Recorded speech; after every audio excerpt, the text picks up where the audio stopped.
At this hour, international news. An international team of scientists held a press conference and announced a sensational discovery. In the permafrost of the far east of Siberia, a prehistoric supervirus has been found. This giant virus has already become the fourth giant virus known to humanity. Previously, scientists had discovered another similar specimen in the same region. According to experts, the discovery was made a year ago, but the information had been kept secret until now. Research is still ongoing, and at this moment it remains unknown whether the virus is capable of infecting humans or animals. Some specialists note, as long as the permafrost remains frozen, there is no reason for concern. I jumped up from my bed. Everything matched to the second. My name is Jang, and I knew about this report in advance.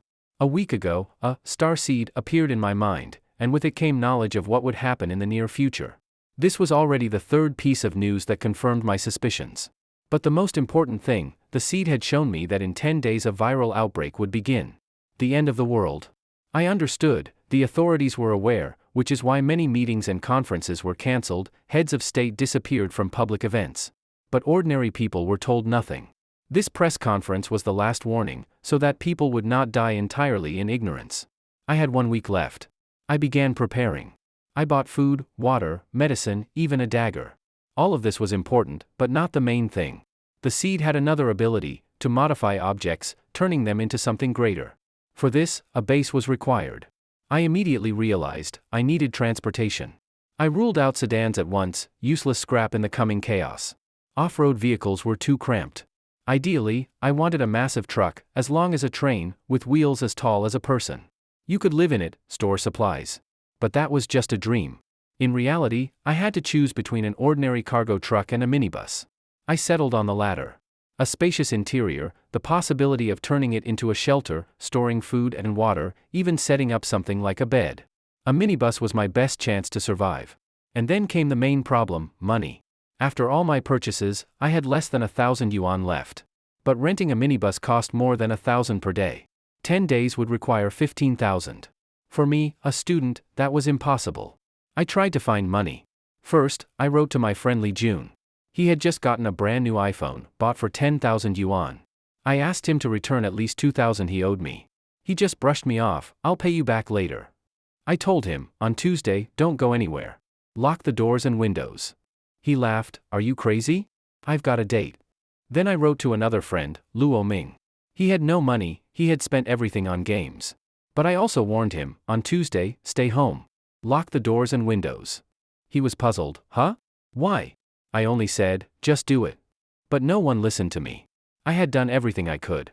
But those who owed me money weren't going to pay me back. I couldn't borrow from anyone else. We were all just students. A couple hundred yuan, maybe, but thousands were out of the question. I'll have to find another way, I thought. Because if I wanted to survive, I still needed that minibus. Jiang Lucier was flipping through his phone when he suddenly saw a very flashy profile picture, and his eyes lit up instantly. This guy, with his hair slicked back and wearing sunglasses, was named Ma Hao. He was quite well known in school. But he wasn't famous because of any talent or skill, he was known for having strong connections. You could tell from the fact that even Jiang Lucier had added him on QQ. Jiang Lucier and Ma Hao weren't complete opposites, but close. Jiang Lucier was the most ordinary type of person, not active at all. Outside of his classmates, few people knew him. Jiang Lucier vaguely remembered hearing from Zhuing that Ma Hao had a friend who was involved in campus lending. Some girls, in order to borrow money, not only sent their ID and student card photos to his friend, but even took indecent photos. If they didn't pay the money back, those photos and their personal information would be made public, sent to their classmates, teachers, even their families. When Jiang Lucier first heard about this, he was speechless. Most of these girls just wanted to buy things to satisfy their vanity, and they ended up doing things like that. Ma Hao often took indecent photos of girls from his friend and shared them in class groups. Many people would comment and judge. Of course, Jiang Lucier didn't sympathize with those girls either. Originally, Jiang Lucier thought he would never get involved in such things. But now, he felt it was a good opportunity. Ma Hao, can I borrow money from your friend? Jiang Lucier asked directly.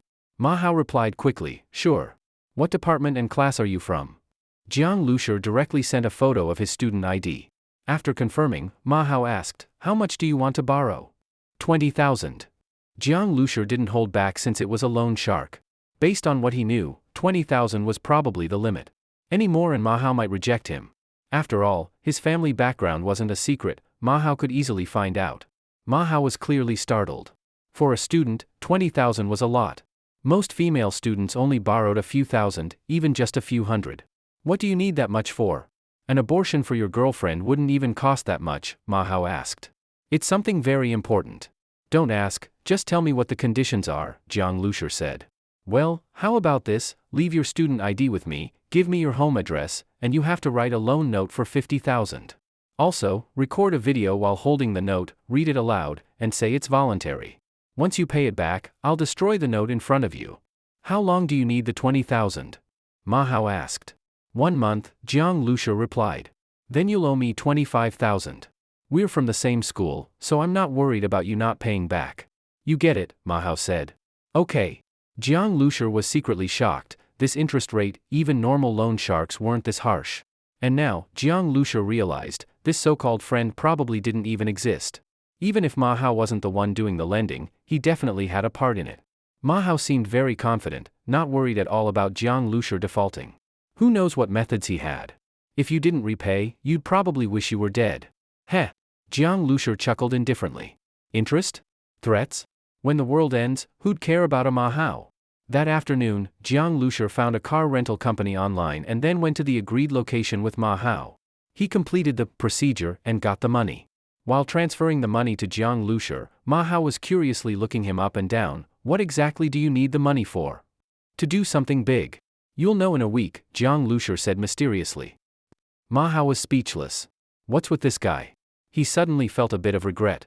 But since the money was already transferred, he didn't care anymore. Whether the guy was crazy or not, no student had ever dared to not pay him back. Jiang Lushi got the 20,000 and immediately headed to the rental company. There weren't many minivans, unlike sedans, they weren't easy to rent. Jiang Lushi had contacted almost every rental company online before he found one with available vehicles. The staff urged him to hurry, and said they could only hold it for about 2 hours. Rushing over, Jiang Lushi arrived an hour early. When he saw the store sign from afar, he finally felt relieved. The rental company was small, but cleanly and tastefully arranged. Behind a reception desk stood a sweet-looking girl with a ponytail. She wore the company's uniform, simple, but made her look fresh and neat. She looked around 18 or 19, innocent and youthful. She was speaking with a customer in a suit. When she saw Jiang Lushi, she smiled sweetly, nodded at him, and gestured for him to wait. Seeing this youthful girl, Jiang Lushi was slightly stunned, such a young receptionist. He sat on the sofa nearby, and by chance, noticed a vocabulary book for CET 6 under some flyers by the desk. He immediately understood, this girl was probably a student, maybe even from their university, working part-time to support herself. The rental shop was near the university. Hiring a sweet-looking girl like her was not only cheaper but also good for business. Hello, I'm customer manager Wen Xiaotian. You can call me Xiaowen. I'm happy to help you, she said. After finishing with the previous customer, she turned to Jiang Lushi. Her immature appearance and formal greeting created a strange but cute contrast. Hi, I'm the one who reserved the minivan online, Jiang Lushi stood up and said. Ah, about that. The girl looked troubled. Embarrassed, she said, I'm really sorry. The last minivan was just rented by this gentleman. She had accepted Jiang Lushi's order over the phone, but the boss had rented the van out anyway. She felt bad about it. But she was just a part-time worker, she couldn't go against the boss's decisions. Really sorry. If you can wait, maybe you can rebook now. There might be vehicles available in a few days. Once this gentleman returns it, it'll be available again, Wen Xiaotian said apologetically. Jiang Lushi paused. There was no way he could wait that long. This was the only company with available vehicles. He thought for a moment, then suddenly asked, has he paid yet? Huh? Not yet, but he's about to sign the contract, she replied, a bit confused. She didn't know why Jiang Lushi was asking. The man in the suit glanced at Jiang Lushi, a hint of amusement in his eyes. He could tell Jiang Lushi was in a hurry. But without paying, the boss could cancel the deal at any time. Oh, no payment, no problem. Tell your boss I'll pay 200 extra per day, for a week, and I'll renew again next week. Just driving it in the city, no wear and tear, Jiang Lushi said. When Xiaotian froze, looked at the man in the suit, unsure what to do. She'd never faced this kind of situation before. 300 extra. Jiang Lushi added. When Xiaotian hesitated. This was a large amount. Jiang Lushi really looked anxious. Sir, according to regulations, I have to call to check, she said, apologizing to the man in the suit. The suited man was speechless. Just now, he had been a little smug. Now, it looked like he'd run into a rich kid. Forget it, forget it. No need to call. Let him rent it, the man said. He could already guess what would happen if she called, no need to drag it out. Really sorry again. You can use the car this weekend. Maybe I can reschedule for you in a couple of days? This customer really needs it urgently, when Xiao Tian apologized again. The man in the suit looked at Jiang Lushi. He didn't look even 20, just a student. He couldn't help but ask, "Kid, why rent a car for so long?" "To park it," Jiang Lushi replied. "Park, damn, today's youth really had money to burn." Jiang Lushi didn't care about their surprised looks. He couldn't care less what people thought. He quickly signed the contract with the rental company. Glancing at the terms, he saw that the rental contract was very strict, with all kinds of penalties. Even a scratch could cost a fortune. But Jiang Lushi only glanced briefly, then signed without hesitation. "This car wouldn't just end up with a few scratches? We need to keep your ID," the receptionist smiled. "Pa!" Jiang Lushi slapped down his prepared ID on the table and took the car key. After walking out a few steps, he turned back. "Can you help find me a driver to take it back?" He didn't have a license. Sitting in the minibus, Jiang Lushi made a phone call to his younger sister, although he knew, most likely, this call would be like a stone sinking into the ocean. Before the star seed and the information appeared in his mind, his sister had already gone deep into the mountains for field research, where the signal was unstable. His sister being in the deep mountains, at a time when the apocalypse was about to erupt, was truly terrible news.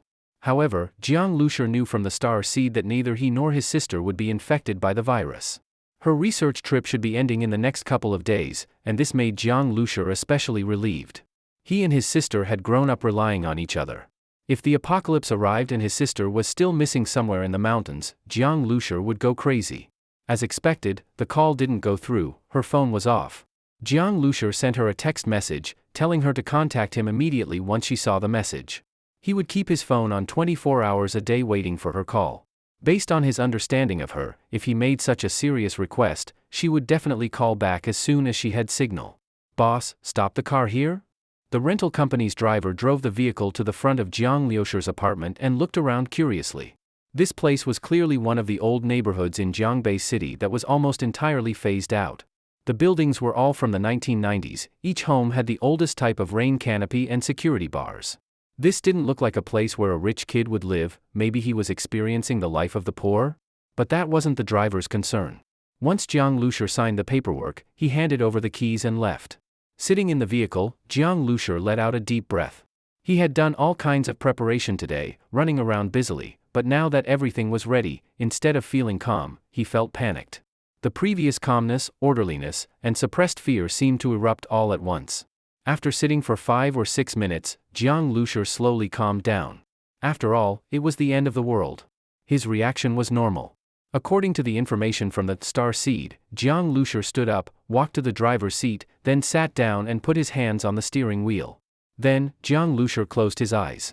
As if he had flipped a switch, the image that should have been seen by his eyes suddenly appeared in his mind. The steering wheel he was holding was looked at left and right, and then the view rapidly rose, showing the entire vehicle from above. Then, the car body turned transparent, and all the components became clearly visible. Jiang Lushi knew this was the star seed scanning him. Though he understood it, actually experiencing this process felt very magical, like VR science fiction. When VR first came out, Jiang Lushi had been very interested but didn't buy it because it was too expensive. Now, he had an experience even more advanced than VR. After the whole minibus was scanned, the vehicle's information appeared in Jiang Luxi's mind. Model, medium passenger bus, 14 seats. Age, 10 years. Power, gasoline engine. Max speed, 110 km per hour. Engine, 5.014L water-cooled inline 4-cylinder turbocharged direct injection. Faults, engine aging, various components aging. In summary, it was a very ordinary minibus, probably retired from tourism use and bought by a rental company. A vehicle like this would have many small issues as soon as it was driven. The rental company was definitely cutting corners.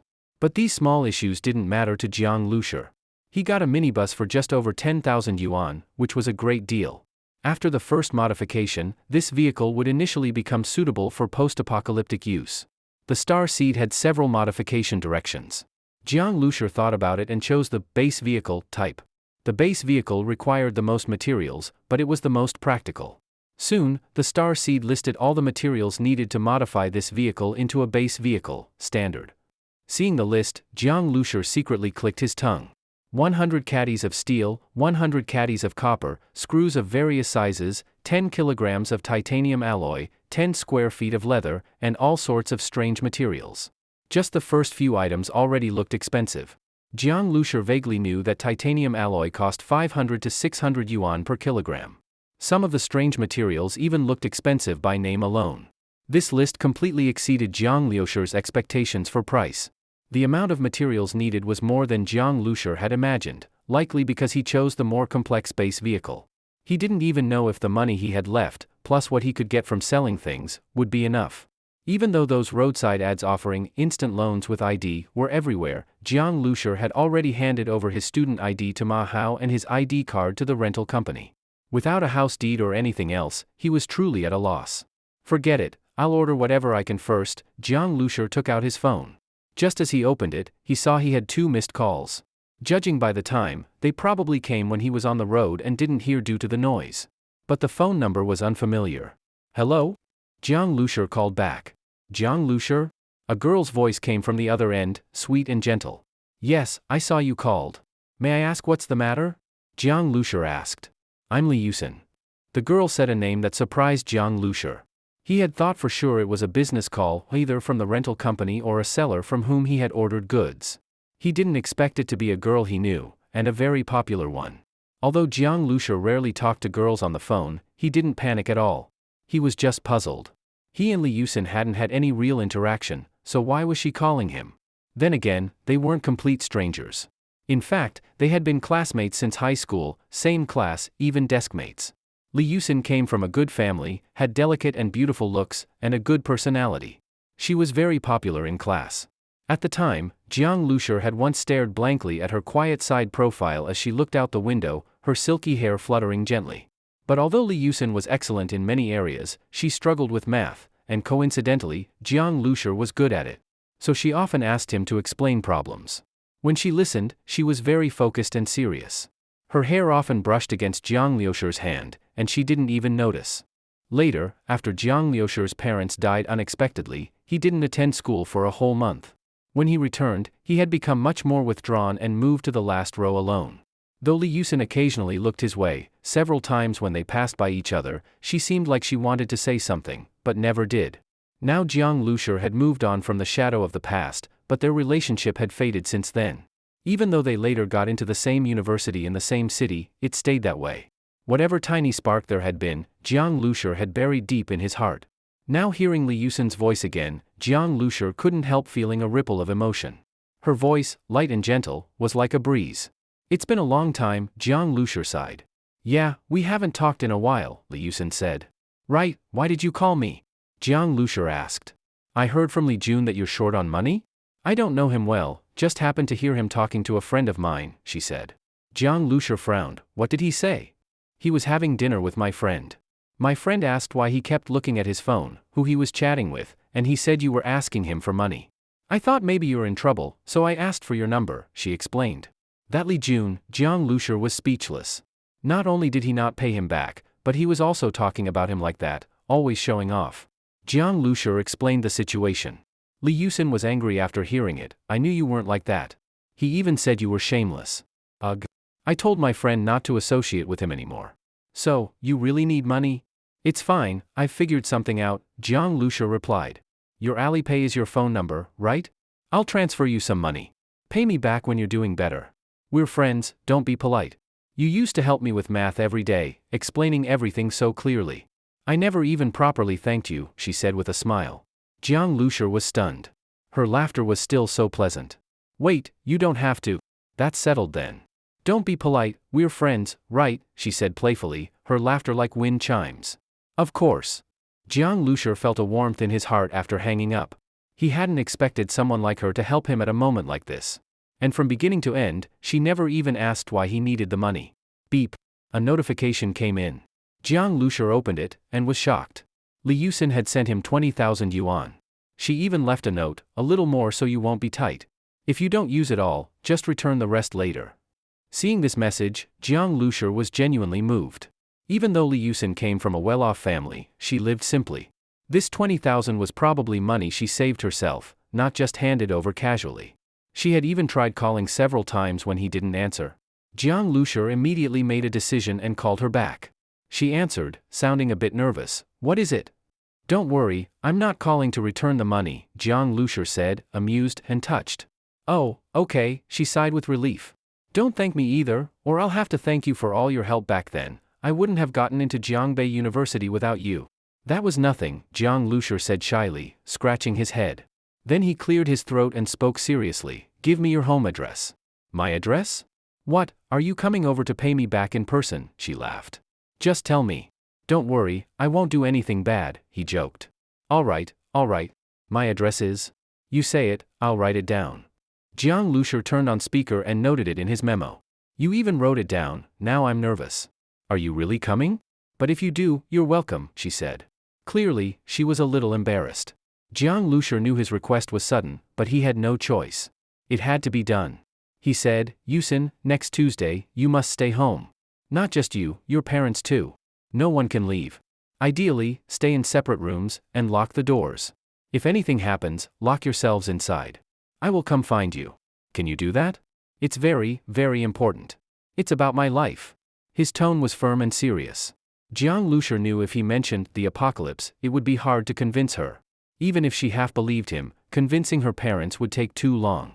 If he said it was life or death, she'd be even less likely to believe, and her parents might think he was crazy or dangerous. Lock ourselves in rooms? Is someone going to attack us? She asked. Jiang Lushi, are you in some kind of trouble? Loan sharks? Gangsters? She asked nervously. No, but it's really important. Please believe me, please. It's very important, I beg you, he said.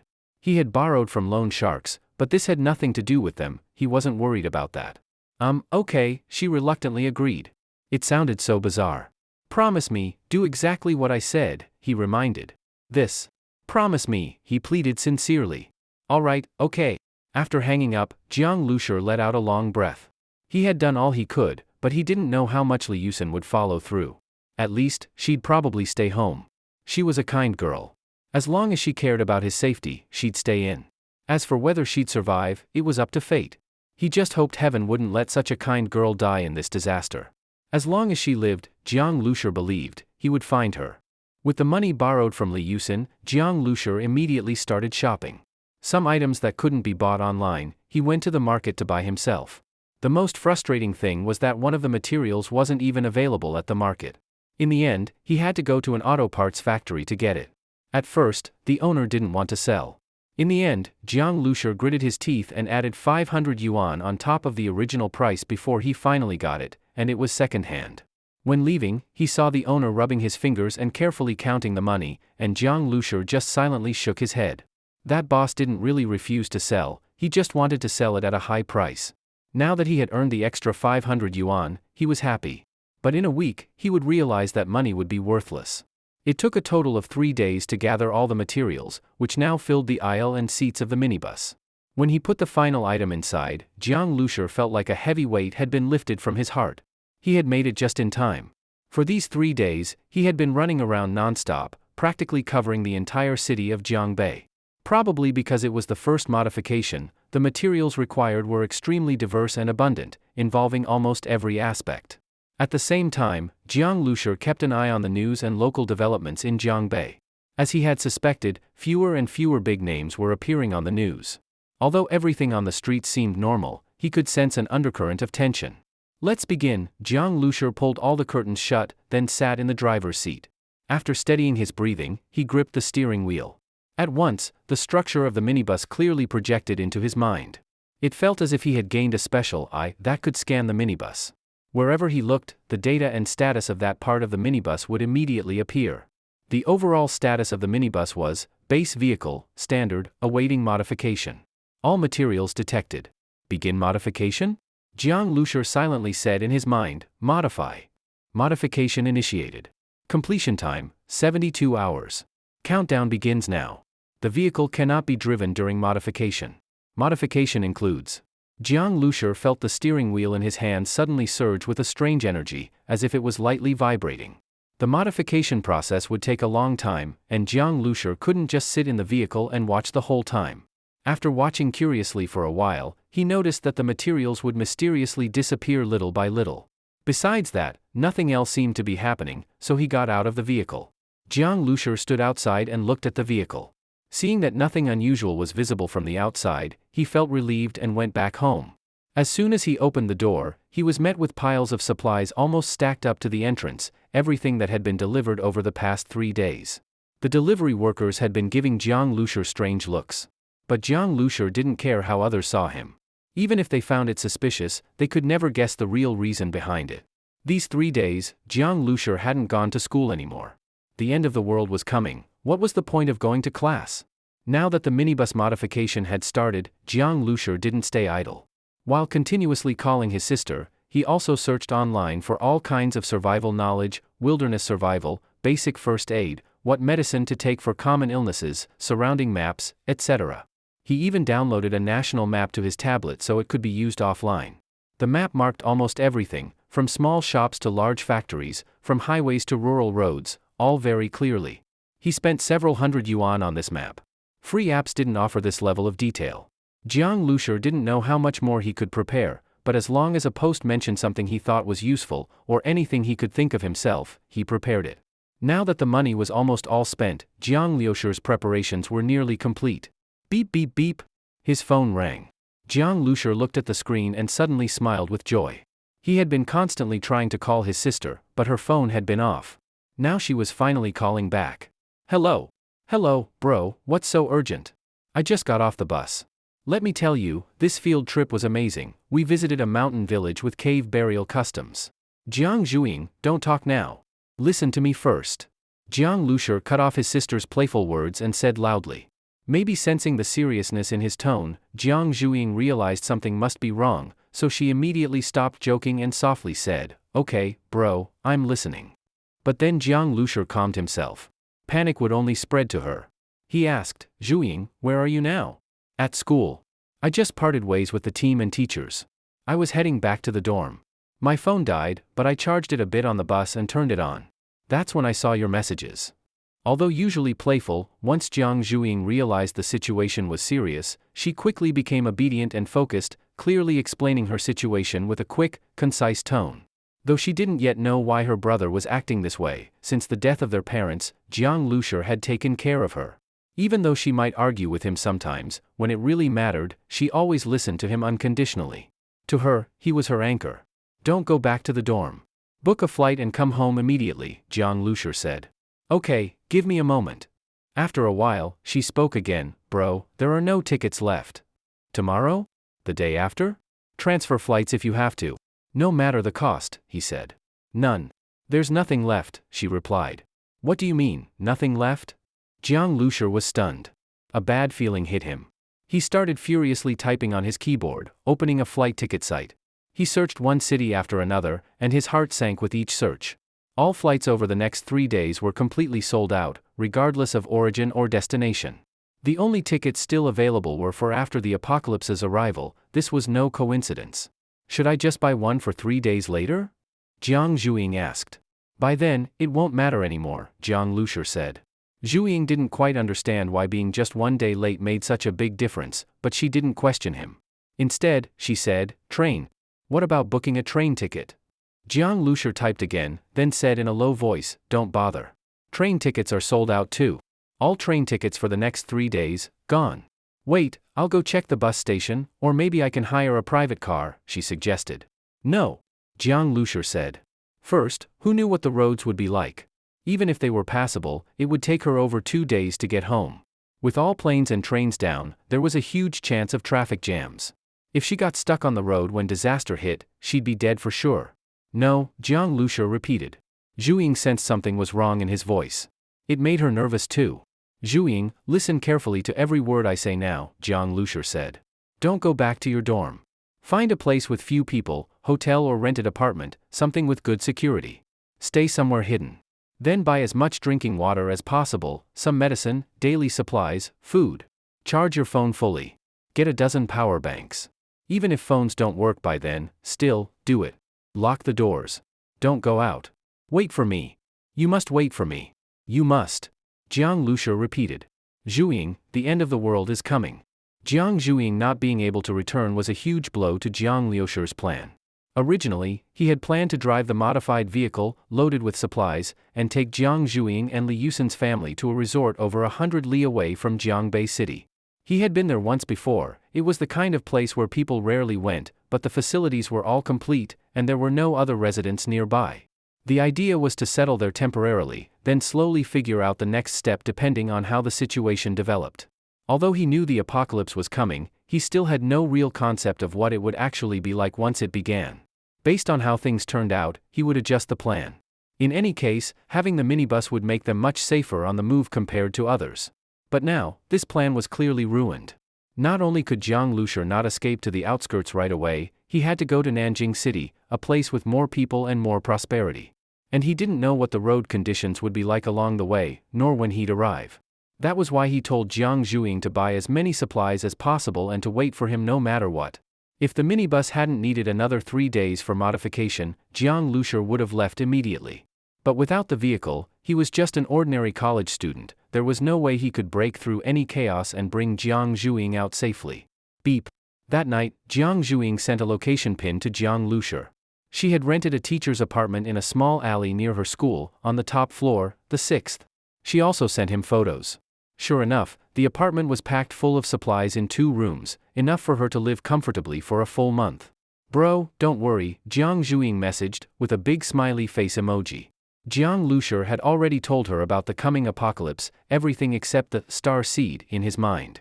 Not because he didn't trust her, but because explaining it would be too complicated and unnecessary.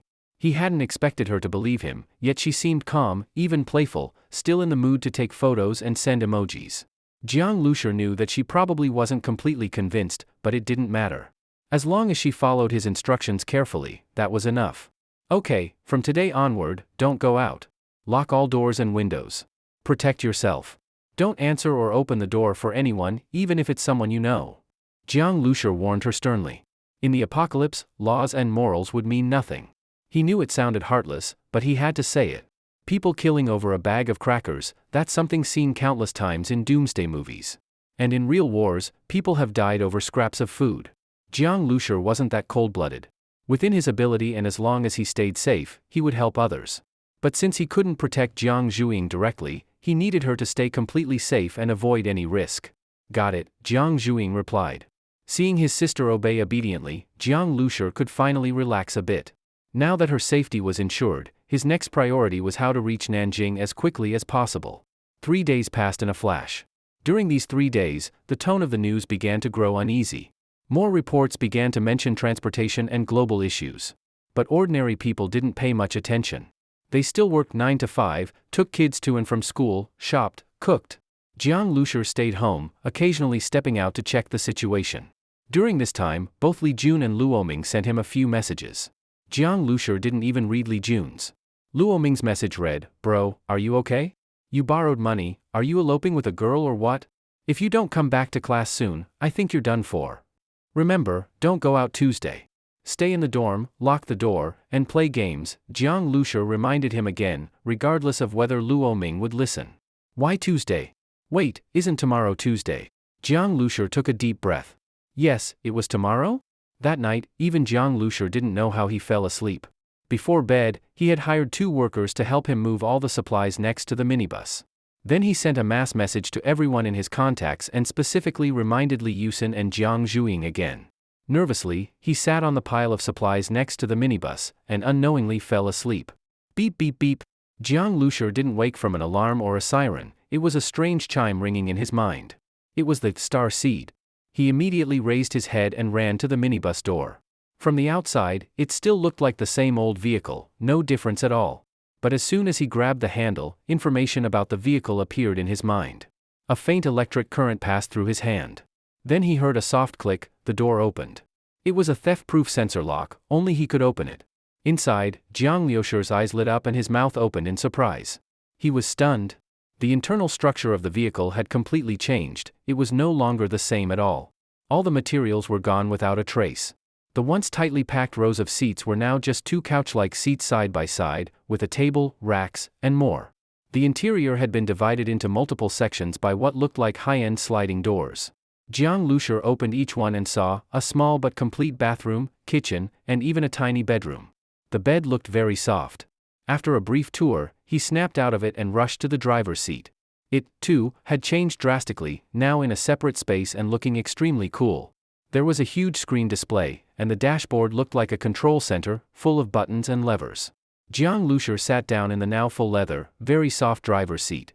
As he grabbed the steering wheel, the entire vehicle clearly appeared in his mind.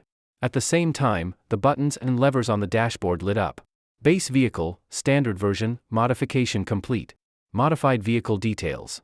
Model, base vehicle, standard, disguised as minibus. Interior setup, 1 bedroom, 1 kitchen, 1 bathroom, 1 small living room.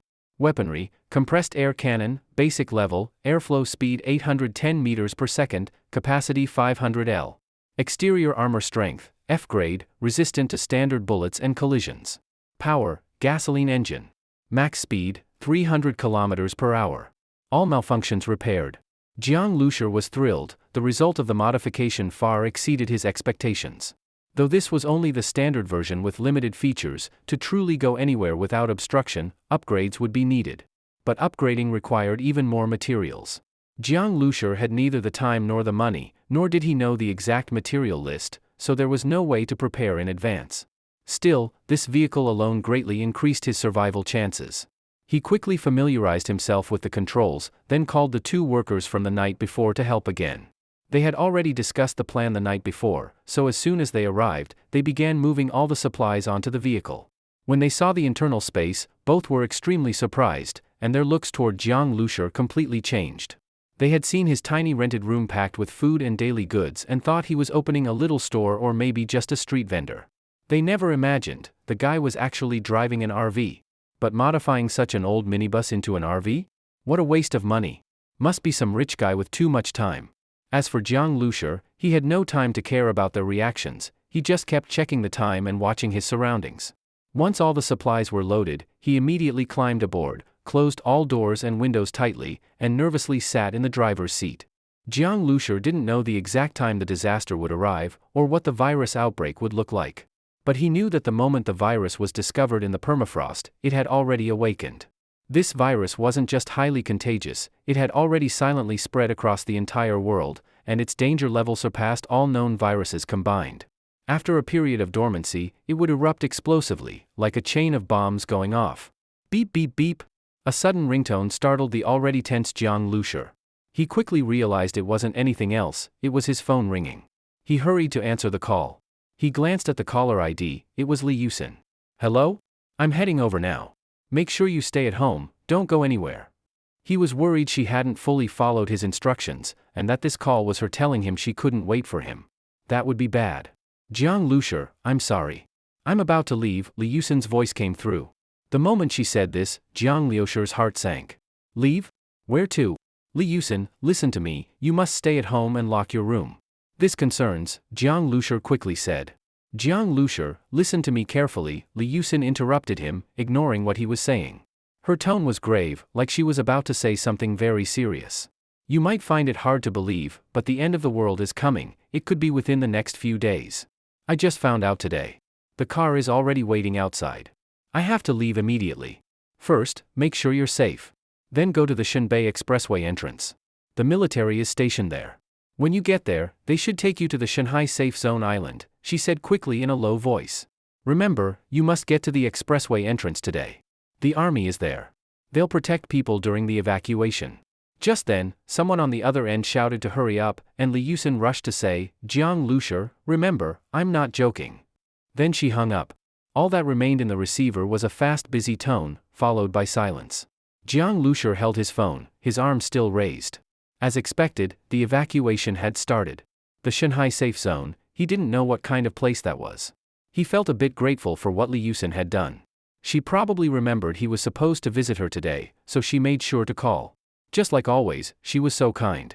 But even if Li Yusin was taken away, she wouldn't truly be safe. Jiang Lushur knew, the virus had already spread. Human scientists probably only discovered it after it had already begun spreading. The incubation period of the supervirus wasn't long. In that short time, scientists had barely managed to produce any research, deduce the existence of the apocalypse, and had already used up too much time. By the time high-level authorities realized doomsday was coming, they had almost no time left to prepare. Under such circumstances, it was impossible to save all of humanity. The only thing they could do was preserve the human elite. All over the world, safe islands were being built to ensure human reproduction. But, before getting on a safe island, there would definitely be cleansing and quarantine. Right now, maybe even the scientists didn't dare believe their own conclusions, so governments weren't ready to carry out cruel and inhumane measures. But once they witnessed the horror of the virus with their own eyes, saw how brutal it really was, their response would turn extremely bloody. While Jiang Lushur was talking to Li Yusen, the two movers who had been hired earlier were squatting nearby smoking, resting, and occasionally glancing at his minibus, chatting with each other. This car, this interior, damn, it's insane. Rich people sure play different games.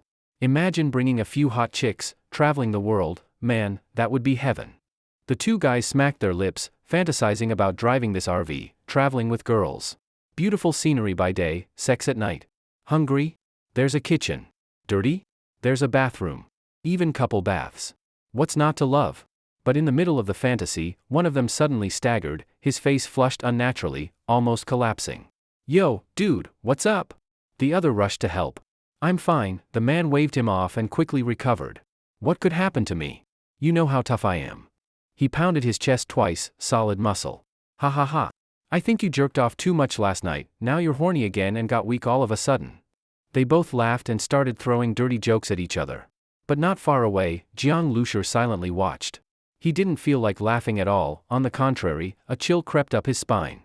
He knew that dizziness was just the first symptom of the virus activating. The apocalypse was probably less than an hour away. The mover who had nearly fainted was still chatting like nothing happened. Jiang Lushur, watching from inside the vehicle, had a cold gleam in his eyes. There was nothing he could do. He couldn't just start the engine and run the guy over. That would cause panic. Without knowing the exact time of the outbreak, acting now would only put himself in danger. Not even the government could do anything. Within the next hour or two, the world would erupt in chaos. The two movers, with no other jobs, sat smoking in the shade. Jiang Lushur looked at the time. It was 1:20 p.m. He waited in silence. When the apocalypse broke out, everyone would show strong immune reactions, including Jiang Lushur, because they had all already been infected. The difference was, after the immune reaction, some people resisted the virus, while others turned into monsters. Time passed. Jiang Lushur gripped the steering wheel tightly, cold sweat seeping into his palms. He kept checking the clock, 2 o'clock, 2:30, 2:40. Slowly, maybe from focusing too hard, he started seeing double in the gauge needles. The ghosting worsened, and several overlapping dashboards appeared before his eyes. This is... Jiang Lushur's heart sank. Suddenly, a wave of dizziness hit his head. Bang! He felt a sharp pain on his forehead, it had slammed into the steering wheel. At the same time, an intense headache surged like a tidal wave. It's here. It had finally arrived, the virus had erupted. Jiang Lushur knew he would survive the infection, but even so, the pain was unbearable, he nearly passed out. At the same moment, across the world, the exact same scene played out for every single person. Headache. Hallucinations. Convulsions. Nosebleeds. Fainting. The symptoms varied slightly, but everyone suffered. Especially those who couldn't resist the virus and began mutating, it was pain deep to the bone. Many screamed in agony, screams that seemed to erupt straight from the lungs, not human anymore, more like beasts roaring. Bang bang bang. On highways, vehicles collided. Massive chain crashes, hundreds, thousands of cars piled up. Tiny cars were crushed into pancakes by trucks, drivers dying horribly. Some slammed the brakes instinctively in pain, the screech of tires tearing through the sky. Explosions. Black smoke billowed into the sky. In cities, in factories, people convulsed and lost consciousness, accidents happened everywhere. Fires broke out, people died tragically. Fire alarms howled into the air. Disaster everywhere. Corpses everywhere. Jiang Lushur was already semi-conscious. He vaguely heard the chaos, but couldn't distinguish any of it. Hallucinations flashed in his mind. He saw his childhood, his alive parents, laughing with his sister, the birthday cake his mom once made. Then he saw himself with a family, happily living with a wife and children, and that wife looked a bit like Li Yusen. He didn't know how long he was lost in the vision, until at some point, he suddenly snapped awake. His eyes flew open, his hair and clothes were soaked in sweat. He was still gripping the steering wheel, his fingers pale and numb from holding it too tightly. The windows and doors were all locked tight. He felt drained, completely exhausted. He gasped for breath, glanced out the window, and his heart sank. Outside, the sky had changed. A thick haze covered everything. Buildings, roads, all shrouded in fog, barely visible. The sky was dim. Everything was gray, heavy, and oppressive. From the distance came faint, messy sirens, piercing Jiang Liusher's ears, making him restless. He looked at the time, 3:50 p.m. The date was still the same. He'd only passed out for just over an hour, but it felt like years. At that moment, Jiang Liusher knew, this damn, God-forsaken apocalypse, had truly begun. Starting today, he would drive this vehicle, running for survival. Taking a deep breath, Jiang Liusher started the engine. Go! The star seed was already bound to the base vehicle. As long as Jiang Liusher focused his thoughts, all the information about the base vehicle would immediately appear in his mind. When he looked at the dashboard, instructions for the buttons and levers beside it would instantly pop up. Start, accelerate, weapon use, collision. Jiang Liusher's driving skills were very basic, mostly theoretical knowledge he had picked up himself. He had only test-driven a vehicle once out of curiosity. He had planned to get a driver's license, but the driving school was too expensive, so he never went. He could manage a regular car, but driving a minibus was completely different. Fortunately, aside from providing operation instructions for the base vehicle, the star seed would also constantly give him prompts and warnings while he drove. Relying on the star seed, even though Jiang Liusher's head was still a bit dizzy, he slowly drove the vehicle out of the lot. Everything around was shrouded in gray fog. The road ahead and the surroundings on both sides were barely visible. Jiang Liusher squinted to look ahead while enduring his lingering headache and recovering. Just as he was about to drive the base vehicle onto the road, a black shadow suddenly leaped from the side, slamming hard into the driver's side door with a loud thump. Startled, Jiang Liusher turned his head and saw a face pressed tightly against the window, hands frantically clawing at the window and door, desperately trying to get inside. Half of the face was covered in blood, and the mouth and teeth were also stained red. What made Jiang Liusher's heart jolt was that the face looked familiar. It was the same mover who had fainted earlier. Watching a living person transform into such a monster, even though he had mentally prepared himself, Jiang Liusher still felt a chill shoot up from the soles of his feet to the top of his head. His scalp tingled. Moreover, the mutated mover was very different from the slow-moving zombies in movies. He had lunged out very suddenly, moved quickly, and his scratching made a screeching noise. The thump-thump of his banging was loud, and his strength was clearly not small. His bloodshot eyes were wide open, fixed on Jiang Liusher inside the vehicle, and he growled continuously from his throat. Maybe the noise attracted more attention. Several more figures appeared from the gray fog behind the mover. Snapping out of his fear, Jiang Liusher immediately hit the gas. The inertia flung the mover off the door, and the base vehicle sped onto the main road. The moment he saw the road ahead, Jiang Liusher felt a wave of cold sweep over him. Screams, wails, people running in panic, and zombies chasing them were everywhere. Just as he got the vehicle fully onto the road, someone ran toward him in terror. Seeing the minibus and Jiang Liusher inside, he reached out and cried, "Help!" But before he could get close, a figure in a suit suddenly pounced on him from behind a nearby car, knocking him to the ground. The man let out a blood-curdling scream as blood sprayed everywhere. The man in the suit who bit him raised his head, neck arched, face twisted in a monstrous grimace, eyes completely bloodshot. Immediately, over a dozen zombies swarmed over and completely surrounded the man. All that could be seen was his hand still raised in the air, struggling for help, but in just 1 second, his scream vanished. Blood pooled around where he had been. Scenes like this were happening everywhere. It was the first time Jiang Liusher had seen someone torn apart alive right in front of him. And just then, the zombie who had pounced earlier spotted Jiang Liusher in the vehicle and lunged toward the minibus. Seeing this, Jiang Liusher stomped on the gas, sending the zombie flying. He kept driving forward. Many vehicles had crashed along the road, causing congestion, but Jiang Liusher's minibus had a sturdy exterior. Whenever he encountered slanted or blocked cars, he rammed through them, forcibly opening a path. Many zombies were drawn toward his minibus, throwing themselves at it one after another, but Jiang Liusher shook them off by accelerating and swerving. The strength of these zombies was indeed great, even the ones who were originally just children, women, or the elderly. When there were too many of them, Jiang Liusher even felt the minibus rock, making his heart skip a beat. A few zombies lunged head-on and were knocked down. The minibus jolted as it ran over them. Jiang Lushur didn't look back. In this situation, running over a few zombies was nothing. As an ordinary person, though, he didn't want to face such bloody, gruesome scenes. Shenbei Expressway entrance. Seeing the horrors on the road, Jiang Lushur wasn't sure what the situation was like at the expressway entrance that Li Yusin had mentioned, but he decided to check it out. Of course, Jiang Lushur didn't plan to go to the Shanghai Safe Zone Island, but he needed to use the Shenbei Expressway to get to Jiang Zhuing's location in Jinling City. Since the disaster had already started, if he used the highway, he could reach Jinling within a day and find Jiang Zhuing. He knew she hadn't mutated, but the experience of being infected was painful enough. After seeing how dangerous the zombies were, he was even more worried. Even though he had told her to make full preparations, and knowing her personality she would surely be cautious once she realized the world had become hell, Jiang Lushur still felt anxious. After all, she was his only family. The closer he got to the Shenbei Expressway entrance, the more people there were. Some were driving too, but since everyone was trying to get ahead, it caused a traffic jam. Jiang Lushur honked a few times, but more cars kept cutting in from behind, squeezing into any gap ahead. Soon, his way was completely blocked. One car overtook him, lowered the window slightly, and a frenzied, angry face leaned out and cursed, "Idiot. Driving such a huge thing and blocking the road." Then the car moved on ahead. Cars behind also honked crazily. People stuck their heads out and shouted, "Who's that moron in front? Move already." Yeah, what's the point of bringing out a big-ass vehicle now? Want to die? Die by yourself. These cars and the earlier one that squeezed in all had similar markings. They seemed to belong to the same group, as the company name XX Group was written on the sides. Seeing them not only squeezing ahead but also cursing him nastily, Jiang Lushur snapped. Everyone was desperate to survive. Why did they get to force their way through?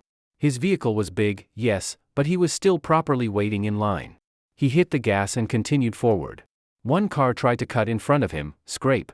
The entire vehicle shook. The minibus shoved past it, forcing it aside.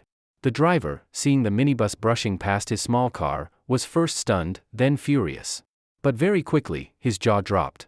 He watched as the minibus, like a brute with no regard for rules, plowed through the traffic, squeezing past every vehicle. The cars that had cut in earlier were now all being smashed together by the minibus. Damn!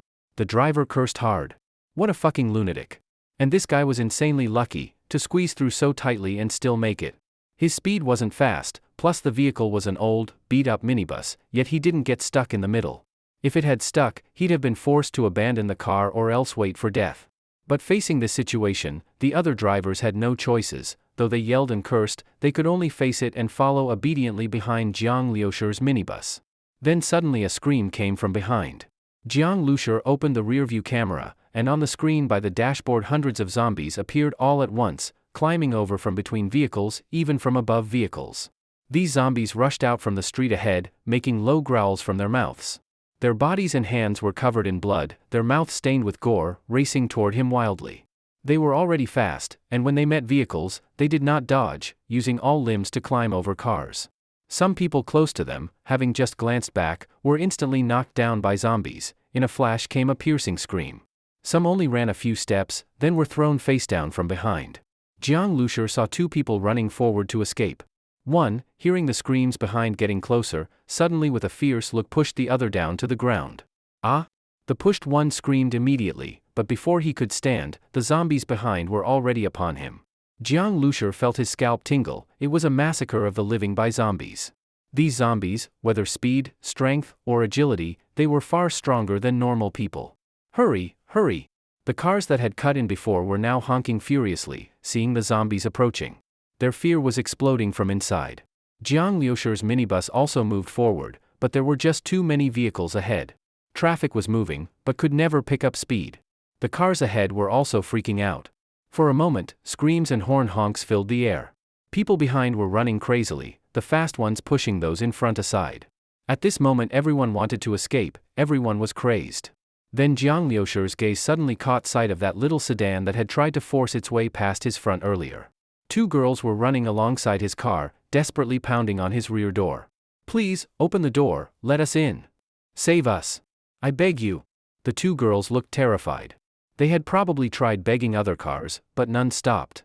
With zombies rapidly closing behind, only this minibus was nearest. They begged bitterly. With their normal girl strength, there was no way they could outrun zombies. If they couldn't get inside the car, in 2 or 3 minutes they'd be torn apart alive. Jiang Lushur looked at this scene, and the zombies' distance from the car.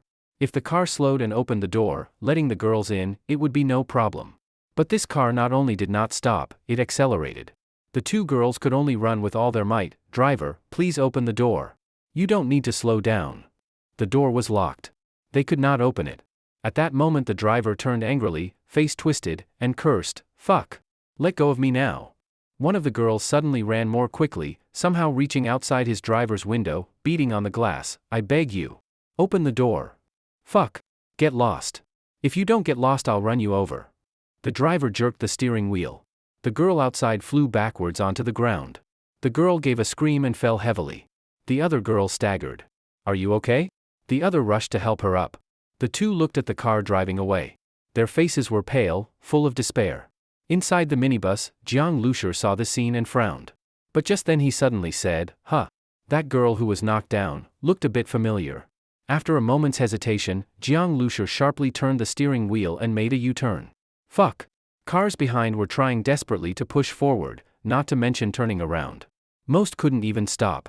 Those who did stop were bitten by zombies, dragged out from shattered windows, half alive, torn apart. In these conditions, where everyone is fighting for their lives, who thinks of doing something heroic? Jiang Lushur knew this. In apocalypse conditions, your own life is most important. Saving others is only considered once you are safe yourself. But now, for Jiang Lushur, he had this bulletproof base vehicle. To rescue those 2 girls wasn't hard. So long as he stayed inside, he was safe. Even if surrounded by zombies, he was not afraid. Besides, those girls were people he knew, even if not well. With the star seeds prompts and data corrections, Jiang Lushur actually turned the car deftly in the traffic and headed toward the 2 girls. In the long line of vehicles stretching hundreds of meters, only this minibus was moving upstream. The 2 girls by then had accepted fate. The nearest zombies were less than 100 meters away.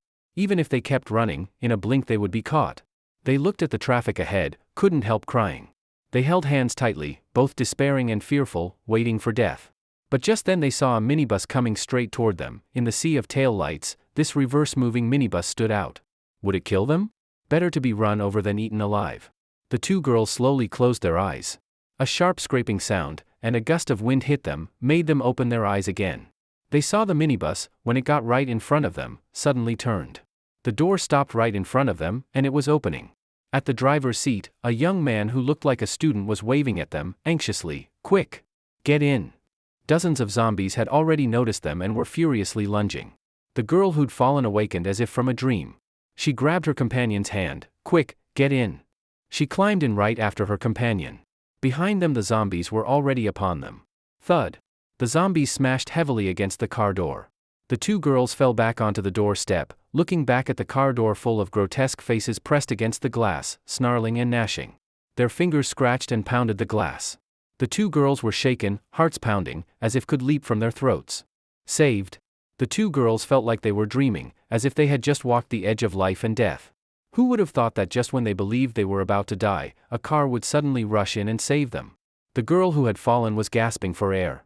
Holding onto the handrail, she panted, thank you so much. I'm really grateful." "You're welcome," Jiang Lushur replied. "Without you, we would have definitely died," the girl said as her breathing finally steadied. She turned to look at their savior. In the rush to get on the vehicle, she hadn't seen the driver clearly. But now, seeing him, she was stunned. "You? Meeting again, what a coincidence." Jiang Lushur looked at them with a slight smile and said casually. That girl was none other than the receptionist from the car rental company earlier, Wen Xiaotian. "Xiaotian, you know him?" the other girl asked, looking surprised. When Xiaotian stared at Jiang Lushur, a face suddenly flashed in her mind, and she remembered, "Ah, you're the customer who rented the minibus. Mr. Jiang." Jiang Lushur had left a deep impression on her because of how bold he was, renting a car without a license, and saying he just wanted to park it. So she recognized him immediately. What surprised her more was that Jiang Lushur actually remembered her name, and that he turned back and risked everything to save her and her friend. "You actually remembered me." "I have a pretty good memory," Jiang Lushur said. While not photographic, he tended to remember people after a short interaction or even just a glance.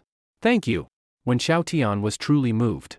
Even if it was just because of his memory, the fact that he came back to save them filled her heart with gratitude. "But I thought you didn't know how to drive." When Xiao Tian finally stood up from the steps, pulling her friend with her as they entered the vehicle. Upon seeing the interior, both girls were stunned. The other girl even exclaimed, "Oh my god! What kind of luxury RV is this?" she said in shock. The vehicle was incredibly well designed, like a 5-star hotel inside. "It's not any brand. It's the minibus miss when rented to me," Jiang Lucia replied without looking back. The girl turned to Wen Xiaotian, who also looked utterly shocked, clearly unaware of what was going on. "Does your company have such luxurious vehicles?" she asked. She remembered that when Xiaotian worked part-time at a very small car rental agency. How could they have this kind of vehicle? When Xiaotian was dumbfounded too. "No, Mr. Jiang rented a car from us, but it was just an ordinary minibus." But at that moment, she stopped speaking. Her mouth opened wider and wider in disbelief. She suddenly recalled that when the vehicle had rushed toward them earlier, it had indeed looked like an ordinary minibus. And now that she thought about it, it did resemble the one rented to Jiang Lucia. But that minibus and this luxury RV, besides the exterior, had nothing in common. Just as when Xiaotian was feeling stunned, a dull thud sounded, and the entire vehicle shook. The two girls turned to the door again, immediately chilled by what they saw outside. Zombies were packed against the door, with more swarming over. Even without seeing out the windows, they knew what kind of situation it was. There were too many zombies. Their blood-stained hands and terrifying faces completely blocked the view through the door. With all their pounding and pushing, the door rattled and creaked ominously. "These monsters, they're about to break in," the girl said, her lips trembling. When Xiaotian's face turned pale, she quickly ran to the driver's seat and asked, "Mr. Jiang, please, start the car quickly." Seeing the dashboard, with all the high-tech buttons and levers, Wen Xiaotian was again surprised, but now wasn't the time to be distracted. She noticed Jiang Lucia was operating the vehicle with a serious expression, continuously stepping on the gas. But the minibus was moving very slowly, its path was blocked by zombies. In just a few seconds, the vehicle had been surrounded completely. "There are too many zombies," Jiang Lucia said. When Xiaotian's heart sank. She said sadly, "Mr. Jiang, if not for saving us." "Enough. Just grab onto something," Jiang Lucia said. He had already anticipated this outcome when he decided to turn back. When Xiaotian nodded. She couldn't do anything here, she could only follow Jiang Liusher's instructions. "Xiao Lily, hold on to the handrail," she quickly ran back and repeated the warning. "This glass won't last much longer." Xiao Lily looked utterly hopeless. When Xiaotian had to force her to grab the rail, the vehicle kept shaking and echoing with terrifying thuds. When Xiaotian held onto the handrail tightly, watching the zombies with terrified eyes. The entire vehicle was surrounded by banging and growling, it felt like the vehicle could fall apart at any moment. Meanwhile, Jiang Lucia was using the starseed's calculations to analyze several escape methods. The minibus, aside from its defenses, had multiple functions. Relying on those, Jiang Lucia had dared to come back at all. "All right, let's try this function," he made his decision. "Hold tight, we're breaking out," Jiang Lucia called out without turning his head. When Xiaotian and Xiao Lily didn't dare to speak. As the zombies crashed against the windows like a wave of black ants, their hearts filled with despair. The entire vehicle was now covered in zombies. From the outside, one might only faintly make out the minibus's outline through the sea of corpses. And it wasn't just the numbers, their strength too. The pressure from so many zombies made the vehicle feel like it was sealed inside thick concrete walls. Could they really break out? When Xiaotian was freezing all over. She and Xiao Lily clung to the handrail with all their strength. In that moment between life and death, with overwhelming fear, time seemed to slow. The hideous zombie faces pressing against the windows were reflected in her pupils, clearer than ever. Are we going to die here? Is he going to be killed by zombies just because he came to save us? When Xiaotian was filled with guilt. Meanwhile, Jiang Lucia stayed completely focused, his mind sharp, hearing only the starseed's voice. Power charging, 30%. Tires entering second form, friction increased. Power charging, 50%. Gear shift complete. Power charging, 70%. Fuel supply stable. In this modified base vehicle's beginner form, the max burst output during a charge could reach 1500 horsepower, with a peak torque of 4000 Nm, and featured a 4x4 all-wheel drive system. Of course, this mode couldn't be maintained long, fuel consumption would be insane. Usually, trucks over 500 horsepower were considered top class, at 700 horsepower, they were beasts. With that kind of power, breaking through the zombie horde would feel like an ordinary car smashing through traffic cones. While the base vehicle was gathering power, in the traffic ahead, the driver whose car had been rammed aside by Jiang Lushur witnessed the minibus surrounded by zombies, unable to move. That driver instantly felt gloating satisfaction. "Serves you right?" He cursed while also feeling lucky he wasn't as reckless as that young man. He still held a grudge over his car getting hit earlier. Now seeing Jiang Lushur seemingly about to be devoured by zombies brought him a sense of vindictive pleasure. Amid the chaos and fear, the man's mind had become completely twisted. He just wanted to reach the highway entrance and enter the military's protection. It was all so close now, anyone in his way deserved to die. But then suddenly, a loud explosion startled him. Along with it came the roar of an engine and the piercing screech of tires making a hard turn. The driver turned around in shock, and was completely stunned. He saw with his own eyes that the minibus, surrounded and nearly submerged by dozens of zombies, suddenly charged out of the horde like a crazed prehistoric beast. The powerful impact sent zombies flying. The minibus roared like a wild animal, crushing the fallen zombies as blood sprayed everywhere.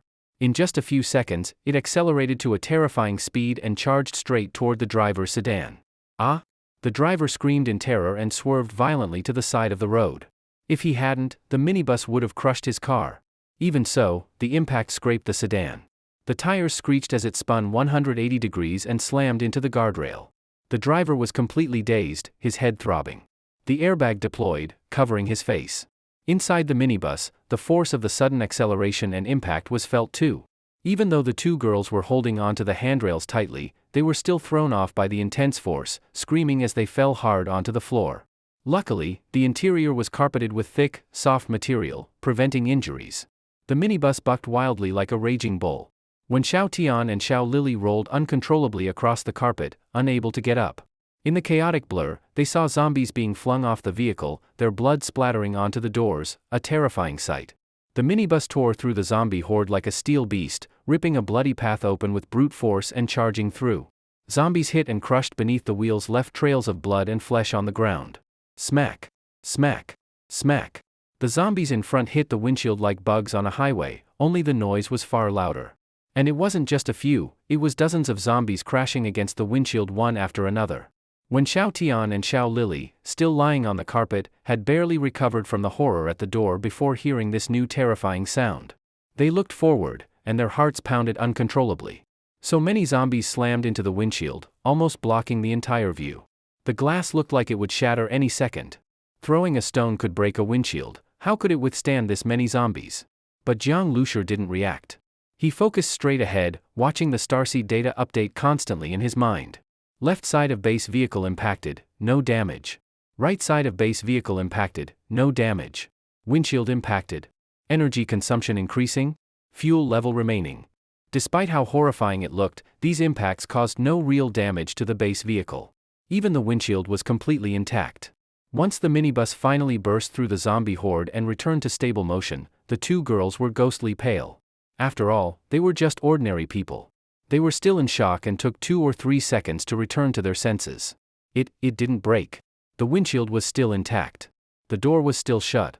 The entire breakout had lasted only a few seconds, but for when Xiao Tian and Xiao Lili, it had felt like a whole day.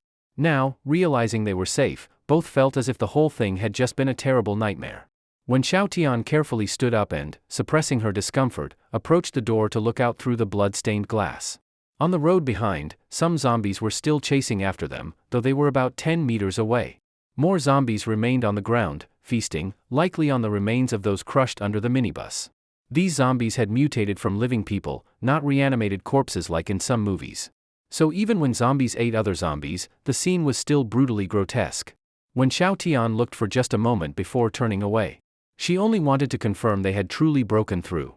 She hadn't expected the vehicle's power and impact force to be so strong, or the glass to be so resistant. "We made it. We're alive." The two girls were overwhelmed with relief. As they sat with the lingering fear slowly fading, when Xiao Tian looked at the blood-covered windshield and asked curiously, "Mr. Jiang, how is this glass so strong?" Ah? Jiang Lushur hadn't intended to explain the vehicle's secrets, but since she asked, he made up a simple excuse. "It's nothing. I just replaced all the glass with bulletproof ones." Of course, just bulletproof glass wouldn't have been enough to break through the horde. Jiang Lushur had also activated ramming and acceleration features. If that hadn't worked, he had planned to use weapons, but fortunately, it hadn't come to that. Bulletproof? Xiao Lily looked at the door in shock. That was something you only saw in movies. Bulletproof cars weren't common in daily life. She knew that some high-end brands offered bulletproof models, but they were custom-made and ridiculously expensive, easily 10 times the cost of a luxury car. And even if someone were to install bulletproof glass, why on an old, beat-up minibus? She looked to Wen Xiaotian for answers. Wen Xiaotian shook her head and gestured silently that she didn't know Jiang Lushur well either. Even if Xiao Lily wanted her to explain, she couldn't. It should be fine for now. Find a seat and buckle up, Jiang Lushur said. Okay, thank you again, the two girls replied gratefully. No problem, Jiang Lushur said calmly. For him, it wasn't a big deal. The risk was within control, just a small effort. Xiao Lili didn't want to see zombies anymore. She ran to the sofa in the living room and sat down. The sofa was very soft. Xiao Lili touched it and felt that the surface material seemed to be cashmere, very expensive. Opposite the sofa was a small screen, probably for watching movies. Next to it stood a cabinet fixed to the floor. On the delicate tray on top were clean bottled mineral water and cups, as well as some small snacks. The carpet on the floor felt like stepping on cotton, making people feel very relaxed. The car windows were all covered with curtains, so the outside couldn't be seen. Plus, the glass was bulletproof, which immediately gave a sense of security. She had just escaped from death and was still fleeing for her life. Outside were zombies and people running for their lives, but she was sitting in such a safe and comfortable environment. Xiao Lili felt like the terrifying experiences earlier were just a dream. She looked around, more and more amazed at the luxurious interior of this minibus. Transforming an old minibus into this, who knows how much money that would take? Xiao Lili was extremely curious about Jiang Lushur's identity. Xiao Lili casually picked up a bottle of water and looked at it, then put it back. This wasn't her car, and she was too embarrassed to pour herself a drink without Jiang Lushur offering. Like Wen Xiaotian, Xiao Lili was also a college student and a good friend of Wen Xiaotian. When the disaster struck, they were together and then escaped together. Luckily, they met this Mr. Jiang whom Wen Xiaotian knew. Otherwise, Xiao Lili couldn't imagine what her fate would have been. Wen Xiaotian hesitated for a moment, then entered the driver's cabin and sat in a seat on the right. As soon as she sat down, Wen Xiaotian felt like she was sinking into a pile of soft cotton. Both the sitting posture and the cushion and backrest felt very comfortable. This surprised Wen Xiaotian again. But the situation in front wasn't so comfortable. When hundreds of zombies surrounded the minibus earlier, some had rushed ahead. Looking out from the moving minibus now, a small car could be seen forced to stop by zombies. The unlucky driver was being dragged out alive through the window by several zombies. He waved his hands and let out heart-wrenching screams, and was then swallowed by the zombies.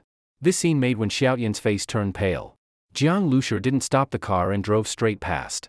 A few zombies, their faces covered in blood, looked at the minibus and roared, chasing after it in vain, but were quickly left behind. At this time, the highway entrance was already in sight. The original toll station had completely changed. Military trucks blocked the front, leaving only 3 passages open. Mounted machine guns lined the trucks, their black barrels aiming at the hundreds of vehicles.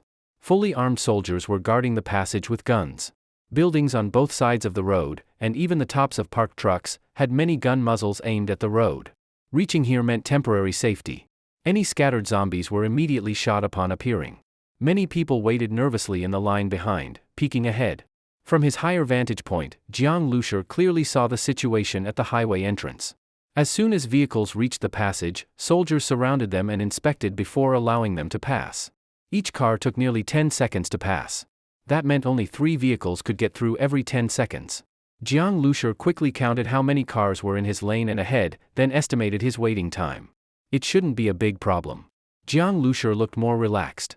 After entering the military protection zone, he finally let his guard down. When Xiaotian saw the military vehicles and weapons, and the highway entrance close at hand, and let out a long breath of relief. Speed 20 km per hour, vehicle self-check, no damage, the starseed reported the base car's current state in Jiang Lushur's mind. He slowly released the accelerator and slowed down. Bang! Bang! Bang! Gunfire rang out from time to time. Slowly, Jiang Lushur followed the traffic and approached the highway entrance, with only a few cars in front. But zombies behind were increasing, and gunfire became more intense. Hearing the sounds, Xiao Jingjing also came out from the cabin and looked back with Wen Xiaotian. The military firepower was fierce. Though the zombies kept rushing forward and almost filled the streets, they still couldn't get closer. This made them feel much safer. They were about to enter the highway. Looking at the military trucks at the entrance, dozens of them, and the dense gun muzzles, a scene that would normally be terrifying, now gave a great sense of security. Jiang Lushur waited calmly. Just then, gunfire suddenly broke out in another lane, startling everyone. He quickly looked and saw a heartbreaking scream from a car being inspected. 2 soldiers dragged out the body of a man just shot dead. There was a bloody wound on the corpse's arm. The crying woman seemed to be his girlfriend or wife. Once again, if your vehicle carries any bitten passengers, it's best to get out yourselves or turn around. If discovered, immediate execution on the spot. This virus is extremely contagious, and bitten people will become those monsters and endanger others, a military officer said coldly through a loudspeaker. Seeing this, most people were horrified but didn't feel much sympathy for the couple. Watching a loved one killed in front of you was nothing. Many had seen their own family or friends turn into zombies and even be torn apart and eaten. This small incident didn't stop vehicles from continuing through. But just then, a burst of intense gunfire came from the rear. Soldiers at the checkpoint looked back with ugly expressions. Jiang Lushur looked at the rearview screen and saw a soldier fire 2 shots before being dragged off a truck, along with his gun. 2 trucks were already covered by what seemed like endless zombies. Screams came from the firepower points in the tall buildings on both sides. Not far away, thousands, maybe tens of thousands, of zombies were gathering from all parts of the city, forming a terrifying sea of corpses on the street. Grrr! These zombies, with bloodthirsty and crazy eyes, looked toward the highway entrance and let out low growls. Hurry up! The soldier withdrew his gaze and urged more impatiently. Obviously, the firepower positions on both sides of the road wouldn't be able to hold out much longer. Soon, the zombies would charge in, and by then there would be no time left for these vehicles to pass. The survivors inside the cars were all well aware of this. Each of them looked extremely anxious, feeling like every passing minute lasted half an hour. Very soon, it was Jiang Lushur's minibus's turn. The soldier came up, took one look, and immediately showed a surprised expression. Then he looked at Jiang Lushur strangely and said, "Fleeing in such a big vehicle." The inside was a luxuriously decorated RV, with 2 delicate-looking women sitting in it. The soldier obviously looked down on Jiang Lushur a bit, probably taking him for some rich second generation who cared more about comfort than his life. "Hurry up and pass," the soldier said impatiently. Jiang Lushur touched his nose, didn't say anything, just felt it was a bit novel. It was the first time in his life he had been treated like a rich kid. When passing the toll booth window, Jiang Lushur saw that the original glass was already shattered, stained with blood, with torn fabric strips hanging on it, but the body was gone. All along the way, he had seen such tragic scenes. The virus had erupted crazily around the world, turning the once normal world into a living hell in the blink of an eye. On the highway, there were soldiers with guns everywhere, standing guard on both sides. Gunshots could be heard from time to time, followed by zombies being shot and killed in the grass below the road. Jiang Lushur drove steadily and quickly merged with the cars ahead, but after moving forward a bit, the traffic stopped again. "What's wrong?" Xiao Lili asked nervously. Even though they had entered the military's protection zone, any small disturbance still made people on edge. Jiang Lushur noticed that some people ahead had gotten out of their cars. A few soldiers were shouting at them, and soon those soldiers started moving through the traffic, shouting as they went, and more people left their vehicles. As soon as they left, 2 bulldozers came over and pushed all those small cars to the side of the road, then directly pushed them off the highway. Seeing this, Jiang Lushur had a bad feeling. Very soon, a soldier came near Jiang Lushur's minibus and shouted loudly, "There's an overturned bus ahead on the highway, and many zombies are gathering there. Our people are clearing the way, but the zombies behind are also quickly catching up. If there are too many vehicles, the highway will get blocked, and our people won't be able to keep up. So everyone must abandon their vehicles. Go forward. Women, children, and the elderly can ride military trucks ahead. Young and strong men walk. No complaints, we're walking too. From here to the Shanghai Safe Island, we will escort you the whole way. Everyone get off now and hurry. At the Safe Island, you'll have time to rest in safety. There's water, food, and a safe environment. Everyone get off the vehicle." Hearing the shouting, people in the cars opened their doors and got out. Most of the survivors had only escaped in one car or with 1 or 2 family members, without much luggage.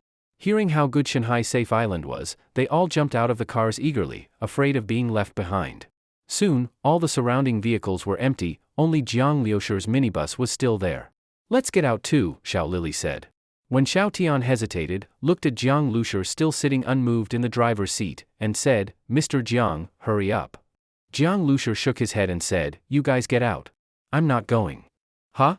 When Xiao Tian was stunned. Not going? Xiao Lili didn't understand what Jiang Lushur meant. Was he not going with the military? That couldn't be. Yes, the military is taking you to Shanghai Safe Island, but I'm going to Jinling City, Jiang Lushur said. Besides, he couldn't abandon the vehicle. As a survivor, the base vehicle was his guarantee of survival. No matter what, he wouldn't give it up.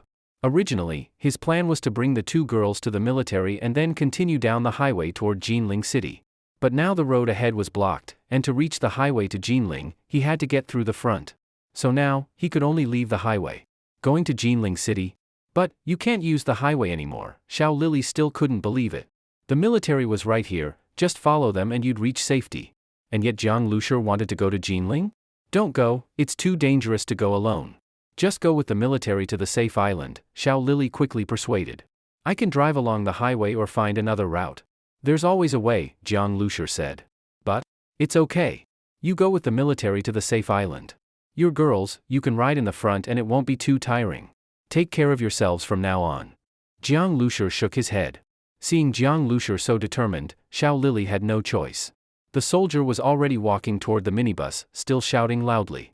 Xiao Lili looked at Jiang Lushur with hesitation again, then apologized and said, "Then, I'll get off. Thank you, Mr. Jiang, for saving my life. Be careful on your way, Mr. Jiang. We'll meet again someday." I hope so, Jiang Lushur said. "Let's go, Xiao Tian," Xiao Lili said softly. But what she didn't expect was that when Xiao Tian, who had remained silent, suddenly raised her head, with a determined expression, shook her head and said, "I'm not going either." Xiao Tian. Xiao Lili was startled. Why wasn't Xiao Tian going? When Xiao Tian looked at Xiao Lili and said, "Lili, my home is on the way to Jinling City. If there's no way to go, then I'll go to the safe island. But since Mr. Jiang is going to Jinling, I want to go back and see." As she said this, when Xiaotian's eyes turned red and she said, "Whether my family is alive or dead, I have to take a look."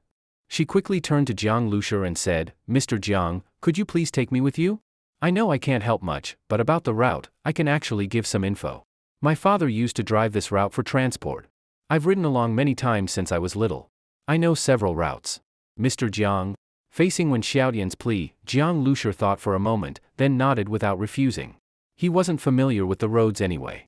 Having someone who could help with directions wouldn't be bad.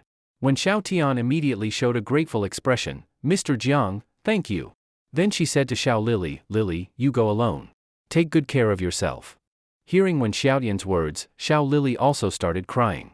She also didn't know whether her parents were alive or dead. But her hometown was even farther, there was no way to go back. And now her good friend, who had fled with her, would also part ways. Hurry and get off. At this moment, the soldier had already come to the front of the minibus, knocking hard on the window and shouting loudly. Xiao Lili reluctantly got out of the car. The soldier saw that Jiang Lushur and Xiao Tian were still inside the vehicle, especially Jiang Lushur, who was still sitting steadily in the driver's seat, and immediately roared, "Why are you still in the car? Your vehicle definitely can't be left on the road, it's blocking everything." Jiang Lushur apologized, "Sorry, I'll move the car right away."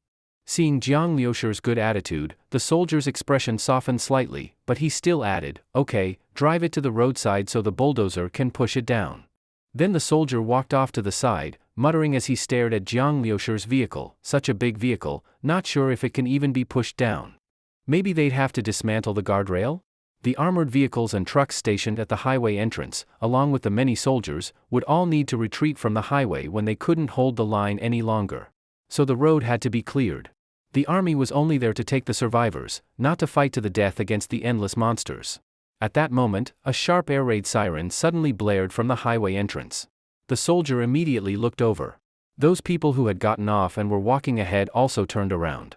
Some immediately started running forward at full speed, while others stood nervously in place, and the crowd began to grow chaotic. "Don't panic," a soldier shouted, "this is the final alert, to remind survivors in the city to come here." Bang bang bang. The sound of gunfire was already very close and very dense. Looking into the distance, one could vaguely see heads moving, those were zombies. In this situation, even if any survivors heard the alarm, there was no way they could get through the sea of zombies to reach the highway. These survivors here were lucky, the fortunate few. At this point, the soldier looked again at Jiang Lushur's vehicle and casually urged, "The alarm's going off, there's not much time left, hurry. Vroom. Suddenly, the soldier heard a low, thunder-like engine sound. Immediately after, he saw the minibus shoot out like a sports car, then sharply turned in an arc toward the edge of the highway. This scene was seen by many survivors. They had been looking at the highway entrance, but now their attention was caught by the sudden movement of the minibus. Seeing this minibus driving like a sports car, those people and the soldier were all stunned. "That's some driving skill, holy," the soldier had just muttered in surprise when he suddenly shouted. The minibus drove all the way to the edge of the highway, but still showed no sign of stopping. There was a guardrail ahead. Boom! In the stunned gazes of everyone, the minibus slammed into the guardrail and burst off the highway. It charged down the 2 to 3 meter steep slope beside the highway and finally came to a stop on the grass below. What the hell? The soldier rushed over to check the situation, and many survivors craned their necks to look. This guy's driving was terrible, wasn't it? He actually drove straight off the highway, no idea if he got hurt. But actually, this solved the problem. If he wasn't hurt, he could just get out and run back up the road, and they wouldn't have to bother pushing the vehicle off. However, just then, the minibus suddenly shook a little, like a stumbling drunk. Stalled? Many people had that thought in their minds. But right after, the minibus started moving again, rumbling as it drove off the grass, crashed through a green barrier net, and entered a narrow countryside road nearby. What's going on? What is that guy doing? Under the stunned gazes of the survivors on the road, the minibus drove slowly along the country road. The soldier also widened his eyes. The car actually drove off. Not far behind him, Xiao Lily was desperately waving toward the direction of the minibus. She hadn't expected Zhang Lushur to leave the highway in such a simple and direct way. When the minibus had just rushed down, it scared her too, but luckily, it looked like the minibus was fine, and the people inside must be okay too. "Xiao Tian, Mr. Jiang, take care." Xiao Lily waved hard while her eyes blurred, and she could barely see the back of the minibus as it left. No damage from the collision. Base vehicle is in normal condition, the starseed reported in Jiang Liushur's mind. While listening to the report, Jiang Lushur looked back toward the highway. This country road ran alongside the highway. As Jiang Lushur drove along it, he saw small cars that had been pushed off and crowds of people slowly walking forward. Though these survivors were temporarily safe, once they relaxed a bit from the tension, they began to realize what had really happened in just this short time. Many were crying. Even those who weren't had dark expressions. They had lost loved ones, felt uncertain about the future, so many emotions. As Jiang Lushur watched them, Wen Xiaotian was also looking through the window with a sad expression. And on the highway above, both the survivors and the soldiers turned their heads, all watching this unusual minibus, temporarily stopping what they were doing to see it off. Soon, the country road reached a bend that moved away from the highway. Jiang Lushur still hadn't seen the front of the military convoy, nor Li Yusin, or anyone else he knew. He took one last glance at the fleeing survivors on the highway, then turned the steering wheel and drove around the bend. The minibus moved at a steady pace, soon leaving the highway behind. This also meant that they were getting farther away from Shanghai Safe Island and from the military's protection. "Miss Wen," Jiang Lushur called out. When Xiaotian snapped out of her daze and quickly responded, "Yes?" Then she added, "Don't call me Miss Wen anymore, just call me Wen Xiaotian. Or if you don't mind, you can call me Xiaotian. That's what my friends call me." "Alright. Then don't call me Mr. Jiang either. I'm Jiang Lushur." "Jiang? Brother Jiang." When Xiaotian still felt too shy to call him by name, so she called him that instead. "You said you know several routes. Can you explain in detail?" Jiang Lushur asked. Although he had already downloaded route maps, he couldn't use navigation, so they were currently not helpful. Leaving the highway meant plunging into unknown danger, which Jiang Lushur had to avoid. If Wen Xiaotian was truly familiar with the roads, then maybe they could find a relatively safer route. "Okay." Wen Xiaotian quickly nodded. Wen Xiaotian's home was over 100 kilometers away from Jinling City, a small, little-known county. Later, she got into college in Jiangbei. Her family was very ordinary. Her father was a long-distance transport driver, mainly running the route from that small county to Jiangbei. When she was little, during summer and winter vacations, her father would take her along on long-distance trips. Sometimes they would also play in Jiangbei for a while. Back then, I don't know why, but everything on the road, the scenery and such, felt really interesting and fun. Wen Xiaotian said with some emotion. Then she came back to her senses and said a bit embarrassedly, "Sorry, I've talked so much and haven't gotten to the point." "It's okay," Jiang Lushur said. A young girl like her had just narrowly escaped death and was now worrying about her family. Being this calm and restrained was already remarkable. When Xiaotian's eyes had been red the whole time. Jiang Lushur had caught glimpses of her looking upward hard, trying not to cry. You can keep talking. We still have road ahead of us, Jiang Lushur said. This country road kept winding forward, and so far, no intersections had appeared. When Xiao Tian couldn't help but smile a little, got it. I'll say it now. I was just seriously trying to recall the road details. At first, I was worried that it was all from when I was little, and I wouldn't remember clearly. But just now, after thinking hard, I realized I remember pretty well. 2 of the routes pass through cities, lots of cars. Jiang Lushur shook his head. Too many cars and people won't work. The highway is only cleared by the military. If we get stuck on the road, we're screwed. What about the other routes? I think those 2 probably won't work either. There's another one that goes around through a bunch of small towns because the route is for delivering goods to factory areas. That road actually has quite a lot of people too, when Xiao Tian said. More people meant more zombies, so Jiang Lushur had already ruled that out. There's one more that goes through the mountains. The road is more complex, and, for a long stretch, there's nothing at all along the way, when Xiao Tian said. This road, complicated road conditions weren't a problem for Jiang Lushur. The starseed would keep correcting his driving, which greatly increased driving safety. But the reason when Xiao Tian hadn't brought up this road first was probably because of the phrase, nothing at all. No food, no water, no gas stations. When Xiao Tian didn't know that the minibus she was in had enough stored food to stock a small convenience store, and enough drinking water to last a long time, certainly not just the bare minimum for survival. Of course, Jiang Lushur wasn't going to explain all this to her. Not because he didn't trust her, but because explaining all that was, kind of a hassle. Jiang Lushur was someone who disliked trouble. However, the lack of gas stations was a real issue. Can you tell me the exact route? Also, do you know roughly how many kilometers it is? Jiang Lushur asked. When Xiao Tian only knew a rough number. Jiang Lushur added 50 kilometers to that as a buffer, then let the starseed calculate. When he first drove the minibus home from the rental company, Jiang Lushur had the driver fill the tank. Later, he also bought more gasoline through other means. After the minibus was modified, its fuel tank was upgraded to the base vehicle standard, very different from a regular minibus. Jiang Lushur hadn't expected this at first, but now realized that the gasoline he had bought wasn't nearly enough. Calculating based on the data? Current base vehicle fuel tank capacity, 1000 L, remaining fuel, 210 L. Drivable distance, 1050 kilometers. A normal minibus had a 50 L fuel tank. Jiang Lushur had filled the tank and also bought 180 L of gasoline, which had seemed like a lot at the time. But compared to the 1000 L capacity of the base vehicle, it was far from sufficient. The rear of the base vehicle, beneath the bed area, was the fuel tank, about 1.25 cubic meters in size.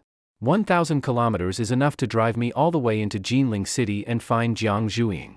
But the starseed's calculation was based on the normal fuel consumption, which was 20 L per 100 kilometers, meaning under regular driving conditions, without acceleration or ramming. All the functions of the base vehicle consumed gasoline, which is why it had such a large fuel tank. As for normal consumption, it wasn't much different from an average minibus. Brother Jiang, have you decided? When Xiao Tian asked nervously after seeing Jiang Lushur stay silent for a while. She was worried that all the routes she provided would be rejected by Jiang Lushur, meaning she hadn't helped at all. When Xiao Tian believed people should help each other, and the key word was each other. Jiang Lushur giving her a ride was already a huge help, and she could only offer this small bit in return. Yes, we'll take the mountain road, Jiang Lushur said. He had considered everything. The mountain road was the least troublesome choice for him. Though he couldn't treat 1000 kilometers as the ultimate range of the base vehicle, reaching the county where when Xiaotian's home was would not be a problem. Let's see if we come across any gas stations along the way, Jiang Lushur said. Okay. When Xiao Tian was a bit surprised by Jiang Lushur's choice. She thought he would choose the factory route, even if it meant more zombies. But since Jiang Lushur had decided, she had no objections. As long as there was gas, even having little food wouldn't matter. I've read in some science articles that as long as you have water, you can maintain basic life functions. A girl once went a whole month without eating to lose weight and was fine. Even if you don't eat or drink, you can last several days, when Xiao Tian said. Jiang Lushur glanced at her, not sure why she was suddenly saying this. When Xiao Tian then smiled and said, I think I just need to lose a little weight anyway. Jiang Lushur didn't know what to say. Did when Xiao Tian really think they were going to go hungry the whole way? The base vehicle drove steadily on the country road. Occasionally, a few zombies could be seen standing dazedly in the fields or by the roadside. As soon as they saw the base vehicle, they immediately ran toward it like crazed beasts, but usually, before they could even pounce, they could only watch helplessly as the base vehicle sped past them. Roar! These zombies waved their arms in vain, their eyes a blood-red color, with no consciousness, only madness and brutality. At first, when Xiaotian stared out the window without blinking. Gradually, since it remained very safe, her tense nerves relaxed, and she tilted her head and fell into intermittent sleep. Adjusting left, continuing forward. Jiang Lushi drove while glancing at Wen Xiaotian. He saw her body suddenly twitch in her sleep, looking very uneasy. She was probably exhausted from all the fleeing. Her nerves had been highly tense the entire time, leaving her both physically and mentally drained. Looking at her, Jiang Lushi couldn't help but think of Jiang Zhuing. He wondered whether she was hiding in a house somewhere, feeling scared. When Xiaotian woke up, she found that the minibus had stopped. It was almost dark outside. One side of the road was a cliff, and the other was a dim forest. Brother Jiang? Jiang Lushi wasn't in the driver's seat, and Wen Xiaotian immediately sat up straight. She didn't know how long she had slept, but judging by the fact that the minibus was now on a mountain road, it must have been 2 or 3 hours. On this silent mountain road, the minibus was parked all alone. Realizing she was the only one inside made Wen Xiaotian feel a bit panicked. She quickly walked into the vehicle cabin. Brother Jiang? Brother Jiang? Though everything seemed to be well equipped inside, the space was compact, she could scan the whole interior at a glance. But there was no sign of Jiang Lushi. Just as Wen Xiaotian was starting to panic even more, she suddenly heard the faint sound of water from behind a small door nearby. Water? At that moment, there was a click sound, and the small door was suddenly pulled open. Jiang Lushi walked out from inside. When Xiaotian looked at him in surprise, his body was still steaming with hot water vapor, his hair was wet, and he was drying it with a towel while looking at her. You're awake? Yeah. I think I slept too long, Wen Xiaotian replied. Not really. And it didn't seem like you were sleeping well. In this kind of situation, you just feel groggier the more you sleep. Anyway, being able to sleep at all now is a blessing. What Jiang Lushi said made Wen Xiaotian feel a little embarrassed. Sleeping at a time like this made her seem careless or insensitive. But Wen Xiaotian was naturally a more delicate girl. Normally, between studying and working part-time, she didn't get enough sleep. When the virus outbreak hit earlier, she even fainted. After waking up, she suffered a huge psychological shock, running for her life in fear. Now that she was in a temporarily safe environment, the fatigue naturally caught up with her. But what surprised her more now was Jiang Lushi. Sleeping was a natural reaction for her, and being able to sleep was a kind of luck. But looking at Jiang Lushi? Oh right, do you want to take a shower? Jiang Lushi's question confirmed her suspicion. He had actually just taken a shower. When Xiaotian had fallen, run everywhere all day, and was already covered in dust. For a girl who liked to be clean, this was definitely uncomfortable. But under the current conditions, she hadn't even thought about taking a shower. Having water to drink was already a stroke of luck. But looking at Jiang Lushi, he hadn't just showered, he had taken a hot shower. I found a mountain spring by the roadside, pumped some water and filtered it. It's not drinkable, but it's good enough for a bath. If you want to wash, there's body wash and everything inside. Hair dryers by the mirror, Jiang Lushi said. When Xiaotian listened blankly, and couldn't help but ask, if it's filtered, shouldn't it be drinkable? She felt that using water this nice just for bathing was too luxurious and wasteful. No need. Drinking water's from the kitchen tap. After your shower, if you're hungry, go to the kitchen and cook some noodles. There are instant noodles in the cupboard and some fresh vegetables too. Actually, Jiang Lushi also had some frozen dumplings, but felt it would be wasteful to eat them now. He had stored flour and such, but didn't have the right meat to make dumpling fillings. In fact, Jiang Lushi had stored all non-perishable foods in the pantry. The food left in the kitchen were perishables that would go bad quickly if not eaten soon. When shopping for food, Jiang Lushi had also bought some fresh items. After all, there was no need to start eating survival food right away. To Jiang Lushi, eating noodles was settling. But when Xiaotian's thoughts were completely different. She had been ready to go hungry, yet not only could she take a hot shower, she could also eat hot noodles, even with vegetables. If the recent memories of zombies and apocalypse weren't so clear in her mind, those horrifying faces still floating in front of her eyes, she might have doubted whether any of it had even been real. This was practically a mobile hotel. As for Jiang Lushi asking her to cook, Wen Xiaotian was more than happy to. Hot shower, hot meal, these were all things Jiang Lushi gave her, and she had few ways to return the favor. I'll go wash now, Wen Xiaotian said. After she finished bathing and brought a bowl of noodles to a folding table, Jiang Lushur glanced at both of their bowls and suddenly didn't know what to say. When Xiaotian's bowl had only a few mouthfuls of noodles. His bowl, however, was full, overflowing with egg, vegetables, and sausage. It looked quite rich. I saw the cupboard didn't have much, so I thought we should save it. And anyway, my appetite isn't big, Wen Xiaotian said. Even a child would eat more than that, especially given how much energy she had burned today. Eating this little was barely enough to fill the stomach. Jiang Lushur really wanted to tell her that the food in the cupboard was less than 1/50th of his actual supply, and even if they didn't save anything, it would still be enough to last until they reached her hometown. Let's eat, Jiang Lushur said. He hadn't eaten noodles in a long time. The taste was quite good. But tomorrow, they should eat proper rice instead. After eating the noodles, Jiang Lushur drove a bit further, then stopped by the roadside to rest for the night. Only after daylight the next morning did they continue on their journey.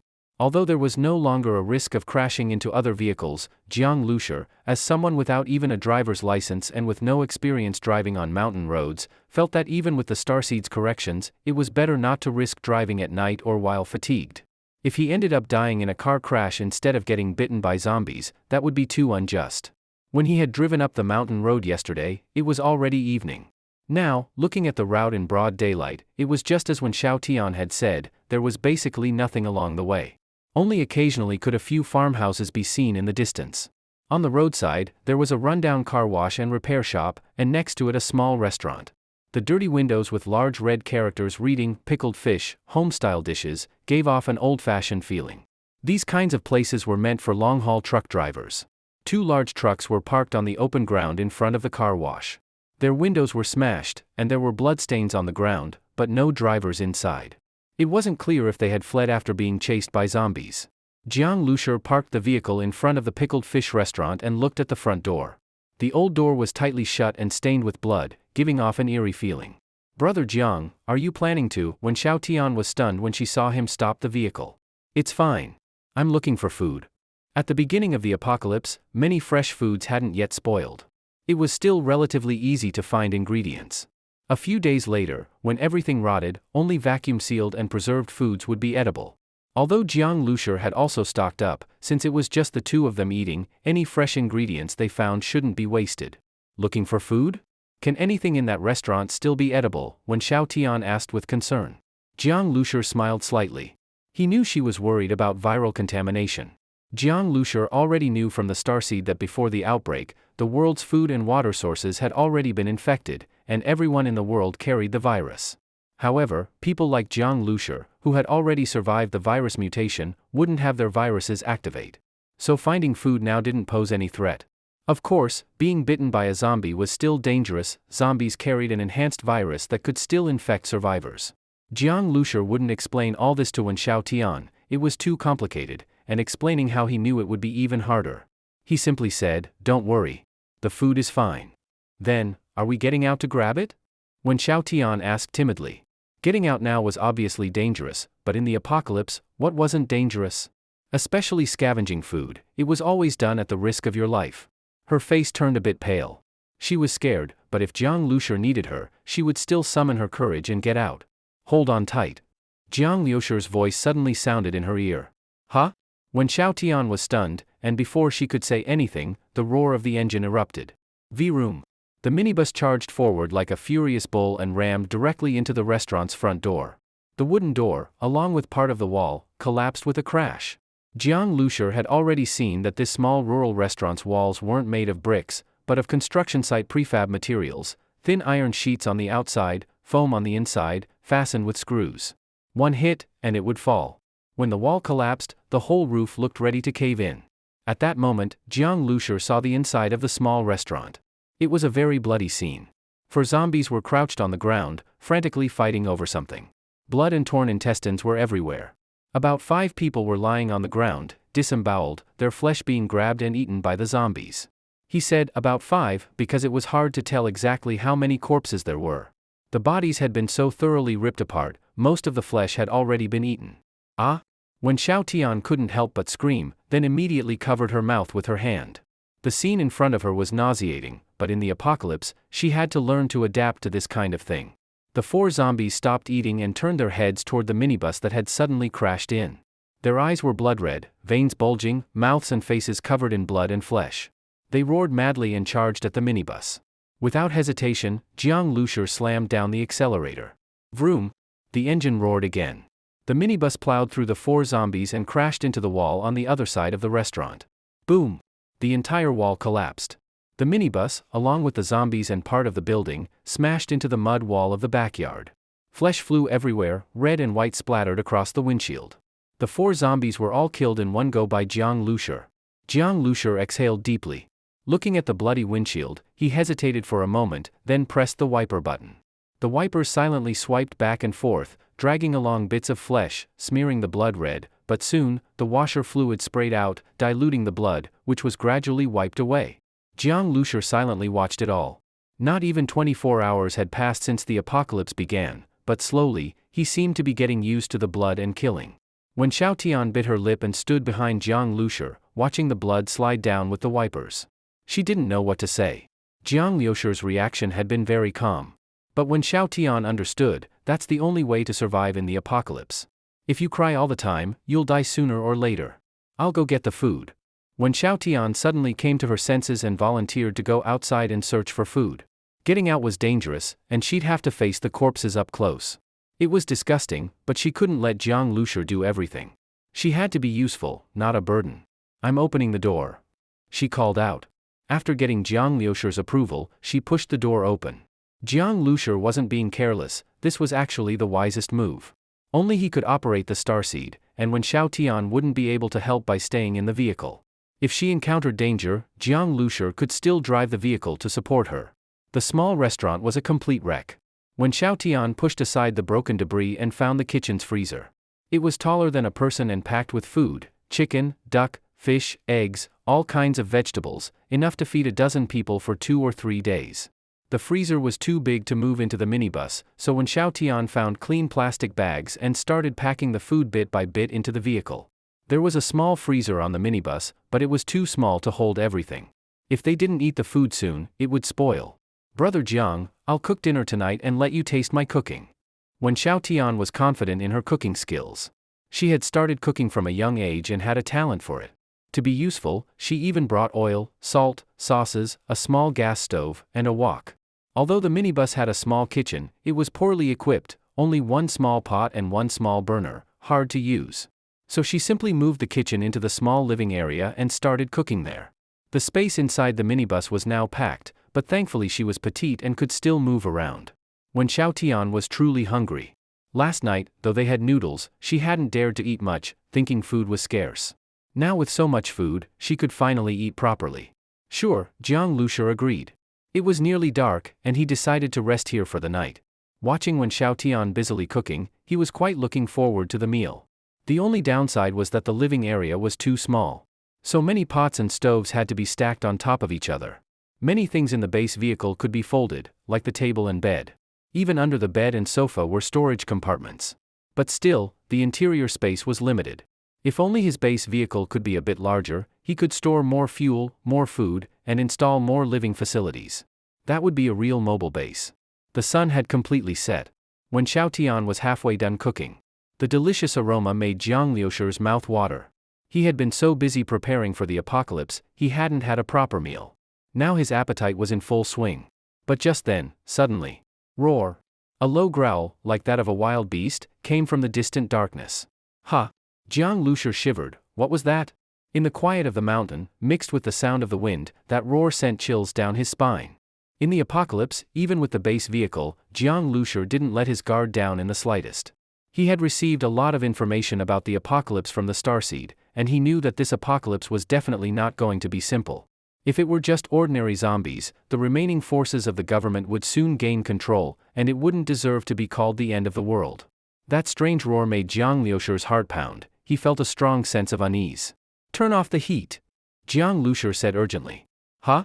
When Xiao Tian was stunned. She had just put the vegetables in the pan, and they were only halfway cooked. Turning off the heat now meant the dish wouldn't be edible. But when Xiao Tian also realized the roar was unusual, and quickly turned off the flame. Jiang Lushur, meanwhile, shut off the main power switch of the base vehicle. Click! The lights went out. Darkness fell.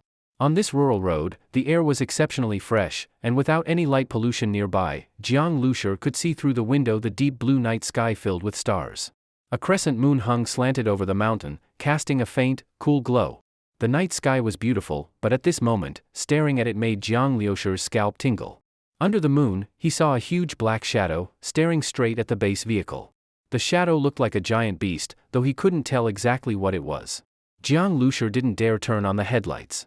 He held his breath, crouched down, and pulled Wen Xiaotian down with him. The base vehicle was well sealed. Although they had been cooking, the smell wouldn't have escaped. This shadow probably wasn't drawn by the scent, but rather by the light. Now that Jiang Lushi had cut the power, he hoped the shadow would lose its target and leave. The apocalypse had just started, and the base vehicle was still in its early stages.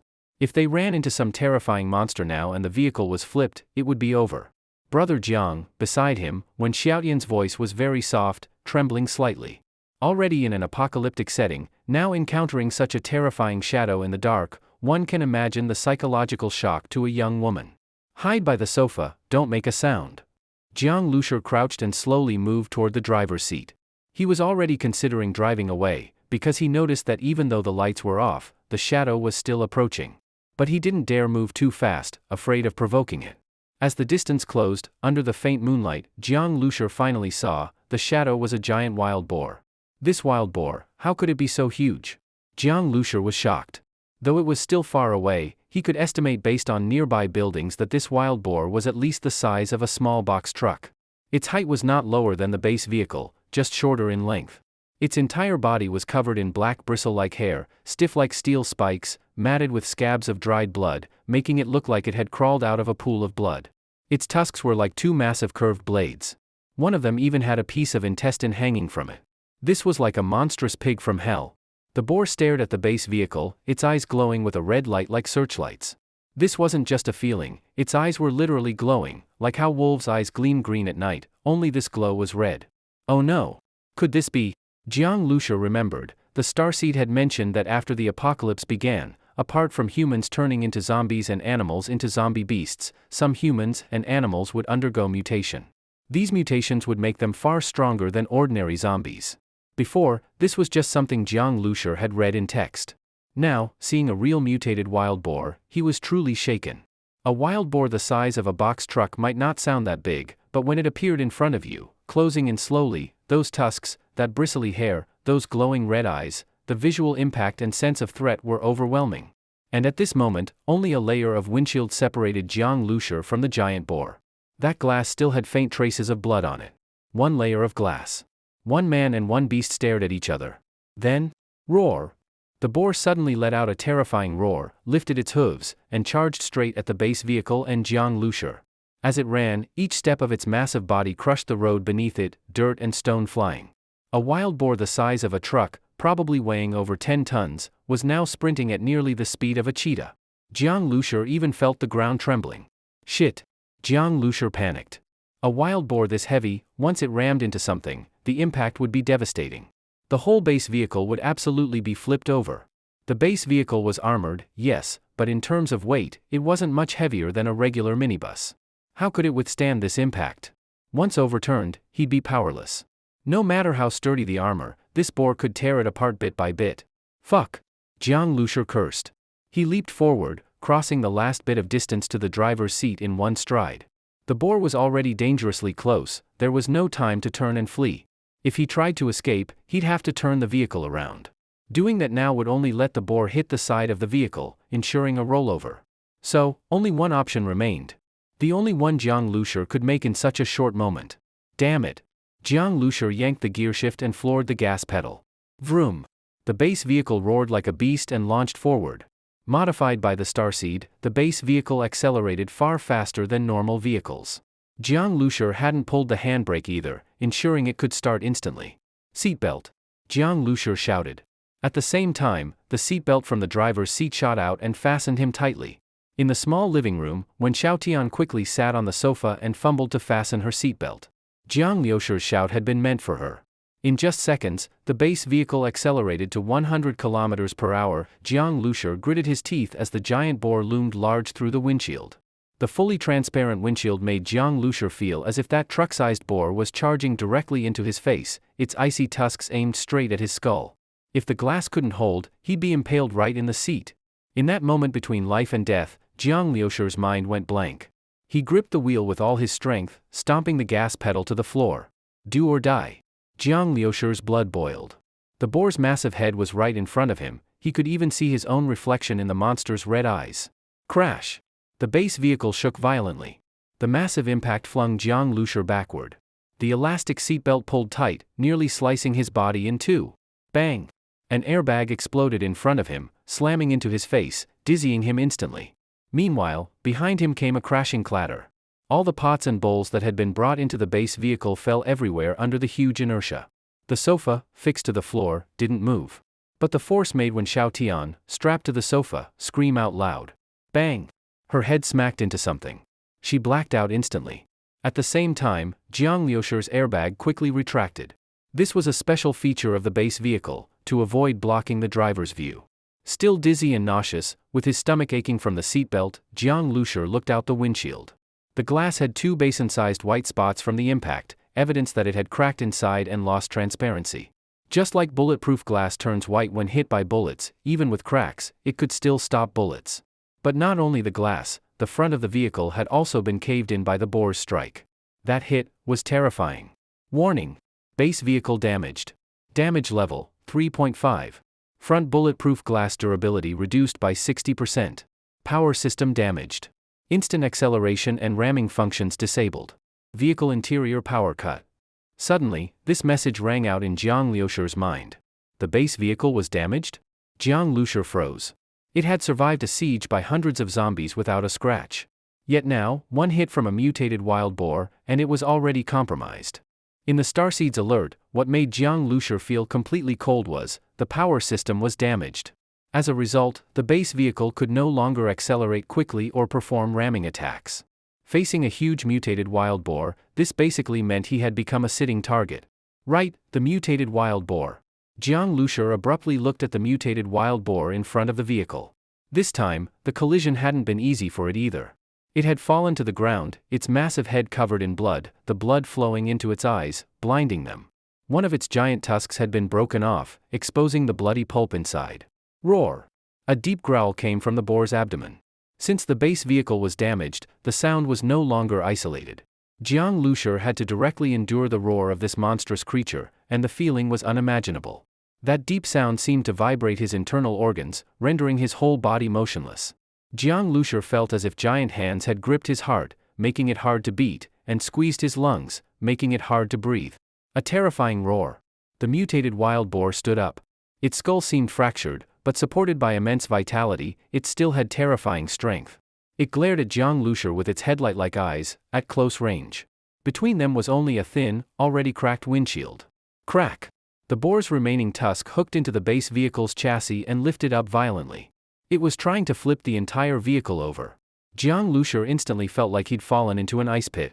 If the base vehicle flipped, it would all be over. Can it still move? Can it still move? Panic surged in Jiang Lucier's heart. He yanked the gearshift and started the vehicle. The base vehicle let out a dull sound, and all 4 wheels began to turn. It still worked. Instant acceleration and ramming were disabled, but the vehicle could still drive normally. The front wheels were already airborne, spinning meaninglessly, while the rear tires scraped the ground violently, kicking up dirt and rocks. Though the impact wasn't strong, the boar was also injured. With this resistance, it couldn't flip the vehicle instantly.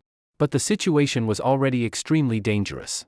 The front of the vehicle was being lifted higher and higher, a rollover was imminent. Damn! Jiang Lucier's face turned grim. He gripped the steering wheel tightly, stepping on the gas. Cold sweat dripped down his face. Stay calm. I must stay calm. In moments of crisis, seek a way out. A chance at survival. Suddenly, a flash of insight came to Jiang Lucier. His fingers moved like playing the piano, rapidly pressing a few buttons on the base vehicle's control panel. Beep! With a soft sound, the control panel lit up.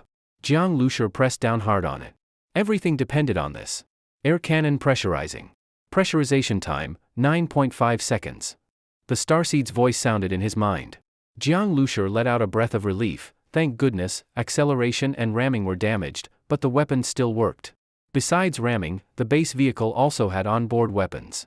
When Jiang Lushur completed the vehicle's modification, he had received information from the starseed about these weapons. But because the apocalypse hadn't started yet, Jiang Lushur had avoided testing them, fearing trouble. After the outbreak, he had been too busy fleeing to test them. Now there was no time for testing, it was a real, life-or-death battle. One mistake and he'd die. The base vehicle's air cannon used 500 liters of compressed gas, with an initial velocity of 810 meters per second, more than twice the speed of sound. During World War II, Nazi Germany had developed air cannons capable of shooting down low-flying aircraft, though they were ultimately abandoned due to accuracy issues. Jiang Lushur didn't know what effect a shot from the air cannon would have on the boar. Its power was undeniable, but air still had less impact than live ammunition. Sometimes, blast shockwaves could send a person flying tens of meters, yet they might survive afterward. Jiang Lushur couldn't guarantee this one shot would kill the boar. And he had only one chance, no second shot. With 9.5 seconds of charging time, if he missed, the vehicle would be flipped. Let's do this. Jiang Lushur gritted his teeth and pressed another button. The air cannon's barrel extended from the front of the vehicle, aiming directly at the boar's abdomen. This cannon was hidden within the vehicle's front, invisible from the outside until activated. Jiang Lushur stared at the 60mm barrel, his heart pounding. Countdown, 9, 8, 7. The starseed began counting down. For Jiang Lushur, it felt like a sentence from fate. The barrel's angle and direction could be adjusted, but where should he aim? The abdomen? The head? The throat? This mutated wild boar had thick skin and flesh. Jiang Lushur didn't doubt it could withstand bullets. Every part of it seemed well armored. 6, 5. The countdown neared its end. The vehicle tilted more and more. Clatter. Because the vehicle was being lifted, all the pots and bowls slid backward. Jiang Lushur gritted his teeth, pressed the automatic cruise control button, unfastened his seatbelt, grabbed a wrench, and leapt from the driver's seat. Stupid pig, die. Jiang Lushur went mad, swinging the wrench furiously against the cracked windshield at the boar. Bang bang bang. The wrench slammed into the glass, already fractured, and fine glass shards shook loose and fell. The attack seemed meaningless. But the boar, being an animal, was provoked by Jiang Lushur's aggression. It glared at him with blood-red eyes. 4, 3. The countdown continued, fate approaching. Suddenly, Jiang Lushur pressed a button and kicked the car door open, leaning halfway out. It looked suicidal, but Jiang Lushur was extremely calm. He knew most of the vehicle's weight was resting on the boar's tusk. The front wheels were in the air, but the boar was also being pressed down, unable to move freely. If it turned to attack Jiang Lushur from the side, it would have to withdraw its tusk, then the base vehicle would drop, all wheels hitting the ground, crushing into the boar. Even if it didn't fall, it would be forced back. So this looked suicidal, but in just a few seconds, the boar wouldn't be able to touch him. Stupid pig, die. Jiang Lushur locked eyes with the boar and threw the wrench with all his strength. Whoosh! The boar couldn't dodge. The wrench hit it. Because the vehicle was shaking and Jiang Lushur wasn't a tribal spear thrower, his aim was off. The wrench struck the corner of the boar's eye, not the eye itself. But even the corner of the eye had many nerves. The boar cried out in pain. Roar! Its roar shook the heavens. The shockwave nearly tore Jiang Lushur from the door. Infrasound and resonance with his organs made his heart nearly stop, mind going blank. But at that moment, one sound remained sharp in Jiang Lushur's mind. The starseed's countdown. 2, 1, 0. Ah! Fuck! Jiang Lushur's eyes turned red. Fighting dizziness and nausea, he used the starseed to slightly adjust the cannon's aim, directly at the boar's open mouth. At that moment, the boar was roaring, mouth wide open, and the cannon barrel was aimed right inside. Air cannon, fire. Bang! A fierce explosion sounded, like thunder striking the ground, deafening. The airflow at 810 meters per second far exceeded the speed of sound, triggering a sonic boom. A huge eruption of energy burst out. The base vehicle was suddenly thrown backwards, the windows violently shaking, large chunks of bulletproof glass shards falling, blown away like bullets in all directions. The surging air formed a vacuum around, the pressure rising sharply then dropping almost to nothing. Water vapor in the air immediately liquefied, forming a house-sized conical mist. That conical mist was then pushed by the airflow, moving forward with incredible speed. While the base vehicle was thrown backwards, the prefab houses and trees ahead were ripped away by the airflow. Houses collapsed, roofs flew off, a large tree trunk thick as a thigh snapped in half, all leaves vanished in an instant. And this was only the aftershock of the airflow. Most of the airflow energy was absorbed by the mutated wild boar's mouth. Boom! The mutated wild boar, over 10 tons in weight, was violently thrown. The airflow wildly expanded inside its organs. Its massive body swelled instantly, puffing up like a balloon. Then, a terrifying high-pressure airflow, nearly 10 megapascals, found a vent behind the mutated wild boar. Bang! A dull sound. A fountain of fresh blood, shards of flesh, pieces of organ sprayed out from the wild boar's abdomen, shooting dozens of meters away, forming a bright red blood fountain in the air. Clang! The blood fountain slammed against a prefab house, like the strike of an iron hammer, collapsing that house immediately. Terrible power. Jiang Lushur watched this terrifying air cannon's effect, deeply shaken. At that moment the base vehicle was still under automatic cruise control. Once its wheels touched the ground, having lost the boar's pushing force, it started moving forward. Jiang Lushur hastily cancelled the cruise control and pressed the brake. Screech! The 4 tires of the base vehicle had suffered heavily. Especially the rear wheels, heated by fierce friction, emitting blue smoke, giving off a strong burning smell. The base vehicle's tires were naturally tougher than ordinary ones, with internal small airbags so they wouldn't burst even if shot. But even so, after this rough treatment, they were severely damaged. Jiang Lushur opened the door, feeling drained. The recent battle, even though most of it was between the base vehicle and the mutated wild boar, had left him very tired. Exhaustion was huge. He looked ahead at the result of the air cannon, truly astonishing. Before firing it, Jiang Lushur had not expected that an initial speed of 810 meters per second would have such overwhelming force. But after all, air is still air. Even highly compressed, hitting the boar's bulletproof skin and flesh dissipates power. If the shot didn't go into the boar's mouth, it would be very difficult to kill it. Jiang Lushur picked up a wrench from the ground, staggering toward the mutated wild boar. Seeing all the pig blood, flesh, guts, and the boar now transparent front to back, Jiang Lushur inwardly gasped. Holy, this pig is screwed. He stopped about 10 meters from the mutated wild boar, to avoid being hit by any final twitching. Also, he didn't dare go too far from the base vehicle, in case zombies appeared and he couldn't get back in time. When Xiao Tian. Jiang Lushur called her, but it was silent inside the vehicle. What? He tightened, immediately returned to the base vehicle. What he saw, when Xiao Tian was firmly strapped in by her seatbelt. Her eyes were closed, her forehead was cut and wet with blood. This. He hurriedly tested her breathing. Fortunately, she was only unconscious. Looking at her wound, Jiang Lushur shook his head. She was unlucky. That injury was probably from pots or bowls hitting her. Earlier when the base vehicle had collided with the mutated wild boar, when Xiao Tian was strapped on the sofa, so she was safe. But those pots and bowls were not secured. When they were flung, she was knocked out cold. If there had been several collisions, those utensils could have killed her. That was dangerous. Jiang Lushur exhaled. If the fight with the mutated wild boar had harmed Wen Xiaotian fatally, he would have felt terrible. He fetched gauze from the storage box, about to bandage Wen Xiaotian's wound, when suddenly a voice sounded in his mind. Base vehicle damaged, damage level 3.5. Repair requires 200 kilograms steel, 100 kilograms copper, 30 kilograms high molecular organic plastic, 1,200 liters gasoline, 200 kilowatt-hour electricity. Repair time required, 24 hours. Hearing this, Jiang Lushur froze, then bitterly smiled. The base vehicle was damaged. Thankfully it can self-repair. But those repair materials are really hard to find. Steel, copper, organic plastic, especially gasoline and electricity. In the apocalypse, collecting these is not easy. 1,200 liters of gasoline is almost a ton, a real gas hog. And now the gasoline reserve. Jiang Lushur looked at the fuel gauge, a face full of bitterness. After repeatedly using the ramming function and firing the air cannon, gasoline consumption was huge. Less than 20 L remained. Not enough to go 100 kilometers. If zombies were encountered within that 100 kilometers, the consequences would be unthinkable. Jiang Lushur was worrying when the starseed gave another prompt, making his heart skip a beat, ears perk up. Level 1 mutant beast hunted successfully. Discovered level 1 mutant crystal core, located in mutant beast's heart. Extraction unlocks base vehicle's first evolution.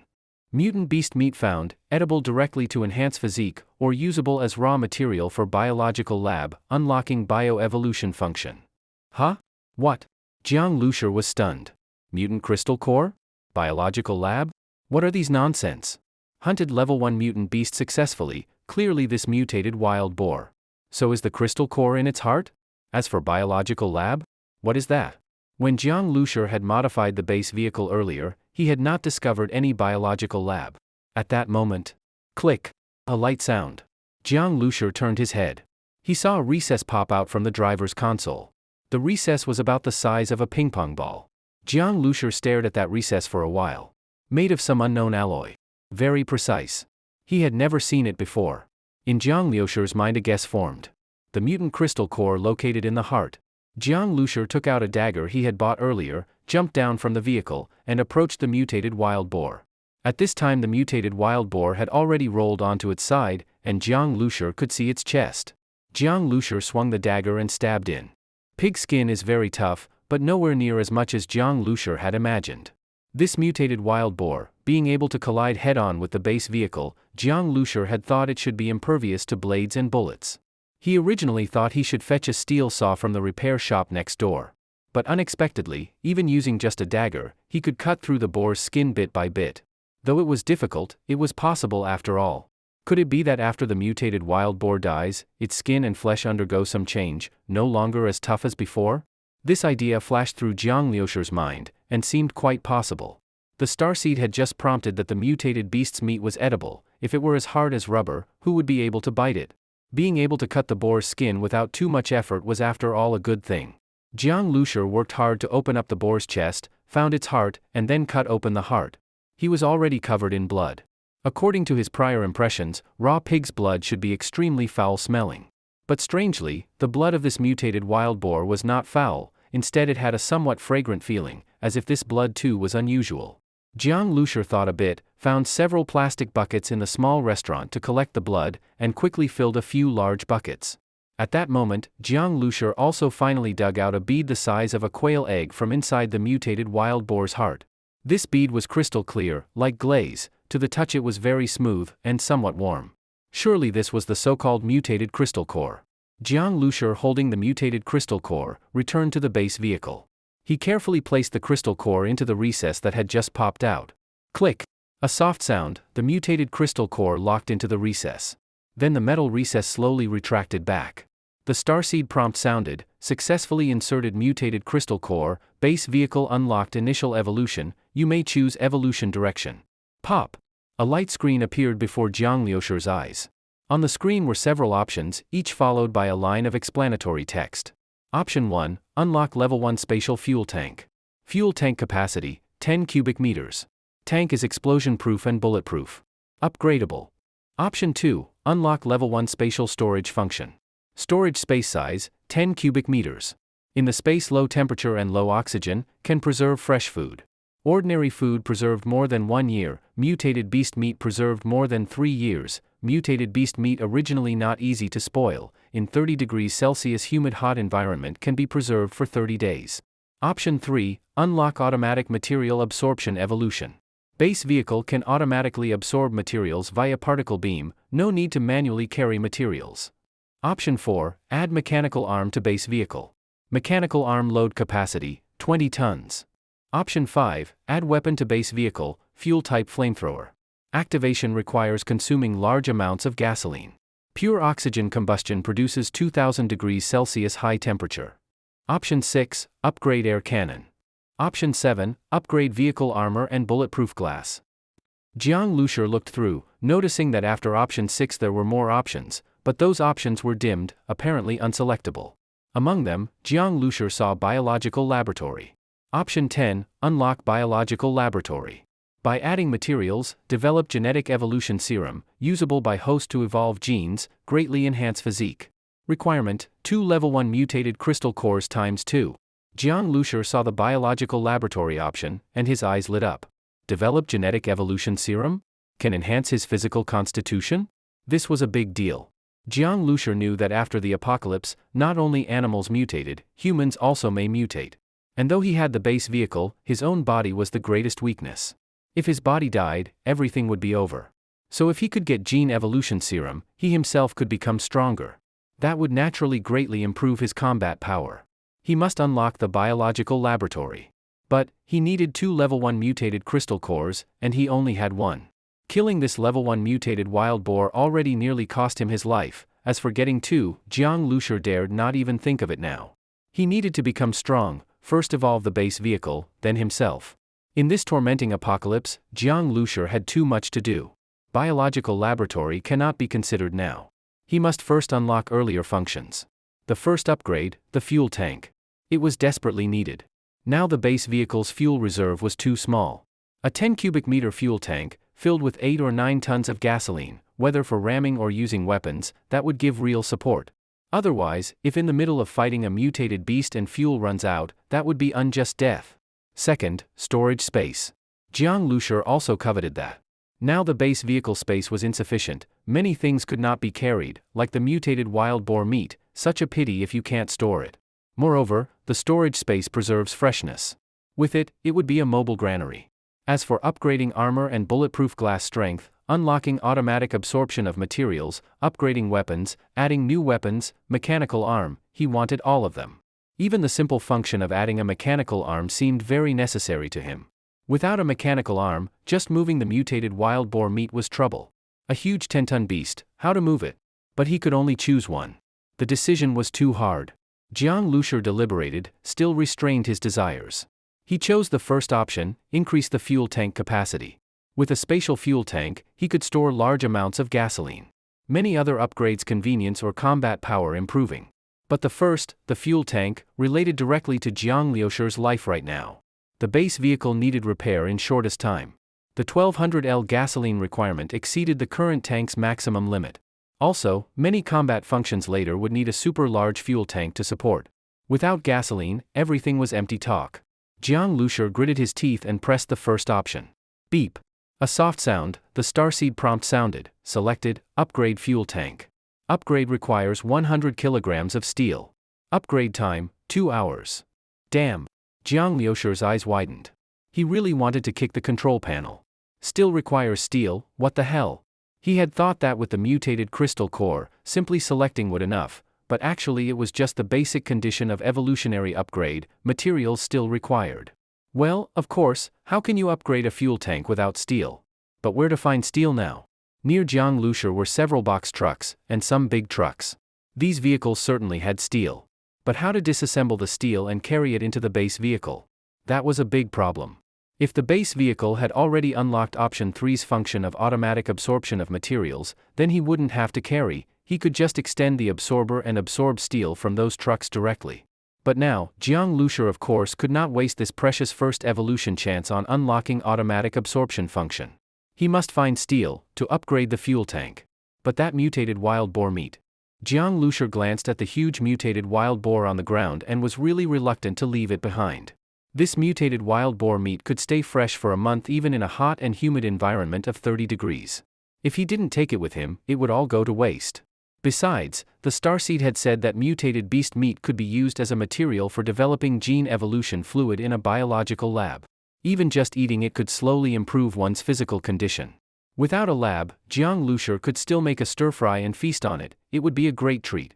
Improving physical fitness a bit would at least make moving those few hundred kilograms of steel easier. Jiang Lushur had grown up in a modest family.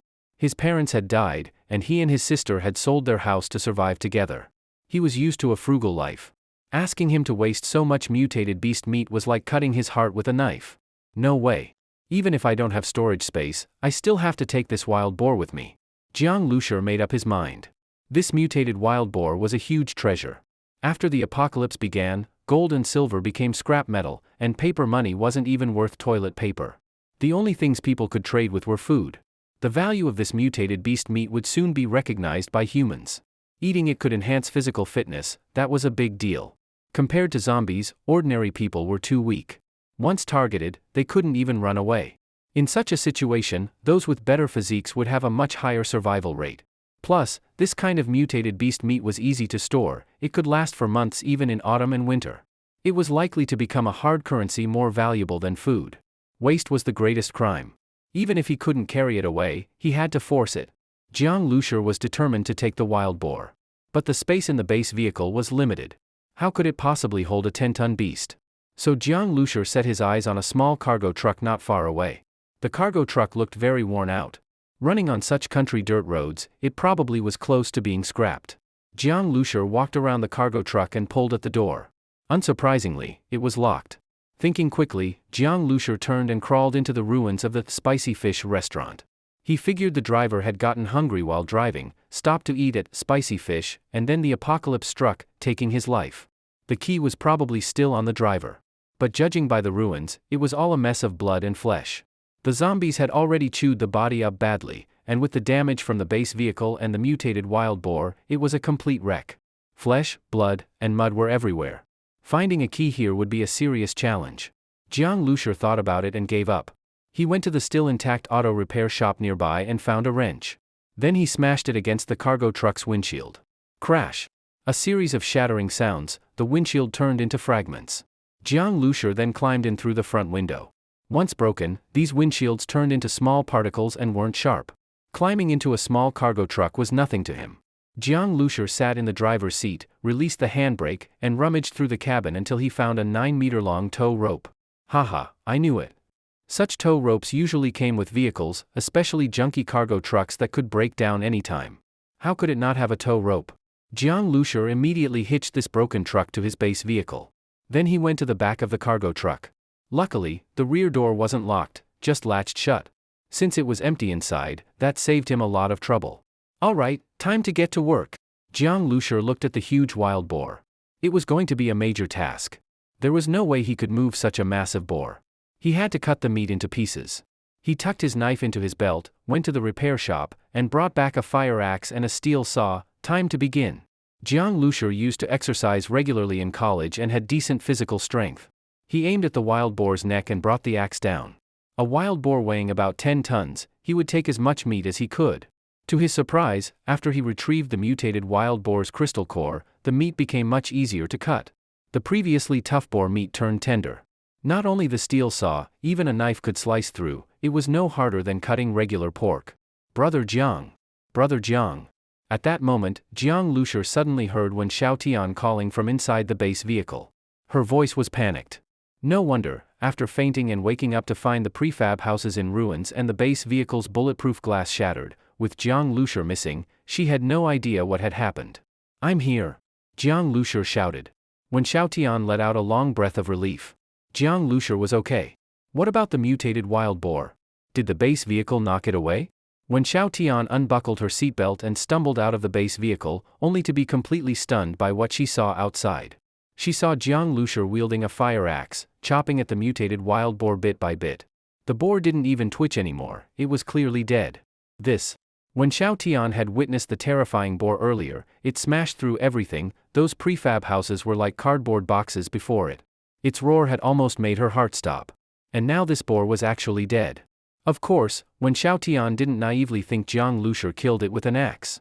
Was it run over by the vehicle? She turned to look at the badly damaged base vehicle. That vehicle was truly something else. Brother Jiang, what are you doing? Wen Xiaotian asked. Getting meat. This wild boar meat is edible. Jiang Lushur didn't explain the effects of mutated beast meat, and Wen Xiaotian didn't ask further. She just said, I'll help. Butchering such a large wild boar was no easy task. With Wen Xiaotian's help, it would go much faster. At this time, her forehead had a big gash, covered in blood. She looked pitiful. Jiang Lushur hesitated but eventually agreed. The boar meat had to be processed quickly. Though the area was deserted, you could never be sure when zombies might appear. Jiang Lushur took some bandages from storage and helped Wen Xiaotian wrap her wound. Then the two of them began cutting large chunks of meat, bright red, lean wild boar meat, darker than even top-grade beef. Each piece weighed dozens of pounds, premium meat for sure. Piece by piece, they loaded over 100 chunks of meat onto the cargo truck. Jiang Lushur even hauled in a bunch of bones at the end. After this exhausting task, both of them were completely worn out. Fortunately, no zombies showed up during the entire process of butchering the mutated wild boar. Otherwise, dodging zombies would have been a major headache. Jiang Lushur returned to the base vehicle and collapsed onto the sofa, gasping for breath. Though he had just survived a life-and-death battle and was utterly drained, his heart was full of joy. This apocalypse might be a mess, but with the Starseed base vehicle, he might still carve out a future. After the fierce battle with the mutated wild boar and the butchering of its meat, both Jiang Lushur and Wen Xiaotian were extremely hungry.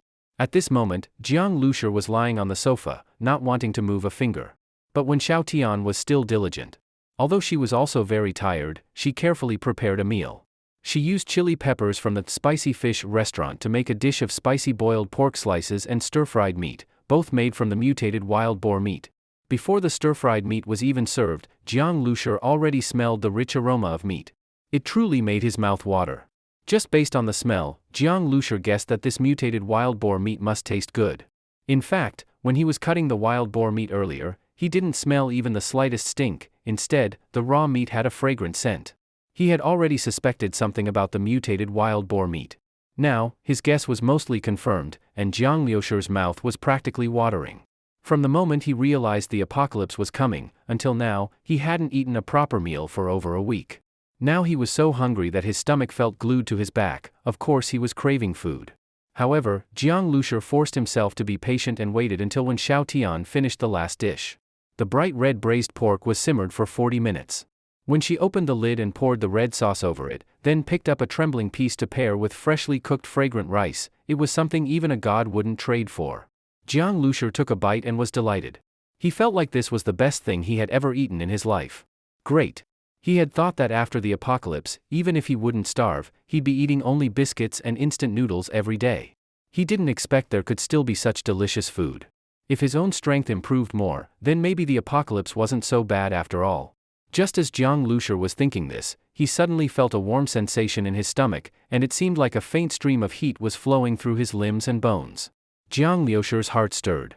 He understood, this must be the so-called energy that enhanced physical fitness. But the effect wasn't very obvious.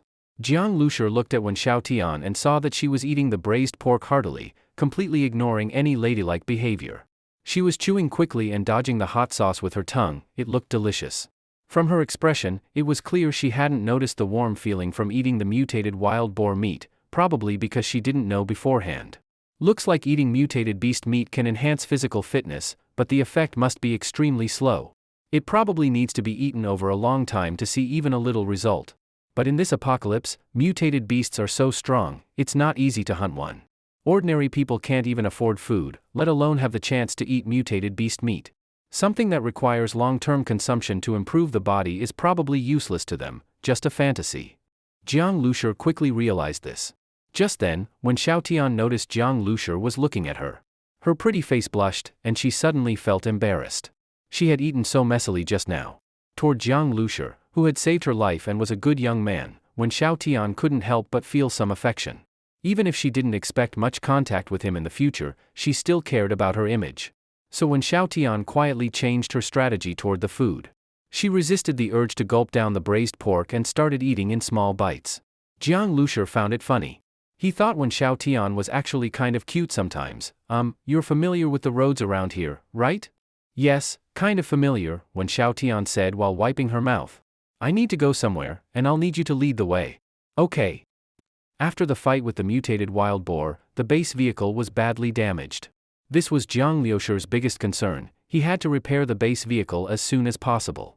To fix it, he needed 1,200 liters of gasoline, 200 kilograms of steel, 100 kilograms of copper, 30 kilograms of high-polymer organic plastic, and 200 kilowatt-hours of electricity, that is, 200 degrees of power. All of this had to be gathered. As for upgrading the base vehicle, that was simple, just 100 kilograms of steel. Damn it. Whether before or after the apocalypse, fixing a good car is always ridiculously expensive. Jiang Lushur was driving the base vehicle, towing the small cargo truck, traveling along a country road. Towing a vehicle takes skill. Normally, the towed vehicle needs a driver to keep a safe distance. Going downhill, the rear vehicle moves faster than the front one, so the brakes have to be used, otherwise, it'll crash into the front. But you can't brake too hard either.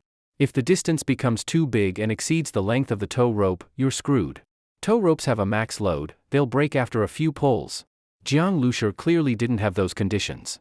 Wen Xiaotian didn't know how to brake, and even Jiang Lushur himself wasn't capable. You needed to be a professional driver for this kind of thing. So Jiang Lushur just didn't bother. He dragged it along by brute force. Nobody was braking, so there was no risk of snapping the rope. As for rear-end collisions, so what? Just crash. So on these terrible country roads, from time to time, bang! A loud crash from the rear, the base vehicle jolted violently. The wild boar meat alone weighed at least 5 or 6 tons after skinning and deboning, and with the cargo truck's weight, of course the impact was heavy. But it was fine. Keep driving. Jiang Lushur couldn't care less. If the base vehicle could survive a hit from a mutated wild boar, would a rear end by a junky cargo truck matter? So the base vehicle's damage level remained at 3.5, basically unchanged.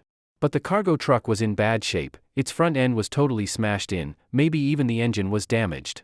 Jiang Lushur didn't care. As long as the 6 wheels could roll and the steel frame didn't fall apart, it was good enough. But dragging such a big thing used up a lot more fuel. Originally, Jiang Lushur only had 20 liters of gasoline left. Along the way, Jiang Lushur kept collecting gasoline.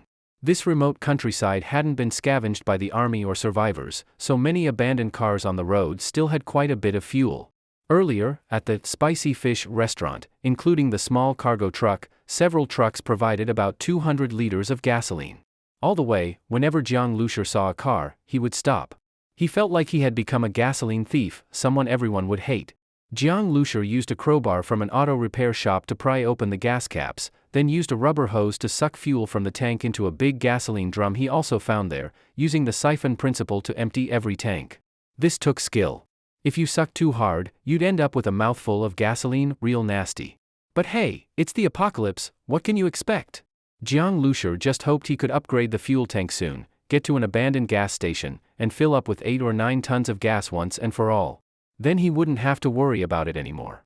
After doing this again and again, Jiang Lushur felt like his mouth muscles were cramping. Truck tanks were better, if lucky, he could get 70 or 80 liters from one. Cars were worse. It took a lot of effort to pry open the tank, and because the tank was low and had little height difference, siphoning didn't work well. He had to use an empty bucket just to collect a bit. After all that trouble, he'd only get 20 or 30 liters. In the end, Jiang Lushur had drained the tanks of who knows how many cars. He finally filled 6 large barrels of gasoline, should be enough now. Damn, it was exhausting, maybe even harder than butchering the mutated wild boar. This kind of thing, he could only do it once. If he had to do it again, it might cost him his life. On the way, Jiang Lushur also passed by a large hardware store, from which he got a diesel generator and a large barrel of diesel. The location of this hardware store was also something Wen Xiaotian had told him about. The hardware store was a treasure trove. Jiang Lushur conveniently took a bunch of tools like hammers, chisels, electric drills, and loaded them all into the base vehicle and the small cargo truck. Even the badly deformed driver's cabin of the cargo truck was piled full. The extreme lack of space made Jiang Lushur realize that upgrading the space of the base vehicle had become absolutely necessary. So many things needed to be upgraded. Where was he supposed to find that many mutant crystal cores? That mutated wild boar nearly cost him his life. Along the way, Jiang Lushur also encountered some wandering zombies. Although the base vehicle was damaged, it was only the instant acceleration system that had failed. Running over some ordinary zombies was still no problem. Just like that, Jiang Lushur spent an entire day and finally, stumbling and struggling, arrived at his destination. It was a 3-story black building. The structure looked a bit old and sat in the center of a courtyard several thousand square meters in size. The yard was surrounded by concrete walls, with broken glass on top to prevent climbing. The main gate was nearly 6 or 7 meters wide, enough for 2 vehicles to pass side by side. The heavy iron gate was slightly damaged, and the top of the iron door was lined with spear-like iron spikes, giving off a heavily guarded feeling. For such a remote countryside area, this kind of large iron gate, wide yard, and 3-story building could be considered quite a majestic structure. After the apocalypse hit, the place became deserted. The iron sign at the entrance was hanging loosely, swaying slightly in the wind and making a creaking sound, creak, creak. Jiang Lushur clearly saw the 7 large characters on the sign, Fuwang Scrap Recycling Station. Underneath were smaller words, accepting second-hand construction materials, scrap vehicles, steel, copper, aluminum, plastic, waste paper. According to Wen Xiaotian, this was the largest recycling station in the nearby area. It was even registered as a company, Fuwang Renewable Resource Recycling and Environmental Protection Company, Limited. The combination of a rural and high-end name felt a bit awkward, but the fact that it was registered as a company showed it had some scale. That was exactly why Jiang Lushur had chosen this place. Jiang Lushur stopped the base vehicle and pressed a button. The towing rope automatically detached. After all, he didn't know what the situation was like inside the recycling station. If there was a fight, he couldn't be dragging a cargo truck as dead weight. The gate was slightly ajar. Jiang Lushur stepped on the gas and rammed it open. Inside the several thousand square meter courtyard, it was packed full of renewable resources. Beside the piles, there was even a front-loader vehicle. Jiang Lushur directly pressed the horn. Zombies are attracted to sound. There weren't many people around within 7 or 8 miles, so it wouldn't attract more zombies, only the ones inside the recycling station, which was both convenient and safe. Sure enough, as the horn echoed, a low growl came from the black building. Soon, a dozen zombies appeared. As soon as they came out, they crazily rushed toward Jiang Liusher's base vehicle. No mutant beasts, Jiang Liusher let out a breath of relief. If a mutant beast had shown up, he'd have had to flee immediately, leaving behind the cargo truck full of wild boar meat, enough for a mutant beast to feast on. Although the base vehicle's instant acceleration was damaged, slower acceleration still worked. On decent roads, it could still reach 150 kilometers per hour, fast enough to outrun most mutant beasts. Let me send you on your way. Seeing the zombies rush over, Jiang Liusher stepped on the gas. Boom boom boom. Like bowling pins being knocked over, the dozen or so zombies were sent flying everywhere, some were even crushed to death against piles of scrap. Jiang Liusher was very careful. He drove the base vehicle back and forth a few times, making sure every zombie was dead. Then he honked the horn for 5 more minutes. After confirming that no new zombies were coming, he finally got out of the vehicle. When Xiaotian, go stand guard at the gate. If you get tired, go rest inside the small building. There shouldn't be any zombies in there now. Huh? What about you? Fixing the vehicle, Jiang Liusher said briefly. He didn't want Wen Xiaotian to see the process of repairing and upgrading the base vehicle, so he sent her away. When Xiaotian blinked her big eyes, repairing the vehicle? This rich young master even knows how to repair cars? But on second thought, Jiang Liusher had turned an old minibus into something so powerful. He was probably a car enthusiast. Maybe the modifications were done by a team he had hired. A young second-generation rich kid with such skills, able to handle machinery, this guy was impressive. When Xiaotian knew that Jiang Liusher had grabbed a large number of tools from both the auto repair shop and the hardware store, he might really be able to fix the car on his own. When Xiaotian, I need quiet while working on the car and also need to think about modifications. Don't disturb me. It might take over a day. Take some food with you, don't go hungry. If anything happens, just call my name. Jiang Liusher gave some instructions, then drove the base vehicle into a garage about 100 square meters in size, while Wen Xiaotian obediently went to the gate to keep watch. This recycling station had everything. Whenever Jiang Liusher saw something useful, he carried it into the garage. Moving a few hundred kilograms of steel, copper, plastic, etc., was much easier than collecting gasoline or cutting up a 10-ton wild boar. Jiang Liusher planned to first upgrade the fuel tank, then repair the base vehicle. He first looked at some construction scaffolding from the recycling station, planning to use it as steel.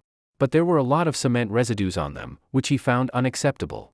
As for some scrap steel, a lot of it was rusty. However, there were also some dismantled machine tools made of high-quality steel. Though covered in oil, they could be used after cleaning. Copper was even harder to find. Jiang Liusher only found some copper hotpots, not nearly enough. But when he explored the warehouse and pried open its door, he was stunned to find that it was full of brand new building materials. Big bundles of black and blue rebar, aluminum alloy materials, coils of copper wire, cast copper pipes, brand new PPR pipes, and PVC drainage pipes. All of it was high-quality steel, copper, and piping. This stuff was supposed to be scrap? Jiang Liusher stood in shock for a moment before realizing, sometimes, contractors embezzled construction materials and secretly sold them off. This recycling station acted as the middleman, helping sell the hot materials and making a fortune. Lucky for Jiang Liusher, he could now use the best materials and didn't have to make do with the bad ones. Jiang Liusher was thrilled. He looked like a hardworking squirrel, busily carrying materials to his little nest. This base vehicle was not only his battle station, but also his safest home. Soon, all materials were gathered, and the starseed began scanning and modification. First, the fuel tank was upgraded. Not long after, the roar of the diesel generator sounded. Jiang Liusher connected the power and started the base vehicle repairs. Sun rose and set, an entire day passed. When Jiang Liusher woke up, the base vehicle's upgrade was complete. The brand new base vehicle was fully restored. Though the outside of the fuel tank looked unchanged, the inside now had an extra 10 cubic meters of space. Once filled, he would never have to worry about gasoline again. Fuel tank upgrade complete. Fuel capacity, 10 cubic meters. Equipped with automatic fuel extraction device. Host can transmit refueling commands to the starseed. Beep. With a light sound, the internal structural diagram of the new fuel tank appeared before Jiang Liusher's eyes. Jiang Lushur found that not only had the fuel capacity been upgraded, but the engine's fuel injector, fuel intake pipe, and air intake pipe had also been upgraded. The original small-capacity fuel tank couldn't handle heavy fuel consumption at all, but now that problem no longer existed. With the upgraded fuel tank, the high-powered engine equipped in the base vehicle could now be properly supported. Especially this automatic fuel extraction device, it surprised Jiang Lushur. With it, he no longer had to struggle using a hose to siphon fuel. The fuel tank was now complete, and Jiang Lushur couldn't wait to test it. He picked up a nearly empty fuel barrel and placed it at the fuel tank inlet. There was no need to press any buttons. Jiang Lushur simply sent the refueling command to the starseed with his mind. Click, a soft sound. The fuel tank cap opened automatically, and a metal tube extended from inside. Jiang Lushur couldn't tell what material the tube was made of, but it could freely extend, retract, and change direction. Looking at the tip of the tube, he saw not only a claw-like opener but also a flashing device that appeared to be a sensor. The sensor rotated once, then aligned with the fuel barrel. The metal tube extended toward the barrel, and in an instant, the remaining fuel was sucked up.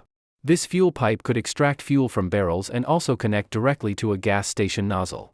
All operations could be controlled from within Jiang Lushur's mind. Jiang Lushur willed the metal tube to extend farther. Through testing, he confirmed that the maximum extension range of the tube was 10 meters. If there were obstacles in between, the range would be reduced.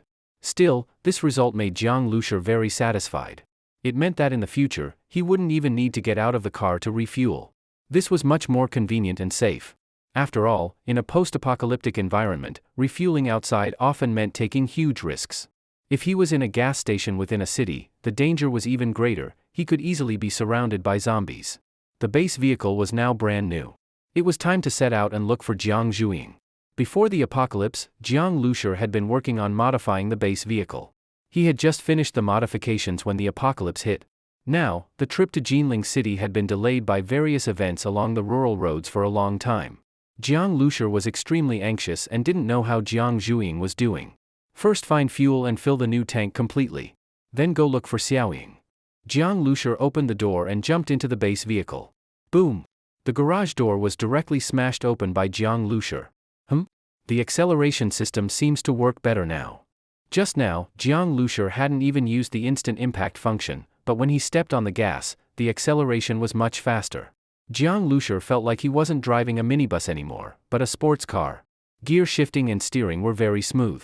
With the large capacity fuel tank, all the previously suppressed performance of the base vehicle had been unlocked.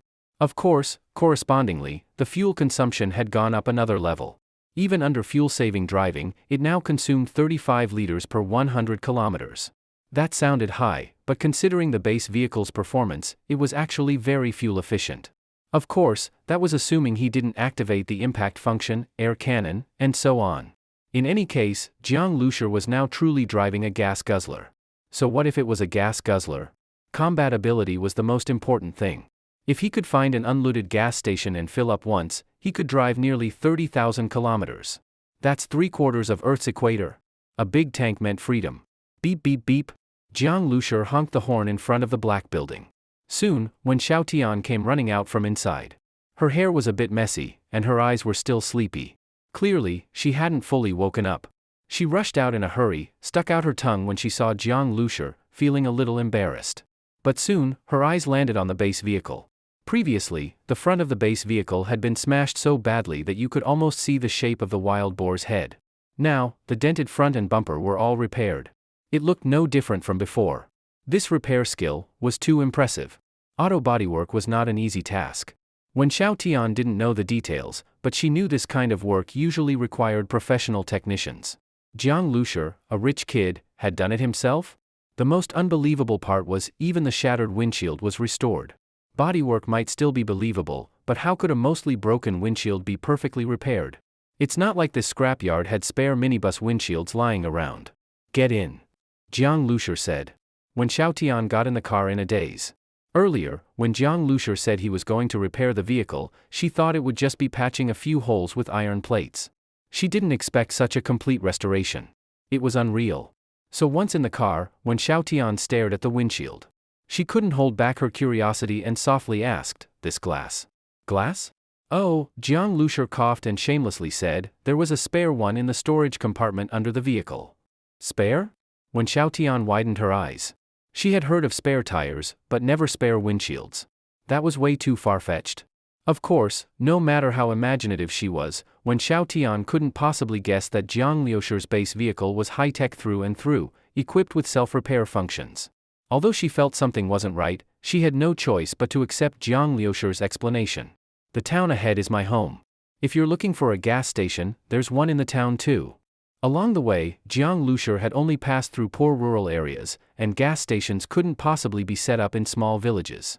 Now, he would finally encounter his first gas station. Finally, someplace to refuel.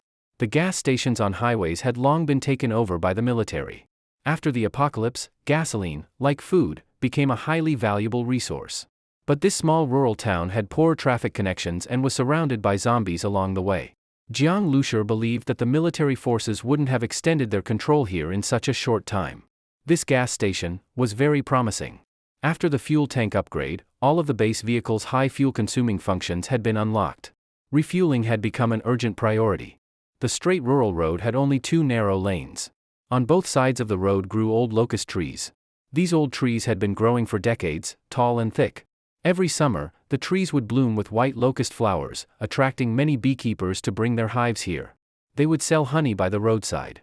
Unfortunately, now, with the apocalypse approaching, such scenes would never happen again. On both sides of the road, Jiang Liusher even saw a few abandoned and broken beehives. Several abandoned vehicles were parked along the road, and the people who had been in them were long gone. This was the small town where when Xiaotian's family lived, the center of the entire town had only 2 intersections. It was a tiny place. All the commercial shops, small eateries, and the rural credit cooperative were gathered along these few intersecting roads. Screech. A light braking sound rang out. A minibus stopped at an intersection. Then, bang! With a loud crash, the small cargo truck being towed slammed hard into the back of the minibus, causing it to shake violently. When Xiaotian swayed in her seat and looked uneasily at the rear of the vehicle. They had rear-ended so many times along the way, was this kind of collision really okay? Jiang Liusher sat in the driver's seat, looking around. Next to the intersection was a noodle shop. Several cars were parked randomly on the road. One of them had crashed into a streetlight pole. Its front end was completely caved in, and its shattered windshield was covered in dried, dark brown blood. It was unclear whether the person inside had died from the crash or had been pulled out and eaten by zombies. My home is in a small alley about 200 meters ahead. When Xiaotian spoke nervously. Approaching her home, her heart was filled with anxiety.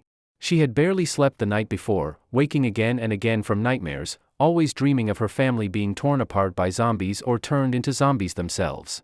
Especially now, seeing the tragic state of her hometown, she was even more worried. She even felt afraid to go home. The sight before her made her heart pound wildly. But her home was right ahead. No matter how scared she was, she had to go back.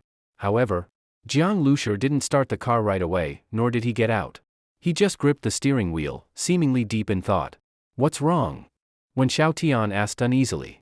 She had thought Jiang Liusher had stopped beside the noodle shop to search for food, but that didn't seem to be the case. Strange.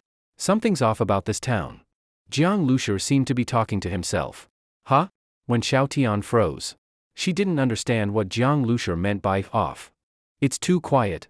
For a small town like this, there should be at least 30 or 40,000 people. The town center is usually the most densely populated, so there should be thousands of people gathered here. But now, there are very few zombies on the road. Looking ahead, Jiang Liusher could barely make out a few wandering zombies in the distance. Logically, the commercial area of the town should be filled with zombies, maybe not packed wall to wall, but still at least thousands. Driving through would have been bloody and challenging. If a mutant beast showed up among so many zombies, the danger level would shoot through the roof. But now that problem didn't exist, and yet Jiang Liusher felt something was off. Yeah, you're right. When Xiaotian had been too worried about her family to notice anything strange about the town. Not only are there few zombies, but the roads also aren't blocked like you'd expect. Your town probably doesn't have many cars, but with the apocalypse suddenly arriving and all the traffic accidents, the roads should be jammed. But look, these roads are still usable. Although many abandoned vehicles lined the road, most were parked to the side. A few were overturned in the middle, but there was plenty of space to drive around them. So that means, when Xiaotian also noticed what Jiang Liusher meant. Someone must have cleared the roads. Could it be the military? Her eyes lit up with hope. If that were the case, then maybe her family was safe. Probably not, Jiang Lushi shook his head. The military isn't like cabbage, you don't just find them anywhere. Normally they're stationed in fixed locations. After the apocalypse started, it's already a stretch for them to maintain order in major cities. How could they spare forces to manage a tiny remote town like this? Yeah, the light in Wen Xiaotian's eyes faded in disappointment. But she also realized that what Jiang Lushi said was more logical, she just hadn't been thinking clearly. We'll find out once we go in. Jiang Lushi started the engine and slowly drove forward, staying alert. The zombies were still some distance from the vehicle. The minibus's engine and movement didn't make much noise and didn't attract any attention. The slowly moving minibus was like a disguised object silently infiltrating the town. However, Jiang Lushi didn't know that his vehicle had just entered the field of view of a pair of binoculars. "Brother Zhang, someone's coming," said a skinny, dark young man who looked a bit like a monkey. He grinned and said, "Might be something we can scavenge." "Oh?" Brother Zhang was a muscular man wearing a tight vest, his whole body covered in bulging muscles. He looked like a gym trainer. He took the binoculars and looked. It was a broken-down minibus, and what made Brother Zhang laugh was that it was towing an even more broken cargo truck. The front of the truck looked like it had been smashed countless times. The paint was gone. That piece of junk? Even a scrapyard would only take it as junk metal, and this guy was still towing it? You call that something valuable? Your brain must be full of water. This hillbilly probably crawled out of some backwater mountain. He's probably still dreaming about finding the military. That broken piece of crap, wouldn't take it even if it were free. Brother Zhang scolded. The monkey-faced young man grinned and said, "Didn't brother you tell us to find fuel and food? Sure, the car looks crappy, but it came from outside the town, there's gotta be something inside. Maybe some rural specialties or something. We've already looted most of the stuff in the town. Brother you still wants us to find more. Even a grasshopper's leg is still meat. And maybe there's a country girl inside too?" As he spoke, the skinny man showed a sinister smile. Brother Zhang thought for a moment, then straddled a motorcycle. He waved behind him. The skinny man quickly climbed onto the back seat, carrying a steel pipe on his shoulder. Brother Zhang raised his hand and shouted with authority, "Brothers, follow me." Vroom. The motorcycles roared. 7 or 8 bikes, each carrying 2 or 3 people, a gang of thugs like locusts, charged toward the minibus. The base vehicle was driving slowly. "Turn left here, then keep going a bit after entering this road," when Xiao Tian pointed at the road and said. At that moment, Jiang Lushi suddenly turned the steering wheel. The base vehicle, which had been crawling like a snail, immediately veered to the side. When Xiao Tian cried out in surprise, her body swaying with the car's sudden movement. But since she was wearing a seatbelt, she was only startled by the sudden change. "Huh?" A young man riding a motorcycle that had just rushed out froze for a moment. He had just come out from an alley next to the base vehicle and originally intended to smash the car window from the side, but didn't expect that although the driver was going slow, his reaction was pretty quick. And the car, its turning speed was way too fast. The motorcyclist was caught off guard and almost lost balance, nearly falling over with his bike. Vroom vroom vroom. When Xiao Tian had just lifted her head when she heard the sound of engines all around. Looking out the window, she was shocked to see 7 or 8 motorcycles rushing out from the alleys, circling around their vehicle. The young men on the motorcycles were holding iron rods or axes, clearly not friendly. The motorcycle that almost crashed earlier came around to the front. The rider shouted angrily, "Fuck you. Stop the car." Brother Jiang, when Xiao Tian looked nervously at Jiang Lushi. These people looked vicious, not like good people. Normally, seeing survivors instead of zombies would be a good thing, but now when Xiao Tian felt scared. Jiang Lushi silently watched the motorcycles. These people clearly had bad intentions, how could he possibly stop the car? So when the young man shouted, Jiang Lushi didn't even show the slightest intention of stopping. Seeing the driver ignore him, the young man cursed, "Fuck," and sped to the back, saying to Brother Zhang, "He won't stop." The monkey-faced young man behind Brother Zhang quickly asked, "Is there a girl?" "Looks like there is." Hee hee. The monkey-faced guy rubbed his hands eagerly, force him to stop. Dragging a busted cargo truck, where does he think he's going? What do you say, Brother Zhang? He didn't forget to ask for instructions. Brother Zhang nodded. Force him and smash his windows. Be careful.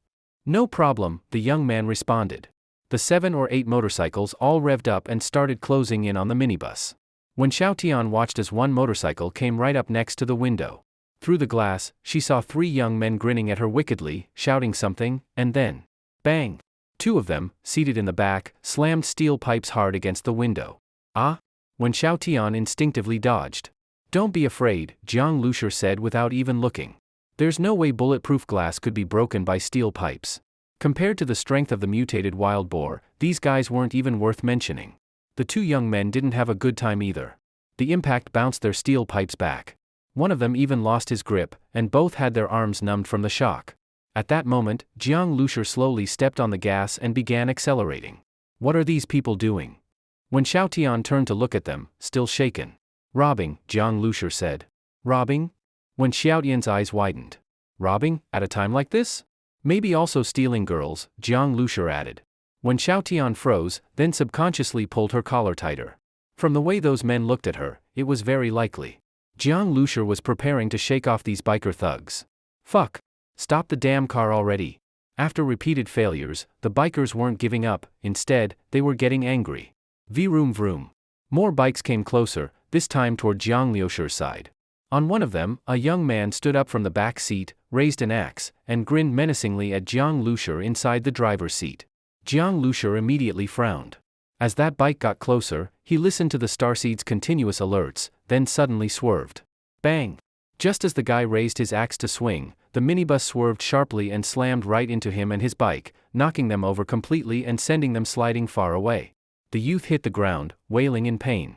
This driver's got some skills, Brother Zhang was stunned. He didn't expect that trying to rob a small fry would turn into dealing with someone tough. But so what if his driving skills were good? It's just a broken down minibus. All of you, get in there. Blow out his tires. Brother Zhang shouted. The monkey-faced guy behind him immediately pulled out a bag full of things that could puncture tires. All they needed was to get ahead of the minibus and scatter them on the road. The other bikes also started closing in after hearing Brother Zhang. But before they could act, the minibus suddenly made a turn, then turned around completely. Jiang Lushur stared coldly at the locust-like bikers. At first, he had only wanted to shake them off. But they stuck to him like glue. And that axe swing just now clearly aimed to kill him. Since these people were so ruthless, he didn't need to hold back. When the minibus suddenly turned around, Brother Zhang was stunned, not knowing what the young driver was up to. What's he doing? Leaving town? But then, Brother Zhang's pupils shrank sharply. The minibus suddenly accelerated, heading straight toward him. The motorcycle in front, its rider still waving an iron rod and yelling, didn't even realize what was happening before the minibus slammed into him and sent him flying. Then, without stopping, the minibus kept going forward. Shit! Another biker realized something was wrong and tried to swerve to the side, but the minibus, despite its size, was more agile than the motorcycle. It chased right after and bang, smashed that bike and its rider straight into a nearby shop. The loud crash and the biker's screams made the rest of the gang terrified and dumbfounded. Crashing two bikes in a row, this driver was ruthless. Next, the minibus backed up quickly, then charged again, this time heading straight for Brother Zhang's bike. Damn! Brother Zhang's heart skipped a beat. This beat-up minibus actually gave him the feeling of being stared at by a wild beast. Its old, common front end looked like a pair of cold eyes, making him feel chills all over. Damn, that car's gone crazy. Brother Zhang had still been thinking about how to handle the situation, but when the minibus suddenly accelerated and charged at him, he didn't care about anything else and rushed into a nearby alley in panic. Hearing the sharp screech of brakes behind him at the alley entrance, Brother Zhang turned around and looked. Staring at the front of that minibus, he still couldn't believe what he saw. Brother Zhang, what now? The monkey-faced man still felt like he had narrowly escaped death. His mouth was dry as he asked. How the hell would I know? Brother Zhang cursed. His heart hadn't even calmed down yet. That minibus might be big, and clearly worn out, dragging a burden behind it. Who would have thought it could perform so well? And the windshield, hit twice and still didn't break. 3 motorcycles were overturned. The people on them were likely done for. Even if they weren't dead, serious injuries couldn't be treated now. And how were they supposed to explain this to Brother Yu? Seeing the rest of the bikers flee into the alley, Jiang Lushur finally stepped on the brakes and came to a stop. When Xiao Tian still had a stunned look on her face. After Jiang Lushur hit the first motorcycle, she had shut her eyes tightly. But judging by the sounds afterward, she could more or less guess what happened. Those who were hit were most likely either dead or badly injured. But if they hadn't done this, if she and Jiang Lushur had fallen into those bikers' hands, their fate might have been even worse. When Xiao Tian turned to look at Jiang Lushur, she saw that he seemed to be calming himself down. After exhaling twice slowly, he looked at her calmly. They probably won't show up again anytime soon. You just said your home was where? Jiang Lushur had a good memory, but not much of a sense of direction. Especially on unfamiliar roads like these. With Wen Xiaotian guiding him, Jiang Lushur drove the base vehicle to a courtyard and stopped at the gate. The courtyard wall wasn't high, and the space inside wasn't large. There were some flowers and plants growing inside, and in one corner, a vegetable garden. There was a row of gray porous bricks with scallions planted in them, growing quite well. The ground was cement, and by the wall, there was moss and small weeds growing in the damp spots. The low two-story house looked like something from the 1990s, but the old windows were very clean. "This is my home," Wen Xiaotian said anxiously. She fidgeted with her fingers, then bit her lip and quickly stood up from the passenger seat, walking to the car door. "Wait a moment," Jiang Lushur called to her, then pressed the horn twice. Beep beep. The horn of the base vehicle was very clear and bright, but not harsh. Jiang Lushur looked through the windshield at the little building and then glanced around. There were no zombies coming out of the other buildings either. As the horn sounded, Wen Xiaotian's heart jumped into her throat. She stared nervously at the security door of the small building, afraid it might suddenly rattle and something might come from behind it. Jiang Lushur honked a few more times, but there was no unusual movement. He looked at Wen Xiaotian and signaled that it was safe to get out. Wen Xiaotian nodded with anxiety, took a deep breath, and finally gathered the courage to open the door and step into the courtyard. Jiang Lushur watched as she walked to her front door. She pulled out the key to open it, but her hands were shaking nonstop. It took a long time before she finally opened the door. Jiang Lushur could fully understand how she felt. If it weren't for safety reasons that required him to stay in the car, he would have gone with her. But given how strange the town was, it was better for both their safety if he stayed in the vehicle. All around were residential buildings, but there were no zombies. Even in the entire area, there were very few zombies. While observing the surrounding buildings, Jiang Lushur noticed bloodstains on some doorways and windows. By now, when Xiaotian had come out of the house and returned to the vehicle, her face blank. "How was it?" Jiang Lushur asked immediately. He had been listening carefully when she went inside, but only heard her calling out to her family, nothing else. From her expression, it didn't look good. "No one's home," Wen Xiaotian said. The house was a mess. Trash was everywhere. The furniture had been moved, and the refrigerator doors were open, everything inside was gone. Maybe they escaped? When Xiaotian told Jiang Lushur what she had seen, holding on to a bit of hopeful thinking. Jiang Lushur looked at the door. He didn't say anything, but in his heart, he felt that was unlikely. If they had escaped in a rush, how could the door still be locked so neatly? Even the windows were all shut, and the curtains drawn. Also, people escaping wouldn't have left the house in such a mess. Taking food was one thing, but why move the furniture? As he analyzed what she said, Wen Xiaotian seemed completely lost. Coming home and not finding her family left her disoriented, she didn't know what to do. Actually, when she decided to come back, she had considered this possibility. But now that it had really happened, she didn't know how to handle it. Her family was gone. They hadn't left her a note, not even a trace. When Xiaotian, Jiang Lushur suddenly said, "You just mentioned something was left on the sofa?" When Xiaotian was stunned, then said, "Blankets and stuff. What else? What was in the trash on the floor?" Jiang Lushur asked. When Xiaotian didn't understand why he was asking that. She said, "I checked, my family didn't leave anything for me. Not for you. Look around, there are very few zombies in this area. The doors and windows of this house are all closed. It's very possible someone is still living here. Blankets on the sofa might mean someone was sleeping there. If there's fresh trash in the house, that's even more likely," Jiang Lushur explained his reasoning. He only said this after analyzing many details. He wouldn't give Wen Xiaotian false hope without reason. As Jiang Lushur spoke, Wen Xiaotian's eyes widened more and more. Jiang Lushur said, "You can go check again. Confirm whether it's what I said." Before he could finish, Wen Xiaotian had already jumped out of the vehicle, this time, much faster than before. After Wen Xiaotian checked thoroughly, Jiang Lushur's guess turned out to be correct. With Jiang Lushur's hint, Wen Xiaotian quickly found many signs of someone living inside the house, including a water bucket in the bathroom, food scraps in the trash bag, and even many footprints on the floor. Wen Xiaotian was very impressed by Jiang Lushur's insight. He hadn't even gotten out of the car, and just from her description, he could analyze such an important detail. "What should we do now?" Wen Xiaotian was excited, knowing her family might still be alive. She was normally a pretty decisive girl, otherwise, she wouldn't have firmly asked Jiang Lushur to bring her back. But now her mind was in chaos, and on the whole journey, it was Jiang Lushur's right decisions that kept them safe. So even if her family might be nearby, she still felt she needed to ask Jiang Lushur what to do next. Let's just wait here, Jiang Lushur said, looking around. This place was relatively safe. He leaned his seat back, laid down, and closed his eyes to rest. He'd been driving nonstop for a while.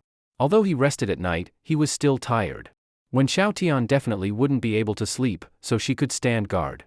Actually, even without her keeping watch, it wouldn't be a big issue. Once the base vehicle's doors were locked, it became a weakened version of a mobile fortress. Normal zombies or even mutant beasts couldn't flip it or break in easily. Jiang Lushur would have plenty of time to react.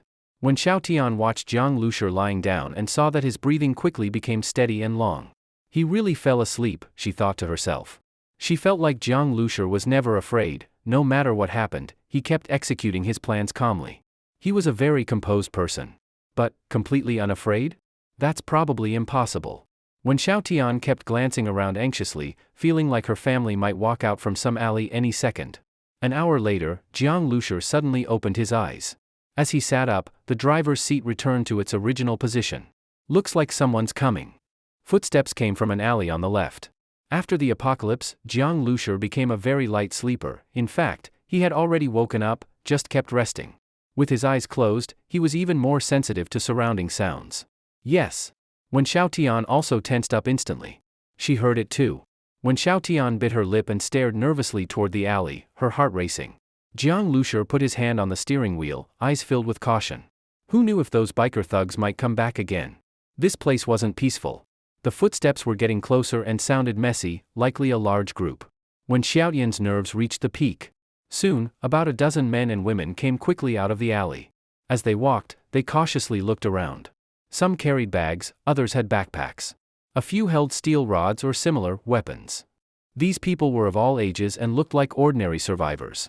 When she saw them, Wen Xiaotian immediately pressed against the window, scanning their faces quickly. At first, she looked disappointed. They're not. Then she suddenly stretched her neck and her eyes widened. Lulu. Lulu. When Xiaotian waved her arms excitedly. Following her gaze, Jiang Lushur saw a girl who looked somewhat like her, younger, with a ponytail, a dirty face, dressed in a dusty gray jacket, carrying a canvas backpack and holding an iron rod. She looked exhausted. Behind the glass, when Xiaotian waved frantically, forgetting that the window was tinted and couldn't be seen from outside. Those people approaching stopped in surprise when they saw the vehicle. Jiang Lushur noticed that after their initial surprise, they looked afraid and somewhat disgusted, with doubt in their eyes. The ponytail girl quickly took something out of her backpack and stuffed it into her jacket. The people beside her didn't stop her. Then, they cautiously approached the minibus. When Xiaotian, Jiang Lushur called. She snapped out of it, turned and ran to the door, still excited. Brother Jiang, I saw my little sister. That's good, Jiang Lushur said. He stayed in the driver's seat, watching as when Xiaotian ran outside, walked around the front of the vehicle, and headed behind the minibus. The people were getting closer, watching the vehicle suspiciously.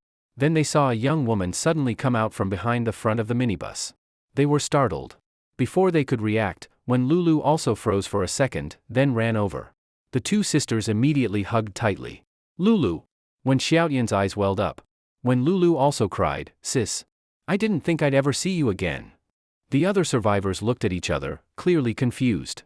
After crying for a while, when Lulu wiped her tears and said to the survivors, This is my sister.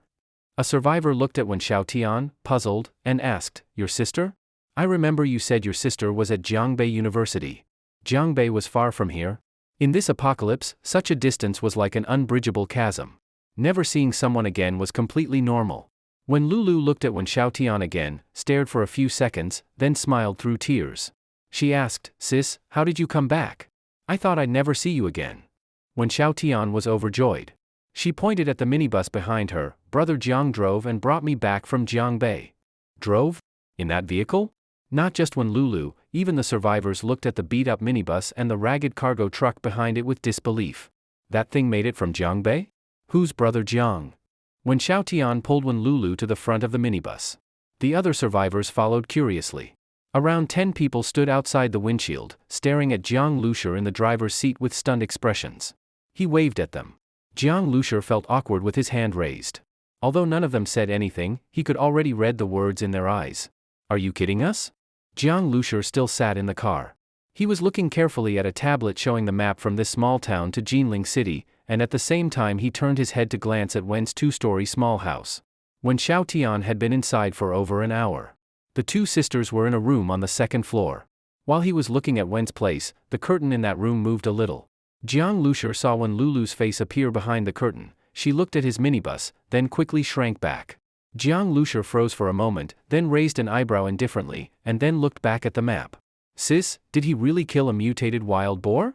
When Lulu withdrew her view, pulled aside the curtain, still very unbelieving, asked, was that pig really that terrifying? Of course. Everything I said is true. When Xiaotian's eyes were red. When Lulu had just told her that their parents were already dead, but they had only simple burial conditions. Actually, during the whole journey, when Xiao Tian felt that giving them a proper burial, even modest, was already comforting. After all, many people had no remains at all. But even so, when Xiao Tian was overwhelmed with grief, the two sisters held each other and cried for a full hour before they temporarily controlled their sorrow. After calming down, when Lulu asked Wen Xiao Tian in detail how things came to be, that Jiang Lushur looked about the same age as her sister Wen Xiao Tian, probably a university student, and not very strong in appearance. Just those two, driving a broken minibus from Jiangbei all the way, and reached this small town safely. Even though the facts were clear, it still felt unbelievable. And after hearing Wen Xiaotian's account, Wen Lulu felt even more unable to believe it. Rushing out from the zombie horde, crashing and killing a mutated wild boar. No matter what, we really should thank him properly. Wen Lulu said. When Xiao Tian nodded. She also looked outside. Actually, she had only told Wen Lulu part of the situation. Some things about Jiang Lushur, about the minibus, she had not mentioned. For example, that they cut off the wild boar meat and placed it in the car, she hadn't said that. The biker gang they met earlier made Wen Xiao Tian cautious of strangers.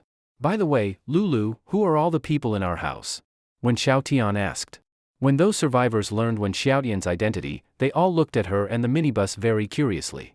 Wen Xiao Tian didn't believe her sister had anything to do with those biker gang people, but she doubted the identity of these strangers.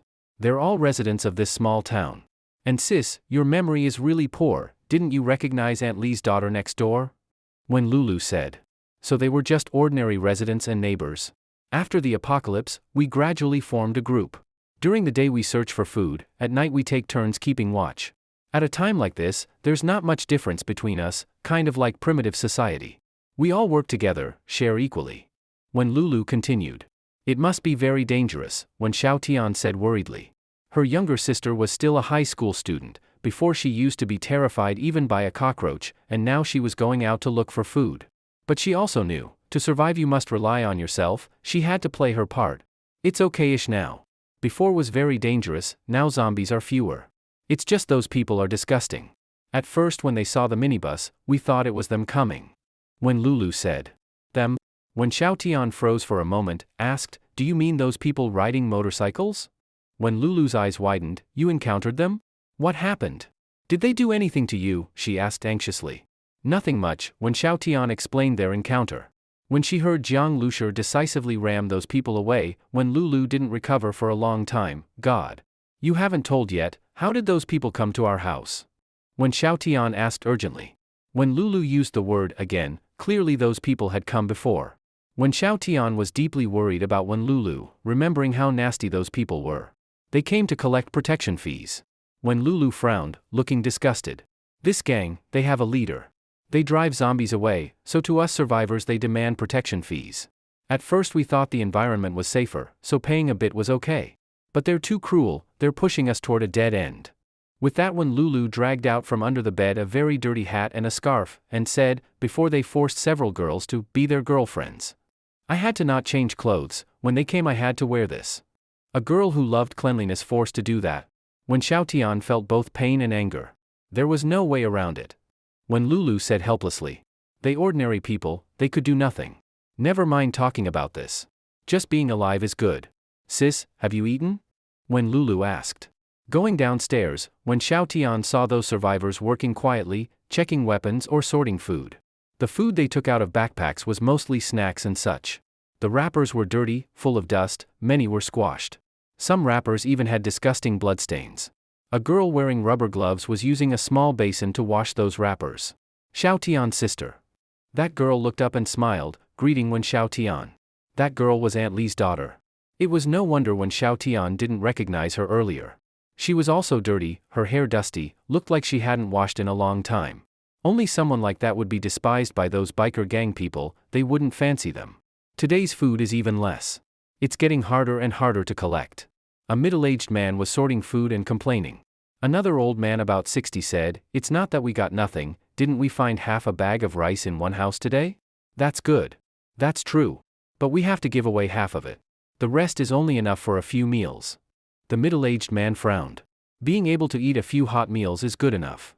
The old man was in good spirits. He looked at Wen Xiaotian and said, "Now that Lulu's sister has come, this is a great thing. Why don't we cook today?" "This is not good," Wen Xiaotian quickly stopped him. "Go call that young guy too, let him join the meal." The old man continued, "I'll wash the rice now." "Okay, I'll go call him." When Lulu, ignoring Wen Xiaotian's waving her hand, excitedly left the house and went toward the minibus. After hearing so much from Wen Xiaotian, Wen Lulu was very curious about Jiang Lushi. Knock knock. When Lulu knocked twice on the car door, while curiously peering inside. The window and door glass were both tinted. Even if she pressed her face against it, from the outside you couldn't see what was inside. Hearing Wen Xiaotian's descriptions, Wen Lulu had become very interested in this vehicle. From the outside it looked like a very old minibus, the kind normally used for rural passenger transport. Could the inside really be like an RV? Without seeing it with her own eyes, Wen Lulu found it hard to imagine. Hearing the knock, Jiang Lushi turned and looked, then pressed the button to open the door. When Lulu eagerly stepped onto the vehicle, her gaze impatiently scanning the interior. She said, "Hello, I came to ask you to go, wow." What she saw inside made her stop speaking and let out a gasp. The inside was luxuriously decorated. Although space was not large, everything was complete. And the furniture was tightly packed into the limited space, yet it did not feel cramped at all. When Lulu glanced around and felt suddenly brightened inside. After the apocalypse, although she still lived in her home, her living conditions had worsened. No water, no electricity, not enough to eat. For a girl, even the last time there was no water in the bathroom was a huge challenge. She had forced herself to adapt. When Lulu stood at the door, amazed and momentarily stunned. Not only was she shocked by how luxurious the minibus was, but also because Wen Xiaotian had told her that Jiang Lushi was a car enthusiast. These modifications very likely were things he had done himself. The car was broken and he fixed it himself. Now looking, when Lulu couldn't see any signs of repair. It was impossible to imagine the broken windshield or dented front she had heard about. "Do you have something to ask me?" Only after Jiang Lushi spoke did Wen Lulu snap out of it. "Oh, sorry. Your car is amazing. I was just stunned." When Lulu smiled and said, "Thank you," Jiang Lushi replied. When Lulu was clearly much more lively than Wen Xiaotian. But both sisters shared one trait, their smiles seemed very sincere. "I came to invite you to eat. We got lucky today, we found half a bag of rice, so we can make nice fried rice. Thank you so much for bringing my sister back. Fortunately you arrived today, otherwise I wouldn't have anything to thank you with." When Lulu said, pleased to be able to offer the best food they had to Jiang Lushi. Being able to eat fried rice truly was a good treatment. After their house and neighbors' food ran out, they had gone hungry for 2 meals. The power was out, many food spoiled. The food they could find from houses was not much. Even when they did, it was risky, there might be zombies in those houses. Besides, the biker gang had already looted most supermarkets and small stores. Their collecting area was small. That bag of rice was truly hard won. By Wen Lulu's guess, Jiang Lushi and Wen Xiaotian had endured even more hardship than they did. Unable to find food, always fearful, probably starving a lot. "No, thank you." Jiang Lushi's answer was very unexpected. When Lulu froze, then said, "You don't have to be polite. Just 1 meal, really, compared to what you did bringing my sister back, it's nothing. I am not being polite. I really don't need it." Jiang Lushi said with a slight smile. These people had suffered so much, how could he feel comfortable eating their food? Besides, having eaten mutated beast meat, fried rice and such didn't excite him much anymore. On the other hand, among these 10-odd unknown survivors, Jiang Lushi also had a bit of caution. His car was full of food, gasoline, the cargo box behind had real good meat. In the apocalypse, facing so much food, you can't guarantee what others might do. When Lulu didn't give up immediately. She invited several more times. Seeing Jiang Lushi still shake his head, she had to give up. She was about to get off the car, then suddenly remembered something. She came back, pulled something out from her clothes. "This is something I hid earlier when I mistakenly thought you were those biker gang. You brought my sister back, I really must thank you. Take this. Please don't refuse again. When Lulu forcibly put it into Jiang Liusher's hand. Jiang Liusher was surprised. Seeing when Lulu close up, she was cute, just a little dirty. He saw her puffing out her cheeks, like if he refused again she'd get upset. He felt a little amused. Okay, I'll accept it. Jiang Liusher said. It was actually only a pack of biscuits, already crushed. But judging by the residual warmth, even that pack of biscuits was very precious to Wen Lulu. Jiang Liusher, though not lacking food, still took those biscuits carefully and placed them aside with care. Do you have very little food? Jiang Liusher asked. Actually, the food we collect is barely enough, but the biker gang are like vampires, they exploit us too harshly. When Lulu shook her head. Biker gang? Yes. Sister told me. It's that group you met. When Lulu told Jiang Liusher exactly what she had told Wen Xiaotian earlier, and added, those people are brutal. Meeting you was finally their match, they finally suffered a loss. But they also did some good, the survivors in town were many, but their leader led zombies away from town outskirts. Oh? Led zombies away? Jiang Liusher became very interested in the leader. How did their leader lure so many zombies away? Earlier he had thought something was off about this town, too few zombies. He never expected them to be led away. A few zombies here and there could be handled, but when many are gathered, ordinary people have no chance, they'd just be eaten, not even escape. But that leader managed to pull so many zombies away? Do all those biker gang follow him? Have you seen that leader? Jiang Liusher asked. All these people are his underlings, showing off under his command. When Lulu said, anyway, I heard he's powerful, not ordinary. People who resisted him before were killed. But I never saw him.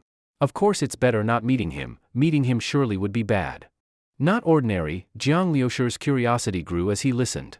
By the way, when Lulu, in mid-speech, suddenly realized something. Her face took on a very worried expression, they'll come again today to collect supplies. If they see your car, they'll definitely trouble you. I see. Jiang Liusher felt sympathy for Wen Lulu and the others, but actually he didn't feel too emotionally tied. The biker gang were hateful, yes. But because of their leader, this area now had fewer zombies, that was also true. So when Lulu complained and hated them, but didn't resist. More importantly, their strength was so great they couldn't resist, and the survivors clearly couldn't either. Now they were starving, but if zombies were everywhere, they might already be eaten by zombies. If Jiang Liusher took Wen Lulu and Wen Xiaotian away, he could bring them to a safer, more stable place. He didn't mind doing that. But he didn't know how the upcoming journey would be. He knew nothing about the situation in Jinling. Taking the two sisters away, how would he care for them later? So after hearing Wen Lulu's words, Jiang Liusher didn't know what he could help them with. Staying could put them at risk because he had run over some of the biker gang earlier. For now finding her sister was the first priority. Where is the gas station in your town? Jiang Liusher asked. He hadn't come to this town only to bring Wen Xiaotian back, he had business. Gasoline in the big cities had likely been gathered by the military. This town might be his last hope before reaching Jinling. Otherwise he'd have to keep scavenging from abandoned cars, but compared to the base vehicle's current fuel storage, that was too much work. A gas station? You want to refuel? When Lulu looked at the base vehicle. A car that Wen Xiaotian said could kill a wild boar surely used a lot of fuel, and also the power might be from gasoline or diesel. Yes. Jiang Liusher nodded. I need a lot of fuel. This, when Lulu showed a conflicted expression. You might not be able to go to a gas station. But there are many abandoned cars on the road. If you're lucky, you can find a few that haven't had their fuel drained. That should be enough. Huh? Jiang Liusher was stunned. They couldn't go to the gas station? After listening to Wen Lulu's explanation, Jiang Liusher finally understood the reason. The leader of that biker gang had almost taken over all the resources in the town, including gasoline. They all traveled by motorcycle, so gasoline was a very important resource for them. He even set up his base of operations directly near the gas station. When Lulu advised Jiang Liusher not to go near. All the survivors in the town were plundered by these people. Those who were unlucky or tried to resist were directly killed. The enemy was too strong, not someone they could contend with. Survivor teams like theirs could barely survive under their control, but they would never actively approach the area near the gas station. But Jiang Liusher had not only resisted, he had even run over a member of the biker gang. He was definitely being targeted. Jiang Liusher thought for a moment and asked, "What's the name of their leader?" "Just know he's called Brother Yu," Wen Lulu said. She saw that Jiang Liusher didn't react much after hearing it and had no idea what he was thinking. If you need fuel, you might still find some in small cars' fuel tanks. But our town is small, not many cars. The fuel tanks of those big trucks have long been drained. They've been too lazy to siphon from small cars for now, so there might still be some left, Wen Lulu said. Although this would waste a lot of time, there was no other way. In the apocalypse, there were too many helpless things. You'll probably only get around 100 liters at most. I'll help you look for it. Maybe in 3 or 4 days, we can collect that much, Wen Lulu said. Jiang Lushur listened and shook his head inwardly. 100 liters was just a drop in the bucket compared to his fuel tank's capacity, far from enough. At this moment, the sound of engines suddenly came, and when Lulu's expression changed, "They're coming." Jiang Lushur turned his head following her gaze and saw several motorcycles entering their field of view. He quietly placed his finger on a button next to the dashboard, and in his mind, the performance data of the base vehicle surfaced from the star seed. The base vehicle was in ready-to-start status. The motorcycles quickly approached. Jiang Lushur looked at these people and found they were unfamiliar faces. Judging by their expressions, they didn't recognize his vehicle. These people belonged to the same gang as those who had tried to rob him earlier, just another batch. Jiang Lushur released his finger, but the base vehicle remained on standby. Seeing that these people didn't seem to react to the vehicle, the nervous Wen Lulu also breathed a sigh of relief. "Brother Jiang, you stay in the car. I'll go out first," Wen Lulu said quietly. Then she sneaked out of the car and walked back into the yard. At this point, the other survivors in the house had also heard the noise, and they all came out, standing at the door peeking out, all with fearful expressions. The motorcycles passed by the minibus and glanced up at it curiously, but didn't pay much attention. The leader of this group was a young man with yellow hair wearing a leather jacket. His whole outfit screamed thug, like he was wearing a sign that said, "I'm a gangster." Jiang Lushur guessed that the brother Yu, now ruling the town, might have been a biker gang member before the apocalypse. After the apocalypse hit, he gathered his old gang and formed his own faction. So his subordinates all looked like classic street punks. "All you get out here." The leather-jacketed youth shouted at the door, banging an iron rod against the gate of the yard. The banging was loud and the metallic sound was harsh. A group of survivors came out in a panic. When Lulu reacted quickly. She grabbed 2 handfuls of ashes left from cooking, mixed them with water, and smeared them all over Wen Xiaotian's face without saying a word. "Ah!" Caught off guard, Wen Xiaotian screamed as her sister suddenly smeared her face. But when Lulu looked anxious and whispered, "Don't scream. If they notice you, it'll be over." Wen Xiaotian also reacted quickly. She instantly understood, these bikers might kidnap and abuse pretty girls. Since the apocalypse, law and order had collapsed. Those who might have committed rape or molestation even in a lawful society were now doing much worse. "All of you hand over the food. Don't even think about hiding anything. If I find even 1 grain of rice later, I'll break your legs." The yellow-haired thug shouted, clearly enjoying his show of power. As a thug, his life before the apocalypse was miserable. Show a little arrogance, and he'd be taken into the station for a good lesson. But now, he was the boss. Whatever he said went. Even those high and mighty women from before the apocalypse, weren't they now at his mercy? He relished this lawless world brought by the apocalypse. The survivors couldn't resist the biker gang, not because they were cowards, but because they knew they couldn't win. Once, a group tried to resist, refused to hand over food, and even fought back against the bikers. In the end, Brother Yu personally came and slaughtered them all. It was said to be a gruesome scene. Many victims were dismembered. It was as terrifying as being torn apart by zombies. Faced with such a powerful Brother Yu, what could they do? They handed over the food trembling with fear. An old man shakily brought out half a bag of rice he had found earlier. His cloudy eyes were full of reluctance, as if handing over his own life. "You old fart, hurry up. Are you trying to die?" Seeing the old man hesitate, the yellow-haired thug shouted impatiently. He snatched the rice bag forcefully, making the old man stumble and nearly fall. "You, go in and search." With a wave of his hand, his underlings rushed into the yard. Clanging noises erupted, pots and pans crashed to the floor. These people were like locusts, leaving nothing behind. "Damn, these bitches were actually cooking," one of the underlings shouted from inside. The yellow-haired thug's eyebrows shot up, and he turned to glare at the survivors. The old man's heart sank. Feeling the youth's fierce gaze, he tried to explain, "Young man, we agreed earlier to split the collected food half and half." "Pa! That was for dry food. And you dare keep rice?" The yellow-haired thug spat in the old man's face. "Take everything. You people still think you deserve to eat," he sneered. "Sir, young man, could you at least leave us a little? My grandson has a fever at home," the old man begged. His grandson was only 5 years old. In the apocalypse, life was fragile. Without proper nutrition, people got sick easily. Adults could hold on, but kids suffered greatly. You fucking done yet or what? The yellow-haired man in the leather jacket raised his hand to slap, but someone nearby quickly pulled the old man away and hurriedly apologized to the yellow-haired man. Seeing these people acting like scared grandchildren, the yellow-haired man finally gave a satisfied snort and looked at them with contempt.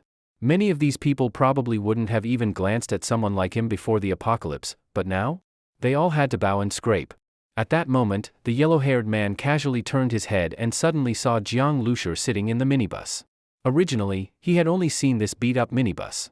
Since the side windows were not transparent, he didn't know there was someone inside. But the front windshield made it clear someone was there. Immediately, the yellow-haired man flew into a rage. You fucking didn't hear me? Are you deaf or dead? I'm here collecting stuff, and you dare sit in the car? Tired of living? Get the fuck down. He cursed loudly at Jiang Lushi. Before the apocalypse, he had lived a miserable life. After the apocalypse, he finally rose to power. The thing he hated most was someone showing him disrespect. The more petty the man, the more intolerant he became after gaining power. Jiang Lushi looked indifferently at the yellow-haired punk. With his temper, he'd already wanted to teach this dumbfuck a lesson. But earlier, since he was planning to leave the town soon, he didn't want to provoke, brother you. He himself would be fine, but these survivors might suffer for it, so he held back. But now, he had been targeted by them. Jiang Lushi gripped the steering wheel with both hands and didn't move. The yellow-haired man exploded with rage. Open up. Open it. Fuck you. Seeing that Jiang Lushi didn't move, the yellow-haired man swung his iron rod and smashed it onto the front of the minibus. Bang! A loud crash. The minibus was completely fine, but the yellow-haired man cried out, his iron rod almost flew from his hand, and his palm went numb from the impact. This van. The yellow-haired man froze. Normally, the front of a minibus is made of thin metal. A hit like that would leave a big dent, and his hand wouldn't hurt like this. But this one, whatever kind of steel plating it had, nearly fractured his hand. That made him even angrier. Fuck. Brothers, smash this car for me. Drag that dumbass driver out, break his legs, and search the vehicle for supplies. As he shouted, his lackeys rushed out from the yard. One of them was even holding a pot of freshly rinsed, uncooked rice. The old man who had nearly fallen earlier looked at the pot and felt like his heart was bleeding. They were even going to steal the rice they were about to cook? The other survivors, especially Wen Lulu, were more worried about Jiang Lushi now. Mr. Jiang. Wen Lulu didn't dare speak out loud. She stood behind the biker gang, gesturing frantically to Jiang Lushi, urging him to drive away quickly. If they dragged him out, it would be over. Seeing the gang rushing over, Jiang Lushi pressed a button to release the hook on the small cargo module in the back, shifted into reverse, turned the steering wheel right, and stepped on the gas. The base vehicle began to reverse. This fucker's trying to run, get him. The yellow-haired man jumped on a motorcycle. The gang started their engines, twisting the throttle hard. The motorcycles roared like mad wolves and chased after Jiang Lushi. Their riding skills were impressive. The motorcycles moved like hungry wolves from all directions, closing in on the minibus. Brothers, puncture this shitty van's tires. With the yellow-haired man's shout, the gang members pulled out welded spike traps from their backpacks and threw them under the minibus's tires. These were homemade tire shredders, just a few nails welded to metal plates. Even heavy-duty trucks would get stopped by them. Watching all this, Jiang Lushi sneered. He had reversed only to avoid hurting the survivors. Now that he was about 100 meters away and had reached a narrow asphalt road, narrow because one side was piled with cars, allowing only one vehicle through, he slammed the brakes, shifted into drive, and hit the gas. Vroom. The minibus roared like a sports car, charging forward like a wild beast, smashing over the spike traps. The poorly welded parts shattered under the weight, but the tires remained completely undamaged. What the fuck? The yellow-haired man was stunned. He couldn't figure out how this beat-up-looking van had driven over the spike traps without damage. And just then, the minibus was heading straight for him. Speed increasing, Jiang Lushi floored the gas. The yellow-haired man turned pale with fear. The minibus had accelerated too quickly, from reversing to braking to flooring it forward. It only took a few seconds. And it was somehow faster than their motorcycles. In the blink of an eye, the gang couldn't react. With a deafening boom, the minibus slammed into the motorcycle the yellow-haired man was riding. Ah! A scream. Man and bike flew like a baseball hit out of the park. Boom boom boom. The motorcycle hit the asphalt hard, sliding over 10 meters. The front wheel was completely smashed. The yellow-haired man was covered in blood, lying on the ground, wailing. One leg was pinned under the bike, clearly broken. Fuck. Motherfucker. He screamed. Jiang Lushi's expression was cold. Flung more than 10 meters, leg crushed, multiple fractures, bleeding heavily, in this apocalypse, that was a death sentence. For scum like this, people who committed crimes even in peacetime and went on killing sprees after the apocalypse, Jiang Lushur had no sympathy. Keeping them alive only meant more victims, more innocent people and young girls suffering. He had already started killing, so he no longer worried about whether it would bring trouble to the survivors. Kill one? No going back. Kill many? Still no going back. The base vehicle was at full power. Jiang Lushur kept his foot on the gas. With another turn of the wheel, he knocked over 2 more motorcycles. Ah? More screams. The collisions were brutal. Anyone hit either died on the spot or would soon die from injuries or infection. The rest of the biker gang turned pale with fear. They had robbed many vehicles before, even some trying to escape the town for the military. Their spike traps had always worked. But now? They were all crushed, the tires fine. What the fuck kind of armored truck is this? Run! The gang panicked. They didn't care about the yellow-haired man or their comrades on the ground anymore. They had liquor, meat, and women to enjoy, but when trouble came, they all looked out for themselves. Who the hell would risk their life to save others? A group of biker gang members scattered like frightened birds and beasts, fleeing in all directions. They had been terrified by Jiang Lushur's ramming, and many of them darted into small alleys. On those narrow streets, of course, the base vehicle couldn't chase them. But just after a few punks ran into the alleys, several dark figures suddenly jumped out and knocked over their motorcycles. Zombies! Several zombies pounced on the punks and started tearing them apart. The screams became even more tragic. These cries quickly attracted more zombies, who all swarmed the unlucky bastards. Indeed, many zombies in the town had been lured away, but that only meant the main roads had fewer of them. There were still plenty hiding in residential areas and narrow alleys. Usually, survivors avoided those places. But the panicked punks had blindly run in, and ran right into a pack of zombies. Many of them instantly became zombie food, dying miserably. Seeing this, Jiang Lushur frowned. While the zombies were busy tearing into the punks, he eased off the gas and drove the base vehicle away. He wasn't afraid of attracting zombies, but the survivors would be in danger. If a horde of zombies rushed into the courtyard, the survivors probably wouldn't make it. So, Jiang Lushur quietly drove the base vehicle back. The dozen or so survivors in the courtyard were all stunned by what they had just witnessed. They were shocked by the minibus Jiang Lushur was driving. How could such an old, beat-up-looking van be so powerful? It crushed the spike traps, smashed so many motorcycles, and the front wasn't even dented. Not even the paint was scratched. What the hell was this thing? After the shock came fear. He killed so many of the biker gang, what was going to happen to them now? Before, people had been slaughtered just for refusing to hand over food or hitting a gang member. Brother Yu had shown up himself and killed everyone, even chopping them up. Now their fate would surely be worse. As Jiang Lushur slowly drove the van back, the survivors went pale with fear, not knowing how this would end. The old man who had been holding the pot of rice earlier was shaking. Xiaolu, we. The old man had no idea what to do. He was an old man, if he got beaten to death, so be it. But he had a grandson to take care of. If he died, the boy would starve. After the apocalypse, his children had all died, only the little grandson was left. He was the only reason the old man was still holding on. When Lulu clenched her teeth and said, "Grandpa Wang, don't think about it too much. We already ran them over, if it comes to it, we'll just hide, or fight back. There's always a way." When Lulu and when Xiao Tian were sisters, but when Lulu was much stronger in personality. She'd had enough of the biker gang long ago. Now that Jiang Lushur had run them all over, and even some got eaten by zombies, she was definitely afraid of Brother Yu going crazy, but she also found it super satisfying. Finally, some damn payback. Yeah, Grandpa Wang. Fuck this apocalypse, it's hard enough to get one meal a day. We live without knowing if we'll see tomorrow.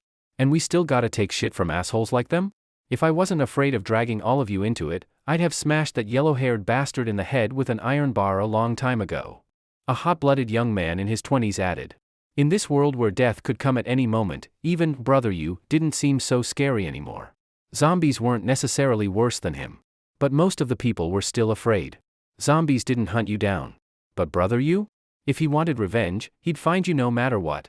Jiang Lushur overheard some of their conversation.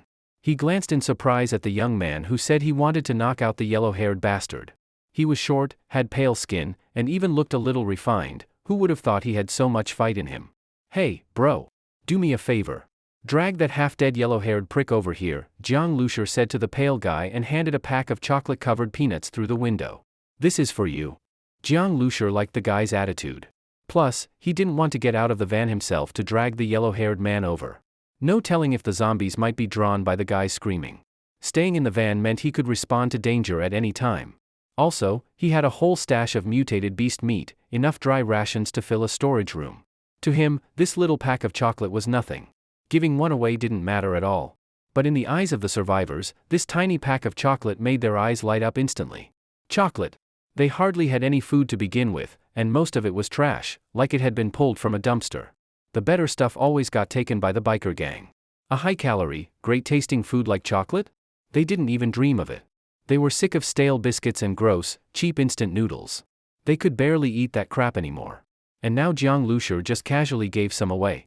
The pale-skinned young man lit up. He hesitated, swallowed hard, then shook his head reluctantly. That's not right. I can't take it. That bastard bullies us every day, dragging him over is a pleasure. His response made Jiang Lushur feel like the chocolate didn't go to waste. He tossed it over and said with a grin, just take it. There's still danger in dragging him over. Besides, he's still useful to me. The young man had no choice but to catch it. Under the envious stares of the others, he awkwardly said, thanks then. He immediately ran over, grabbed the yellow-haired guy by the back of his collar. The yellow-haired man glared at him with hatred, but got a slap across the face. What the fuck are you looking at? Still not convinced? The pale-skinned youth didn't hold back and dragged him roughly toward the van. As the broken leg was dragged, the yellow-haired man let out a scream, only to be slapped twice more. Shut the fuck up. If you lure zombies over here, I'll hang you from a lamppost and let them eat you alive from your feet up. After getting Jiang Lushur's chocolate, the guy was suddenly all business. The yellow-haired guy felt a chill. This dude wasn't messing around, clearly getting revenge. After 3 slaps, his mouth was bleeding, his face swollen. He couldn't even scream anymore, just groaned. With no medical care, his leg was basically done. Even if it didn't rot or get infected, in the apocalypse a broken leg meant death anyway. That's why he looked so bitter and hateful, he didn't beg for mercy. But now, hearing the pale youth's threat, he realized that dying outright and dying after torture were two very different things. Jiang Lushur watched from the van and clicked his tongue twice. Damn, this guy's good at scaring people. Fine by him, saves him the trouble. The yellow-haired man was soon dragged to the front of Jiang Lushur's van, leaving a long trail of blood on the ground. He had done plenty of brutal things, but never had he ended up like this. Thrown in front of the van, he looked up at Jiang Lushur in the driver's seat, and felt a chill go down his spine. Forget feeding him to zombies, even just running him over a few times with that terrifying van would be enough to make him wish he were dead. The pale-skinned guy had only made threats, but Jiang Lushur, who looked like an ordinary young man, wouldn't hesitate for a second if he decided to hit the gas. I dragged this dumbfuck over. If there's anything else you need me to do, just say it, the pale-skinned young man said to Jiang Lushur through the windshield. After he finished, he sneered and gave Huang Mao a cold look. The meaning behind that look was obvious. Huang Mao hated this pale-skinned guy to the core. Before Jiang Lushur showed up, this guy wouldn't have dared to act this cocky. He was nothing but a pathetic coward, always groveling in front of him. Back then, Huang Mao didn't care at all what these survivors looked like. There weren't any delicate pretty girls anyway. When Lulu and the others were covered in dirt from head to toe, even mud in their hair. He couldn't be bothered to give them a second glance. So, when he first saw Jiang Lushur, he didn't realize this was a face he hadn't seen before. But now he understood. If Jiang Lushur had been around earlier, there's no way he would have tolerated this shit until now. And this badass minibus, no doubt Jiang Lushur had driven it in from somewhere else. Huang Mao looked at Jiang Lushur with both hatred and fear. The pain from his broken leg made him groan continuously. I have a few questions for you. I'll ask one, and you answer one. If I think you're bullshitting me or refuse to answer. Jiang Lushur glanced at the pale-skinned young man. The young man immediately gave a hee-hee laugh and lifted one foot, waving it over Huang Mao's broken leg. You hear that? Try any stupid shit and you get it. Huang Mao's face turned green. This pale-skinned bastard. He felt utterly humiliated, but the fear of more pain forced him to speak. Go ahead and ask. This brother who is he? How did he lure the zombies away? Tell me everything, Jiang Lushur asked. He knew he'd already made an enemy out of brother Yu. Since this guy was said to be so dangerous, Jiang Lushur needed to learn as much as he could in advance to be ready. Brother Yu? Heh. Huang Mao grinned when he heard the question. So this guy had heard about brother Yu too? Clearly, he was scared. That's why he was asking. If you were scared, you should have played nice from the beginning. Now you're afraid? Too fucking late. Not to scare you or anything, but Brother Yu isn't a normal person. He's way tougher than your average zombie. Back then, Brother Yu used just one motorcycle to lure all the zombies in this area away. Alone. In a horde of thousands, maybe tens of thousands of zombies, he killed his way through and came out without a scratch. As he spoke, Huang Mao carefully watched Jiang Liushi's expression. But he was disappointed. There was no panic on Jiang Liushi's face. He just looked thoughtful, as if deep in thought. Seeing this, Huang Mao sneered inwardly, thinking, what the fuck are you thinking about? Like thinking will help you beat Brother Yu. He figured Jiang Liushi was just putting on a brave face. Or maybe he didn't really understand what it meant to lead zombies away like that. A lot of people didn't want to bow to Brother Yu. They all ended up the same way. He's got a temper. If someone resists, he doesn't just kill them, he makes sure they die ugly, Huang Mao continued, his face twisted and eyes gleaming like he was enjoying the idea. He was doing his best to scare Jiang Liushi. Dismemberment, right? I've heard about that, Jiang Liushi said calmly. His response left Huang Mao stunned, and a bit confused. How could someone stay this calm? Did he really think he could take on Brother Yu? It's not that Huang Mao looked down on Jiang Liushi. He was just absolutely convinced that Brother Yu wasn't human anymore. Normal humans weren't even in the same league. They were on completely different levels. How could you even fight that? Even without the motorcycle, Brother Yu can lure zombies just with himself. They can't catch him. Not even Olympic sprinters could beat him. He's fast enough to race a motorcycle like it's nothing, Huang Mao added. Despite being powerless before Jiang Liushi, talking about Brother Yu's strength gave Huang Mao a weird sense of pride, like he was strong himself. It was because he couldn't get revenge on Jiang Liushi, so now he was hoping Brother Yu would. He's that fast? Jiang Liushi understood now. If his speed was really that insane, then yeah, normal people wouldn't stand a chance. If you couldn't even see him move in time, how would you fight him? By the time you realized he'd attacked, you'd already be bleeding. If he could race a motorcycle, that kind of speed was terrifying. Jiang Liushi was sure Huang Mao wasn't lying. Without that kind of speed, no way could one man lead away all those zombies. And not just that, what Jiang Liushi had been thinking about earlier was the virus data given to him by the Star Seed. What Huang Mao said, that Brother Yu wasn't a normal person, was literally true. In fact, Brother Yu and that mutant wild boar were the same type. When the virus hit them, their bodies mutated. But instead of turning into zombies, the virus altered them, turned them into mutants, or rather, superhumans. This was rare. Between a zombie and a mutant, it was heaven and hell. The power of that mutant wild boar had already proven how terrifying mutants could be. Mutants had way better survival odds in the apocalypse. Normal zombies couldn't even threaten them. Brother Yu was one of those mutants. And his mutation was probably speed. Using that ability, he had become a tyrant in this town. Besides speed, does he have any other abilities? Jiang Liushi asked. Huang Mao just kept emphasizing how ruthless Brother Yu was. But that didn't mean much to Jiang Liushi. After a few more questions and realizing he couldn't get anything else useful out of Huang Mao, Jiang Liushi waved at the pale-skinned young man. The guy had been standing to the side with his hands in his pockets. When he saw Jiang Liushi wave, he ran over eagerly. Huang Mao started to panic.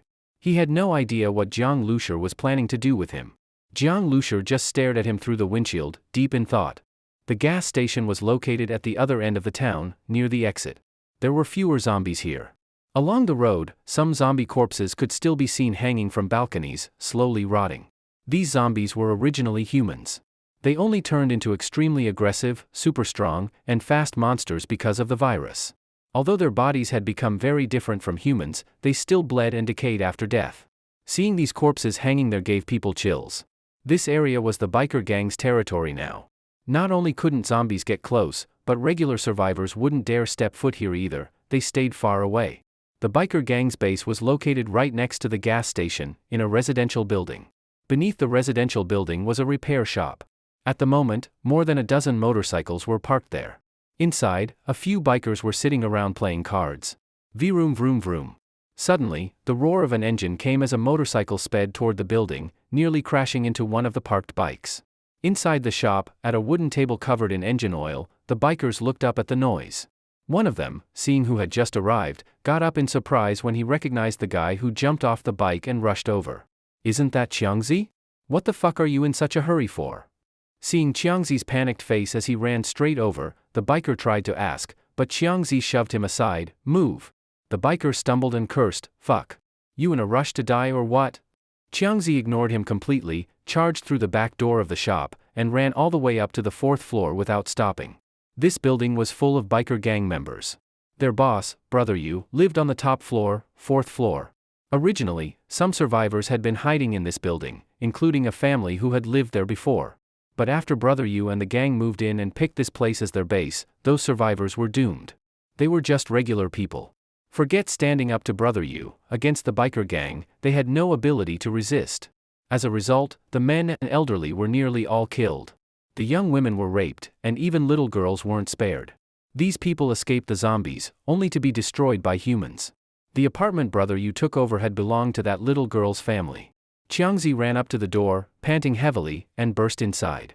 The room was full of smoke. In the corner, piles of beer and all kinds of food. Several bikers were sitting around a mahjong table, playing. Women surrounded them. One of the men looked short, but his arms were muscular. He had an average face, so plain he'd be lost in a crowd. But the woman next to him, though smiling and lighting a cigarette for him, had fear written in her eyes. When Xiangzi rushed in, none of the bikers reacted much. The short man didn't even glance at him. Only a bald biker looked over lazily and said, "No manners. Where's Xiaoyang?" Xiaoyang was the yellow-haired guy's name. Xiangzi dropped to his knees at the short man's feet and growled, "Brother Yu. Today, Brother Liang took us out to collect the goods, but a group of survivors refused to pay. So what if they refused? Just kill them and bring the stuff back. Why the hell are you reporting this? Didn't Brother Yu teach you anything?" said another biker with a grin as he tossed down a tile. Pong. Seeing Brother Yu and his close men act like it was no big deal, Xiangzi became more anxious and said quickly, "Brother Liang was about to do just that, but then this guy showed up in a minibus and rammed into us, killed several of our guys. Even Brother Liang was taken out. Brother Yu, you have to get revenge for him and the brothers." The table suddenly went silent. Brother Yu's inner circle all had that. "Did I hear that right? Look." The bald guy froze and said, "Are you fucking drunk? Who the fuck would dare pull that kind of shit? Got a death wish?" At that moment, the short man, Brother Yu, finally spoke. The bald guy instantly shut up. "You serious? I swear on my life, Brother Yu." Xiangzi blurted out. He wouldn't dare lie about something this big. Though, to be fair, he didn't actually know if Huang Mao was dead. He only saw him get sent flying. Whether he died or not, well, with injuries like that, he wasn't making it. Since Brother Yu asked, Xiangzi immediately told him every detail, adding plenty of exaggeration along the way. He had barely escaped being run over himself by diving into a side alley. Now, he just wanted to see Jiang Lushur die miserably at Brother Yu's hands. That's the only way he'd feel better. After hearing the full report, Brother Yu's crew exploded. "Fuck, someone really dared mess with us? That motherfucker's got a death wish. Does he not know what the word dead means?" Then Brother Yu stood up. The sudden movement startled the woman next to him. He kicked the chair aside and glared at Xiangzi. Then, without warning, he slammed a kick into Xiangzi's chest, sending him flying into a nearby tea table. Xiangzi screamed in pain like a ghost being tortured. "They're all dead, so how the fuck did you make it back alive?" Brother Yu's voice was raspy.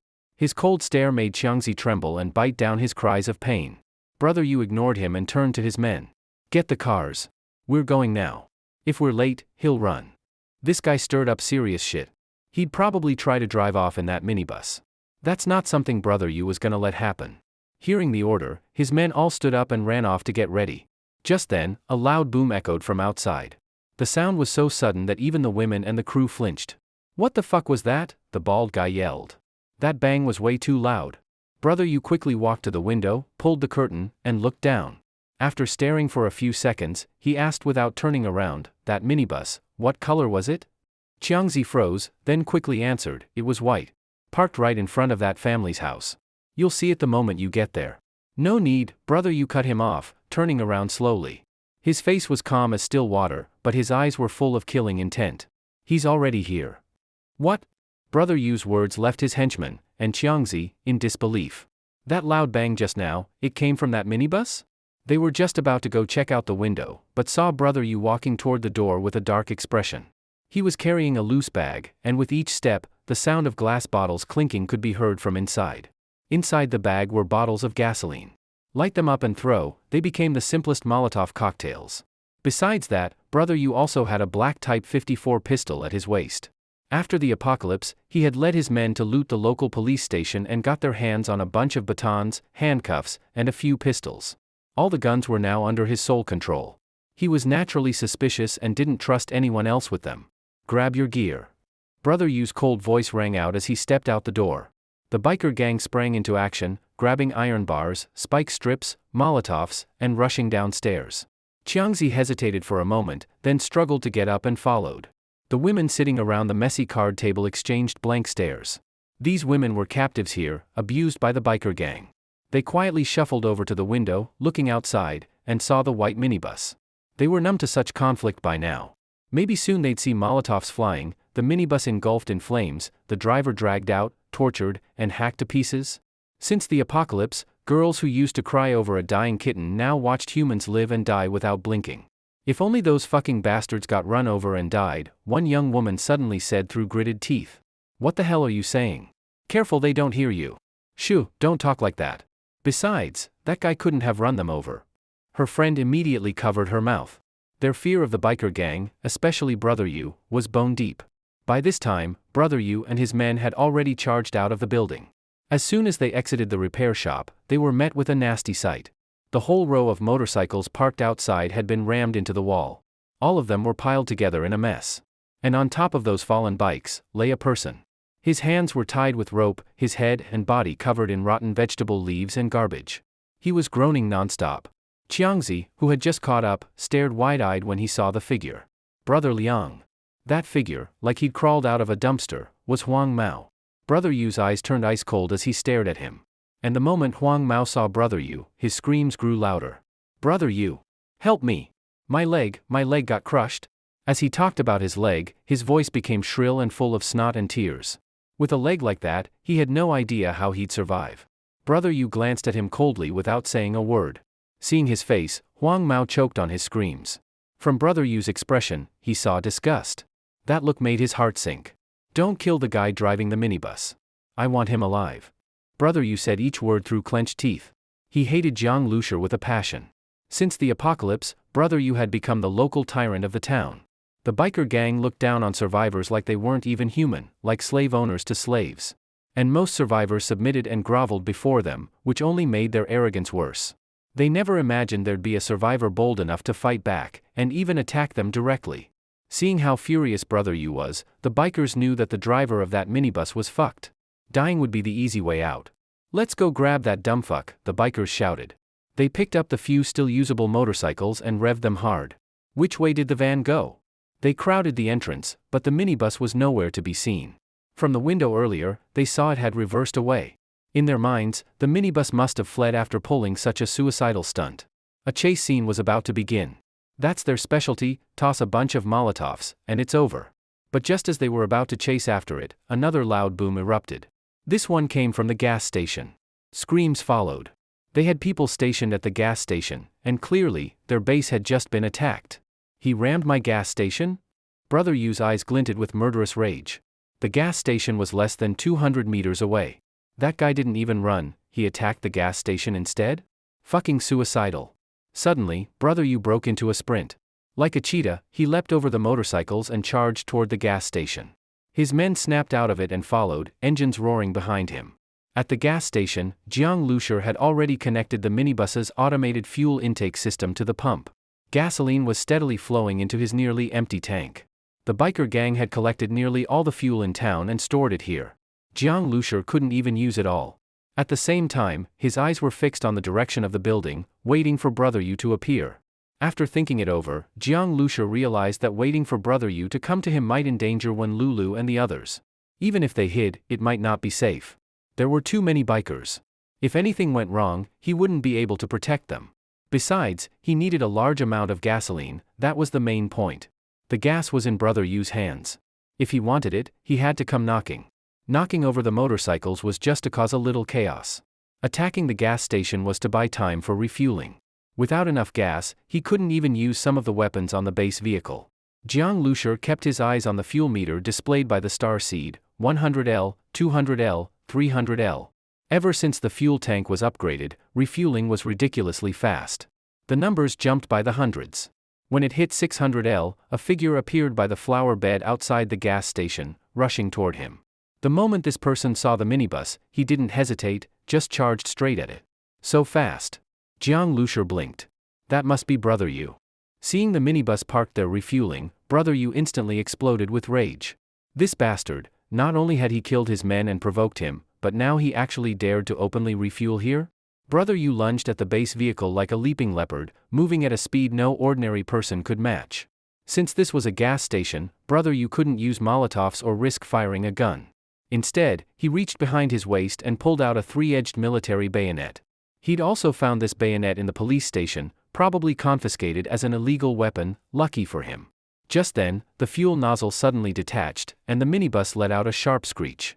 The vehicle suddenly started up and then accelerated sharply, shooting backward like a giant shell, heading straight for Brother Yu.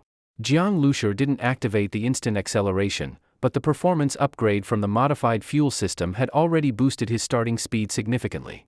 The heavy minibus now moved like a sports car, its rear end crashing toward Brother Yu with a screech.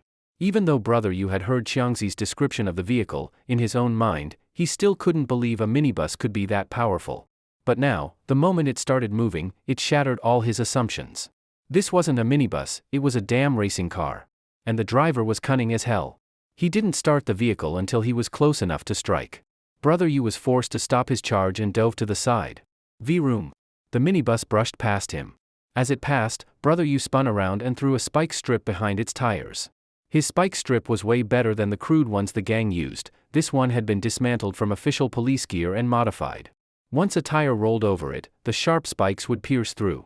If the driver stopped in time, the tire could be saved, if not, it would burst after 20 meters. But the minibus rolled right over it, and the spikes didn't even pierce the tires. Brother Yu had heard the spikes wouldn't work on this van, but he threw it anyway, just to try. He didn't even bother checking the result. His eyes locked onto the door handle of the driver's seat.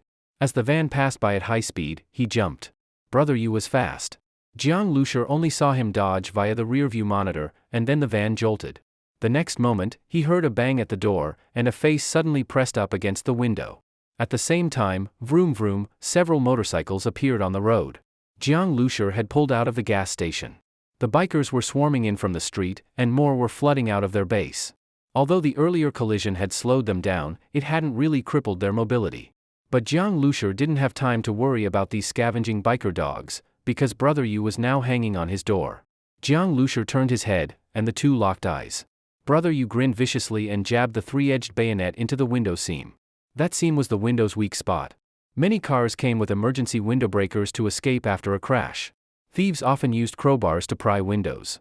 The bayonet wasn't a crowbar, but it was strong enough to do the same job. But Jiang Lushur wouldn't just let him pry the window open. Even if he couldn't break it immediately, Brother Yu was a mutant.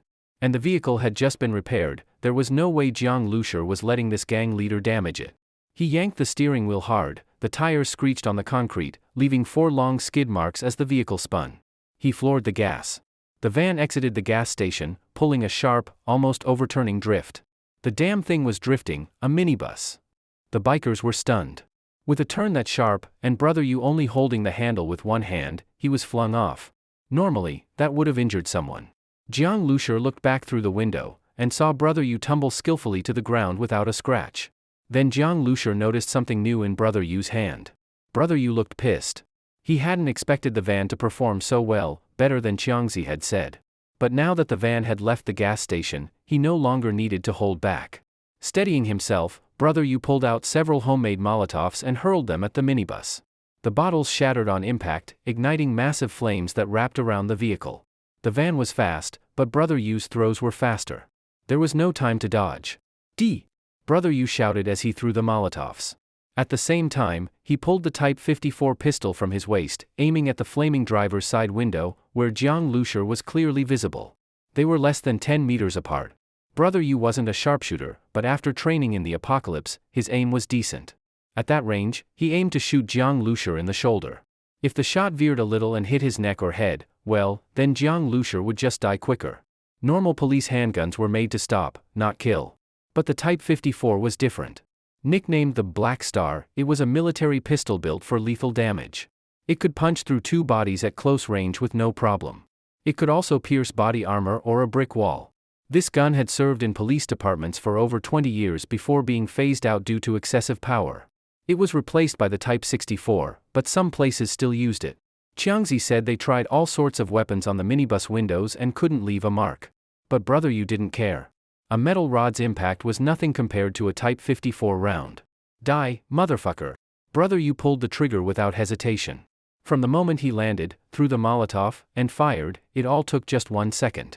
Jiang Lushur was probably still celebrating, shaking him off, when the bullet hit. Bang! A gunshot rang out.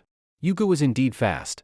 Jiang Lushur had just seen him land when, in the next moment, he saw the minibus engulfed in flames, and then came the sound of a gunshot. But even faster than the gunshot was the bang coming from the driver's side window beside Jiang Lushur. Jiang Lushur instinctively dodged a bit, and at the same time, the voice of the starseed sounded in his mind: base vehicle surface damaged. Damage level, 10%. Window damaged. Damage level, 1%. Base vehicle outer shell intact. Damn it. Even though the damage was minimal and could be ignored, just thinking about how troublesome it was to find materials to repair the vehicle made Jiang Lushur want to curse. He turned to look and saw a spiderweb-like dent left by the bullet on the window, clearly visible. The bullets from the Type 54 pistol could penetrate brick walls and other obstacles, but there was still a limit to their penetration depth. Moreover, Jiang Lushur's base vehicle was equipped with bulletproof glass. Bulletproof glass is a type of laminated safety glass with 3 layers. The first layer is a load-bearing layer that breaks the bullet head and changes its shape, making the bullet lose its forward momentum. The second layer is made of organic adhesive material with strong bonding power to absorb the bullet's impact. The bullet could easily break through the first layer of glass, but it would stop inside the second layer. That's why there was such a dent on the window of Jiang Lushur's vehicle. Seeing this, Jiang Lushur was furious. He had just repaired the car. After firing the shot, Yugo smiled coldly. He had already heard the sound of the bullet hitting the glass. Yugo stood up, planning to wait until the fire died down before having his underlings drag Jiang Lushur out. Hopefully, Jiang Lushur would still be alive by then, otherwise, it would be a pity. But at that moment, he suddenly heard the vroom vroom sound again.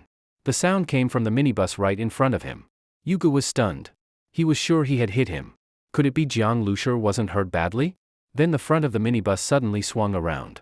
Still wrapped in raging flames, the vehicle charged at Yugo like a war chariot bathed in fire. Through the windshield, Yugo clearly saw Jiang Lushur inside, glaring at him with rage.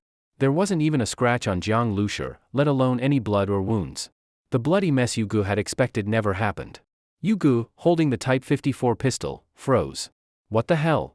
As the minibus charged forward, Yuji's face twisted in rage. He raised the gun again and fired several shots at Jiang Lushur.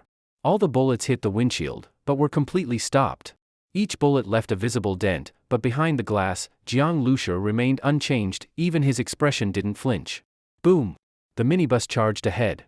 Jiang Lushur looked out the side window and saw that Yugo had dodged to the side and wasn't hit. Yugo had evaded the hit, but inside, he was on the verge of losing it. This damn minibus was actually equipped with bulletproof glass. Was this some kind of tricked-out budget car? Who the hell was this driver, driving a monster like that?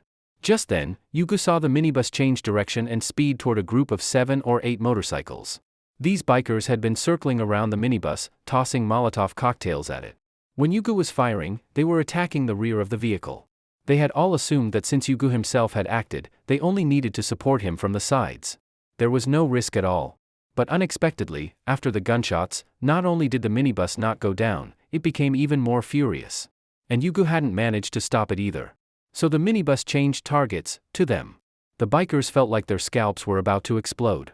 Faced with a flaming minibus, they twisted their throttles like crazy. But the minibus turned far too sharply and accelerated like a sports car.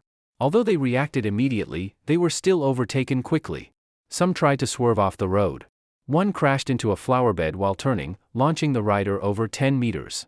Others didn't have time to react and were directly hit.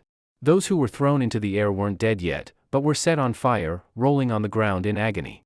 Seeing this, Yugo was absolutely furious. Jiang Lushur had failed to hit Yugo twice. His speed was just too fast, especially in short distances, where his agility was insane. The second time Jiang Lushur tried to ram Yugo, he wanted to use the air cannon, but Yuji's reflexes were too fast, even if he fired it, he'd miss. And the air cannon needed charging time, during which Yugo could dodge a dozen times. But for these bikers, there was no need for any high-tech weapons, just ramming them was enough. They kept circling him, tossing Molotovs, increasing the vehicle's damage level, and Jiang Lushur was pissed. He didn't want to let them keep swarming him like flies. So he left Yugo alone for the moment. He had no intention of sparing them either. Yuga was brutal, but so were they, scumbags through and through. After knocking over several motorcycles, Jiang Lushur didn't stop. He had just refueled, so he didn't care about the gas. After a sharp turn, the minibus, like a steel beast, charged at another group of bikers. They were terrified out of their minds. This minibus was completely savage. They scrambled to escape. The minibus roared past Yuga, and inside, Jiang Lushur turned his head to give him a glance. That glance made Yuga clench his teeth hard. Someone had dared to challenge him on his own turf, and now was driving around mowing down his men like ants. Could anything be more humiliating? Jiang Lushur drove the minibus and kept ramming until the flames on the vehicle went out and the bikers had all escaped to places where the minibus couldn't reach. Only then did he slowly come to a stop. Jiang Lushur's minibus stopped in the middle of the road, leaving behind obvious tire marks, overlaid with black burn traces from Molotov cocktails, making them even more striking and glaring. On the ground, there were overturned motorcycles everywhere, as well as corpses of the bikers, and those still groaning in pain, crying for help. Beep beep. Jiang Lushur pressed the horn hard twice. The harsh honking rang out, but not a single biker dared to show up.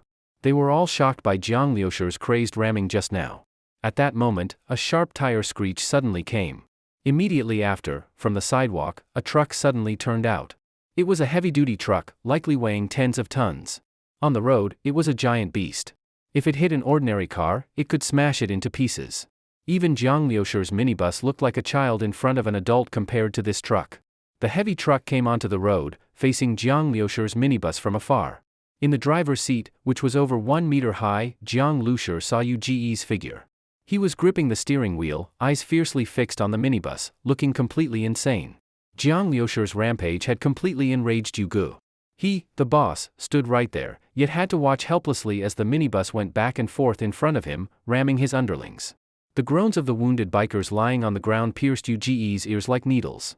Ever since the apocalypse began and Yuga discovered he had mutant powers, he had been undefeated. The zombies in the town weren't many. After leading them away, nothing could threaten him. The survivors were like ants before him, to be crushed at will. All the bikers feared and revered him. Yuga used to be a low-level thug. Although he was vicious, he didn't have the guts to go all out. So even as a gangster, he didn't do well. His boss beat and scolded him, and even fellow thugs looked down on him, always calling themselves his big bro, which made him feel humiliated. So he was actually quite satisfied with life after the apocalypse. He felt like the apocalypse was made for him. He used to be frustrated, but now he thrived. But just when he was enjoying his success, a minibus ran him over multiple times right in front of all his men. Yuga felt like his face was now covered in filthy tire tracks.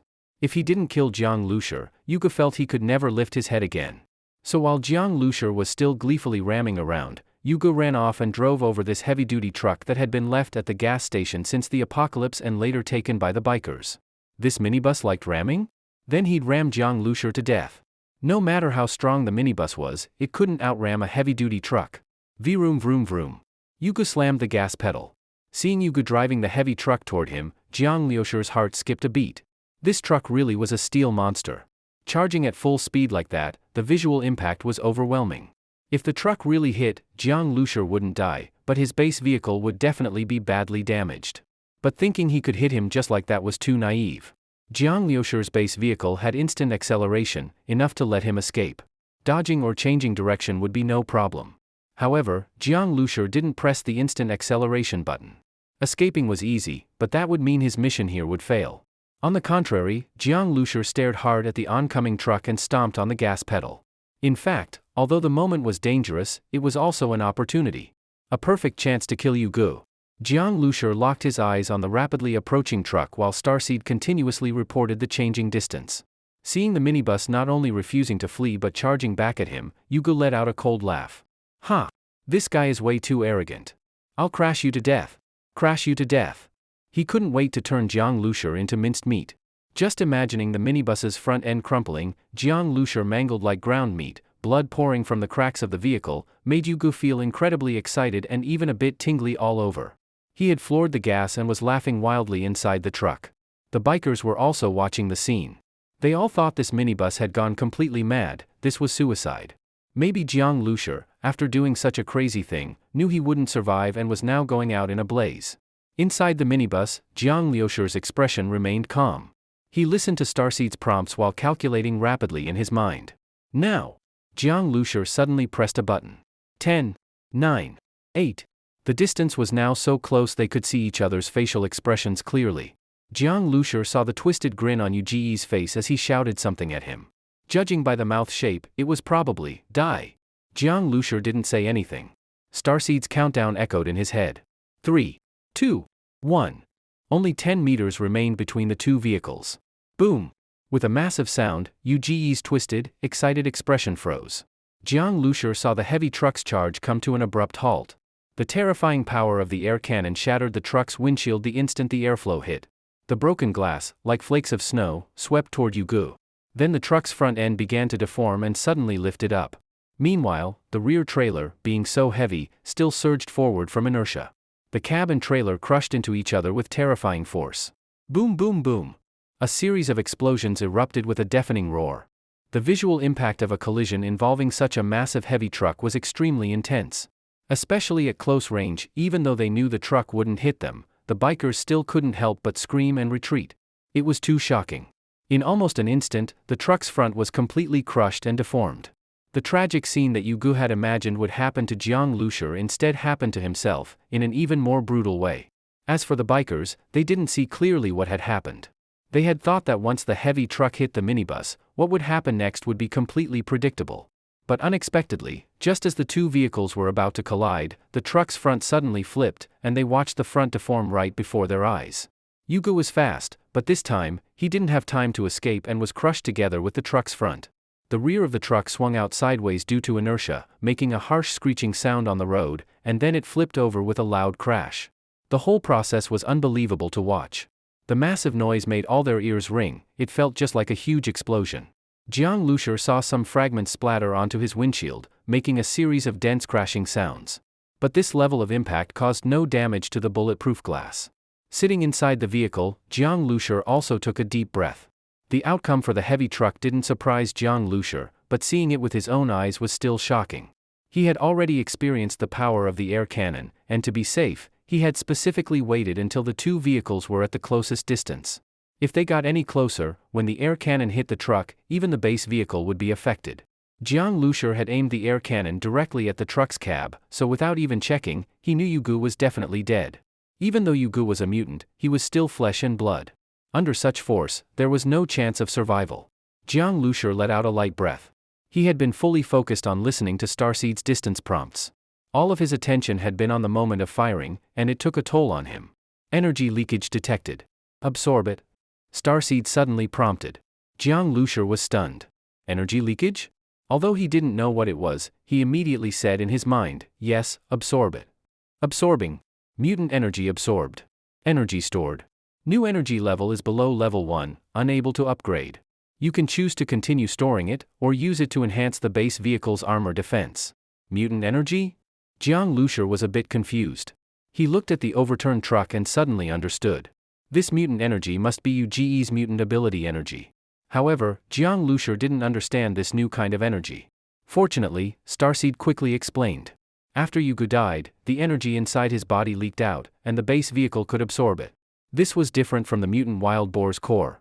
This kind of energy was stored inside Yuji's body and would be consumed when he used his powers. At the same time, a very small amount would leak out. But the leaked amount was so small that the base vehicle couldn't detect or absorb it. After Yugu died, all of it leaked out at once, and the base vehicle immediately detected it. But Yuji's mutant level was so low, not even level 1. The energy that leaked out naturally wasn't enough to reach level 1 either. This energy can actually enhance armor defense. Jiang Lushur already felt the base vehicle's defense wasn't quite enough. Mutant wild boar collisions were one thing, but even the bikers' Molotovs could cause some damage. Later, he still had to go to Jinling, a major city in the east with a permanent population of over 8 million. The base vehicle's shell wouldn't be enough there. Any improvement would raise Jiang Lushur's chances of survival. After all, he had no idea what the current situation in Jinling was. He had thought that after the apocalypse, the internet wouldn't go down so quickly, but due to explosions and fires, Jiang Lushur had never been able to connect to the network. Otherwise, maybe some survivors would be sending out rescue messages or sharing info, and he could have learned something about Jinling. Still, even without knowing anything, there was one thing Jiang Lushur was certain of: the more densely populated and developed a place used to be, the more dangerous it had now become. As he thought this, Jiang Lushi confirmed in his mind. This energy, which hadn't even reached level 1, was weaker than the mutant wild boar's. The boar's core was evaluated as level 1 and had allowed the base vehicle to evolve once. Judging from that, accumulating mutant energy could also evolve the vehicle, but compared to storing it, enhancing the armor defense was what Jiang Lushi needed most now. Upgrading the armor didn't affect his driving the base vehicle. In fact, it was the fastest upgrade project so far. It would only take 15 minutes to complete. At this time, Jiang Lushi turned his gaze toward the bikers still standing dumbfounded, staring at the truck with disbelief on their faces. These bikers had always centered around Yugu. They had completely submitted to his power and greatly feared him. Now, Yugu had died right in front of them. Once they snapped out of it, they would naturally think that even without Yugu, they could still lord over this place. Yugu had already paved the way. But just as that idea started forming in their minds, they suddenly shivered all over and looked at the minibus. Inside the minibus, Jiang Lushi was also looking at them. As their eyes met, Jiang Lushi suddenly stepped on the gas. Seeing the minibus move and charging toward them, the bikers were instantly terrified. One by one, they started their motorcycles and fled in panic. Jiang Lushi wouldn't let the tigers return to the mountain. These bikers had committed countless atrocities and had already tried to attack him twice. Jiang Lushi was not someone who showed mercy. Since they attacked him, he wouldn't go easy on them. Hearing the roar of the minibus behind them, those biker gang members were scared out of their wits. Even a heavy truck had been taken down. Riding motorcycles, they had absolutely no sense of safety. "Get into the alley. He can't follow us in," some of the bikers shouted. They rushed into the alley, but not long after entering, zombies suddenly lunged out, knocking them off their motorcycles and starting to tear them apart. There were quite a few zombies. Many of them appeared on the streets. They were already fast runners, had no fear of injury or death, and were agile in their reactions and jumping ability. The bikers were taken down one after another, or were directly blocked head-on by the zombies, unable to break through, and were soon overwhelmed by the zombies amidst their screams. The sudden appearance of so many zombies was clearly due to the earlier explosion sound that had attracted them. However, most zombies had already been drawn far away. These remaining ones were hiding inside buildings and numbered only about 100, not a threat to Jiang Lushi. But the bikers were out of luck. Jiang Lushi was chasing them from one side, and zombies were attacking from the other. Very quickly, they were either knocked down by Jiang Lushi or killed by zombies while trying to flee. Some zombies turned their attention to Jiang Lushi. At first, he ignored them. Only after confirming that all the bikers had been dealt with did he suddenly turn and start ramming into the zombies. Bang bang bang. A series of bloody crashes rang out. Jiang Lushi drove the base vehicle around the street several times, honking the horn a few times to attract all the zombies that were still feasting on corpses.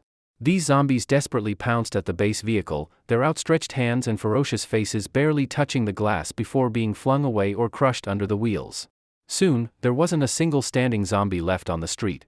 Outside the gas station, the main road was littered with overturned heavy trucks, corpses, and motorcycles. It was an extremely tragic scene. Jiang Lushi, the one who caused all this, looked at the scene and let out a breath. This was the apocalypse. He had always heard that human life was worth nothing, but only now did he truly understand what that meant. Zombies eat people, and people eat people. If you don't kill, you'll be killed. After waiting for a while, Jiang Lushi slowly drove the minibus back to the spot where the heavy truck had crashed, then parked it next to the deformed cab. After ensuring the angle made it impossible for others to ambush him and that he could jump back into the base vehicle at any moment, Jiang Lushi opened the door and carefully got out. In fact, the spot where he exited was a blind spot formed by the cab and the base vehicle. Even if zombies appeared, they couldn't squeeze in. Once off the vehicle, Jiang Lushi was directly facing the cab of the heavy truck. But now, it had been completely compressed into a twisted block of metal, unrecognizable. Some blood was seeping out from the cracks. Jiang Lushi looked carefully and saw a hand through a gap at the bottom. As an ability user, the boss of the biker gang, and the local tyrant of the town, Jiang Lushi figured Uge must have had a lot of good stuff on him. But now it seemed impossible to drag Uge out of that wreckage. Those good things were now lost. Just as Jiang Lushi was feeling regretful, he suddenly noticed a lump of black beneath that hand. Jiang Lushi reached out with his foot and pushed Uge's hand aside. It was the handgun. The gun, being relatively small, hadn't been crushed and had actually fallen out through a crack when the truck overturned. Delighted, Jiang Lushi quickly picked it up. He was very careful while picking up the gun to avoid accidentally firing it. After confirming that the gun hadn't been damaged at all, Jiang Lushi finally showed a faint smile. It was a Type 54 pistol. Jiang Lushi had never used one before, but as a child, he'd held onto toy guns tightly and had been taken to a shooting range once before his parents passed away. Of course, after all this time, he felt very rusty, but he still remembered some basics. Even when a bullet is loaded into the magazine, it doesn't enter the chamber on its own. You need to chamber a round for the bullet to be ready to fire. And a gun has a safety. After chambering a round, you have to release the safety to put the gun into firing mode. The gun Jiang Lushi picked up already had a round chambered and the safety was off. He ejected the bullet and turned the safety on before safely playing with it in his hands. Finding the Type 54 pistol gave Jiang Lushi a bit of renewed hope. He continued searching patiently, but unfortunately, aside from blood and fragments, he didn't find anything useful.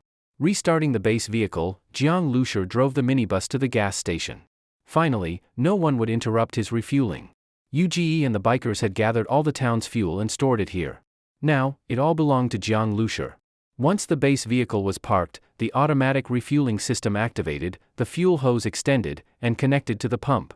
Immediately, large amounts of gasoline began pouring into the base vehicle's tank. The tank was like a giant mouth, swallowing the fuel whole. The fuel used up during the battle with UGE was quickly replenished, and then 1000 litres, 1500 litres, 2000 L. Eventually, a full 10,000 liters. A 10 cubic meter tank, completely filled. All 10,000 liters of gasoline were now inside Jiang Lushi's base vehicle. For someone who had been fretting over 20 or so liters before, this was incredibly satisfying. Finally, a full tank. If he had to gather this much fuel from individual cars, who knows how long it would have taken. With a full tank, there was no more anxiety. The base vehicle could now accelerate freely and use all its functions without worry. Jiang Lushi now felt much more confident about entering Jinling City.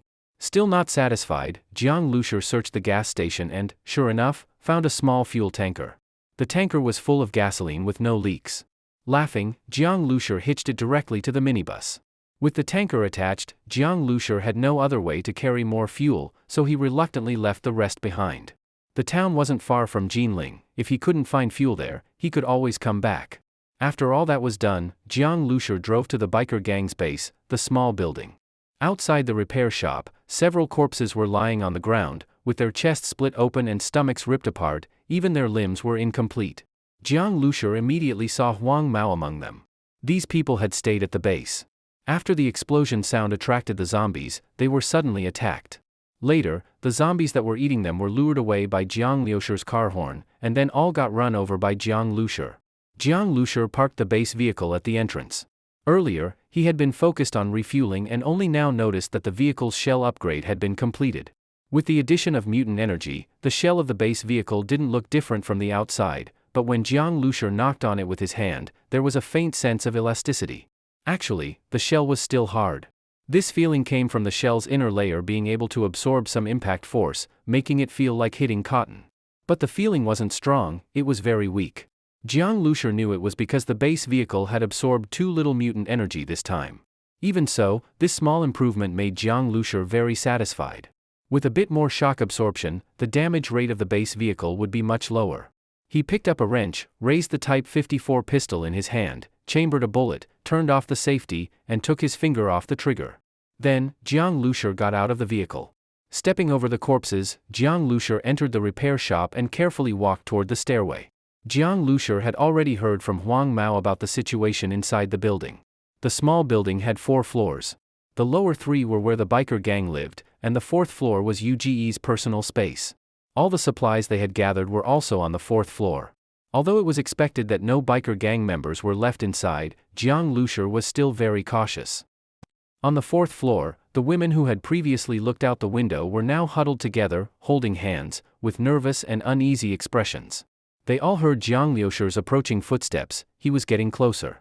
Earlier, they had seen the entire scene through the window, Jiang Lushi driving that minibus, charging around. Finally, in a thrilling crash accompanied by an explosive sound, UGE's heavy truck was smashed into scrap metal. Seeing that, the women couldn't believe it. That beat-up-looking minibus actually crushed the cab of a heavy truck? Crushed like that. UGE, who was in the driver's seat, must have been squashed like a meat patty. They kept staring at the ruined cab and the blood flowing from it, unable to accept the fact that UGE was dead.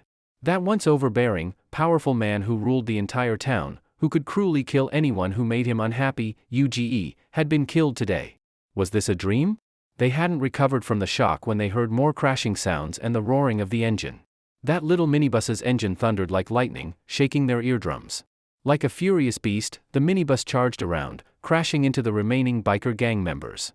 Like a tiger among sheep, sweeping everything before it, the bikers were terrified and ran in all directions.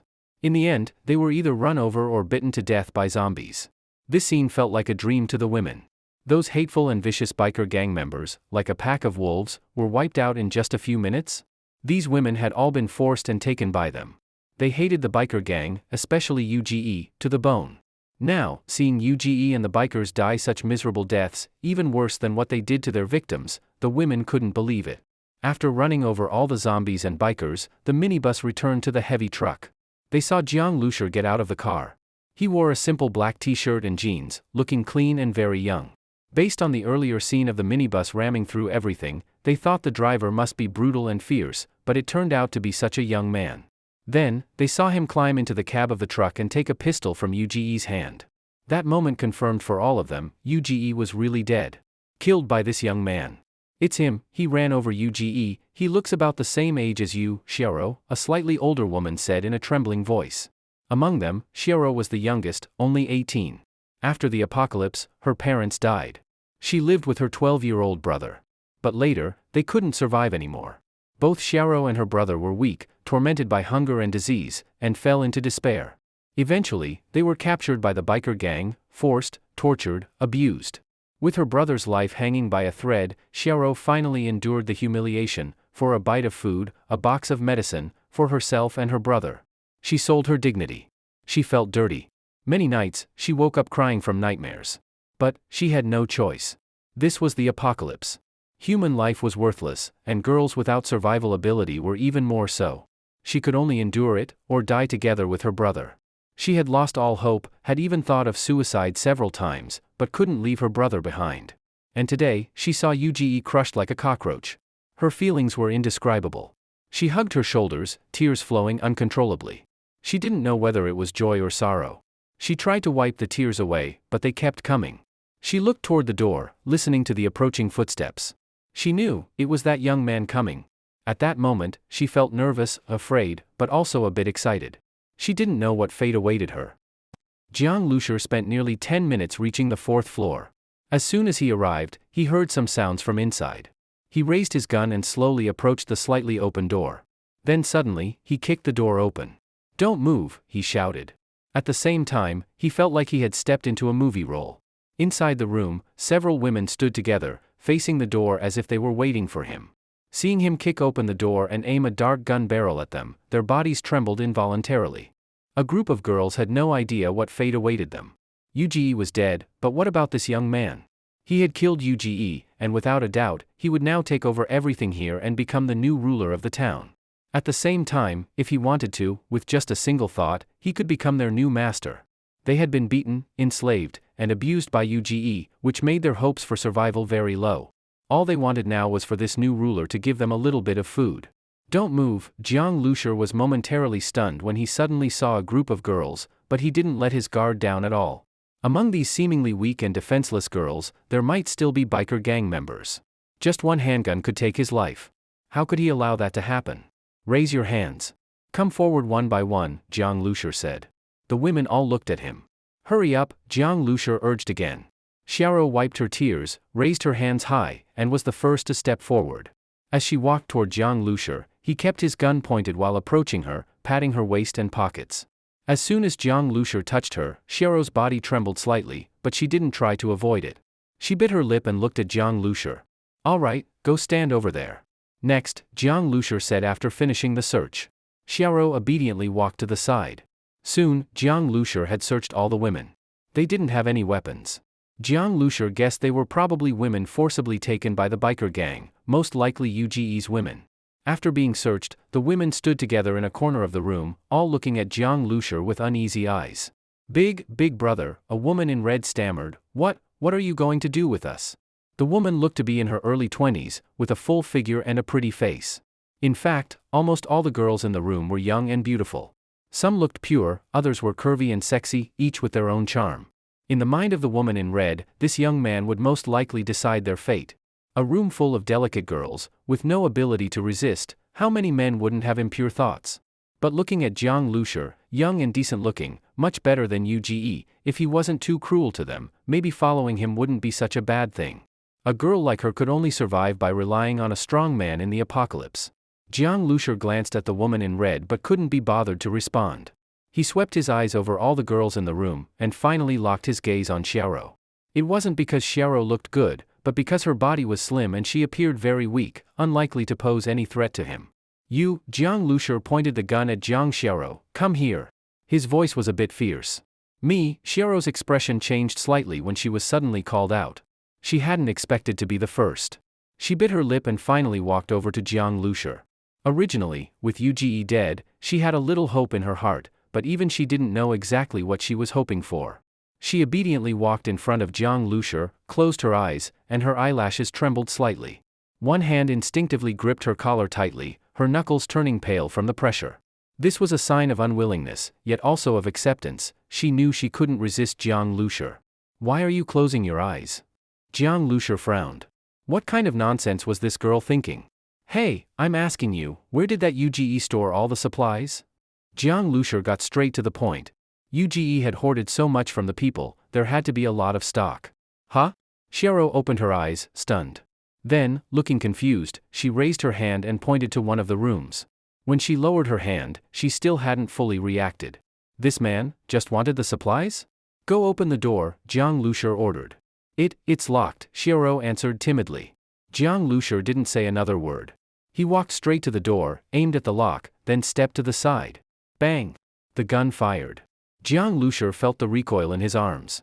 He had gripped the gun very tightly, so the recoil didn't cause much shaking. Ah! The girls all covered their ears and screamed. The lock was blasted open. Jiang Lushi kicked the door open. The precious storage room that Uge had locked tightly, not allowing anyone in, was now violently forced open. After opening the door, Jiang Lushi first checked the surroundings, then walked into the room under the frightened and sneaky gazes of Xiaoro and the other girls. As soon as he entered, Jiang Lushi was shocked. This room was basically a food warehouse. From floor to ceiling, it was packed with supplies. One freezer was full of various fresh goods. Jiang Lushi's main food source now was mutated pork that boosted strength, but fresh vegetables and mushrooms could improve flavor. These kinds of things were rare in the apocalypse.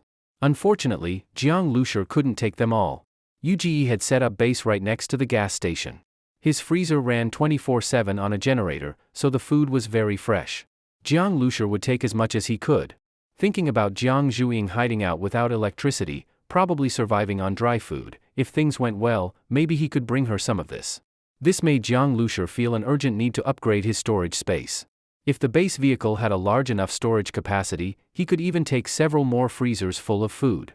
As for vacuum-packed food, there were also many types: ham, cured meat, shredded rabbit, etc. In fact, Jiang Lushi already had a lot of food stored, but he knew the apocalypse had just begun. The further it went, the harder it would be to find food. Though not as valuable as mutant meat, this was still solid currency. Jiang Lushi would never think he had too much food. There was so much stuff. Jiang Lushi had one of the girls bring several woven bags and packed 10 of them full. These woven bags might have been used by survivors to turn in supplies. While packing, Jiang Lushi found another box. It was stored in a corner and very well packed. When he opened the box, he was delighted. Inside were things Uge had taken from the police station, very valuable to Jiang Lushi. He saw 2 bulletproof vests, police batons, a lot of bullets, and a police helmet. These were all very useful to Jiang Lushi. Especially the vests and bullets, he lacked both. With the vests, his weak defense would improve a little. The bullets ensured his Type 54 pistol wouldn't become useless. In the base vehicle, Jiang Lushi had both combat ability and safety. But once he got out, he needed other ways to stay safe and maintain his combat effectiveness. This box was an unexpected surprise. Jiang Lushi decided to take the whole thing. There was so much stuff, he had to carry it down multiple times. His physical strength was already decent, and after eating mutant meat, it improved even more. Climbing the stairs a few times with supplies wasn't a big deal for him. The girls stood silently in the corner, watching Jiang Lushi carry the supplies up and down. Jiang Lushi went back and forth, making over 10 trips in total. Maybe it was because he had eaten some mutated beast meat recently, but Jiang Lushi didn't feel very tired. The hauling work wasn't too hard for him. Soon, the entire base vehicle was packed full of supplies. Seeing there was really no space left, Jiang Lushi simply tied the remaining woven bags onto the roof rack. Now, his minibus looked even more worn out, with the roof piled high with woven bags, giving off the impression of a migrant worker heading into the city. In the end, he had used every space available to store supplies, but there were still some leftovers that he simply couldn't take with him. Jiang Lushi could only pick out some small, high-calorie foods like chocolate to carry with him. He looked at the storage room with regret, then walked out. Seeing that this time Jiang Lushi came out empty-handed, without carrying any more stuffed woven bags, the girl's eyes couldn't help but glance toward the storage room. Took it all? Xiaoro clutched the corner of her clothes and felt a bit of despair in her heart. When Uge was around, they didn't even dare go near the storage room. Not even the biker gang members were allowed near it, only his trusted followers could enter. So they had no idea how many supplies were actually in there. But seeing how focused Jiang Lushi was on collecting the supplies, they thought he had probably taken everything. Without food, they didn't know how they would survive. After coming out of the storage room, Jiang Lushi searched the living room and Uge's bedroom again. Seeing that there was nothing useful, he walked straight toward the door. At this moment, Xiaoro bit her lip, gathered her courage, and called out to Jiang Lushi, Please wait." Jiang Lushi turned his head and looked at Xiaoro. The girls in the room all looked uneasy. Xiaoro looked at Jiang Lushi, not knowing how to begin. They all knew Jiang Lushi had no obligation to leave them any food. But without food, they would starve to death. And to ask him to leave even a tiny bit for them, that was asking too much. Even if Jiang Lushi flatly refused, it would be perfectly reasonable. We. Seeing Xiaoro stammering, Jiang Lushi lost his patience. He stepped outside and was about to go downstairs when he turned back. When they saw Jiang Lushi step out, Xiaoro and the others felt hopeless. But seeing him return, hope lit up on their faces.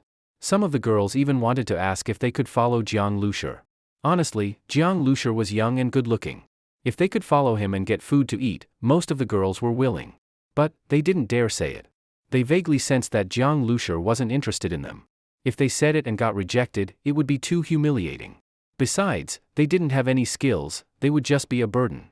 At that moment, Jiang Lushi spoke, "If you want to join a survivor team, I can recommend one. But in that team, everyone has to gather food. Soon, I'll have them come over. Whether you want to join them is up to you. Of course, you can also choose to leave. There are still some supplies left in that room, you can pick out a few things to take." He felt it would be a waste to leave all the supplies here. If the girls stayed, they wouldn't be able to guard the supplies, and others would soon come to steal them. Meanwhile, the team that Wen Xiaotian's sisters belonged to badly needed those supplies. Of course, if the girls didn't want to join Wen Xiaotian's group, Jiang Lushi wouldn't force them, it was their choice. After hearing what Jiang Lushi said, the girls looked at each other in surprise. They found it unbelievable, without begging, Jiang Lushi had voluntarily left them food. Just moments ago, when he walked out, they had already fallen into despair, thinking they were definitely going to starve. As for the survivor team he mentioned, they guessed it had something to do with him. But he probably wasn't in that team, otherwise he wouldn't have said it like that, he would have just called them over directly. The girls had no doubt, if Jiang Lushi was leading a survivor group, he would definitely be the leader. "What's your decision?" Jiang Lushi asked. Seeing that he seemed to be losing patience again, Xiaoro and the girls whispered to each other.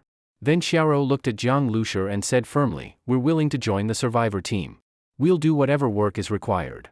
Compared to being abused in exchange for food, Xiaoro would rather survive by her own efforts. It was just that girls like them didn't have the ability to survive on their own. Now, Jiang Lushi gave them a chance, and Xiaoro was actually very grateful to him. "All right, wait here then," Jiang Lushi said. This place had a great location. Jiang Lushi thought it was more suitable as a camp for Wen Xiaotian's team. He wasn't worried the girls would run off with the supplies, they couldn't carry much, and they couldn't survive on their own anyway. Just as Jiang Lushi was about to leave, Xiaoro suddenly called from behind, "Please wait." "What now?" Jiang Lushi was really getting dizzy from all this. He turned around and saw Xiaoro's eyes slightly red. With tears in them, she said, "Thank you." You're welcome," Jiang Lushi replied, feeling that he hadn't really done much. Since the apocalypse began, Jiang Lushi didn't think of himself as a good person. He just didn't go out of his way to do evil. Everything he did was for survival and to reach Jinling City smoothly. On the basis of securing that, helping others a bit along the way was something Jiang Lushi wouldn't refuse. He wasn't heartless. Meanwhile, back at the Wen household, Wen Xiaotian, Wen Lu, and the other survivors were waiting anxiously at the window for Jiang Liusher's return. They were all worried, while the survivors felt even more uneasy. Even though Jiang Liusher had told them not to worry and just stay home before he left, they still felt like ants on a hot pan, uneasy and anxious. They knew that even if they had hidden elsewhere, if Jiang Liusher failed, they would still be found by UGE and the biker gang and would die horribly. They were just ordinary people. Escaping the town was extremely difficult. Without gas or food, even if they escaped, they'd be caught or starved to death. So, they silently hoped for a miracle. The old man went to the courtyard and picked up the rice pot that had been knocked over earlier. When Huang Mao's group clashed with Jiang Liusher, one of Huang Mao's men had thrown the rice pot to the ground. The rice inside was already half-cooked, and most of it had spilled out, covered in dust. The old man scooped the rice back into the pot with his hands, didn't waste a single grain. If washed, it could still be eaten. The rest of the survivors silently watched the old man put the rice pot back on the fire. Then he went among the biker gang corpses and slowly took back the supplies they had taken. Wen Xiaotian also watched the old man's actions, clenching her hands tightly, extremely anxious.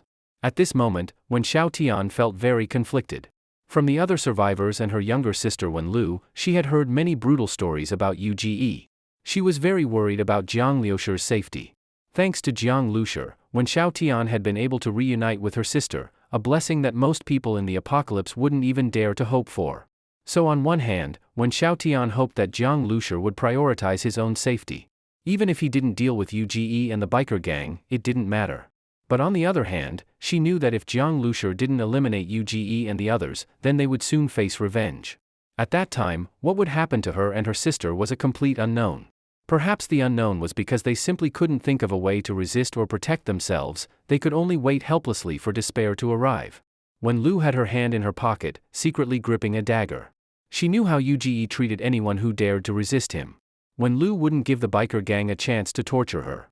As she thought about this, she noticed her hand holding the knife was trembling slightly. The answer would be revealed very soon. But for her and the other survivors at this moment, every second felt incredibly long. V-room. Suddenly, the roar of an engine came, and all the survivors, including Wen Lu and Wen Xiaotian, shuddered. Like waiting for a verdict, they all moved to the window, then stiffly looked outside. Wen Lu gripped the dagger tightly, while Wen Xiaotian clenched her fists. Everyone's heart was in their throat. It's brother Jiang. Wen Lu suddenly cried out in surprise. Outside the courtyard, the minibus was dragging a small fuel tanker. The roof was tied with many bags, and it slowly drove up to the courtyard gate and stopped. Wen Lu immediately threw her dagger aside and ran out like the wind. She couldn't wait to know what had happened. Wen Xiaotian stared blankly at the minibus. Just moments ago, she was full of worry and doubt, but now, Jiang Liusher had already returned, driving the minibus. The feeling was just like when she had been knocked unconscious by the mutant boar, and then woke up to see its corpse. It all felt like a dream. The survivors were all frozen in place. It wasn't until when Lu had already run out of the courtyard that they finally reacted. Let's go check. See what happened. The minibus had come back, and no biker gang had followed. Plus, it was dragging a fuel tanker. What had happened was already obvious. Still, even though the truth was right in front of them, the survivors couldn't believe it. Soon, they all gathered beside the driver's seat and saw Jiang Liusher inside the vehicle. Then they listened to Jiang Liusher explain everything that had happened. He even told them they could take over the biker gang's base, where some supplies were still left. They couldn't believe how Jiang Liusher had done it. In front of UGE, they had only ever felt despair. So many people couldn't resist, and anyone who tried ended up in a miserable state. But Jiang Liusher, with just himself and a car, and in such a short time, had resolved the threat looming over them. The way Jiang Liusher spoke about it so casually made it sound like it was nothing more than a side task. They stared at the minibus in disbelief. There were several bullet holes clearly visible in the windshield, but the bullets hadn't pierced through. They looked at Jiang Liusher. He was completely unharmed. They finally believed it. What Jiang Liusher said was true. They had been freed from UGE's grasp. The survivors all felt like they had been reborn. The old man came out of the house and stood at the back of the crowd, listening to Jiang Liusher's words. His hands trembled, and he couldn't hold back his tears. It wasn't surprising he cried. He had always feared for his grandson's life. Just today, he had mentally prepared himself that if they had to die, he'd take his grandson with him, not letting the child suffer any longer. But now, everything had changed. Not only did they not have to die, but they could move to a safer place and have full meals. From now on, they wouldn't have to suffer under UGE's oppression and the biker gang's abuse. The survivors snapped out of their shock and began thanking Jiang Lushur nonstop. But at that moment, Jiang Lushur said he was about to leave. With the fuel tank full and everything ready, Jiang Lushur was eager to head to Jinling. When Xiao Tian and Wen Lu had already reunited, but he was still worried about Jiang Zhuing. This small town wasn't far from Jinling now, and Jiang Lushur just wanted to hit the road as soon as possible. When they heard that Jiang Lushur was leaving, the survivors were stunned. "You helped us so much, how can you just leave like that?" Wen Lu blurted out and grabbed the car door, as if that would stop Jiang Lushur from driving away. Wen Lu really wanted to repay Jiang Lushur somehow, and when Xiao Tian felt the same. The other survivors did too. Even if they couldn't give Jiang Lushur anything useful, at least they could cook a few meals for him. "No need," Jiang Lushur said.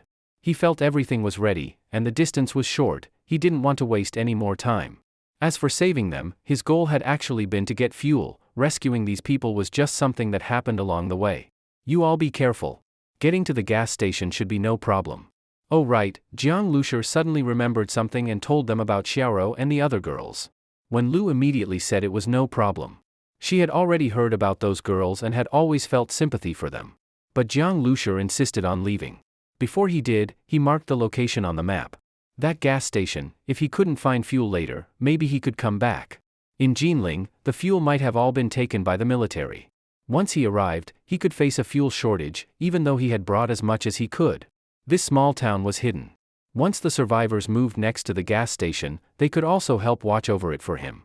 Seeing that when Xiao Tian, Wen Lu, and the survivors all wanted to repay him, Jiang Lushur made this request. The survivors immediately agreed. Being able to help Jiang Lushur, even in a small way, made them happy. When Xiao Tian and Wen Lu kept waving at Jiang Lushur's car. Although they hadn't spent much time together, watching the minibus, now loaded with a tanker, cargo, and supplies on the roof, drive away, when Xiao Tian couldn't help but feel a bit reluctant. Inside the car, Jiang Lushur reached out and opened the map to Jinling. The distance from the small town to Jinling wasn't far, and Jiang Lushur kept moving forward at a steady pace.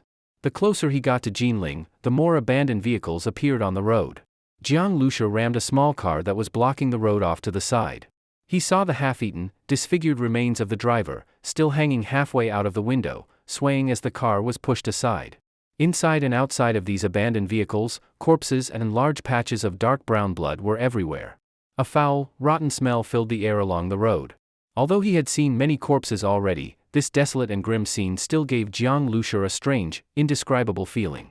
What he had seen before were mostly terrifying moments when the apocalypse first broke out. But now, it truly felt like the end of the world had fully arrived, and humanity could only struggle to survive. What weighed on Jiang Lushur's heart even more was that most of these cars were facing toward the small town. They were all fleeing from Jinling. Yet, even after escaping this far, the people inside were still dragged out and eaten by zombies. So many vehicles all ended the same way. It wasn't something a small number of zombies could do. This must have been done by a fairly large group of zombies. This meant the situation ahead was definitely not good. Originally, Jiang Lushur thought he would only face serious danger after entering Jinling. He didn't expect that even before reaching the city, he would already need to be on high alert.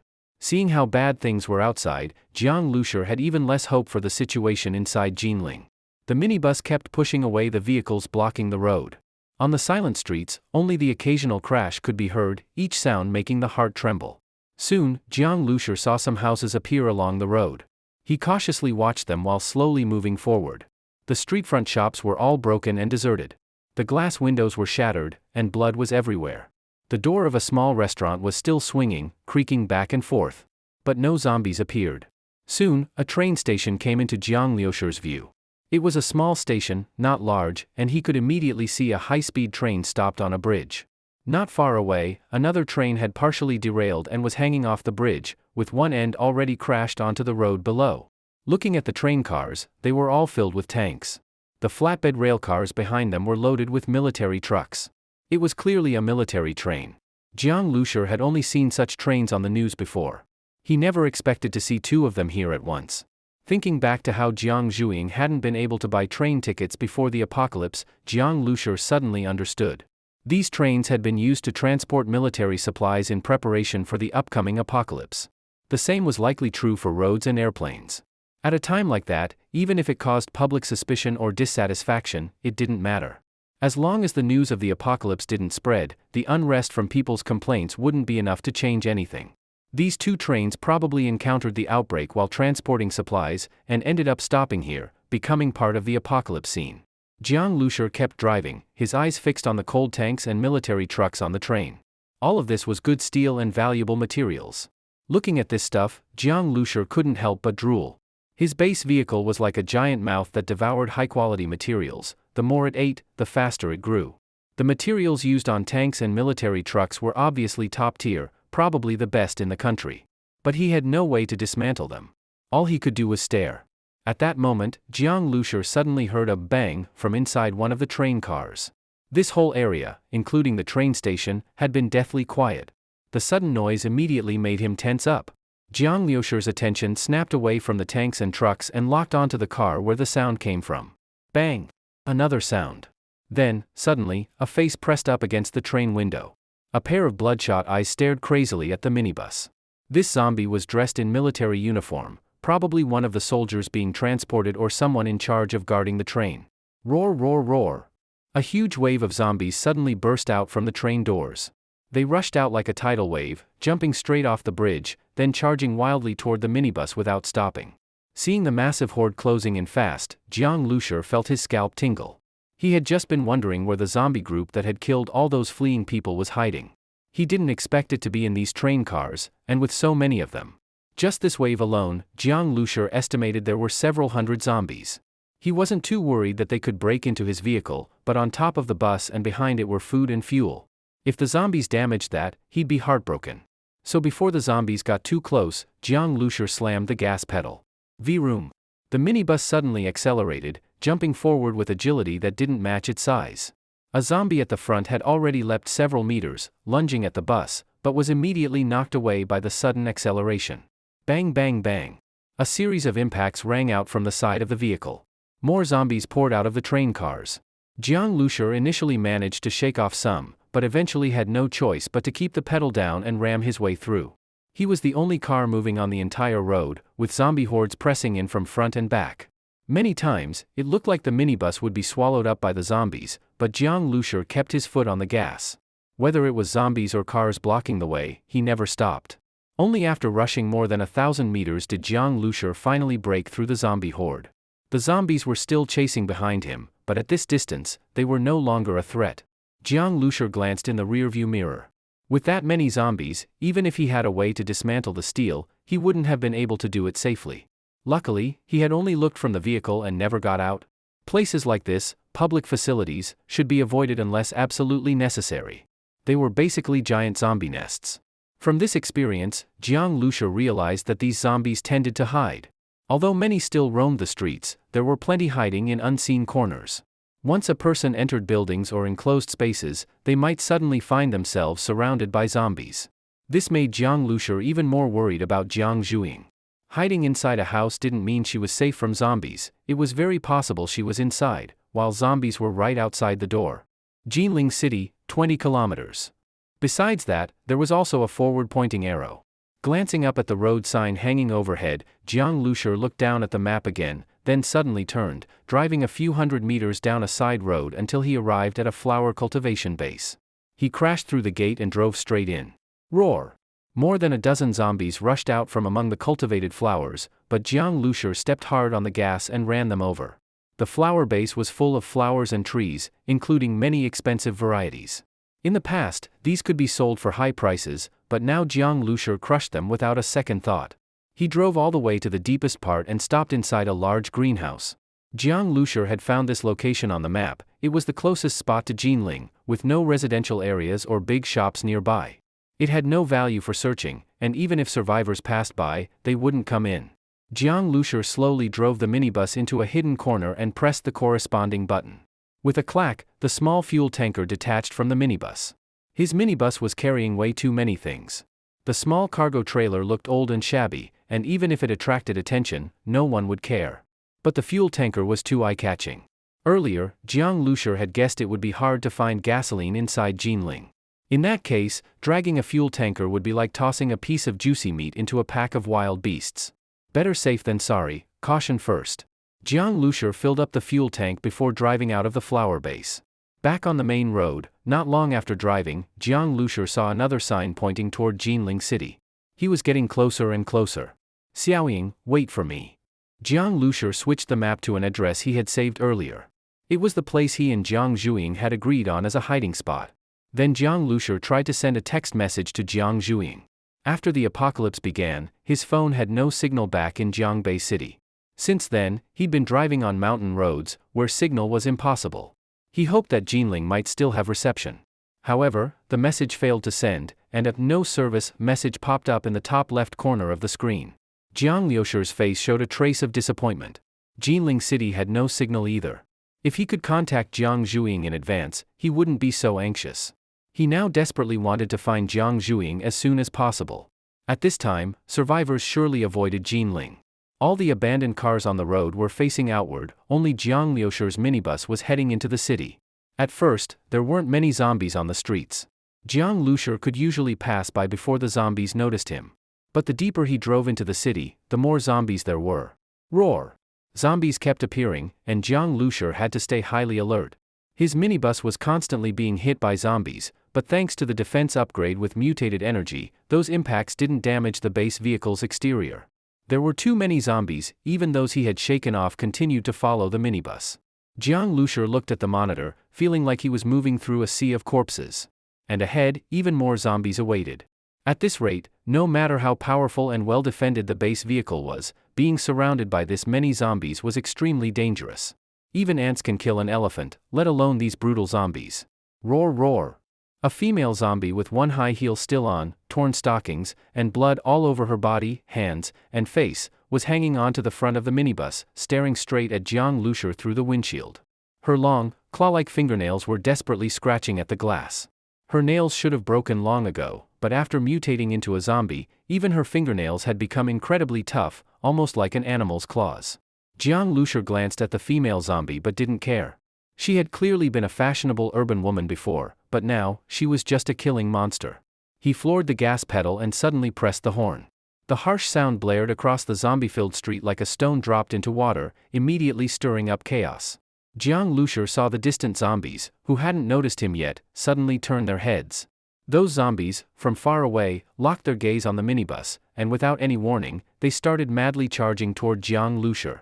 In every direction, front, back, left, and right, Jiang Lushur estimated there were at least several hundred zombies, maybe even more. Seeing this, any normal survivor would have fallen into despair. Even Jiang Lushur felt cold sweat forming in his palms as he gripped the steering wheel. Bang bang bang. Zombies in front were constantly getting knocked away by the speeding minibus, but more were clinging to the sides, to the doors, and even starting to climb onto the roof. The deeper he drove into the horde, the more zombies ended up under his wheels. Even with the pedal floored, the vehicle felt like it was moving with effort, but Jiang Lushur didn't stop. He stared straight ahead, ignoring the female zombie still clawing at the windshield. Just a bit more, almost there. As the base vehicle was nearly unable to move forward, Jiang Lushur pressed the instant acceleration button. With a boom, the zombies around him were flung away, and the vehicle forced open a path through the crowd with its massive power. That earlier stretch of road had drawn most of the nearby zombies to him. Now, after pushing through, Jiang Lushur temporarily broke out of the zombie swarm. But instead of speeding away, he suddenly made a sharp turn. Screck! A piercing screech sounded, with even one of the tires lifted off the ground. Immediately after completing the turn, Jiang Lushur pressed the air cannon button. 10, 9, 8. Bang bang bang bang. Zombies kept leaping onto the vehicle.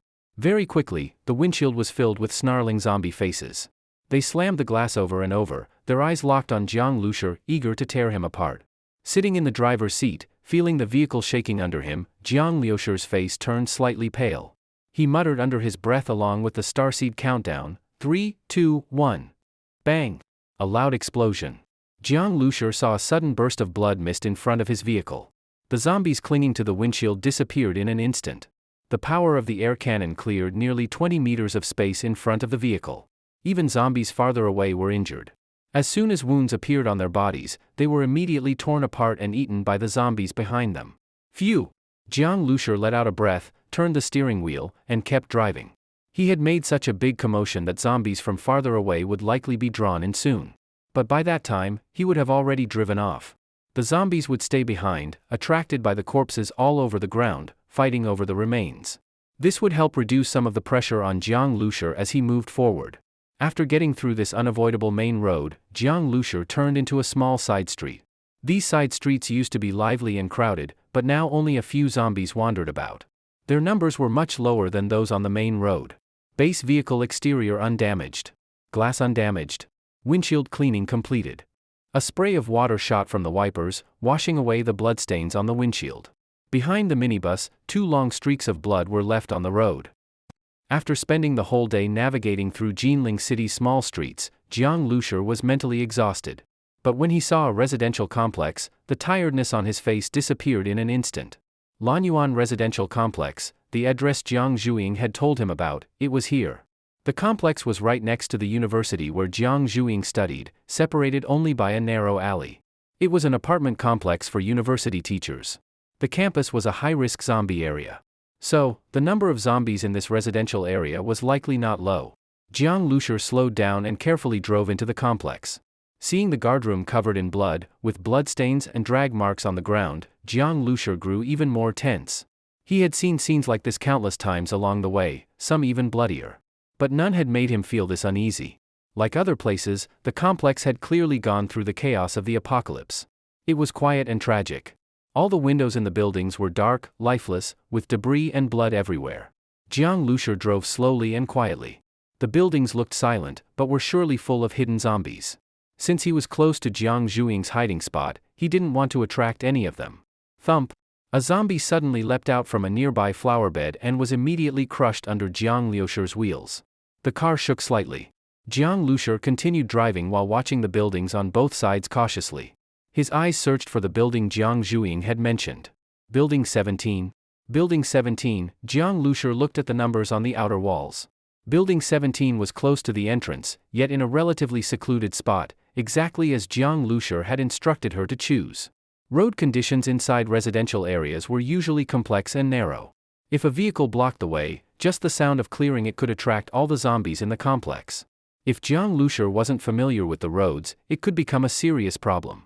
So far, near the entrance, everything was still fine. Jiang Lushi had already planned to pick up Jiang Zhuing and leave as quickly as possible. Soon, he saw the silhouette of Building 17 appear in the distance. Jiang Lushi glanced at the phone placed beside him. The screen was on a music player, and the volume was set to a low level. He had calculated and prepared this in advance. He even did a short test while on the road. Once he reached the building, he rolled down the driver's window, pressed play on the phone, and tossed it to the entrance of the apartment building. Then he reversed the vehicle a bit, foot on the accelerator, ready to floor it once the zombies showed up. To pick up Jiang Zhuing, Jiang Lushi had to get out of the vehicle. But a bulletproof vest, helmet, and handgun weren't enough to guarantee his safety, let alone protect her. So Jiang Lushi had already come up with a plan to lure out and deal with the zombies inside the building using the phone. The phone's volume was just right, enough for zombies within about 20 meters to hear. The volume was so low that if he tapped once more it would be muted. In an open area, humans might not hear it, but zombies could. After waiting about 10 seconds, a staggering figure appeared at the building entrance. The zombie rushed out of the unit door but didn't attack the phone. Although attracted by the sound, it was only interested in living things. Seeing the zombie appear, Jiang Lushi didn't immediately hit the gas. The zombie locked eyes with him and charged, clawing at the vehicle. Still, Jiang Lushi didn't move. He was waiting patiently. But after a while, no more zombies showed up at the door. Only this one zombie kept trying to attack the car, alone. Huh? Was this the only zombie in the building? Or were the others locked inside and unable to get out? That would be ideal. Jiang Lushi waited a bit longer to be sure that this was the only threat. Then he suddenly drove forward and rammed the zombie. Bang! The snarling zombie was pulled under the car and crushed. Jiang Lushi carefully parked the vehicle sideways at the apartment entrance. The door of the vehicle was nearly touching the building's entrance. He put on his helmet, grabbed his pliers and Type 54 pistol, then opened the door and stepped out. The music might not draw out zombies from the 5th or 6th floors, so Jiang Lushi picked up the phone, left the music playing, and walked inside. This way, if any zombies appeared, he'd be ready, and could retreat back into the car. The elevator was long out of service. As soon as he approached, he heard a loud bang. A zombie inside was hitting the elevator door. Jiang Lushi jumped in fright, adjusted his helmet, and carefully walked toward the stairwell. Although he hadn't seen any zombies yet, he stuck to a cautious approach. The staircase was dimly lit, and only the sound of his own footsteps echoed around him. Jiang Zhuing lived on the top floor. Jiang Lushur slowly climbed the stairs.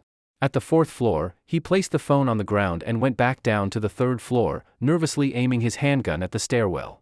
After waiting a while and seeing no zombies appear, he returned, picked up the phone, and turned off the music.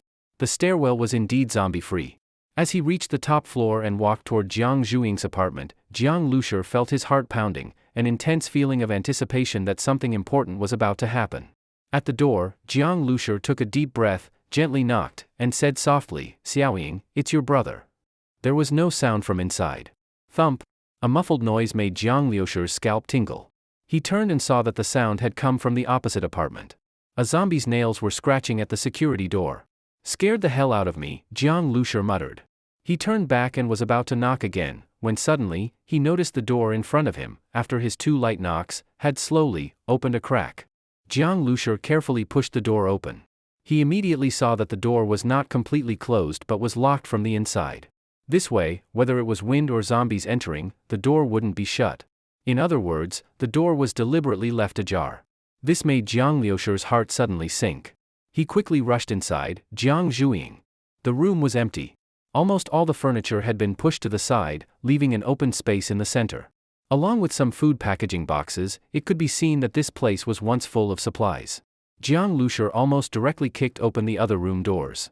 In one bedroom, he found Jiang Zhuing's clothes. It was a t-shirt. Jiang Lushur remembered this t-shirt very well, because on the front was a very silly hand-drawn cartoon, a cartoon version of himself being punched and sent flying by a cartoon version of Jiang Zhuing.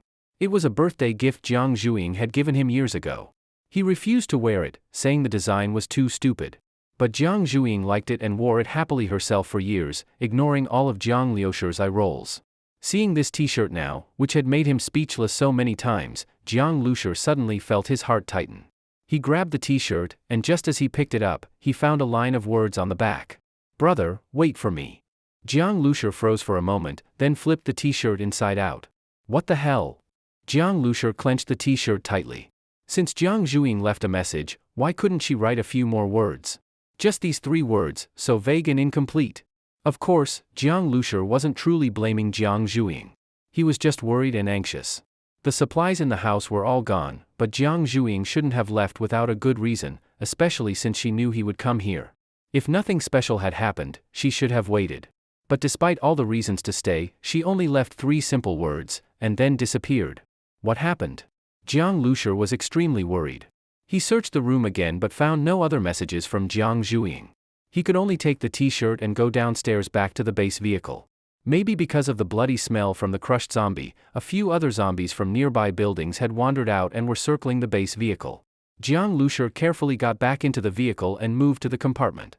He hadn't found Jiang Zhuing, and aside from that one word to wait, she left no clues. Jiang Lushur planned to wait here for some time. Even though he was anxious, Jinling City was huge. He couldn't search blindly. If she didn't appear in a few days, then he'd go out to search nearby. Killing the zombies outside might attract more, so Jiang Lushur decided to ignore them. He closed the door between the cabin and the driver's seat. The cabin lit up, becoming a warm, sealed room. Zombies wandered outside, but inside, Jiang Lushur could cook, eat, watch shows, and rest. As long as he didn't make too much noise, the zombies wouldn't notice. Even if they heard something, they'd only bang on the outside a bit, and if they didn't find anyone, they'd leave. The way that zombie ignored the phone earlier confirmed this for Jiang Lushur. And the base vehicle didn't fear a few zombies hitting it. Jiang Lushur felt completely safe inside. His only worry was still Jiang Zhuing, and how to find her if she didn't return. Searching house by house was impossible. Maybe he would need to find other survivors to ask around or record a message and play it somewhere. Jiang Lushur thought over many possible plans, his eyes on the t-shirt lying on the sofa. He knew his sister's personality well. Outside, she was playful, but at home, she was very sensible. Since he had always taken care of her, Jiang Zhuing deeply valued his words and always came to him with any troubles. But now, in such a serious situation, why didn't she listen to him? Jiang Lushur thought of Brother Yu and the biker gang he encountered before. Jinling was big, and there must be many survivors. Could it be that Jiang Zhuing had faced something similar to what Wen Lu went through? The more Jiang Lushur thought about it, the more anxious he became. He couldn't just wait anymore. He took out the map and started studying the surrounding area. Although the network no longer worked, the offline map of Jinling he had downloaded was very detailed, even showing small roadside shops. He hadn't been able to use it earlier on mountain roads because they weren't highways or main roads and weren't downloaded. Hours passed quickly. As evening fell, Jiang Lushur was about to cook when he suddenly heard zombie howls outside. Startled, he was about to peek through the curtain when he heard a series of shhh sounds, mixed with the sound of heavy objects falling to the ground. Jiang Lushur quickly moved to the window and just then heard voices outside. "Boss, you're getting stronger again. Killing zombies is like stepping on ants. Look at this corpse, crispy outside, tender inside. Smells kind of strange too," a male voice said. Then a slightly sweet and sticky female voice replied, "You're so annoying. If you want to flatter the boss, don't make it so disgusting." "I'm not flattering. I'm speaking the truth. When did this car get here?" The sweet female voice changed topic, clearly noticing the minibus. Even a blind person could notice it parked there. Jiang Lushur wasn't surprised by her words. He still didn't know who these people were, but from her tone, they had clearly been here before. Maybe they were connected to Jiang Zhuing's disappearance. Jiang Lushur touched the pistol at his waist and slowly moved toward the driver's seat. These people could easily kill zombies, they were definitely strong. Jiang Lushur didn't know whether they were enemies, but he had to be ready for anything. Especially their so-called boss. At that moment, the man's voice spoke again. "No way a survivor came here to hang out, right? Who could it be?" Jiang Lushur heard the male voice getting very close. Clearly, he had approached the front of the vehicle and was curiously examining the minibus. "Can't see anything. No one in the driver's seat, no idea where they went," the male voice said. At that moment, the sweet, sticky female voice spoke impatiently. "Why do you care where they went? Maybe they were eaten by those zombies just now. I'm just curious. Who would drive such a big vehicle around?" the man said. "It's just a broken car. What's there to be curious about?" The sweet voice was full of disdain. Though she spoke mostly to spite the man, her opinion about the minibus was actually accurate. Jiang Lushur's car was indeed very run down. Not to mention its appearance, it was dragging a battered little cargo vehicle behind, and the roof was full of snakeskin bags with a certain odd style. Before the apocalypse, a vehicle like this wouldn't attract any attention. But now, it just looked even more wrecked, like a pile of junk that would fall apart if a zombie horde swarmed it. "Where's this license plate from?" The man didn't seem affected by the woman's tone and continued to observe. "Looks like Jiangbei," he answered himself. Then suddenly added, "Hey, what do you think's inside the little cargo trailer and those bags on the roof? Should we open them? What else could it be?" "Must be junk," the woman said with even less patience. "Let's at least take a look. Maybe there's something useful," the man replied. When Jiang Lushur heard them talking about opening his trailer, he couldn't just keep listening anymore. Just as he was about to open the compartment door, he heard a familiar voice. It really is a Jiangbei license plate. That voice carried a hint of surprise. And when Jiang Lushur heard it, he froze. He suddenly pulled open the compartment door, rushed to the windshield, and looked outside. Outside, there were 5 or 6 people standing. Among them, Jiang Lushur immediately saw Jiang Zhuing. She was wearing simple denim shorts, an oversized denim jacket, and a plain white t-shirt underneath. Her hair was in a ponytail. She looked fresh, youthful, and vibrant. She was holding an iron rod in her hand and was staring intently at the vehicle. The moment their eyes met, Jiang Zhuing's eyes widened. Her already big eyes grew even larger, and her lips opened into an O shape. Then she shouted, "My brother!" The others, who had already been looking at Jiang Lushur with slight surprise when he appeared, immediately looked even more shocked. Jiang Zhuing's brother? They were stunned, and Jiang Lushur was no less surprised. He hadn't expected Jiang Zhuing to be among this group of people. But what shocked him even more was that after Jiang Zhuing shouted, "Brother," that same male voice from earlier exclaimed again, "No way, boss, that's your brother?" That voice belonged to a young man in his 20s with a buzz cut, wearing casual clothes, carrying a long knife, and with a strange armband on his shoulder.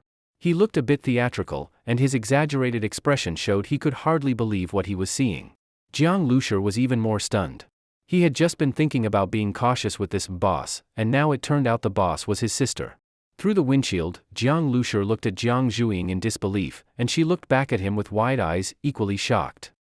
The boss's brother actually came all the way from Jiangbei alone, driving this vehicle, the young man with the long knife said, still outside with the others. Since the siblings were reunited, of course they had gone into the minibus to catch up. The young man's face was full of amazement. Among the group, a curly-haired girl rolled her eyes at him and muttered, "You want to die? Talking so loudly, afraid Zhuing can't hear you or what?" "What's the big deal?" the young man said carelessly, still marveling at the minibus. The curly-haired girl didn't look too happy. Earlier, she had mocked the car quite a bit, and Jiang Zhuing had clearly heard her, likely Jiang Lushur too. Now this guy just kept marveling, basically still insulting the car, and acting surprised that Jiang Lushur actually made it here. To be fair, none of them had believed it was even possible for Jiang Zhuing's brother to travel from Jiangbei to Jinling.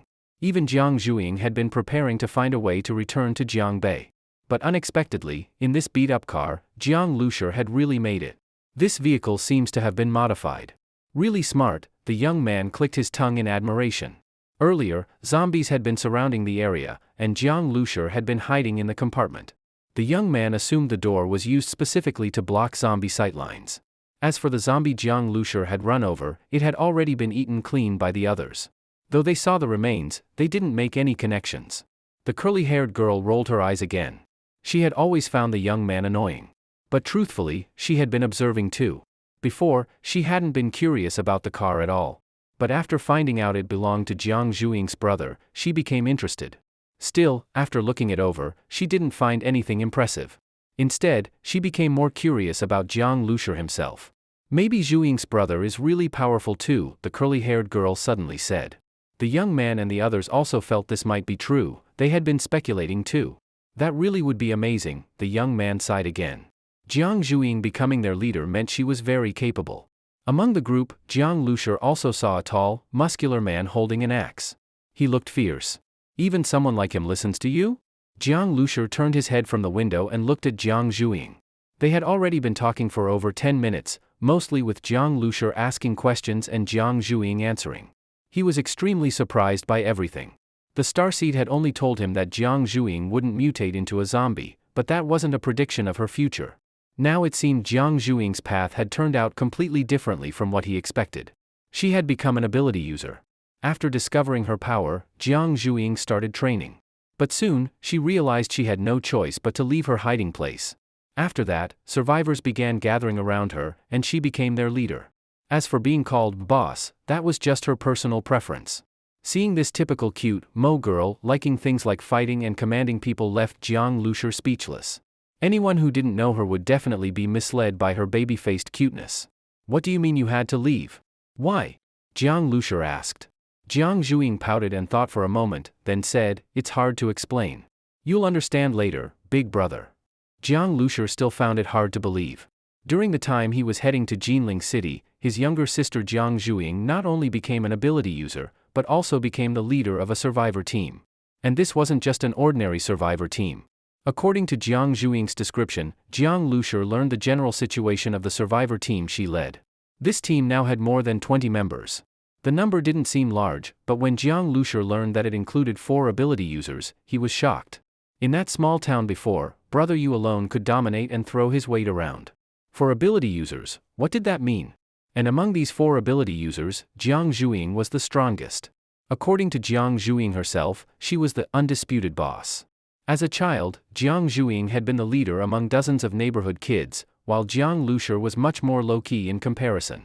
Usually, it was little girls who got bullied by other kids, and then their parents would come seeking justice. But when it came to Jiang Zhuing, it was just the opposite. Back then, it was all just child's play. But now, she was a real leader. Leading a group of survivors and being a childhood gang leader were 2 completely different things. In the apocalypse, every decision a leader made concerned the life or death of the survivor team. "Xiaoying, what's your ability?" Jiang Lushur asked.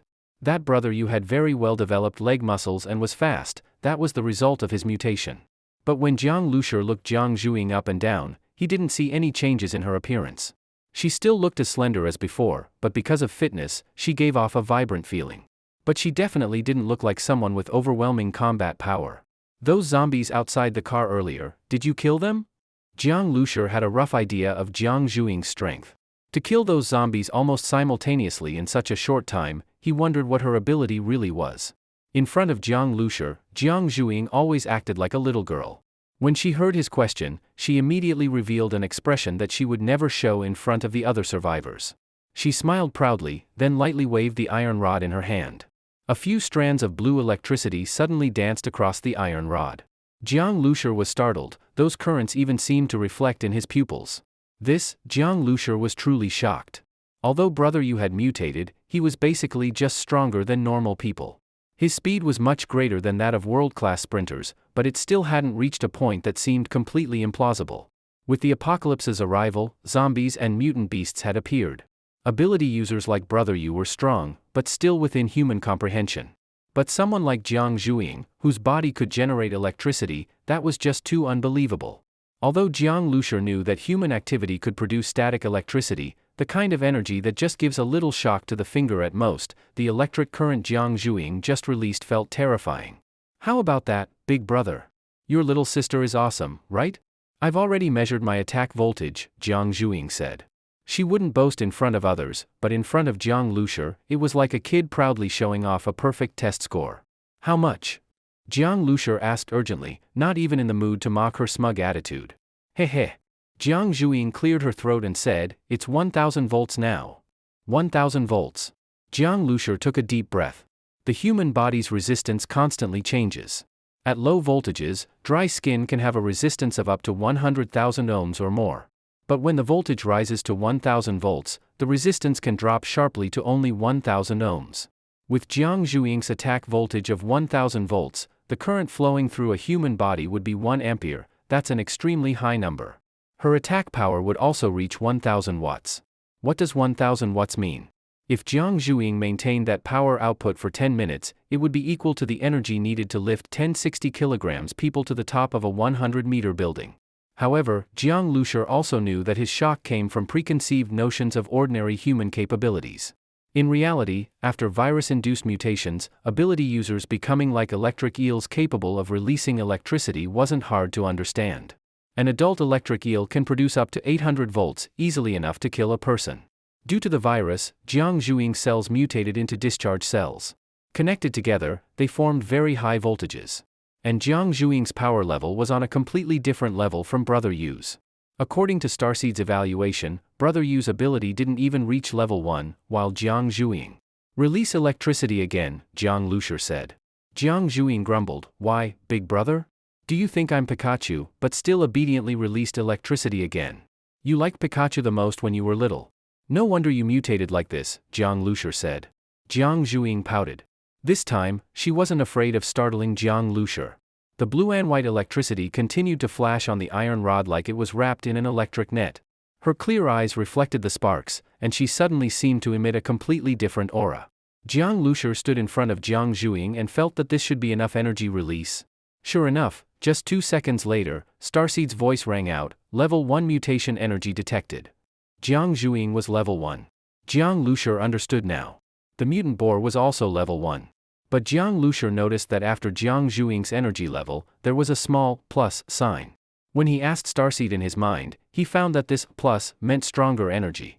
In other words, Jiang Zhuing's mutation energy was even stronger than that of the mutant boar. And Brother Yu was below level 1, probably a level 1 minus. What was your starting voltage? Jiang Lushur asked again. How would I know? At first, I could just make a 10-centimeter spark between my fingers, Jiang Zhuing said. That meant she had evolved. Oh right, big brother, where did you get this RV? It's amazing. And, you knew about the apocalypse in advance? What's going on? Jiang Zhuing asked. She even leaned closer to Jiang Lushur's ear and whispered the question. Well, Jiang Lushur felt that explaining all of this would be very troublesome. At that moment, there were 2 knocks on the car window, and the young man's voice came through, Boss, we gotta go. It's getting dark. Jiang Lushur turned to look, sure enough, it was already getting dark outside. Big brother, we'll talk later, we have to go, Jiang Zhuing said after glancing out the window. As soon as the sky began to darken, these people immediately got ready to leave. Jiang Lushur saw them quickly pick up the backpacks they had left on the ground earlier.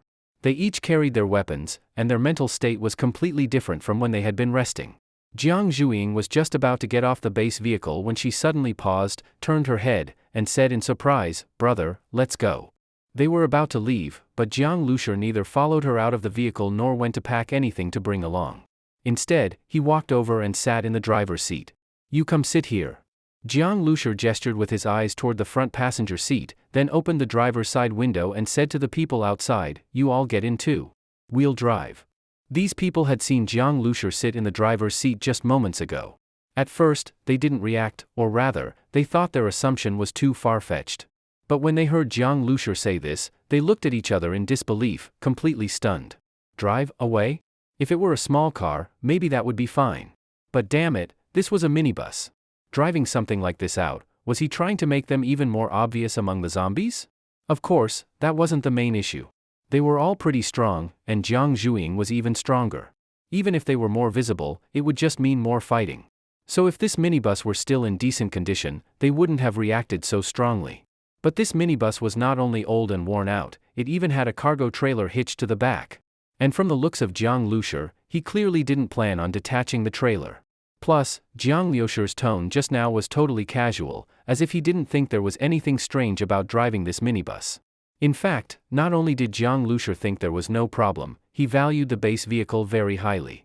He usually wouldn't let so many people on board. It was only because these people were Jiang Zhuing's subordinates that he took the initiative to invite them. Jiang Zhuing glanced outside the car door, then looked at Jiang Lucier. She didn't seem to care and just sat down in the front passenger seat. Seeing that the group was still standing outside in a daze, Jiang Zhuing leaned toward the windshield and shouted, "Why are you just standing there? Get in." They had been thinking that maybe they couldn't refuse Jiang Zhuing's brother's offer, but Jiang Zhuing could. They didn't expect that the usually calm and rational Jiang Zhuing would agree without even hesitating. But seeing that Jiang Zhuing was already sitting there steadily, the young man, the curly-haired girl, and the other three exchanged glances and obediently got on the vehicle. As soon as they got inside, they were shocked. The outside of the vehicle looked so run down, but the inside was a luxurious RV. The curly-haired girl looked around curiously and saw that the interior really had everything. "This vehicle is such a luxury," the young man exclaimed. The curly-haired girl gave him a speechless glance but said nothing. However, what she was thinking was, luxurious, sure, but in the apocalypse, what's the point? It's completely impractical. "Hello, Zhuing's brother. I'm Yang Qingqing, nice to meet you. You came all the way from Jiangbei, that's amazing, it must have been tough." The curly-haired girl walked to the driver's area, smiled sweetly, and spoke in a very concerned tone. Her words were well-crafted, flawless. From her perspective, coming from Jiangbei to Jinling wasn't just tough, it was a near-death journey. Saying this expressed concern while remaining tactful. She had already thought of how to approach Jiang Lucier before getting in the car. While speaking, she extended a soft, fair hand. "Nice to meet you. Just call me Jiang Lucier," he said, politely shaking her hand. Just as their hands were about to touch, the curly-haired girl's smile stiffened for a moment, but she quickly covered it up and shook his hand. "You're Zhuing's brother, so that makes you close to us. We're all good friends with Zhuing, and I'm even her classmate. I'll call you Brother Jiang from now on, okay?" Of course, Jiang Lucier nodded. This was the university Jiang Zhuing had attended, so the curly-haired girl being her classmate wasn't too surprising. The young man quickly came over to shake hands as well. "Hello, big brother. I'm Zhang Hai. Just call me Haizi. I really admire our boss." The others also came to greet Jiang Lucier one after another. From this, Jiang Lucier learned that Yang Qingqing and Zhang Hai were both ability users. There was also a short man who was an ability user, while the muscular man was not. He was originally a security guard, a retired soldier, and in this survivor team, his combat ability ranked just below the ability users. There was another woman who was also an ordinary person, but she had good athletic ability and seemed like someone who didn't talk much. After greeting, Zhang Hai went to the back and sat next to Yang Qingqing, who then said in a low voice with a strange expression, "This brother Jiang is an ordinary person, there's no energy fluctuation from him." Ability users could sense the mutation energy leaking from other ability users, similar to the function of the starseed, and could even judge the strength of that energy. But from Jiang Lucier, Yang Qingqing didn't sense anything at all. Zhang Hai noticed it too, but didn't mind. Isn't that even more impressive? A regular person made it all the way to Jinling. "Keep your voice down." Yang Qingqing scolded sharply. What if Jiang Lucier or Jiang Zhuing heard? She didn't bother talking to Zhang Hai anymore and turned to look at Jiang Lucier. Not an ability user. These siblings, one was a genius among ability users, and the other had no powers at all. It was quite interesting. Yang Qingqing thought to herself. The sofa beneath her was quite comfortable. She pressed it twice with her hand. But after realizing that Jiang Lucier wasn't an ability user, and seeing the vehicle's shabby exterior, she had no hopes for how far it could go. At that moment, Jiang Lucier had already started the base vehicle. He turned and asked, "Xiaoying, where are you guys staying?" I'll check the map to see if there's a better route. Zombies are kind of annoying. For ordinary people, annoying was an understatement. Even for them, moving through zombies was extremely dangerous. However, Zhuing was very cooperative. There's even a map. Haha, let me see. Actually, zombies aren't a big deal. You can open the window, I'll just electrocute them, like a mounted machine gun. Seeing this side of Zhuing made everyone feel like rubbing their eyes to check if they were hallucinating. Normally, if anyone had said something so unrealistic, Zhuing would have given them a cold laugh that sent chills down their spine. But when Jiang Lushur said it, Zhuing gave her unconditional support. But thinking about how the siblings had just reunited, it kind of made sense that Zhuing was acting a bit out of character, right? Jiang Lushur started up the minibus. At that moment, Zhang Hai asked, "By the way, big bro, with such a big space inside your vehicle, why are you still dragging a little cargo trailer? What's in it?" Jiang Lushur glanced at them through the rearview mirror and casually said, "Just some luggage. I can't go back to my old home, but there are some things I can't let go of." Upon hearing this answer, Yang Qingqing and the others were slightly stunned. Who flees for their life and brings a whole trailer of luggage? Jiang Zhuing's brother really had quite a strange way of thinking. A trace of undisguised contempt flashed through their eyes. They figured this vehicle was probably something Jiang Lushur had picked up after the apocalypse. If you're going to pick a car, at least pick a sturdy one. But he picked a fancy RV, clearly the kind some rich guy had recklessly modified. Yang Qingqing, being Jiang Zhuing's classmate, had some understanding of her family background. To put it nicely, it was below average. To put it harshly, they were practically a poverty-stricken household awaiting aid. So with this in mind, she looked down on Jiang Lushur even more. The apocalypse hit, and the first thing he thought of was getting an RV, just to satisfy the vanity of owning something he couldn't afford before? Typical poor man mentality. Not only that, he dragged around a whole trailer full of useless stuff. This was like a flood coming and someone insisting on going back to rescue their wallet. If he weren't Jiang Zhuing's brother, they would have already started mocking him. Seeing these people looking awkward and not knowing what to say, Jiang Lushur knew they were at a loss for words. As for these people, Jiang Lushur never really trusted them in the first place. In the apocalypse, who knew what people might do? It was only because Jiang Zhuing was here that he was sure they wouldn't cause trouble. But mutant beast meat was still a huge temptation. Of course Jiang Lushur wouldn't tell them that the so-called junk trailer they despised was actually full of mutant beast meat. Seeing them instantly lose interest in the trailer made Jiang Lushur feel rather satisfied. The minibus drove toward the community gate. The group glanced back and felt a sense of relief. They finally didn't have to come back to this place anymore. Because of Jiang Lushur, they had been coming here every day after finishing their tasks. If Jiang Lushur hadn't shown up today, they would have had to drag the zombie corpses away from the gate like always. According to Jiang Zhuing, they had to do that to make sure the place wouldn't be swarming with zombies when Jiang Lushur arrived. If the residential complex weren't so unsuitable for survivors, Jiang Zhuing had even considered just living there. Watching Jiang Zhuing happily chatting with Jiang Lushur, Yang Qingqing showed a helpless expression in her eyes. But unlike what Yang Qingqing and the others expected, Jiang Lushur chose only narrow streets and alleys while driving, and even when they encountered zombies, Jiang Zhuing would lean out the window and handle them immediately. So, this bizarre minibus actually reached their place without a hitch. Of course, it helped that the distance between their place and the residential area wasn't very far. Even though the residential area wasn't suitable for survivors, Jiang Zhuing had still tried to pick the closest possible location for Jiang Lushur. Jiang Zhuing's survivor team's base was in a luxurious villa neighborhood. In front was an artificial lake, cutting them off from the zombies on the main street. The area hadn't had many residents to begin with, and after the apocalypse, the number of zombies was even lower, now completely cleared out. "We live in that house," Jiang Zhuing said while pointing out the way to Jiang Lushur. The minibus slowly came to a stop in front of a standalone villa. In a place like Jinling, even just the large lawn around the villa seemed absurdly luxurious, not to mention the massive 4-story villa sitting in the middle of it. There was no one in this villa when we arrived. It was all tidy and clean, nothing was messed up, and everything we needed was there. Plus, there are plenty of rooms, so we stayed. Jiang Zhuing said. Jiang Lushur guessed that the original owner of this villa probably evacuated early, just like Li Yusin's family. Naturally, there were no bloodstains or signs of violence. In contrast, ordinary survivors had truly woken up in hell the moment they fainted. "Brother Jiang, you can park the car on the lawn. There's plenty of space there," Yang Qingqing said enthusiastically. But Jiang Lushur looked at her and asked, "Is there a car in the garage?" "There is. We have several cars," Yang Qingqing replied. At this moment, Zhuing said, "You want to use the garage, big brother?" "Sure. Anyway, our cars are usually just parked all over the place. Heizi, call someone to move them." "Huh?" Zhang Hai was stunned. "Since when do we park all over the place?" Yang Qingqing felt a bit overlooked. Her kind suggestion had been ignored, and now she felt dismissed. She looked at Jiang Lushur and Jiang Zhuing and felt even more contempt toward Jiang Lushur than before. Such a crappy car, and he insists on parking it in the garage. While using the garage wasn't a big deal, Yang Qingqing thought it wasn't worth the trouble for a vehicle like that. "Once the car's parked, I'll take you to your room. Don't worry, even though it's the apocalypse, our living conditions are still decent," Jiang Zhuing said. "No need. I'll sleep in the vehicle. Also, how do you open the garage?" As for living conditions, Jiang Liushur's RV was already more than good enough.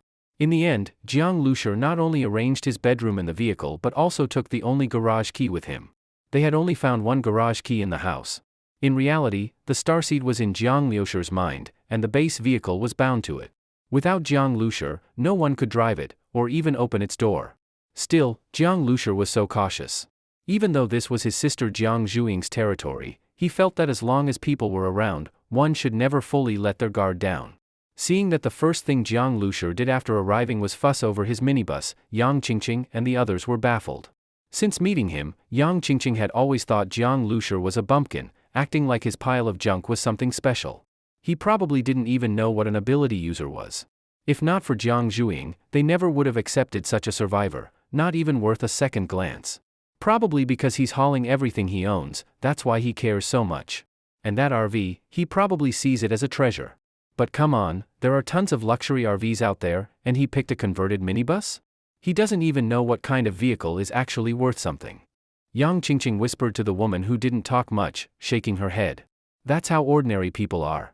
Because they can only struggle to survive in the apocalypse, they end up clinging to things that make others feel a mix of pity and amusement. Not long after settling in, Jiang Zhuing came knocking to call for dinner. There was a door in the garage that connected directly to the inside of the villa. Jiang Lushur had asked for the key to that door as well. Usually, he stayed inside the garage, in a completely enclosed space, effectively separated from the other survivors. The villa was large. Even with more than 20 survivors, it didn't feel crowded.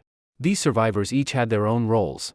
According to Jiang Zhuing's introduction, aside from those who took turns staying behind to guard the base, all the able-bodied men and women went out to search for food.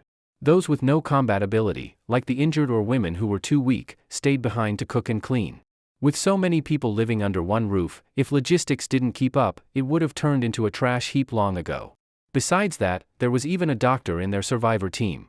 This made Jiang Lushur sigh with emotion. This team was actually well organized, with everything it should have. At that moment, most of the survivors were gathered in the living room, sorting through all kinds of supplies they had gathered today. When they saw Jiang Zhuing bringing Jiang Lushur over, everyone looked up. "That's the boss's brother? His name's Jiang Lushur, right?" someone asked Yang Qingqing beside them. "That's right," Yang Qingqing replied in a low voice. "Oh?" That person instantly showed a knowing look. The way they looked at Jiang Lushur seemed to say, so that's the guy Yang Qingqing was talking about. If Yang Qingqing hadn't mentioned it, just by his appearance, they wouldn't have guessed he was such an oddball. They had all seen Jiang Lushur come out from the small door in the garage. What Yang Qingqing and the others said was true, this guy really did move into the garage just for a modified RV. While Jiang Lushur was staying in the garage, Yang Qingqing and the others had already subtly spread the story of his deeds. Some people hadn't even met him yet but had already formed a preconceived opinion. A country bumpkin, and a weird one, too. "Everyone, this is my brother, Jiang Lushur," Jiang Zhuing introduced proudly, her tone almost sounding like, "See? Isn't my brother handsome?" Hearing that, everyone had the urge to roll their eyes. "Hello, brother Jiang. Nice to meet you. You really came from Jiangbei? That's badass." Everyone came forward to greet him warmly. Even though they knew Jiang Lushur was strange, they couldn't ignore Jiang Zhuing's presence. Jiang Lushur also nodded to them. "Hello, everyone. All right, let's eat," Jiang Zhuing said, then turned to Jiang Lushur and added, "Come eat with me, bro." The moment she said that, all the survivors froze. Yang Qingqing and the others looked at Jiang Zhuing in surprise. Their survivor team had 4 ability users, including Jiang Zhuing. Normally, the regular survivors ate in the living room, while the 4 ability users ate separately in the kitchen. They also ate different food. Yang Qingqing couldn't hold it in anymore. She smiled and said, "Zhuing, isn't that unnecessary?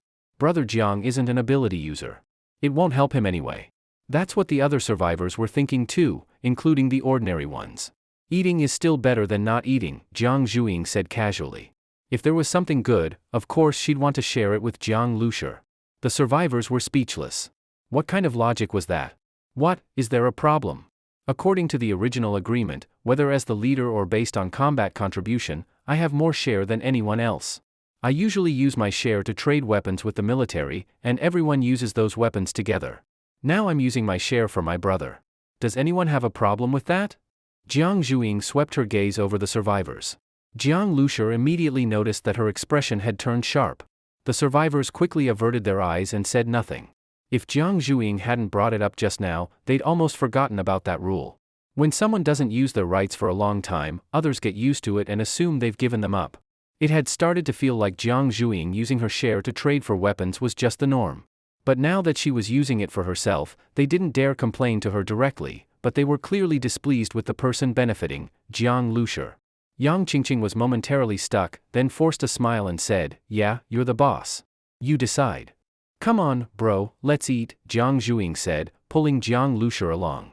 Seeing the others' reactions, Jiang Lushi became curious, just how good was the food the ability users got? Now that an ordinary person was mixed in with the 4 ability users, the regular survivors peeked toward the kitchen. Some of them immediately felt a sense of imbalance. Normally, when only the ability users ate separately, no one minded. But now that someone just like them was allowed in, they started to feel uncomfortable. But they couldn't do anything, he was Jiang Zhuing's brother. All they could do was envy that he had such a powerful sister. "Brother Jiang, what you're about to eat might be the best thing you've had in your life," Zhang Hai said cheerfully at the table. Yang Qingqing didn't say anything, but in her heart she looked down on it. To Jiang Lushi, sure, it might taste good. But it was completely wasted on him since it wouldn't actually benefit him. Hearing Zhang Hai say that, Jiang Lushi became even more curious. Did they have a 5-star chef in this team? Soon, the food was served. Jiang Zhuing immediately gave Jiang Lushi a piece. As soon as Jiang Lushi chewed twice, he paused in surprise. The texture, and the warm feeling spreading through his body. This was mutant beast meat. Jiang Lushi quickly picked up another piece. This time he chewed more carefully and confirmed, it was definitely mutant beast meat.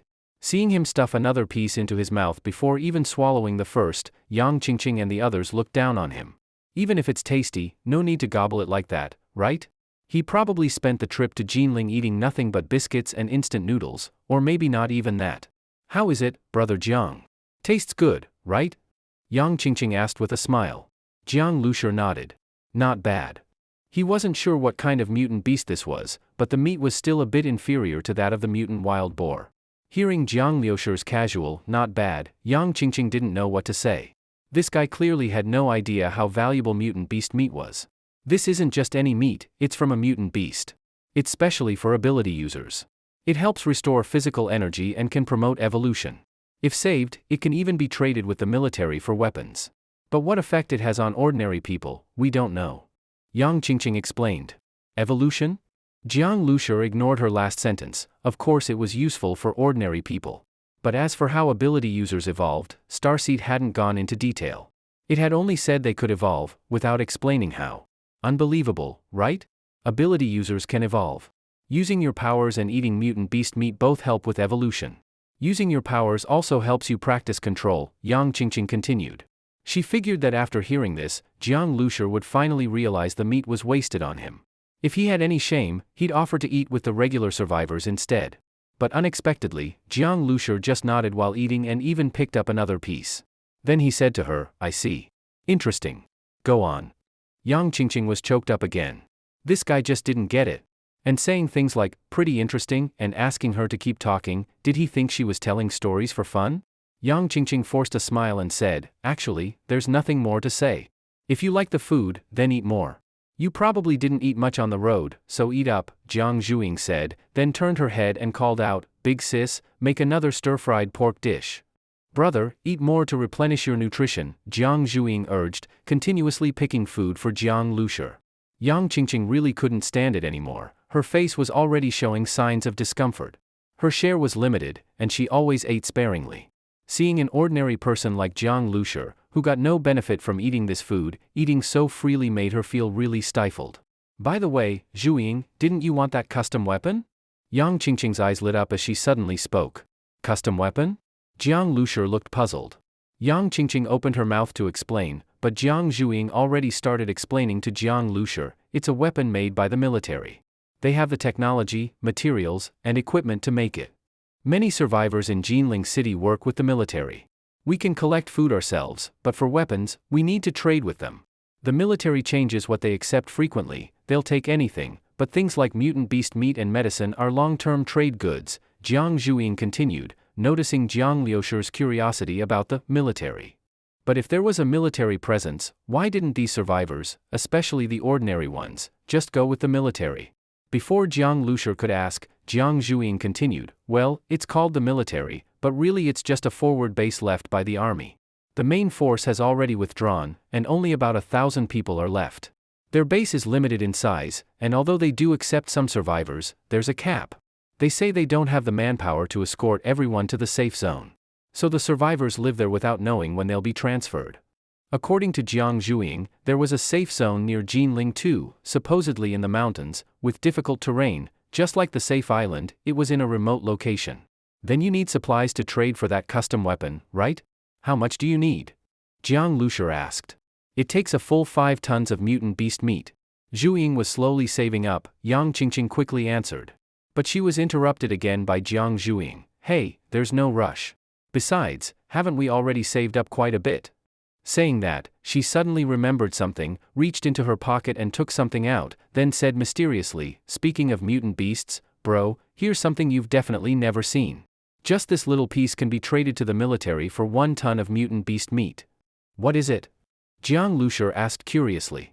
Jiang Zhuing held out her fair, slender hand in front of him and smiled slightly as she opened her palm. Look! Jiang Lushur looked down and saw a crystal-clear bead lying in her palm. Isn't that a mutant crystal core? His eyes lit up instantly. To activate the biological lab in his base vehicle, Jiang Lushur needed 2 mutant crystal cores.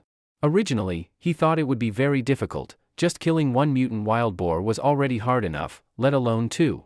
When he found out about Jiang Zhuing's survivor team, he immediately thought that using her people would be much more efficient. But he didn't expect to see a mutant crystal core from her so soon. Thinking about it, Jiang Lushur realized he had been a bit dumb. He was literally eating mutant beast meat, it was obvious they had mutant crystal cores. The survivor team hunted mutant beasts to trade for weapons, and ability users needed the meat to evolve and replenish strength.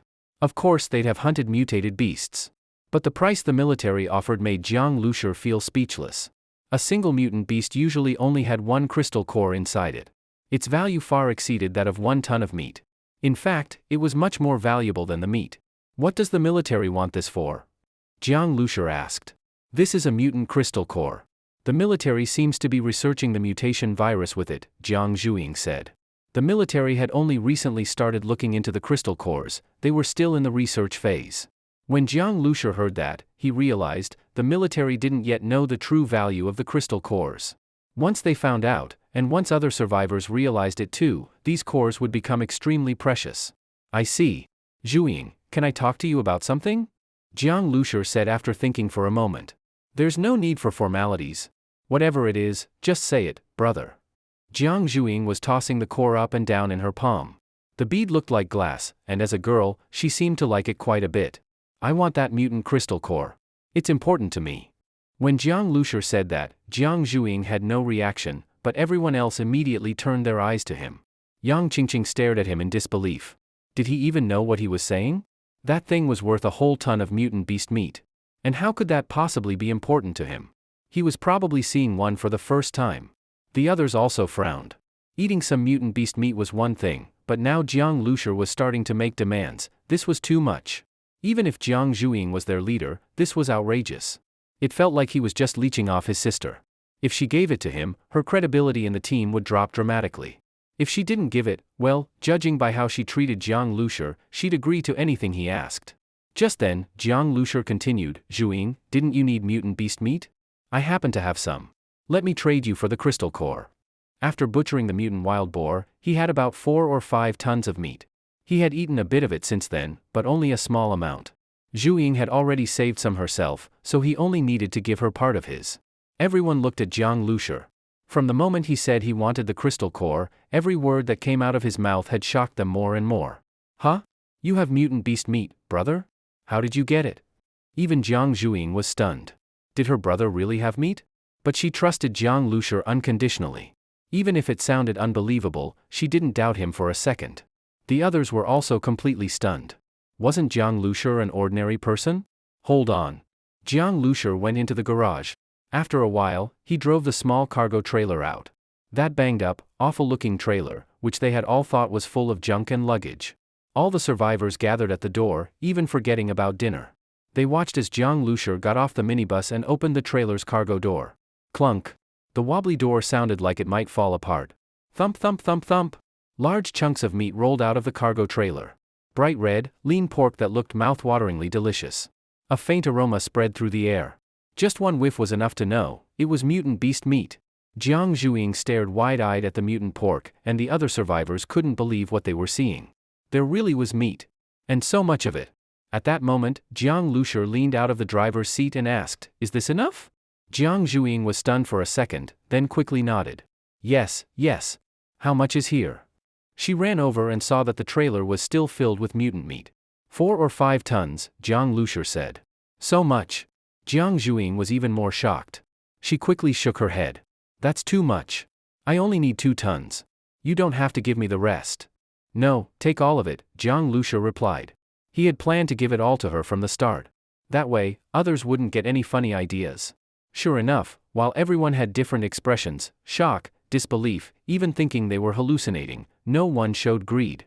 For ordinary survivors, even if they got the meat, they wouldn't survive long enough to trade it. For ability users, what they'd get in exchange wasn't worth opposing Jiang Zhuing. Still, they couldn't believe Jiang Lushur was the one who had brought all that meat. That raggedy, despised little trailer was filled with mutant beast meat. "Zhuing, I want to ask you one more thing," Jiang Lushur continued. Jiang Zhuing had been about to refuse all the meat, but paused and said, "What is it, brother? The next time you kill a mutant beast and get a crystal core, can you give it to me too?" Jiang Lushur asked. 4 or 5 tons of meat, according to the military's price, could trade for almost 5 crystal cores. Jiang Lushur only needed 2. To the others, this felt like Jiang Lushur was practically giving his sister a family discount. Before, they had envied Jiang Lushur for having such a good sister. Now, they were envious of Jiang Zhuing for having such a good brother. So much meat, just like that. Hearing his request, Jiang Zhuing naturally had no objections. "Sure. Brother Jiang, how did you get that mutant beast meat?" Yang Qingqing couldn't hold it in anymore and asked. It was the question everyone had. How could an ordinary person get mutant beast meat? "Oh, that? I picked it up," Jiang Lushur replied, making everyone choke on their breath. "Picked up? Picked up a mutant beast? How did you pick it up?" Yang Qingqing asked again, holding back her frustration. "I saw a mutant wild boar crash into a tree and die while I was passing by," Jiang Lushur answered with a straight face. A mutant wild boar crashed into a tree and died? Shouldn't the tree have been the unlucky one? But since Jiang Lushur had already said that, even though no one believed it, they had no way to keep questioning him. Besides, they really couldn't think of any other way he could have gotten the meat.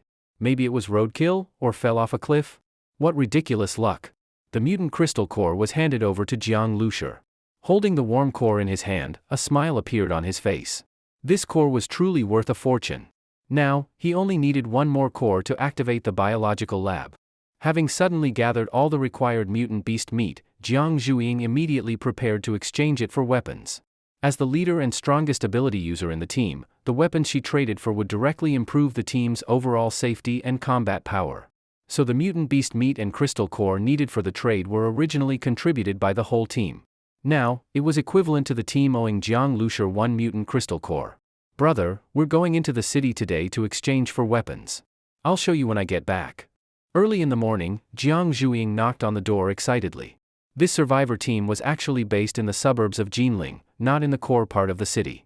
Only in the outskirts could survivors live. The closer to the city, the more it became a forbidden zone for the living. In many areas, people couldn't even get near. Entering the city was a very dangerous thing for Jiang Zhuing and the others. With a permanent population of 8 million and a floating population exceeding 10 million, more than 90% of them had turned into zombies. With so many zombies, it felt endless. Even ability users, once surrounded by zombies in Jinling City, would only be left to wait for death in despair. The more zombies you killed, the more came. It only brought despair. And in Jinling City, the danger didn't only come from zombies. Some mutant beasts also roamed the city. They had originated in urban environments and continued to move through the city after mutating. These mutant beasts hid in tall buildings and were even more dangerous. However, what Zhuing was referring to when she said, going into the city, wasn't Jinling itself, that was too dangerous. She meant a satellite city, temporarily built by the military. But even going to the satellite city wasn't without danger. The route passed through an area dense with zombies. This was also why many nearby survivors couldn't reach the military for help. Only strong teams like Zhuing's had the capability to go exchange with the military. Weaker survivors couldn't even gather anything the military wanted. If all goes well, we'll be back by afternoon. Maybe I'll even find some snacks in a roadside store to bring back for you, Zhuing said brightly. No need. I'll go with you, Jiang Lushur said. Huh? Zhuing's smile instantly froze. 5 tons of mutant beast meat were loaded into a refrigerated truck. At the same time, 2 off-road vehicles drove from the lawn to the front of the villa. One of them had a light machine gun mounted on it. That vehicle was used to clear the road. It was also Zhuing's ride. The light machine gun was the team's most valuable and important weapon. Because bullets were insanely expensive, they rarely used it. As for Yang Qingqing and the other core fighters, they sat in the refrigerated truck and the second off-road vehicle. The second off-road vehicle, which brought up the rear, had been slightly modified. Iron chains with spikes were hung from the back, and many of the seats had been removed so those inside could turn and attack zombies that got close. As for the refrigerated truck, 2 full layers of steel plates had been welded onto it. Though the welds were ugly and the truck looked bulky, it was a solid, turtle shell meant to protect supplies. These materials were earned with their lives. They couldn't afford to lose even one shipment. The team was very proud of these 3 vehicles. They were their lifeline. But today, even though the vehicles were ready to leave, Zhuing still hadn't shown up. The driver's seat of the lead vehicle, where she normally sat, remained empty. Where's the boss? Zhang Hai asked. She's talking to her brother. Probably has a lot to say, Yang Qingqing replied. All right, the garage door just opened. Looks like they're done talking, Zhang Hai suddenly said. The garage door slowly opened. Let's get in the car, Yang Qingqing said as she looked at the garage door and walked toward the last off-road vehicle. But just then, she paused and turned back to look. The minibus was coming out? And in the front passenger seat, wasn't that Zhuing? Could it be that Jiang Lushur really intended to go with them? Zhuing, we're about to leave, Yang Qingqing walked over and said. Zhuing looked at her from inside the vehicle and nodded. It's about time. But although she said that, she remained firmly seated inside the minibus, with no intention of getting out. He really is coming with us, Yang Qingqing said helplessly. Forget it, if he wanted to come, she couldn't stop him. There's space in the lead vehicle. Zhuing and brother Jiang can ride together, someone offered. Jiang Lushur shook his head. No need, I'll drive my own vehicle. No problem. This time, we'll bring up the rear and follow behind you, Zhuing added. Yang Qingqing nodded, then whispered to the other survivors as she returned to the off-road vehicle. Zhuing listens to her brother way too much. This must have been his idea again. What's he coming for? No idea. The off-road vehicles and the refrigerated truck started moving. Jiang Lushur followed behind them in the minibus. The convoy looked extremely odd. Jiang Lushur wanted to come along not just because of the danger. He was worried about Zhuing, but also because he was curious about the military and the satellite city. He wanted to know what else the military exchanged for, aside from mutant beast meat. According to Zhuing, the military frequently changed their demand list. They were always in need of different items. Even though their main force had evacuated with some survivors to the safe zone, that didn't mean they had given up on the cities or on humanity's homeland. Even setting aside the idea of reclaiming their home, the massive number of zombies, the dangerous mutant beasts, and the unknown behavior of the virus were all critical matters. The establishment of the satellite city in Jinling wasn't just for resource collection, it was also for monitoring the situation inside Jinling, studying the zombies and mutant beasts, and collecting enough samples to study the virus. That was the real purpose of the satellite city. The convoy soon left the villa compound. The lead off-road vehicle skillfully turned into a small alleyway, and after a few more turns, the road ahead suddenly opened up. They had arrived on the main road. At that moment, Jiang Lushur saw the muscular man from earlier climbing out of the lead off-road vehicle and positioning himself behind the light machine gun. This was a road that must be taken to reach the satellite city. According to Zhuing, the other routes would only be even more dangerous than this one. Although this area, all the way to the satellite city, was still part of the outskirts of Jinling, in a place like Jinling, every inch of land was precious. Large residential areas, high-tech zones, and schools had all been built in the suburbs. So, the population here was by no means small. A large population base meant a large number of zombies.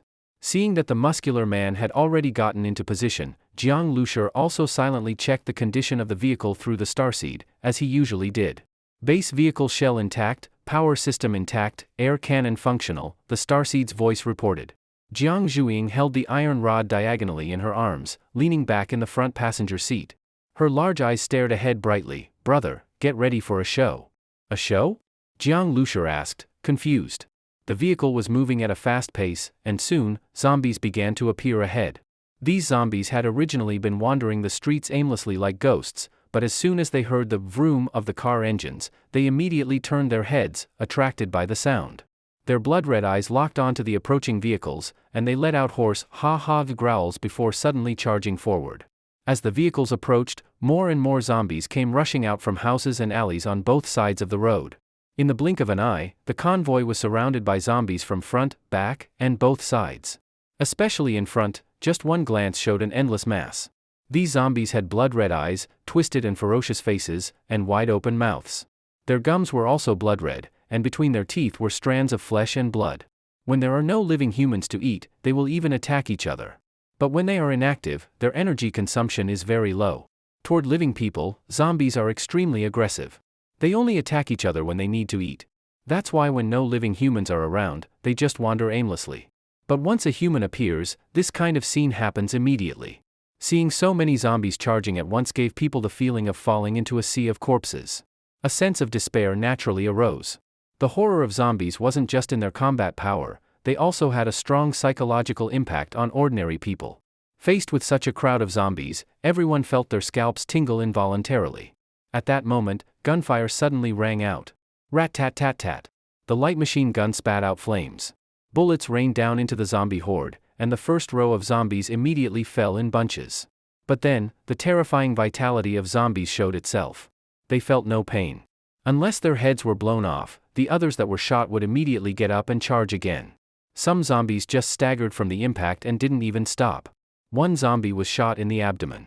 The motion of running tore open its muscles, even spilling its intestines, yet it still came charging forward. But soon, the smell of blood attracted other zombies, and they pounced on it from behind. The survivors were long used to these bloody scenes. Jiang Liushur's expression didn't change either. At first, he'd felt a bit disgusted, but now he felt nothing at all.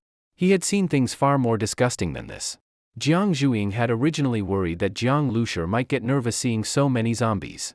But when she looked at him, she found that his hands on the steering wheel were steady, not shaking at all, and his expression was calm. At that moment, the light machine gun stopped firing and slowed down. Compared to the gun itself, the bullets were far more valuable, so they couldn't rely on shooting endlessly.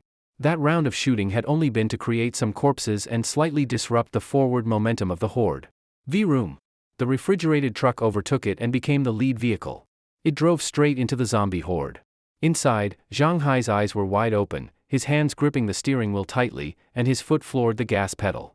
The zombies got closer and closer, he could almost see their hands reaching for the car. Boom! With a dull thud, the refrigerated truck jolted. It had plowed straight into the zombie horde, smashing through the ones in front. The windshield of the refrigerated truck was mostly covered with steel plates, leaving only a small gap at the driver's side, which was also reinforced with wire mesh. Seeing the flailing zombies fall one by one in front of the truck, Zhang Hai got extremely excited. He slammed the horn twice and laughed loudly. "Damn it. Die, all of you. Awesome. This feels amazing." The zombies posed a huge threat, but driving an armored car like this to crush them was exhilarating for Zhang Hai.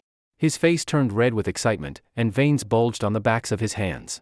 As they drove deeper into the horde, even though the gas pedal was floored, the truck's speed inevitably slowed down. The vehicle groaned as if it were getting stuck, completely surrounded by zombies. Clank, clank, clank. The iron plates covering the truck's exterior began to dent. The pressure and impact from the zombies were immense. Though the plates were thickened, they still seemed to struggle under the force. Boom! Suddenly, a loud bang came from below. One of the refrigerated truck's tires burst, releasing a puff of blue smoke. The truck had clearly been modified, it had 12 tires in total. The blown one only made the vehicle wobble slightly, without major impact. Still, losing one tire so soon made people worried about the rest. Ah! Don't panic. Damn it, it's just a tire. Zhang shouted. At that moment, an ability user climbed onto the roof of the refrigerated truck. The last off-road vehicle followed behind. Yang Qingqing's figure emerged from its sunroof. The two ability users began to attack at the same time. The one on the truck roof held a long spear-like fork. He was practically hanging off the side, but his feet were so steady it was like he'd grown roots. He never fell off. His body swayed with the vehicle, and each time he thrust his fork, it pierced clean through a zombie's head. Yang Qingqing's action surprised Jiang Lushi. She actually climbed out of the sunroof, holding 2-foot-long knives in her hands.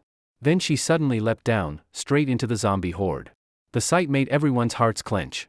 But the moment she landed, she spun on the spot like an agile top. Except this top gleamed with cold light, her two blades slashed open the throats and chests of the surrounding zombies. Before the others could surround her, Yang Qingqing sprang back up and lightly landed on the roof of the car. The whole thing took only a second. It was like she had springs in her legs. They both mutated differently. That guy grew some kind of web pads under his feet. He can grip any surface. As for Yang Qingqing, her leg muscles mutated, giving her incredible jumping power, Zhuing explained. Jiang Lushi nodded in understanding. These two had ability mutations similar to what he imagined. Like Brother Yu, their bodies had partially mutated. But Jiang Zhuing's case was different. Her entire body cells had mutated into discharge cells. As she continued to evolve, the electricity she could release would only increase. No one knew how far that might go. Earlier, in Jiang Liushi's vehicle, when they were still several meters from the zombies, Jiang Zhuing's electricity had already killed them. The zombies were charred black, and when the minibus rolled over them, only piles of coal-like remains were left on the ground. Such terrifying destructive power couldn't be matched by ability users with partial mutations. This is awesome. All of you, just die already. Zhang Hai's excited shouts echoed inside the base vehicle. With cover from Yang Qingqing and the other ability user, the refrigerated truck no longer encountered any obstacles and bumped and jostled its way forward, crushing zombies as it went. Zhang Hai's shouting completely drowned out everything else, as if it was the only way to express his excitement. At this moment, the lead off-road vehicle had already slowed down and pulled up beside the minibus. Beep beep. The off-road vehicle honked twice. Jiang Zhuing looked toward the off-road vehicle, and the muscular man popped his head out of the sunroof again and shouted, "Boss! There's a large horde of zombies up ahead. We need to accelerate. Can you keep up, brother?" Jiang Zhuing looked at Jiang Lushi. Their off-road vehicles and the refrigerated truck had all been modified and were much faster than the vehicle's original speed. The muscular man was obviously worried that the minibus might fall behind. That's why he came over to remind them. If Jiang Liushi's vehicle couldn't keep up, they would abandon the minibus and move to one of the off-road vehicles. Jiang Lushi shook his head. "Tell them not to worry, we can keep up." "Okay." Jiang Zhuing immediately turned and said, "It's fine, go ahead." The muscular man paused for a second, then said, "All right." Since Jiang Zhuing agreed, they would just let Jiang Lushi decide for himself. Besides, he figured the minibus's engine must have been modified. After all, the inside was a luxury RV. The off-road vehicle drove alongside for a bit, honked again, then suddenly accelerated. Beep beep beep. The other two vehicles also honked once each, and all three vehicles sped up together.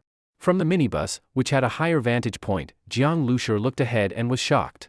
In the distance, there was indeed a densely packed zombie area, twice as many as before. Vroom vroom vroom.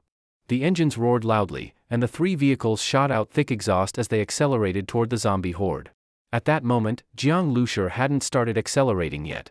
The distance between them quickly widened, then suddenly, Jiang Lushi slammed down on the gas. Boom boom boom. A few zombies smashed into the minibus, and in that moment of impact, the vehicle shot forward, quickly catching up to the rear of the convoy. "Wow!" Jiang Zhuing exclaimed. The modifications on this car were really good. The acceleration was smooth and incredibly fast. Hearing Jiang Zhuing's exclamation, Jiang Lushi smiled slightly. This was just normal acceleration. If she saw the full burst acceleration, who knows how shocked she'd be. Even though those off-road vehicles were modified, their acceleration couldn't compare to the base vehicle. If it came down to it, they could only eat dust behind the minibus. Yang Qingqing jumped back onto the vehicle again, blood still dripping from her two long knives. She accidentally glanced back, and was stunned. That minibus was keeping up so closely? From the front came Zhang Hai's voice, "Boss, are you keeping up?" Yang Qingqing looked at the minibus in surprise, then snapped back to herself and said impatiently, "We're keeping up." But in that moment of distraction, a zombie suddenly jumped onto the fast-moving off-road vehicle, grabbed the luggage rack, and quickly climbed up. Smelling a wave of blood from behind, Yang Qingqing let out a sharp cry, twisted her body, and leapt behind the zombie. As it turned, both of her blades stabbed down. Disgusting! Yang Qingqing kicked the corpse off the car. At that moment, she didn't have the energy to care about the minibus anymore. Getting through this zombie horde was very dangerous, but at this rate, they could manage it. Some zombies would chase them for a while but would eventually give up and wander off again. The road ahead was relatively safer. Fortunately, the area wasn't too large. Soon, the convoy broke through the horde. 10 minutes later, they reached an open area and stopped. Yang Qingqing and the others jumped out and dealt with a dozen zombies that had followed them there. At that moment, Jiang Lushur also stopped the minibus in the open area. "How's the car?" Jiang Zhuing got out and walked over to ask. The drivers of the two off-road vehicles and Zhang Hai, who had gotten out of the refrigerated truck, were all inspecting their vehicles. After charging through the horde, they had to check and repair before continuing. The two off-road vehicles were okay, just minor damage, nothing serious. But the refrigerated truck looked worse. Still, the dents on the outside didn't really affect the metal plates. They could still be used. But the blown tire was a real problem. Zhang Hai walked around the refrigerated truck and saw Jiang Lushur looking over from inside his vehicle. He immediately grinned. "How is it, big bro? My truck's not bad, right? It's run over who knows how many zombies and still holding strong." "You blew a tire," Jiang Lushur said. The tire had been completely shredded. When the truck was surrounded by zombies, it might have been bitten through. "Ha ha ha, just a blown tire. No big deal." Zhang Hai laughed. "Oh right, big bro, do you know what my ability is?" Zhang Hai suddenly asked. Jiang Lushur paused. He actually didn't know what Zhang Hai's ability was. He'd seen the others use their abilities, but realized that Zhang Hai had only been driving and hadn't made a move yet. "So what is your ability?" Jiang Lushur asked curiously.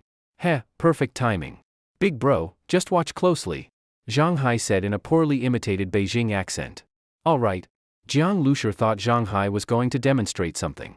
But after rolling up his sleeves, Zhang Hai didn't start fighting. Instead, he pulled a spare tire out of the refrigerated truck.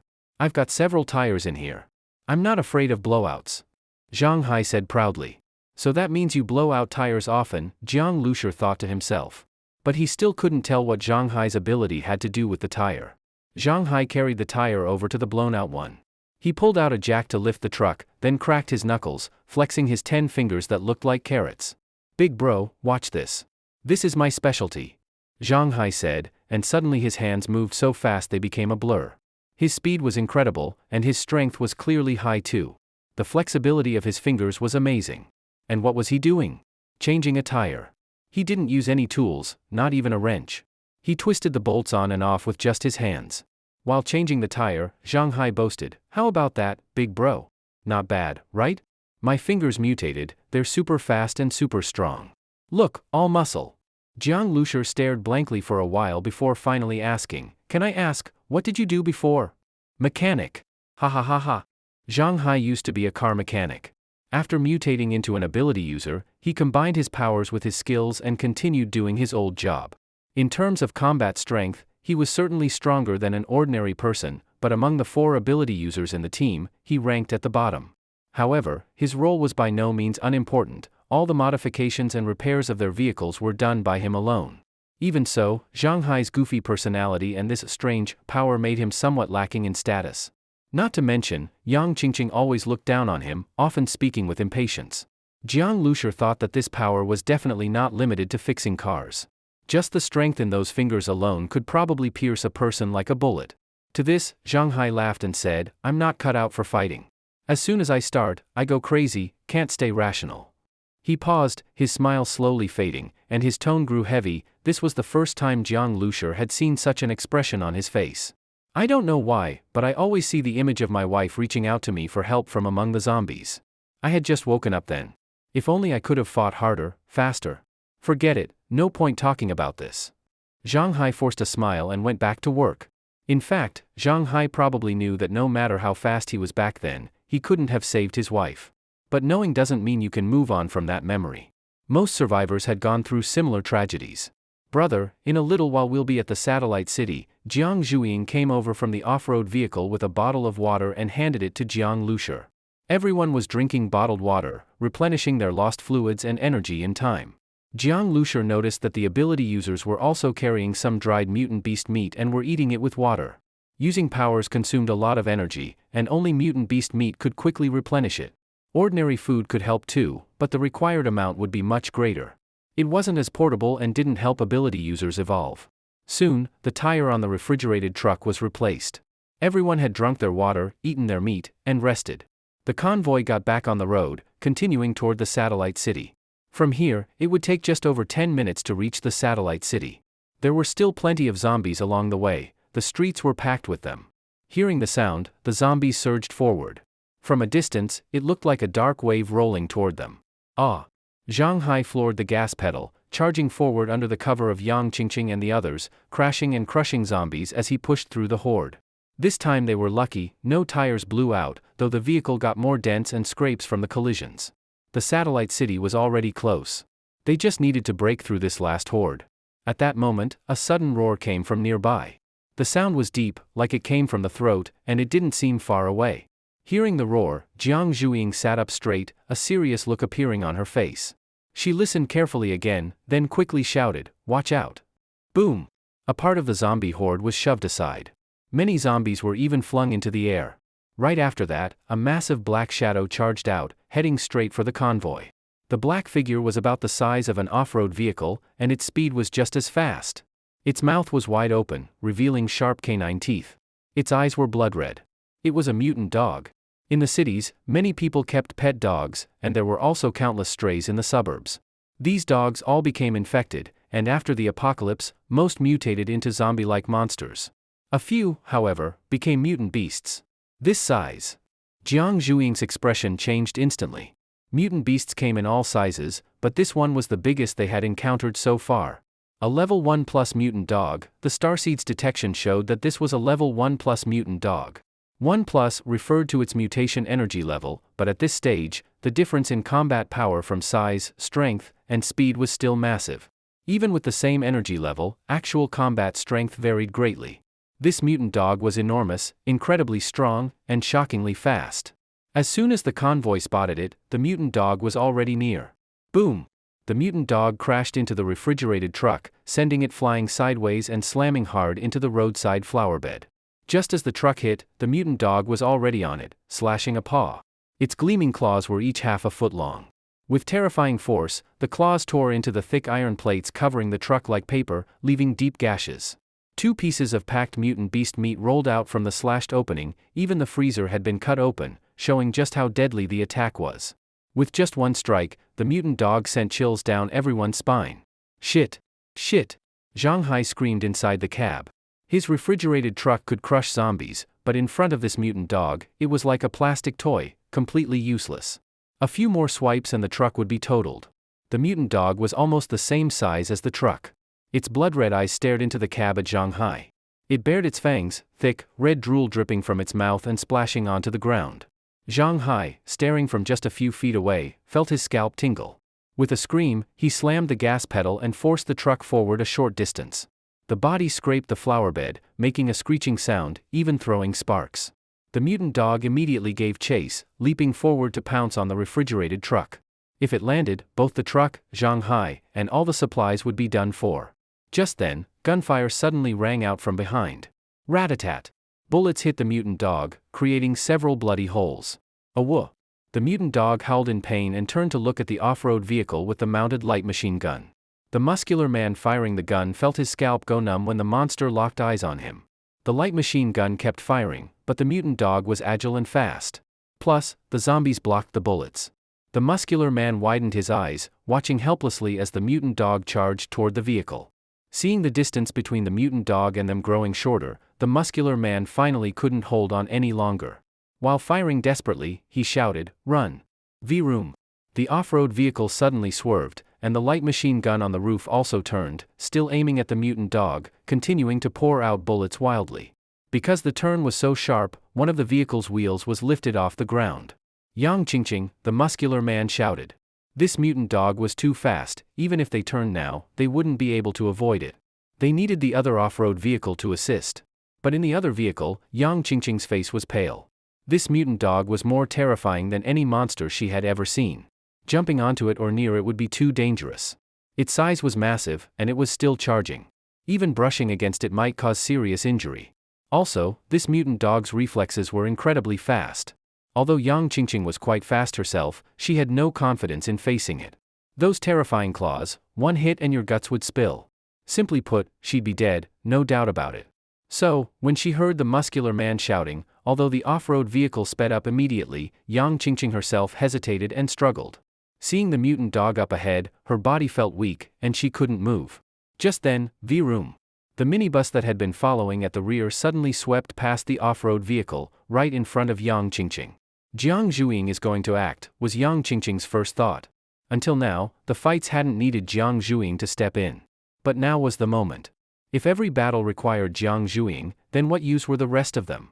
Jiang Zhuing could become the leader not only because of her strength but because, in crucial moments, their survival depended solely on her. Yang Qingqing stared at the passenger seat window where Jiang Zhuing was sitting. Everyone admired her. Yang Qingqing was jealous. That was part of why she looked down on Jiang Lushi. Jiang Zhuing's amazing abilities made Yang Qingqing envious. She thought life was just too unfair. But regardless of her feelings, Yang Qingqing had to admit Jiang Zhuing's strength. The gap was too big. No matter how unwilling she was, she couldn't catch up. Seeing Jiang Zhuing make a move before her gave Yang Qingqing a bitter feeling. She had just hesitated out of fear, and Jiang Zhuing clearly saw it and acted. But to Yang Qingqing's surprise, Jiang Zhuing's window didn't open. Instead, the minibus drove straight toward the mutant dog. What is this? Before anyone could think further, the minibus slammed into the mutant dog with a loud bang. Only then did the survivors realize, this hit was right on time. The off-road vehicle, and the muscular man in it, narrowly escaped disaster. There were already several deep claw marks on the back of their vehicle. But now, that minibus had to be totaled. Next, Jiang Zhuing would probably step in. The muscular man, still wiping cold sweat, said to the driver, "Get ready to go back and get the boss's brother." If Jiang Zhuing fought the mutant dog, Jiang Lushi, a regular person, might be affected. Now that the minibus was done for, of course, they had to get him out. Jiang Zhuing would definitely order that. But just then, the minibus shook suddenly. Then it reversed briefly, then accelerated and rammed forward again. But this time, the mutant dog had already leapt to the side, and the minibus missed. What shocked everyone wasn't that it missed, it was that the minibus could still move. That last hit had completely enraged the mutant dog. Its face twisted, it let out low growls, and its target switched from the off-road vehicle to the minibus. The bullets hadn't hurt it much. Only a few had actually penetrated, it was too agile. But that sudden ram from the minibus, fast and forceful, had actually caused it real pain. After missing once, the minibus backed up again, then roared forward once more. Seeing it constantly swerving, adjusting its angle to keep attacking, and all the zombies crushed along the way, the survivors were dumbfounded. This was insane. Not only had the minibus not fallen apart, even its front looked mostly fine. What the survivors didn't know was, during Jiang Liushi's collision with the mutant wild boar earlier, the windshield cracked and the front was badly dented. But that was because the boar specialized in charging, the impact force was terrifying. The mutant dog, however, was agility-based. Its hits weren't its most deadly weapons, its claws and fangs were.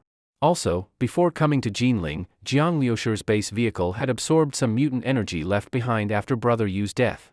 The energy wasn't enough for a full upgrade, so it was used solely to strengthen the vehicle's armor. The defensive power had improved noticeably. Despite the repeated collisions, the vehicle kept going strong, bang bang, not even slowing down. Its sharp turning, instant acceleration, just like a supercar. The roaring engine echoed loudly.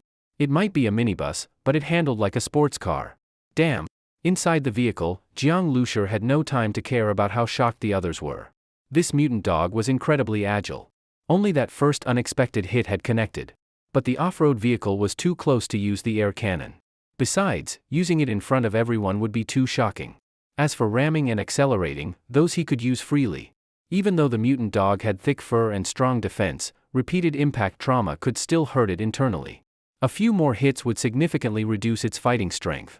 He hadn't rammed the off-road vehicle to save it, he had just seized a surprise attack opportunity. The moment the mutant dog appeared, a flash of excitement and anticipation appeared in Jiang Liushi's eyes. Though he was serious about the mutant dog's power, this was a great opportunity, maybe even lucky. He already had one mutant crystal. And in his eyes, this dog was the second one delivered right to him. Of course, killing it wouldn't be easy. Just then, Zhang Hai rushed in with the refrigerated truck. He saw it all and shouted in shock. Holy crap! This is insane. Freaking insane. What kind of RV was this? It was basically an armored vehicle. Inside, Jiang Lushur stayed expressionless, eyes locked on the mutant dog. Every time he turned the steering wheel, the precise direction and angle made Zhang Hai speechless. This driving skill was insane. Of course, Zhang Hai didn't know that Jiang Lushur was basically a rookie driver. He didn't even have a license. The smooth, precise handling came entirely from the starseed's data calculations. Zhang Hai didn't come back just to spectate. On his truck, the ability user climbed out and, seeing a chance, leapt forward. As the mutant dog dodged the minibus, the user struck with his spear. At the same time, the refrigerated truck suddenly accelerated and closed in from behind. The mutant dog noticed the threat behind it and was momentarily distracted. Bang! The minibus crashed into it again, full force. The mutant dog was completely enraged, but Jiang Lushur didn't give it any chance to retaliate. Right after the collision, he immediately retreated to put some distance. If the mutant dog managed to scratch the minibus a few times, it wouldn't end well. This mutant dog had been hit by the minibus twice in a row, and now it hated both the minibus and Jiang Lushur inside it so much that it wanted to tear them apart and devour them instantly. Seeing the minibus backing away, it directly ignored the sneak attack from the Esper on the freezer truck and suddenly leapt, charging toward the minibus. The distance between it and the minibus was already short, and with its speed, it could catch up in a single pounce. The mutant dog opened its huge bloody mouth in a hideous manner, revealing a mouthful of sharp teeth. It was going to bite the vehicle apart and drag the human inside out. But just then, Zhuing appeared at the minibus window. Seeing the mutant dog charge crazily, she swung her iron rod hard. Zap! A few streaks of blue-white electricity flashed across the rod, like lightning, and the current hit the mutant dog accurately. The dog's body was massive. The current wasn't enough to be fatal, but it caused its body to freeze instantly. And in that moment of stiffness, the minibus suddenly accelerated and crashed into it again. The coordination was flawless. As soon as Zhuing appeared, she showed overwhelming strength. In front of the mutant dog, there was no fear on her pretty face, only calm eyes. That's how she seized the opportunity to attack. Moreover, only her attack managed to truly make the mutant dog pause. If she kept attacking repeatedly, the dog's body wouldn't be able to handle it. The minibus hit just now was solid and much fiercer than the previous ones. Do it! Zhuing shouted. At that moment, the minibus backed off again and suddenly swerved to the side. Bang bang bang. Gunfire erupted as a barrage of bullets rained down madly on the recently struck mutant dog. The muscular man kept shooting while shouting, "Help out, everyone! Yang Qingqing!" Both Zhang Hai and the muscular man realized it was time to cover Jiang Lushur. The minibus's crash resistance, performance, and Jiang Lushur's driving and reflexes were insanely good. Their earlier fight with the mutant dog made it clear, if they didn't help the minibus now, next time they faced the dog alone, they wouldn't be so lucky. Not necessarily certain death, but definitely a heavy price to pay. So they tacitly agreed to support Jiang Lushur. At this point, Yang Qingqing couldn't stay still anymore. Even if she was scared of the mutant dog, she had to grit her teeth and have the SUV move in. Boom! The minibus seized the moment when the bullets forced the dog to dodge, switched from reverse to a sudden charge forward, and rammed into it again. The muscular man immediately stopped shooting, thinking Jiang Lushur was totally insane, charging in like that through the line of fire. Fortunately, he wasn't hit. But soon, the muscular man noticed that the bullets had hit the minibus. The window now had a spiderweb-like crack. In other words, while the bullets struck, they didn't penetrate the window. The minibus actually had bulletproof glass. The muscular man was completely stunned. This vehicle's modifications were way too powerful. Even the cars of national leaders might not be this well equipped. But if he knew that Jiang Lushur's vehicle had a fuel capacity of 1 ton and carried a powerful area damage weapon like an air cannon, he'd think differently. Arg! The mutant dog wasn't dead yet. This time, the minibus had slammed it straight into a roadside shop, but it quickly charged out again from inside. The minibus's repeated collisions hadn't caused many external injuries, but the dog was now staggering as it stood. After rushing out, it shook its head hard. At that moment, Yang Qingqing approached, but as soon as she landed next to the dog, it let out a furious roar, scaring her into jumping back before she could even act. The mutant dog wasn't roaring at her, it had only one thing in its eyes now, the minibus. Yang Qingqing's face turned pale. Even injured, this mutant dog was still terrifying. Compared to Jiang Zhuing's terrifying power, she didn't even have the chance to strike. Of the other two, one relied on a spear but couldn't even hit, and the other used a gun. Combined, they were still not as effective as Jiang Zhuing. They were okay against ordinary zombies or weaker mutant beasts, but now, they could only play a supporting role. With Jiang Zhuing present and the constant interference from the other three vehicles, even though the mutant dog was extremely agile, the minibus still found multiple chances to hit it. No matter how strong it was, it still had flesh and blood. After being repeatedly slammed by the minibus, its movement slowed, wounds appeared on its body, and blood flowed from its nose and mouth. Seeing this, the survivors became excited and began coordinating with Jiang Lushi more fiercely, launching stronger attacks. Earlier, they had been the ones getting beaten by the mutant dog. Now, the situation had reversed. Especially the combo of Jiang Zhuing and Jiang Liushi's minibus, it was absolutely suppressing the mutant dog. Moreover, both of them were completely safe inside the vehicle, making it an obviously secure tactic. Boom boom boom. Jiang Lushi didn't even know how many times he had rammed the dog. This time, he directly slammed it into the outer wall of a building. The massive impact shattered the building's glass, and shards rained down like a storm. After hitting it into the wall, Jiang Lushi wasn't done. He stepped hard on the gas, continuing to press the dog against the wall. If they fired the air cannon now, both the wall and the dog would likely be blasted to bits. Vroom!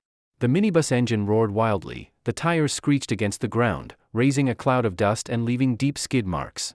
Seeing how fierce Jiang Lushi and the minibus were, the survivors were left speechless. Through the gaps, they could still see the massive body of the mutant dog and the blood pouring out from under the vehicle. Finally, the minibus engine noise died down, and it slowly backed away. Is it dead? Everyone stared nervously at the spot where the dog had been. As the minibus backed off, the mutant dog's form came into view. Its massive body was almost crushed out of shape, blood flowing from its eyes, mouth, ears, and nose, its body scorched with electric burns, and some areas were still smoking. Under its body was a huge pool of blood. The sticky blood was also smeared all over the minibus's front, dripping down in big drops. The mutant dog's body was still twitching slightly, but clearly, it was no longer alive. The freezer truck and the SUV stopped nearby. Everyone felt like they had run out of strength. Finally, it was killed. Besides the mutant dog, a few zombies were also killed during the fight, their bodies lying around, crushed into a bloody mess by the several vehicles speeding and turning back and forth. Holy shit! Zhang Hai shouted. He looked at the mutant dog, still in disbelief. When it attacked earlier, he thought he was going to die. But now, this fierce and brutal mutant dog had become a stray, defeated one. If this minibus hadn't suddenly unleashed its power, who knows how things would have turned out today. The others also stared blankly at the scene. It wasn't until the minibus came to a stop and slightly jolted as it ran over a zombie corpse that they finally shifted their gaze. The front of the minibus was still intact, with only a bit of damage, which, in their eyes, was as good as none. As for the windshield, there were just some claw scratches and the bullet marks from before. But looking back at the freezer truck, it was a miserable sight. The claw marks on the cargo hold looked like it could split in two at any moment. One side had been rammed by the mutant dog and was dented, the whole thing deformed. It was just a minibus, yet it had been modified to be sturdier and more crash-resistant than their freezer truck, with much better performance. For such a large vehicle, its turning was incredibly agile. Inside, Jiang Lushi simply let out a breath. His expression was calm, not flushed red, nor pale. Recalling his calm performance just now, everyone felt their impression of him had been overturned. When he came along today, they thought Jiang Lushi was just messing around, tagging along for nothing, needing Jiang Zhuing to protect him. But now, the brutal reality was right in front of them. They were only support, just assisting Jiang Lushi.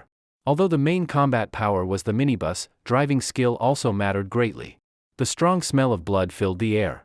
Jiang Zhuing looked around, zombies were gathering again. You go stall the zombies. Zhang Hai and Musclehead, come drag the mutant dog into the freezer truck. Oh, Jiang Zhuing glanced at Jiang Lushi and continued, dig out the mutant dog's crystal core while you're at it. Jiang Lushi rammed the mutant dog mainly for this crystal core. In fact, this mutant dog, being an agile type, was exactly the kind Jiang Lushi found troublesome. And at this time, these espers and the convoy came in handy. Of course, in the whole battle, the most important supporting role was still Jiang Zhuing. Their loot was divided based on contribution, and this time the siblings took the biggest share. Not only had the team already promised Jiang Lushi a mutant crystal core, even by contribution alone, no one would argue if he wanted it. So when Jiang Zhuing spoke, Zhang Hai and the other man from the freezer truck got to work without saying a word.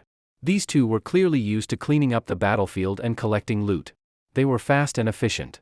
Zhang Hai even stuck his finger straight into the mutant dog's heart and dug out a blood-covered mutant crystal core. He ran back to the freezer truck, rinsed it with water, then immediately ran over to the minibus and handed it to Jiang Zhuing. This mutant crystal core is really pretty. Jiang Zhuing looked at it briefly, then handed it to Jiang Lushi. The mutant crystal core was crystal clear, reflecting glass-like light. It was indeed very beautiful. But this kind of thing had just been dug out of the mutant dog's terrifying body. Jiang Lushi took out another mutant crystal core from his pocket. Now, he had two. After dragging away the mutant dog, the convoy shook off the zombie group and stopped again at a relatively safe place ahead. The freezer truck was too damaged, mainly the cargo hold. Though they temporarily blocked it with the mutant dog's body, after some bumping, the large crack reappeared. It had to be repaired first, or else they'd be dropping supplies all the way. As for other dents and damage from the collisions, there was no fixing that for now, they'd just have to make do. But the freezer truck already had metal plates prepared for repairs.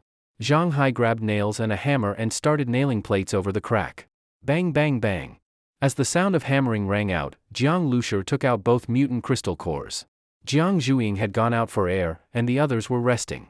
No one was paying attention to him. They all seemed used to Jiang Liushi's habit of staying in the car. With such a powerful minibus, it made sense he treated it like his life. Glancing at the others, Jiang Lushi looked at the crystal cores again and gave a command to the starseed. Click.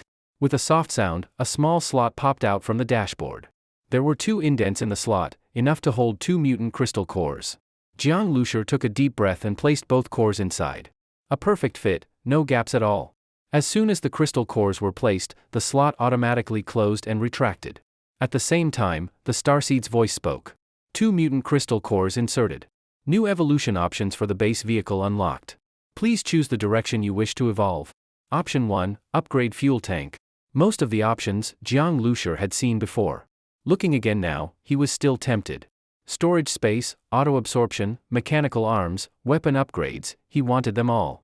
But this time, Jiang Lushi already had a clear goal when collecting the 2 crystal cores.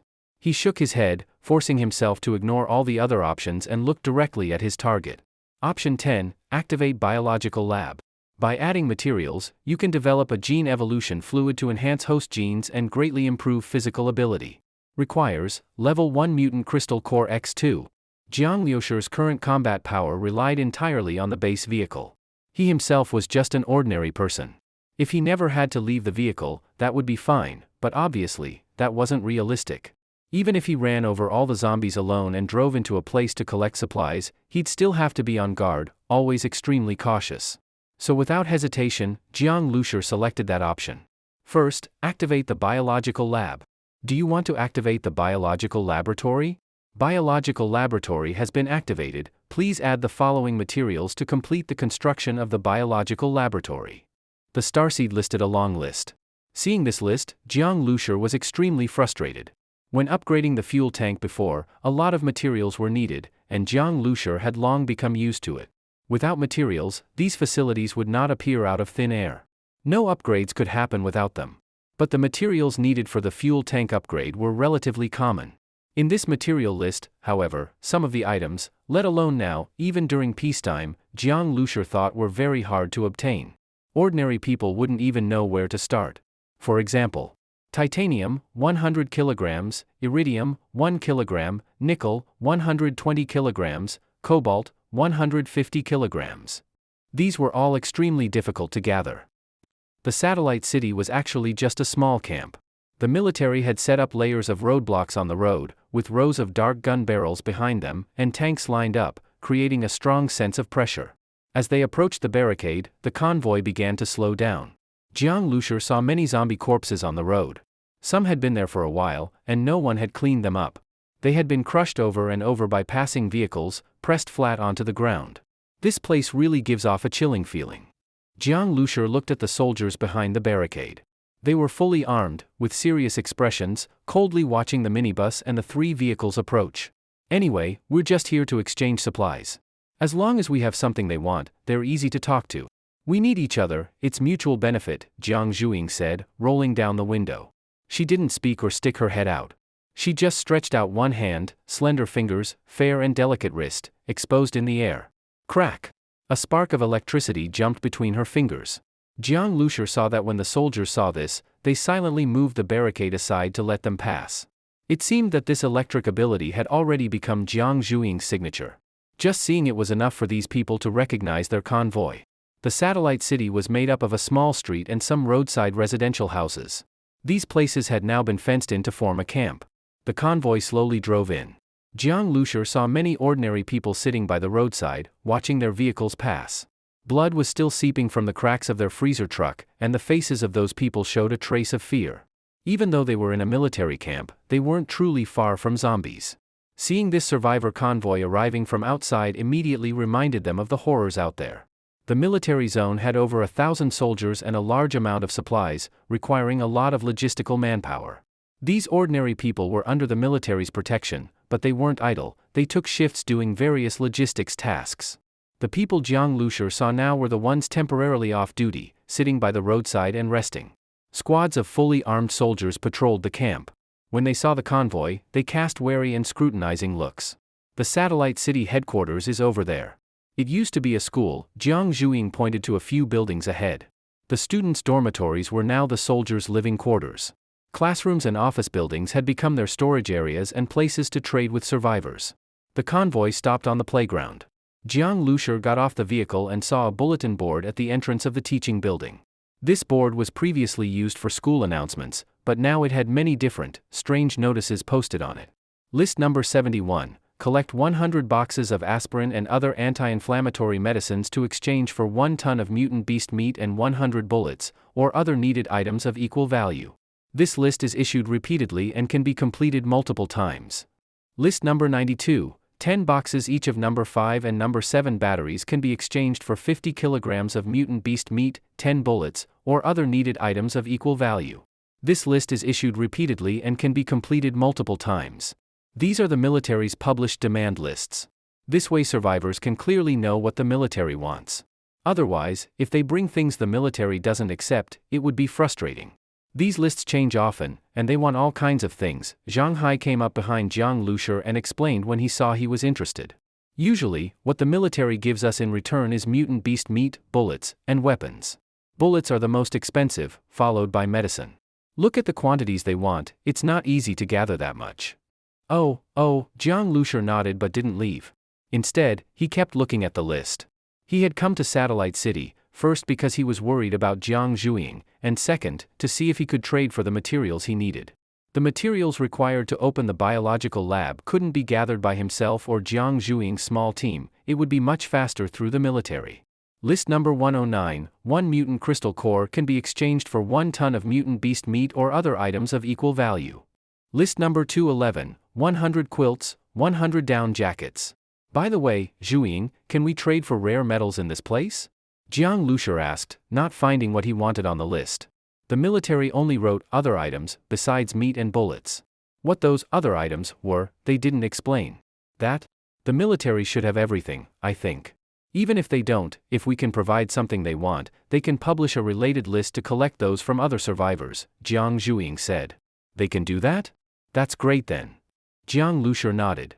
Zhang Hai looked at Jiang Lushur curiously, not knowing what he wanted rare metals for. But he didn't come over just to ask what Jiang Lushur was thinking. He was extremely interested in Jiang Lushur's minibus. He hadn't had the chance to ask before, but now he couldn't hold it in any longer. Brother Jiang, where did you get that vehicle? It's awesome. The person who modified it is a genius.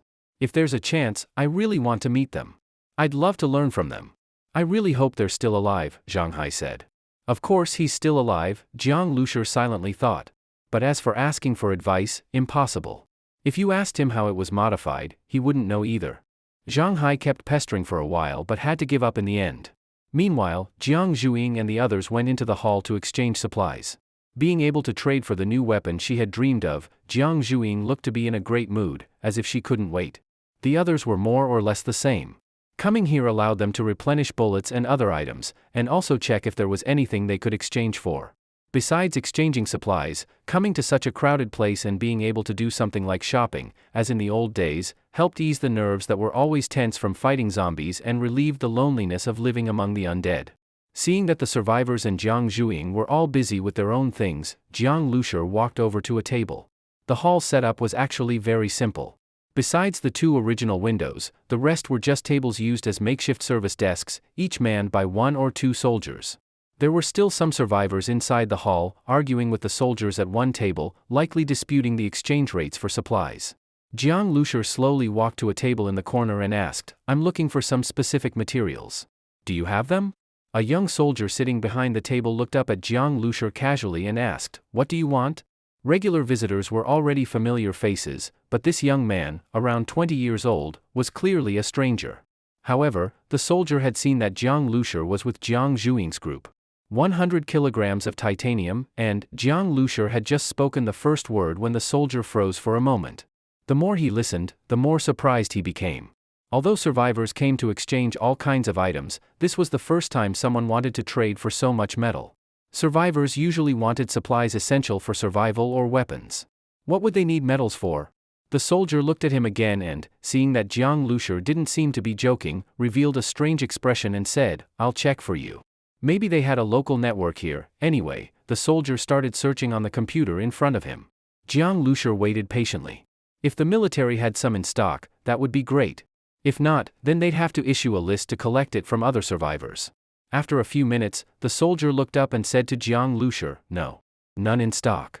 This kind of material wasn't something survivors would collect to trade, and the military's demand lists had never included them. Then, Jiang Lushur was about to ask about issuing a request list when a voice suddenly interrupted from the side. "Iridium? What do you want that for?" "But that stuff, you can find it at our university." Jiang Lushur turned around in surprise. The speaker was an old man in his 60s, who didn't look like he was one of the survivors here to exchange supplies. He was dressed in dirty clothes, with mud on his hands, looking just like an honest old farmer. "Your university?" Jiang Lushur quickly asked. These metals, most of them were just hard to find, not particularly rare. But iridium was the hardest to get and also the scarcest. Iridium is usually used for fountain pen tips, and how big is a fountain pen tip? A whole kilogram of iridium was already quite a lot. "I'm talking about 1 full kilogram of iridium," Jiang Lushur added. If the old man told him to go pull pen tips from fountain pens at school, Jiang Lushur would be speechless. The old man wore glasses. Hearing the slight skepticism in Jiang Lushur's tone, he said, 1 kilogram? There is. Our university's lab has several iridium crucibles. Iridium crucibles are used for chemical experiments and usually found only in top national laboratories at major universities. This wasn't Jiang Lushur's field of expertise, so he hadn't thought of that. Now, hearing the old man, it suddenly all made sense. "You mean Jinling University?" If it was Jinling University, it was right next to where Jiang Zhuing's group lived, not far at all. "Yes," the old man nodded. "Thank you." Jiang Lushur was overjoyed. That meant he could collect the hardest to find material himself. "Sir, could you tell me where the lab is?" Jiang Lushur asked. Jinling University was huge, and even Jiang Zhuing might not know where the lab was exactly. The old man moved his lips, then wiped his hands on his clothes and asked, "Got pen and paper? I'll draw you a simple map." "That would be great." Jiang Lushur quickly borrowed pen and paper from the soldier. The soldier hesitated at first, but after glancing at Jiang Zhuing nearby, he reluctantly handed it over. Seeing the old man's dirty hands holding his pen, the soldier immediately showed a look of disgust. "I'll draw it for you," the old man spoke slowly, giving the impression that he wasn't all there. His hands also trembled a little, but as he began drawing, Jiang Lushur was surprised. This simple map was drawn very neatly, smooth lines, very precise. The old man drew carefully. It took him 3 to 4 minutes to finish the route map and hand it to Jiang Lushur. "Here. This road here, it's the closest way in." "Got it." Jiang Lushur took the map and thanked him. "Thank you. By the way, sir, what did you do at Jinling University?" "Taught there," the old man replied. "Professor." "Professor?" Jiang Lushur was stunned. A professor should be looked after by the military, right? But judging from this old man, he was already very old and probably couldn't do much else, so they had him farming instead. He likely wasn't doing well either, which is why he was wandering around during break time. And judging from the obvious disdain on the soldier's face, this useless old man wasn't respected at all. "Astronomy," the old man added. That explained it. Jiang Lushur understood. If he had been a professor of physics, chemistry, or engineering, he would have been valued. But astronomy was considered useless in the apocalypse. Everyone only cared about survival, Who had time to worry about the stars? This old professor really was unlucky. You be careful going there, okay? Sigh, still trying to mess with this kind of stuff at a time like this, the old man wiped the pen on a relatively clean spot on his clothes, put it back on the table, and turned to leave. Wait, sir, Jiang Lushur called out. The old man turned back in confusion. Jiang Lushur looked at him, he seemed barely able to walk. At this rate, who knew how long he could survive? Jiang Lushur thought for a moment, reached into his pocket, and pulled out a bag to hand to the old man. Here, take this. It was a bag of dried mutant beast meat. Jiang Zhuing had given it to him earlier.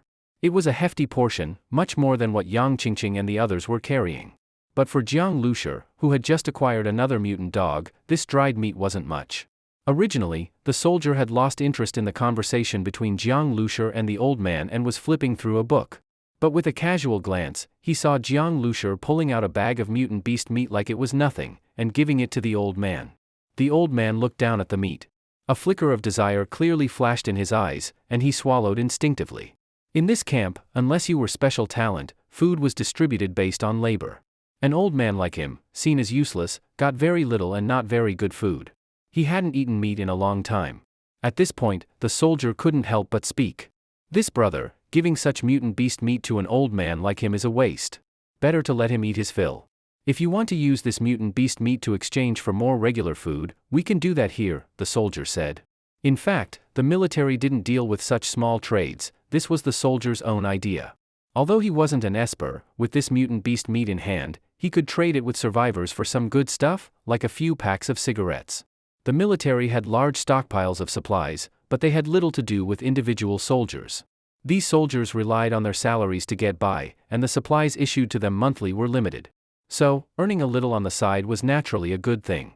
Originally, he thought his suggestion was pretty good, but Jiang Lushur simply smiled and said, "It's fine. I also have ordinary food, and some of it is close to expiration. It'd be a shame not to eat it, there's not even room left in the fridge. Sir, follow me out later, I'll give you some." Jiang Lushur's whole vehicle was stuffed with food, even the roof was packed full. Hearing this, the soldier had nothing to say. Judging by Jiang Lushur's tone, he clearly had plenty of supplies. He didn't care about this bit of meat at all. If even the fridge couldn't hold it, how much food must he have? Mutant beast meat? The old professor was shocked after hearing the soldier's words.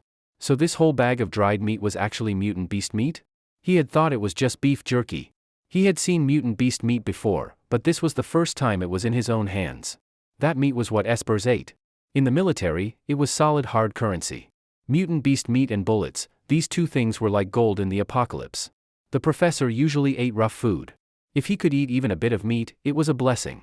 Eat mutant beast meat? He didn't even dare to think about it. Looking at the meat Jiang Lushur took out, the professor, though he really wanted to eat it, didn't reach out for it. Instead, he waved his hand strongly and said, "I can't take it, I can't take it. This is too valuable. I can't accept it without having done anything. Just take it, it's not a big deal. Besides, I'd like to ask you something else," Jiang Lushur said. The professor still didn't take it and asked, "What is it?" "I'm just an old man, I might not be able to help you." "Sir, do you know where in Jinling I might find these metals?" Jiang Lushur listed out the other metals he needed. He was just trying his luck. The professor was a local and knowledgeable, maybe he would know something. The professor had actually heard Jiang Lushur listing those metals to the soldier earlier, but at that time, he hadn't immediately thought of where to find them. Now that Jiang Lushur asked, he furrowed his brow and began to recall carefully. They definitely aren't at the school. Let me think where they might be. I'm old, and my memory's not great, the professor mumbled to himself. He thought for quite a while, muttering several place names to himself and then shaking his head. Suddenly, his cloudy eyes lit up and he said, got it. Didn't they build a new industrial park a few years ago? There's a company there, Jiangnan Special Metal Technology Company. Their headquarters and warehouse are over there. The warehouse of the Special Metals Company. This company specialized in those materials. Their warehouse probably had the ones Jiang Lushur needed, maybe even more. Though iridium was rare, it was unlikely they had that. The many materials needed to build the biological lab couldn't be obtained from the military, but now, this old professor had pointed Jiang Lushur in the right direction. I haven't been to that industrial park, so I can't draw you a map, the professor said regretfully. No problem, I can find it myself, Jiang Lushur replied happily. Now he didn't need to publish a request list and wait, having a direction was all that mattered. He handed the bag of mutant beast meat directly to the professor. The professor quickly caught the bag with both hands. He still wanted to decline, but the rich aroma of the meat wafted out from the bag, making his stomach growl twice uncontrollably. This made the professor feel embarrassed. He looked at Jiang Lucier with gratitude and repeatedly said, "Thank you. Thank you so much. But please, no more, really." The professor wandered around the camp every day. Sometimes he gave survivors a bit of advice, but most people just saw him as an old man. The nice ones smiled and chatted casually without really listening. The rude ones just impatiently told him to get lost. He spent his days farming and was so stifled that he found this way to pass the time. He had never expected that after helping someone, he would actually receive something in return. This pleasant surprise filled him with gratitude toward Jiang Lucier. As for Jiang Lucier, getting clues to iridium and other metals was worth far more than this bit of food. But since the professor was adamant, Jiang Lucier didn't insist. If the old man rationed the mutant meat carefully, it would provide a good amount of nutrition. At least it would stop him from looking like he was already at death's door. At that moment, Jiang Zhuing's voice suddenly called out, "Bro, what are you doing? Come over and take a look." "Coming," Jiang Lucier replied, turning his head. At one of the tables, Jiang Zhuing and her team had gathered together. Even another group of survivors in the hall had gone over curiously to watch. They were probably trading for weapons. When Jiang Lucier was around, Jiang Zhuing always liked to ask for his opinion. That had become a habit. Actually, she knew best which weapon suited her. And since she had wanted this weapon for so long, she had definitely analyzed it in many ways and confirmed it was right for her. But with Jiang Lucier present, she couldn't help but ask him first. So the crowd automatically made way, all turning to look at Jiang Lucier as he walked over. The other group of survivors and the soldier who had spoken to him earlier all looked at him with curiosity. Especially the soldier. He had thought Jiang Lucier was just a new member of Jiang Zhuing's team. But it turned out he was her older brother? As for the survivors, they were surprised that Jiang Lucier was just an ordinary person, yet Jiang Zhuing and even her subordinates cooperated with him so willingly? Previously, Yang Qingqing and the others had looked down on Jiang Lucier. But in today's fight, they were the weak ones. Now, of course, they stepped aside consciously, and had far fewer complaints about him. "Bro, look." In Jiang Zhuing's hands was a long katana. The blade alone was about 1.5 meters long. The katana had originally been used by Qi Jiguang. This one had been custom-made for Jiang Zhuing by the military. She had paid a deposit, and now finally gathered enough mutant beast meat to complete the purchase. This katana was very different from ordinary ones. Jiang Lucier took the knife and immediately felt that the material was unusual. Cold light gleamed from it, very tough, and different from the knives he'd seen before. The blade was covered with streak-like patterns. The hilt, connected to the blade, was threaded and made from the same material. At the top was a rhombus-shaped metal ring. The blade and handle together were almost as tall as Jiang Zhuing, about 1.7 meters long. This was forged from special alloy steel, heat-resistant, and most importantly, highly conductive. The soldier sitting behind the desk took the initiative to explain to Jiang Lucier. "Highly conductive." Jiang Lucier nodded. This knife was indeed tailor-made for Jiang Zhuing. This knife, while called a katana, was more accurately a miaodao, based on the Japanese katana that Qi Jiguang modified from the Tang sword, and then further changed into something more suitable for combat. It was called a miaodao because of its long, slender blade, resembling rice seedlings. This long knife, specifically designed for military combat, was sharp and swift, a true killing weapon. With a blade like this, plus electricity, it was definitely formidable. At this moment, the soldier also brought out an alloy steel case and heavily placed it on the table. Just from the sound, you could tell it was heavy. When the case was opened, it gleamed coldly inside. He took out a long chain from it. When stretched out, it was 4 or 5 meters long, with a movable clasp at one end. This can connect to the ring at the top of the hilt. This chain is also made of special alloy steel and has excellent conductivity. The entire knife set is very expensive. It was rushed through production overnight, dozens of workers were involved. You won't find this kind of material anywhere else. Such a knife didn't exist before the apocalypse. Pre-apocalypse weapons didn't need to pair with powers, but this knife was made based on Jiang Zhuing's combat style and her ability. This special alloy steel had excellent conductivity. In a world where resources and manpower were scarce, producing this kind of metal and forging such a complex long knife meant the cost was naturally sky-high. Seeing Jiang Zhuing's eyes sparkle while staring at the long knife, Jiang Lucier could tell she was more than satisfied. Custom-made, with special alloy steel, this knife was definitely worth it. By it, Jiang Lucier made the final decision. The soldier immediately said, the price was agreed on earlier, just need to add 5 more tons of mutant beast meat. Did you bring it? 5 tons? The surrounding survivors all looked shocked when they heard that number. So much mutant beast meat, just to buy 1 knife? If it were food, how many people could that feed? We brought it, probably even more than enough, Jang said. In fact, that complete mutant dog alone already exceeded the amount needed. What Jiang Lushur meant by more than enough referred to the meat he had given to Jiang Zhuing earlier, plus what her team had stored. They didn't have a large scale to weigh it, only a rough estimate. But handing it to the military couldn't be estimated, weights had to be precise, down to the gram, for fairness on both sides. When the military called for someone to follow Jiang Zhuing's group to retrieve the meat, the survivors curiously stood by the door to watch. The freezer truck was beat up, looking like it was about to fall apart. No one knew what they had gone through on the road. The 2 off-road vehicles parked nearby looked normal, but the minibus, with so many woven sacks stacked on the roof, stood out. Its plain appearance didn't match the rugged look of the 2 SUVs. When Zhang Hai opened the back door of the freezer truck, a hideous, terrifying mutant dog's head drooped out. The sudden drop of the mutant dog's head startled even the soldiers, who instinctively reached for their guns. The survivors also had a jolt before realizing, who could possibly transport a live mutant beast? No one had the strength to do that. Still, the dog was so terrifying that even in death, it made people feel afraid at first glance. Looking closer, blood was still seeping from its eyes, ears, mouth, and nose. It hadn't fully clotted. This was killed on the road just recently? The freezer truck's claw marks, though patched, were still visible. The metal plates used for repair were brand new, clearly just added. Those claw marks had to be made by the mutant dog.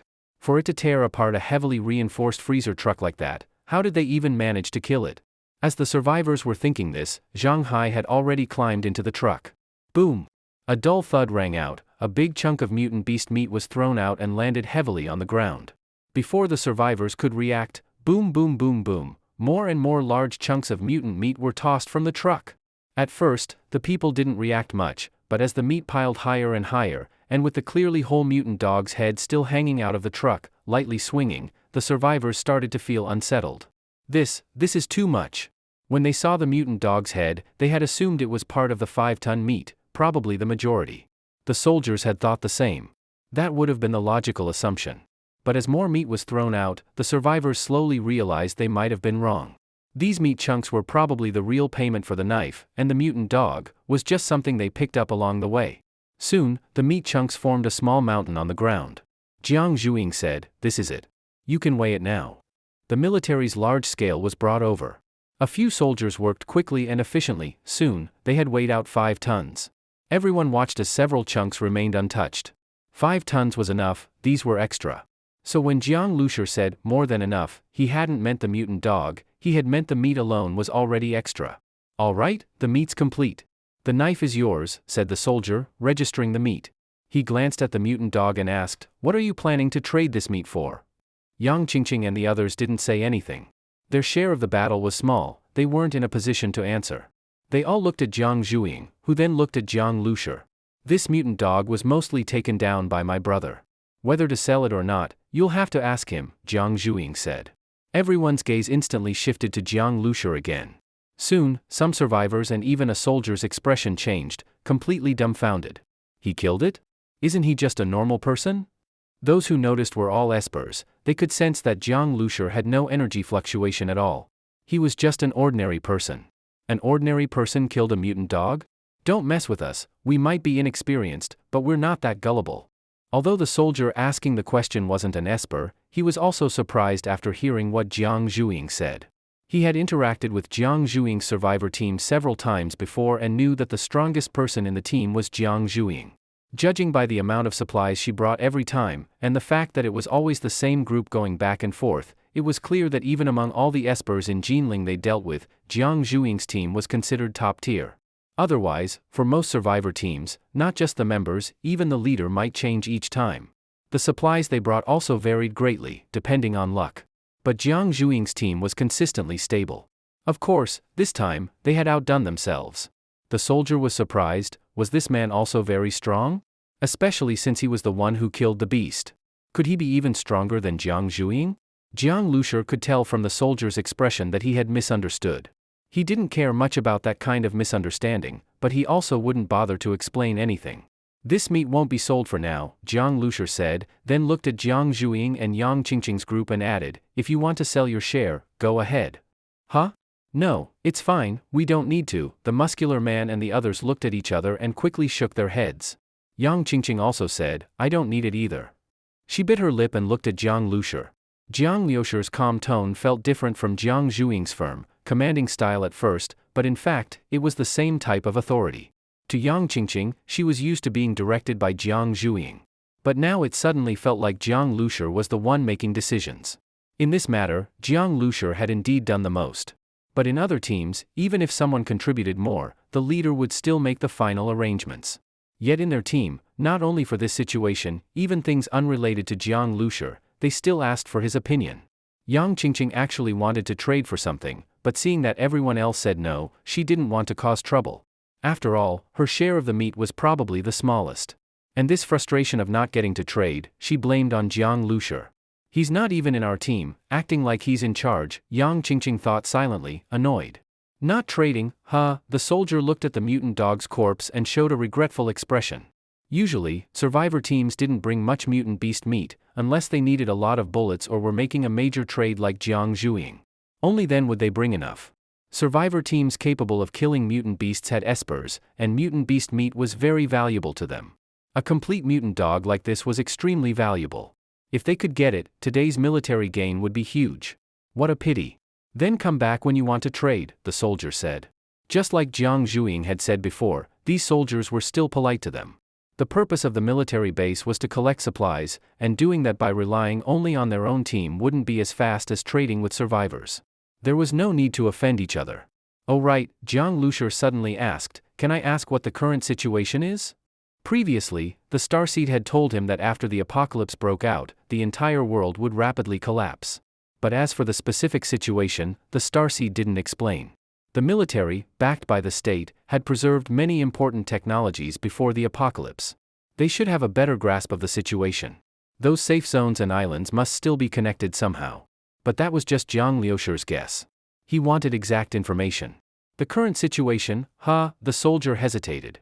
They usually avoided talking about the situation with survivors, to prevent causing more despair, but that was for ordinary people. These survivors were already struggling in the city and likely had long given up hope for improvement. I can't say too much. Anyway, the safe zones are researching the mutant beasts. These damn things are getting stronger, and faster too, the soldier said. Evolution, both mutant beasts and espers were evolving. Even though the soldier didn't say much, his implication was clear. The military definitely had no plans to counterattack for now. Just holding the safe zones was enough. For survivors, it meant they had two choices, go to the safe zone, or survive on their own. Ordinary people might want to go to the safe zone. But espers? They needed to eat mutant beast meat to evolve. On the other hand, there were already so many people in this camp. The military hadn't sent them to the safe zones. It seemed they didn't want to take in more people either. It's getting late, let's go, Jiang Lusher said after checking the time. Once night fell, the whole city would belong to the monsters. They were even more active at night than during the day. Traveling at night was basically suicide. On the way back, Jiang Lusher told Jiang Zhuing the information he had gotten from the old professor about the metal materials. Jiang Zhuing had been excitedly admiring her newly acquired long blade. But when she heard Jiang Lusher asking about the national lab at the university, she was stunned, then looked up and said, "Brother, what do you need those for?" "They're useful," Jiang Lusher said. "So, do you know the situation at Jinling University?" "Well, there aren't really any supplies at the school, and second, there are too many zombies. So we haven't gone back. But I do know the general situation, it's full of zombies," Jiang Zhuing said. "Too many students and staff, there must be zombies everywhere on campus. Are you planning to go there?" "I'll go with you," Jiang Zhuing said. "We'll see," Jiang Lusher replied. "That special metals company is said to be in Jinling Industrial Park. Have you heard of it?" Jiang Zhuing went to university in Jinling, but usually, she was either on campus or out on field research with her professors and team. She hadn't really explored the city. She rested her head on her hand and thought for a moment, then pouted, "Nope. Let's ask Yang Qingqing later. She's a native of Jinling, she must know." "Okay," Jiang Lusher nodded. If he could get a clear location, that would be perfect. On the map, he could only find Jinling Industrial Park, but nothing more specific. The place looked messy, he hadn't seen any sign of that special metals company. Jiang Lushur had downloaded the latest version of the map, but it still didn't include that place. He couldn't help but feel frustrated and speechless. The return trip was much smoother by comparison, but by the time they got back to the villa camp, the sun was already setting, and the sky was getting dark. It gave people a feeling of relief, like they had just made it back in time. The survivors who had stayed behind at the villa were all anxiously waiting by the door. Although Jiang Zhuing's group only made up a small part of their team, they were their entire combat force. If anything had happened to Jiang Zhuing and the others, the rest truly wouldn't know what to do. When they saw the convoy appear in the distance, everyone finally breathed a sigh of relief. But why was Jiang Liushur's minibus at the front? Wasn't the sturdier freezer truck always the lead vehicle? When the vehicle stopped at the gate, and they saw the condition of the freezer truck, everyone gasped. The freezer truck was in terrible shape. No wonder it wasn't leading. Jiang Zhuing and the others got out one after another, and several survivors quickly and automatically surrounded them. Refueling, maintenance, cleaning, and unloading supplies were usually done by these non-combat personnel. Only repairs and modifications were Zhang Hai's job. Those tasks weren't something ordinary people could handle. There's a mutant beast in the truck. Go and drag it out to be dealt with. Cutting, removing organs, all of that was troublesome and also done by non-combat members. In Jiang Zhuing's team, there were no freeloaders. Yang Qingqing and the others had originally thought Jiang Lushur was an exception, a useless outsider. But after today, none of them thought that anymore. Although the moment Jiang Lushur returned to the camp, he really did look like someone who had nothing to do with anything. I'm heading back to the garage, Jiang Lushur said to Jiang Zhuing, then prepared to go. Big bro, I'll come help you fix the car later, Zhang Hai said. Jiang Lushur waved his hand. No need. Zhang Hai was fine with regular vehicles, but the base vehicle wasn't within his expertise. Letting him work on it might actually increase Jiang Liushur's repair costs? According to the Starseed's report, Jiang Lushur didn't need to rush repairs anyway. The current damage didn't affect performance, just made the vehicle look a bit rough. As for appearance, it really had nothing to do with his vehicle in the first place. As the minibus returned to the garage and the garage door closed, the other survivors felt a bit awkward. With Jiang Zhuing around, they couldn't say anything, but they were thinking, did that vehicle even need repairs? It didn't look badly damaged. It seemed to have been very well protected.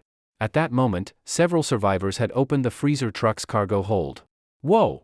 Even though they were mentally prepared and knew what was inside, seeing it with their own eyes still made them instinctively step back.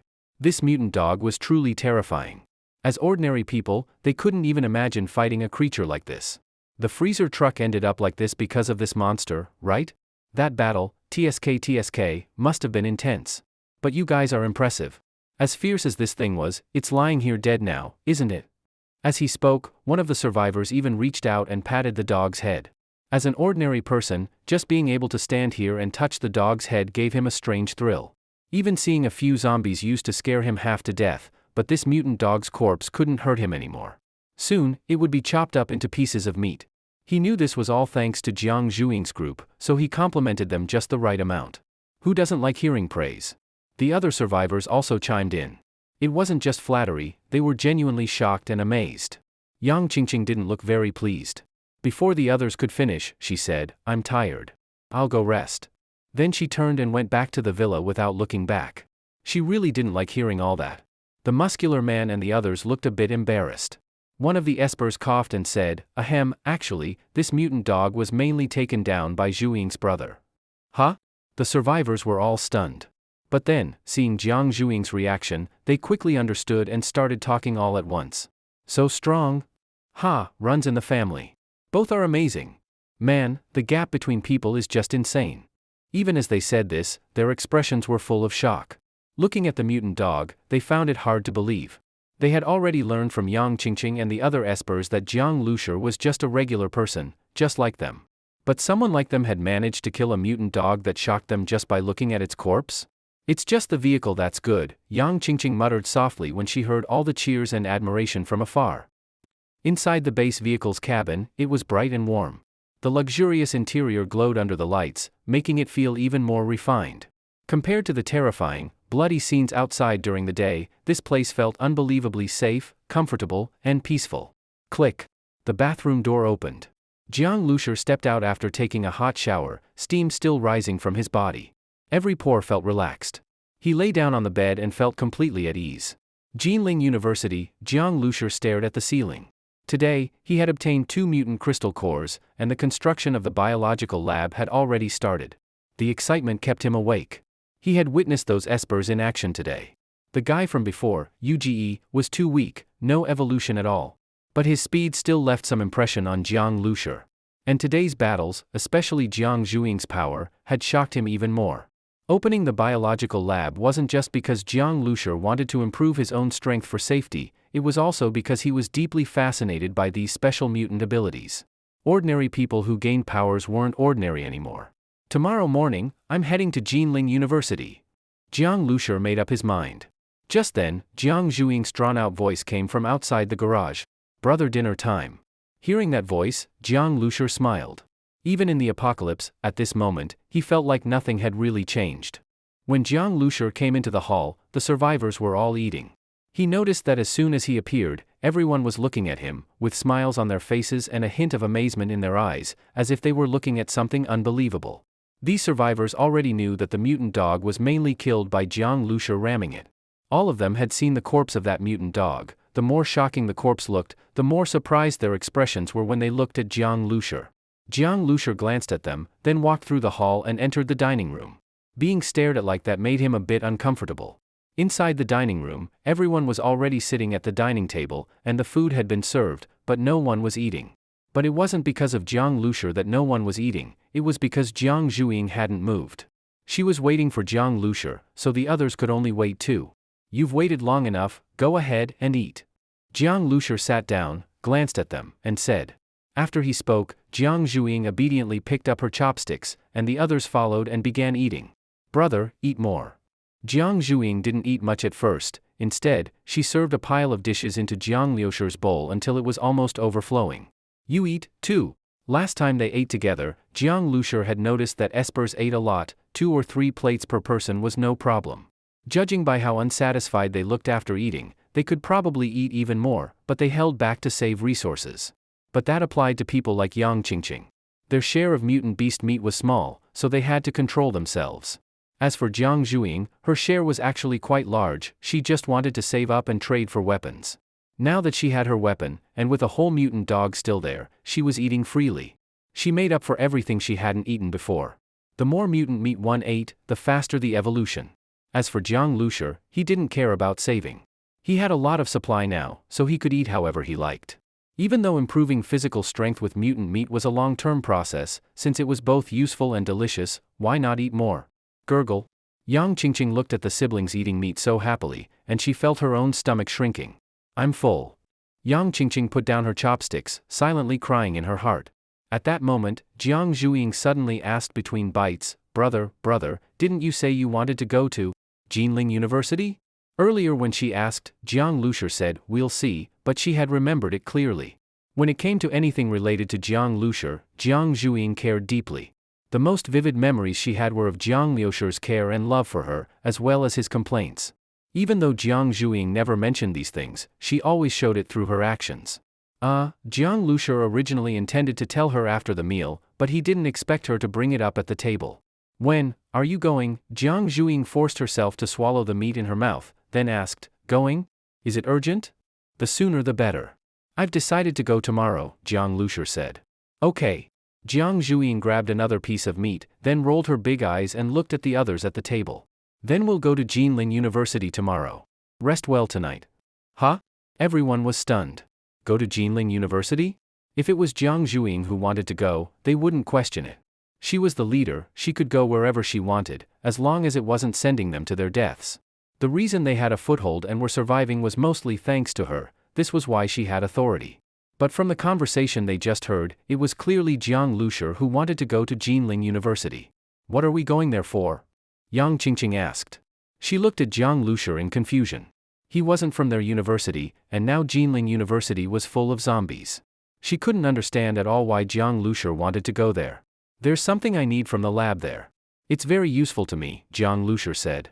As for the matter with the base vehicle, he couldn't explain, so he had to be vague. The lab? What useful thing could be there now? Isn't it all just chemistry stuff? Yang Qingqing was speechless.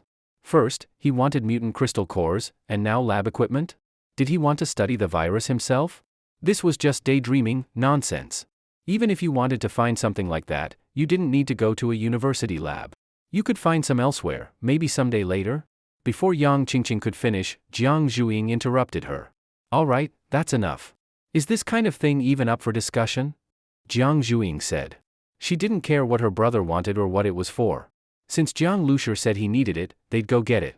She knew Jiang Lushur well, he wouldn't go through all this trouble for something useless. If he said it was useful, then it definitely was. And as the leader, making this kind of decision was her basic right. Usually, whenever they needed to go somewhere or do something, it was always Jiang Zhuing who made the call. Just going to fetch an item, definitely not something worth debating. Being shut down like that, Yang Qingqing's expression turned ugly. They were around the same age, from the same school, but Jiang Zhuing was the one in charge. And her personality was like that, seemingly easygoing, but actually very firm and not giving face to anyone. Yang Qingqing now felt humiliated. All the other espers and survivors in the hall seemed to be watching her joke. But Jiang Zhuing didn't care what she thought. After finishing her last bite of meat and wiping her mouth, she stood up contentedly and said, I still owe my brother 1 mutant crystal core. The one from that dog we killed today should go to my brother based on contribution, so that means we still owe him 1 more. After saying that, Jiang Zhuing grabbed Jiang Lushur and walked off. Looks like Yang Qingqing didn't want to go. I guess the others don't want to either. Jiang Lushur asked. Jiang Zhuing smirked and said, so what if they don't? I'll go alone. And if I go alone, why should I keep them around? If they don't come, then when I return, they won't have a place here anymore. These espers didn't have what it took to make it on their own. Jiang Lushur was amused by her words and rubbed her head. Not bad, kid. By the way, where's your storage room? Jiang Lushur asked. Watching Jiang Lushur and Jiang Zhuing walk away, Yang Qingqing withdrew her gaze with an unpleasant expression. She said angrily in a low voice, that guy is such a troublemaker. Don't you all feel like, ever since he showed up, Zhuing sides with him in everything? That Jiang Lushur, when it comes down to it, isn't it just that his vehicle is strong? Yang Qingqing continued. Seeing Zhang Hai and the others staying silent, Yang Qingqing stood up angrily and left. These people are all cowards. Jiang Lushur was inside the storage room checking things out. He was someone who cared a lot about supplies. He knew he would get the biggest share of the mutant dog today, but he still wanted to see exactly how much he had and what it looked like stored. This was important property. The survivors were very efficient in handling the mutant beast meat, and their cutting skills were good. The meat chunks were neatly placed, looking clean and even appetizing. Jiang Lushur was very satisfied. This mutant dog was not much smaller than the mutant wild boar, and the portion he received was quite substantial, almost 3/4 of the entire dog. The remaining 1/4 mostly went to Jiang Zhuing. Jiang Lushur was happily admiring the meat when he suddenly heard voices coming from outside the door. It's quieter here, just say it here, a woman said. It's still about that bumpkin. Another voice sounded familiar to Jiang Lushur. Wasn't that Yang Qingqing? At first, Jiang Lushur wasn't paying attention to their conversation, but then he heard his own name. That Jiang Lushur, and Jiang Zhuing too, they're really too much. Yang Qingqing said angrily. Jiang Lushur quietly moved to the door and looked out through the peephole. He saw Yang Qingqing and another woman. He vaguely recognized her. When he first met Jiang Zhuing, this woman was there too. She was an ordinary person but had good physical ability, didn't talk much, and didn't look easy to get along with. She had been sticking close to Yang Qingqing at the time, it seemed their relationship was quite close. Jiang Zhuing said we're going with her tomorrow to Jinling University to accompany her brother. Huh? Why? The other woman asked. Who knows? Yang Qingqing said angrily. It's not like I'm unwilling to move together, but he's not even part of our team. Look at him, aside from eating, he stays in that vehicle all day, treating it like some treasure. No one else is allowed near it. Even when we go out, only Jiang Zhuing gets to ride in his vehicle. The more she talked, the more irritated Yang Qingqing felt. She had been publicly shut down by Jiang Zhuing and now couldn't even avoid going tomorrow. From the start, she had disliked Jiang Lushur. But Yang Qingqing also knew that her initial dislike for Jiang Lushur came mostly from her dissatisfaction with Jiang Zhuing. When this strong, independent Jiang Zhuing suddenly had a normal, older brother, she was secretly gloating. But soon, that older brother surprised everyone. At first, under Yang Qingqing's influence, the survivors were quietly mocking Jiang Lushur, watching him like a joke, even feeling sympathetic toward Jiang Zhuing. But now, their attitude had changed. Even the other Esper started calling him Big Bro like Zhang Hai did. He's not even part of their team, why call him Big Bro? It was all just sucking up to Jiang Zhuing. Every single one of them only cared about Jiang Zhuing. At that point, Yang Qingqing suddenly had an idea. That vehicle of Jiang Liusher's really was something. If she could get her hands on it. But thinking more about it, she realized it wouldn't work. Her driving skills were terrible. Even if it were a tank, she wouldn't be able to use it. What's the use of something you can't even operate? But just because she couldn't get it didn't mean there weren't other ways. If he wants our help, he should treat himself as one of us. That vehicle should be treated as a team resource. We should elect a driver to operate it. Even if he still drives, it should be used publicly. Yang Qingqing thought, if she could stay in that minibus, it would definitely be safer than riding in a regular off-road vehicle. After today's fight with the mutant dog, she felt deeply unsafe. And the minibus had left a very strong impression on her with its defense capabilities. By comparison, off-road vehicles were less secure than even the freezer truck. How could she feel at ease riding in one of those? That's true, but he definitely won't agree, right? The woman said. With how stingy he is. Of course he won't. But I don't believe I'm the only one who thinks this. I'll go talk to everyone, get them to bring it up. Jiang Zhuing can't ignore everyone's opinion, right? If she disagrees, everyone will definitely be disappointed in her. Yang Qingqing said, with a sneer forming at the corner of her mouth. Judging from how protective she was of her brother, Jiang Zhuing might really refuse, and if she did, she would face even more pressure. In the end, maybe she'd lose everyone's trust and still have to give up the vehicle. This plan was viable. Alright, I'm going to bed. Tomorrow, I'll talk to the other espers first. It's for everyone's safety and benefit, they won't disagree. And besides, what if Jiang Liusher gets bitten by zombies? He's just a normal person, after all. Yang Qingqing smiled meaningfully. The other woman was briefly stunned, then also smiled. Yeah, that last part was probably the real point. After speaking, Yang Qingqing left, and so did the other woman. After they walked away, a door not far from them opened. Jiang Liusher walked out, looking thoughtfully in the direction where Yang Qingqing had left. That Yang Qingqing had assumed he was already back in his room, but today, he happened to be inspecting the storage room. After all, he had a large share of meat stored there, and as someone who took resources seriously, of course he wanted to verify how much he really had. Yang Qingqing, Jiang Liusher rubbed his chin. He really hadn't expected this woman to try stirring up trouble. In his mind, she had barely existed. The villa area at night was far from peaceful. From time to time, zombie howls echoed from the distance. These sounds rose and fell, not like random screeches, but with a chilling, eerie undertone. Even though they knew that as long as they didn't make loud noises or shine bright lights at night, zombies wouldn't approach, and that someone was always on watch, many survivors still couldn't sleep well. But this was just the reality of surviving in the apocalypse. They were already among the lucky ones. Lying in bed, Jiang Liusher also heard the zombie howls. He paused briefly, then continued watching his show. As he watched, Jiang Liusher couldn't help but wonder, could these shows be used to trade for supplies in the future? Whether with the military or other survivors. All it would take is collecting a few USB drives to copy them again and again. The next day, Jiang Liusher got up early. Although he hadn't gone to bed very early, he had slept quite well. Sleeping in the base vehicle certainly felt much safer than wherever the survivors were. Morning. Good morning, big bro. During breakfast, Jiang Liusher glanced at Yang Qingqing. She also looked at him and smiled, nodding as a greeting. Jiang Liusher smiled back slightly, his expression warmer than usual. Yang Qingqing paused for a second, not understanding why Jiang Liusher suddenly seemed so friendly. But she didn't think too much of it. Today, she would speak with the other espers and bring up the matter. Let's see if Jiang Liusher could still smile by then. Jiang Liusher just smiled at Yang Qingqing and ignored her. He had already clearly heard what was on her mind yesterday. This is today's route map. While eating breakfast, Jiang Liusher took out the map and placed it on the dining table. That simple map had already been compared with the one downloaded on the tablet. The old professor had marked key buildings along the road in great detail, and the comparison showed almost no mistakes. This route is relatively safer, with fewer zombies. But honestly, in any area full of zombies, there's no such thing as truly safe, Jiang Liusher said. Just like how they suddenly encountered a mutated beast yesterday. The freezer truck was repaired overnight. It can run normally today, Zhang Hai said.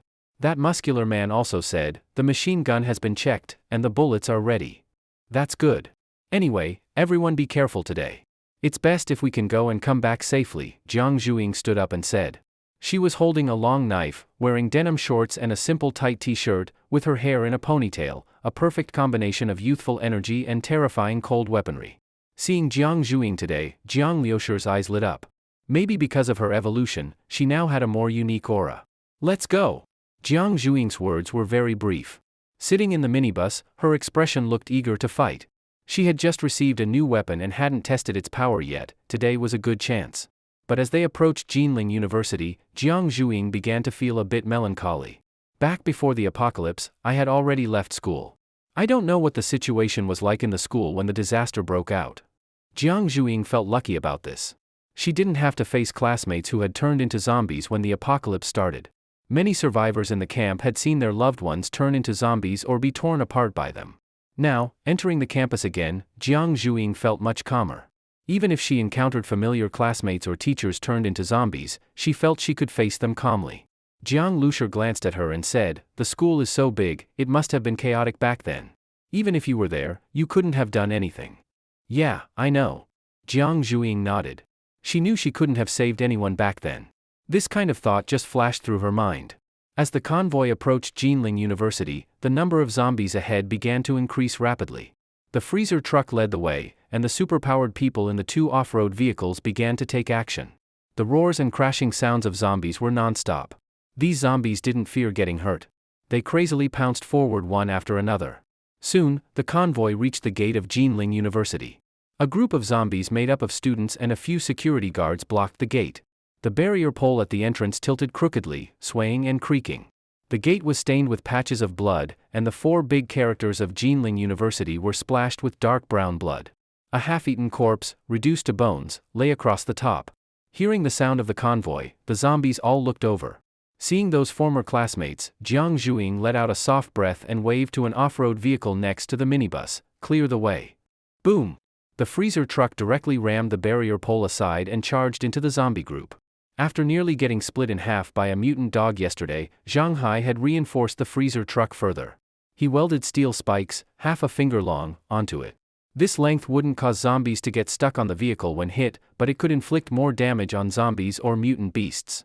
Although zombies don't care about injuries, the smell of blood might attract others. These zombies had no sense, they attacked when they saw humans and also when they smelled blood, no matter the time. So this function helped a bit. However, compared to Jiang Liushur's minibus that rammed freely and didn't fear attacks, the freezer truck still looked weak.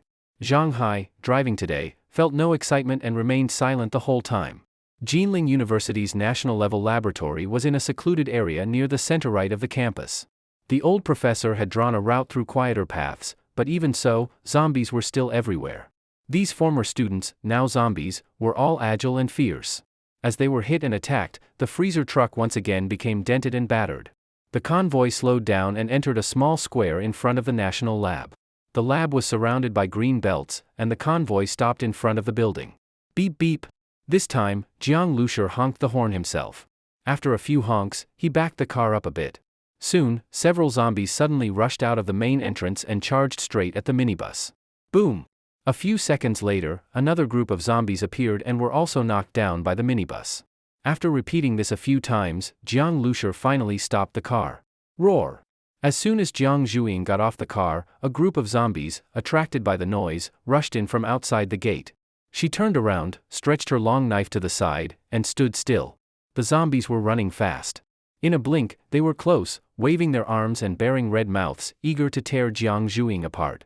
Compared to these 20 or so zombie-like monsters, Jiang Zhuing looked very fragile. But just as they were about to reach her, Jiang Zhuing suddenly moved. Her body turned slightly, and the long knife slashed across with her motion, creating a bright white arc. Sparks of electricity danced on the blade, forming what looked like a net in front of her. Crack crackle. All the zombies froze instantly. Their bodies twitched, black smoke rose from them, and then they thumped to the ground, muscles still spasming. Jiang Zhuing retracted the long knife to her side. The electric arcs still flickered, making her look like a character from a movie special effect scene. Especially when she turned around, her eyes seemed to flash with electricity too. "Let's go," Jiang Zhuing said, smiling. She was very satisfied with the knife's performance. The other superpowered people also got off the vehicle. Yang Qingqing looked at Jiang Zhuing, feeling very uneasy. Jiang Zhuing had become stronger. She just killed over 20 zombies easily. That was something Yang Qingqing could never do. Most of the zombies in the lab building had already been lured out. Even if some were still inside, it wouldn't be a big problem. They could knock on the door before entering to check. So Jiang Lushur didn't plan to go in. Jiang Zhuing would take the team inside to find the iridium crucible and bring it out. The old professor had marked its location on the map. Just as they were about to enter, Jiang Lushur suddenly said, "One of you should stay here." The survivors looked at each other. Jiang Zhuing was about to volunteer when Yang Qingqing's eyes turned, and she said, "Then I'll stay." "You?" Jiang Zhuing hesitated for a moment. Earlier, when Jiang Lushur suggested that someone stay behind, she immediately said she would stay, thinking it would be safer to be with her brother. After all, even though Jiang Lushur had the base vehicle, he himself was still an ordinary person. But now, with Yang Qingqing volunteering to stay, Jiang Zhuing was suddenly stunned. Why did her brother want someone to stay behind? These days, Jiang Zhuing had developed some understanding of Jiang Liushur's base vehicle. It was relatively easier to protect oneself in a zombie horde. It didn't make sense if he wanted someone to stay just to protect him. It would make more sense if Jiang Lushur was the one protecting Yang Qingqing. "Brother, why do you want someone to stay?" Jiang Zhuing walked over and asked. "Nothing much. Just for communication. My vehicle can't enter the lab and has to wait outside. In case anything happens outside, I need someone to pass on the message. I'm not strong enough, so it's more convenient to have someone help with communication." Jiang Lushur casually said this, and it made sense. Jiang Zhuing thought for a moment, then worriedly reminded him, "All right, brother. Be careful. Make sure you don't get out of the car." "Don't worry." Jiang Lushur agreed immediately. Jiang Zhuing had relied on her brother since childhood. She trusted him completely. No matter what crisis it was, he always had a way to handle it. "Then I'm heading to the lab." As Jiang Zhuing spoke, she swung her long knife, the chain rattling with a metallic clatter, and the blade gleamed coldly. The iridium crucible was on the top floor of the lab building, in the National Key Laboratory.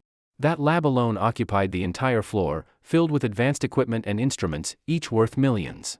It was the pride of Jinling University, and every time officials came to inspect, they would visit this lab. Jiang Zhuing was relatively familiar with the lab building. Though many zombies were inside, and some had been drawn out, they would still encounter zombies in the lab. To go to the top floor and retrieve a few iridium crucibles, they needed Jiang Zhuing.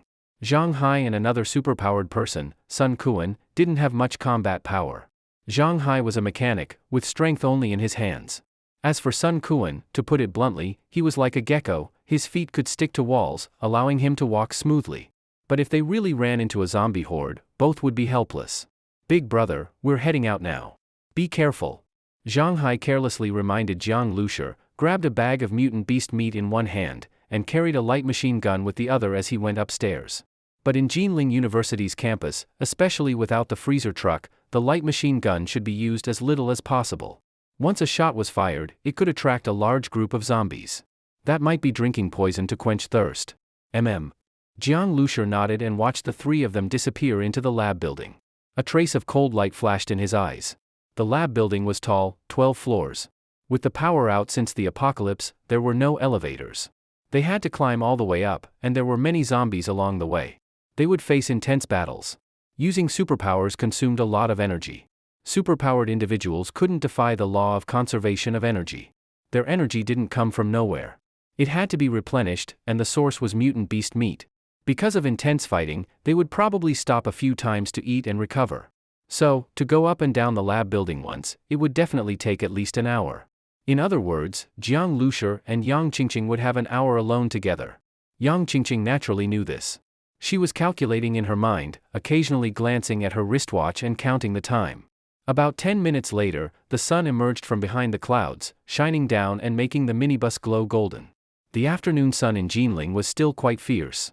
Yang Qingqing looked at the wandering zombies not far away, estimating the chance of an attack near the lab building. Nearby, there was a dormitory building, not far at all. Dormitories were absolutely packed with zombies, even more so than the lab. A single gunshot could draw in a huge group.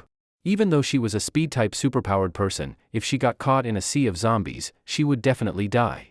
Of course, if she had Jiang Liushur's base vehicle. Yang Qingqing knew Jiang Liushur's vehicle stored a lot of food, including plenty of mutant beast meat. So hot. Yang Qingqing casually walked to the front windshield of Jiang Liushur's car, raised a hand to block the sun, and said in a coquettish voice. Her voice was soft and ticklish. "This sun is really strong. I'm sweating." Yang Qingqing took off her jacket, accidentally revealing the figure under her tight-fitting clothes. Yang Qingqing had a good figure. Although not stunning enough to be the campus belle, she was above average. Back in university, many people pursued her. She enjoyed being the center of attention. Even though she secretly looked down on many of the nerds chasing her, she kept a flirtatious distance so she could get them to fix her computer or carry her luggage. To Yang Qingqing, Jiang Lushi was exactly that kind of nerd. She was well aware of Jiang Zhuing's family background, slightly below average. And even after the apocalypse, Jiang Lushi was still an ordinary guy, just relying on a modified car he somehow found. Yang Qingqing believed that someone with that nerdy nature definitely couldn't resist her charms. Brother Jiang, Xiaoying, and the others probably won't be back for a while. Can I get on your car and take a shower? I'm all sweaty and uncomfortable. Yang Qingqing spoke sweetly. Jiang Lushi silently watched her flirt, sneering inwardly. In the apocalypse, morals were dead. For food, for gain, to become stronger, people would do anything. Selling bodies, murder, robbery, none of it was unusual. No electricity in the car. You can't shower. Jiang Lushi casually refused. He wasn't in a hurry and just watched Yang Qingqing perform. He definitely wouldn't let her on the vehicle. If Jiang Zhuing were here, he wouldn't care about Yang Qingqing and the others, because Jiang Zhuing's strength was greater than the other three combined. But with Jiang Zhuing gone, Jiang Lushi wouldn't even open the door. Actually, superpowered people like Yang Qingqing were barely stronger than regular folks. Jiang Lushi still had a Type 54 pistol, but even so, he wouldn't risk his life.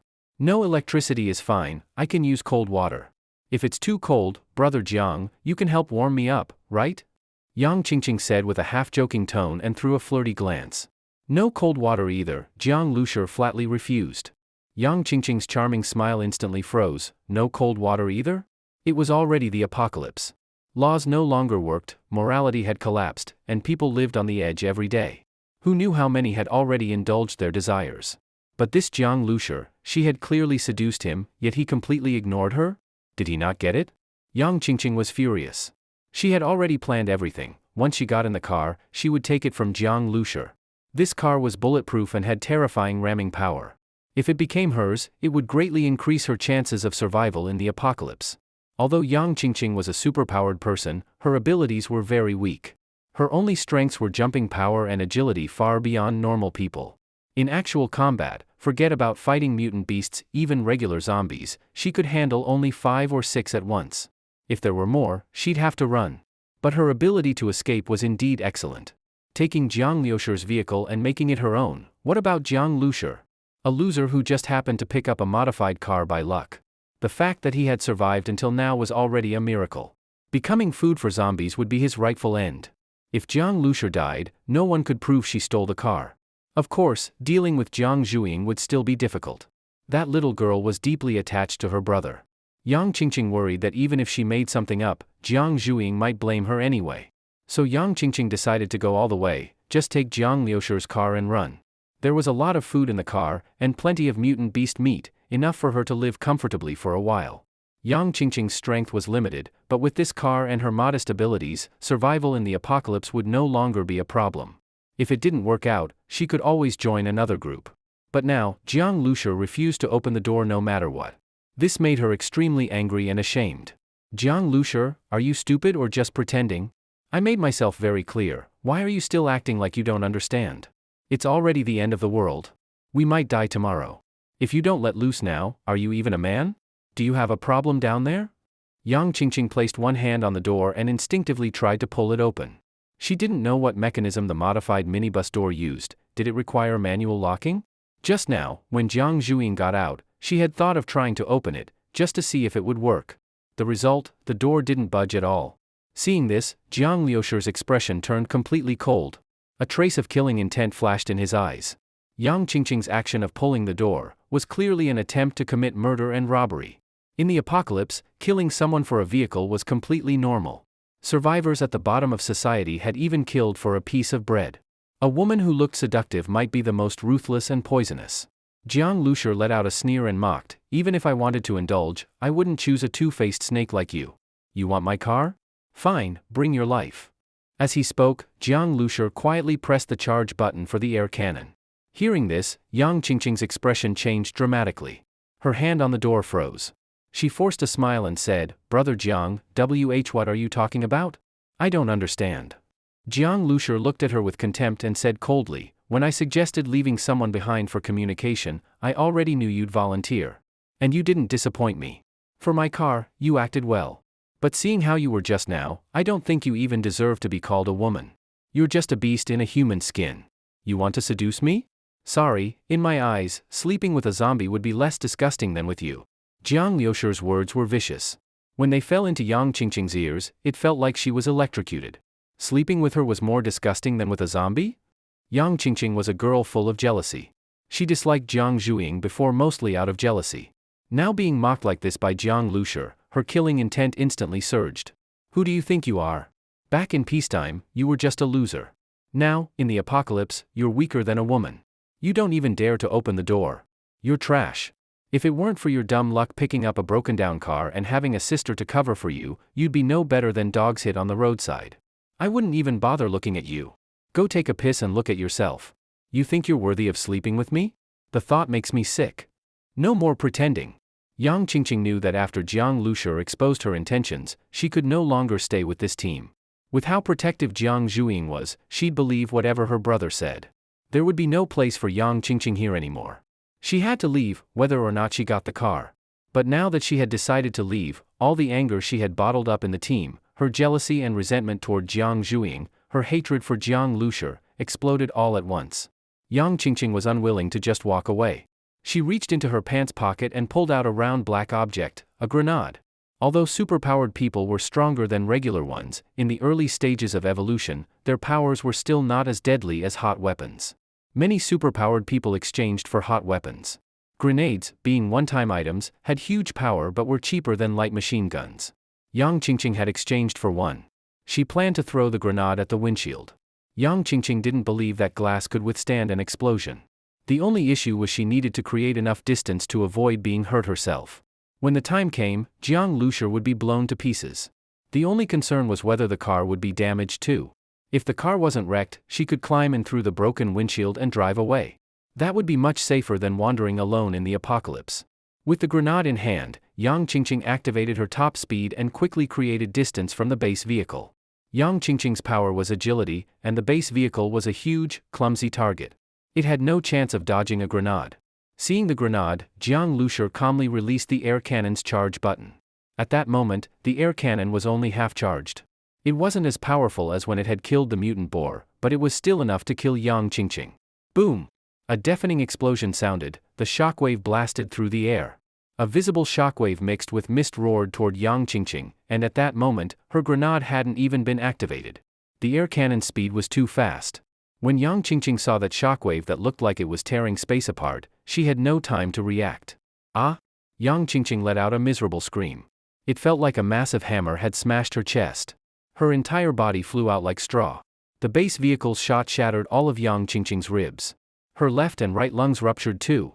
Her body, like a lump of minced flesh, was thrown over 10 meters and slammed to the ground. Clatter.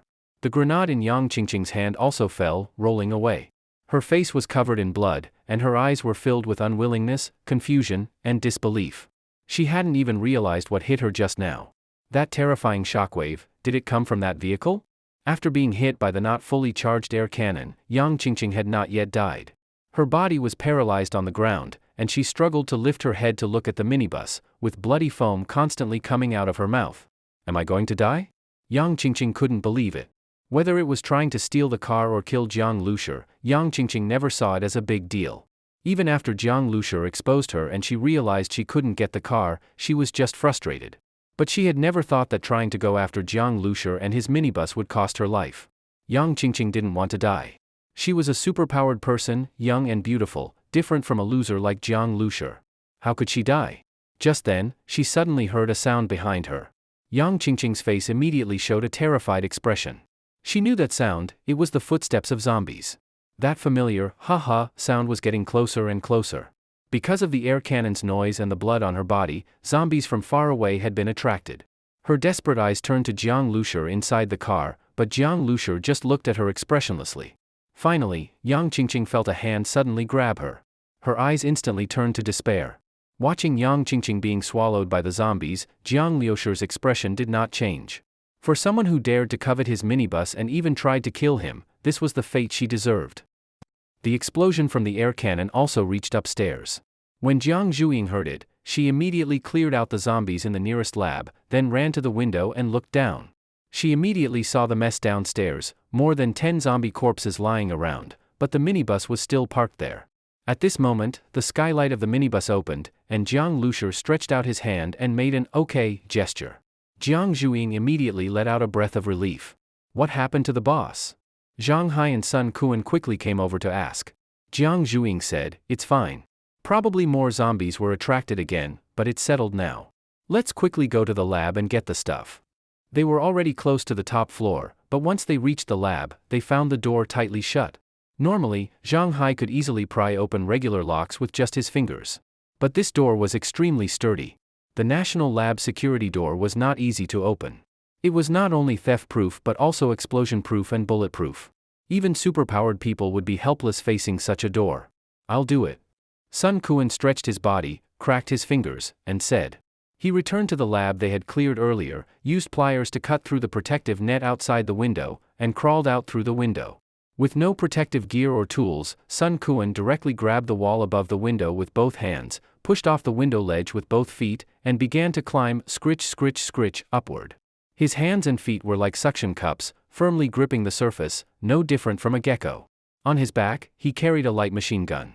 Once he reached the lab's window, he hung there using just his feet, cut the protective net with pliers, and fired a shot into the air. Roar! Soon, the zombies attracted by the gunfire all crowded toward the window. But Sun Kuan was still a bit away, and though the zombies were trying to reach him through the window, they couldn't. 2 of them even fell out and hit the ground heavily.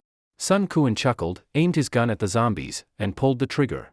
After just a dozen shots, no more zombies appeared. The academicians and professors who worked in the National Lab had probably been evacuated before the apocalypse broke out. Whether they lived or died afterward was unknown. Those who remained either became zombies or became zombie food. Sun Kuan climbed into the window, and not long after, opened the door from inside. Jiang Lushi had also heard the gunfire from above. He looked up and saw Sun Kuan entering the National Lab through the window. About 20 minutes later, Jiang Zhuing and the others came down carrying a big, fully packed bag. As soon as they exited the building, they were stunned. Earlier, from upstairs, the distance was too great, they could only see shadows and couldn't tell anything specific. But now, up close, they noticed something was wrong. Among the zombie corpses, there was a large pool of blood. And Yang Qingqing was nowhere to be seen. Sun Kuan's eyes were sharp, he immediately spotted what remained of Yang Qingqing's body in the pool of blood. In fact, only her clothes were still recognizable. The body was already incomplete.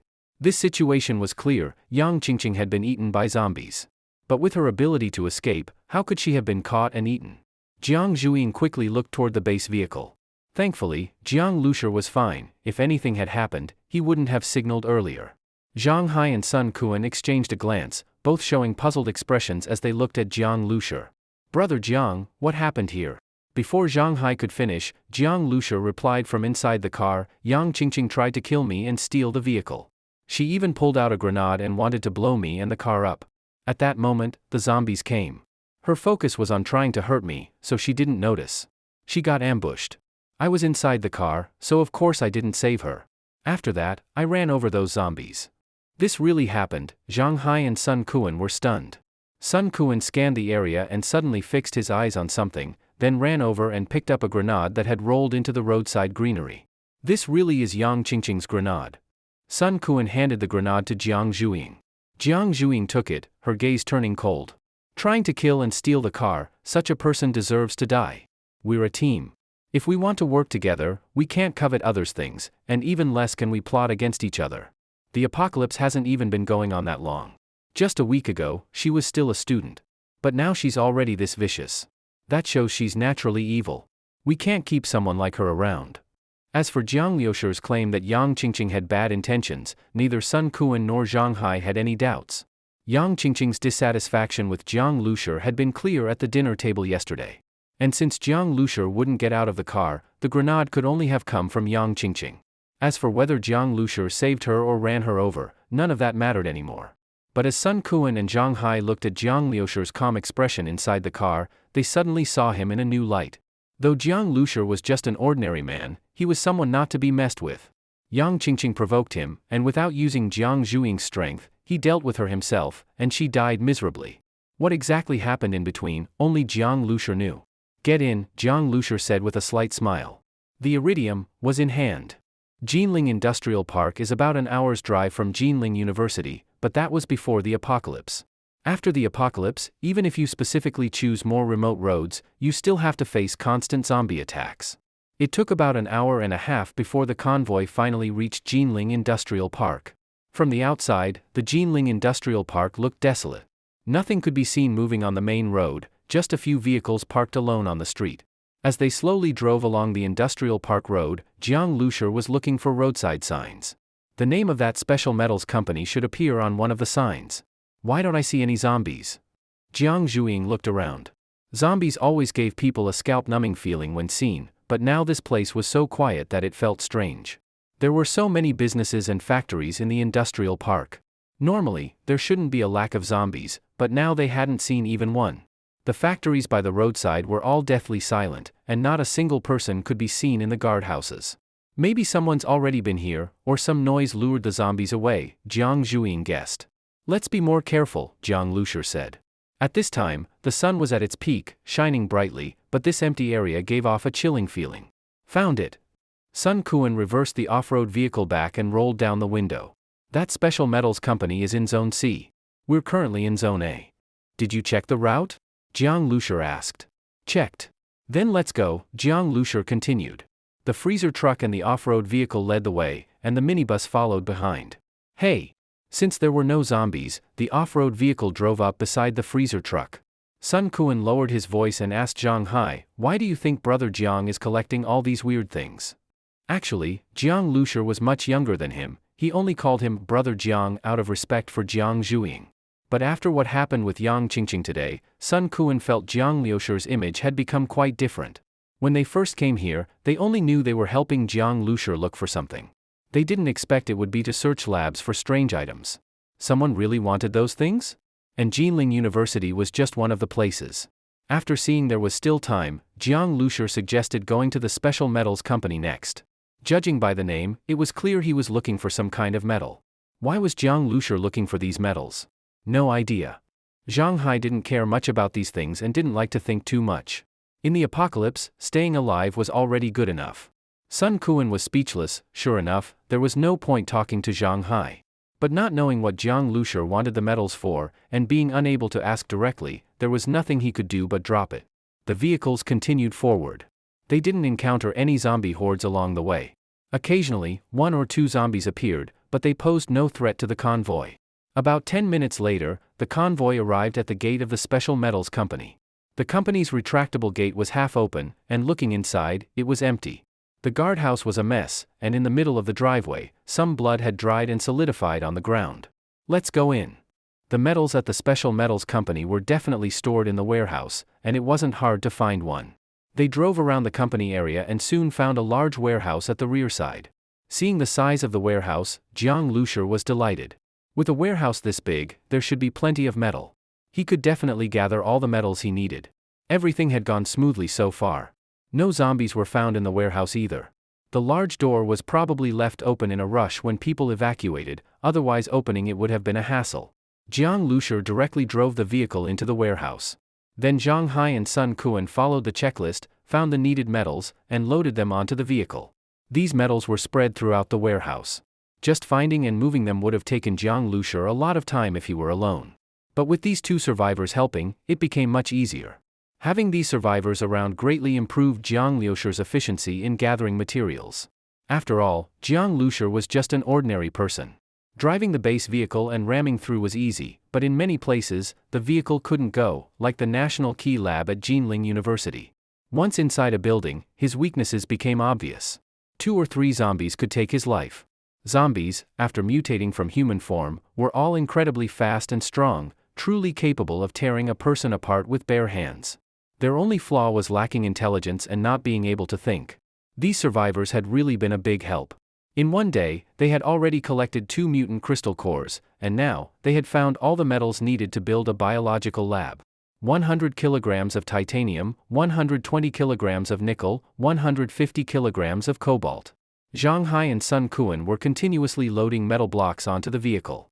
Watching the metal blocks gradually pile up on the floor of the vehicle, Jiang Lushur felt very pleased. Once the materials were all gathered, he could start building the biological lab tonight. He didn't know what kind of surprises this lab might bring him, but in any case, it would help him break his current deadlock. Jiang Lushur stood on the vehicle and looked at the warehouse of the Special Metals Company. This warehouse had stockpiled a lot of metal. Except for some rare ones like iridium, most metals could be found here. Jiang Lushur had already marked this place on the map. When it came time to upgrade again and more metals were needed, he could return here instead of searching all over. Just as Zhang Hai and Sun Kuan were still carrying metals, a sudden roar came from outside the gate. Someone's coming. Jiang Zhuing immediately turned and looked toward the gate, eyes full of alertness. Zhang Hai and Sun Kuan quickly put down the metal blocks in their hands, grabbed their weapons, and looked toward the entrance. Since entering the industrial park, they hadn't encountered a single person. Now, with the sudden sound of a vehicle, everyone became instantly tense. With a screech, a sharp braking sound rang out.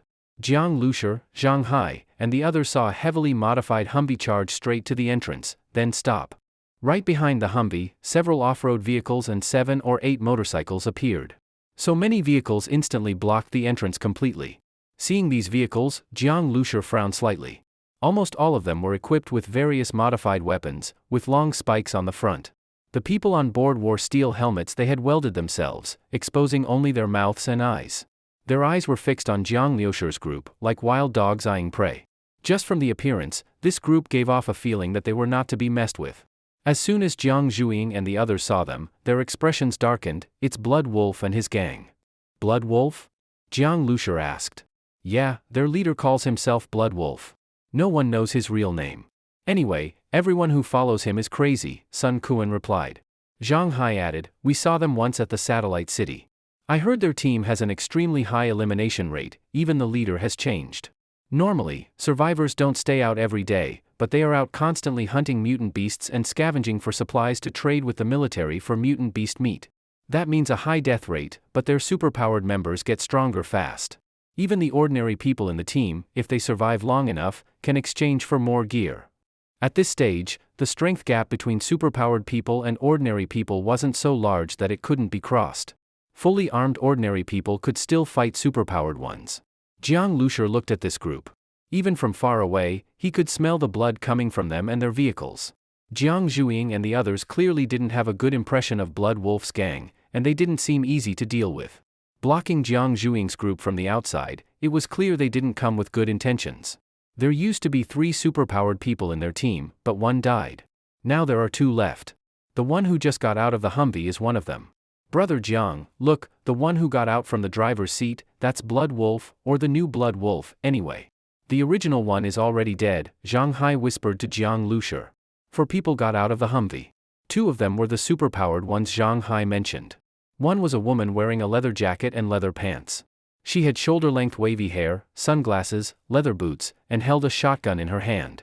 A leather belt around her waist was loaded with bullets and a long dagger. She looked extremely wild.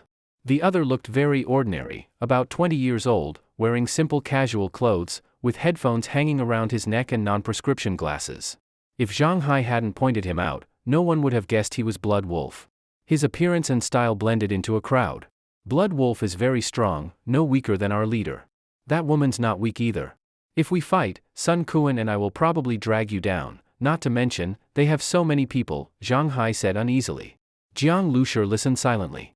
It seemed that if it came to a fight, they were at a disadvantage. Blood Wolf had his hands in his pockets, took 2 steps forward, and smiled at Jiang Zhuing's group. Well, what a rare guest. You are Jiang Zhuing, right? I've heard of you before, back at Satellite City. Blood Wolf's tone sounded gentle, like he was just saying hello on the street. But this setup clearly wasn't a friendly greeting. What do you want? Jiang Zhuing wasn't fooled by the polite face and asked directly. Jiang Zhuing, you're asking the wrong question. I should be asking you that. You came to our place and started moving things without saying a word. What are you trying to do? Blood Wolf's smile vanished as he spoke flatly. So this place was Blood Wolf's territory. Seeing that these people had come prepared, Jiang Lushur figured they must have been watching them for a while and waited until they entered the warehouse of the Special Metals Company before blocking the entrance. Zhang Hai and the others looked grim. Their knowledge of Blood Wolf's team was only second-hand. They had no idea where their camp was located. Turns out this industrial park was their turf. What bad luck.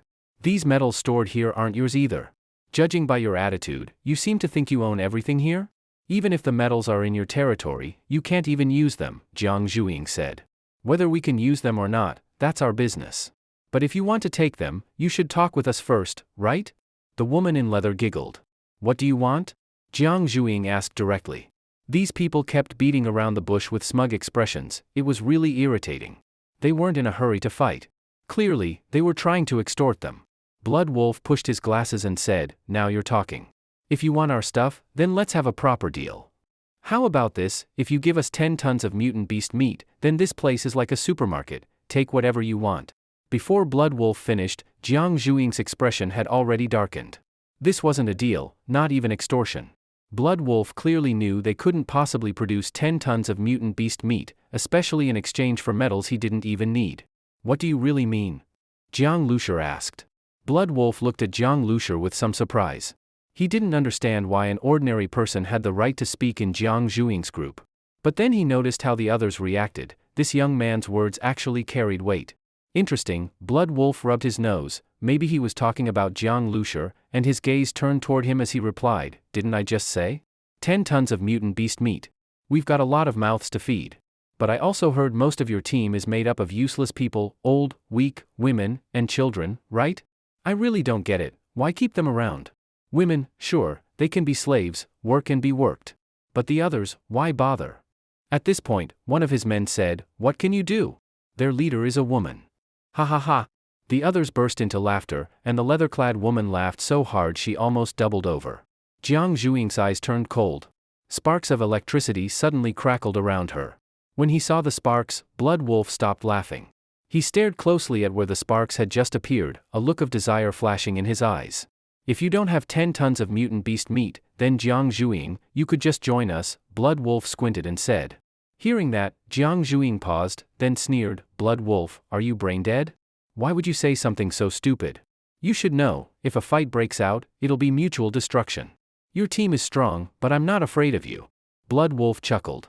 He already knew how strong Jiang Zhuing was. Though there was some risk, compared to the benefits of winning, it was worth it. "Jiang Zhuing, you can think about it carefully," said Blood Wolf. What he said clearly meant he had no intention of letting Jiang Zhuing go. Joining them? Obviously ill-intentioned, anyone could see that. Blood Wolf's true target wasn't the so-called 10 tons of mutant beast meat, nor did he really want Jiang Zhuing to join him. What he actually wanted was Jiang Zhuing's superpower. Blood Wolf had already been secretly observing Jiang Zhuing since he first heard of her. Even if she hadn't barged in this time, he had already been planning to ambush her at some point. Blood Wolf's ability was to devour the cells of superpowered individuals, similar to infecting himself with a new virus. Different types of cells could coexist within his body, but only 2 at a time. If he tried to exceed that, his body would collapse. The original Blood Wolf was someone he had ambushed and devoured, and he became the new Blood Wolf. Since then, he had been searching for his next devouring target. After all his comparisons, he had set his sights on Jiang Zhuing's ability. Her whole body cells had mutated into electrically charged cells. This power was exactly what he wanted. Just now, seeing Jiang Zhuing release electricity in person, Blood Wolf became even more excited. Yes, this is it, this is the ability. If he could claim this power, combined with the one he absorbed from the first Blood Wolf, he could reach a new level. As long as he captured Jiang Zhuing alive, her power would be his. Hearing Blood Wolf's words, Jiang Zhuing's face turned cold, and Zhang Hai and Sun Kuan also looked grim. At that moment, the sound of weapons being loaded echoed through Blood Wolf's group. Their eyes were filled with madness, eager to start the fight. Zhang Hai and Sun Kuan tensed up instantly, sweat dripping from their foreheads. Both of them were just average fighters. If a fight broke out, they probably wouldn't make it out alive. Jiang Zhuing also gripped her long knife tightly. Fighting with Blood Wolf's gang was just as dangerous as facing a mutant beast. But no matter what, she would never go with them. That outcome would be far more miserable. "Jiang Zhuing, you should reconsider. With your strength, wouldn't it be better to join our team? You're dragging along a bunch of useless people, they're all dead weight. Look, your team even has a regular human." Blood Wolf continued. While he was talking, he noticed Jiang Lushur had entered the minibus. But he didn't pay attention, just a regular guy, probably scared and hiding after hearing himself mentioned. The rest of Blood Wolf's team laughed, and the member who had mocked Jiang Zhuing earlier added, "What kind of team has a woman as the boss and even a guy who acts like a girl? Ha ha ha ha." But right then, his laughter stopped. With a smile still frozen on his face, he saw Jiang Lushur suddenly driving the minibus straight at them at full speed. TSK, angry now, huh? The team member didn't even move, and neither did Blood Wolf. The woman beside him quickly loaded her weapon with a click, aiming at Jiang Lushur inside the car. Her pupils narrowed like a snake's, locking onto him. But suddenly, Blood Wolf felt a wave of dread. He scanned the front of the minibus and saw a black barrel sticking out. That chilling feeling, it came from that barrel. He didn't know what it was, but his instincts screamed danger. When a superpowered person reached a certain level, they developed a sense like wild animals, a warning before death. Blood Wolf had initially been unconcerned with the oncoming vehicle, but now he shouted, "Run!" As he yelled, he leapt backward. His muscles tightened like springs, and in an instant, he went from looking like an average young man to something more like a wolf, leaping backward fast, with his eyes glowing red. The woman didn't dare shoot now. She turned and ran too. That team member and the others saw Blood Wolf flee and immediately realized something was wrong. But they weren't as fast as Blood Wolf or the woman, both were superpowered. Vroom vroom vroom. The others scrambled to turn their motorcycles around and tried to escape. But right at that moment, boom! A loud explosion echoed, and everyone felt like they had gone deaf. A shockwave seemed to blast through the air in front of them. Thud! The team member who had been hit by the shockwave felt like he and his motorcycle had been slammed by a freight train. His body was in excruciating pain. A red mist clouded his vision. Was that his own blood? Thud! He slammed into the ground like a rag doll, rolling several times. When he stopped, he looked like a fish out of water, mouth gaping, blood pouring from inside. His eyes were wide open, pupils dilated. He saw several others lying nearby, covered in blood, bodies twitching, clearly not going to survive. Blood Wolf, the woman, and a few others had fled outside the gate. He opened his mouth to call for help, but only blood came out, with chunks of organs. Air cannon fired. Base vehicle accelerating. Inside the vehicle, Jiang Lushur's face was calm. He turned the steering wheel, stomped the gas, and charged toward the gate. Holy shit! What the hell is that? Run! Blood Wolf and the others were still reeling from the explosion and shockwave. When they saw the minibus coming again, their scalps went numb. They didn't even have time to get into their off-road vehicles or the Humvee, they just fled toward the gate in panic. Screech! A sharp braking sound, Jiang Lushur slammed on the brakes in front of the Humvee. He sat behind the wheel, coldly staring out through the windshield at the people beyond the gate. Blood Wolf and the others had already retreated far away. They were frightened by the shockwave from the air cannon, but what they didn't know was that Jiang Lushur's air cannon needed 10 seconds to charge each time and had a cooldown after firing. If they'd known, they wouldn't have fled the warehouse so fast. Unfortunately, he hadn't managed to kill Blood Wolf. It seemed like Blood Wolf had sensed danger just before the cannon fired and escaped in time. Jiang Lushur slowly reversed the car a bit. From the moment Blood Wolf appeared, he had been preparing for a fight. Once Blood Wolf revealed his true intentions, Jiang Lushur couldn't hold back any longer. They thought he was just a regular guy. They ignored his beat-up minibus and didn't realize that once he got inside, he had already activated the air cannon. When the charge was nearly complete, he slammed on the gas and charged. Blood Wolf had escaped, but the ones who didn't were completely wrecked, bones shattered, organs ruptured, they wouldn't survive. Inside the warehouse, Zhang and the others were completely stunned. Their palms and backs were soaked in cold sweat. They had thought they were going to die here today, but they hadn't expected such a shocking turn of events. Jiang Lushur suddenly drove the minibus forward, then there was a loud boom. After that, the warehouse was once again left with just the four of them. The people who had posed a huge threat to them, Blood Wolf and his gang, had already fled the warehouse. The rest were corpses. Zhuing widened her eyes as she looked at the bodies on the ground. She had been ready to fight just moments ago, her long knife almost drawn. She hadn't expected Jiang Lushur to suddenly rush out in the car. At that moment, her heart had leapt into her throat, full of worry for Jiang Lushur's safety. She had even started to chase after him desperately. But the outcome was completely beyond her imagination. It left her both shocked and pleasantly surprised, and she finally let out a breath of relief. "Brother, is that a function from modifying the car?" Zhuing couldn't help but ask. Zhang Hai and Sun Kuan also snapped out of it. While still watching the gate cautiously, they gathered around the minibus, shocked as they examined the vehicle again. They had thought the minibus was just tough, but never imagined they would one day rely on it as their last line of defense. That air pressure, that explosion, what was it really? Jiang Lushur paused and said, "It's probably an air cannon that uses compressed airflow. It was already installed when I found the vehicle." Zhang Hai and Sun Kuan were speechless. Why hadn't they been the ones to find such an all-purpose car? Jiang Zhuing smiled slightly. Whether what Jiang Lushi said was true or not, her brother was becoming more and more mysterious. Sitting inside the vehicle, Jiang Lushi saw their expressions and didn't know what to say.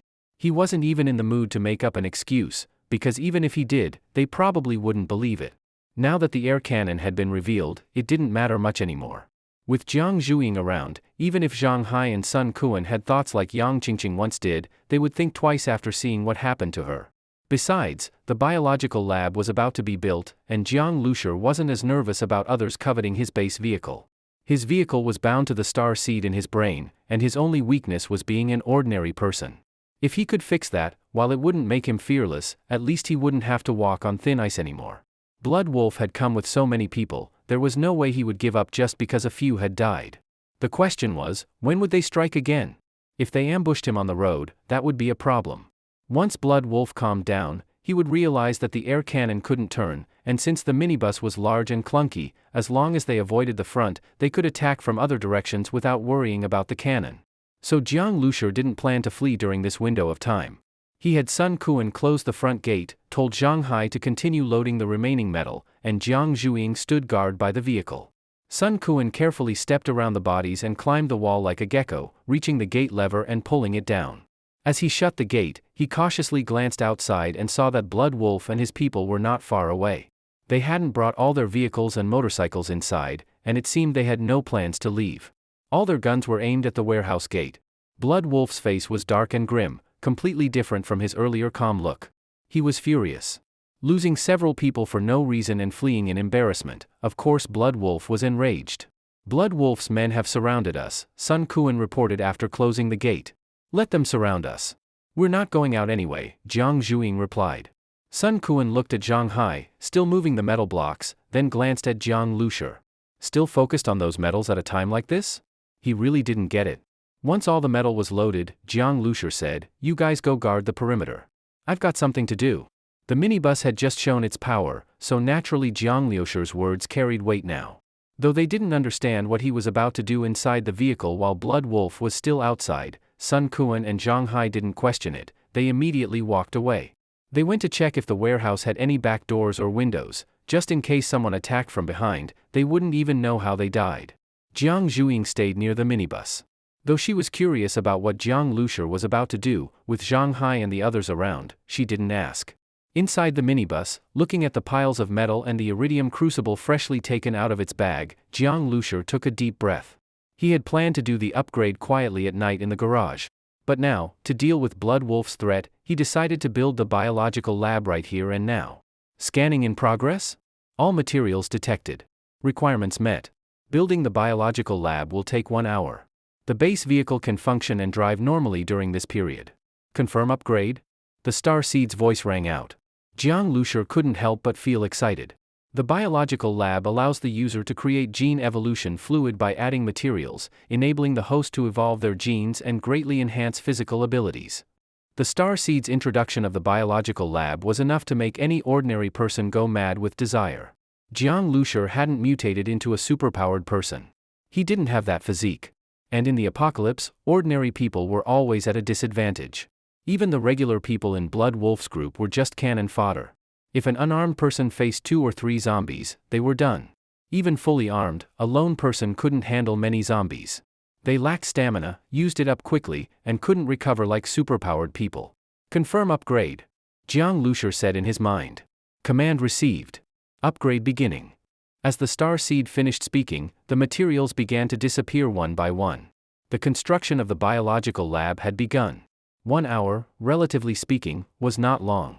But whether Blood Wolf and the others could sit still for that hour remained to be seen. Jiang Lushi returned to the driver's seat. Listening to the Star Seed counting down the air cannon's cooldown, all he could hope was that the fear left in Blood Wolf's mind from the last blast would last a little while longer. How about we take the minibus and break out? Sun Kuan suggested. He didn't know what Jiang Lushi was waiting for.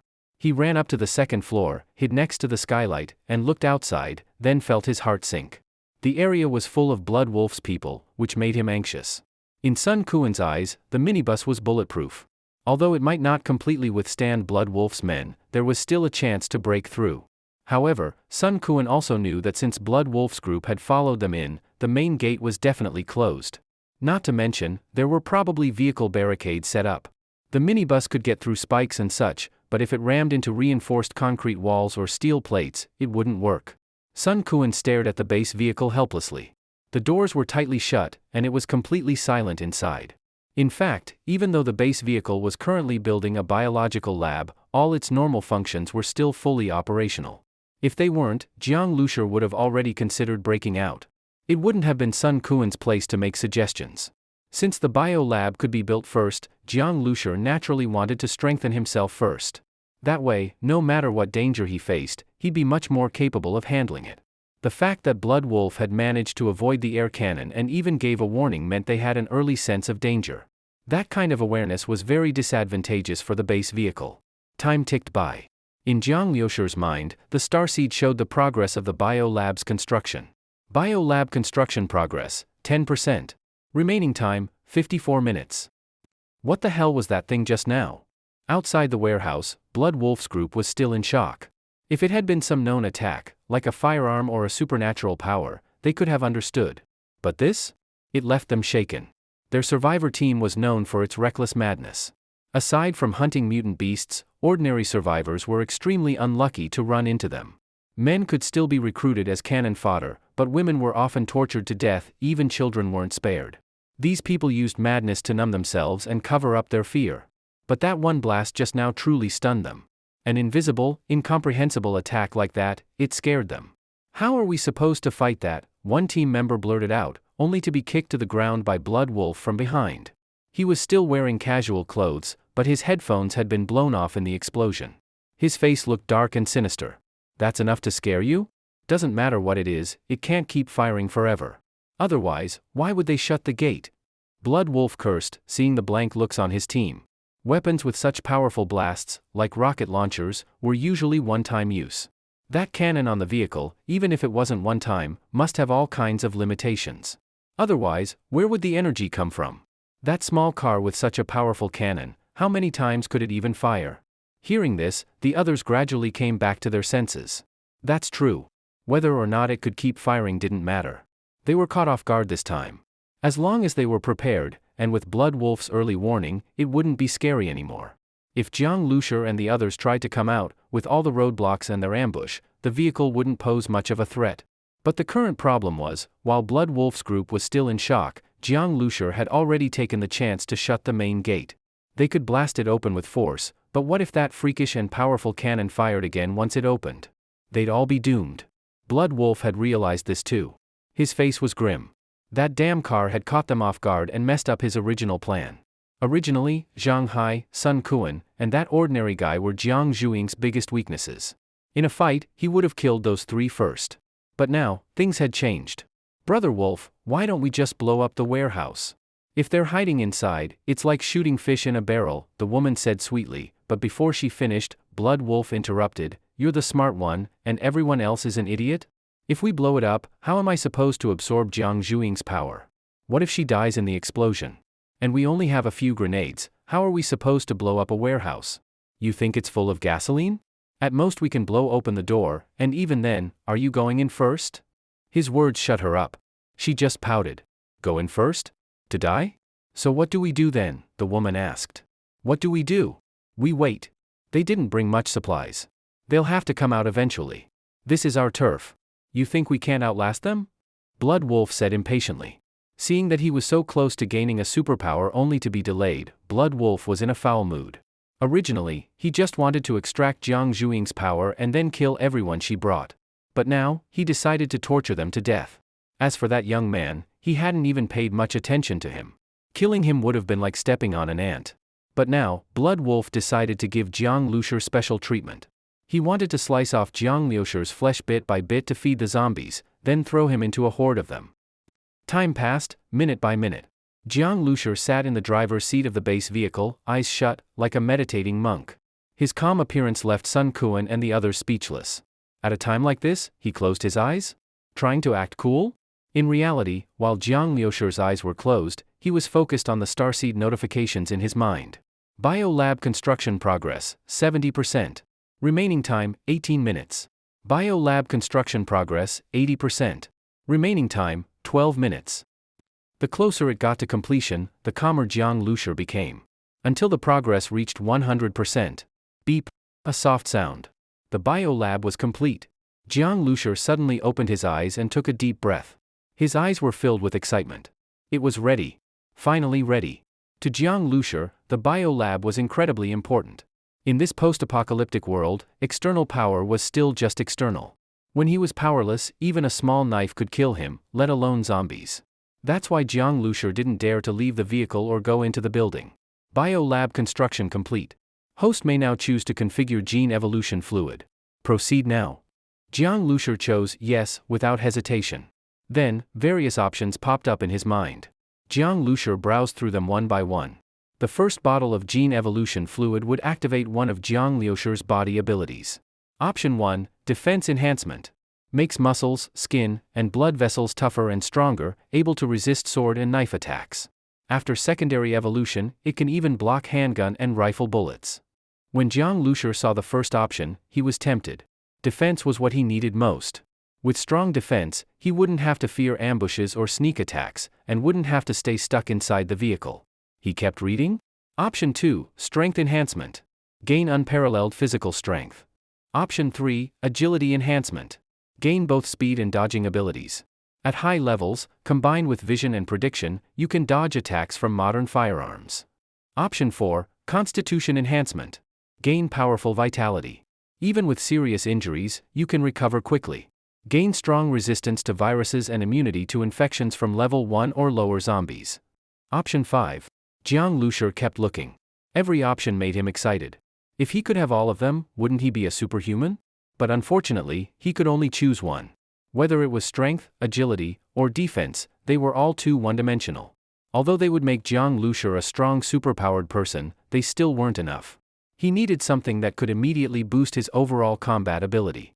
Finally, when he reached the 10th option, Jiang Lushur's heart moved. This was it. Option 10, Nervous System and Brain Enhancement. Strengthen neurons, enabling faster electrical signal transmission, and give the brain stronger and faster computing power. Upon seeing this option, Jiang Lushur couldn't take his eyes off it. This 10th choice wouldn't increase his defense or attack power. His body would still be an ordinary human's. One bullet would still kill him. His strength wouldn't increase either. But, faster neuron signal transmission meant so much more. An average person's neural signal speed is about 100 meters per second. A complete nerve reflex takes at least 0.1 to 0.2 seconds, and that's already considered fast. For example, when a zombie jumps at you, the visual info has to go from your eyes to your brain, then the brain processes it, decides on an evasion direction, and sends signals to the muscles.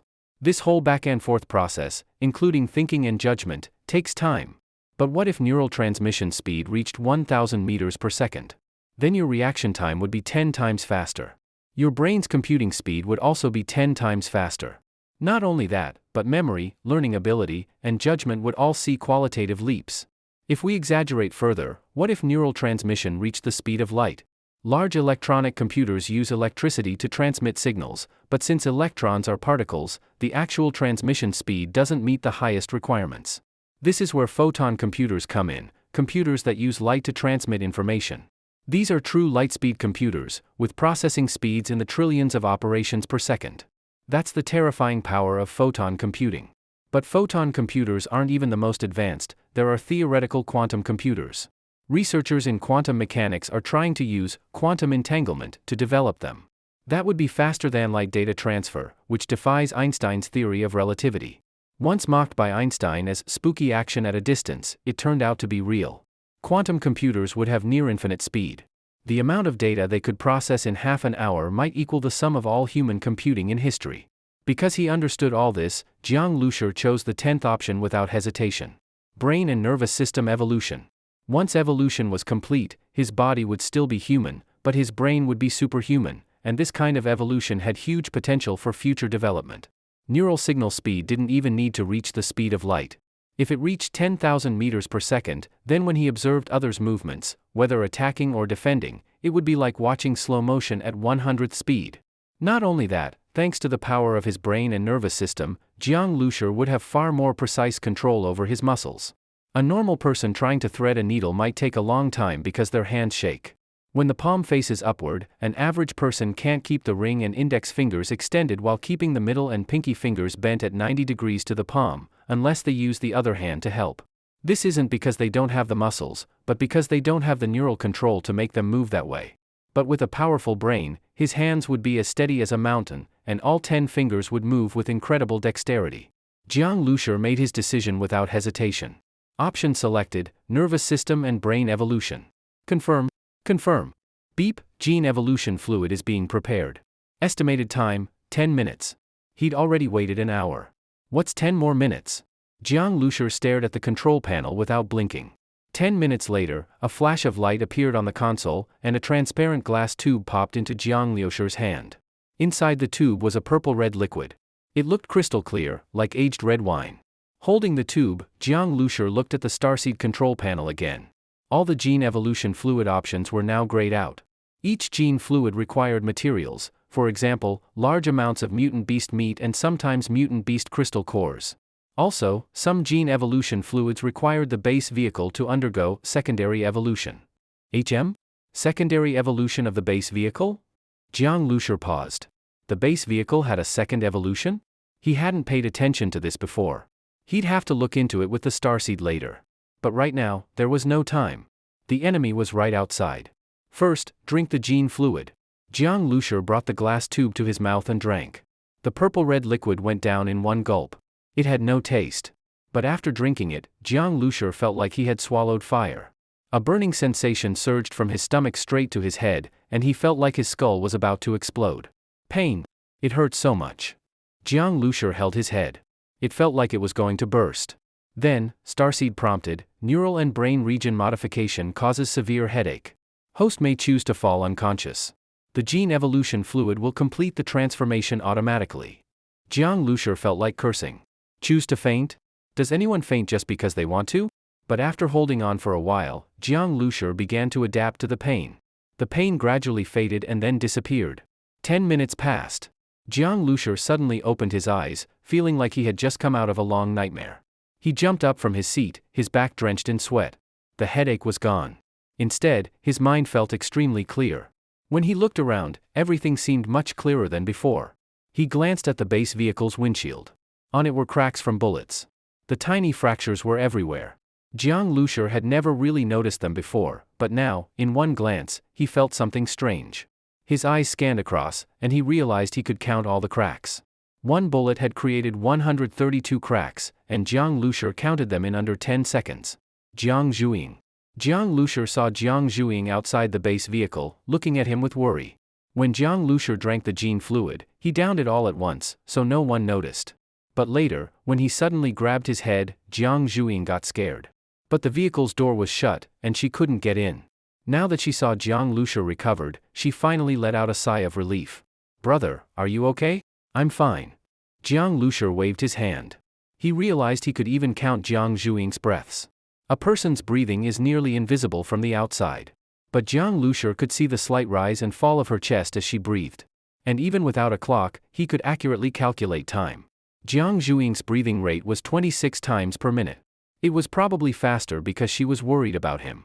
Brother, are you really okay? Open the door. Zhuing was still worried. A good, healthy person wouldn't suddenly behave like that.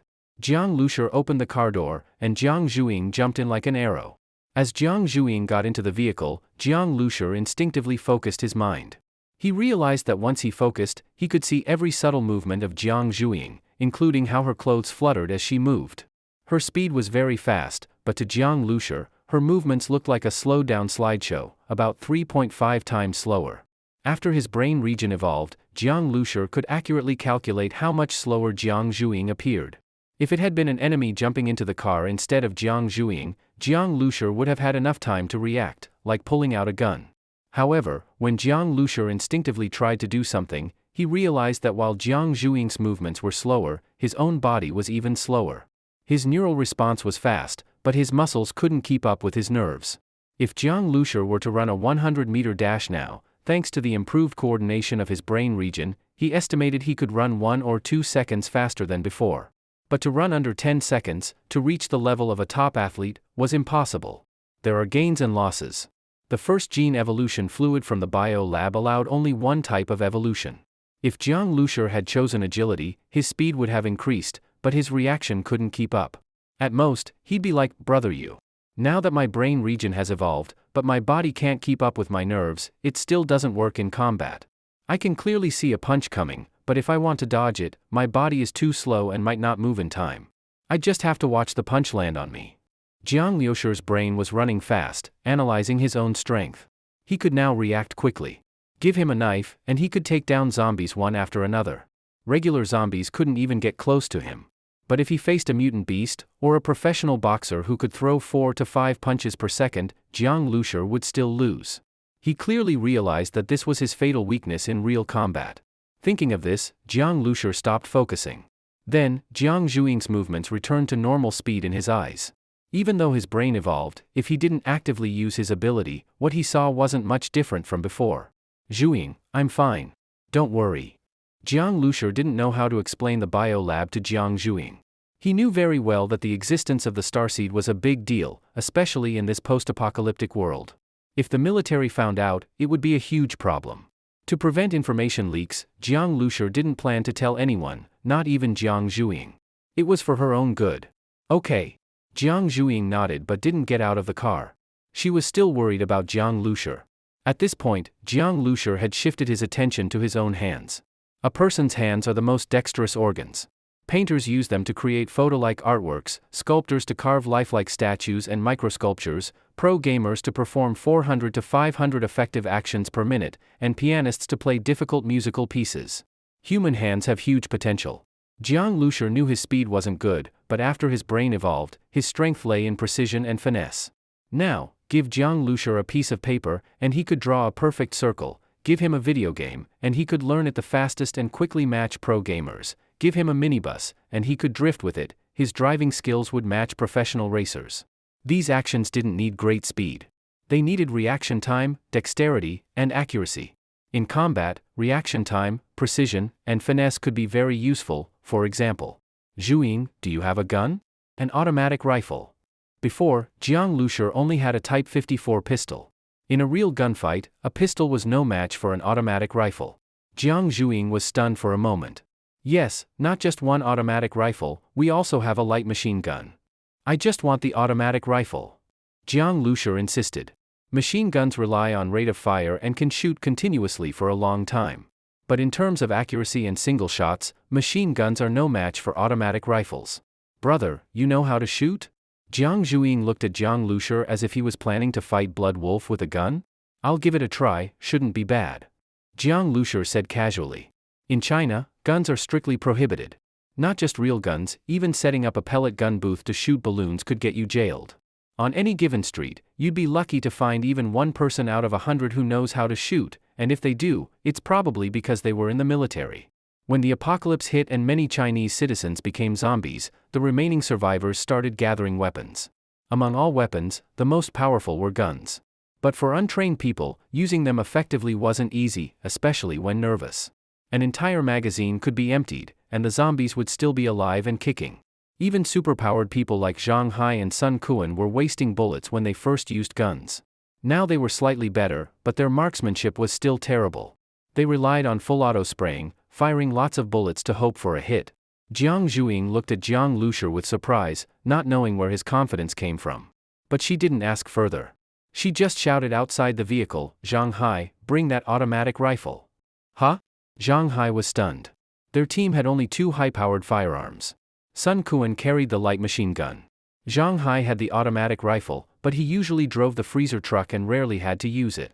Facing Blood Wolf's gang, Zhang Hai depended on that rifle to survive. Otherwise, his car-repairing superpower would be useless in battle.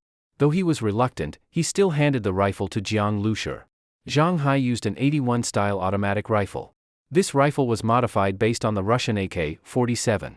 It's more accurate than the AK-47, though not as durable. But Jiang Lushur didn't care about durability, he cared about accuracy. An automatic rifle and a pistol are 2 completely different things. Even the famous Desert Eagle can't match the power of the 81 style. In 1994, a soldier surnamed Tian in Yanjing used an 81-style automatic rifle and 6 magazines to fight off dozens of armed police and regular police. With his skill of changing magazines one-handed, and the 81 style's firepower suppression, he forced dozens of handgun-equipped officers to stay down.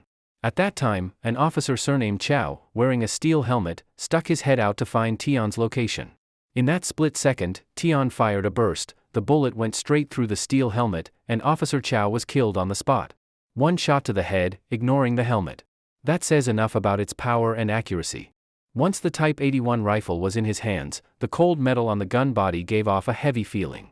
The gun was nearly a meter long, with a bayonet about 10 centimeters at the tip.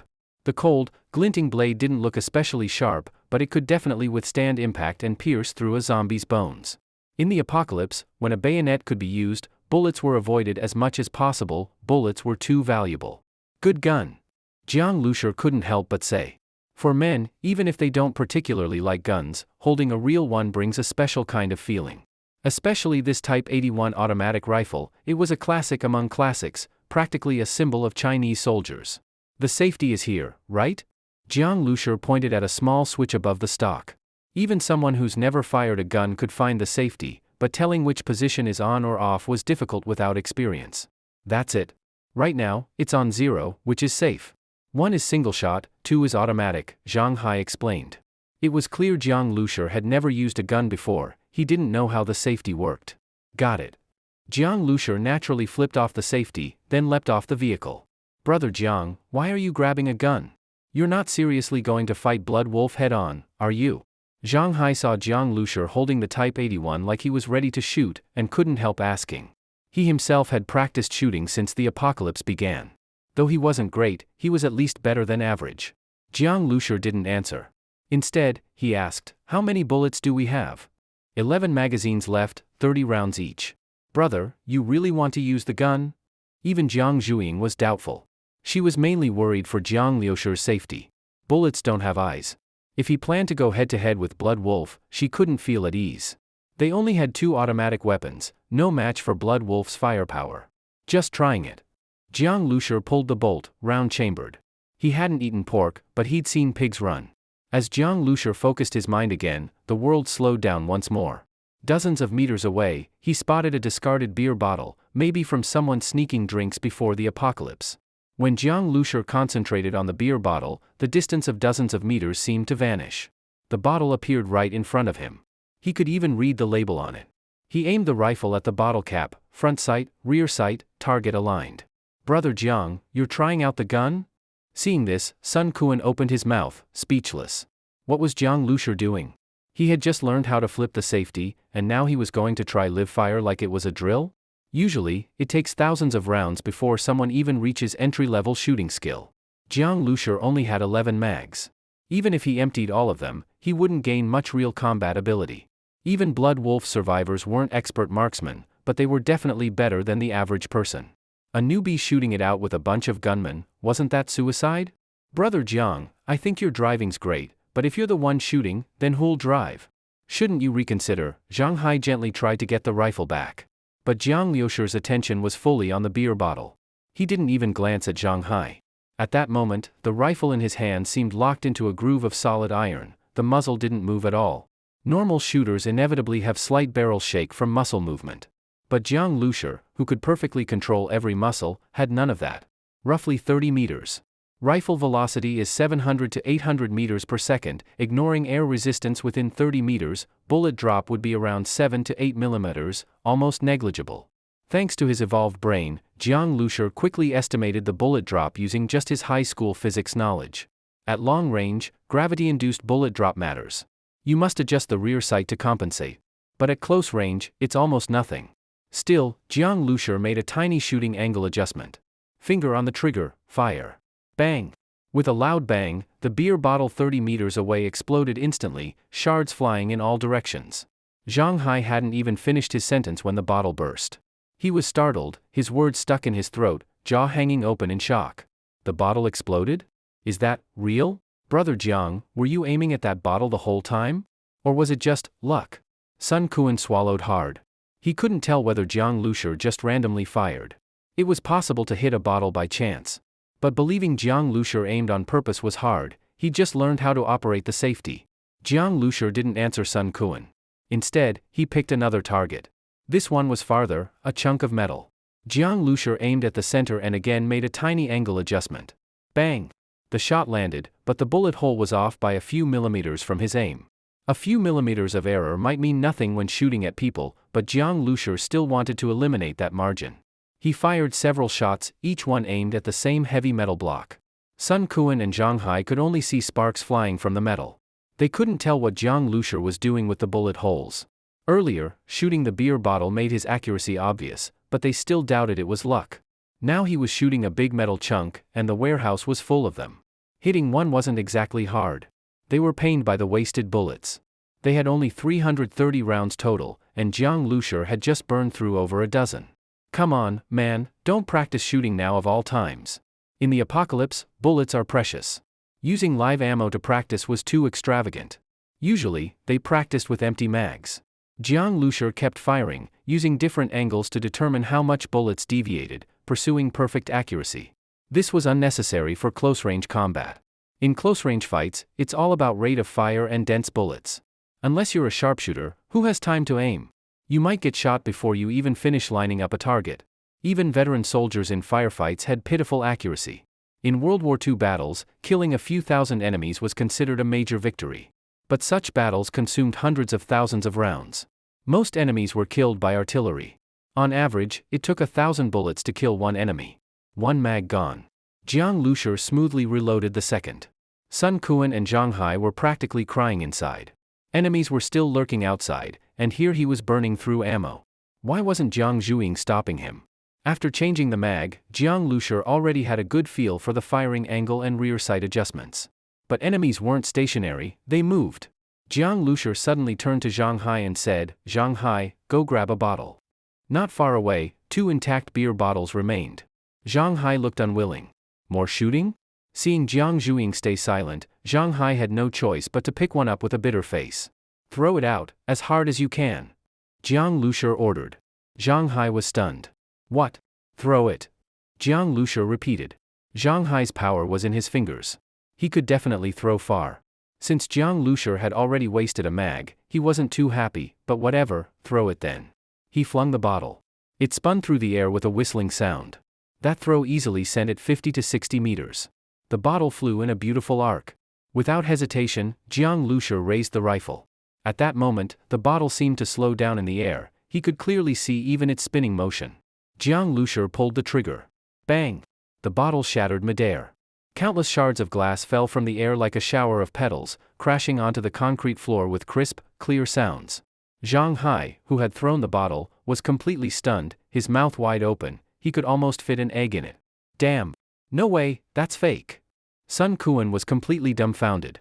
Was Jiang Lushur really a newbie at shooting? Hitting a stationary target, many people can manage once they understand the basics. Depending on the shooting distance, choosing the right rear sight setting and fixing the shooting angle, as long as your hand doesn't shake too much, the bullet usually won't miss by much. But hitting a moving target? That's a whole different level. Hitting a flying bottle thrown by hand, and that fast? That's harder than Olympic skeet shooting. In Olympic skeet, they use shotguns that shoot a spread of pellets. Even if just one pellet hits the clay disc, it's counted as a hit. And even then, they often miss. But Jiang Lushur? He used a Type 81, which fires just one bullet at a time, and hit a fast-flying beer bottle. How fast must his reflexes be? How precise must his eyes be? Predicting the bottle's flight path, aiming, firing, it all had to be completed in fractions of a second. And the farther the bottle flew, the harder it was. That shot he made, the bottle had flown at least 20 meters. Brother Jiang, are you messing with me? You said you were new to guns, and you didn't even know how to turn the safety off? Were you on the national shooting team or something? Zhang Hai couldn't figure it out. Who else could do this, except those in the national team specializing in skeet or moving targets? Even trained soldiers mostly shoot at fixed torso targets. Even military snipers, top marksmen, would probably miss a flying beer bottle. They don't train for that. Bullshit. You think I don't know what my own brother does? Jiang Zhuing cursed at Zhang Hai. She had grown up with Jiang Lushur and knew him well. As for practicing with guns during spare time, that was basically impossible in China. Only the rich could afford that kind of hobby. All the magazines, give them to me. Jiang Lushur hefted the Type 81 and stretched out his hand. There was nothing left to say. Zhang Hai quickly handed over all the magazines he had. When we charge out, I'll go first. You two provide covering fire. Sun Kuan, man the machine gun. Zhang Hai, throw grenades. Zhuing, stay in the car, with me. Sun Kuan's ability was Gecko-like wall climbing, allowing him to hide in spots no one else could. Handling a machine gun well was an art. This wasn't some anti-Japanese drama where the hero grabs a machine gun and mows down a crowd. Try that in real life, and you'll get killed for sure. The first rule of a good machine gunner is concealment. Marksmanship comes second, timing is everything. Sun Kuan wasn't a great gunner, but as long as he stayed hidden, he could still be effective. As for Zhang Hai, his strength far exceeded normal people. Throwing grenades across tens of meters was the best way to use his power. There were fewer than 10 grenades in Jiang Zhuing's team, but if used right, Zhang Hai would be like a heavy artillery cannon. Jiang Lushur, holding the Type 81, jumped onto the base vehicle. Jiang Zhuing followed close behind. Brother Jiang, you want the boss to drive? Zhang Hai glanced at Jiang Zhuing. If Jiang Lushur was shooting with the rifle, then obviously she'd be driving. Most of Jiang Zhuing's driving skills had been learned after the apocalypse. Before that, her family wasn't well off, and she couldn't drive. Since the world ended, she had trained hard, but her skills still weren't great. Plus, this wasn't an off-road vehicle, it was a bulky minibus. Could she really handle it? No need. I'll drive. Zhuing, you just focus on attacking. Jiang Lushur sat in the driver's seat and pulled open the left side window. He propped the Type 81 on the window frame. Zhang Hai and Sun Kuan were stunned. What? Jiang Lushur was going to drive and shoot at the same time? Was this a joke? Whether you're driving or shooting, both take full focus. There were enemies outside and barricades on the road, just driving safely was hard enough. But now he wanted to aim and shoot too? The car would be moving. The enemies would be moving. He'd have to steer with one hand, shoot with the other, and still shift gears, hit the clutch, gas, and brake, all while trying to aim? Multitasking wasn't supposed to be like this. Sun Kuan, go open the gate. Be careful. Jiang Lushur gave the order. Sun Kuan swallowed hard. This wasn't just playing with guns and cars, this was risking their lives. He glanced at Jiang Zhuing, she was already in the passenger seat, pulling out her katana. She yanked on the chain, making it rattle. The metallic clinking was sharp and clear, she was clearly ready. Well, looks like these two siblings are nuts. Guess I'll risk my life with them. Sun Kuan gritted his teeth and jumped onto the metal storage pile. From there, he leaped across to the top of the warehouse gate, stood on the vertical wall, and pulled open the rolling door. With the sound of the metal shutter clattering open, Jiang Lushur shifted into gear and slammed on the gas. Hold on tight. Jiang Lushur gripped the wheel with one hand, eyes locked ahead. The base vehicle shot forward, its acceleration so powerful that Jiang Zhuing was nearly pressed into the passenger seat. V-room. The base vehicle roared like a wild beast, charging out like a mad bull. This van. Sun Kuan's heart pounded. This wasn't a minibus, it was a damn F1 race car. Meanwhile, outside the warehouse gate, Blood Wolf's team was lying in ambush. They had already laid down spike strips across the road, and two heavy-duty trucks blocked the metal factory's gate. Around the area were reinforced concrete walls, this was a complete trap. Escape seemed impossible. Blood Wolf's members had set up all kinds of cover on the factory road, all armed and ready, waiting for Jiang Zhuing's group to run out of supplies and be forced into a desperate breakout. But what they didn't expect was that, after just 2 hours, the warehouse door suddenly opened, and a ragged-looking minibus burst out like a prehistoric beast. Shit, they're charging out. Looking to die. Weapons ready, boys. The Blood Wolf members shouted like madmen. Even if they weren't all superpowered, they were all ruthless thugs. After joining Blood Wolf, they became people with vested interests. As long as you were vicious and strong, you could rise through the ranks, abuse women, torture slaves at will. After the apocalypse, all the madness and ugliness of human nature had been fully unleashed. Since its founding, the Blood Wolf organization has been plundering. They not only hunted mutant beasts and gathered food but also looted other survivors. Because Blood Wolf was so powerful, the entire industrial park fell under their control in a very short time, and all resources came into their hands. As for the survivors captured by Blood Wolf, a few good-looking women were kept, but most of the men were killed. Some were forced to collect food, gasoline, and other supplies. Once they were squeezed dry of value, they were also killed. Blood Wolf's team never kept any burdens. This brutal expansion method was very effective in the early days of the apocalypse. With more food and beast meat, they could exchange them with the military for a large number of weapons. Plus, Blood Wolf had previously looted the local police station in the industrial park, which meant they had far more guns than Jiang Zhuing's team. They had 19 combat members, but only 2 of them were ability users. One was Blood Wolf, the other was a woman wearing a leather jacket and leather pants. The other 17 all had guns. Among them, 1 light machine gun, 2 compact submachine guns used by Chinese armed police, 3 Type 95 automatic rifles, and 2 almost obsolete Type 56 semi-automatic rifles. These 8 guns were all obtained through trades with the military and armed police. In addition, from the police station they looted, they got 9 pistols, Type 54s and Type 64s. In total, 17 guns. Besides that, they also had a few bulletproof vests, worn by Blood Wolf, the woman in leather pants, and a few core combat members. The scariest thing about Blood Wolf was that they had many people and many guns. At the beginning of the apocalypse, a person with a gun and good aim could be even more dangerous than someone with a superpower.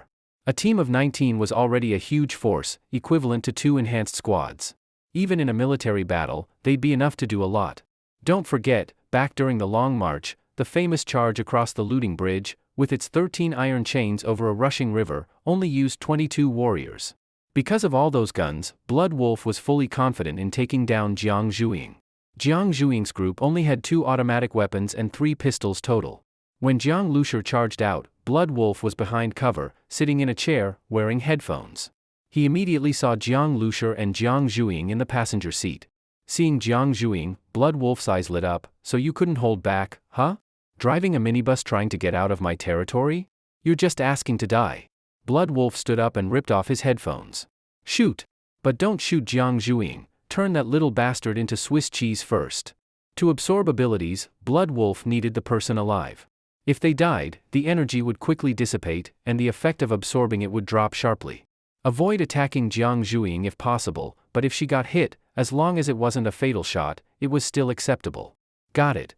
Blood Wolf's gang of desperados, upon hearing his command, all jumped out of cover and opened fire on the minibus. Rat-a-tat-tat.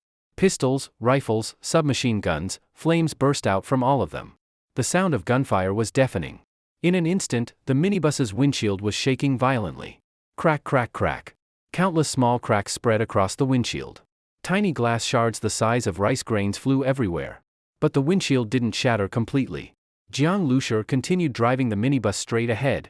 Beep beep beep. The starseed voice sounded in Jiang Lusher's mind. Front bulletproof glass durability decreased, durability reduced by 7%.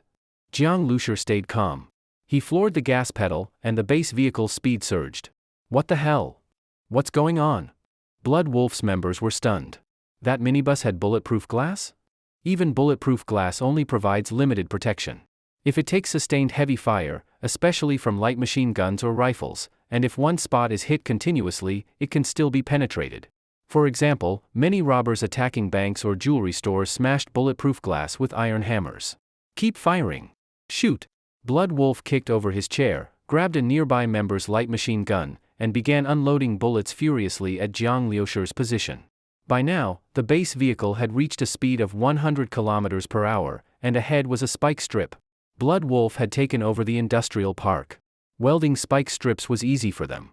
They had made plenty, essential tools for robbery. Now one was laid out just in front of the cover, but the minibus didn't slow down. It charged straight over it. Shit. Is he insane?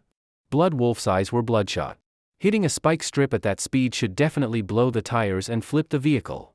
Also, how the hell did that vehicle accelerate so fast in such a short time? In a split second, Blood Wolf didn't have time to think. The base vehicle had already run over the spike strip. Crack, clatter, crash. The 5-meter-long spike strip, with over 1,000 nails longer than a finger welded on, was crushed beneath the base vehicle. Nails burst off like bullets, scattering everywhere, bouncing off the metal body of the van. But the minibus kept charging forward like an enraged giant rhino, unhindered, heading straight for the enemy's position. Damn it, is that a tank? Blood Wolf's gang stared in disbelief. Bulletproof glass on the front, charging straight into the fire of more than a dozen guns, tires crushing the spike strip like tank treads. At that moment, Blood Wolf suddenly felt a strong sense of danger. He saw a black cannon barrel extend from the front of the vehicle. Scatter! Blood Wolf shouted. They had already suffered once before. Everyone knew how terrifying that cannon was, its power rivaled heavy artillery. This thing was seriously a tank. Boom! The air cannon fired. A terrifying shockwave blasted toward the enemy's cover. Blood Wolf's members scattered. A massive explosion followed. Dozens of empty metal drums, blocks, and sandbags were blown apart by Jiang Liusher's shot. One Blood Wolf member, trying to flee, got hit in the head by flying metal. His skull burst open, and he fell to the ground, instantly dead. At that moment, Jiang Liusher, fully focused, instantly tracked where every enemy was running. The air cannon's weakness was its slow charge time. Plus, the Blood Wolf group had already learned to avoid that black barrel, so they scattered early. Though the blast was powerful, it only killed one person, by shrapnel. Now many Blood Wolf members had jumped into off-road vehicles. All sunroofs were open, one person driving, one person standing and shooting from the top. Jiang Liusher slammed the brakes and turned the wheel hard. Base vehicle made a 90-degree turn. Screech. At over 100 km per hour, the center of gravity shifted forward, the rear end swung out, a beautiful drift. Jiang Liusher hit the gas again, and the base vehicle roared forward like a wild beast. Many of the Blood Wolf gang had just started their engines, and stood there in shock. Damn, a minibus can drift like that? Forget a minibus, even their off-road vehicles wouldn't dare try drifting. The center of gravity is too high, easy to flip. Only low-chassis sports cars can handle that kind of move, and even then, only on dirt roads. Is this really a minibus? It's more like a tank and a sports car combined. At that moment, Jiang Liusher made a sharp turn, aligning the driver's side of the vehicle with the Blood Wolf members. He had opened a small slit in the left window, and the barrel of the Type 81 rifle was sticking out through that slit.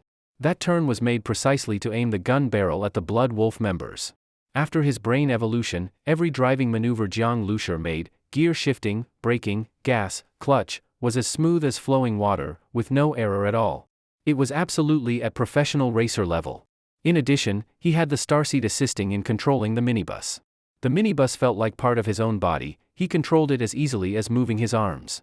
With the enhanced performance of the minibus, forget drifting, he could pull off even more complex moves.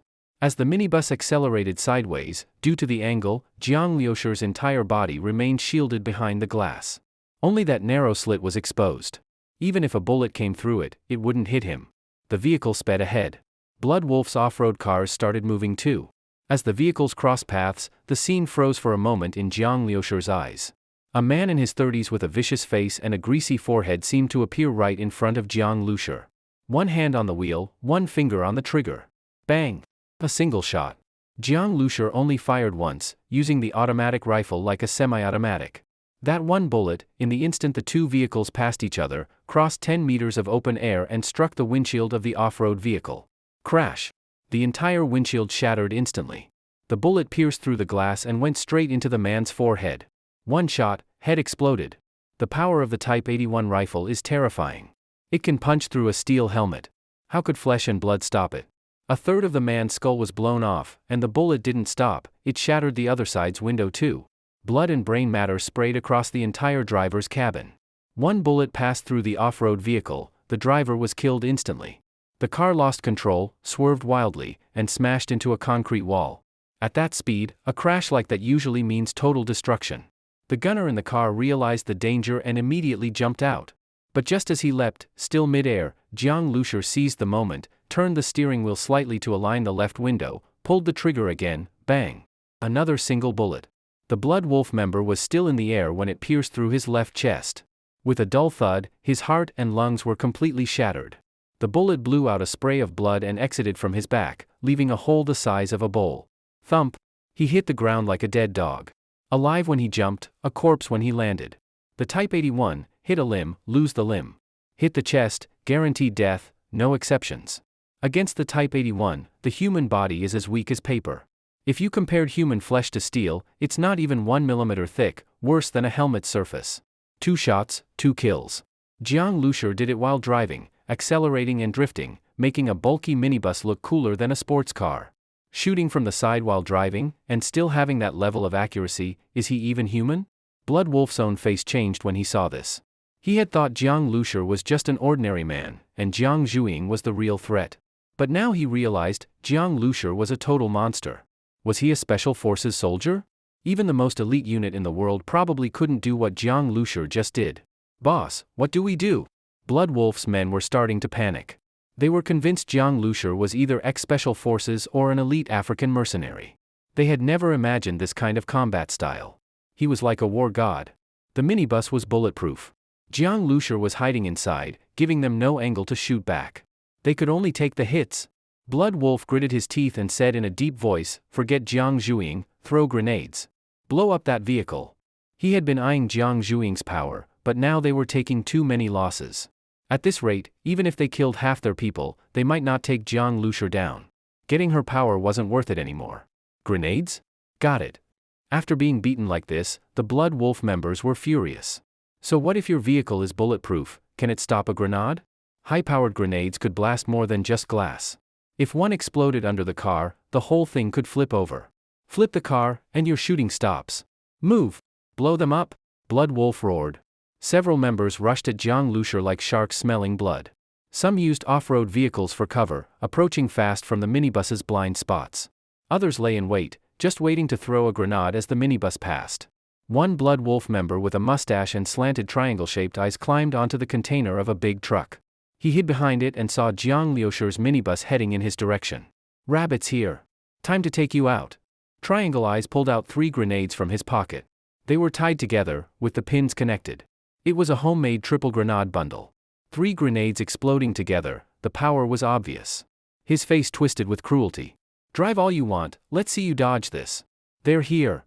He crouched behind the container, making sure he gave no angle for the minibus to shoot him. Jiang Lushur's gun barrel was only on the driver's side, and the window was barely open.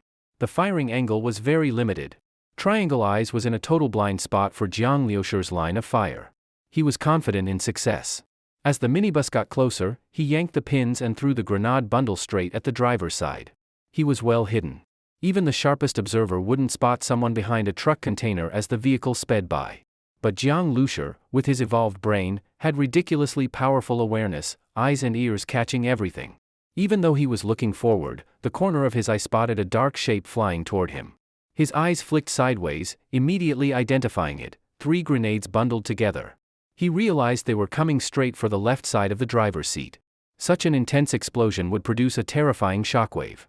Even if the bulletproof glass held, the shockwave would shoot through the narrow window slit, injuring or killing him. Jiang Lushur remained calm.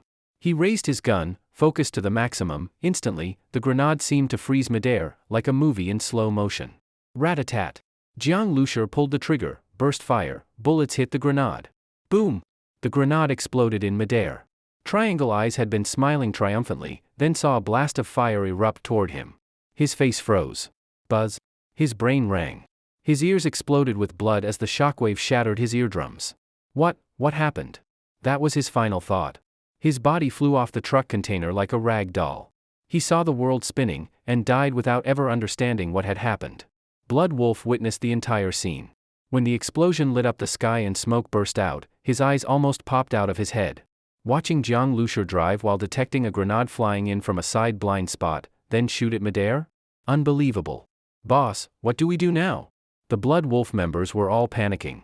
Their team had always been nearly unstoppable, no other squad in the area could match their strength. But now, Jiang Lushur, just an ordinary man, was using only a vehicle and an automatic rifle to suppress them so badly they couldn't even lift their heads. "Boss, if you don't step in now, the brothers won't be able to hold on much longer." Another Blood Wolf member shouted. Blood Wolf frowned. He had 2 abilities, and in terms of strength, he was the strongest among his group. But his powers were meant for close combat, whether against ability users or armed opponents, he wasn't afraid. Even against Jiang Zhuing, he had confidence. But telling him to go fight a heavily armored tank, traveling over 100 kilometers per hour and drifting around? No matter how strong he was, he couldn't do anything. Like a mouse trying to pull a turtle, he couldn't even find a way to attack. Against Jiang Lushur's minibus, all Blood Wolf could do was shoot with an automatic rifle or throw grenades. He couldn't do much more than his men. Attack the right side? His gun can only shoot to the left. As long as we go for the right side of the vehicle, he can't fight back. The driver's seat was on the left, and the Type 81 rifle was mounted at the left window. Jiang Lushur indeed couldn't shoot to the right. The right side? Everyone, go! The Blood Wolf members suddenly realized. They jumped into their SUVs, Hummers, Range Rovers, stepped on the gas, and rushed toward the right side of the minibus. Before the apocalypse, the industrial park never lacked high-end vehicles, and the Blood Wolf members had picked the best-performing ones. Four SUVs approached from the right like a pack of wolves hunting a bison. Bullets from automatic rifles rained down on the vehicle's windows. Crack, crack, crack. The bulletproof glass developed large spiderweb cracks. Take them down. Two Blood Wolf members popped their heads out from the tops of the SUVs. Their positions were far from Jiang Liusher's firing angle, otherwise, they wouldn't dare show their heads. That rifle was like the gaze of death. Once he aimed at you, you were dead the next second. Each held an automatic rifle in one hand and a grenade in the other. They bit off the grenade pins with their teeth and aimed at the right side door of the minibus, ready to throw.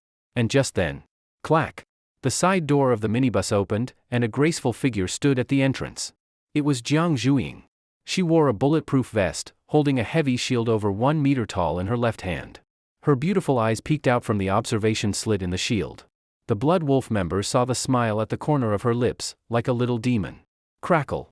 Blue electric currents pierced through the air like purple snakes, striking the two Blood Wolf members who had poked their heads out of the SUV roofs.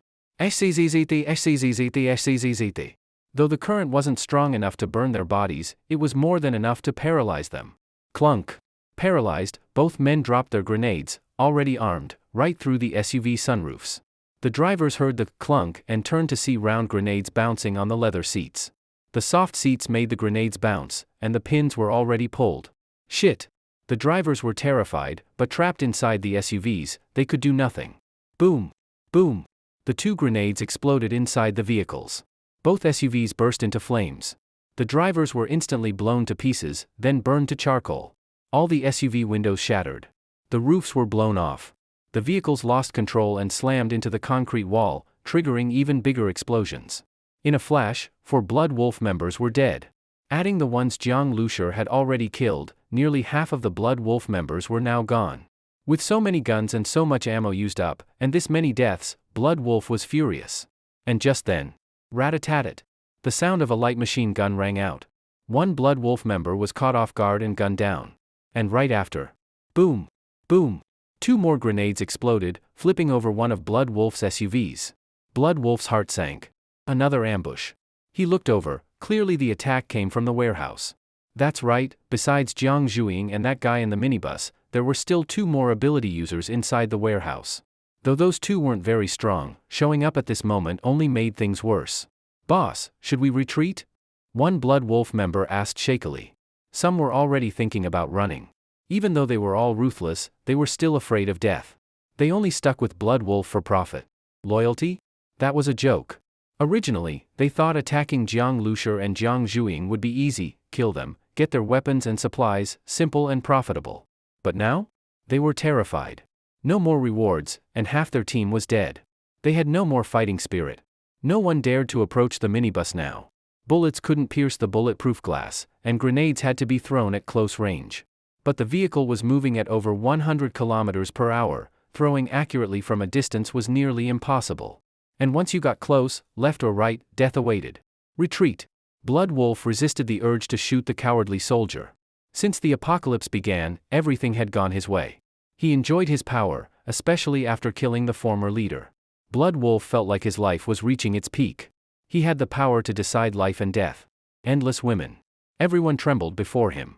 He even dreamed that, as he got stronger, he could build an empire of his own. But now, against Jiang Liusher, a normal man with a modified car, he was completely helpless. He wanted to tear Jiang Liusher apart, but he knew the smart move now was to retreat. If he insisted on fighting, the rest of his team would betray him and run. His entire empire would collapse. Retreat! Blood Wolf roared. Even with the gunfire all around, his voice carried far. All the Blood Wolf members heard him. In truth, only 9 were left. Most had already been wiped out by Jiang Zhuing and Jiang Liusher's team. Hearing Blood Wolf shout, Jiang Liusher smirked. Retreat? Did you ask me if I agree? The gate of the special metals factory was still blocked by large trucks at this moment. Since retreat had already been decided, the first thing to do was to move these trucks. Several Blood Wolf members abandoned their original SUVs and rushed onto the trucks blocking the gate. There were 3 large trucks in total, all Dongfeng Tianlong trucks used in the industrial park to transport steel, with a 40-ton load capacity, followed by 13-meter-long semi-trailers, with 22 truck tires. They looked like massive beasts. A Blood Wolf member had just jumped into the cab of the heavy truck, but Blood Wolf shoved him aside. I'll do it. Blood Wolf dominantly sat in the driver's seat and started the vehicle. Compared to such a heavy truck, even the minibus looked like a small toy. What if it collided with the minibus? Even if the minibus was bulletproof, getting hit by this heavy truck would definitely crush it like an iron pancake. But there was a heavy cannon mounted in front of the minibus. Blood Wolf had experienced the power of that cannon. If it fired again, even if the truck itself wasn't destroyed, the windshield in front would definitely be blasted into fragments, and as the driver, Blood Wolf would be blown to pieces. A frontal collision was suicide. He could only strike from the side. Hit the minibus from the right and split it in half. With his team suffering heavy losses, Blood Wolf's eyes were bloodshot. He had made up his mind to retreat, but now, he was unwilling. Run that kid over. Even if Zhuing doesn't die and has only one breath left, I can still absorb her ability. Blood Wolf had long coveted Zhuing's power. His current ability was physical, focused on close combat, lacking long-range attacks. If paired with Zhuing's power, he could attack both near and far, it would be perfect. He shifted gears, stepped hard on the accelerator, and drove the heavy truck forward. Just the trailer was 13 meters long. The cargo on board hadn't been fully unloaded. Such a heavy truck had enough impact to knock down even concrete walls. However, right after starting the truck, Blood Wolf suddenly heard the da-da-da sound of gunfire, a burst from the Type 81 rifle, and the sound of bullets hitting metal. Blood Wolf's heart jumped. He immediately ducked under the steering wheel to avoid getting hit by bullets. The windshield of the heavy truck wasn't shattered, which made sense, because the cab wasn't facing the minibus directly, so there was no reason for it to be hit. Even so, a strong sense of danger surged up in Blood Wolf's heart. Something extremely dangerous was about to happen. Something that could take his life. What was this? Blood Wolf suddenly looked toward the right rearview mirror. In the mirror, he saw that the several hundred-liter fuel tank was leaking. That earlier burst from Jiang Liusher's rifle had hit the fuel tank of the truck. The fuel tank of Zhang's base vehicle was bulletproof, but the Dongfeng Tianlong truck didn't have that feature. Its thin iron shell was no match for automatic rifle bullets, it was riddled with holes now. Normally, just shooting a fuel tank wouldn't cause an explosion, because there's little air inside and diesel ignites at a high temperature. But once it starts leaking and a lot of air gets inside, then shooting it again, bullets striking metal, could easily cause an explosion. And this was a several hundred-liter tank. The explosion would be massive. Damn it. Blood Wolf felt an immense crisis. He roared, his entire body bulging with muscles. The shirt on his upper body burst apart from the pressure. A large patch of tough red fur burst out from his skin. His eyes began to turn green, and sharp fangs grew out from his gums. He had transformed into a red-furred werewolf. His body and face still looked human, but he had taken on the characteristics of a wolf. This was Blood Wolf's special ability. To be precise, it was the power of the previous Blood Wolf. The organization's name came from this power. Later, the second-generation Blood Wolf took advantage of the original one being gravely injured in a battle with a mutant beast. He killed him, devoured his power, and took his place. Now, with a massive threat approaching, Blood Wolf completed his transformation. Just as he changed form, another burst of bullets came, this time mixed with the blue electric currents fired by Zhuing. The bullets hit the Dongfeng Tianlong's fuel tank, and it ignited on the spot. The entire tank began to burn. Boom! A massive explosion followed. Fire serpents swept out from the lower right side of the cab, swallowing the front passenger seat. The Blood Wolf member whom Blood Wolf had pushed away earlier let out a miserable scream, his whole body turned into a ball of fire. At the same time, Blood Wolf let out a wolf-like howl. He leaped straight out from the driver's seat and slammed into the windshield.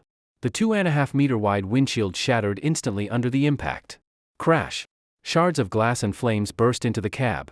The entire cockpit became a sea of fire, and Blood Wolf jumped out from the flames, with the red fur on his back scorched and curled. "Kid, I'm gonna kill you." After transforming, Blood Wolf became extremely aggressive, even irrational.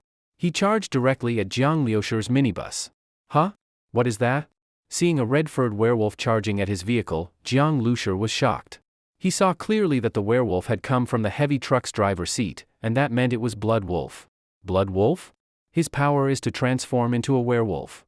Jiang Liusher was a bit surprised. Since the apocalypse, human cells had mutated and genes evolved, creating all kinds of abilities. Transforming into a werewolf was clearly a higher-tier power. Regular abilities, like Uge's speed boost, Zhang Hai's finger strength, or Sun Quan's wall crawling, were nothing in comparison. The werewolf had strength, speed, terrifying burst power, resistance to physical damage, and claws. One ability that included all strengths. In close combat, such an opponent would be a nightmare. Even in a gunfight, Blood Wolf wouldn't be scared. Werewolves were too fast to aim at. If you missed the first 2 shots, he'd already be in your face. And Jiang Lushi noticed something else. Blood Wolf had a kind of instinctive danger response. He could sense being targeted before shots were fired.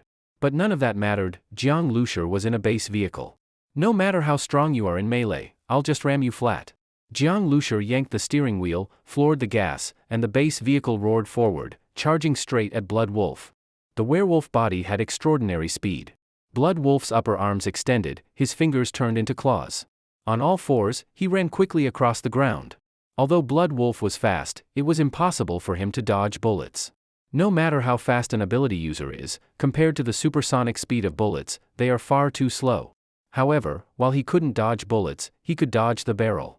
By watching the direction of the barrel and making early predictions, Blood Wolf had used this many times in close combat to rip gun-wielding enemies to pieces with his claws and fangs. After transforming, Blood Wolf became extremely cruel. Even his brain was affected, becoming more beast-like. The people he killed almost never had an intact piece of flesh left. Jiang Lushi held the steering wheel with one hand and the automatic rifle with the other. He believed that even a werewolf was still flesh and blood. One bullet would still be enough to disable him. But Blood Wolf was extremely alert and gave Jiang Lushi no chance. At the minibus window, the firing angle of the Type 81 rifle was very narrow, and Blood Wolf never entered that firing range. As for the air cannon, even less so, its muzzle could barely turn. Blood Wolf never stayed directly in front of it and always kept at an offset angle. Can't hit him.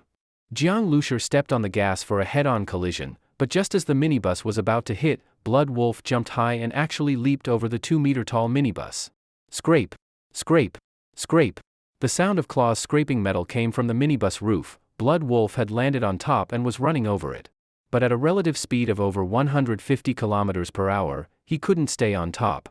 Even if he stopped, it wouldn't help. The steel roof of the minibus wasn't something his claws could tear open. Thud! Blood Wolf, unable to adapt to the speed of the moving roof, fell and rolled off. Bang! He hit the ground hard, but even at over 100 km per hour, he wasn't injured. As soon as he landed, he jumped up again. By now, the minibus had already sped over 100 meters away. At that speed, it was too fast. Jiang Lushi made a hard turn of the steering wheel, executing an extreme high-angle drift, 2 consecutive 90-degree turns. The rear of the vehicle whipped like a tail. At such high speed, pulling off such turns was unimaginably stressful on the tires. And for a high center of gravity minibus, it should have flipped, but Jiang Lushi's driving made it happen. Seeing the shocking tire marks on the concrete ground, Blood Wolf's subordinates shuddered. Was this still a car from Earth? Was this still a human from Earth? Do special forces have such skills? By now, all of Blood Wolf's men thought of Jiang Lushi as special forces or an elite mercenary. That vehicle was seen as a super-modified military car. Reaching speeds over 100 km per hour in a narrow factory? Even pro racers might not pull that off. All the Blood Wolf members kept their distance, watching the battle. If it went badly, they'd flee. If Blood Wolf won, they'd return to share the spoils. But Blood Wolf trying to take out that minibus was like a tiger trying to bite the sky, no way to even begin. Whether his claws, fangs, or strength, none of it meant anything in front of the base vehicle. You coward hiding in the car. If you're tough, get out and fight me one-on-one. Blood Wolf roared from not far away. His voice was terrifying, like a true wolf's howl. Jiang Lushi heard it clearly. TSK. Turned into a wolf and your IQ dropped too? Trying to drag me down to your level? Keep dreaming. Jiang Lushi replied as he stomped the gas again, charging. In truth, Blood Wolf couldn't do anything to Jiang Lushi, but the reverse was also true. Jiang Lushi couldn't do anything to Blood Wolf. His automatic rifle only covered the left side, with less than a 90-degree shooting angle. As for the air cannon, no chance either. Blood Wolf would never allow it. If it continued like this, Jiang Lushi wouldn't be able to win. Should I open the door? Jiang Zhuing suddenly asked. In her left hand she held a military-issued bulletproof shield, in her right, the high-priced chained samurai sword. Are you confident? Jiang Lushi's expression turned serious. Jiang Zhuing's electric current couldn't pass through the bulletproof glass. To attack, she would need to open the door. I'm not afraid of him. I'm afraid I won't be able to stop him from jumping onto the minibus. Then he'll go after you. Against bullets, the shield was enough. But Blood Wolf's speed was too fast. He might use his agility to break into the vehicle while the door is open. Zhuing was a well-known ability user in Jinling. She was confident in her strength, she only worried about Jiang Lushur. Jiang Lushur paused slightly. Opening the door was a gamble with high risk. Even if he wanted to take that gamble, it wasn't the right time. No matter how strong Blood Wolf was, he was still flesh and blood, with limited stamina. And the minibus had 8 tons of fuel as backup. With a 10 cubic meter modified fuel tank, Jiang Lushur wasn't afraid. Endurance? His minibus could circle the earth. Who wants to compete? Instant acceleration, tight turns, air cannon, he could use them all freely. He would stall. Keep ramming Blood Wolf with the minibus, even if it didn't hit him. Wear him down, until Blood Wolf couldn't move. If Blood Wolf tried to escape, he would chase him down. No need to open the door, Jiang Lushur said quickly while driving. A war of attrition was the safest, most effective method. But then, boom! A loud explosion. The minibus shook violently. The rear end jumped up. A powerful shockwave surged, flames running along the minibus's side, reaching the front windshield. A grenade? Jiang Lushur was startled. After failing to ram Blood Wolf, he had thrown a grenade at the rear of the vehicle. Since turning into a werewolf, Blood Wolf's mind leaned toward beastly instincts. He was used to solving enemies with claws and teeth, not modern weapons. But now, completely unable to match Jiang Lushur, he had resorted to grenades. A single grenade explosion didn't flip the vehicle, too heavy. But this time, Starseed alerted, tire number 3 damaged, damage level 30%. Huh? Jiang Lushur's heart sank, the tire. The minibus's tires were run flat, with many segmented air pockets. Even if riddled with bullets, it could still run. But grenades produce intense heat and flames. Even run-flat tires can't withstand fire. Brother, how's the car? Jiang Zhuing asked anxiously. She didn't know how strong Jiang Lushur's base car really was. In her view, even if the armor and glass were bulletproof, whether it could withstand a grenade was still questionable. Not good. This grenade is too much. Jiang Lushur gritted his teeth and simply pulled back his automatic rifle. Blood Wolf was extremely alert and never gave him the chance to aim. Since that was the case, Jiang Lushur put both hands on the steering wheel and focused on driving. The vehicle's control isn't as smooth as before. Jiang Lushur felt heavy in his heart. Tire number 3 was the rear right tire, the one farthest from the driver's seat. Even through the right rearview mirror, he couldn't see it clearly. It was almost in his blind spot. Blood Wolf had chosen to attack exactly there. If it were an ordinary car, just one grenade would have blown the wheel off. Even though this was a Starseed base vehicle, once enough of the air pockets in the tire were blown, its rotation wouldn't be as smooth as before. And Blood Wolf clearly noticed this too. He saw that one of the minibus's wheels was damaged. Blow up that tire, let's see how he keeps driving. Blood Wolf grinned viciously. This vehicle had rendered all his efforts useless, but now he saw a glimmer of hope. He locked onto the base car's tire number 3, planning to destroy it first. Da-da-da. The sound of automatic gunfire rang out. Jiang Lushur looked through the rearview mirror. Blood Wolf was using an automatic rifle to shoot at tire number 3. When the base vehicle was speeding, hitting a tire wasn't easy, but Blood Wolf was close. With his werewolf speed, he was sprinting behind the vehicle. Though he couldn't catch up, a burst of bullets could still land a few hits. Tire number 3 damaged, damage level 40%. Starseed alerted again. Once a tire is damaged, its bulletproof ability drops sharply. Jiang Lushur could feel the vehicle getting harder to control. At this rate, once tire number 3 is completely destroyed, the base car will break down. Where did he get that gun? Jiang Lushur asked coldly. Earlier, when Blood Wolf was running, he didn't have a gun in hand. It was that woman in the leather jacket. She threw it to him, along with the grenade. A single fighter can only carry a limited number of weapons. Besides, when Blood Wolf transformed earlier, his upper body clothes were torn apart by his bulging muscles. He had no pockets, so he couldn't carry grenades. But now, the second ability user in the Blood Wolf team was supplying him with weapons while he ran at high speed. The grenades and guns she threw were very accurate. Blood Wolf caught them perfectly. This way, he could keep his carried weapons light, so as not to hinder his speed. Wolf bro! The leather jacket woman threw out another grenade and a loaded magazine. Blood Wolf caught the grenade and magazine, rolled on the ground, then changed the magazine while still running. Da-da-da. The automatic rifle fired again. Blood Wolf was right behind Jiang Lushur's base car. His speed was too quick, never giving Jiang Lushur a chance to ram into him. Boom! Blood Wolf threw a grenade. It exploded, but this time the aim was off. The shockwave hit, and the base car shook violently. Alert, tire number 3 damaged, damage level 60%. 60% already. Starseed issued an alert. Jiang Lushur could no longer just wait. Blood Wolf's out of bullets. Even while driving, Jiang Lushur was counting the shots.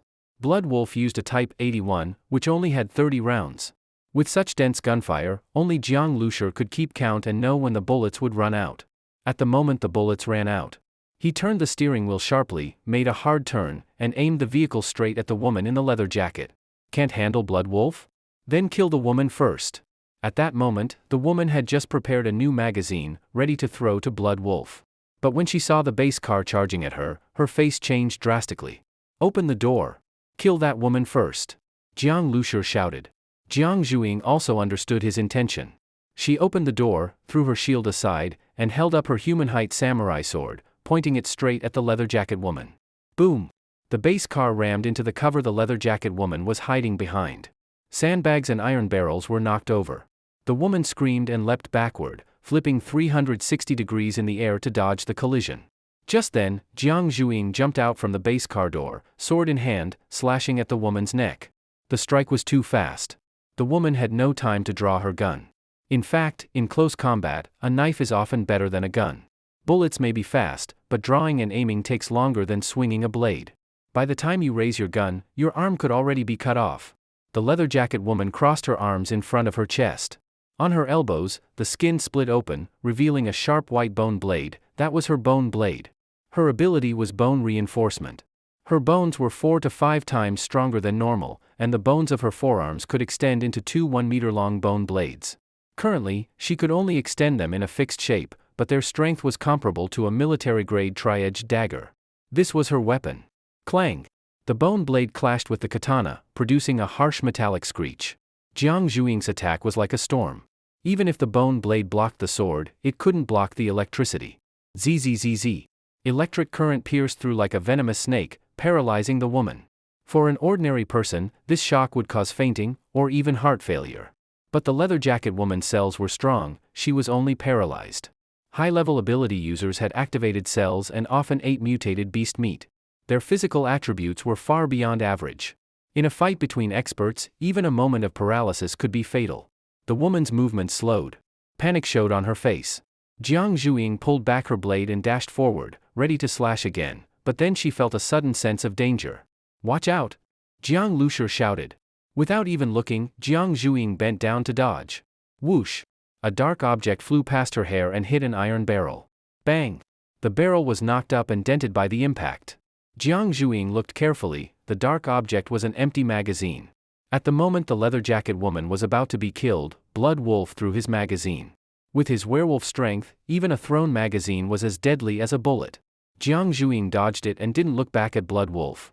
Her blade swept out, sending a silver arc of electricity. Zzz. The woman had just regained a bit of movement and quickly tried to dodge. But Jiang Lushur wasn't about to let her escape. He focused his mental strength. To him, the woman's movements now looked like slow motion. To the right! Jiang Lushur shouted. Jiang Zhuing immediately slashed to the right. The electricity formed a line in the air, like lightning. The current stung the woman's skin and lifted her hair. Jiang Lushur's shout shocked her further. She really had planned to dodge right. But before she could finish the move, Jiang Lushur had already read her intent from her subtle movements. She instinctively jumped in the other direction, otherwise, she would have run straight into the blade. But the moment she jumped, her pupils shrank. Jiang Lushur's rifle muzzle. These siblings coordinated flawlessly, not giving her a moment to breathe. She dodged Jiang Zhuing's blade but couldn't dodge Jiang Lushur's shot. In that instant, pain surged, she saw blood burst from her chest. From the moment she jumped in the other direction to being shot, less than a second passed. Jiang Lushur didn't even need time to aim. He hit her heart precisely while she was still moving at high speed. Ah!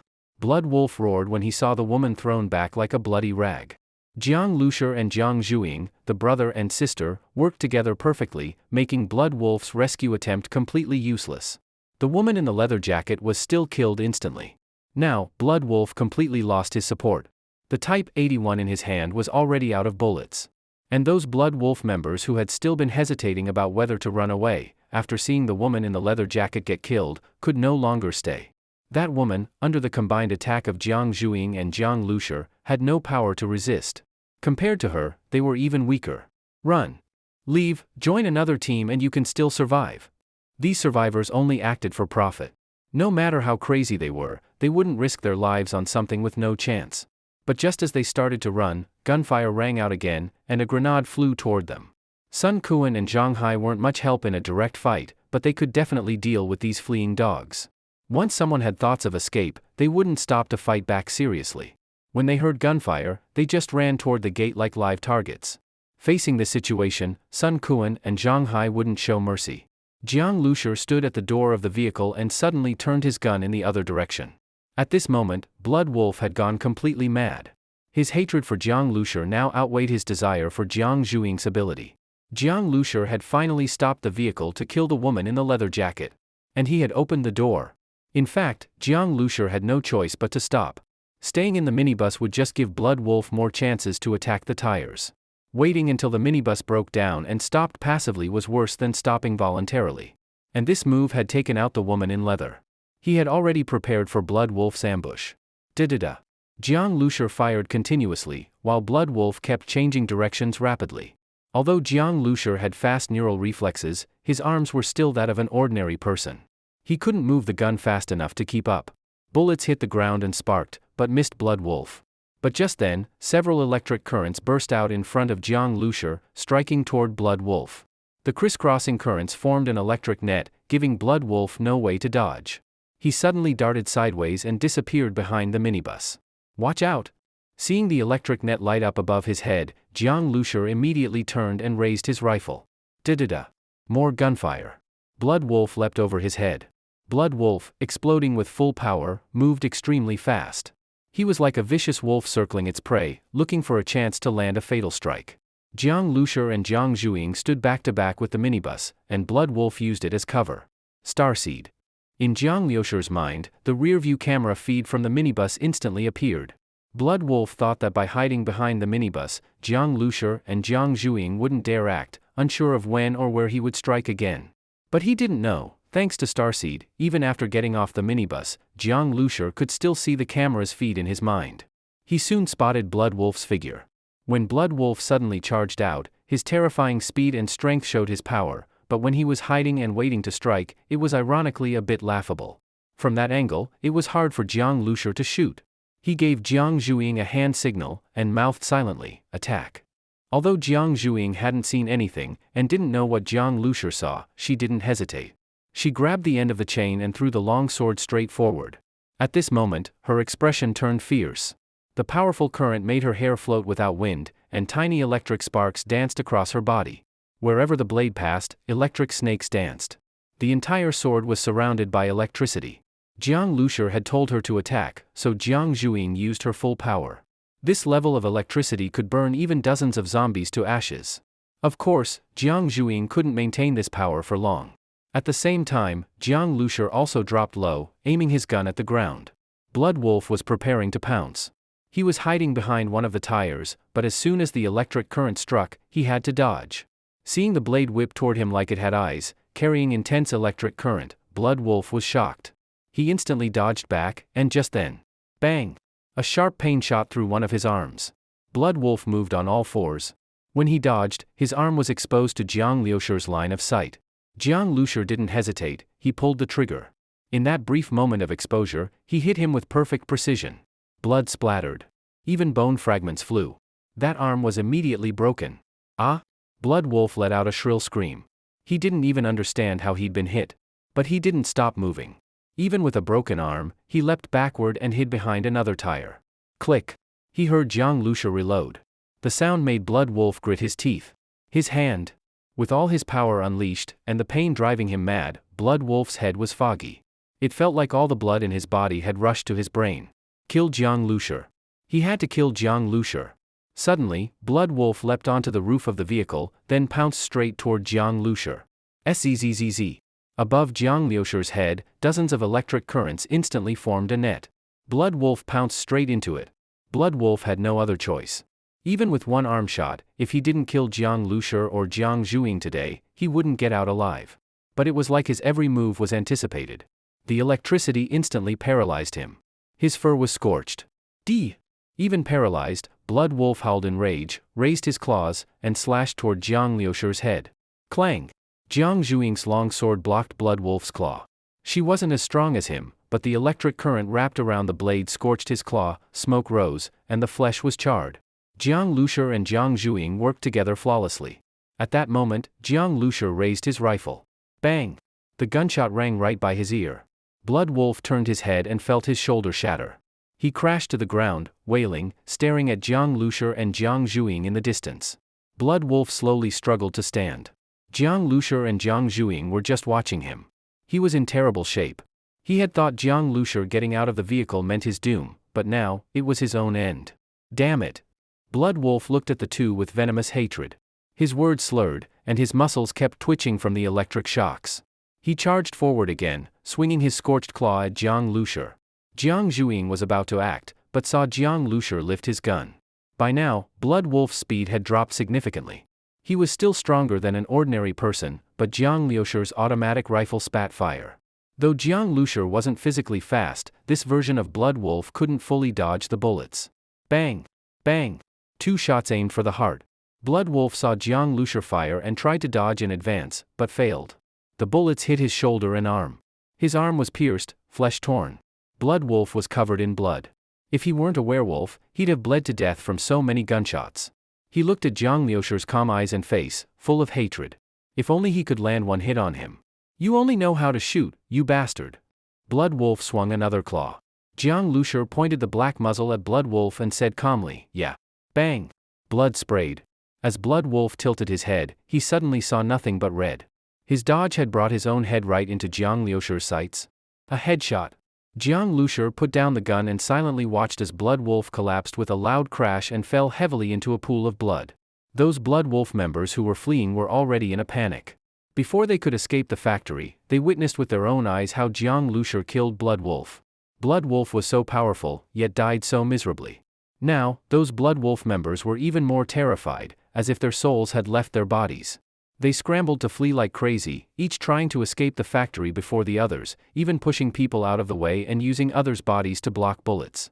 However, the vehicles they had enthusiastically used to block Jiang Liusher and his group earlier had now become their road to death. Sun Quan and Zhang Hai kept attacking, killing with excitement.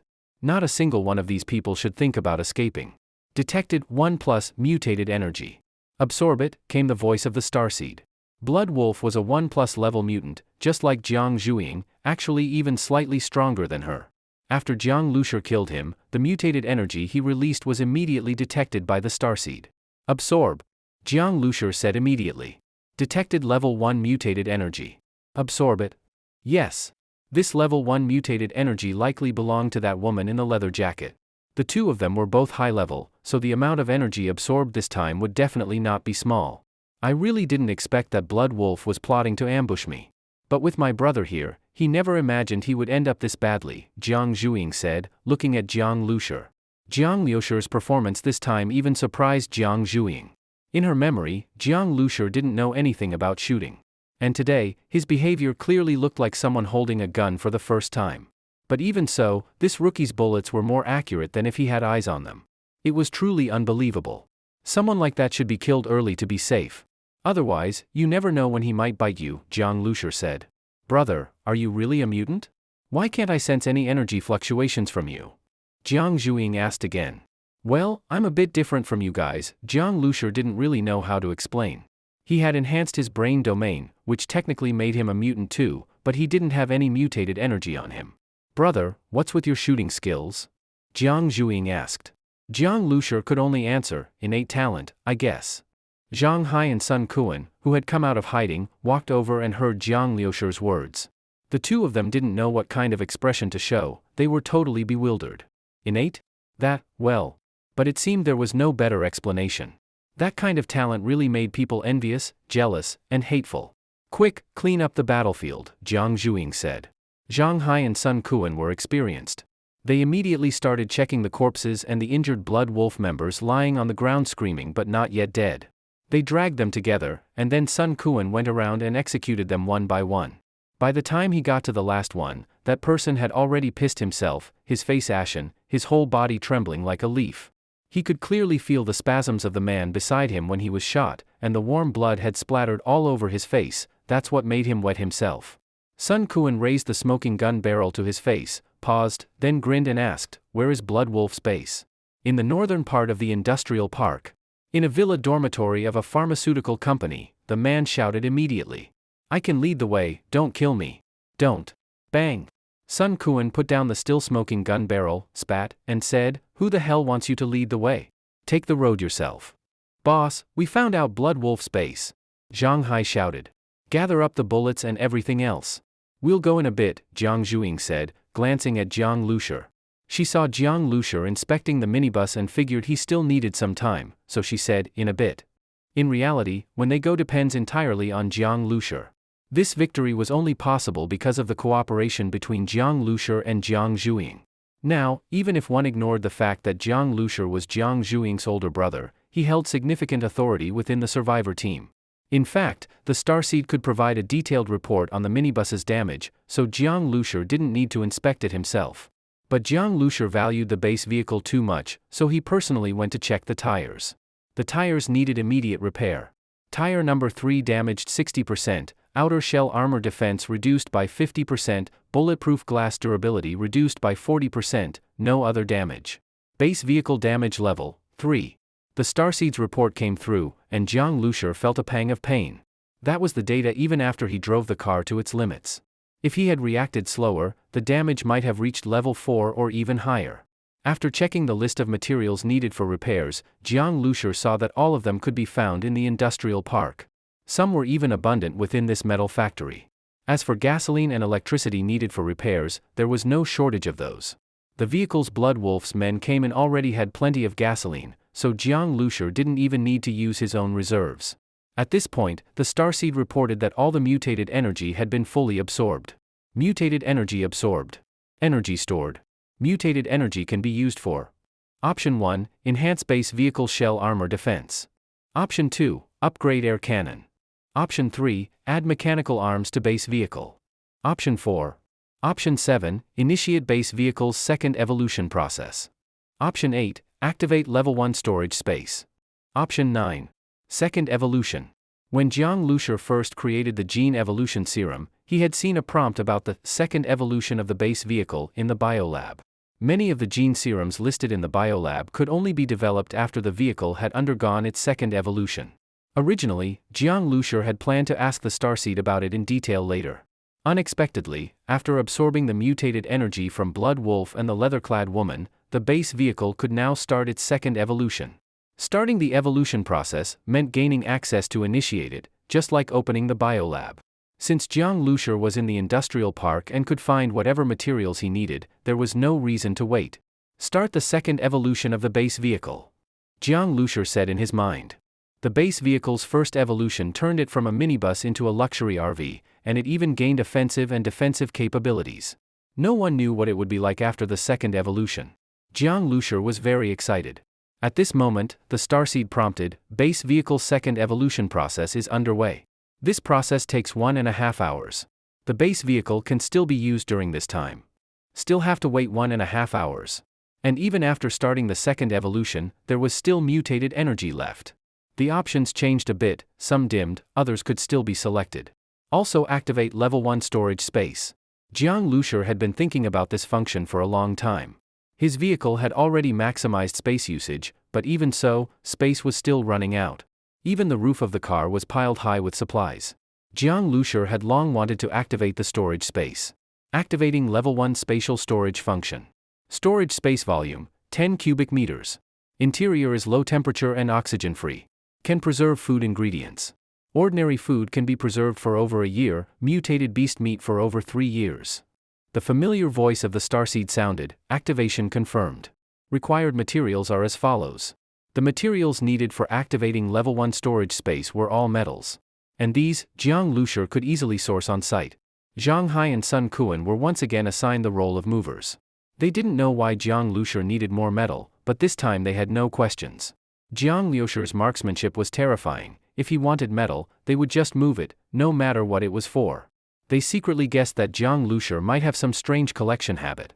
Previously, he had collected 2 mutated crystal cores. They had no idea what those were for. These things, once Jiang Lushur took them, no one knew what use he could make of them. At least, they couldn't understand. Level 1 storage space construction has begun.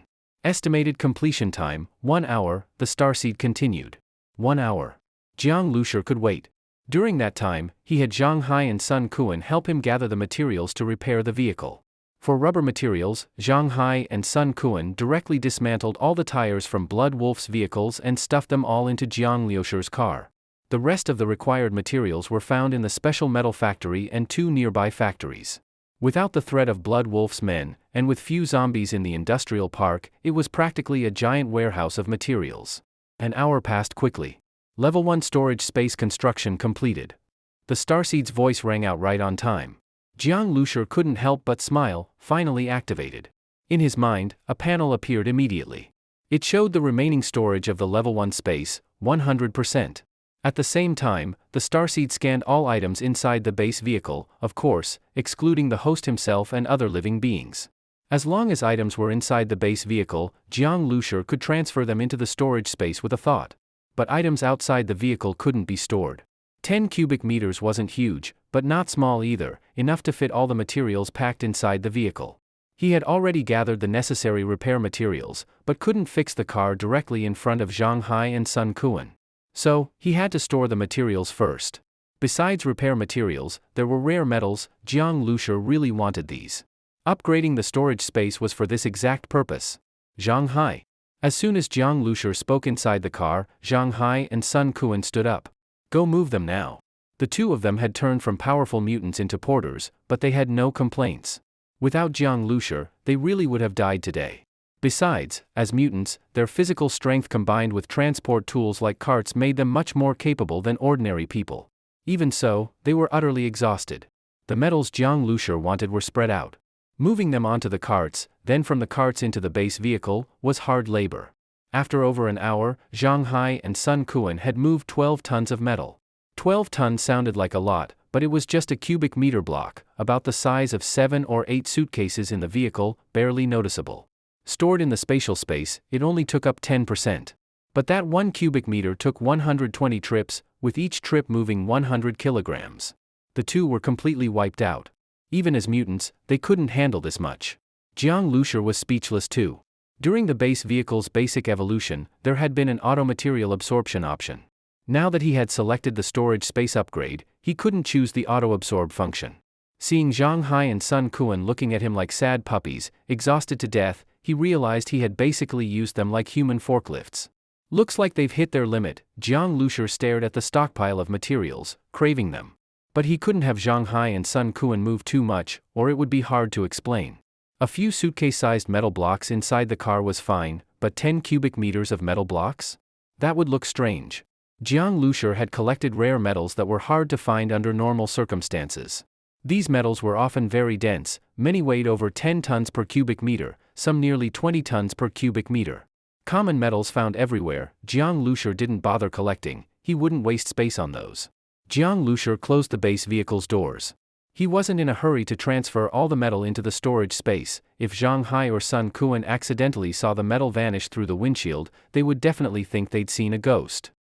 After storing all the metal blocks, Jiang Lushur sent Zhang Hai and Sun Kuan away, then mentally connected to the starseed to check on the second evolution of the base vehicle. Base vehicle secondary evolution contents. Complete construction of the base vehicle steward. Activate a new form of the base vehicle. Host can select any vehicle for scanning. After scanning, the starseed will modify the vehicle and store it in subspace, unlocking the base vehicle's second form. Once scanned, this cannot be undone. Hearing the starseed's description, Jiang Lushur was shocked. He had thought the second evolution would just be further upgrades to the current vehicle. He didn't expect such drastic changes. A base vehicle steward? A new scanning function? Jiang Lushur didn't fully understand what the base vehicle steward meant, he could only guess from the literal meaning. But the second function, scanning a new vehicle to activate a second form of the base vehicle, what did that mean? That the base vehicle would have two forms? Jiang Lushur raised his question to the starseed. The starseed gave an explanation. This wasn't about giving the base vehicle two forms, but rather, after scanning a new type of vehicle, it would allow this new form to be summoned. Summon, this meant Jiang Lushur would have a new base vehicle that could be called upon. This was a lot more advanced than simply switching the form of one vehicle. As for subspace, it was a space specifically used to store the summonable base vehicle. This space would be automatically activated by the starseed after scanning a new vehicle, and it didn't require construction by Jiang Lushur. This point made Jiang Lushur very satisfied. Everything the starseed had activated so far required him to collect corresponding materials to build. It was rare to have something activated automatically by the starseed. Jiang Lushur felt like he had just gotten a free gift. This second evolution was really powerful. But the phrase, "cannot be cancelled after scanning," slowly calmed Jiang Lushur down from his excitement. Since it couldn't be undone, this second scan opportunity had to be chosen carefully. Actually, Jiang Lushur had some ideas in his mind about what kind of vehicle to choose. And when thinking about what kind of vehicle to scan, the first thing that came to mind was that guy, but that type was probably not found around here. The matter of scanning a vehicle had to be considered thoroughly, no rushing. Let's first take a look at this base vehicle steward. Jiang Lushur shifted his attention to the base vehicle steward. When he looked at the steward option, the starseed immediately gave an explanation. The base vehicle steward also needed to be constructed. But it didn't require any metals, just energy. And this energy didn't have to be provided by Jiang Lushur. What he needed to provide was time. Another freebie. Jiang Lushur was quite curious about the steward. Subspace was understandable as an auto-provided feature by the starseed. But this steward being built with energy, it made one wonder what the final result would be. Base vehicle steward, construction time, 72 hours. Begin construction? 72 hours. After confirming that it wouldn't affect the use of the base vehicle, Jiang Lushur confirmed the build. The long wait made him feel both excited and nervous. After finishing these matters, the sky had turned completely dark. Zhang Hai and Sun Kuan started a fire in an open space, roasted some mutant beast meat, and brought 2 portions to Jiang Lushur and Jiang Zhuing. Normally, they could only chew dried meat. It was rare to be in an industrial park with few zombies, no need to worry about firelight or smell attracting them. Of course, they took the chance to enjoy a hot meal. This mutant beast meat, though not seasoned, released juicy fat as it cooked, instantly creating a mouth-watering aroma. Jiang Lushur had been busy all day and was truly hungry. Especially after using his brain domain evolution power, now that things had quieted down, he felt a deep emptiness in his body. In the end, Jiang Lushur ate more than 3 times his usual portion of mutant meat. "Good thing we brought some backup rations," Zhang Hai said with relief. They never went out with only a day's worth of food. No one could guarantee they'd return the same day. In zombie-dense areas, anything could happen. Not bringing enough food was basically the same as walking into death. Now, all those backup rations had been eaten clean by Jiang Lushur. Jiang Zhuing also ate quite a lot. After using her electric powers today, she had consumed a huge amount of energy. Now that she was replenishing, she started to feel a strange sensation in her body, a slight tingling from within her muscles. This was different from what she'd felt during her previous evolutionary upgrades. But one thing was clear, this change definitely wasn't bad. She even instinctively felt that the change was too weak. If it had been stronger, her body would have undergone a new transformation. For now, this was just a sign, she should find a way to grasp the sensation. After the 2 of them ate their fill, Jiang Lushur drank a few sips of mineral water and said, "It's getting late. Let's head to Blood Wolf Space now," Jiang Lushur said. "Brother Jiang, you," Zhang Hai laughed loudly. He really liked Jiang Lushur's personality. Harvesting the spoils of victory, who cared what time it was? If it were anywhere else, going out this late would be unthinkable unless you wanted to die. But this industrial park had very few zombies. As long as they didn't draw attention from farther away, they could move freely. "Let's go." "Yeah, I'm real curious what kind of loot Blood Wolf left behind. They were always hunting, trading constantly in the satellite city. No doubt they're way richer than us." Zhang Hai and Sun Kuan excitedly jumped into their car, while Jiang Zhuing got into Jiang Lushur's minibus. The 2 vehicles drove one after the other, rumbling off toward Blood Wolf Space. The industrial park had an extensive road network, with plenty of detours. No wonder Blood Wolf's men had been able to follow them secretly and then block them once they entered the warehouse. Zhang Hai followed the road signs and took the most direct route. In just a few minutes, they arrived at the gate of a pharmaceutical company. The gate was wide open. From a distance, several red dots could be seen moving around. As Jiang Lushur and the others slowly approached in their vehicle, one of the red dots even walked swaggeringly out from a hidden spot. "Back so late? Didn't you say you went to catch some fat sheep? And why did you come back with such a junk car? This thing's a piece of crap." But before he could finish speaking, his face suddenly turned alert and shocked. Because through the windshield of the minibus, he didn't see any Blood Wolf members. he saw Jiang Lushi and Jiang Zhuing. If Jiang Zhuing were half dead, that would have been normal.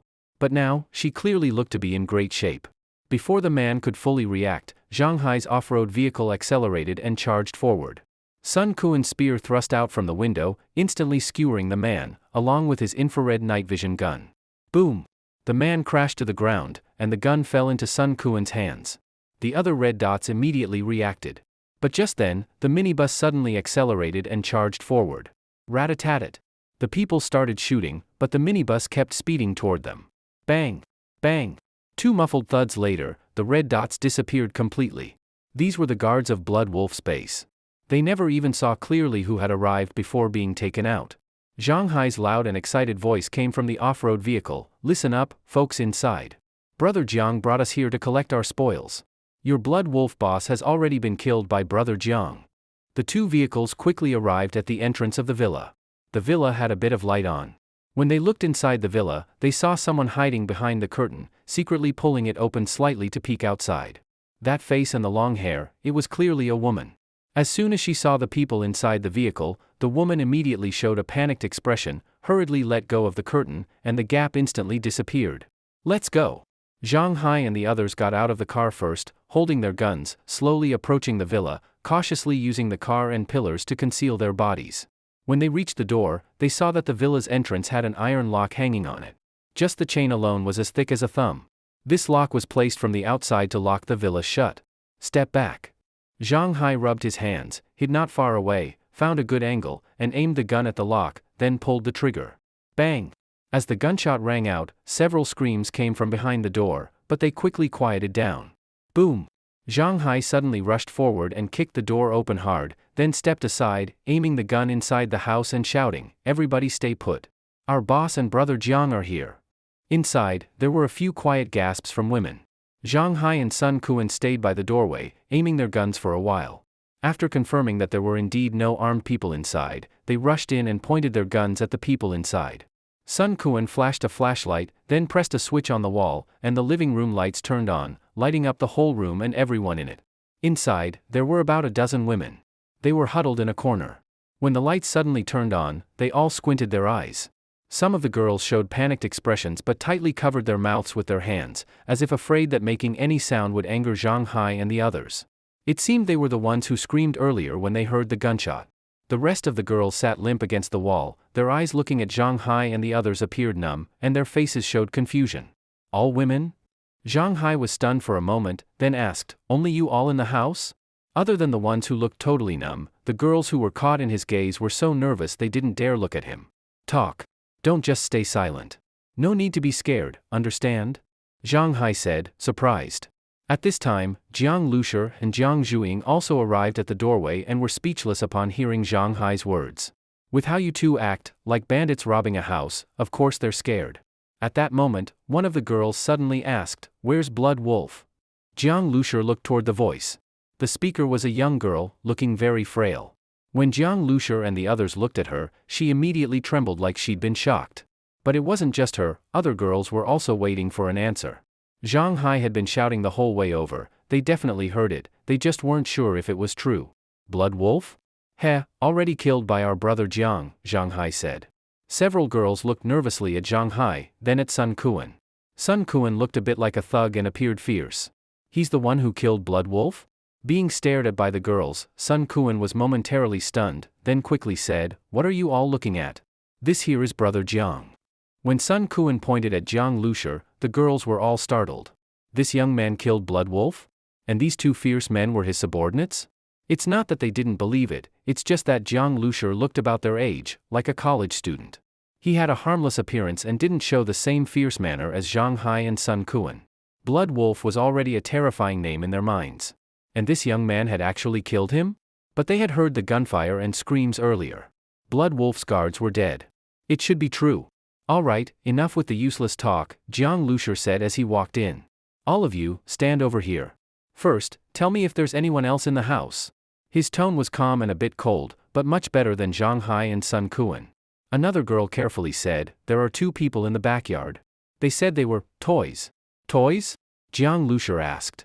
"They call the ones they torture to death toys," another girl softly explained. "I see." Sun Kuan, go check it out. Be careful. If they're beyond saving, end it quickly for them, Jiang Lushur said. Got it. Sun Kuan headed for the backyard immediately. The remaining three, Jiang Lushur and the others, continued watching the girls. Where did Blood Wolf and his men stay? Upstairs. Someone lead the way, Jiang Lushur said. The girls looked at each other, some turning away, others lowering their heads as much as they could. Jiang Lushur randomly pointed at the girl who explained what toys meant. He vaguely remembered her face, probably the one who peeked out from behind the curtain earlier. She was probably braver than the others. Jiang Lushur knew they were all scared, but he wasn't interested in giving long explanations. Explaining things wouldn't erase their fear anyway. Looking at the girls, all pale and thin, clothes torn, bodies covered in wounds, it was clear they had been captured by Blood Wolf's group and tortured regularly. Women without the ability to protect themselves were like lambs in the apocalypse. If they met decent survivor groups, it was okay. But if they were targeted by people like Blood Wolf's crew, it was tragic. Now they were all like frightened birds, uneasy and scared. But Jiang Lushur was just here to take care of business, he wouldn't stay long. The girl was startled but didn't dare refuse. She could only gather her courage and stand up. Lead the way, Jiang Lushur said. The girl slowly walked ahead, leading them to the third floor, to the innermost room. There was still a large lock hanging on the door. Zhang Hai went over and shot it open like before. The door was kicked open. Zhang Hai held his gun and went in to check. A moment later, his voice rang out with laughter. Boss, brother Jiang, come in and see, Blood Wolf's stash is pretty big. Jiang Lushur and Jiang Zhuing exchanged a glance and walked in. The girl stood at the door, not daring to go in or leave, nervously shifting in place. The room was large. Upon entering, there was a small lounge, then a bathroom, a big bedroom, and a dressing room about the same size as the bedroom. But now, all the useless furniture had been thrown out. Aside from a bed, the whole place was piled with supplies. Apparently, Blood Wolf was a practical person. Even his tastes were practical. Compared to sleeping in a luxurious room, sleeping surrounded by supplies clearly made him feel safer. But now, the precious supplies he guarded every night had become the spoils of war for Jiang Lushur and his group. Zhang Hai immediately began to inventory the supplies. In fact, Blood Wolf's supplies were neatly sorted by category, so it was easy to compile a list. Besides a large amount of mutant beast meat, there was also plenty of dried food, weapons, and ammunition. Especially the rifle bullets, there were a lot of them, which made Zhang Hai grin from ear to ear. Even though he wouldn't get much of it based on the share, just holding these heavy, golden bullets made him happy. There was also a small box containing 10 neatly arranged grenades. Blood Wolf's team didn't bring all their stock when they ambushed Jiang Zhuing's group. But Zhang Hai thought, even if they had brought these grenades, they would have just ended up being blown up by Jiang Lushur anyway. At that moment, Sun Kuan also came upstairs. When he saw the supplies, he got excited too, checking here and there. What's this? Sun Kuan found a box in the nightstand beside Blood Wolf's bed. The box was placed closest to Blood Wolf, making it immediately draw attention. Sun Kuan's call drew the attention of Jiang Lushur and the others. In front of everyone, Sun Kuan carefully opened the box. Inside the box lay a bead the size of a pigeon egg, as clear as glass. A mutated crystal core. Sun Kuan said. One mutated crystal core was an important asset for any survivor team, equivalent to 5 tons of mutant beast meat. Blood Wolf's group had hunted often, so they likely had more than one crystal core, but the rest had probably already been traded with the military in the satellite city. This one looked freshly obtained, there were still traces of blood on it. Blood Wolf had clearly kept it carefully. This crystal core, Jiang Lushur stared at it with a burning gaze and said, I'll take it. Since reuniting with Jiang Zhuing, all the crystal cores of her team had gone to Jiang Lushur. When they heard him ask for this one too, Zhang Hai and Sun Kuan were briefly stunned. But Jiang Lushur contributed the most in this battle. Based on the distribution rules, a large part of the loot rightfully belonged to him. And as the person with the biggest contribution, he also had priority in choosing the loot. Even if Jiang Zhuing said nothing, Jiang Lushur had every right to take this crystal core. Zhang Hai and Sun Kuan naturally had no objections. Brother Jiang, if it's useful to you, take it. It's your call anyway. Taking this core wasn't a big deal for Jiang Lushur, there was plenty more he could take. In terms of share, this crystal core wasn't even that significant. Jiang Lushur nodded and put the crystal core away. Mutated crystal cores were now the rarest material for Jiang Lushur, and collecting them wasn't easy. Getting even one was a win. Blood Wolf had so much ammo and mutant meat. Compared to them, Jiang Zhuing's team was dirt poor. But with so many supplies, moving them would take time. Plus, their current vehicles couldn't hold everything. Of course, this wasn't a big problem. In the industrial park, finding a cargo truck was easy. Once they had a vehicle, it was just a matter of time and labor. And the only ones who could drive were Zhang Hai and Sun Kuan. Zhuing could manage a small car, but definitely not a truck. They still had to prepare for possible battles on the way back, so in reality, they could only take one cargo truck. Still, that was enough to carry most of the supplies. It was already late at night. Even if they packed the supplies, there was no way to leave tonight, they'd have to stay overnight. But Jiang Lushur wasn't interested in sleeping in Blood Wolf's place. The air was filled with a faint bloody smell. He would of course sleep in the base vehicle. Jiang Zhuing could sleep there too. As for Zhang Hai and Sun Kuan, they planned to make do in the truck and the off-road vehicle. Although the apocalypse hadn't been going on long, they were already used to fragmented, shallow sleep. Truly sleeping deeply was no longer possible. The apocalypse had changed everything in people's lives, from small details to fundamental habits. Anyone who couldn't adapt would be eliminated sooner or later. You guys keep moving supplies. I'll take a walk nearby, Jiang Lushur said. Besides the enslaved girls, all of Blood Wolf's combat members were dead. The industrial park was basically safe now. Plus, with the base vehicle and his Type 81 rifle, Jiang Lushur was easily the safest among them. No one objected to him going out. Brother, come back soon, Jiang Zhuing said. Okay. As soon as Jiang Lushur stepped out the door, he startled the girl standing at the entrance. The moment their eyes met, she flinched as if shocked, quickly looking away with a pale face. Am I that scary? Jiang Lushur touched his chin, feeling a bit complicated. He had already walked past her but paused, turned around, and said, "You can go downstairs now. No need to keep standing here." The girl had heard their conversation from inside the room and knew they weren't planning to stay there overnight but would sleep in the car instead. And none of them had said anything about the girls. It was like they didn't plan to deal with them at all. At first, she was only guessing. But after hearing Jiang Lushur's words, she was now sure, they really didn't intend to harm them. Thank you. The girl was stunned and only managed to say 2 words. By the time she realized it, Jiang Lushur was already gone. To Jiang Lushur, he couldn't save these girls. In the apocalypse, everyone had to learn to survive on their own. However, Blood Wolf had stockpiled a lot of food. They prioritized taking mutant meat. The rest, like dried food that couldn't fit in the truck, was left behind.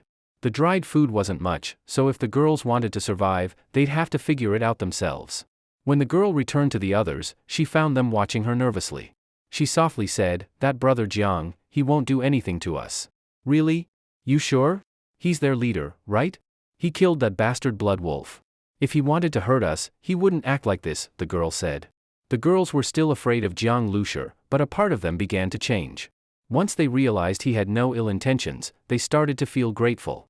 They had finally escaped from Blood Wolf's torment. Life under him had been worse than death. Some had been white-collar workers or students, just ordinary people before the apocalypse. Then one day, they were thrown into a nightmare. Now, with Blood Wolf dead, it felt like waking from that nightmare. Although what awaited them was still a cruel world. Jiang Lushur went downstairs and returned to the base vehicle. He started it, turned it around, and drove out of the pharmaceutical company. Following the same route he'd come from, he drove back to the special metals factory. From the moment he got that mutated crystal core from Blood Wolf, Jiang Lushur had a plan. There was one function he urgently needed. Especially after having Zhang Hai and Sun Kuan haul metal today, he needed this function even more. Right now, he had help. But what about later? Moving that kind of metal alone would be backbreaking work for him. Buzz. The base vehicle drove past the abandoned cars and bodies, returning to the warehouse. Inside the dark, silent warehouse, Jiang Lushur sat in the driver's seat and took out the mutated crystal core. Starseed, Jiang Lushur communicated mentally. Click. A metal slot popped out from the base vehicle's dashboard. Jiang Lushur placed the crystal core into the slot. As the slot retracted, the Starseed's prompt sounded, "Mutated crystal core inserted successfully. Please choose evolution path."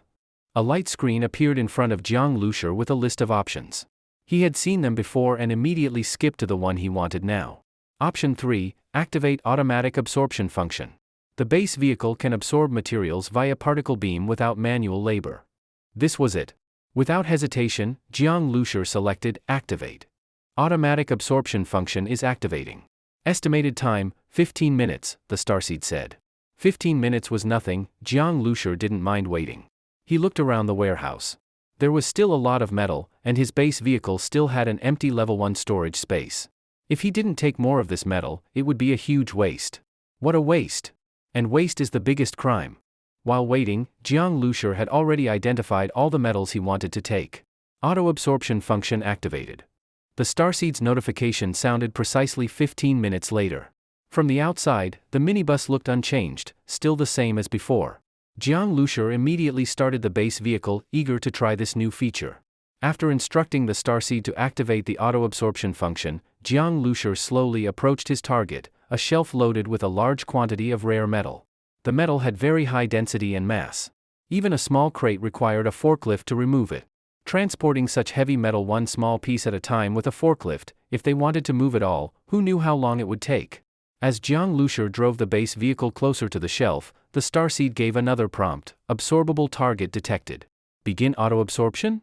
Of course, start absorption. Jiang Lushur immediately stepped on the brakes. He had approached the shelf very slowly and stopped the moment the starseed gave the prompt. This distance should be the maximum range for auto-absorption. According to the starseed's distance measurement, it was exactly 5 meters. This kind of detail might seem unimportant, but there'd always be times it came in handy. Better to know it in advance than to be clueless when needed. Jiang Lushur stared unblinkingly at the metal on the shelf, curious about how the auto-absorption function actually worked. He had some prior understanding of particle beams. For example, high-energy particle cannons were one form of particle beam application. After Jiang Lushur gave the "begin absorption" command, a selection screen appeared in his mind. The screen listed all absorbable items detected by the starseed, including the shelf and its contents. As Jiang Lushur moved his line of sight, all items within 5 meters that entered his field of vision appeared on the list. However, blood and corpses were not included. Jiang Lushur asked the starseed and learned that living beings couldn't be absorbed either. Although the energy of particle beams was extremely high, when used in auto-absorption mode, it only affected inanimate objects. Jiang Lushur selected the metals he wanted to take. Instantly, he saw those metal blocks flash with light, then disappear from their original location. Immediately after, neatly stacked metal blocks appeared in the base vehicle's level 1 storage space. The entire auto-absorption process took less than a second. If someone else saw it, they would definitely think they were seeing things. The base vehicle continued absorbing at that speed. Very quickly, the entire shelf of metal disappeared and was transferred into the level 1 storage space. Without stopping, Jiang Lushur turned to his next target. The base vehicle was like an invisible giant mouth, sucking clean everything it passed. The once fully stocked shelves were now empty. Jiang Lushur knocked over the emptied shelves with the car, then drove deeper in.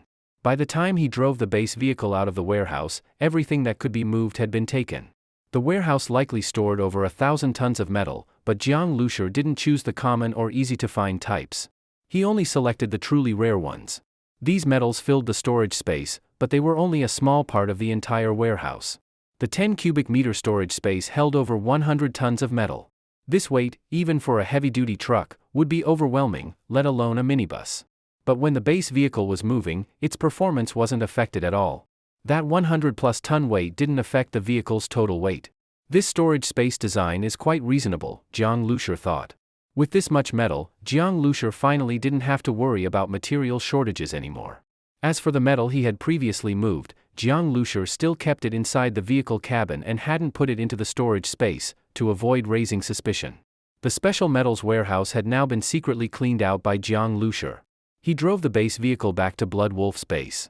Zhang Hai and Sun Kuan had guessed that Jiang Lushur might have something to do, but when he returned and the vehicle looked the same, they thought maybe they had guessed wrong.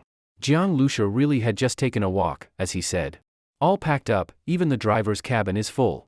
The off-road vehicle is also stuffed, Zhang Hai said. There simply weren't enough drivers, nothing could be done about it. But there's not much left anyway, just a tiny bit, Sun Kuan added. Then just leave it, Jiang Lushur said. That little bit wasn't worth it. All the good supplies had been prioritized and loaded. Even Zhang Hai and Sun Kuan didn't feel bad about what was left. That dog Blood Wolf really had quite a stash. All top-quality stuff. Zhang Hai said, eyes shining as he talked about the loot. Sun Kuan climbed up the truck and opened the container door for Jiang Lushur to see. They had already sorted and counted everything during loading, placing different categories into separate boxes before putting them on the truck. In terms of weapons, combining Blood Wolf's stash with what they had collected from corpses, they had about 20 guns of various types. Among them were 3 Type 95 automatic rifles, 2 submachine guns, 5 valuable weapons in total, and a light machine gun. The rest were mostly pistols, including Type 54 and Type 64 models. There was one box of grenades, 10 in total, and a whole box of assorted bullets, about 2,000 rounds altogether. Just the bullets alone were a massive fortune. No one knew how many Mutant Beast's Blood Wolf's crew had hunted to trade for all these supplies. But considering how hard it was to hunt mutant beasts, it was likely their main targets were actually other survivor teams. Through killing and looting, they quickly built up their stockpile. And the better their gear, the more supplies they had, the more powerful Blood Wolf's team became, and the more efficient their looting. For them, it was a shortcut to rapid development. This positive cycle was finally broken by Jiang Lushi. There are also 4 bulletproof vests, several military triangular bayonets, and 2 riot shields. Tons of mutant beast meat too. Sun Quan patted a stack of over 10 bags, all filled with mutant meat. At least 3 tons. We've really hit the jackpot, Sun Quan said. Hunting a mutant beast was extremely dangerous. Back then, without Jiang Lushi, it would have been nearly impossible for Jiang Zhuing to gather 5 tons of meat. Besides that, the truck was filled with all kinds of dried vegetables, food, rice, and drinking water. A huge haul. This time they gathered more than all their previous runs combined, several times over. Boss, Brother Jiang, you guys do the distribution, Zhang Hai said with a grin. Actually, the distribution could have been done after they returned, but Zhang Hai and Sun Quan were a bit impatient. It was like how ordinary people who suddenly get rich want to take out the money and count it by hand. Jiang Zhuing smiled and turned to Jiang Lushi, it's up to my brother. I don't have much say in this distribution, I have to listen to him. Sigh, it's kind of a sad feeling. Aya. Before she could finish, Jiang Lushi tapped her head. She stuck out her tongue and didn't dare joke further. Zhang Hai and Sun Quan were momentarily stunned, not because it felt strange, but because Jiang Zhuing looked very cute like that. For people who were used to seeing the decisive, powerful Jiang Zhuing, this side of her felt almost like an illusion. Aside from that, they completely agreed with what she said. Whether by strength or by contribution in the battle, Jiang Lushi should absolutely lead the distribution. Then I'll handle it. Jiang Lushi jumped into the truck, tossed the Type 81 rifle back to Zhang Hai, and took out a new handgun, tossing that to Zhang Hai too. Zhang Hai caught it and happily rubbed it in his hands. The gun was well maintained. Before, he only had one gun and was reluctant to use it. Now he had an extra, he could carry one and use another. Jiang Lushi said, each person gets one gun. 1 grenade per person. 300 rounds of ammo each. Mutant beast meat, 300 kilograms for each of you and Sun Quan. As for the rest, I don't need vegetables, give them to Zhuing. Since I took 1 mutant crystal core, Zhuing, you take more of the meat. The remaining supplies, we split evenly. You've already got your guns, the rest of them won't be useful to you, so I'll take those. If you have objections, speak up, Jiang Lushi said. No way, Brother Jiang is fair. Zhang Hai and Sun Quan were very satisfied. 300 kilograms of mutant meat was a lot, and getting 300 bullets felt like winning the lottery in peaceful times. Even though they did their best, their abilities were limited. Compared to Jiang Lushi and Jiang Zhuing, their role in this battle was minimal. They basically fired a few shots and killed a few regular enemies. Their team's principle had always been to divide rewards based on combat contribution. That they got this much was purely because Blood Wolf had so much loot. Being able to get such a share was already a huge surprise, all thanks to Jiang Lushi. Actually, brother, you could take more of the meat. Those weapons. Jiang Zhuing said. It's fine. I can use those weapons. Weapons, relatively speaking, weren't as valuable as ammo, but survivors still needed to trade them in the satellite city, and they didn't go cheap. Especially powerful rifles and machine guns, those were essential for any survivor team and costly even for the military. That's why Zhang Hai had been reluctant to hand over the Type 81 rifle before. These weapons, if I sell them to survivors at slightly below military price, there'll be no shortage of buyers, right? Jiang Lushi asked. Absolutely. Every team would want that. Are you planning to trade them for meat or something? Zhang Hai asked. Mutated crystal cores, Jiang Lushi said. Mutated crystal cores. That was his most scarce material now. Upgrading and modifying the base vehicle, many options required crystal cores. The bio lab especially burned through cores. If he had to rely on hunting to get them, who knew how long it would take to get one? And hunting mutant beasts was very risky. If he could trade for them with weapons or other supplies, that would be best. These items were all in high demand, hard currency. Zhang Hai and Sun Quan were stunned. This brother Jiang was really obsessed with crystal cores. They felt a little pained. What survivor wouldn't use a crystal core to trade for ammo and meat? Only Jiang Lushur was doing the opposite. But it didn't matter, the supplies were his. He could use them however he wanted. He had so much, he could afford to be willful. We'll find buyers as soon as possible. Shouldn't take long, Sun Quan said. When they reached the satellite city, they'd easily find survivors in need, no trouble at all. All right, Jiang Lushur nodded. The army had set up a camp here, which made things easier for Jiang Lushur. His base vehicle's evolution could proceed even faster. Okay, let's go, Jiang Lushur said. Vroom vroom vroom. The 3 vehicles started up and drove away from Blood Wolf's base. Inside the house, the girls all ran to the windows, cautiously looking out, watching the vehicles move farther and farther away. The convoy found a quiet place in the industrial park to rest for the night. Even though there were no zombies nearby, distant roars could still be heard. The truck parked at the outermost gate. The off-road vehicle parked a bit farther back, its machine guns aimed at the gate. As for the base vehicle, Jiang Lushur drove it deeper into a clearing. Once the base vehicle was away from the gate, only Jiang Lushur and Jiang Zhuing remained nearby. Jiang Zhuing sat in the vehicle, watching TV with great interest. Jiang Lushur had preloaded tons of movies and shows onto a hard drive, including a lot of anime just for her.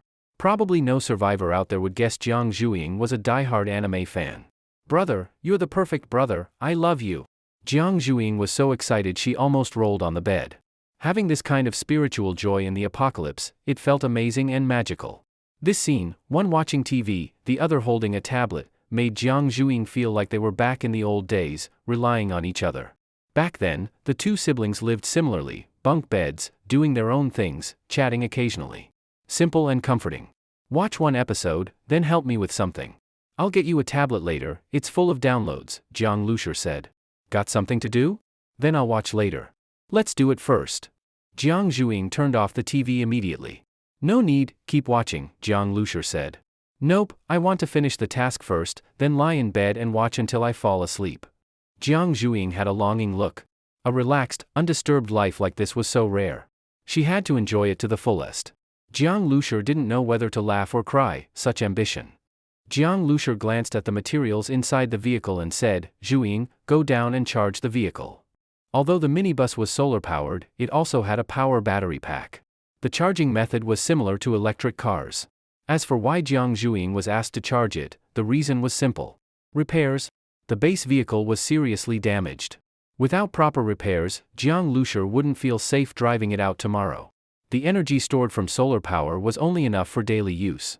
After a whole day of fighting, even more energy had been consumed.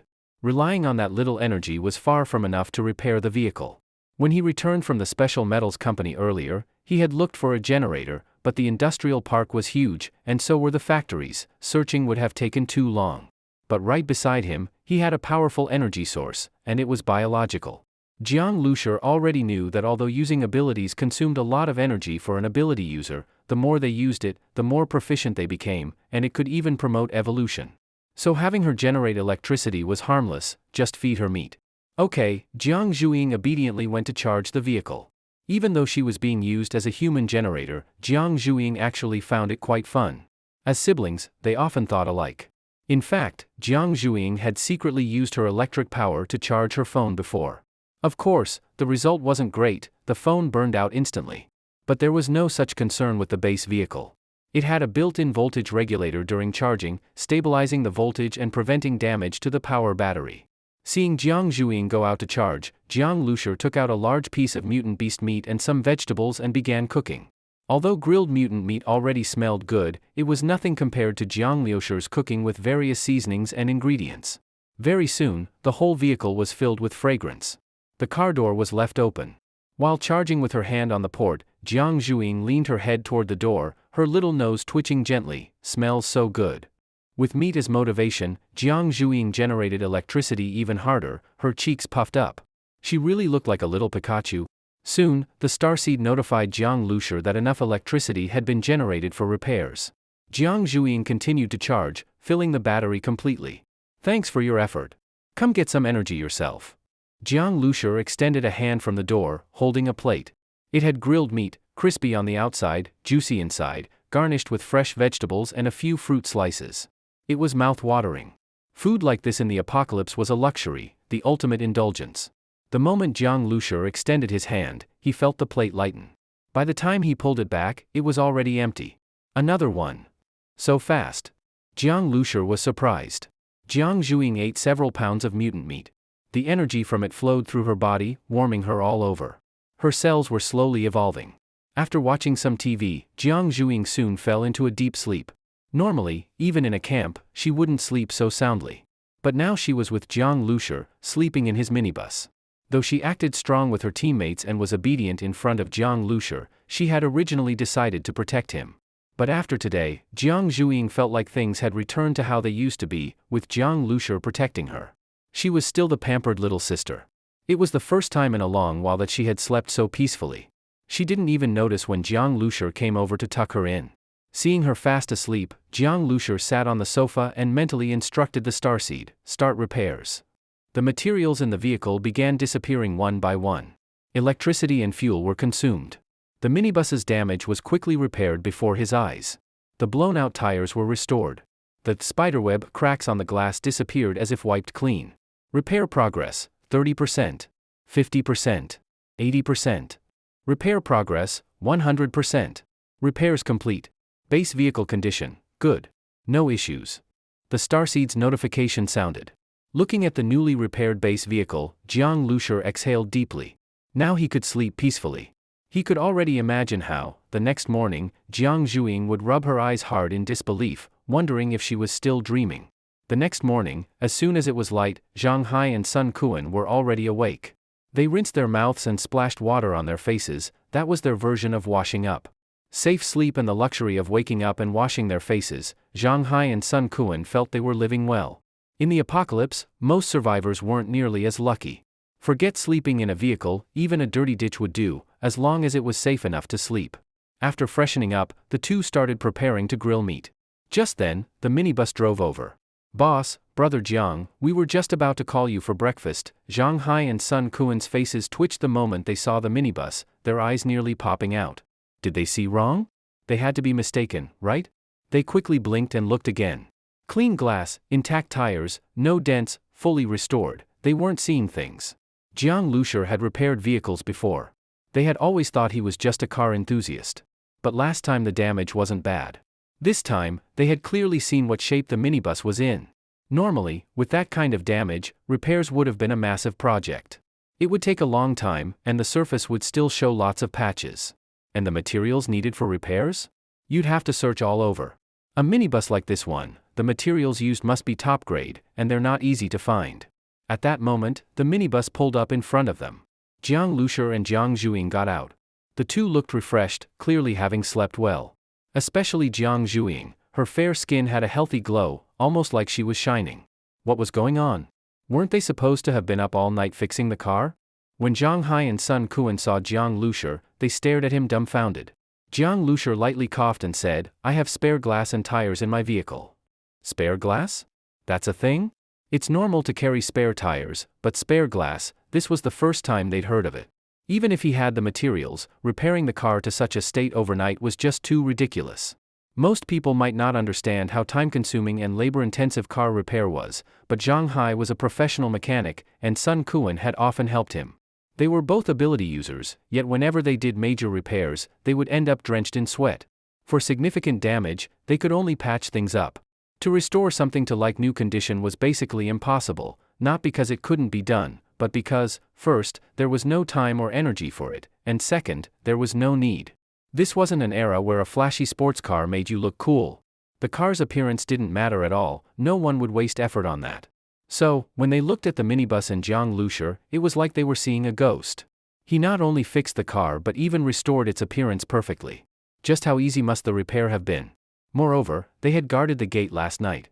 Although they were asleep, they remained alert and would wake up at any sound. Yet they didn't hear a single noise related to car repair. That was completely unreasonable.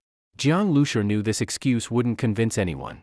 That morning, when Jiang Zhuing saw the vehicle, she directly turned back inside, mumbling, "I must have gotten out of bed wrong." Looking at Zhang Hai and Sun Kuan, Jiang Lushur repeated the explanation he had used with Jiang Zhuing. "You should have noticed that I'm similar to you in some ways, but also a bit different." "Jiang Ji, I don't really get what you mean," Zhang Hai said, confused.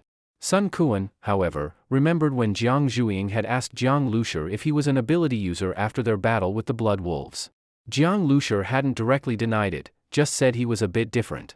At the time, Sun Quan hadn't understood and Jiang Zhuing had quickly changed the subject, so he hadn't asked further.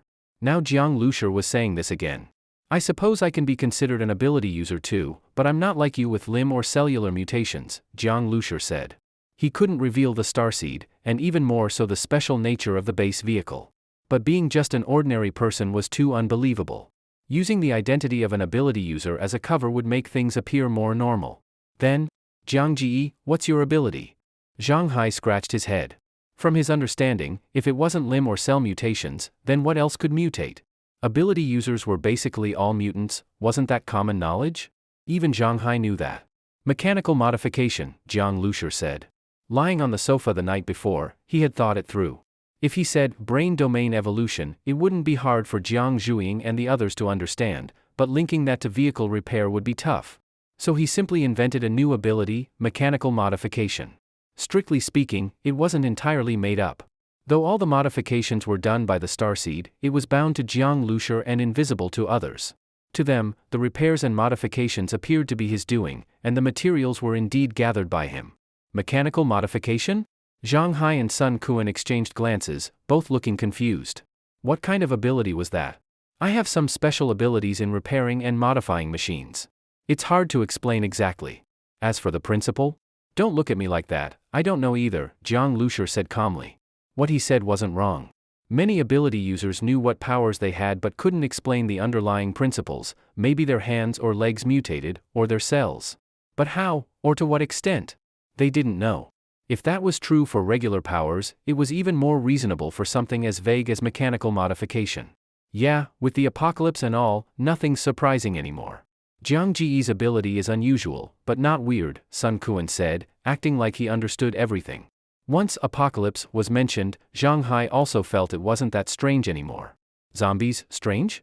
Mutant beasts, strange? Even they used to be normal people, now they were low-level ability users. So what? Jiang Ji, even if your ability is for fixing cars or whatever, I think your shooting skill is related too, it's all mechanical. So this ability is great, Zhang Hai said with admiration. His own ability wasn't meant for repairs, but that's all he could use it for. The difference was just depressing. Yeah, Jiang Ji, if your ability evolves, maybe you can modify guns too? You fixed a whole vehicle overnight, it's super useful in the apocalypse, Sun Quan agreed. Jiang Lushi didn't know what to say. He hadn't said much, and yet these two not only accepted it, but even helped him justify and expand on it. But Jiang Ji, your ability doesn't emit any energy signals. If you don't say anything, everyone would just think you're an ordinary person, Zhang Hai added. He and Sun Quan had once been normal people, only becoming special after awakening abilities. So whether others could tell you had powers was something they cared about. But before he could finish, Sun Quan pulled him aside. Look at Jiang Ji. Do you still need energy signals to tell if he's strong? Zhang Hai thought about it and agreed. They'd once seen Jiang Lushi as a normal guy, even a burden. Now, both of them completely accepted his strength. They were pretty sure now that Jiang Lushi had killed Yang Qingqing, even though he'd said it was an accident. Still, even if they knew the truth, they wouldn't complain. It had been a warning, don't mess with Jiang Lushi. Come on, time to eat. Zhang Hai ran over and grabbed 2 freshly grilled skewers of mutant beast meat, handing them to Jiang Lushi and Jiang Zhuing. In the apocalypse, eating was top priority, and the strongest in the group ate first. After eating, Jiang Lushi and the others set off. Zhang Hai and Sun Quan, carrying so many supplies, felt a kind of nervousness, like regular people carrying a fortune through a crowd. They were eager to return to the camp as soon as possible. The survivors who had stayed at the villa base had been nervously waiting for news from Jiang Zhuing and her team for a whole day and night. Although they weren't freeloaders, without the ability users, survival would be extremely difficult relying solely on them as ordinary people. These people all knew that Jiang Zhuing had gone out to collect some kind of metal for her brother. Metal was something that couldn't be eaten or used to trade for supplies. On the contrary, this collection must have consumed quite a bit of supplies and weapons. But there's no choice. Zhuing is totally devoted to her brother. Whatever he wants to do, she supports unconditionally, a woman said to someone beside her. This woman was considered to have some influence among the ordinary people and was on good terms with the ability user Yang Qingqing, so her words carried a certain level of credibility. You can't really blame Zhuing. He is her biological brother after all, said one survivor. Zhuing has always been reliable in what she does. Maybe she has her own considerations, another survivor said hesitantly. Without Zhuing, they might not have even survived up to now. These people were all sincerely grateful to her. I'm not blaming Zhuing, the woman quickly said. I just think her brother should think more about her too, not be so selfish. Qingqing even tried to oppose it, but unfortunately, Zhuing wouldn't listen. Sigh, maybe she's just too emotionally involved. While speaking, she was also thinking about Yang Qingqing's plan, wondering how it was progressing. Before going to collect the metal, Yang Qingqing had complained to her and had vaguely mentioned making Jiang Lushi hand over the vehicle for public use. If he refused no matter what, she might even make Jiang Lushi disappear. Calculating against someone who's unprepared, the woman thought Yang Qingqing had a good chance of succeeding. Now, by saying these things to lower Jiang Zhuing's credibility and help Yang Qingqing gain more support, she would surely benefit once Yang Qingqing returned. For example, she might be assigned to that vehicle. That would significantly raise her chances of survival. Seeing that the others weren't responding, clearly still not completely disappointed in Jiang Zhuing, the woman rolled her eyes. A bunch of brainless fools.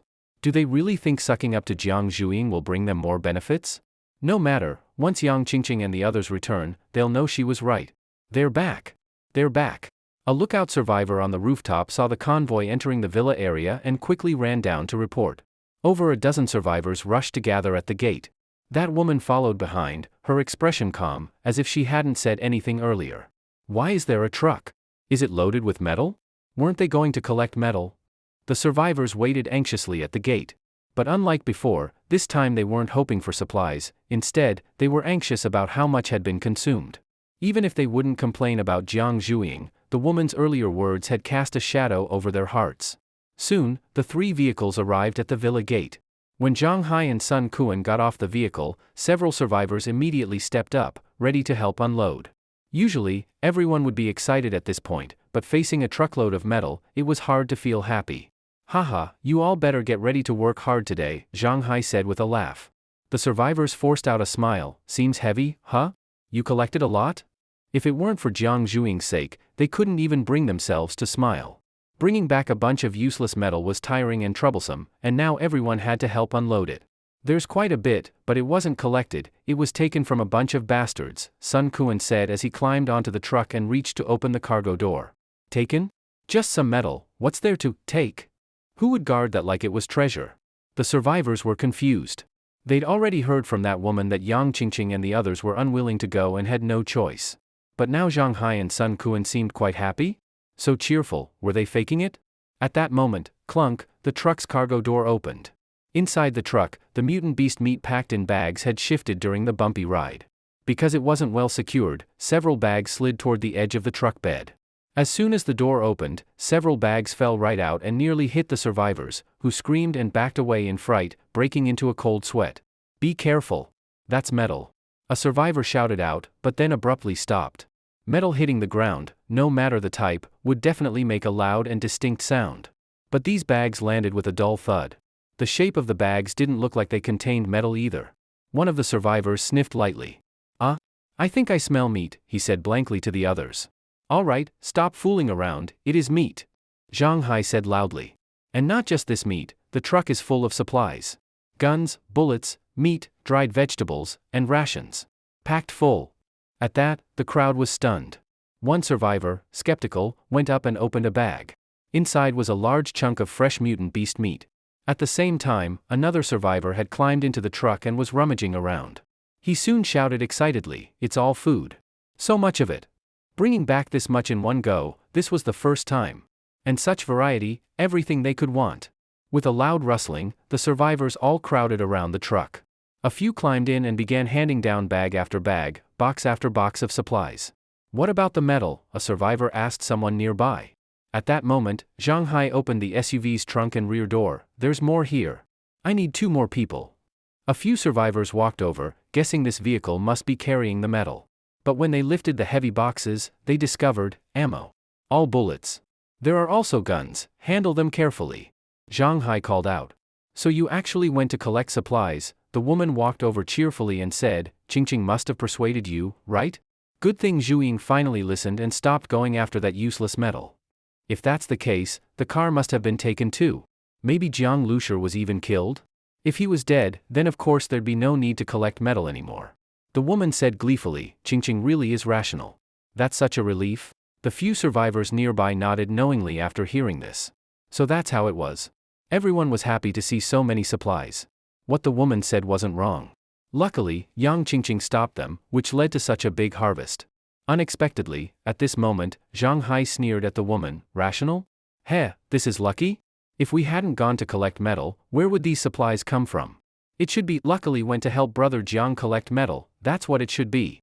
The woman was stunned, choked by his words. Why was Zhang Hai reacting like this? What did he mean? If they didn't go collect metal, they wouldn't have these supplies? And who told you that we didn't go collect metal? Zhang Hai picked up a shiny, polished gun and said, these were taken by boss and brother Jiang while collecting metal. See this Type 81 rifle? It's now a hero. Heh, you didn't see how accurate it was in brother Jiang's hands. If you had seen it, even with twice the courage, you wouldn't dare to talk behind his back here. When Zhang Hai said this, he looked at the gun and sighed, sigh, now holding this gun, I feel like I'm insulting it. My shooting is just too poor. There's a saying, without comparison, there's no pain. Now, whenever Zhang Hai fires a shot, he feels like an idiot who can't hit anything. He didn't notice at all that after he finished speaking, the woman was already stunned, and the other survivors also turned their heads, looking at Jiang Lushur with expressions of disbelief. Soon, among the survivors, the origin of these supplies spread quickly. That survivor's guess wasn't unique, all of them had thought the same thing. But now, their thoughts were completely overturned. Jiang Lushur wasn't someone who only took advantage of his sister. On the contrary, time and time again, he proved with actions that he was powerful. Last time on the way to Satellite City, he killed a mutant beast. People thought it was because his car was powerful. Though their opinion of him improved, they didn't really admire him that much. But this time, Zhang Hai personally said it, Jiang Lushur himself was also not to be underestimated. At this stage, the difference between ability users and ordinary people wasn't huge, unless it was someone like Jiang Zhuing. But a sharpshooter? That kind of combat power was far above most ability users. At this moment, the woman sneakily approached the minibus. Jiang Zhuing had just gotten off the vehicle and was organizing the moving of supplies. The woman stood at the front of the vehicle, tiptoeing to look inside. Didn't seem like anyone was there? She now desperately wanted to ask Yang Qingqing what was going on, had the plan worked or not. If Yang Qingqing succeeded, she could also benefit. But from what Zhang Hai said earlier, maybe Yang Qingqing had failed, she had to hurry and find out. Hopefully Yang Qingqing hadn't been exposed. What are you looking for? A voice suddenly came from behind, scaring the woman so much she jumped and quickly turned around. Brother Jiang, the woman looked at Jiang Lushur in front of her, and her heart suddenly sank. Brother Jiang, you scared me. The woman smiled, patting her chest. She was slightly plump, with a considerable bust, and the pat made her chest jiggle.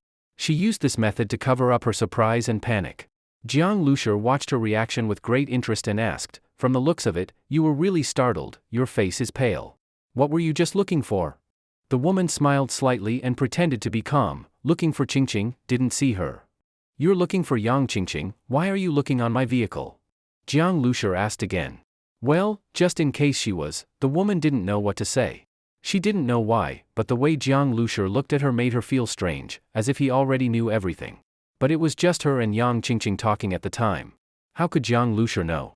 Even though she thought this, she suddenly didn't want to keep facing Jiang Lushur. She felt a little flustered inside. Forget it, it's quite busy now. Maybe I missed her. I'll look for her later, the woman said. As she spoke, she turned around to leave. But just as she turned, she let out a scream. Jiang Lushur had silently appeared in front of her again.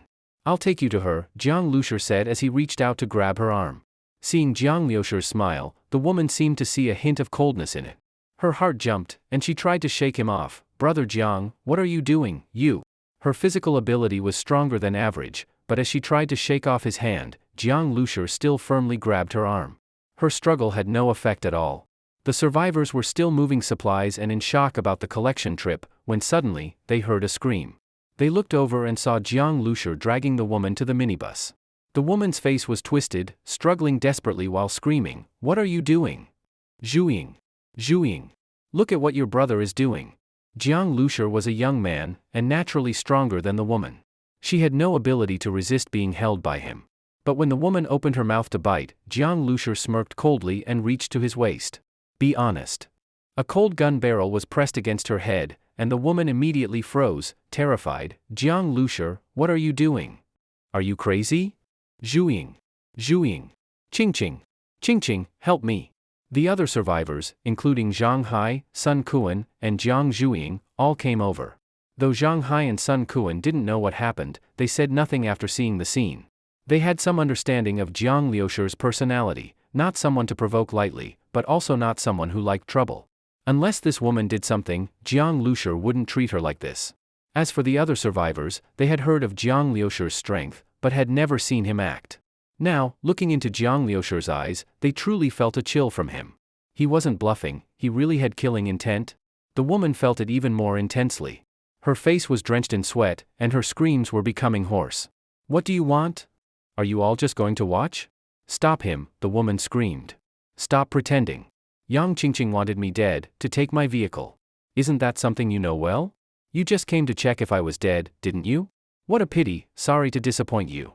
Otherwise, if Yang Qingqing had killed me and taken my car, you could have gotten a share too, right? Jiang Lushi said. You're looking for Yang Qingqing? I'll take you to her, Jiang Lushi said with a smile. After hearing this, the woman immediately stopped screaming. Her expression froze, her face turned pale, and she looked at Jiang Lushi in terror. Yang Qingqing, dead? Everything exposed too? No. It has nothing to do with me. I originally wanted to warn you, but Yang Qingqing threatened me. I didn't do anything. The woman, after being stunned for a moment, immediately screamed wildly. Jiang Lushi wanted to kill her. She didn't want to die. The survivors, still confused and not knowing what had happened or why the scene suddenly broke out, were shocked the moment they heard Jiang Liushi's words. Yang Qingqing wanted to kill Jiang Lushi? Wanted to take his vehicle? Such a thing actually happened. At this time a survivor, with a complicated expression, spoke. No wonder you kept talking about this trip. So the two of you teamed up, wanted to kill and take the car. You and Yang Qingqing, this is too heartless. Damn, really snake and scorpion heart. Brother Jiang saved her life before on the way to Satellite City. Otherwise, with her skills, just wait to die. Zhang Hai cursed angrily. He and Sun Kuan had only known that Yang Qingqing disliked Jiang Lushi, but didn't know she actually had such vicious thoughts. Before, when they guessed Yang Qingqing was killed by Jiang Lushi, they only sighed that he was ruthless and couldn't be provoked, even opposing him wasn't allowed. But now, hearing this, Yang Qingqing was simply damned. Jiang Lushi was not someone to provoke, but he also wasn't unreasonable. Killing Yang Qingqing was justified. These survivors also immediately grew angry. Yang Qingqing had acted without considering any consequences at all, completely selfish. If something happened to Jiang Lushi, how would Jiang Zhuing react? Their hope of survival lay with these ability users, and the most important was, of course, Jiang Zhuing. Yang Qingqing's malice could have implicated them, but she didn't care at all. Now that Yang Qingqing was already dead, they turned their angry eyes on Yang Qingqing's accomplice. No. The woman gave a venomous glance at the survivor who had sold her out, then wailed toward Jiang Zhuing. Zhuing, listen to me. Aren't we sisters? We went through life and death together. Jiang Zhuing was usually approachable, and though she appeared calm and decisive, she was still a young girl with a soft heart. Maybe she wouldn't have the heart to kill her. However, this time, when the woman saw Jiang Zhuing, her heart immediately sank to the bottom. Jiang Zhuing was now looking at her in silence, with eyes like looking at a dead person. Forget sparing her. Seeing this stance, if Jiang Zhuing didn't step up and fry her into charcoal, it was already being very restrained. Jiang Zhuing's heart was kind, but that depended on what the matter was. Trying to harm her brother had already completely crossed her bottom line. Jiang Zhuing's bottom line was Jiang Lushi. You're not looking for Yang Qingqing anymore? Jiang Lushi smiled at the woman screaming and asked doubtfully. No. I'm not looking for her. She deserves to die. It's all her. Nothing to do with me. Even if I said those things, I didn't do anything. I didn't act. The woman was already in tears and snot, Jiang Zhuing's reaction making her completely despair. She had survived with difficulty, she couldn't die now over something like this. Zhang Hai, come over. Jiang Lushi had originally intended to shoot the woman dead. But killing in front of these survivors wasn't very good. A few minutes later, outside the residential area, the woman was thrown off the vehicle, dumped on the main road. Our camp can't take you anymore. You go on your own. The woman stood there, her face ashen, body trembling like a sieve. Let her go on her own? Heh. That was worse than shooting her. No, don't. But after throwing her off, the vehicle turned around without hesitation. It wasn't even Jiang Lushi personally sending her off, Zhang Hai and the others did it instead. Throwing her off the car was no different from throwing away trash. The woman stood in the street, shivering all over, for the first time truly feeling what despair meant. At this time, among more than a dozen zombies in the distance, one slowly turned its head. Seeing that ferocious face, the woman couldn't help crying. In an instant, like a chain reaction, all those zombies suddenly turned their heads. When there was no prey, these zombies just wandered slowly, but once they saw prey, they would immediately burst out with speed stronger than a sprint champion and with astonishing strength. A few seconds later, the woman's screams drifted far into the ears of Zhang Hai and the others. For them, this woman wasn't worth any sympathy at all. The survivors watched the woman being taken away. Although they didn't see it with their own eyes, they could more or less imagine the fate she was about to face. Toward Jiang Lushi, they now felt both respect and fear. His strength was proven, and his decisive killing of Yang Qingqing and the woman shocked everyone. Some people had no covetous thoughts about Jiang Lushi's vehicle but had been curious. Now that curiosity was gone. Brother Jiang should join our team, right? Don't know yet, hopefully. Without Yang Qingqing, if we could get Brother Jiang instead, that'd be great. The survivors secretly discussed among themselves. They now eagerly hoped Jiang Lushi would join. If Jiang Lushi also joined, he and Jiang Zhuing together would make survival much easier. Of course, easy wasn't really possible, the number of zombies was too many. The area they were in now was just the suburbs where zombies were relatively few, on the city outskirts. The real zombie-dense city center was truly a forbidden zone for the living. The scene of zombies packed densely together was terrifying just to think about, let alone approach. After resting one night at the villa camp, early the next morning, Zhang Hai and Sun Kuan hurried out. They only drove one refrigerated truck, carrying no supplies, traveling light, heading to Satellite City to find buyers. Zhang Hai had reinforced his refrigerated truck again, improving safety a little. Though it was still far inferior to the minibus, going out and back should be fine. Really, car to car, it made you want to throw it away. If it were the minibus, there'd be no need for the word should. It would definitely be fine. Last time going to Satellite City, they had accidentally encountered a mutant beast. But mutant beasts weren't something you ran into often. In fact, the chance of an accidental encounter was very low. Especially just the two of them, without any mutant beast meat on them, the chance of attracting a mutant beast was even lower. So with just the two of them going, as long as they were careful enough, there wouldn't be much problem. At the villa camp, Jiang Lushi finally got a rare moment to rest. First, he had a good night's sleep, and the next morning, he moved his body a bit.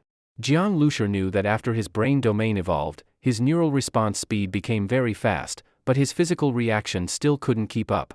Those professional athletes have very strong physical fitness, coordination, and reaction abilities. For example, football players, NBA basketball players, and fencing athletes, their physical response is very fast, and their neural response speed is also much stronger than that of ordinary people. Of course, the neural response speed they achieve through training can't compare at all with Jiang Lushi's brain evolution. But the physical response speed they gain through training is exactly what Jiang Lushi needs now. Athletes' training is the result of years of accumulation. Jiang Lushi certainly didn't expect to achieve the same results in a short time, but he could still do some targeted training. Guns are already very fast, pulling the trigger only takes a split second, which suits Jiang Lushi's current condition very well. But using a gun doesn't mean physical response speed isn't needed. Before, Jiang Lushi was in the vehicle, with a narrow shooting angle, no need to adjust. Even if he needed to adjust, it was done by moving the vehicle. But what if he got out of the car? Jiang Lushi upgraded the biological lab and developed genetic evolution serum just to ensure he could fight even when off the vehicle. There would always be times he needed to get out. Jiang Lushi chose two pistols. He already had a Type 54 pistol. From the weapons obtained from the Blood Wolf, he picked another Type 54. The Type 54 is a military pistol, nicknamed the Black Star, with very strong penetration power. At close range, it can shoot through two people with no problem, pierce bulletproof vests, and even go through a certain thickness of brick wall. Naturally, Jiang Lushi would choose a powerful weapon like this. The Type 81 rifle had great killing power, but in narrow spaces, it wasn't as good as a pistol, which was more concealed and portable. So Jiang Lushi had already decided, on the vehicle, he'd use the Type 81, once off, he'd use the pistol. Holding the two pistols and enough bullets, Jiang Lushi drove the base vehicle out. There weren't many zombies around this villa area. Jiang Lushi didn't drive far before stopping the car. After observing the surroundings, he sat inside and checked the guns again, loaded the bullets, and walked to the car door. Getting out of the car in a zombie-threatened area, and even actively searching for zombies, this was the first time for Jiang Lushi. He lightly exhaled and gave an order to the starseed, "Open the door." With a soft click, the door opened. As the outside air rushed in, Jiang Lushi immediately felt his skin tighten slightly. The street was filled with the faint smell of blood and the stench of rotting corpses. After getting out, Jiang Lushi stood alone on the street, giving off a feeling of desolation. The once bustling eastern central city was now dead silent. Some cars had crashed, some were abandoned by the roadside, doors wide open. Shops along the road were pitch dark inside, things scattered in disarray. Some windows were shattered and stained with blood. Just seeing such a scene made one's scalp tingle. Jiang Lushi controlled the starseed to close the car door, then slowly gripped his gun and cautiously took 2 steps forward. He stayed close to the base vehicle. If surrounded immediately, that would be too much. This way, he could return to the vehicle at any time. The door was beside him, and one command would open it instantly. Even though his steps were light, Jiang Lushi could still clearly hear the sound of his own footsteps. And he knew, he wasn't truly alone on this street, more precisely, he was the only living person. Jiang Lushi looked toward the surrounding shops and the pitch-black windows above. He vaguely felt some gazes staring at him. Click! Suddenly, Jiang Lushi heard a sound from the side and turned sharply. Hiss! At that moment, Jiang Lushi suddenly felt a strong sense of danger. A foul wind rushed from behind. From the corner of his eye, he caught sight of a zombie. It was a female zombie, with a good figure, wearing a dress, covered in blood and dirt. One foot still wore a high heel, the other barefoot, uneven, yet she ran terrifyingly fast. No time to fully turn. Jiang Lushi stretched his right hand under his left armpit, twisted his body slightly. In his view, the female zombie's speed instantly slowed. Bang! A gunshot, a bloody hole appeared in her left chest. She collapsed, still reaching toward Jiang Lushi, fingers just under 5 meters away from him. At this moment, his left hand also fired. The 2 gunshots were almost simultaneous. From the direction of the earlier sound, a child zombie, about 7 or 8 years old, came crawling out of a store. 2 gunshots in a row were like a loudspeaker shouting, "Dinner time," to the zombies with sharp hearing. Zombies could instantly judge the direction of the sound. After killing 2 zombies, Jiang Lushi exhaled again, tightened his grip on the gun. They were coming. Hiss! In the blink of an eye, more than 10 zombies appeared, at the intersection, upstairs, in the shops, at alley corners. As soon as they appeared, they charged madly toward Jiang Lushi. He stood in the middle of the street. To the zombies, he was a massive, irresistible lure. Over a dozen zombies charging at once was terrifying. Few people have experienced being attacked by a dozen at the same time, let alone zombies. So many hands reaching for one person would paralyze most people with fear. Although Jiang Lushi had been surrounded by even more zombies inside his vehicle, facing them alone like this was a first. The visual and psychological shock and fear were overwhelming. Focus. Jiang Lushi activated his ability. Instantly, the zombies moved in slow motion, like a sudden slow motion scene in an action movie. Everything he couldn't clearly see before became visible. These zombies hadn't appeared all at once. More were coming, some near, some far, and they weren't all reaching him at the same time. To ordinary people, those few seconds of difference meant nothing. But to Jiang Lushi, they were his only chance to kill them all. Exhale, in slow motion, even his breathing felt slower. The fear vanished. In his eyes, only the zombies remained. Now. Shoot! The first shot targeted the closest zombie. The second, 2 zombies nearly in a straight line. Penetrated both. Jiang Lushi's body couldn't keep up, but by minimizing his movements, he could match his eye speed. Faster. More accurate. From a zombie's perspective, Jiang Lushi was constantly rotating slightly, changing his gun's angle, no aiming, no big movements. Moving and shooting happened at the same time. Normally, changing body posture takes time. But if the gun is adjusted with minimal motion, it's faster. And the hard part isn't movement, it's aiming while doing that. That's what tests shooting precision, and that was Jiang Lushi's strength. Shoot! Jiang Lushi pulled the trigger. But not a single bullet was fired blindly. In this kind of situation, many would panic and shoot wildly, and die quickly.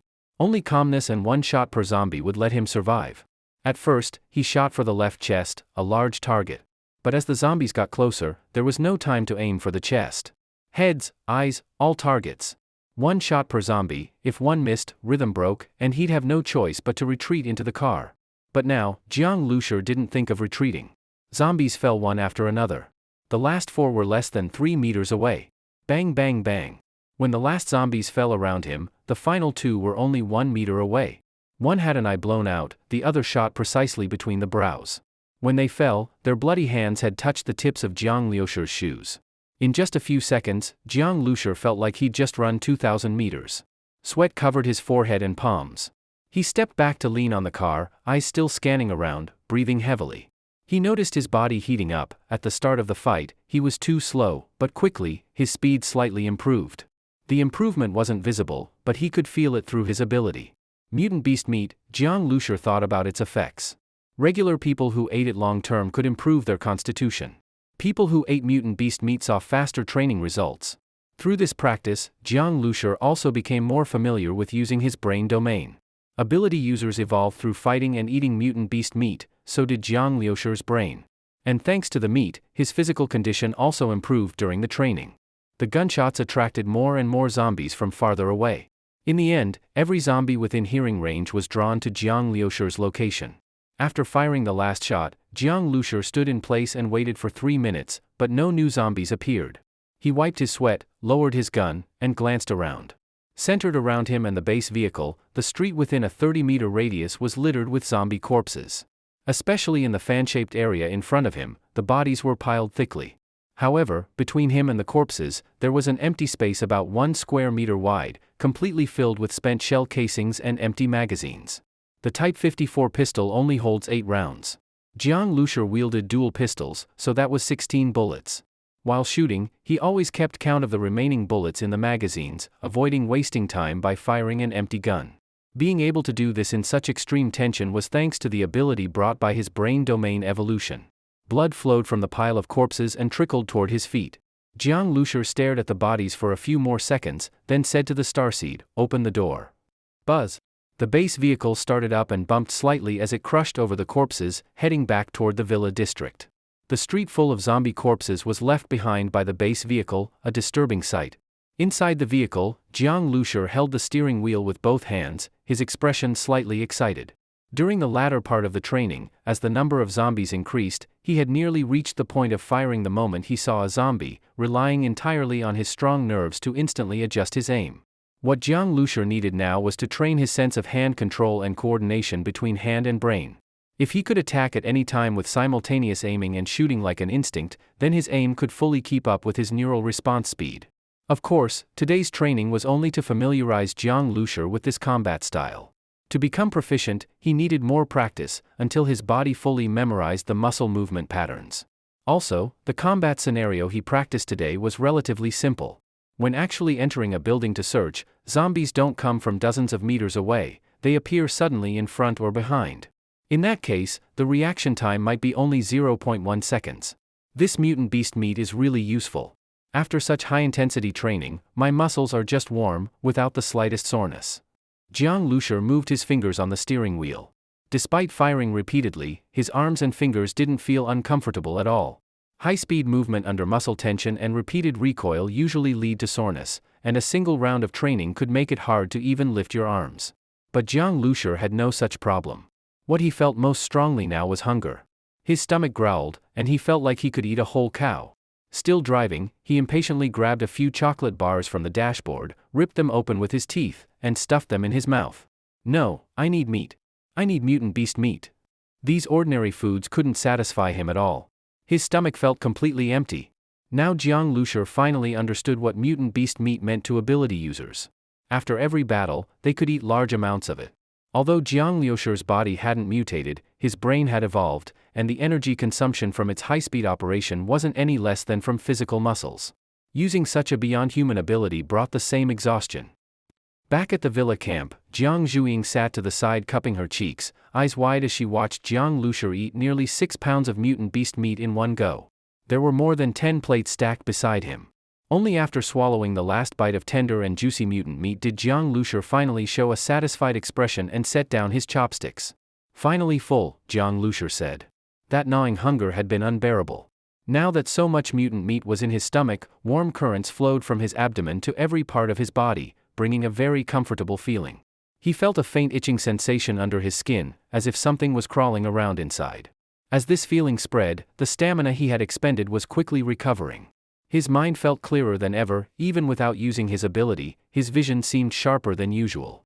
"Brother, is it tasty?" Jiang Zhuing asked with a grin.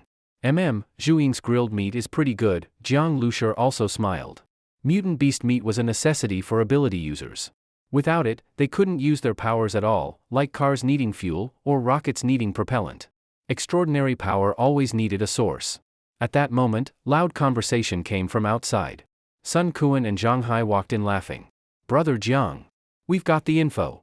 After eliminating the Blood Wolf group, they had obtained a large number of weapons. Jiang Zhuing's squad couldn't use them all, so they wanted to trade them for mutant beast cores. Sun Kuan and Zhang Hai were tasked with finding buyers. "Brother Jiang, here's the situation. Blood Wolf left too many weapons, no single squad can buy that much. To sell all of them, we have two options. One is Jinling Satellite City, the military's temporary base. There are many squads there. If we sell in the city, we could probably unload everything. But the price, it'll need to be a few grades lower than the military's." As Sun Kuan explained, Jiang Lushur nodded. The military's weapons were mostly new. If they tried to sell second-hand gear at the same price, why would anyone buy from them? Also, the military had more trust from civilians, people wouldn't worry about getting defective goods. But with second-hand weapons, buyers couldn't be sure, they weren't familiar with guns and wouldn't feel confident. What's the other place? The second one, it's far. A black market on the outskirts of Jinling, near Lan County. Because it's far from the military's acquisition point, many squads nearby can't make it to the satellite city. That place's market is self-organized, and weapons are rare. Just pistols go for 50 to 60% more than in the city. As for rifles, even 2 or 3 times more wouldn't be surprising. Oh? Jiang Liushur's eyes lit up. In Huaxia, rifles and submachine guns could only be found in military zones and armed police units. Ordinary police stations might have a few pistols and bulletproof vests. After the apocalypse began, pistols were still relatively easy to get. But rifles? If you were far from the military, it was really hard to get one. The pistols in the black market likely came from the satellite city, the farther the transport, the higher the value. If there's any product or service that saw the biggest price increase after the apocalypse, it probably wasn't food, but delivery. How far is the black market from here? Jiang Lushur was already tempted. Selling weapons in the satellite city would not only mean losing profit but also offending the military. After all, they'd be taking business on the military's turf. But the black market had more than double the price difference, which was enough to move Jiang Lushur. The trip was far, but with the base vehicle, it shouldn't be too dangerous. About 80 to 90 kilometers. But some highways are blocked by abandoned vehicles, and some places need detours. I used to be from Jinling, that black market is in the outskirts of Lan County. I know the place. Zhang Hai said simply. Jiang Lushur nodded. All right, no time to waste, let's head out. Got it. Zhang Hai and Sun Kuan were fired up after Jiang Lushur made the call. Since following Jiang Lushur, they had won every fight, and their blood was pumping. Many people have a hidden spirit of adventure. Although the apocalypse was brutal, it sometimes stirred people's fighting instincts. Zhang Hai jumped into the freezer truck and started the engine. Sun Kuan drove a Hummer SUV. As for Jiang Zhuing and Jiang Lushur, of course, they still used the base vehicle. Jiang Zhuing had completely fallen in love with Jiang Liushur's base vehicle. She could shower, charge devices anytime, and there was enough anime on board to watch for a long time. They had just started driving, and Jiang Zhuing was already charging the vehicle's battery system. Jiang Zhuing was a charging slave, she had to fully charge her phone every night or she'd feel uneasy. Unexpectedly, she hadn't dropped this habit even after the world ended. Jiang Lushur shook his head and didn't bother with her. Being with his sister and having this all-in-one minibus, in this crazy apocalypse, this was the only place that gave Jiang Lushur a sense of peace. Lan County was in the opposite direction of the satellite city. From Jiang Zhuing's base to Lan County, the route passed through mostly suburban and rural areas. 80 to 90 kilometers would have taken about an hour before the apocalypse.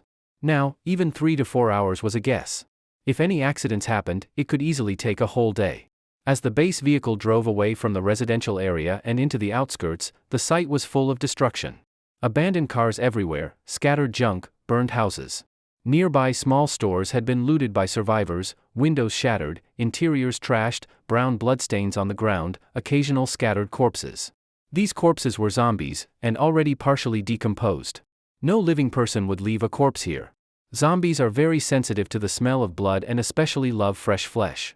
A dead human would be devoured entirely, not even bones left, just a black puddle of blood. Even zombies, once dead, would be eaten by other zombies. But the hardened, spoiled flesh wasn't as tasty as fresh meat, which is why some of it remained. Even though the apocalypse had lasted this long, these broken zombie corpses hadn't rotted. Like mutant beast meat, they could last long even in hot, humid conditions. But that zombie stench still made it hard to breathe. Brother Jiang, there's a horde ahead, maybe 20 or 30 zombies. Zhang Hai's voice came from the front vehicle. Run them over, Jiang Lushi replied calmly. Okay. Zhang Hai stepped on the gas. The powerful freezer truck roared forward, its thickened steel plate crashing into the zombie horde. Bang bang bang. Heavy thuds rang out. A dozen zombies were knocked flying. The minibus followed behind. Any zombies that slipped through were run over by Jiang Lushi. Sun Quan, in the middle, was much safer. His SUV couldn't handle running over zombies like the others, one or two maybe, but a group would block it. Jiang Lushi held the steering wheel with one hand, and with the other, rested his Type 81 rifle at the window.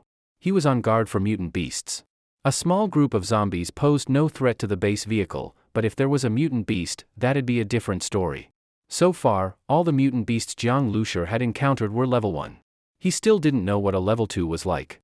At that moment, Jiang Lushi felt a slight tremor in his mental sea. The voice of the starseed sounded in his mind. Base vehicle AI completion, 75%. Host can now choose base vehicle butler form. Huh? Jiang Lushi was stunned. Choose a form? After killing Blood Wolf, the base vehicle had entered its second stage and began constructing a vehicle butler. He hadn't thought about what the base butler would be. Now, a selection panel appeared in front of his eyes. First option, choose specialization. Jiang Lushi read Starseed's explanation. The base vehicle butler would have twice the physical capacity of an average person, strength and reflexes both, but on top of that, you could select a specialization, greater strength, faster speed, stronger defense, more precise shooting, etc. Defense and precision were eliminated first. A base butler needed to assist and protect him, just having strong defense was pointless. As for precision, it overlapped with him, so also useless. Jiang Lushi didn't choose right away. He kept reading. The second option made him pause, choose gender. Gender? So the base butler was a person? Jiang Lushi hadn't been sure if the butler would be human, a robot, or just a software, like an auto-driving AI. But now, it was a person. That was interesting. He kept reading. Choosing gender wouldn't affect the butler's abilities. Male or female, same stats.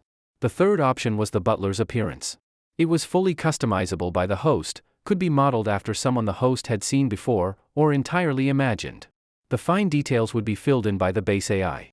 Jiang Lushi froze for a while. Based on people he'd seen before, could he pick Superman, Wolverine, Hulk? Having a Wolverine by his side would definitely look cool. But only an idiot would pick that. Sure, Wolverine looked badass. But if he didn't have Wolverine's powers, what was the point? Having a big muscular guy around, even eating would feel awkward. Since all abilities were the same, twice normal strength, one chosen specialty, then. Jiang Lushi cleared his throat. Some weird thoughts popped into his mind. This base vehicle system was kind of tempting him to commit a crime. According to the base vehicle's description, the base vehicle butler would be absolutely loyal to him. Among the choices available, Jiang Lushi first looked at the second option, gender. As for gender, since male and female abilities were the same anyway, he might as well pick a female. She'd be more pleasing to the eye. As for appearance, it was easy to imagine some celebrities from before the apocalypse, but now that the world had ended, what use were celebrities? Jiang Lushi had no interest in modeling after any stars. If he were to imagine all kinds of cute girls, stockings, long legs, soft types, lowless, long black straight hair, sweet and dumb types. Cough cough, thinking a bit too much. But imagine this kind of scene. A beautiful girl with long black straight hair, wearing stockings and a short skirt, curvy figure, long straight legs, always following him, completely obedient, but when enemies appear, she suddenly pulls out a huge battle axe taller than herself and splits a wall with one strike? Or a sweet and cute lowly, just smiling innocently a moment ago, suddenly pulling out a rocket launcher taller than herself from behind her back and blasting a building? Jiang Lushi didn't know where these twisted thoughts came from, but once they appeared, he couldn't get rid of them. Camouflage. It's all for camouflage. That's what Jiang Lushi told himself. In the apocalypse, only camouflage gives the element of surprise, only that lets you survive. If you bring along a guy built like a tower of muscles, people would treat you like a humanoid beast and be on high alert. If a fight broke out, your power would be greatly reduced. So, choosing a soft-looking girl wasn't for perversion, it was for camouflage. Jiang Lushi quickly gave himself a perfectly reasonable excuse to justify his evil thoughts with a straight face. Next, how should he choose? Jiang Lushi mentally went through many beautiful appearances. This one's too young, might be misunderstood. That one's too sexy, dressed like that in the apocalypse would be too flashy. No good. After thinking for a while and reluctantly rejecting several ideas, he finally settled on the image. In his mind, he kept building the appearance of the base vehicle butler. And so, a 17 or 18-year-old girl gradually became voluptuous. Jet black flowing long hair, like a waterfall draped over her shoulders, a high nose bridge, thin willow leaf eyebrows, big, bright eyes like a pool of autumn water. Her lips were slender and obedient looking, slightly smiling, yet within that smile, there was a hint of cold elegance. A shiny black top, with a tight-fitting short white t-shirt underneath, outlining her full and tall chest, while also exposing her slim waist. Her waist was thin but surprisingly flexible. Below was a black short skirt, revealing a pair of breathtakingly long, beautiful legs, and on her feet, dark red military boots. Done. Looking at his creation, Jiang Lushi stroked his chin, even he felt it was perfect. In real life, a figure like that, legs like that, a face like that, you'd never find one in a million. Appearance selection complete. Confirm. Confirm. Please enter a name. Name? Let's go with Ing, Shadow. Even among countless beauties, Ing would absolutely be one of the most beautiful. She combined all the beauty of Eastern girls, and most importantly, she was distinct. Her traits were very clear. Those traits came from the combination of her facial features and body, forming a unique aura. She was the one. Jiang Lushi thought so. He chose Ing as her name because he hoped this girl could follow him like a shadow and fight by his side. Appearance and name confirmed. Generating? Remaining, 25%. The starseeds prompt came again. 25%, feels like it's taking forever. Jiang Lushi was starting to get impatient. He wondered how strong Ying's combat power would be. Along the bumpy road from the base to the black market, they encountered many zombie hordes. At first, the freezer truck led the way, but after just a dozen kilometers, it couldn't hold up any further, and the tires would have been bitten through. They had no choice but to switch to the minibus in front. Relying on Jiang Lushi's base vehicle, they fought through dozens of kilometers, took a detour along a side road, and finally neared Lan County. Only Jiang Lushi's base vehicle could manage this. Any other vehicle, even a heavy-duty truck, wouldn't survive plowing through zombie piles over and over. These zombies were terrifyingly strong. Just the windshield, a few crazed zombies could smash it. Once the glass shattered, you'd be partying with the zombies. Even a well-equipped elite squad would have to pay a big price to cross 100 kilometers in Jinling City. Not to mention casualties, even the amount of ammo required would be unaffordable. Shooting mutant beasts was worth it. But using bullets on zombies? Totally pointless. Zombies were much harder to kill than humans. A person hit once by an assault rifle, even if not in a vital spot, would immediately lose combat power. But zombies, unless you hit the heart or head, would keep crawling even with broken legs. These zombies seemed to have gotten a bit stronger. As they neared Lan County, Jiang Lushi looked at the small group of zombies they had just run over, and thought to himself. Since the apocalypse started, humans were slowly evolving. Ability users were all growing stronger. What about zombies? Maybe they were evolving too. Thinking of this, Jiang Lushi took a deep breath. Who knew what the world would become next? Brother Jiang. The black market is just ahead. Zhang Hai accelerated and caught up next to Jiang Lushi's base vehicle, rolled down the freezer truck's window and shouted. Jiang Lushi looked in the direction he pointed. At the far end of the road was a hazy town. In it, faintly visible, were some vehicles and tents gathered together. It was already near sunset. The sun in the west cast a reddish glow, lighting up the clouds like fire. And that grayish little town, under the brilliant sunset, stood out as a heavy patch of gray, a faint shadow quietly spreading, waiting for total darkness to fall. Jiang Lushi looked at the black market town and nodded. All right. As described by the base vehicle butler is absolutely loyal to its master. Among the available choices, Jiang Lushi first looked at the second one, gender. As for gender, since male and female abilities are the same, he might as well choose a female. More pleasing to look at, right? As for appearance, it would be easy to imagine some pre-apocalypse celebrities, but now, in the apocalypse, what use are celebrities? Jiang Lushi wasn't interested in imagining celebrity looks. If he imagined all kinds of cute girls, stockings, long legs, soft girls, Lolas, long black straight hair, sweet dumb types. Cough cough, he was thinking too much. But just imagine the scene. A beautiful girl with long black straight hair, wearing stockings and a short skirt, with a stunning figure, long straight legs, always following him, fully obedient. But when enemies show up, she suddenly pulls out a massive axe taller than herself and smashes down a wall with one strike? Or a cute and sweet-looking little loli, who was just innocently smiling, then suddenly pulls a rocket launcher from behind, one that's taller than she is, and blows up a building? Jiang Lushur didn't know where all this twisted taste came from, but once the idea popped into his head, it wouldn't go away. Camouflage. It's all for camouflage. That's what Jiang classmate told himself. In the apocalypse, only by disguising yourself can you catch enemies off guard, that's how you survive. Otherwise, if you brought along some tower-like muscle guy, people would immediately treat you as a humanoid beast and keep their guard up. Once a fight starts, you'd lose the element of surprise. So, choosing a soft girl wasn't for perversion, it was for camouflage. Jiang Lushur quickly found a perfectly reasonable excuse that let him righteously embrace his evil plan. Next, how should he choose? In his mind, Jiang Lushur quickly scrolled through the faces of many beautiful women. This one's too young, might be misunderstood. That one's too sexy, dressing like that in the apocalypse would draw too much attention. Not good. He thought for quite a while, reluctantly rejecting several ideas, and finally settled on one.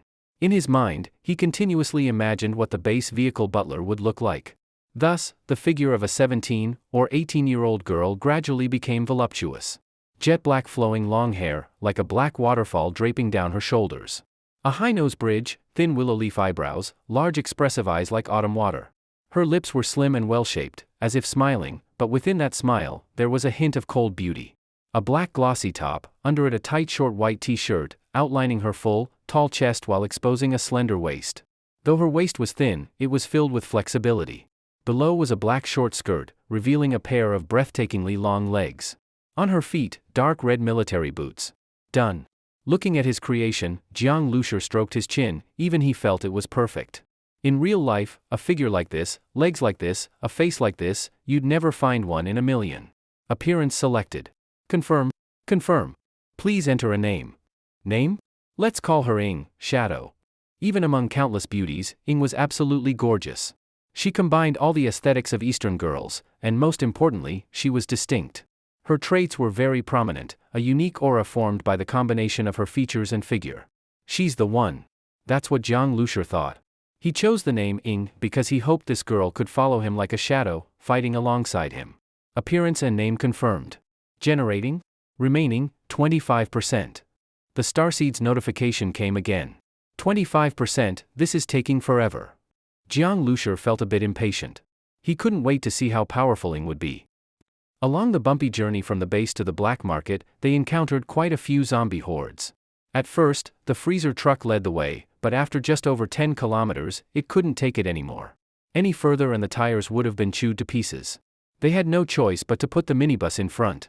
With Jiang Lushur's base vehicle clearing the way, they fought their way through dozens of kilometers and made a detour down a side path, finally approaching Lan County. Only Jiang Lushur's base vehicle could handle this. If it were any other vehicle, even a heavy-duty truck, it wouldn't survive constantly charging through zombie packs. These zombies were insanely strong.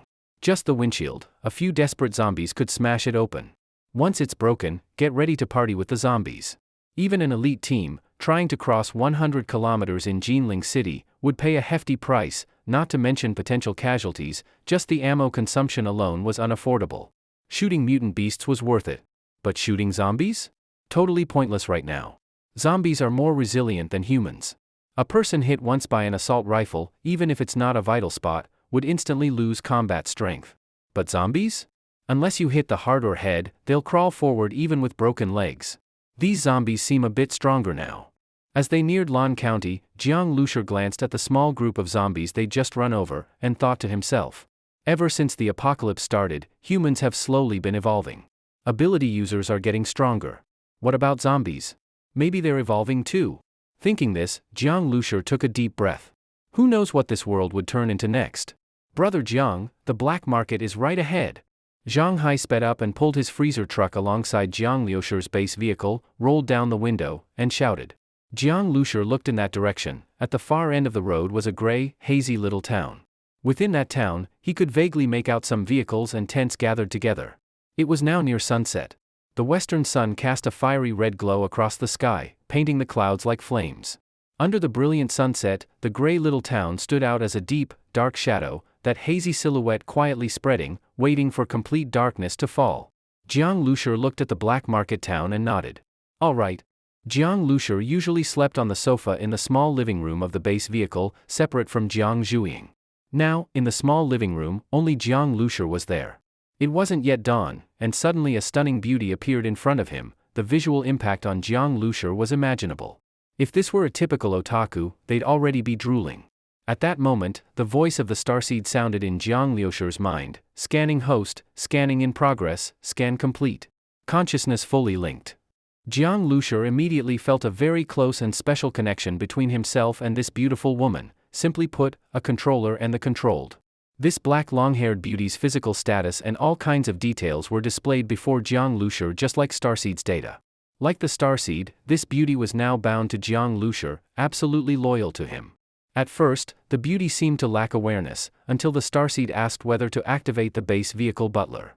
When Jiang Lushur confirmed with a yes, her eyes gradually lit up, suddenly becoming full of life. Jiang Lushur cleared his throat and was about to greet her when the black long-haired beauty spoke first. You are the host? The words Jiang Lushur had prepared got stuck in his throat. He replied instinctively, yeah. Wait. This isn't how the script is supposed to go. When a girl with this kind of setting appears, isn't she supposed to be completely obedient and call him master? She should smile brightly, bow slightly, and gently ask, Master, do you have any commands? That's the proper line. Calling him host? Is there any term more unpleasant than that? It's fine if the starseed calls him that, but this girl too? What, you think you're a parasite? Jiang Lushur grumbled in his heart. Meanwhile, the black-haired girl was already inspecting the various features inside the vehicle, all the modifications he'd made. She bent over and touched the steering wheel. When she bent down, her tight black short skirt outlined her perky but perfectly. It was incredibly seductive. Hey, can you not call me host? It sounds awful. Jiang Lushur voiced his protest. Then what should I call you? Ing stood up straight and turned to look at Jiang Lushur. Call me. Jiang Lushur was momentarily at a loss for words. As thick-skinned as he was, he still couldn't bring himself to say master. Call me Jiang Ji. Okay, Jiang Ji, Ing softly replied. Her gentle, sweet tone paired with that Jiang Ji sounded really pleasant. At that moment, Jiang Lushur unintentionally noticed, even though Ying's chest made her shirt bulge impressively, below that, he could vaguely see the tight t-shirt outlining a perfect curve. That meant? No bra? Jiang Lushur paused for a moment. Right, when he created her, he only said a short tight t-shirt and black jacket. He didn't specify any underwear. So, it's actually vacuum underneath? And still standing that firm. Jiang Lushur subtly swallowed a mouthful of saliva. What a visual blessing. But Ing would be going into the black market with him later. Not wearing a bra would just benefit others, that wouldn't do. He was thinking this when suddenly, the bedroom door opened. Jiang Zhuing, in cartoon pajamas, walked out looking confused and stared at the living room. She'd heard voices. Actually, the soundproofing in the base vehicle's bedroom was excellent, and both Jiang Lushur and Ing had been speaking softly, but she still heard them. Brother, who are you talking to, huh? Jiang Zhuing was stunned the moment she saw there was suddenly another person in the room. But seeing Jiang Lushur talking gently to the girl, it seemed she wasn't an enemy. Who are you? Jiang Zhuing quietly reached for her waist. Cough cough. Jiang Lushur felt a headache coming. A base vehicle butler had suddenly appeared, of course he had to explain. But no matter how he said it, it all sounded weird. Zhuing, let me introduce you. This is Ing. She's my, how do I put it? She'll be, Jiang Lushur choked. What should he say? Subordinate? Bodyguard? Driver? Mercenary? All sounded dumb. Or maybe say she was a college classmate, awakened her ability, and he just ran into her at the black market? Though that also sounded fishy, way too coincidental and off. Just then, Ing spoke up and gracefully introduced herself. You can consider me Jiang Ji's follower. Hello. By the way, our names sound a bit similar. Follower? Jiang Zhuing was confused. She had just woken up and wasn't fully awake yet. Why does brother have a follower? And her figure is too good. Plus, Jiang Zhuing obviously noticed too, Ing wasn't wearing a bra. It's not even dawn yet, and she's already on the vehicle with her brother, in the same room, and not even wearing a bra. Jiang Zhuing's imagination ran wild, and her face turned a bit red.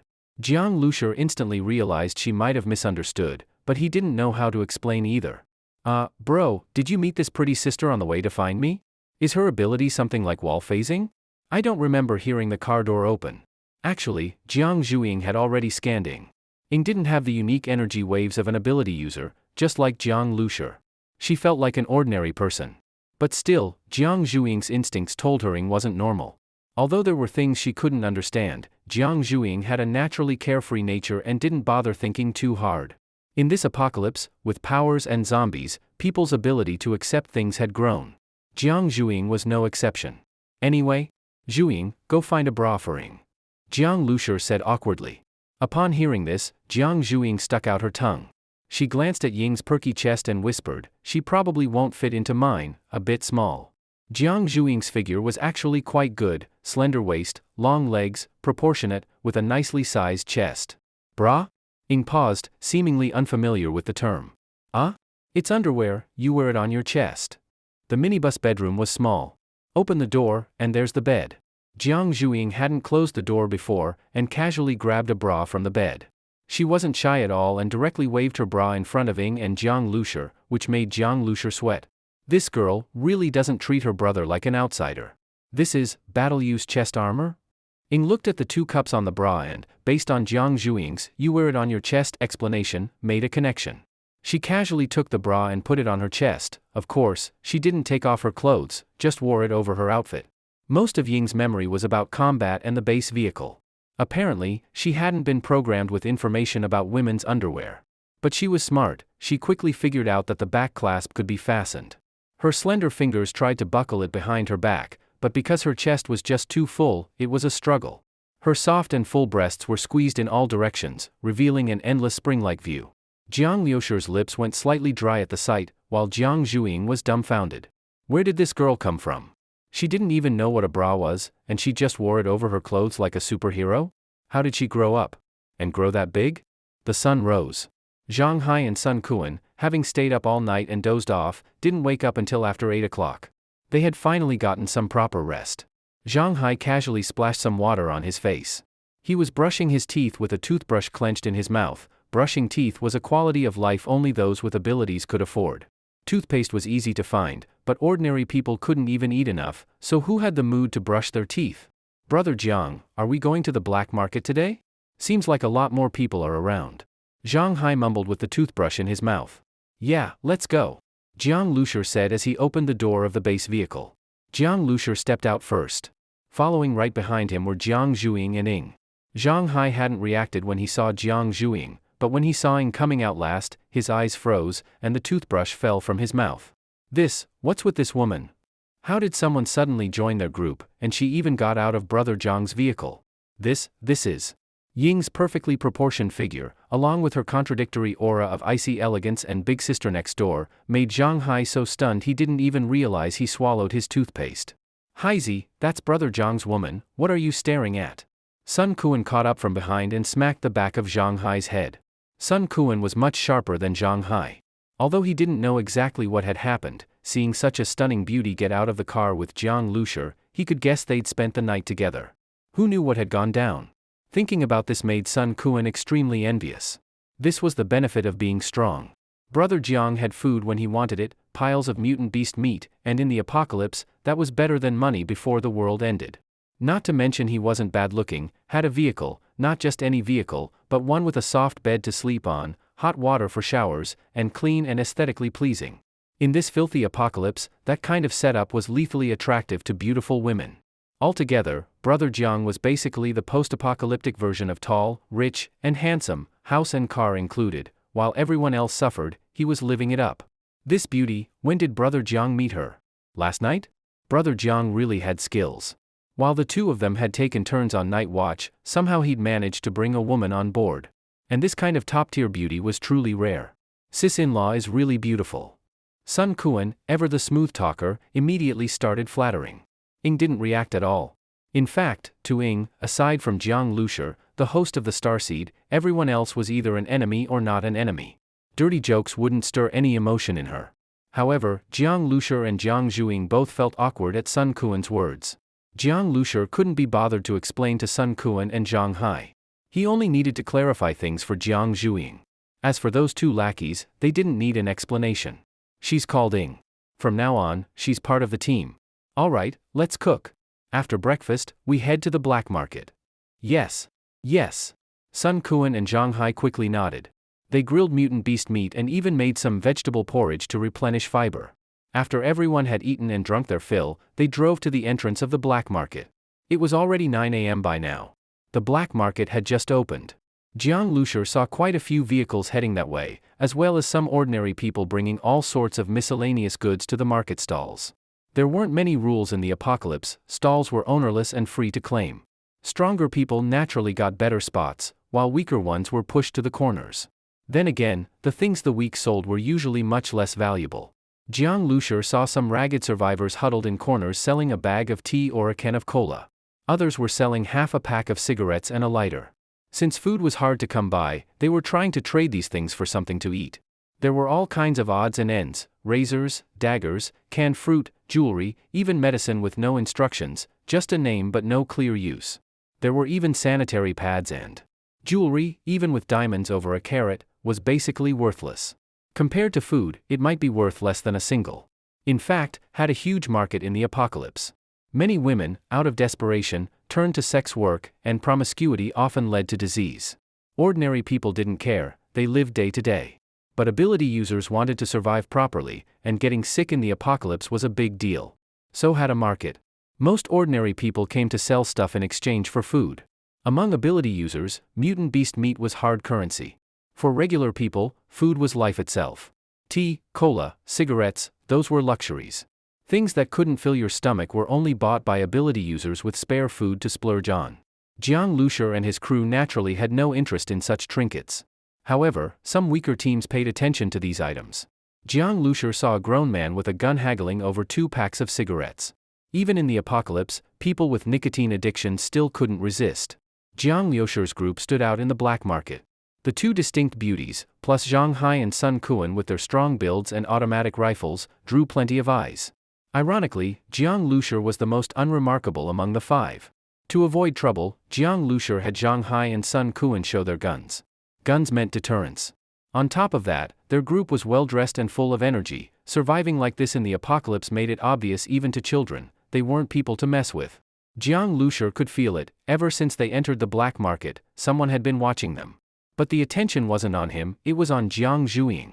Jiang Lushur and Ing didn't have any visible energy fluctuations, while the other 3 did, and Jiang Zhuing was the strongest among them. Looks like they're here for big business. They don't seem interested in these little items. Not far from Jiang Lushur's group, a young man and an old man whispered to each other. They're outsiders. Maybe a fat sheep, ripe for a good slaughter. The old man licked his lips. Of course, by slaughter, he meant ripping them off hard. No one made a move in the black market. Doing so would break the unspoken rules. Zhang Hua, go bring them in.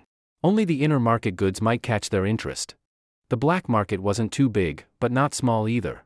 As Jiang Lushur walked further inside, he noticed that the closer it got to the center of the market, the more valuable the goods became. On the outer edge of the black market, there were only some ordinary people selling low-value daily items.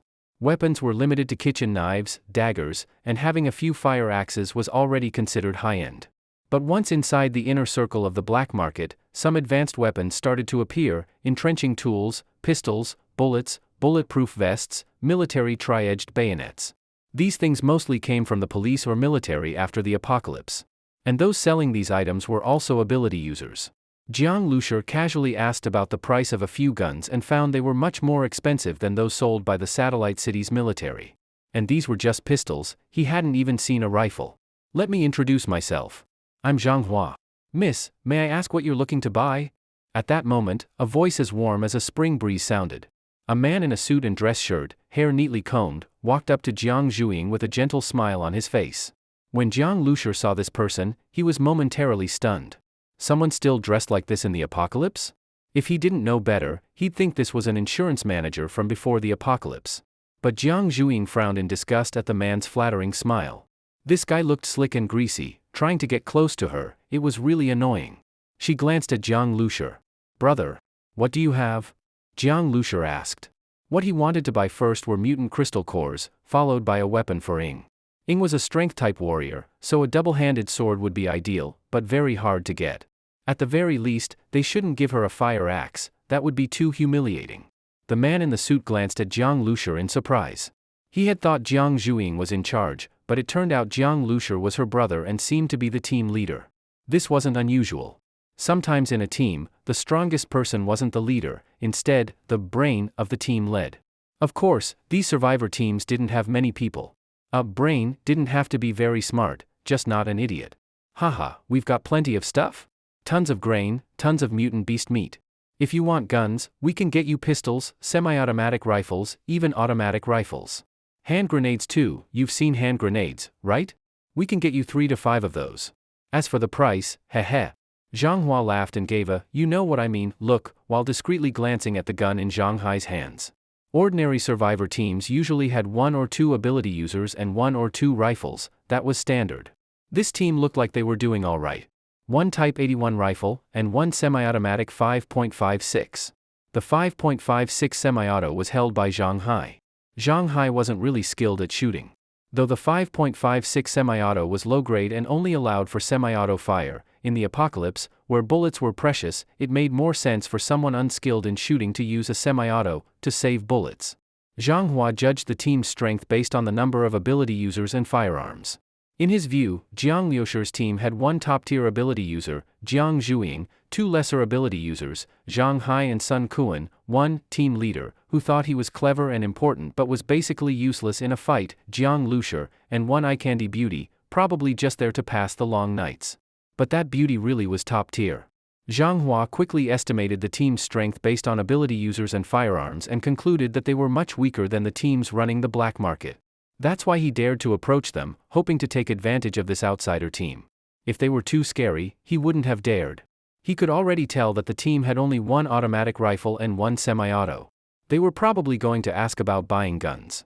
Around the black market, rifles were a hot commodity. If Jiang Luxia asked to buy one, and Zhang Hua didn't rip them off hard, he might as well not be called Zhang. Oh? What's the approximate price? Jiang Luxia smiled slightly. He wasn't in a rush to say he was there to sell guns. That was just a trick when dealing with shady merchants. This black market had black in its name, how could it not be shady? If you asked about prices properly, you'd never get an honest one. He'd definitely try to suppress the buying price of the gun. Jiang Luxia remembered when his parents died and he had to sell the family house. He went to a real estate agency but didn't say he was selling. He pretended to be a buyer and just looked around. The agent thought he was there to buy and went on and on about rising prices, value appreciation, saying if he didn't buy now, it'd all be gone tomorrow. Then Jiang Luxia casually said, "Ma'am, I'm actually here to list my house. Just set the price based on what you said earlier."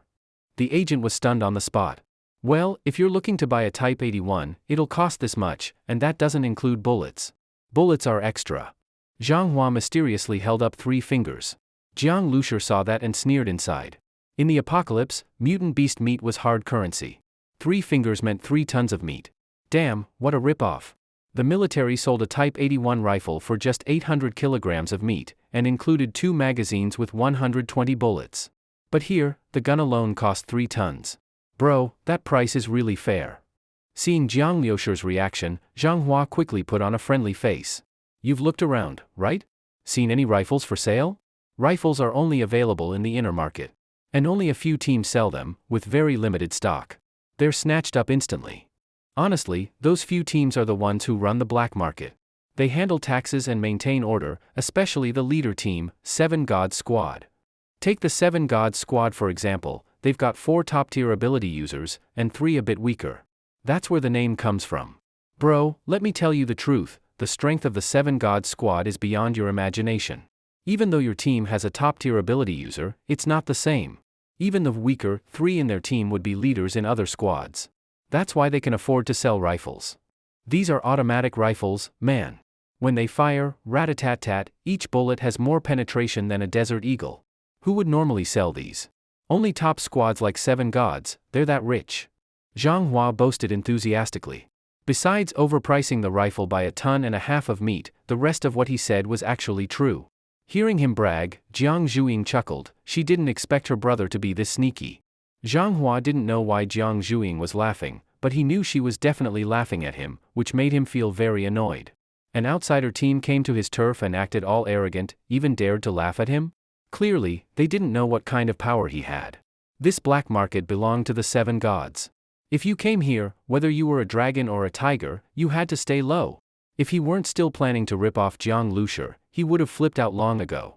But now, he was still holding back. At this moment, Jiang Lushur asked again, "Do you have bulk gun sales here? Any mutant crystal cores for sale?" He didn't like Zhang Hua. That guy's eyes were like a snake's. On the surface, he seemed respectful, but he was constantly scanning them, sizing them up like prey. Bulk gun sales? Hearing this, Zhang Hua couldn't help it anymore. A team of 5 people wanting to buy guns in bulk? Did they know how rare rifles were in this world? Even if someone sold in bulk, could they even afford it? He let out a sneer and said impatiently, "Only the 7 gods squad has a lot of guns, so they sell automatic rifles. This black market hasn't been open long. Up to now, they've only sold 2 automatic rifles. All the other squads combined have only sold 1 semi-auto. Who would be willing to sell? They're so in demand." "So you're saying, since the black market was set up, only 3 rifles have been sold?" Jiang Lushur understood. Sure enough, guns were very limited in this Lan County. "What, you think that's too few?" Zhang Hua became more annoyed at Jiang Lushur's tone. "They've sold a few, but they're holding on to plenty. The 7 gods squad alone has 1 automatic rifle per person. And lots of other teams have 3 or more guns too," Zhang Hua said proudly. Jiang Lushur nodded slightly. "That's all right then." "All right?" Zhang Hua frowned, now completely out of patience. "I'm asking, how much mutant beast meat did you bring? The entry threshold for the inner market is 1 ton, you know." Zhang Hua felt like he was wasting his time. This brain of the team asked about bulk gun deals. Was he brain dead? Bulk guns? Trying to arm a reinforced platoon? What a joke. 1 ton? Got it. Jiang Lushur smiled. 1 ton of beast meat was nothing. All right then. Zhang Hua believed that. This team looked strong enough. Killing a mutant beast wasn't that big of a deal. Go ahead and enter the inner market. Zhang Hua waved impatiently and pointed to a building in the center of the market. Seeing that building, Jiang Lushur didn't move yet. "Can I drive the vehicle over?" Going into someone else's turf always felt risky. Having the base vehicle nearby would make him feel more secure. If it were just him, the base vehicle couldn't enter the black market. But if a black market manager helped move a few stalls, it might be possible. "Drive in." Zhang Hua looked at Jiang Lushur like he was a fool. He wanted to say, "Who do you think you are?" But he held it in and replied rudely, "Only the 7 leaders of the 7 gods squad are allowed to drive in. Their loot is huge. They need to transport several tons of mutant beast meat. Ever seen a mutant beast that weighs 3 or 4 tons? Zhang Hua snorted. He was sure Jiang Lushur hadn't. He was just the brain, usually stayed in the base. Maybe Jiang Zhuing had seen one, but even if she had, she probably couldn't kill it. A 3-ton mutant beast was terrifying. 3 or 4 tons. Jiang Lushur smiled. The first mutant wild boar he killed was almost 10 tons. 3 or 4 tons, that's just enough to buy a rifle. Skin it, remove the bones, might not even be enough. Based on the black market's sky-high prices, a 3 or 4-ton mutant beast really wouldn't be enough to buy a rifle, especially without the crystal core. Zhang Hua's eyes widened. Damn, meta bragger today. Didn't care about 3-ton mutant beasts, didn't care about automatic rifles. Called it, just a rifle. Easy for him to say. In the apocalypse, the lives of 100 ordinary people might not even match the value of a single gun. Wasn't he just a regular person? Bragging is pointless. If you look down on guns so much, why come to our black market to buy? Zhang Hua naturally thought Jiang Lushur had come to buy guns. Jiang Lushur didn't respond. Talking to Zhang Hua was pointless. He was just a go-between, not someone who could make decisions. And just then, beep, a loud horn blared. A medium-sized truck drove in from outside the black market. Though it slowed down, it still caused chaos, stalls scrambled, people shouted, and some even fell while dodging. Jiang Lushur had seen vehicles driving through marketplaces before. Just passing through one usually took half a day. But this truck was going fast. People screamed and jumped aside. Some tripped and fell. When Zhang Hua saw the truck, his eyes lit up. It's Boss Yuan. Boss Yuan is here too, haha. This so-called Boss Yuan was the leader of a survivor team. His vehicle was this modified medium truck. Zhang Hua recognized it instantly. Boss Yuan was also a top-tier ability user. His ability seemed especially good at hunting mutant beasts, which made him very wealthy. He was one of the black market's biggest players. Of course, to Jiang Lushur, this top tier was just a level 1 ability user. Boss Yuan scored again. Zhang Hua looked toward the truck's bed and saw a dead mutant beast, covered in black fur, soaked in blood, which kept flowing out. As it passed, the market's ground was stained red. Boss Yuan! Zhang Hua shouted and rushed over, bowing and greeting him with a big smile. Boss Yuan opened the truck door.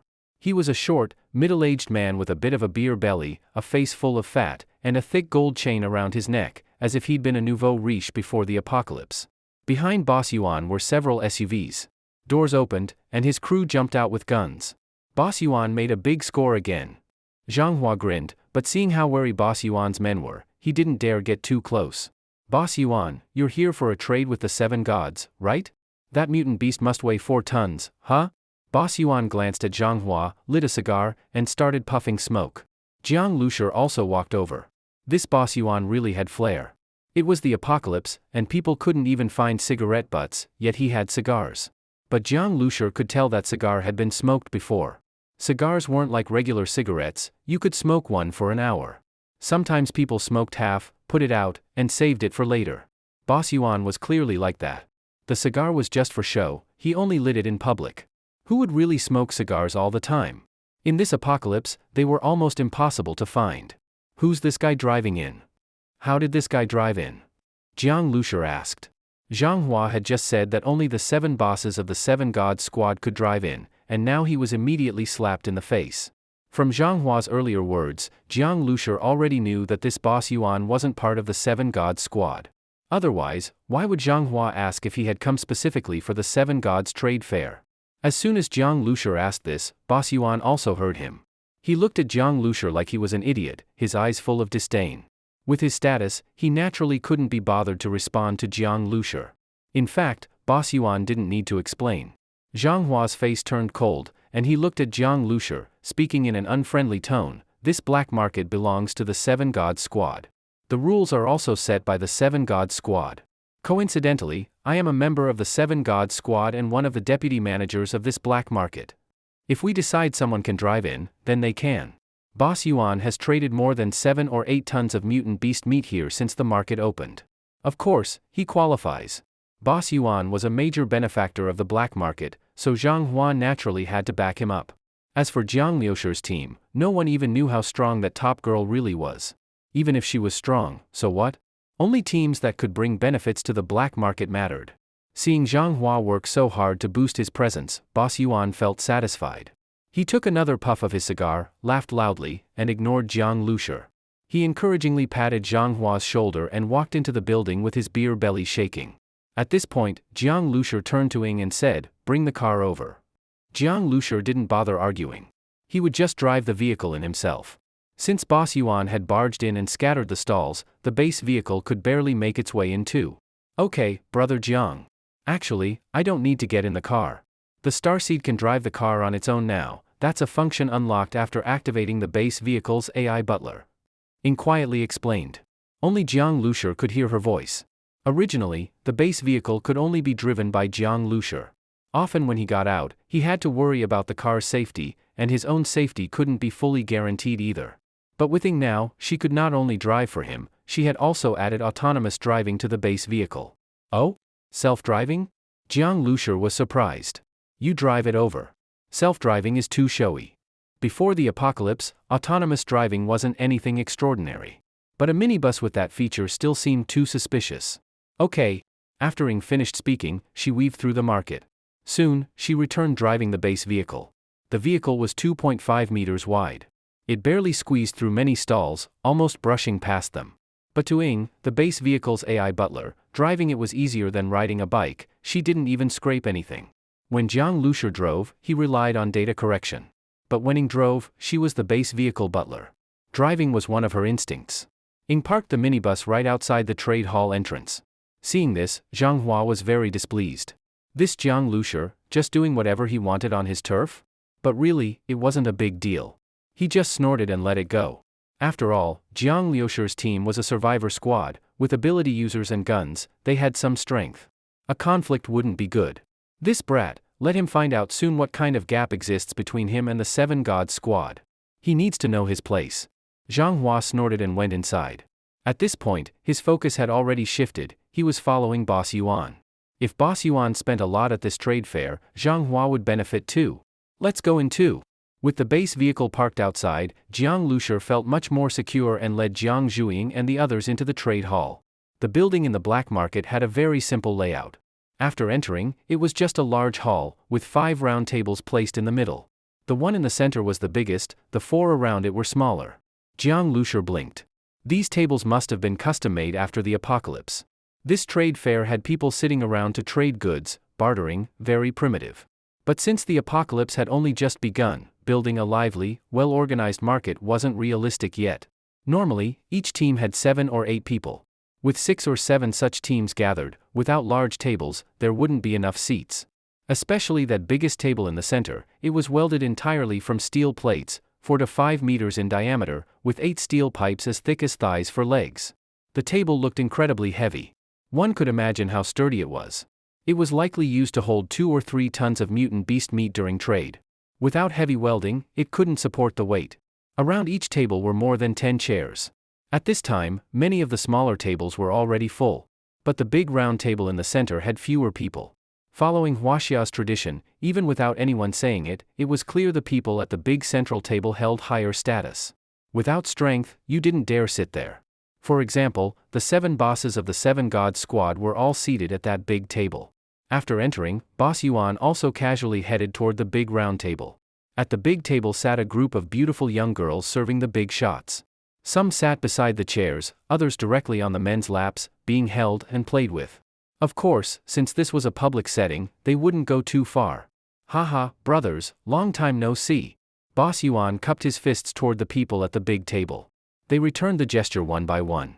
After the apocalypse, society reverted to one of force. Outside the military and government, these civilian groups unknowingly revived the old martial world customs.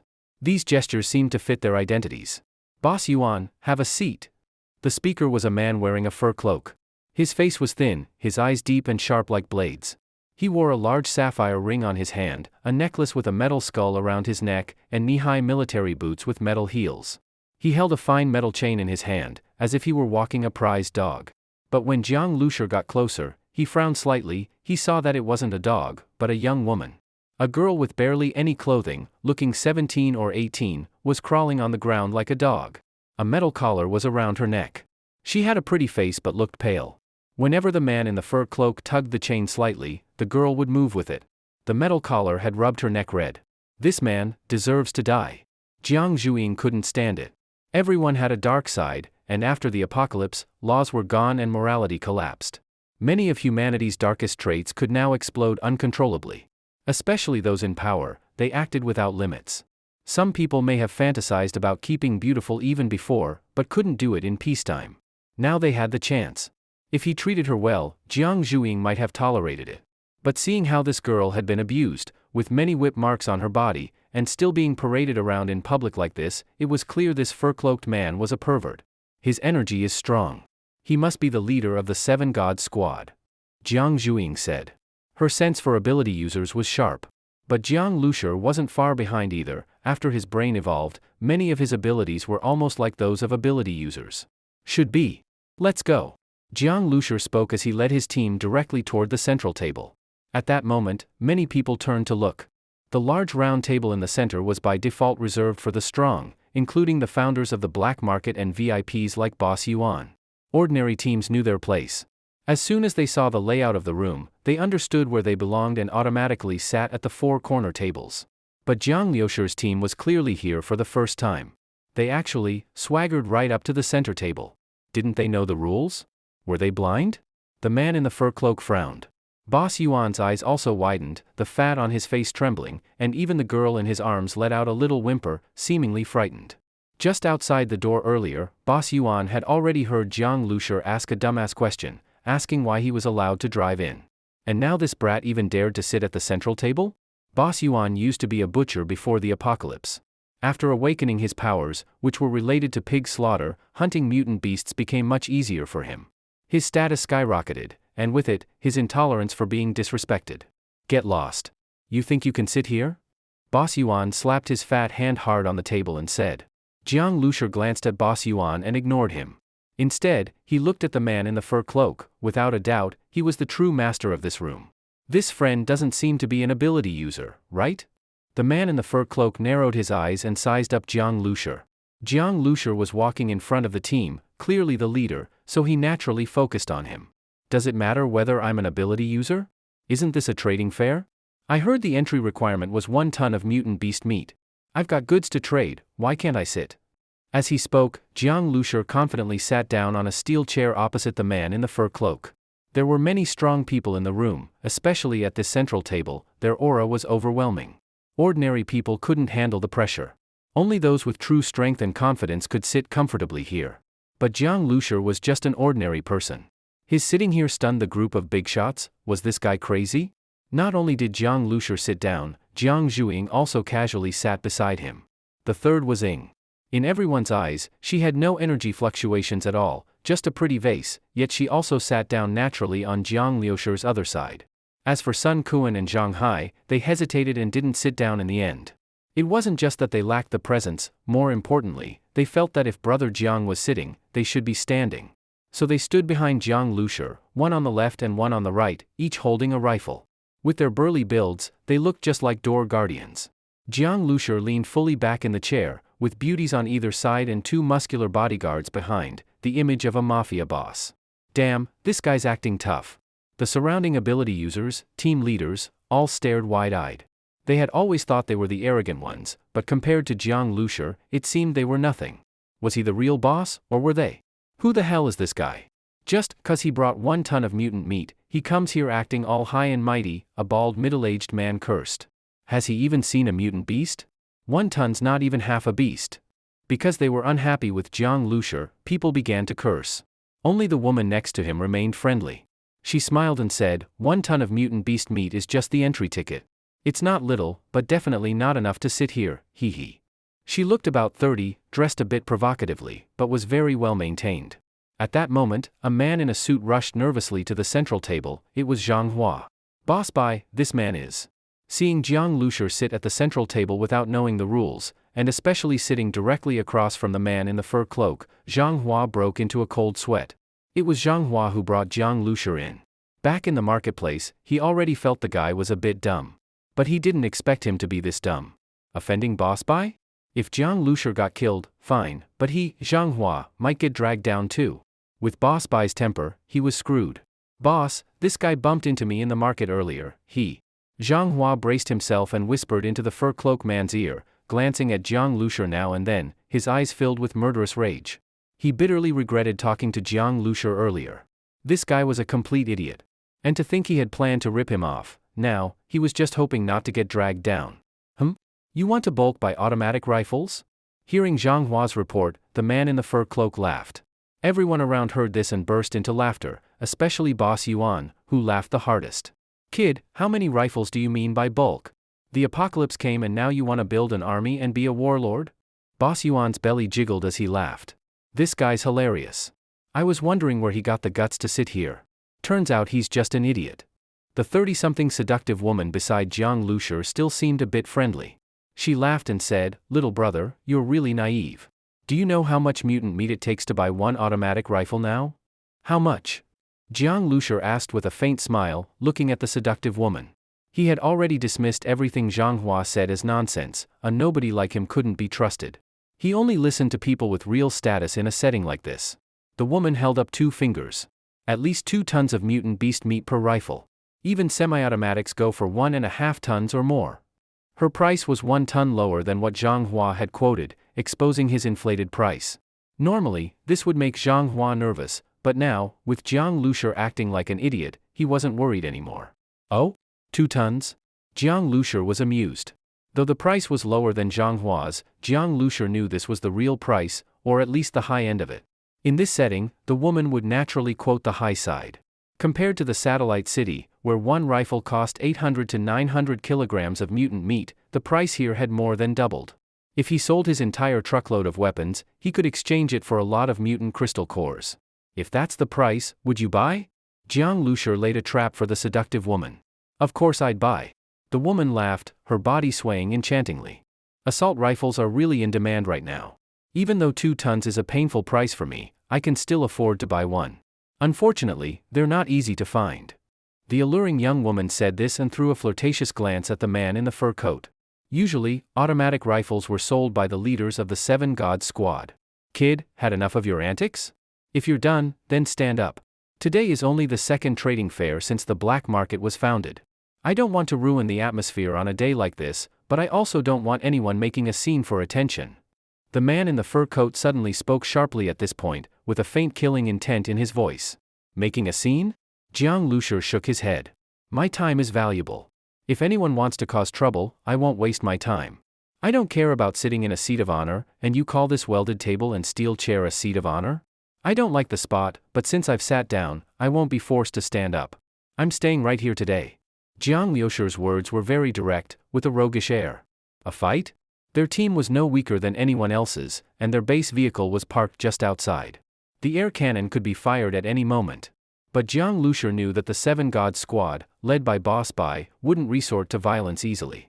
They had established the black market, which showed they had ambition. Now, this trading fair had gathered nearly 10 well-known squads from nearby. If they started a fight here, with blades and bullets flying, who knew how many would get hurt?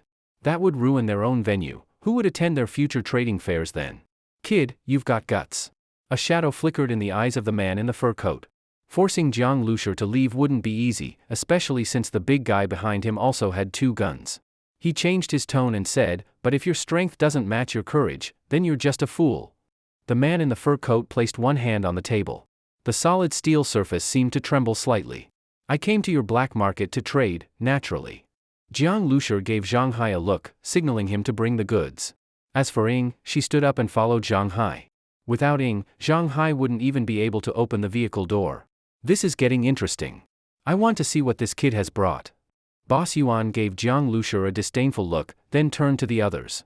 Everyone, don't let a few bad apples ruin the fun. Let's all bring out our goods. If it's too big to carry, just report what you have. I'll start things off. As Boss Yuan spoke, he pressed a cigar onto the table. I didn't bring anything special this time, just 3.5 tons of mutant pig.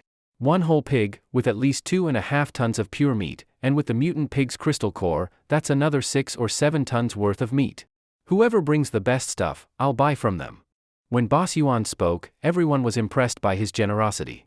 A whole 3.5-ton mutant pig was not easy to hunt. Boss Yuan had brought the entire carcass, and with the value of the crystal core, it could easily double. For an average ability user squad, a mutant pig like this would usually be kept for personal use. After all, the daily consumption of mutant beast meat by ability users was no small matter. Seeing everyone's reaction, Boss Yuan sat down beaming, pulling his pretty companion into his arms. He was very satisfied with the effect. That young woman initially disliked this nouveau riche Boss Yuan, but upon seeing all that mutant meat, her eyes lit up, and she softened, trying to please him. Maybe she could get a few bites herself? After Boss Yuan, a short, skinny man stood up. He snapped his fingers, and a younger follower brought over a tri-edged army spike, a night vision scope, and a large composite metal crossbow. The black crossbow arms were full of texture, equipped with a scope, precise and beautiful. How about it? My army spike and crossbow are pretty nice, right? And they save bullets. The skinny man proudly introduced them. Crossbows also counted as ranged weapons. An arrow could pierce a skull easily. But thinking that bolts could be reused was a mistake. Real killing bolts had heads covered with sharp metal shards. Under massive impact, those shards would break. They were disposable. Replace them with standard tips, and while reusable, they'd be much weaker. So crossbows were fine for occasional use but could never replace guns. The tri-edged army spike, however, was very practical. Many ability users were strong but lacked a suitable weapon. The army spike was durable and far better than a dagger. The skinny man was ultimately selling cold weapons. He simply had no spare firearms to part with. So, many people turned their attention to the man in the fur coat. Everyone knew that only the 7 Gods Squad occasionally sold rifles. Boss Yuan said, Boss Bai, we still need you to anchor the scene. Bring out the real goods. Didn't you say you were going to sell a machine gun at this trading fair? I've been looking forward to it. Heh. Boss Yuan, you're flattering me to death. I only have one machine gun, how could I sell it? But an 81-style semi-auto rifle should be enough, right? Accurate and good feel. Everyone keeps their best stuff in reserve. I'm selling 2 81s today, that's already showing respect, right? Not only that, I've also got one semi-automatic rifle and 600 rounds of ammo. The man in the fur coat placed one foot on the back of a beautiful woman like a dog. Her body trembled slightly, but she didn't dare move. If she struggled, the consequences would be dire. 3 rifles, 600 bullets, boss buy, you're really generous. Many people were envious. In the apocalypse, guns were expensive, bullets even more so. These 600 bullets alone were worth a fortune in mutant beast meat. Haha, boss buy really is rich. I thought I was well prepared this time, but I still can't compete when it comes to buying your guns. Boss Yuan, don't say that. How could these guns all go to just you? The bald middle-aged man who scolded Jiang Lusher earlier said cheerfully and poured the contents of his bag onto the table. Suddenly, 7 or 8 round grenades rolled out of the bag. Grenades! Good stuff. Even Boss Yuan's eyes lit up, the fat on his face jiggling hard. He was drooling over those grenades. In Lan County, bullets were already expensive, grenades were luxury items. Normally only used against mutant beasts, using one on zombies would be a complete waste. The bald man pushed the grenades forward, looking smug. With one arm around his girl and the other hand fondling her chest, he let the other bosses admire his goods. Grenades, guns, and even a military dagger, these are all good stuff. People were whispering among themselves. At these big-shot trading fairs, it's mostly mutant beast meat exchanged for weapons. Other goods were nothing compared to the price of weapons. Just as everyone was chatting, the room's door was pushed open. Zhang Hai and Ying had returned. Zhang Hai was carrying 2 large bags, and Ying had one in her hand. The bags were black with zippers and looked quite heavy. Oh ho! You brought them. The bald man played with the grenade he had just shown off, watching Zhang Hai and Ying's bags with great interest. The others were also curious. They wanted to see what kind of goods this country bumpkin Jiang Lusher, who didn't follow the rules, had brought. What kind of stuff is that? Could it be local specialties from the countryside? If it's smoked pork and farm eggs or something, let's just cook and eat them, haha.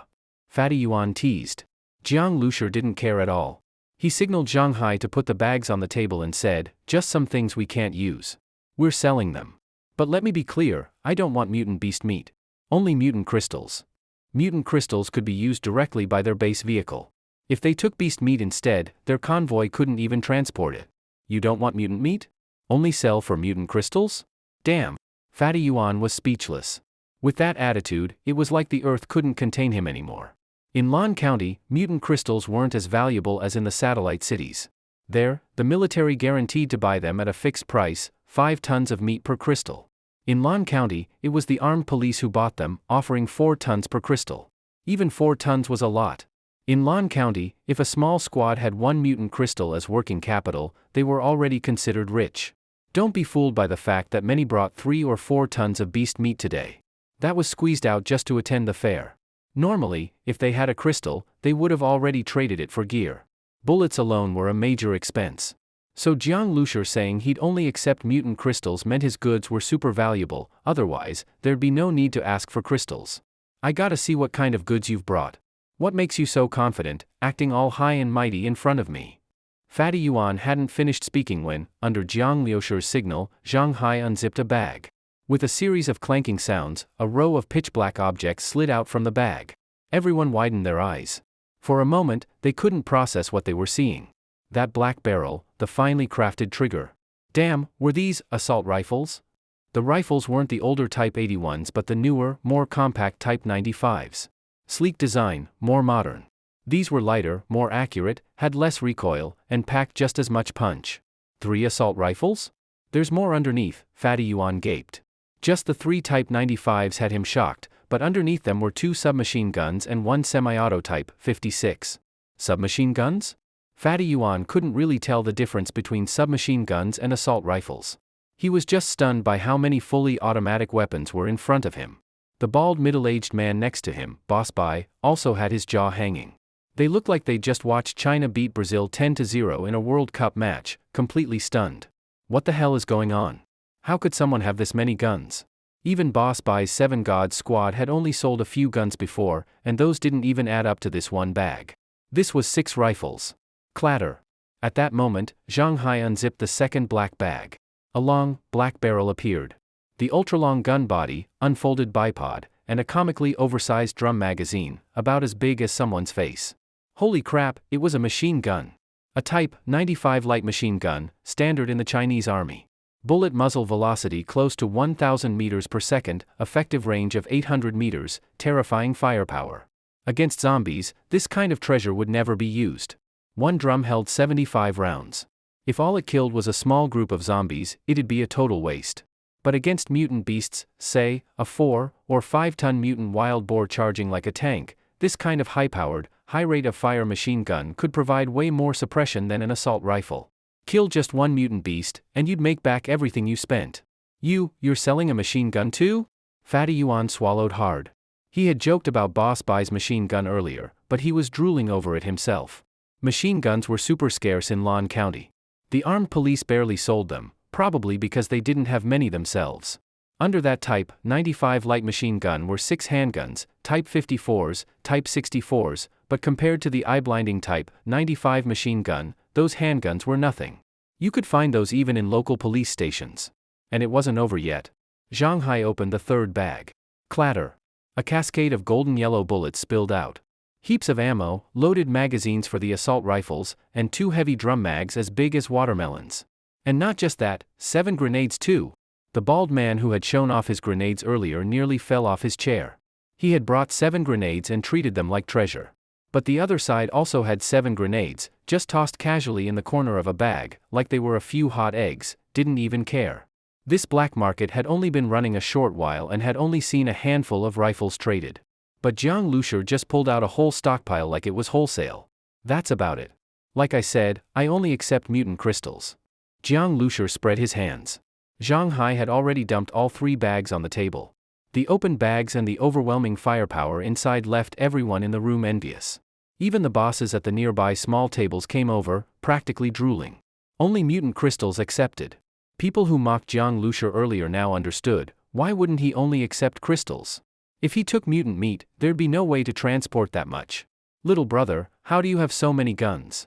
The stunning 30-something woman opened her mouth wide in disbelief at Jiang Lushur. Zhang Hua, the one who had brought Jiang Lushur here earlier, looked like he had swallowed a live rat. You have this many guns, and you were talking to me about buying guns? You weren't just. Zhang Hua had wanted to say, crazy, but the words died in his mouth. He wasn't stupid. Think about it, any squad that could get this many guns couldn't be weak, right? So how could he dare call someone like that crazy? That would be asking to die. Jiang Lushur looked coldly at Zhang Hua and asked in return, when did I say I came to buy guns? I just asked about the price. And, no matter what I said, what right do you have to question me? Jiang Lushur's words were full of presence. Zhang Hua instantly didn't dare to make a sound. He shrank back at a table in the corner and didn't have the courage to look Jiang Lushur in the eye anymore. At this point, everyone understood clearly, so this guy didn't come to buy a bunch of guns, but to sell a bunch of guns. Kid, don't act tough just yet. Fatty Yuan, who was drooling over the guns earlier, suddenly became rational. He still thought that Jiang Lushur's team wasn't strong. He couldn't figure out how a squad with only 1 top-tier ability user and 2 half-baked ones could be stronger than the 7 gods squad. Are those guns real or fake? I don't believe you really have that many. The Type 95 assault rifles didn't look particularly metallic, because the Type 95 rifle body was made of plastic, though the frame was metal. They didn't look very solid and even resembled toy guns. In fact, many modern firearms, both domestic and foreign, use plastic components for the gun body. It makes them lighter and doesn't affect performance.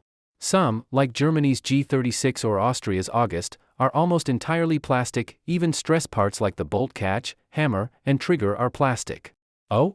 If you doubt it, I can shoot you to prove it. As Jiang Lushur spoke, he pulled a Type 95 from the black bag. It was already loaded.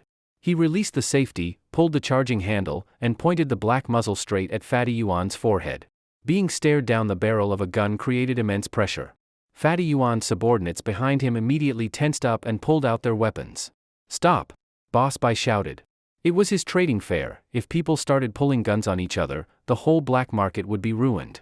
Put the gun down. Boss Bai commanded, his gaze on Jiang Lushur flashing with a hint of intrigue. So many weapons, that was a massive fortune. He created the black market precisely to gather wealth, and now, with all that wealth laid out before him, how could he not have the thought of killing to steal? Since the apocalypse began, backstabbing was everywhere. Many people died to zombies, but not a few had also died at the hands of other survivors. He stared at Jiang Lushur, silently assessing the strength of his squad. If they dared to bring out such a fortune at the trading fair, how confident were they? Jiang Lushur looked like an ordinary man, but he sat there calmly and confidently. Where did that confidence come from? Boss Bai had originally thought Jiang Lushur was just average, but now suspected that was just a facade. Jiang Lushur must have something special about him. But even so what? Jiang Lushur plus Jiang Zhuing, the top ability user, that was only 2 people. As for the big-breasted, long-legged beauty next to Jiang Lushur, she looked like nothing more than a bed warmer. The 2 muscle guys behind them looked impressive but were probably useless. Even with guns, could they pose a real threat? Boss Bai trusted his own judgment. He already mentally exaggerated Jiang Lushur's strength, but even then, he believed his 7 god squad could easily crush them. Fighting inside the black market was unrealistic. It would destroy the black market's credibility, and no one would dare come again. But outside the black market, Boss Bai was calculating the risks and benefits in his mind. "Friend, aren't you going to put down the gun?" said a young man seated nearby. This man, dressed in jeans and a t-shirt, looked like a college student. He was the 3rd member of the 7 god squad. He had been low-key at previous trading fairs and barely spoke. Jiang Lushur glanced at him but didn't lower the gun. He smirked slightly and said, "It was this fatty who said the gun was fake. Since he said that, what's wrong with firing a test shot?" Fatty Yuan felt enormous pressure from the muzzle pointed at him, but he still stubbornly said, "It's all plastic, how do I know it's real? Unless you go to a range and shoot, I won't believe it." Fatty Yuan still refused to admit it, but his tone was clearly softer. After all, he didn't really dare let Jiang Lushur pull the trigger. At that moment, the young man who looked like a college student gave Fatty Yuan a disdainful glance. He had indeed been a college student before the apocalypse, calm by nature, but the apocalypse had changed everything. He discovered his powers and became physically very strong. He looked down on people like Fatty Yuan, who were full of nothing but fat. "You think plastic isn't sturdy? Boss Yuan, have you never heard of engineering plastics? This stuff is high-temperature resistant, very strong, can even replace metal in many areas, and it's extremely expensive, not easy to produce. Engineering plastics can be used for gun bodies, hammers, you name it. They can fire over 100,000 rounds without damage. Some foreign guns even use it as a selling point." The young man spoke calmly, sharing his gun knowledge. Fatty Yuan's eyes widened. Plastic can replace metal? Really? It sounded unbelievable, but this was the 3rd in command of the 7 god squad speaking. How could he not believe him? The guy was educated, and Fatty Yuan was just a butcher. He could only grunt awkwardly and say no more. Fatty Yuan sat down with an ugly expression. Though he had to accept the guns were real, he still couldn't understand. How could there be so many guns? This was like dealing in military arms. So many Type 95s, rifles and machine guns, this is practically a whole Type 95 weapons family. The parts for rifles and machine guns are interchangeable. If something breaks, you can swap it out, even the bullets are the same. Very practical, extremely efficient. The college student-looking man gave his evaluation. Before the apocalypse, in the Chinese army, the Type 81 was the eternal classic, the most reliable partner for many veterans. But the Type 95 had many advantages that gradually made it the Army's standard-issue rifle. Especially now, with a full weapons family, when squads go out, they can't carry spare parts for every type of gun. But with one gun family, you can cannibalize parts on the spot. And the low recoil of the Type 95 made it especially good for beginners, easier to shoot accurately. The 3rd in command clearly knew his military stuff, which saved Jiang Lushur the trouble of explaining. He pushed the gun forward and said, "Cash on delivery. Only accepting mutant crystals. 2 tons of mutant beast meat per assault rifle, comes with 1 extra magazine. The machine gun is sold separately." Mutant crystals were indeed the most suitable hard currency in the apocalypse. Mutant beast meat was too bulky and not easy to carry. But mutant crystals also had a drawback: their value was too high, and they couldn't be divided, making transactions inconvenient. Many squads were still at the stage of teaming up with other squads to hunt mutant beasts, or searching for pistols at the police station, or transporting fuel from gas stations to sell.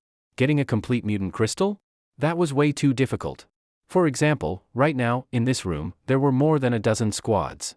The squad leaders were all sitting here, but most squads had only brought 1 or 2 tons of mutant beast meat. Only a few squad leaders seated at the central table had brought a mutant crystal with them. Even the beautiful mature woman beside Jiang Lushur didn't have a single mutant crystal on her. Everyone was already strapped for resources, and after hearing Jiang Lushur's prices, many felt a sting in their hearts. Just that light machine gun alone would cost around 5 tons of mutant beast meat. And a gun like that, once bought, had to be treated like a god. Truly, one shot from the gun, worth its weight in gold. Most people's goal was just to buy an assault rifle, that would already be good enough. Bro, got a crystal? I've got beast meat. We can pool our stuff and buy 2 assault rifles, split one each. Buying 2 assault rifles with 1 mutant crystal, even for those seated at the main table, was not an easy deal. Pooling resources with others and keeping just 1 gun each was the smartest option. Seeing that people were already acting privately, Fatty Yuan's chubby face twitched. He did have a complete mutant crystal, but he had mocked and doubted Jiang Lushur before. Now, having to humbly ask him to sell a gun felt humiliating. He swallowed hard and still asked, how much for the machine gun? He had his eyes on that Type 95 machine gun. His squad already had 2 Type 81s, but no machine gun. If he could buy one back, it would be much safer when hunting large mutant beasts. He had looked impressive before, but in truth, hunting that black-furred mutant boar had been extremely dangerous. He was nearly gutted by the boar's tusks. Although they eventually killed it, the squad paid the price of one member's life. 5 tons. I'll throw in 2 spare drum magazines, but the bullets cost extra. Jiang Lushur raised 5 fingers. 5 tons. Fatty Yuan winced just hearing it. That Type 95 machine gun would be best used with a Type 95 rifle together, and he'd still need to buy a huge amount of ammo. The beast meat and crystal he brought probably weren't enough to even buy the gun alone. Even if he bargained a bit and got both guns, if he couldn't afford bullets afterward, how could he dare fire that machine gun? That thing eats bullets like water. Sure, if it killed a mutant beast, it'd pay for itself. But if it didn't, he'd be left starving. Even though it was a huge amount to spend at once, Fatty Yuan had ambitions. He wanted to grow his power, and a machine gun was essential. He picked up the cigar on the table, took several deep drags, and was just about to speak when Boss Bai from the 7 Gods squad had already placed 2 mutant crystals on the table. 2 crystals here, equal to 8 tons of mutant meat. I'll buy 1 Type 95 rifle and 1 Type 95 machine gun. With the remaining ton of meat, I'll buy grenades and bullets.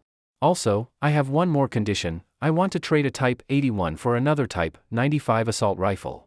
Boss Bai, dressed in a fur coat, stood up completely. His hand pressing on the crystals was heavy. Even as the black market's controller, putting out that kind of wealth wasn't easy. Only the 7 Gods squad could bring out 2 mutant crystals at once. And even then, it hurt them badly, otherwise, Boss Bai wouldn't be trying to trade a Type 81 for another Type 95. Having a Type 95 rifle and machine gun formed a weapons family, increasing combat power. One rifle clearly wasn't enough for Boss Bai, but he couldn't bear to spend more, so he figured he'd trade the 81 for a 95, at least that he could handle. Jiang Lushur looked at Boss Bai, thin body wrapped in fur, wearing military boots, holding the leash of a beautiful woman crawling like a dog. He looked like a ruthless warlord, maybe calling him a warlord was too much, but he was definitely a black-hearted boss. People like him were chaos makers, even in the apocalypse. Jiang Lushur knew well, bringing out so many guns today would inevitably make others envious. It might bring trouble, like getting ambushed on the way back. But Jiang Lushur wasn't worried. His fully bulletproof base vehicle was his trump card. He came to the black market to get mutant crystals.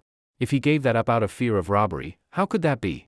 If someone comes with force, he'll fight back with force. If one comes, he'll kill one. If 2 come, he'll kill both. Deal. Jiang Lushur agreed immediately and pushed the Type 95 rifle and machine gun forward. 2 drum magazines, fully loaded, plus 2 grenades and a box of ammo. The deal was done. 2 mutant crystals landed in Jiang Lushur's hand. The cold mutant crystals had a hard shell. Under the light, they reflected a dazzling, rainbow-like glow, like the most perfect gemstones in the world. 2 of them. Getting 2 at once was a first for Jiang Lushur. With them, he could evolve the base vehicle or choose to configure gene evolution fluid to strengthen himself. Holding the crystals felt amazing. Jiang Lushur was very excited inside, squeezing the crystals tightly in his right hand, feeling their texture in his palm. But on the surface, he didn't show a hint of excitement. He appeared mysterious and calm, like someone used to great wealth. And really, he didn't even need to pretend, someone who could bring out a dozen guns definitely had great wealth.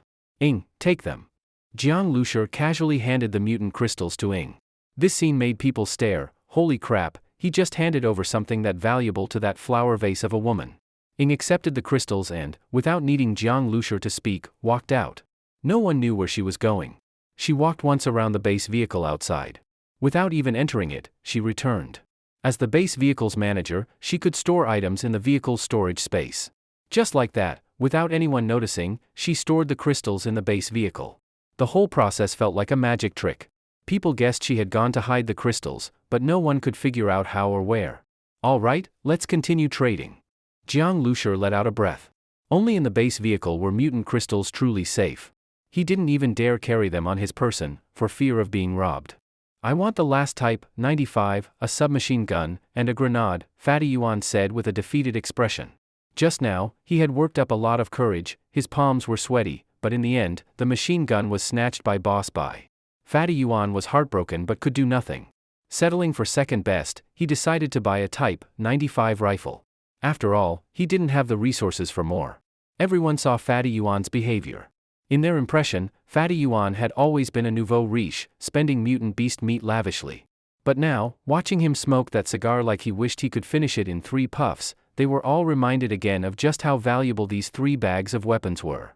I'll take that traded back Type 81, the semi-auto Type 56, 2 Type 54 pistols, 300 rounds of ammo, and 3 grenades. A bald middle-aged man and a skinny guy pulled a mutant crystal to buy those items.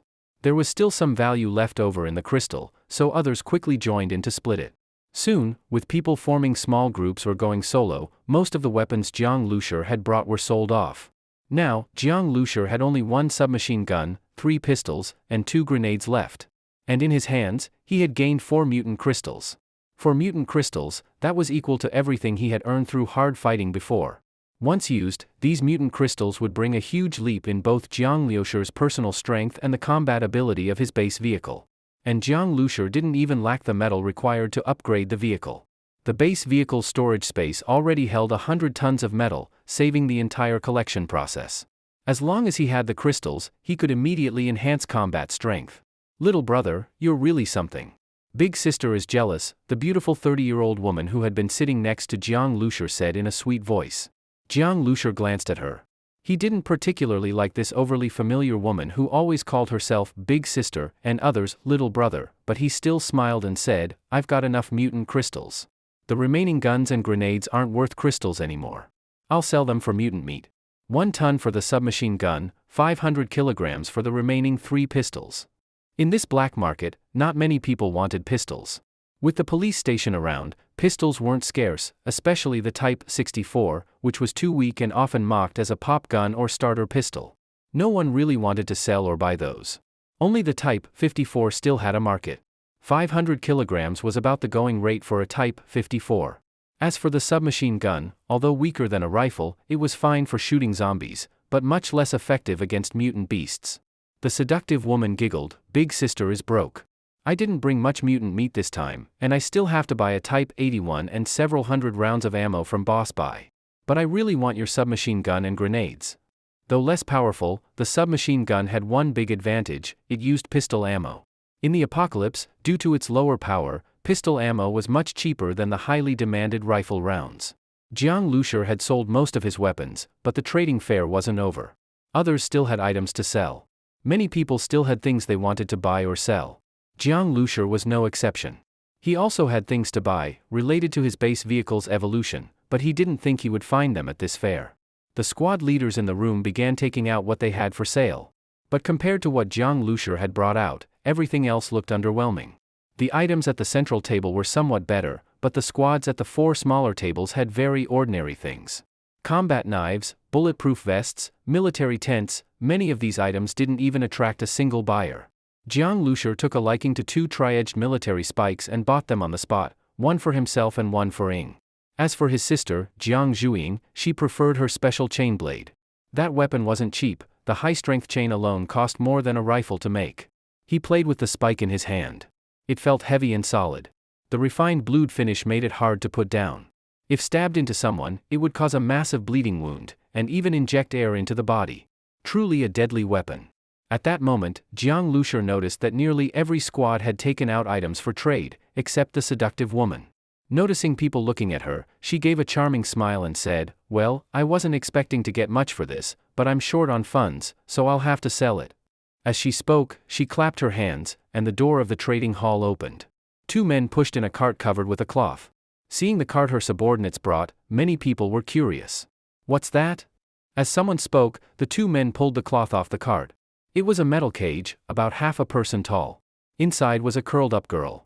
She wore a white dress, was slim and fragile-looking. Her long, expressive eyes were striking, but her irises weren't pure black, they were gray, which made her look very unusual. "This girl is pretty, but is this the item Sister Hong plans to sell?" The bald man who had shown the grenades earlier spoke up. He had expected something impressive. Instead, she brought out a girl. He shook his head slightly. Many people had the same reaction. The girl in the cage did have a delicate, fragile beauty, but in the apocalypse, pretty women weren't worth much. Before the apocalypse, many beautiful women were unreachable, far out of the league of average guys. But after the apocalypse, power became the rule of the world. As long as you had power, what woman couldn't you get? Most of the squad leaders present were lustful men. After all, how many men would claim not to be? And nowadays, one loaf of bread could get you a night with a beauty. So why trade valuable mutant meat for a woman? That was just not worth it. However, not everyone felt the same. Fatty Yuan, for example, licked his lips when he saw the girl in the cage. Damn, this girl was top tier. Fatty Yuan especially liked those sickly, fragile-looking girls. Crushing them under him brought a special kind of twisted pleasure. He was tempted, but Fatty Yuan wasn't a fool. No matter how beautiful she wasn't worth much. A few dozen kilograms of mutant meat, tops. He stared eagerly at Sister Hong, waiting for her to name a price. But, some of the more sensitive top-tier ability users, including Jiang Zhuing and Jiang Lushur, whose brain had evolved, sensed a very faint energy fluctuation coming from the girl. An energy fluctuation? Could she be an ability user? Sister Hong understood what these people were thinking. A few of them indeed wanted to buy, but if they thought it would be for a dirt-cheap price, they were dead wrong. This girl is not ordinary. Let me introduce her background first. Her name is Ran Xiu, and she's the granddaughter of Elder Ran from Jinling. Do you know Elder Ran? Sister Hong paused here. Most of the squad leaders present were from the bottom of society before the apocalypse, the most unsuccessful group. Just worrying about daily meals was already enough for them. Like Fatty Yuan, he barely knew how to read, let alone be concerned with the elite class. Who the hell was Elder Ran to them? But someone did know. The young man who looked like a college student spoke calmly. Elder Ran is the chairman of the Ranka Group. Later, he slowly stepped down. You should have at least heard of Ranka Group. Ranka Group? Everyone exchanged glances. Now they understood. Ranka Group was a very well-known manufacturing company in Jinling province, a top name in the entire province's industry. And this fragile-looking girl was the princess of Ranka Group? That status was no joke. Before the apocalypse, the difference between her and people like them was more than heaven and earth. And now, the princess of Ranka Group was locked up in a cage in front of them? For a moment, everyone felt a strange excitement in their hearts.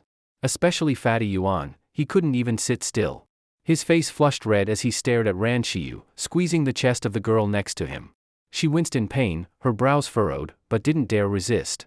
Sister Hong slowly stepped down from the steel table and squatted beside Ran Xiu, carefully observing this beauty. She said again, Ran Xiu, the most beloved granddaughter of Elder Ran, is not only beautiful, but also smart. At just 20 years old, she was studying for an MBA in the US, and already helping Elder Ran manage various affairs of the company back home. She was supposedly an assistant to the chairman, but had already taken over half the group's operations. A girl like that should never have ended up in my hands after the apocalypse.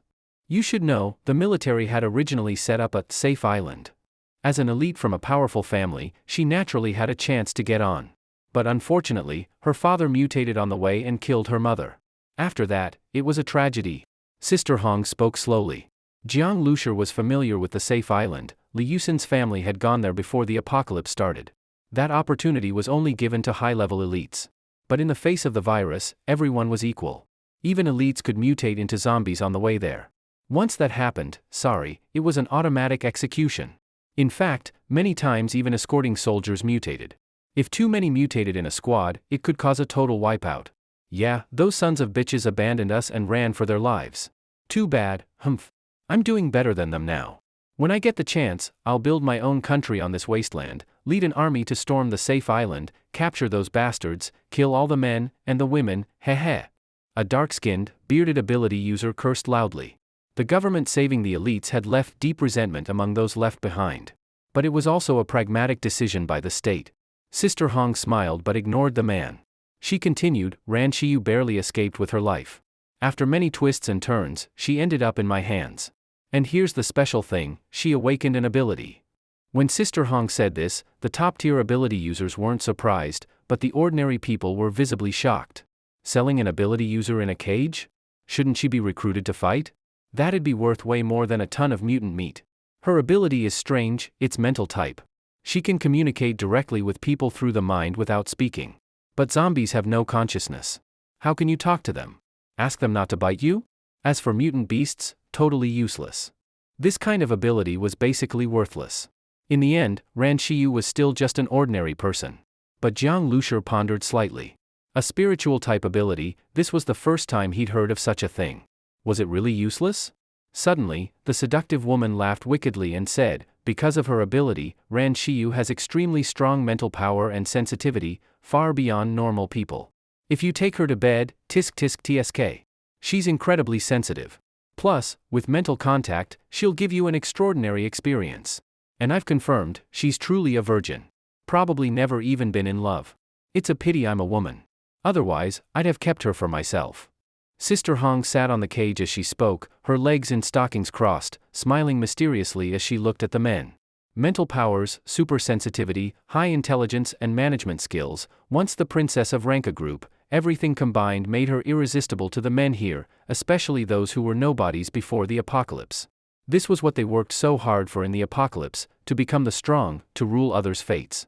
And now they had the chance to dominate the fate of a once high and mighty princess, to press her beneath them and do as they pleased. Of course, it felt amazing. Not just someone like Fatty Yuan, even the college student-looking third member of the Seven Gods squad felt tempted. Before the apocalypse, he had just graduated. During his senior year, he attended Ranka Group's campus recruitment event. Over 1,000 students showed up, only 20 were hired. He submitted a resume, but he wasn't a student council leader, nor from one of the top 985 universities, so he didn't even pass the first round. He hadn't expected to get in, and now, the princess he couldn't even look up to, was locked in a cage before him. And he could control her fate. That kind of feeling was addicting. And now he remembered, he had seen her photo online before. It was definitely her. The room was like a pack of wolves, every man's eyes glowing as they stared at Ran Shiyu in the cage. She had once been a perfect white swan. And now, ruled by toads, that was the apocalyptic world where rules collapsed and humanity decayed. Seeing this scene, Jiang Lushur sighed. Looking at these restless men, they might offer a very high price, for their own satisfaction. After the apocalypse, Jiang Lushur had put away his sympathy. Ran Shiyu was pitiful, yes, but the world was full of girls even more pitiful than her. He couldn't justify spending a fortune just because she was beautiful and came from a good family. A girl like that, until her mental abilities' value was proven, was just a flower vase. He couldn't take her along. Women in the apocalypse, especially those without power, are always miserable. Ran Shiyu's fate was already decided when she was caught by Sister Hong. Jiang Lushur glanced at Sister Hong. This Sister Hong, sweet words but a knife behind her smile, had been all friendly from the beginning to the end. But now, she casually pushed a weak girl into the fire pit for her own benefit. This kind of woman feels like a madam from before the apocalypse. Their mouths are all coated with honey, but the girls under them suffer miserably. The scene in front of him was like a competition in an ancient brothel for the courtesan queen. Whoever offered the highest price would win Ran Shiyu's first night. Jiang Lushur looked at Butcher Yuan. Overly excited, he had already taken off his shirt, his upper body bare, drooling at the mouth. He was already bidding 500 kilograms of mutant beast meat. Jiang Zhuing frowned, turned her head away, completely unwilling to look at Butcher Yuan. Just seeing that disgusting look of his made her want to vomit. Thinking of Ran Shiyu falling into the hands of this group of people, Jiang Zhuing felt a bit uneasy. The price has climbed to 500 kilograms of mutant beast meat. In the satellite city, add another 300 or 400 kilograms and you could buy an automatic rifle. For a girl, that's a lot to fight for. Before, guns, grenades, and three-edged military daggers all had standard prices, and the fluctuations weren't too big. But Ran Shiyu was different. Her value came from her identity before the apocalypse. That identity's worth was hard to define. Before the apocalypse, there were already rumors of celebrities with marked prices, tens of thousands per night for a star. And some rich people would pay for it. Maybe the star wasn't even that beautiful, but they liked the feeling of conquest. Some so-called bosses weren't even that rich, but even with tens of millions in assets, they might spend $1 million to chase a celebrity, or even just an internet influencer. The current situation was more or less the same. Jiang Lushur looked at the people competing. Fatty Yuan seemed the most eager. Once, he was just a butcher selling meat. Now he had transformed into a man above others. Deep down, he couldn't believe such a change. He needed proof. He needed to press under him a woman whose toes he couldn't even see before, to conquer her, to tell himself he had become a boss. This was probably human nature. Jiang Lushi didn't bid, but in his heart, he didn't want to see Ran Xiyu fall into Fatty Yuan's hands either. That would be too miserable. At this time, the beautiful young woman said to Jiang Lushi, "Little brother, why aren't you interested?" Or, the beautiful young woman looked at Jiang Zhuing and Ying, her gaze a bit suggestive. This boy seemed lucky with women, sitting with two beauties, one pure and cute, one enchanting, enjoying this blessing of two women. This was life's ultimate pleasure. Only, the Ran Xiyu she brought was different. That was a conquest born of identity, not just beauty. I couldn't win even if I tried. Jiang Lushi shook his head. While talking to Sister Hong, he inadvertently glanced at Boss Bai. And saw Boss Bai looking at him. His gaze was like a bullet shooting into him. Jiang Lushi frowned slightly. "This man? Brother Jiang, this man has killing intent toward you." Ying's voice suddenly rang in Jiang Liushi's mind. As the base car's manager, Ying could communicate directly with Jiang Lushi through the starseed. Killing intent was an invisible feeling. Even ability users found it hard to sense, but Ying had caught it. Killing intent? Jiang Lushi stayed expressionless. No surprise. He had 4 mutant crystal cores on him. Such a fortune, how could Boss Bai not be tempted? Not only that, Jiang Liushi's team also had guns. If Boss Bai swallowed Jiang Liushi's team, it would be a huge windfall. 1 ton of mutant beast meat. I'll buy this girl. At this moment, Boss Bai suddenly stood up, throwing the fur cloak behind him onto the chair. Boss Bai looked at Jiang Lushi, but his words were directed at Sister Hong. Sister Hong froze, unsure for a moment if Boss Bai really meant to buy the girl. "Boss Bai, you mean?" Sister Hong asked hesitantly. Boss Bai turned his head toward her, smiled, and said, 1 ton of mutant beast meat, and I'll give you 200 bullets. As he spoke, Boss Bai suddenly yanked the dog chain in his hand. The woman crouching at Boss Bai's feet screamed. Her whole body fell to the ground, groaning in pain, and the chain on her neck snapped. Boss Bai dragged the chain and walked toward Ran Xiyu. This scene instantly cooled the fierce competition. Fatty Yuan, who had been dead set on winning Ran Xiyu, suddenly deflated like a balloon. He opened his mouth but didn't dare speak. The leader of the 7 Gods squad had spoken. Was he going to fight Boss Bai over a woman? Fatty Yuan bit his teeth. He thought he didn't have the guts. Before the apocalypse, offending a boss might just get you suppressed. After the apocalypse, it could mean death. He'd heard things about Boss Bai's methods. Even though they were just rumors, they sent chills down his spine. Boss Bai walked up to the cage and threw the collar inside. Ran Xiyu showed no reaction. She looked at the cage with indifferent eyes, as if she didn't care at all about Boss Bai's arrival. Seeing Ran Xiyu's indifference, Boss Bai smiled, so stubborn. "Let's see how many days you can last in my leopard room." Leopard room? Hearing Boss Bai describe this place, Jiang Lushi was stunned. The leopard room was a place built at great expense by the Ming dynasty's Emperor Zheng, for handling state affairs but more importantly for keeping hawks, hounds, young boys, beauties, and exotic women for indulgence and debauchery. It was a place of sensual pleasures, a life of drunken dreams, a place the Zheng Emperor still missed on his deathbed, regretting he couldn't take it with him. The leopard room built by the Zheng Emperor left endless rumors. Though publicly condemned, in their hearts people couldn't help imagining those scandalous tales, even fantasizing about building a leopard room themselves. Before the apocalypse, this was impossible. But after the apocalypse, it could happen. Are lords and nobles born different? Many people had the dream of being emperor. Put nicely, it was about refusing to be oppressed and rising up. Put bluntly, it was about killing you, becoming emperor, and oppressing others themselves. Boss Bai was now also building a leopard room, imitating ancient emperors. His intentions were already obvious. This black market was just the beginning. At this moment, Boss Bai looked at Jiang Lushi. "My friend, you've come to my black market. Are you only here to sell guns? Don't you have anything you want to buy?" As soon as Boss Bai asked that question, everyone in the room turned their eyes toward Jiang Lushi. Jiang Lushi was too unusual among the crowd. Obviously, his team didn't seem very powerful. Just 5 people, with only 1 top-level ability user, yet they unbelievably had so many weapons. People were very curious about what Jiang Liushi's team might need to buy. Jiang Lushi only sold weapons. Didn't his team need anything essential? In fact, Boss Bai asked this question to test Jiang Lushi. He wanted to figure out from his needs whether Jiang Liushi's team had any strength that hadn't been shown yet. Some ability users could have their abilities partially guessed based on their preferred weapons. However, what Boss Bai didn't expect was Jiang Liusher's reply, "There is one thing I do want to buy. Unfortunately, you won't have it." Boss Bai's expression darkened. As the black market's owner, of course he didn't like hearing something like that. Others also frowned slightly, feeling that Jiang Liusher spoke arrogantly. "What do I not have?" Boss Bai stared at Jiang Liusher. "A vehicle," Jiang Liusher said. "A super heavy vehicle, weighing more than 120 tons, do you have one?" Boss Bai was stunned. A super large vehicle? Jiang Liusher wanted to buy something like that? He had thought that Jiang Liusher might be looking for some kind of weapon. "What do you need that for?" "A super large vehicle, how could he have something like that?" "You don't need to worry about that." Jiang Liusher sat in his seat, gently playing with a few bullets. A few days ago, after the Starseed completed its second upgrade, besides getting the base vehicle's manager, it also unlocked a major function, the secondary scan. The Starseed could scan another vehicle and obtain all its data.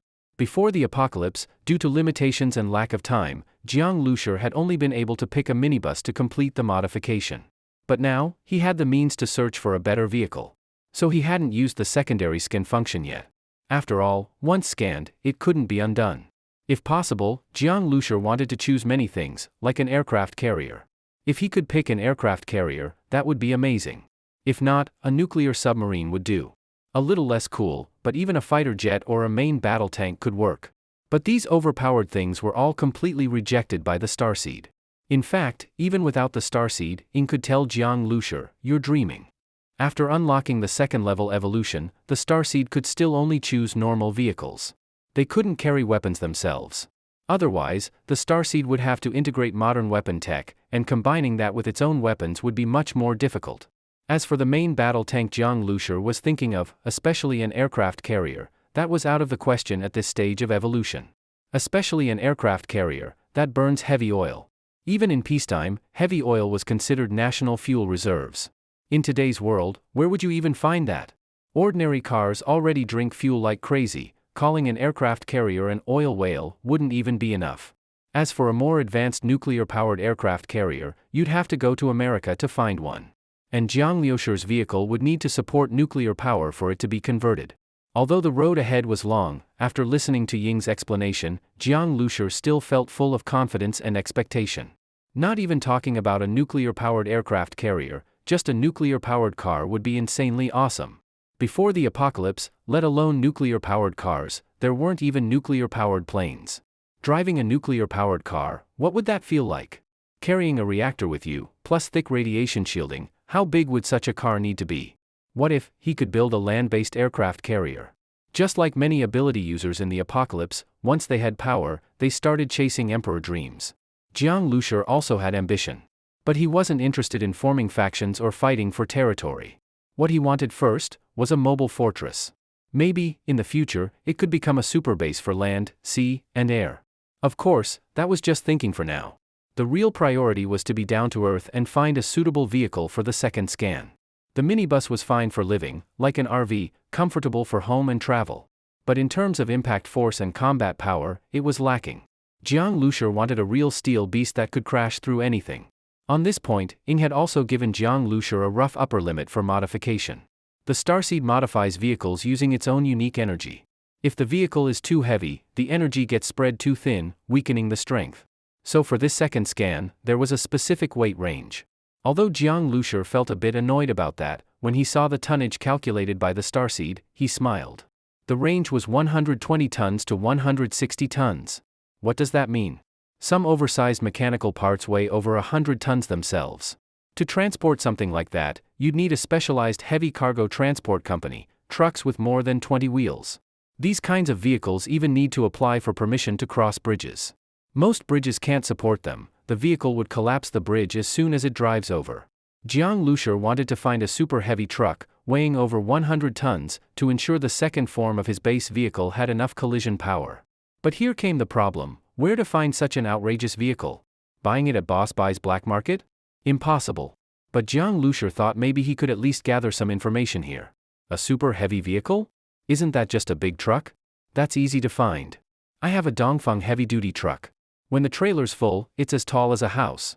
Just one tire off it would be enough to crush you. I bet with your small body, you couldn't even lift it, Fatty Yuan said, looking at Jiang Liusher with disdain. In his eyes, Jiang Lushur looked delicate and weak. Before Jiang Lushur could respond, the third member of the Seven Gods squad gave Fatty Yuan a contemptuous glance and said, "Over 120 tons? A Dongfeng heavy-duty truck isn't enough. Take the Dongfeng Tianlong heavy truck for example, even fully loaded, it weighs only around 40 to 50 tons. That's about the biggest kind of truck people would see on normal roads. But that's only counting cargo. The starseed required only the vehicle's weight, not including cargo. Just the net weight of the vehicle had to be over 100 tons. No one at the scene said anything. No one had any idea where such a vehicle could be found. At this moment, the third member of the Seven Gods squad spoke again. "Friend, the kind of heavy vehicle you're looking for, people like us, ordinary folks before the apocalypse, would never have had access to something like that. Only large construction machinery would use such things. For example, large wheeled cranes, mining trucks, mining excavators. But as far as I know, within several hundred kilometers of Jinling, there aren't any mines. So I think you'd better forget about it." The third member of the Seven Gods squad was quite knowledgeable, but what he said this time was still useless to Jiang Lushur.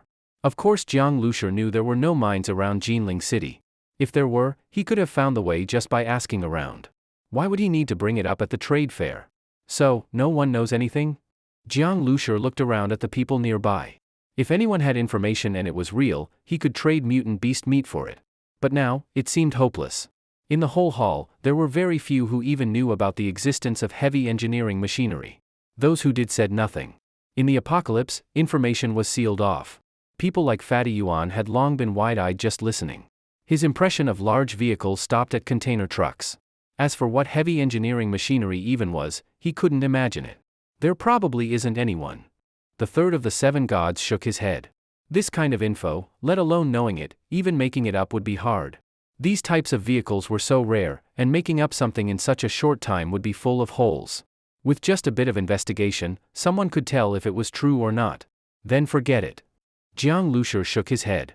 He hadn't had high hopes to begin with, so he wasn't disappointed. Just like the third of the Seven Gods said, this kind of obscure knowledge wasn't something ordinary people could know. Jiang Lushur had lived so long and had never even seen a mining truck, only heard of them. These kinds of vehicles cost tens of millions of RMB, much more than a Rolls-Royce Phantom. And because they're so big and heavy, they're not allowed on roads, only driven at mining sites. How would ordinary people ever see one? But just then, a calm voice suddenly sounded in Jiang Lushur's mind. "I know where the vehicle you mentioned is." Jiang Lushur was suddenly shocked, a voice directly in his mind? Before, only Ying had this ability. But Ying's voice was clearer and sweeter, not like this voice, gentle, but with indifference. Could it be? Jiang Lushur suddenly looked toward the iron cage beside Sister Hong. Inside the cage, Ran Shiyu was wearing a white dress, hugging her knees, with a calm expression. She had a pair of light gray eyes. Even though she was in a desperate situation, those eyes were still calm, like the surface of a lake under storm clouds before a storm. "You're talking to me?" Jiang Lushur didn't know how to respond in his mind. He could only focus hard on thinking the sentence, hoping Ran Shiyu would receive it. "Yes," Ran Shiyu replied softly. After saying that, she fell silent again. "You mean the vehicle is near Jinling?" Jiang Lushur took a deep breath, feeling slightly excited. Finally, there was a clue. Vehicles like this were indeed beyond reach for ordinary people. But Ran Shiyu was different. She was the princess of Ranko Group and the assistant to the chairman. The information she had access to before the apocalypse couldn't be compared to what regular citizens knew. What others didn't know, Ran Shiyu might have dealt with regularly. And Jiang Lushur remembered, Ranko Group's business was heavily involved with heavy machinery. Not too far, Ran Shiyu didn't use a firm tone. "I want to ask you, is finding this vehicle really that important to you?" Jiang Lushur was slightly stunned and didn't answer immediately. But Ran Shiyu continued, "If it's not important, then let's drop it. If it is, you must agree to one condition." Ran Shiyu's ability was telepathy. Although it wasn't full mind reading, her sensitivity to people's thoughts far exceeded that of a psychologist. She could vaguely feel that finding this heavy truck was extremely important to Jiang Lushur. "What condition?" Jiang Lushur asked directly. He more or less had an idea already. "I want you to take me away." To Ran Shiyu, this black market was hell. From the female dog woman earlier, she had already seen her own future. She was naturally cold and proud. After her father became a zombie, killed her mother, and was then shot dead, she had already given up on the world. She could accept death calmly, but she couldn't accept having her dignity trampled and being humiliated. And in the hands of these people, even suicide wasn't an option. It's impossible to kill yourself barehanded. Strangling your own neck, biting your tongue, smashing into a wall, none would work. And the 7 gods were watching her. Even if she tried starving herself, they would force food down her throat. Besides, before she could even die from starvation, she'd probably already be tortured and humiliated beyond recognition. Take you away? Jiang Liusher's eyes flashed with sharp light. Aren't you afraid I'm the same as them? That after I take you away and find the truck, I'll treat you just like they would? Maybe. Ran Shiyu gave a bitter smile. But, your mental waves tell me, you're different. Maybe in this world, only the soul doesn't lie, even though it's often ugly. Ran Shiyu stretched out her slender fingers, gently touching the cold iron bars. Separated by several meters, Ran Shiyu and Jiang Liusher looked at each other, as if separated by a distant space and time. Jiang Liusher looked away, slowly closed his eyes, and sat back down in his chair. He silently considered the cards he still held and the current situation. About 10 seconds later, he slowly opened his eyes and looked toward Boss Bai. His eyes were glowing with a strange light. How about giving me that girl? Jiang Liusher suddenly spoke. Everyone was stunned. What? Boss Bai suddenly turned to stare at Jiang Liusher. His hawk-like eyes locked with Jiang Liusher's. What did you say? I didn't hear clearly. I want to buy Ran Shiyu. Name your price. Jiang Liusher spoke again. This time, Jiang Zhuing, Sun Kuan, and Zhang Hai were all stunned. They didn't understand why Jiang Liusher suddenly wanted to buy Ran Shiyu. He had clearly said before, with so many suffering people in the apocalypse, they couldn't possibly save them all. Even people like Fatty Yuan were confused. In their eyes, if Jiang Liusher liked Ran Shiyu, why didn't he bid earlier? Why wait until Boss Bai had already made the final offer before stepping in? Damn, turns out this guy's also a pervert, just like me. Pretending to be all noble, but now blowing money for a woman. But too bad, he's trying to take Boss Bai's woman, must be tired of living. Fatty Yuan mocked without holding back. He didn't even care if Jiang Liusher heard him, after all, he'd already bought his gun and wasn't afraid anymore. Fatty Yuan was probably the one most envious of Ran Shiyu. But since Boss Bai took her, he didn't dare say a word. Now Jiang Liusher suddenly stepped in, he found it hilarious. This guy was basically digging his own grave. Fatty Yuan had suffered enough under Jiang Liusher before. Now he just wanted to see him get crushed. They say even a strong dragon can't suppress a local snake. But Boss Bai wasn't a snake, he was a tiger ruling a mountain. On his turf, who could get away with anything?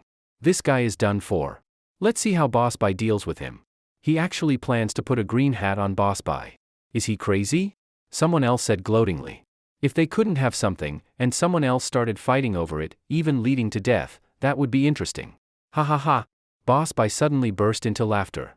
I, Bai Zhanshan, have already called dibs on this woman, and you want to take her from me? You're asking me to give her to you, on what grounds? Not on any grounds, just an exchange of benefits. I can offer you a price you'll be satisfied with. I think your ambition isn't limited to just this small black market, right? Otherwise, you wouldn't have rushed to set it up so early. It's for quicker accumulation, isn't it? Building up power, early accumulation is important. Giving up profit for a woman isn't worth it. Jiang Liusher understood Boss Bai's character well. He was lustful, greedy, cruel, hungry for power and wealth, and wanted to possess everything. But he wasn't a slave to his lust, he knew what was more important, and he knew how to choose. He was a man who wanted to become a warlord. Benefits? Bai Zhanshan laughed. How much can you offer me? Oh, I think I get it. Let me think. You didn't bid earlier, but now you want to take this girl from me. What's the reason? Ran Shiyu, your ability is telepathy, right? Did you say something to him? As Bai Zhanshan spoke, his gaze suddenly shot toward Ran Shiyu. His gaze was extremely aggressive, as if it could pierce through someone. He had already heard from Sister Hong that Ran Shiyu's ability was telepathy, she could speak directly into people's minds. And earlier, Bai Zhanshan had noticed a brief eye contact between Jiang Liusher and Ran Shiyu.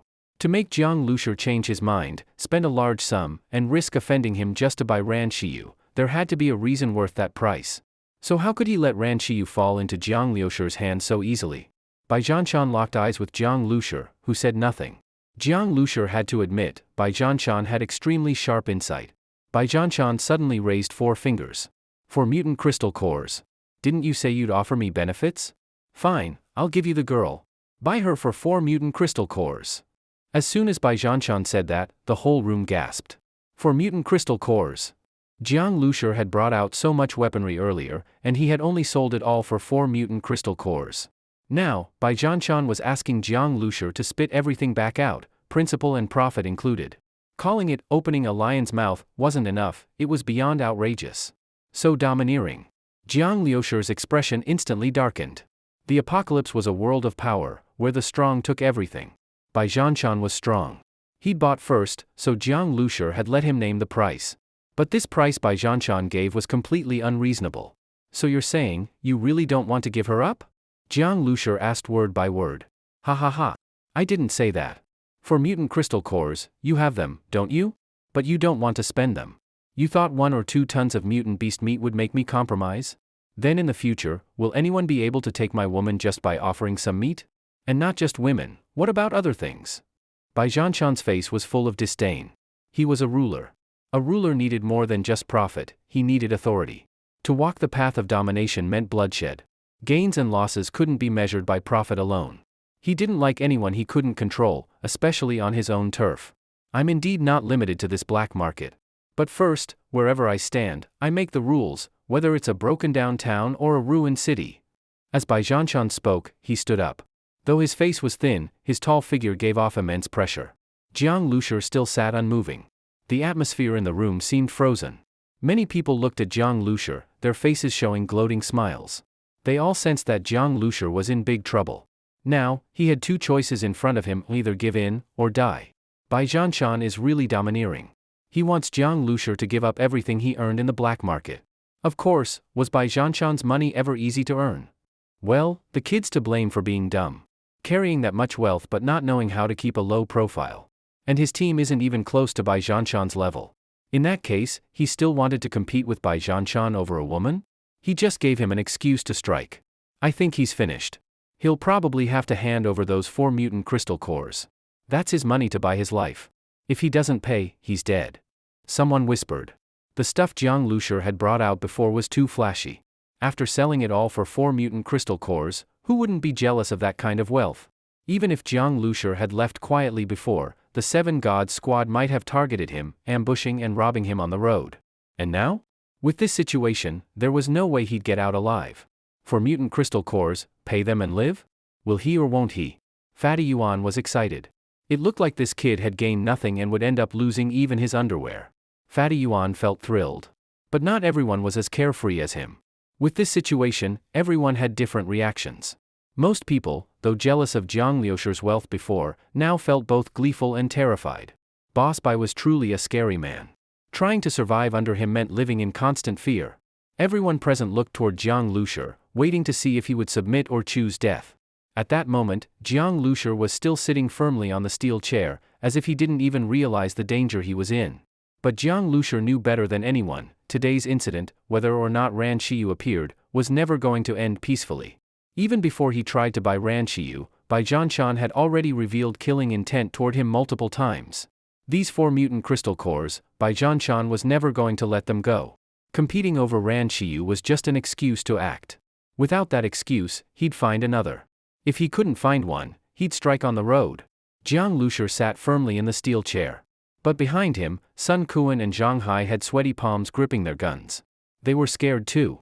This was Bai Zhanshan's stronghold, after all. Good. Very good. Jiang Liusher suddenly spoke, spitting out those few words coldly. And at that moment, the black clothing beside Jiang Liusher suddenly moved. Her graceful figure shot up like lightning. With the tri-edged military dagger she had just bought at the trade fair in hand, she charged straight at Bai Zhanshan. The whole process was as fast as lightning. Bai Zhanshan was greatly shocked. He had already been on guard against a sudden attack, but his attention was almost entirely on Jiang Zhuing, as she was the strongest ability user in the team. But he never imagined, not even in his dreams, that the first to strike would actually be the black-clothed beauty beside Jiang Liusher. This busty, long-legged flower vase, she looked like she was just there to warm Jiang Liusher's bed. Yet now, without a word, she made a move, and once she did, it was with overwhelming force, and her target was him. In his own stronghold, knowing full well he was the leader of the 7 god squad, the strongest here, she still dared to attack him? Looking for death. Bai Zhanshan let out a thunderous roar, not like a human voice, a bellow that shook everyone's eardrums. The clothes on his upper body suddenly tore apart, solid muscles swelled out, and on his back and face, long fur grew. In the blink of an eye, he transformed into a bear man. A beast-type ability, awakening the bloodline of a wild beast. The previous blood wolf was the same. In the early days of the apocalypse, this was an extremely powerful ability. Bear men were lacking in speed, but had unparalleled strength and powerful defense. At this moment, Ying had already leapt across the several-meter-wide metal table. The tri-edged dagger in her hand was already stabbing toward Bai Zhanshan's face. Bai Zhanshan roared and grabbed the steel chair behind him, smashing it toward Ying. He actually wanted to use pure brute force to knock her away. With his strength, this strike could definitely smash a person into meat paste. Dagger versus steel chair. Bearman versus Beauty.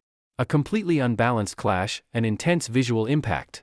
Just when everyone thought this agile beauty would die right then and there, an unbelievable scene unfolded. Ding! A sharp metallic crash rang out. Ying's tri-edged dagger struck the steel chair solidly, and pierced through the thin steel plate on the seat. What? A tri-edged dagger piercing steel plate? Just how much strength did that take? Before the crowd could react, Ying placed both hands on the chair, directly pressing down on Bai Zhanshan. Both of them held the same chair, but Bai Zhanshan's strength couldn't overpower her. Bai Zhanshan was completely stunned. Was this strength something a woman could have? At that moment, Ying used the steel chair as support, performed a beautiful mid-air spin, and her long leg whipped toward Bai Zhanshan's neck like a whip. A leg sweep to the throat. Bai Zhanshan was shaken. He couldn't even pull away the chair and could only watch as the kick came. Normally, a beauty's kick like this wouldn't even tickle him. But now, he didn't dare take it and had to raise his arm to block. Clang! Ying's long leg struck hard against Bai Zhanshan's forearm. Through the thick bear hide, everyone could still hear the crisp sound of bone hitting bone. Ying specialized in strength enhancement. That came from a whim when Jiang Lushur set her up. But now, it made Bai Zhanshan suffer. That kick made his arm go numb. Since awakening his ability, he had never encountered such a thing. This woman wasn't a vase, she was a humanoid tyrannosaurus. Terrifying. What are you all staring at? While being suppressed by Ying, Bai Zhanshan roared. In the room were a dozen members of the 7 God squad responsible for order. They weren't ability users, but all of them were strong, henchmen of the squad. Most of them had pistols, and 2 held rifles. When they saw Ying's rampage, they were stunned. They couldn't believe the unbeatable boss Bai was being overpowered. Now that Bai Zhanshan shouted, they panicked and raised their guns to shoot at Ying. But the moment they raised their weapons, Jiang Lushur had already drawn his Type 54 pistol, and made his move first. He hadn't frozen. The moment the fight began, he had already drawn his guns. Dual wielding, firing with both hands, gunfighting technique. Bang bang bang bang bang. Continuous gunshots. In Jiang Lushur's eyes, everything in the room moved in slow motion. His hands barely moved, switching targets one after another. With both hands aiming in different directions, 2 bullets, 2 dead targets. This kind of terrifying gun skill in real combat, not even elite special forces snipers could do it. Many people could dual-wield guns, but hitting one spot accurately was already expert level. Aiming at 2 different targets simultaneously? Unheard of. Bang bang bang.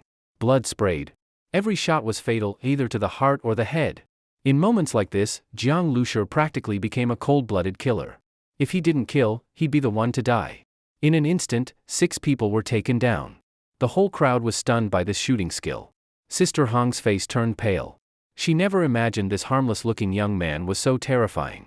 In such a chaotic and dangerous situation, with gunmen surrounding him, he still had such precise aim and fast shooting, eliminating half the firepower on the spot. Was he even human?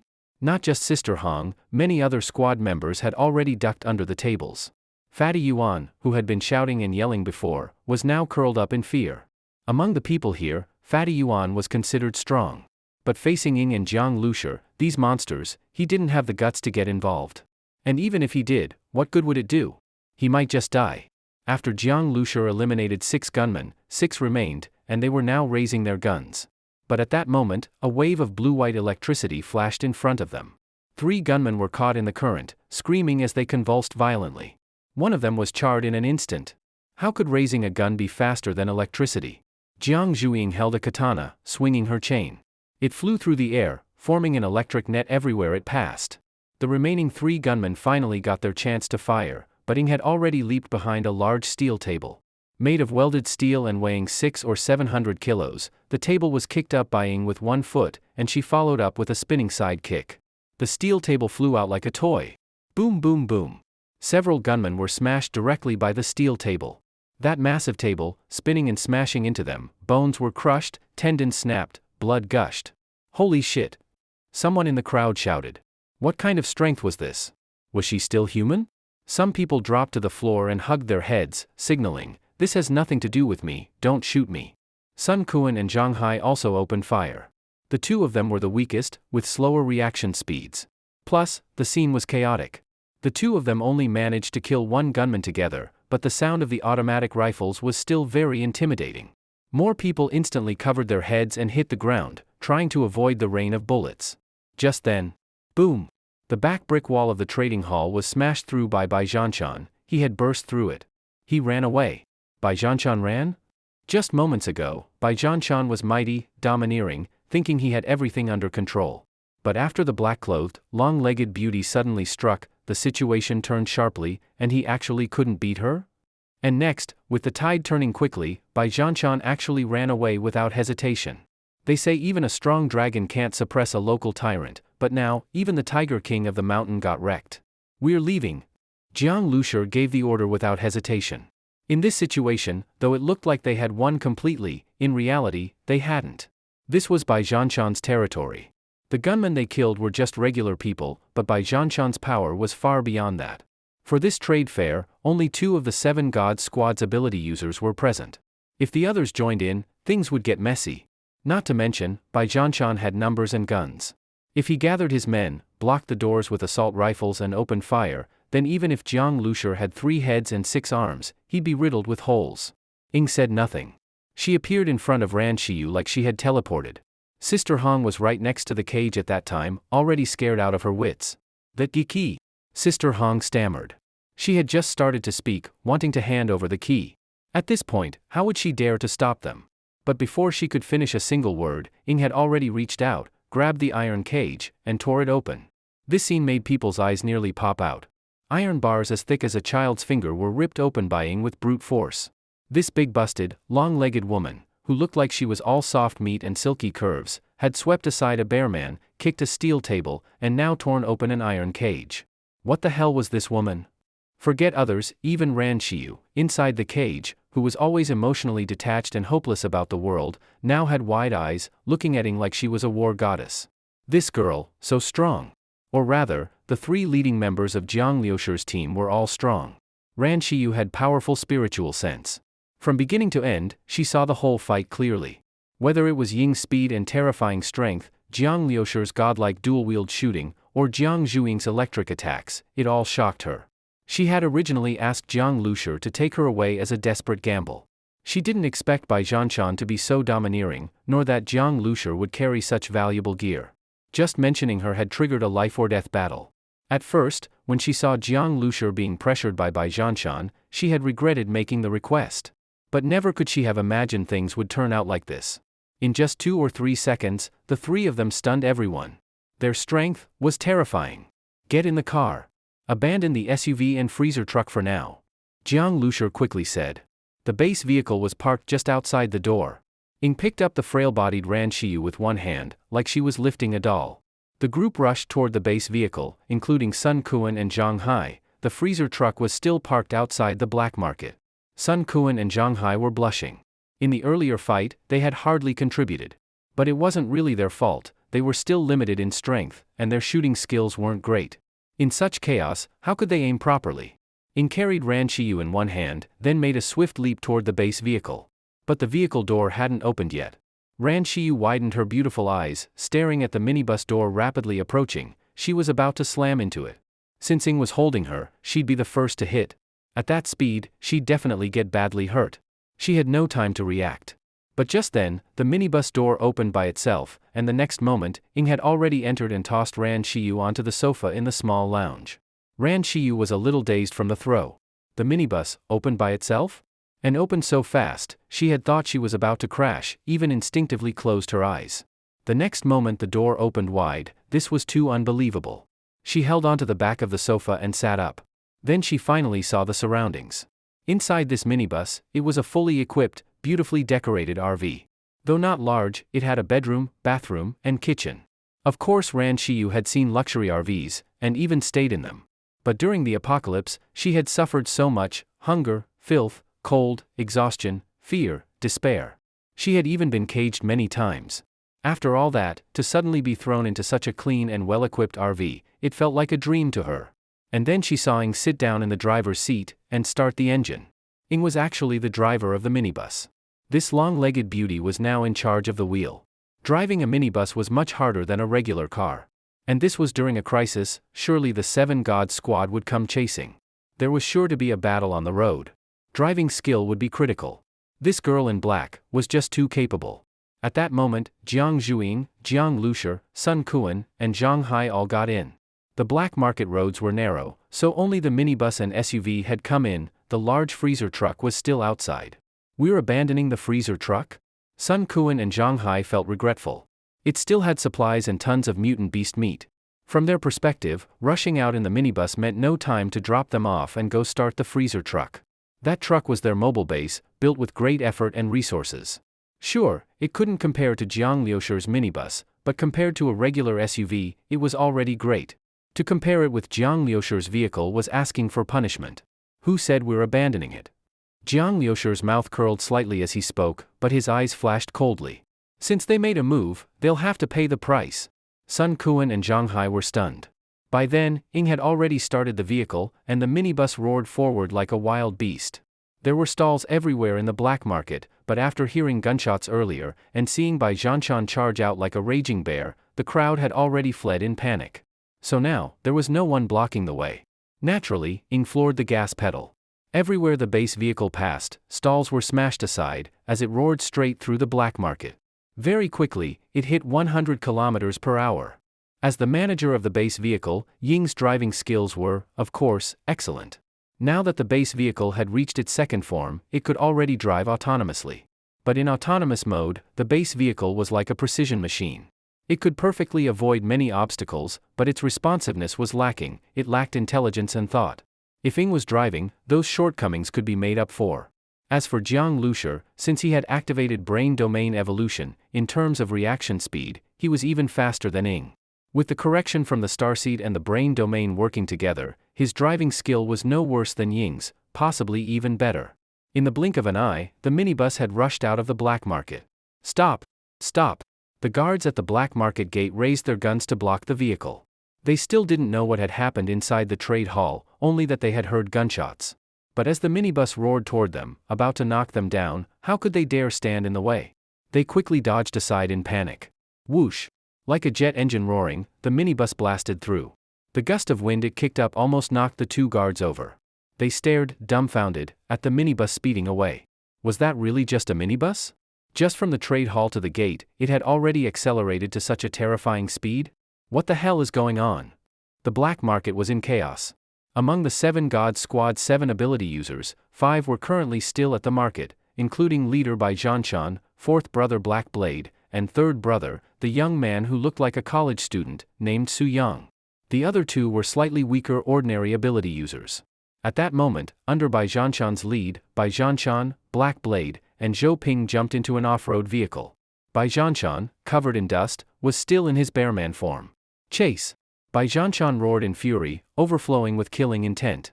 Ever since the apocalypse began and he awakened his ability, he had never suffered such a huge loss. And this was on his own turf, right in front of all the top teams under his influence. He had been slapped hard in the face by a young man who looked like a student. If he didn't get revenge for this, how could he still be the boss? The modified SUVs started up, but by the time the vehicle squeezed through the parking lot and reached the gate of the black market, Jiang Liushi's minibus was already nowhere to be seen. This car, why is it so fast? Bai Zhanshan's face was extremely ugly. He had already reverted from bearman form and was driving himself, but he could see clearly, there was no way he could catch up. It's a modified vehicle, they actually turned a crappy old minibus into that? Bai Zhanshan slammed the steering wheel in anger. Now, chasing was pointless, but not chasing was also embarrassing. If he chased, he wouldn't catch them. If he didn't, he'd lose face. Damn it. In the end, Bai Zhanshan kicked open the car door, carried a machine gun, and stormed back to the trade hall in a fury. The entire trade hall was silent. Everyone could feel Bai Zhanshan's rage. Normally, Bai Zhanshan appeared gloomy, never showing emotions. But now, his face was so dark it looked like it could drip ink. He walked into the trade hall, his furious gaze sweeping over the mess. Tables overturned, chairs on the ground, corpses everywhere. Those who had come to trade stood up from behind the furniture where they had hidden, all with shocked expressions. When they saw Bai Zhanshan return, they all avoided his gaze. Bai Zhanshan felt his face burning. The anger in his chest made him feel like he might explode. When had he ever been this humiliated? Damn it! Bai Zhanshan fiercely kicked a fallen chair in front of him.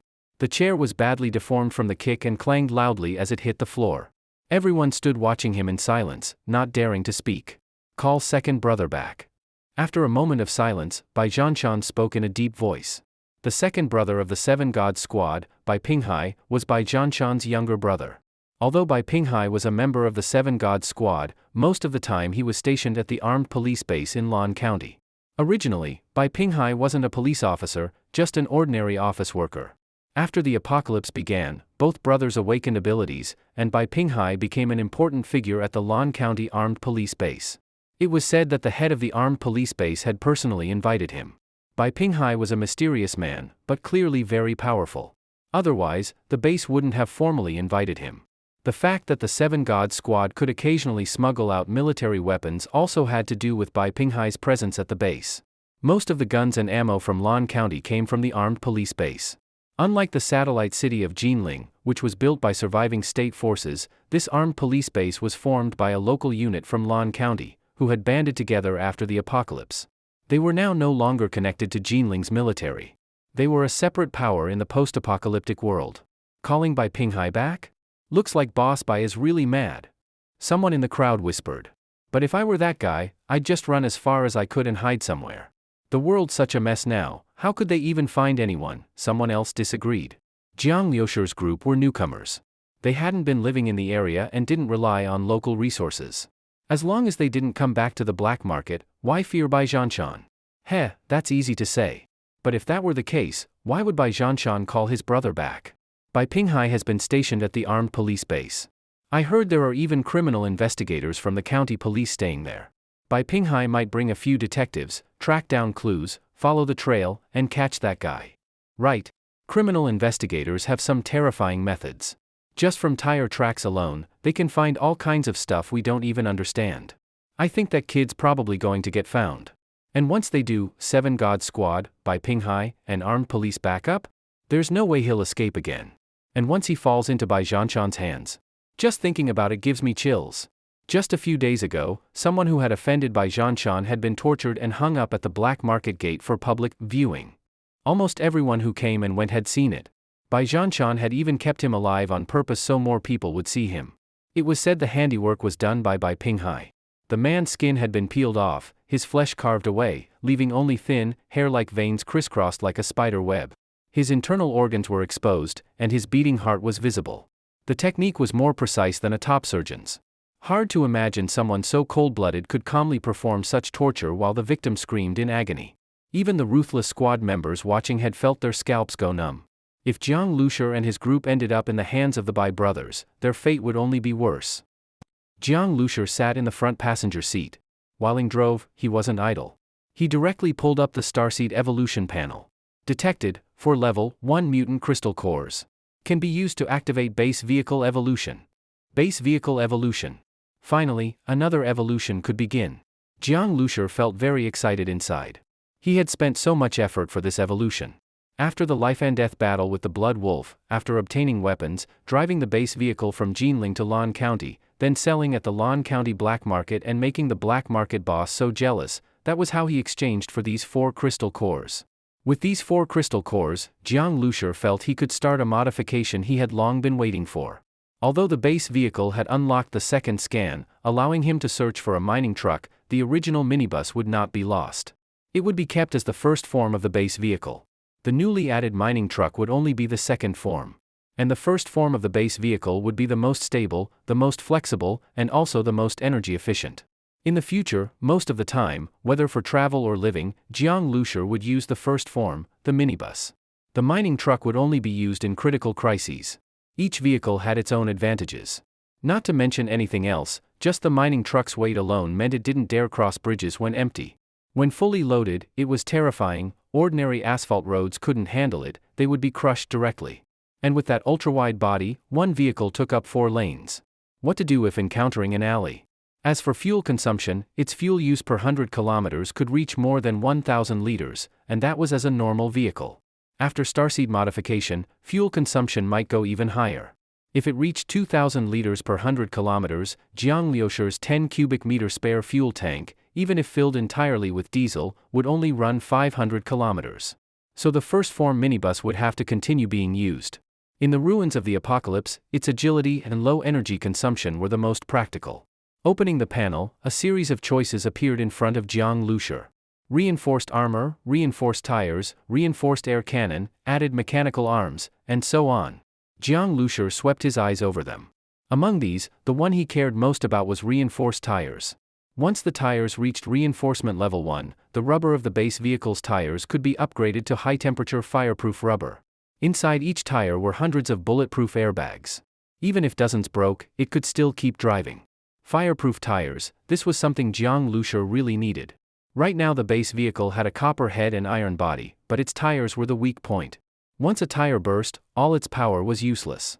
However, even though he coveted the fireproof tires, the first upgrade Jiang Liusher chose was not the tires but another function, an upgrade not only tempting but also exciting to him, customizing the base vehicle. This was a new ability obtained after the base vehicle unlocked the second form. It allowed Jiang Liusher to remodel the base vehicle according to his own wishes. To activate the customization function required one mutant crystal core. It didn't sound like much, but afterward, every modification would need one crystal core. This customization was extremely expensive, but to Jiang Liusher, no matter how expensive, it was worth it. When the apocalypse broke out suddenly, Jiang Liusher had very little time. He had chosen a minibus as the first scan target. But many aspects of the minibus couldn't meet his wishes. Now he finally had the chance to modify the minibus according to his own will. To personally build a war fortress of his own, how could Jiang Liusher not be excited? Select customization. Jiang Liusher placed the first mutant crystal core into the slot on the base vehicle's dashboard. This first crystal core only activated the function. The real heavy cost would come from the modifications afterward. So expensive. After second evolution, the base vehicle consumes even more mutant crystal cores. My current wealth looks abundant, but in reality, it can't handle much. Jiang Liusher muttered to himself. At this time, the crystal core had already been absorbed by the base vehicle. This scene was blocked by Jiang Liusher's body, and Sun Quan and Zhang Hai were at the rear window guarding against the Seven Gods Squad's pursuit, so they didn't see it. Beep. A soft sound rang in Jiang Liusher's mind. Customization function about to start. Time required, 1 hour. During this time, base vehicle use is not affected. All required metals detected in storage space. Continue? Continue. Jiang Liusher chose yes. Having a 10 cubic meter storage space was great. More than 100 tons of metal stored inside, all kinds available. As long as it wasn't too rare, he didn't need to gather more, he could use it directly. Modification begins. The starseed prompted. The base vehicle began its modification. On the outside, no changes could be seen. Only Jiang Liusher and Ing knew the base vehicle was modifying. And at this time Jiang Liusher was not idle either. He began looking at the price list given by the starseed. That was the cost of modifying the base vehicle. Seeing it, even though Jiang Liusher was prepared, he still secretly clicked his tongue. Before the apocalypse, modifying vehicles was a money-burning hobby only the rich could afford.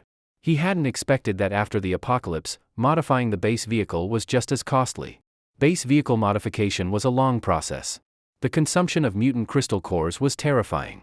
The base vehicle absorbed mutant crystal cores, in essence, it absorbed energy. And the rate of energy consumption was based on two standards. The first was the degree of modification. Modifying the base vehicle used the special alloy synthesized by the starseed. This alloy was stronger than the base vehicle's armor. For every 500 kilograms synthesized, one mutant crystal core was consumed. Adding alloy modifications increased the vehicle's weight. Crystal cores were consumed fastest here. The second was the strength of modification. The special alloy synthesized by the starseed also had grades. A level 1 mutant crystal core could only synthesize level 1 alloy. If in the future there were level 2 crystal cores, then level 2 alloy could be made. Level 2 alloy would of course surpass level 1 alloy in every aspect. Of course, if he really had level 2 mutant crystal cores, Jiang Liusher would definitely not use them to make alloy now, that would be a total waste. If he had level 2 crystal cores, there were plenty of other uses for them. Not even talking about modifying the base vehicle, Just the many gene evolution liquids in the biolab that used level 2 crystal cores already made Jiang Lushur envious. Expensive, really expensive. If I expand the base vehicle's interior space using this special alloy, about every 5 square meters would cost 1 mutant crystal core. But for now, no matter how cramped, I can't bear to use crystal cores to expand the interior. Inside Jiang Lushur's base vehicle, the bed in the bedroom was foldable and could be stored away. The kitchen and living room were connected with no door in between. The kitchen was ridiculously small.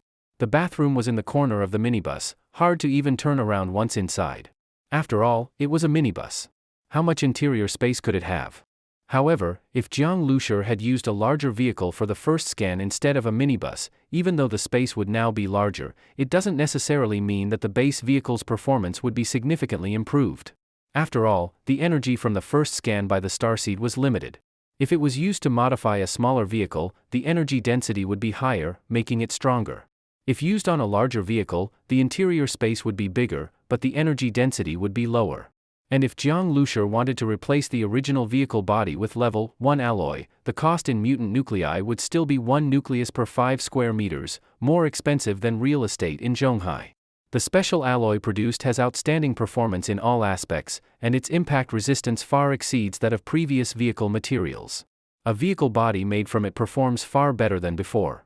After thinking briefly, Jiang Lushur selected 2 areas for the first phase of modifications. These 2 modifications were extremely important to him. When the autonomous modification function was activated, Jiang Lushur began drawing blueprints. During modifications, everything depended on his imagination, and a clear blueprint would help him achieve it. The first was the rooftop combat module. This was the most critical modification. Simply put, it was like building a bunker on top of the minibus. Jiang Lushur picked up a pen, and the starseed projected a touchscreen in front of him. As long as he outlined the main structure of the modification on the touchscreen, the starseed's AI would fill in the details. Jiang Lushur casually drew a few strokes. Since his brain domain had evolved, he now had superior control over every muscle in his body. Without a ruler or compass, he could draw straight lines and perfect circles by hand. He chose an oblate shape for the combat module. The combat module would be about 1 meter tall, with an interior area of approximately 3 square meters. In the middle was a combat seat that could rotate rapidly at Jiang Lushur's command. Around the module were 360-degree observation windows, allowing for full-range surveillance. Below the observation windows was a 360-degree firing port. As long as Jiang Lushur had a gun, he could provide covering fire in any direction. That was basically the idea. Jiang Lushur finalized the blueprint, and the starseed began generating it automatically. Soon, a 3D model of the combat module appeared on the control panel in front of him. In the 3D model, the top of the minibus looked like it had a flying saucer mounted on it. The combat module had a flying saucer shape, full of a techy and metallic feel. The combat module was made entirely from level 1 starseed alloy, stronger than the materials used for the base vehicle. When not in use, the module could retract into the vehicle, leaving no trace on the exterior. The module's thick armor was strong enough to withstand sniper bullets.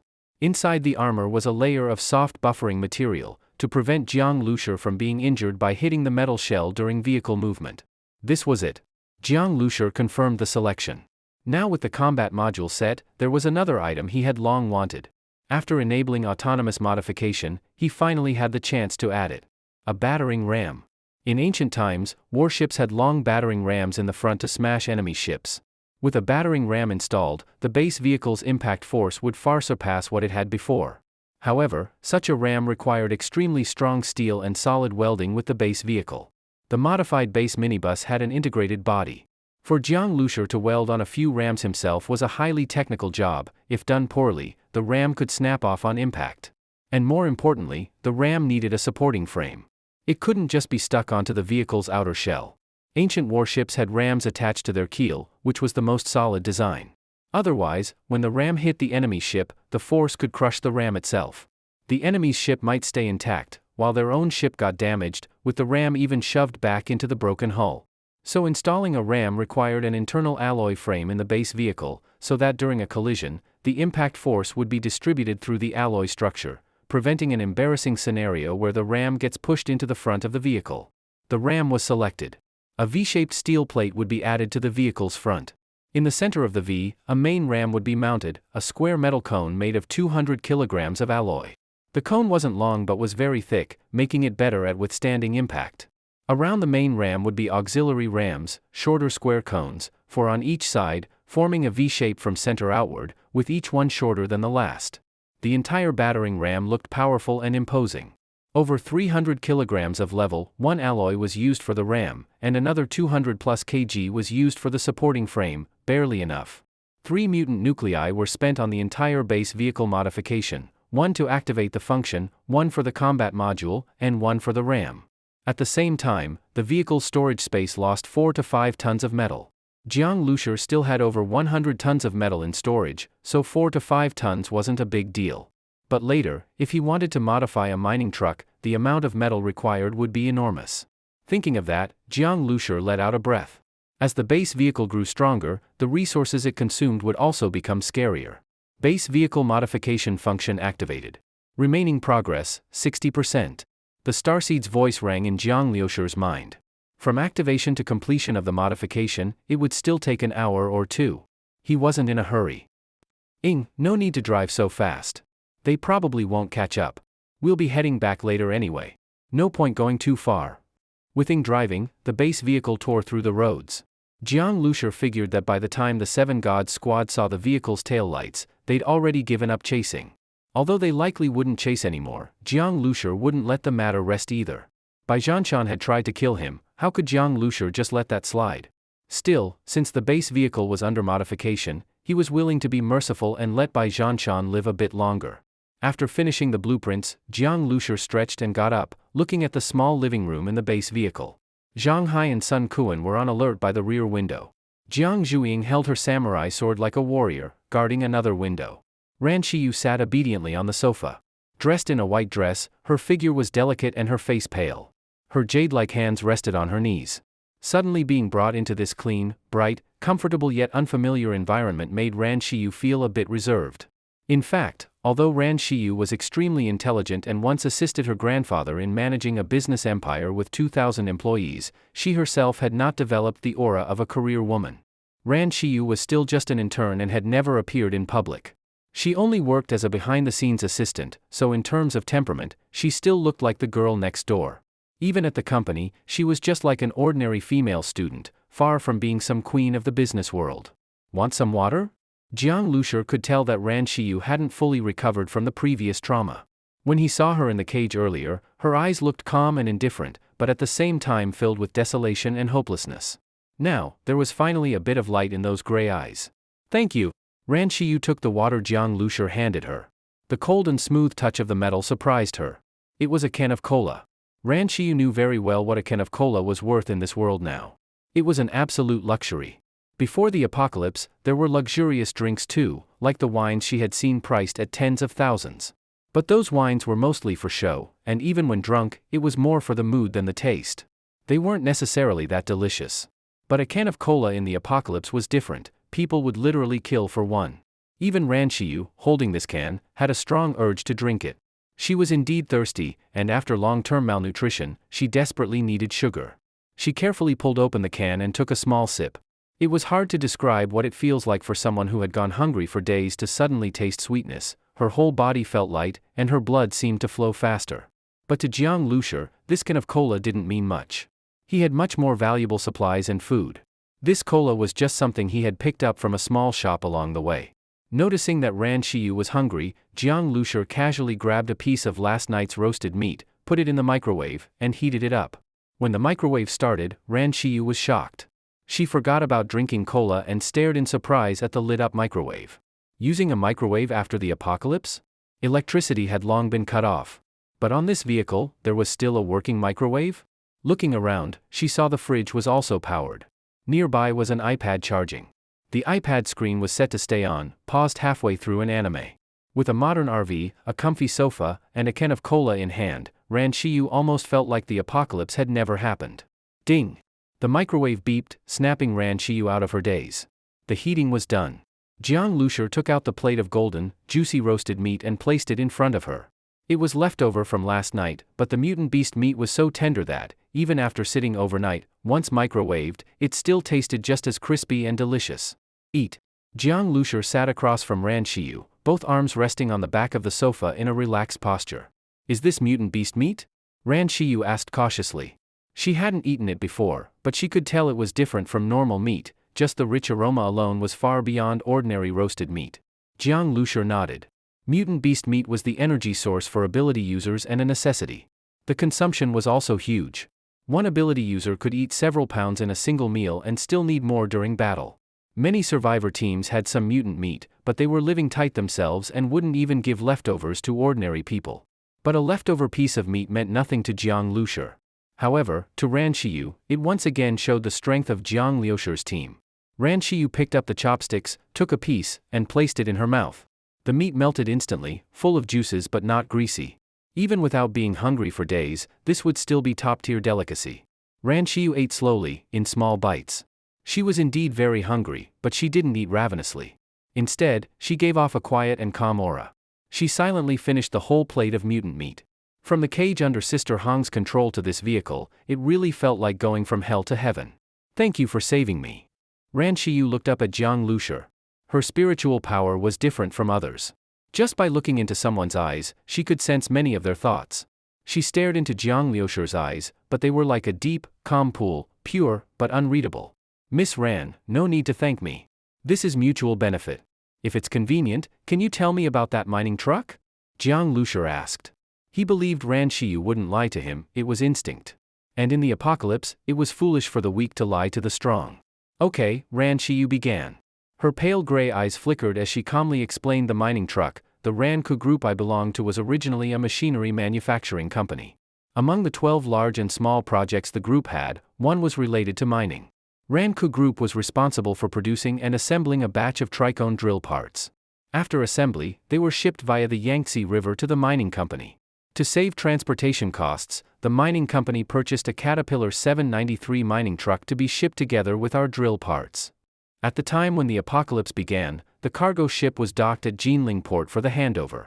But whether the crew on the ship survived after the outbreak is uncertain. If the ship remained operational, it might have sailed out of Jinling's area. That's why, when you asked me earlier, I couldn't give a definite answer. I see, then it shouldn't be too big of a problem, Jiang Lushur nodded. After the virus outbreak, 70 to 80% of the population either turned into zombies or were killed by them. Very few survived.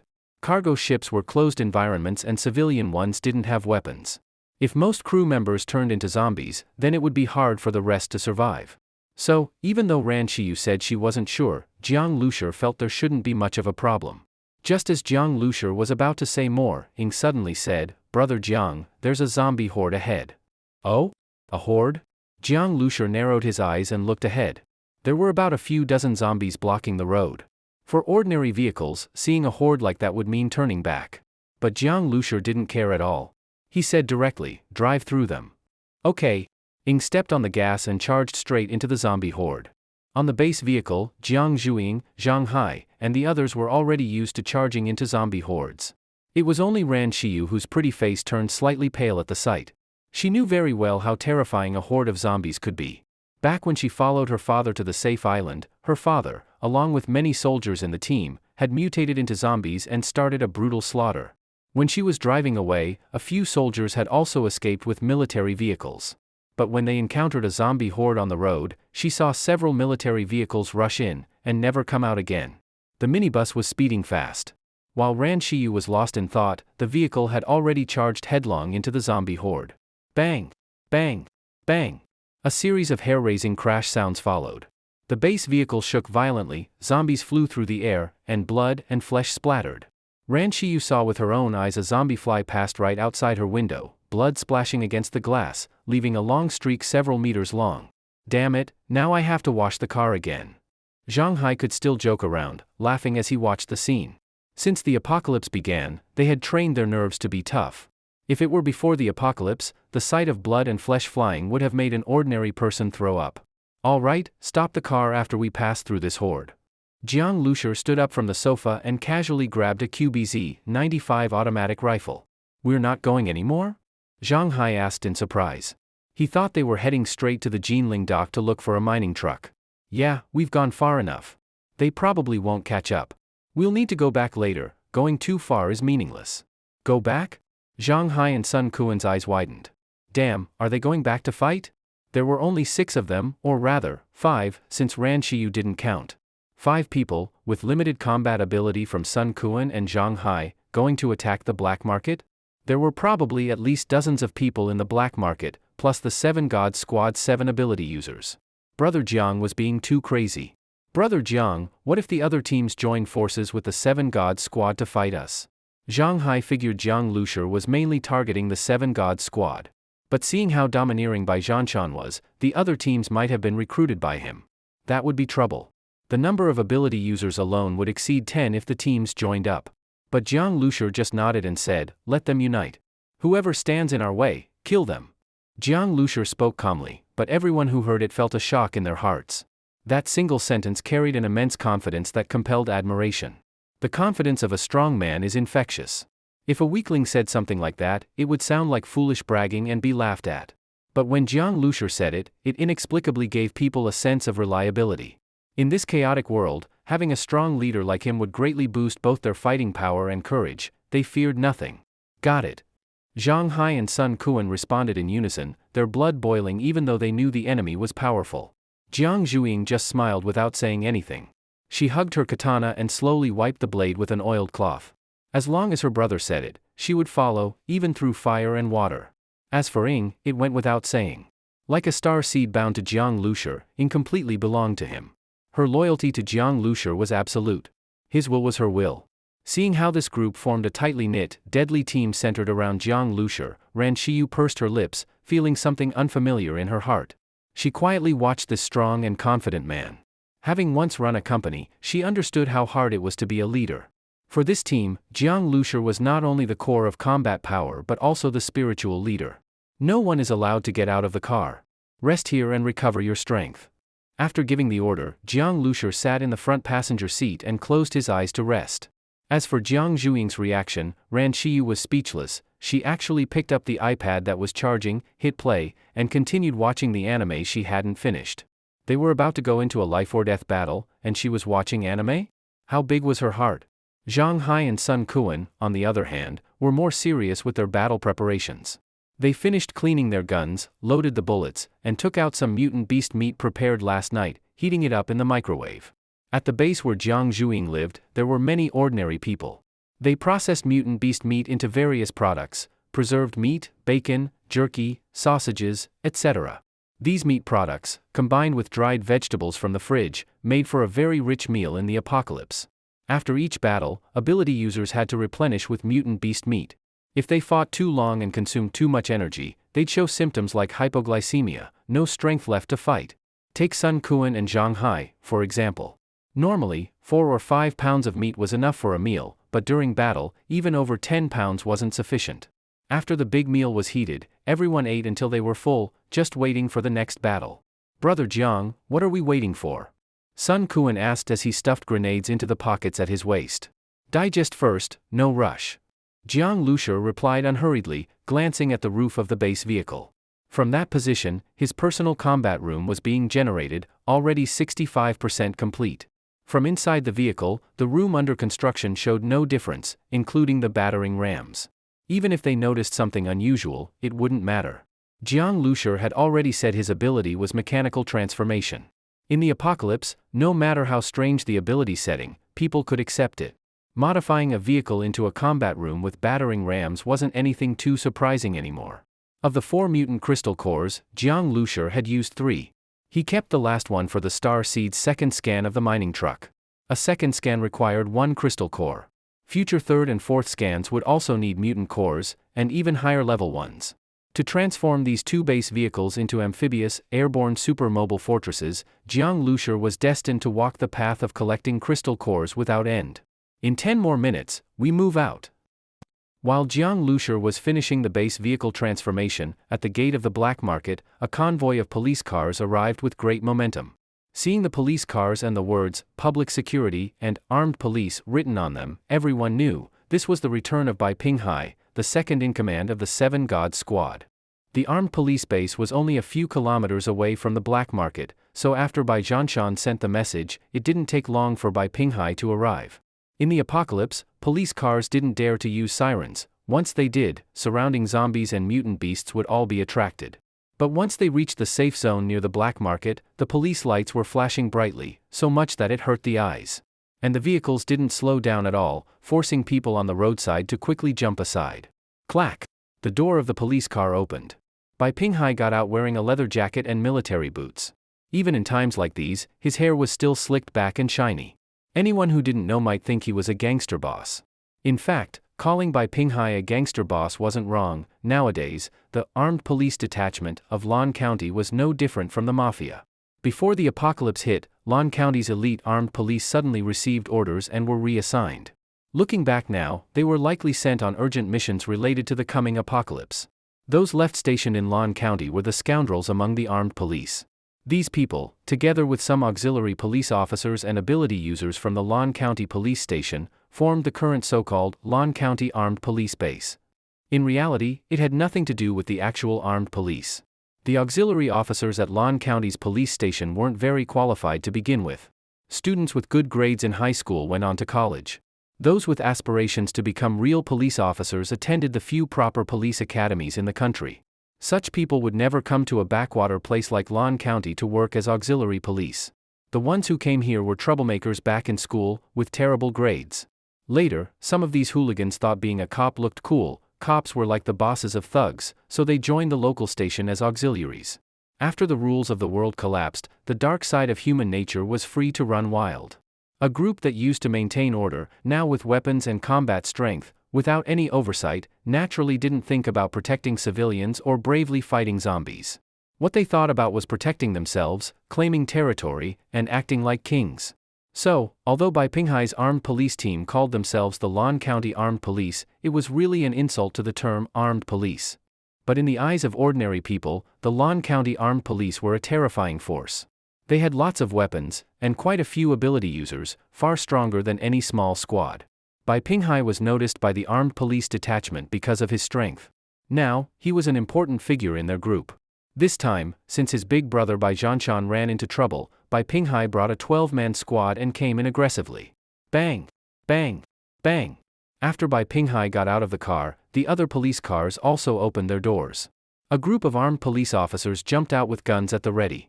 They all wore bulletproof vests and helmets, and about half of them held riot shields.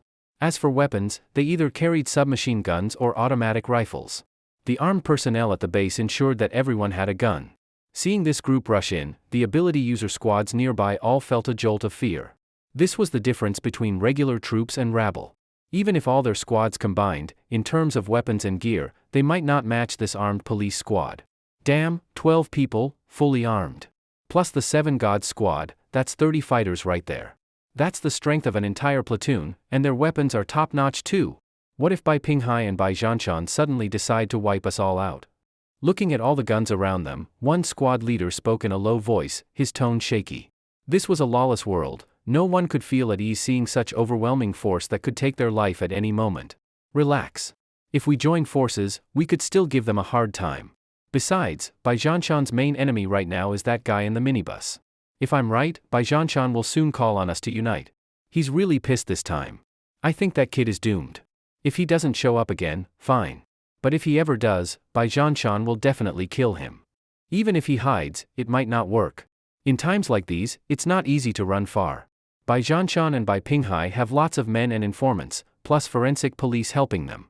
If that kid gets found, then, just thinking about Bai Zhanshan's torture methods gives me chills. Several squad leaders whispered among themselves, secretly glancing at Bai Pinghai. His movements were always mysterious. For many of them, this was their first time seeing him in person.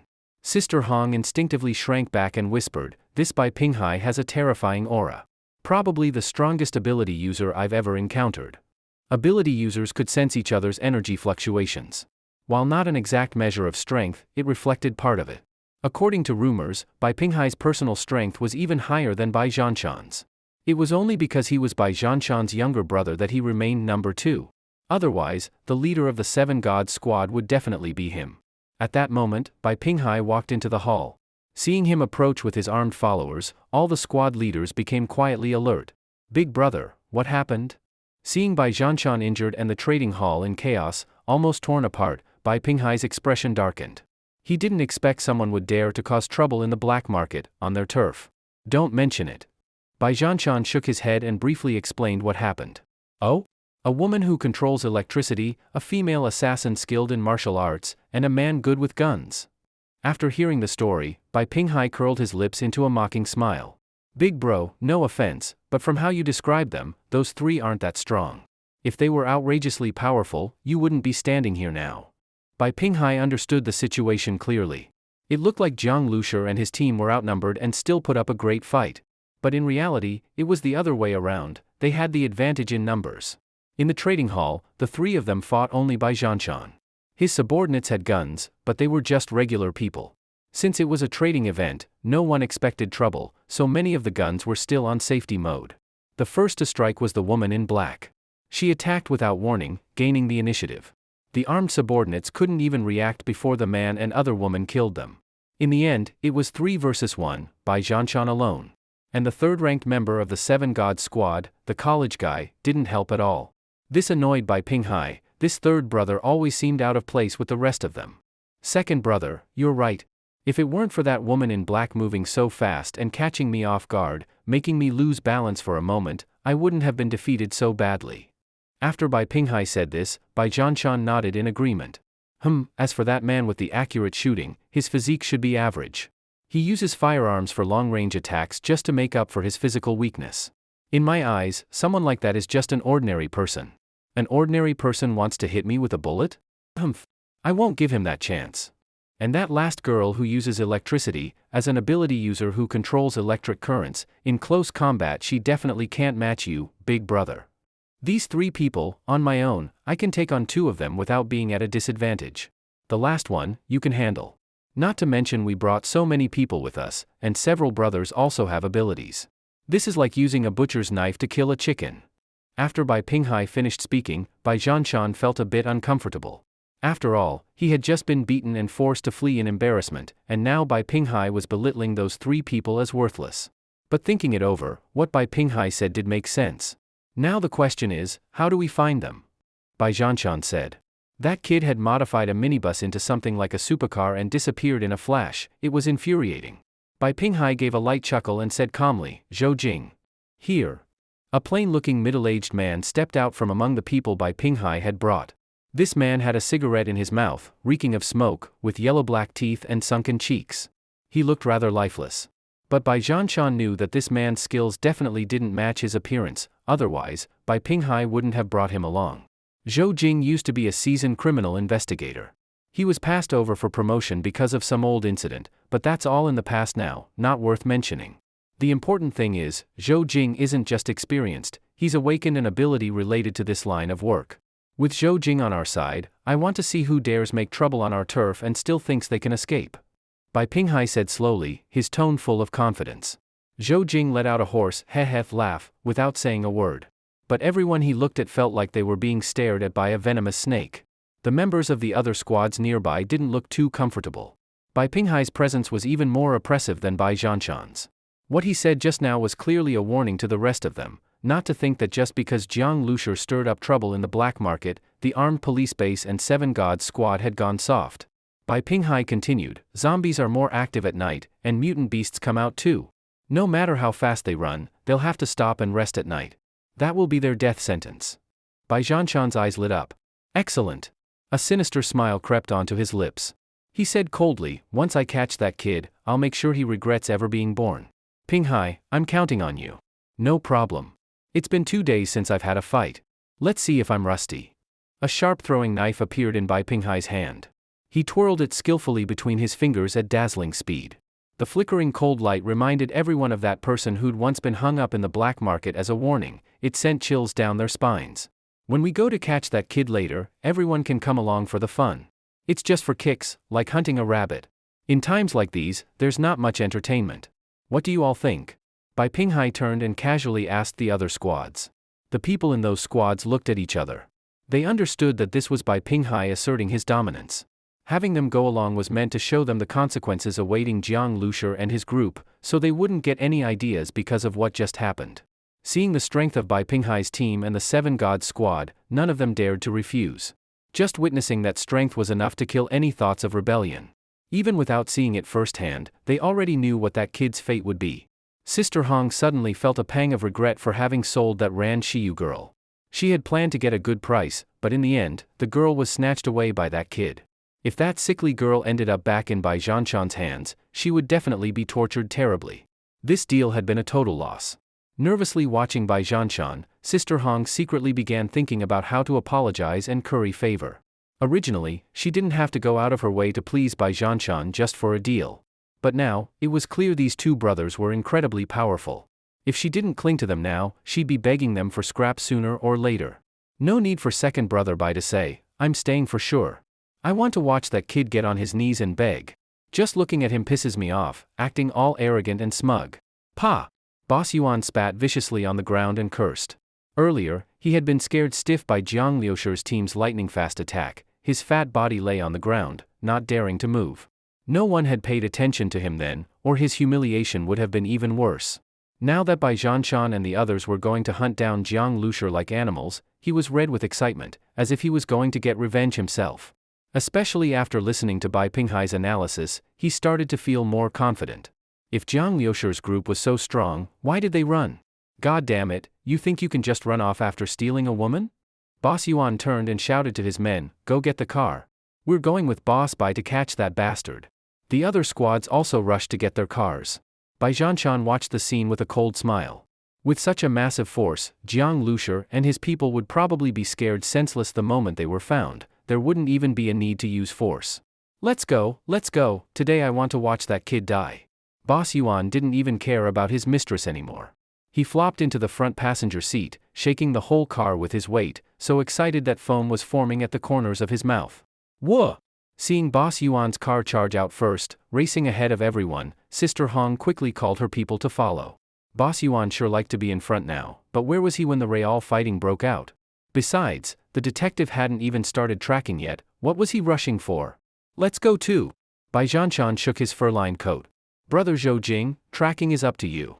Here. Zhou still looked lifeless, like a drug addict. Zhou, nicknamed Hound, had the ability to track using scent.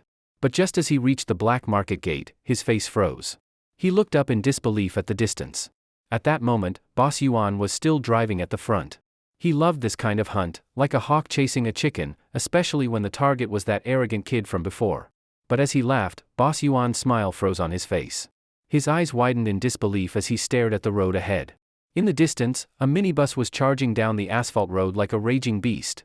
That minibus, isn't that the kid's car from earlier? It's that kid? He came back? After awakening his ability, Boss Yuan's eyesight became very sharp. He vaguely saw Jiang Liushir sitting in the front passenger seat, and the black-clothed driver next to him was probably Ying. That kid actually dared to come back? Was he crazy? At this moment, the black market had gathered most of the forces from Lan County, many guns, many people, many ability users. It had already become an unbreakable super fortress. This kind of defense wouldn't just scare enemies, even the squad leaders currently allied with Bai Zhanshan felt uneasy. And yet Jiang Liushir, who had just barely escaped, now turned back? Did he think he wasn't dying fast enough? What's he coming back for? Has he gone insane and thinks he can come kill us and steal our supplies? One of Bai Pinghai's men said sarcastically. Everyone around burst into laughter. Of course, even as they laughed, they still raised their guns. Just one minibus and he wants to wipe us out and rob us? How dumb do you have to be to even try that? It's the apocalypse, how has such an idiot even survived this long? Boss Yuan blinked his small eyes. Even though he thought Jiang Liushir was a complete idiot, he still quickly shifted into reverse gear and stepped on the gas to back away. No matter how dumb Jiang Liushir was, his strength was still there. Against a large force, he was an egg hitting a rock, but against himself, Boss Yuan didn't dare face this lunatic head-on. "Big brother, this is the guy you mentioned?" Bai Pinghai looked at the approaching minibus as if he were looking at an idiot. He lit a cigarette slowly, took a deep drag, and smirked. "I thought he was some kind of big shot. Turns out he didn't even bring his brain when he came out. I came all the way back just for this? So boring. Did he really think after causing all that chaos we wouldn't tighten our defenses?" Bai Pinghai leisurely blew a smoke ring and casually waved his hand toward the back. "Load the bullets." Clack clack. A series of gun-cocking sounds rang out. Behind Bai Pinghai, over a dozen people loaded their weapons and began casually setting up a few bulletproof shields. They were still joking around, clearly not worried about a little minibus. Against this setup, even an armored vehicle would be useless. When it enters firing range, shoot. Aim for the tires. Don't kill anyone, we'll capture them and have some fun. Bai Pinghai's voice sent chills down everyone's spine. The effective range of a standard rifle was about 300 to 400 meters. But to actually hit a target at that distance required expert marksmanship. For these guys, hitting anything at 200 meters would be impressive. At that moment, the minibus, still over 800 meters away, underwent a slight transformation. A flat, disc-shaped object like a flying saucer slowly emerged from the roof. It looked extremely high-tech. What is that? Everyone was stunned. At such a distance, they couldn't tell what it was. Even up close, they might not recognize it. Who installs a bunker on top of a vehicle? No one could imagine it. In the blink of an eye, the minibus was already within 700 meters, a little over 1 li away. The QBZ-95 rifle had an effective range of 400 meters. Its maximum range was 600 meters, but even a sharpshooter would need luck to hit a target at that distance. But Jiang Lushur wasn't using a QBZ-95 rifle, he was using a QBZ-95 light machine gun. The 95 LMG had a longer and thicker barrel than the rifle version, allowing bullets to be propelled up to 1,000 meters per second, with an effective range of 800 meters, and a much higher rate of fire. Jiang Lushur sat inside his custom combat room, with 360-degree firing ports that allowed him to cover every direction with ease. The room also gave him full protection, far better than a traditional bunker. "Brother, are you really going to fight here?" When she saw the combat room appear on the roof of the base vehicle, Zhuing was shocked. But remembering Jiang Lushur's mechanical modification ability, she wasn't too surprised. So many people. From inside the vehicle, Ran Shiyu saw dozens of enemies in the distance. She could even see the gleam of guns and bulletproof shields. There were just too many of them. This one little minibus was going to charge straight into a fortified enemy position? It looked completely hopeless. Just then, Ing stepped on the brakes. Jiang Lushur's gun was already mounted at the firing port. There was no scope, just the built-in iron sights. But that didn't matter to Jiang Lushur. Legendary snipers like Finland's Simo Haiha and China's Zhang Taofang in the Korean War never used optical sights either. They killed enemies at 600 to 700 meters with iron sights, becoming famous worldwide. It stopped? Why did the car stop? The people guarding the black market saw that Jiang Lushur's minibus had stopped about 700 meters away, already outside their effective shooting range. He must have noticed something, Bai Pinghai sneered.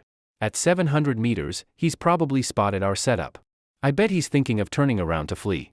Too bad, it's already too late. Bai Zhanshan nodded. Brothers, get ready to pursue. Blow up that.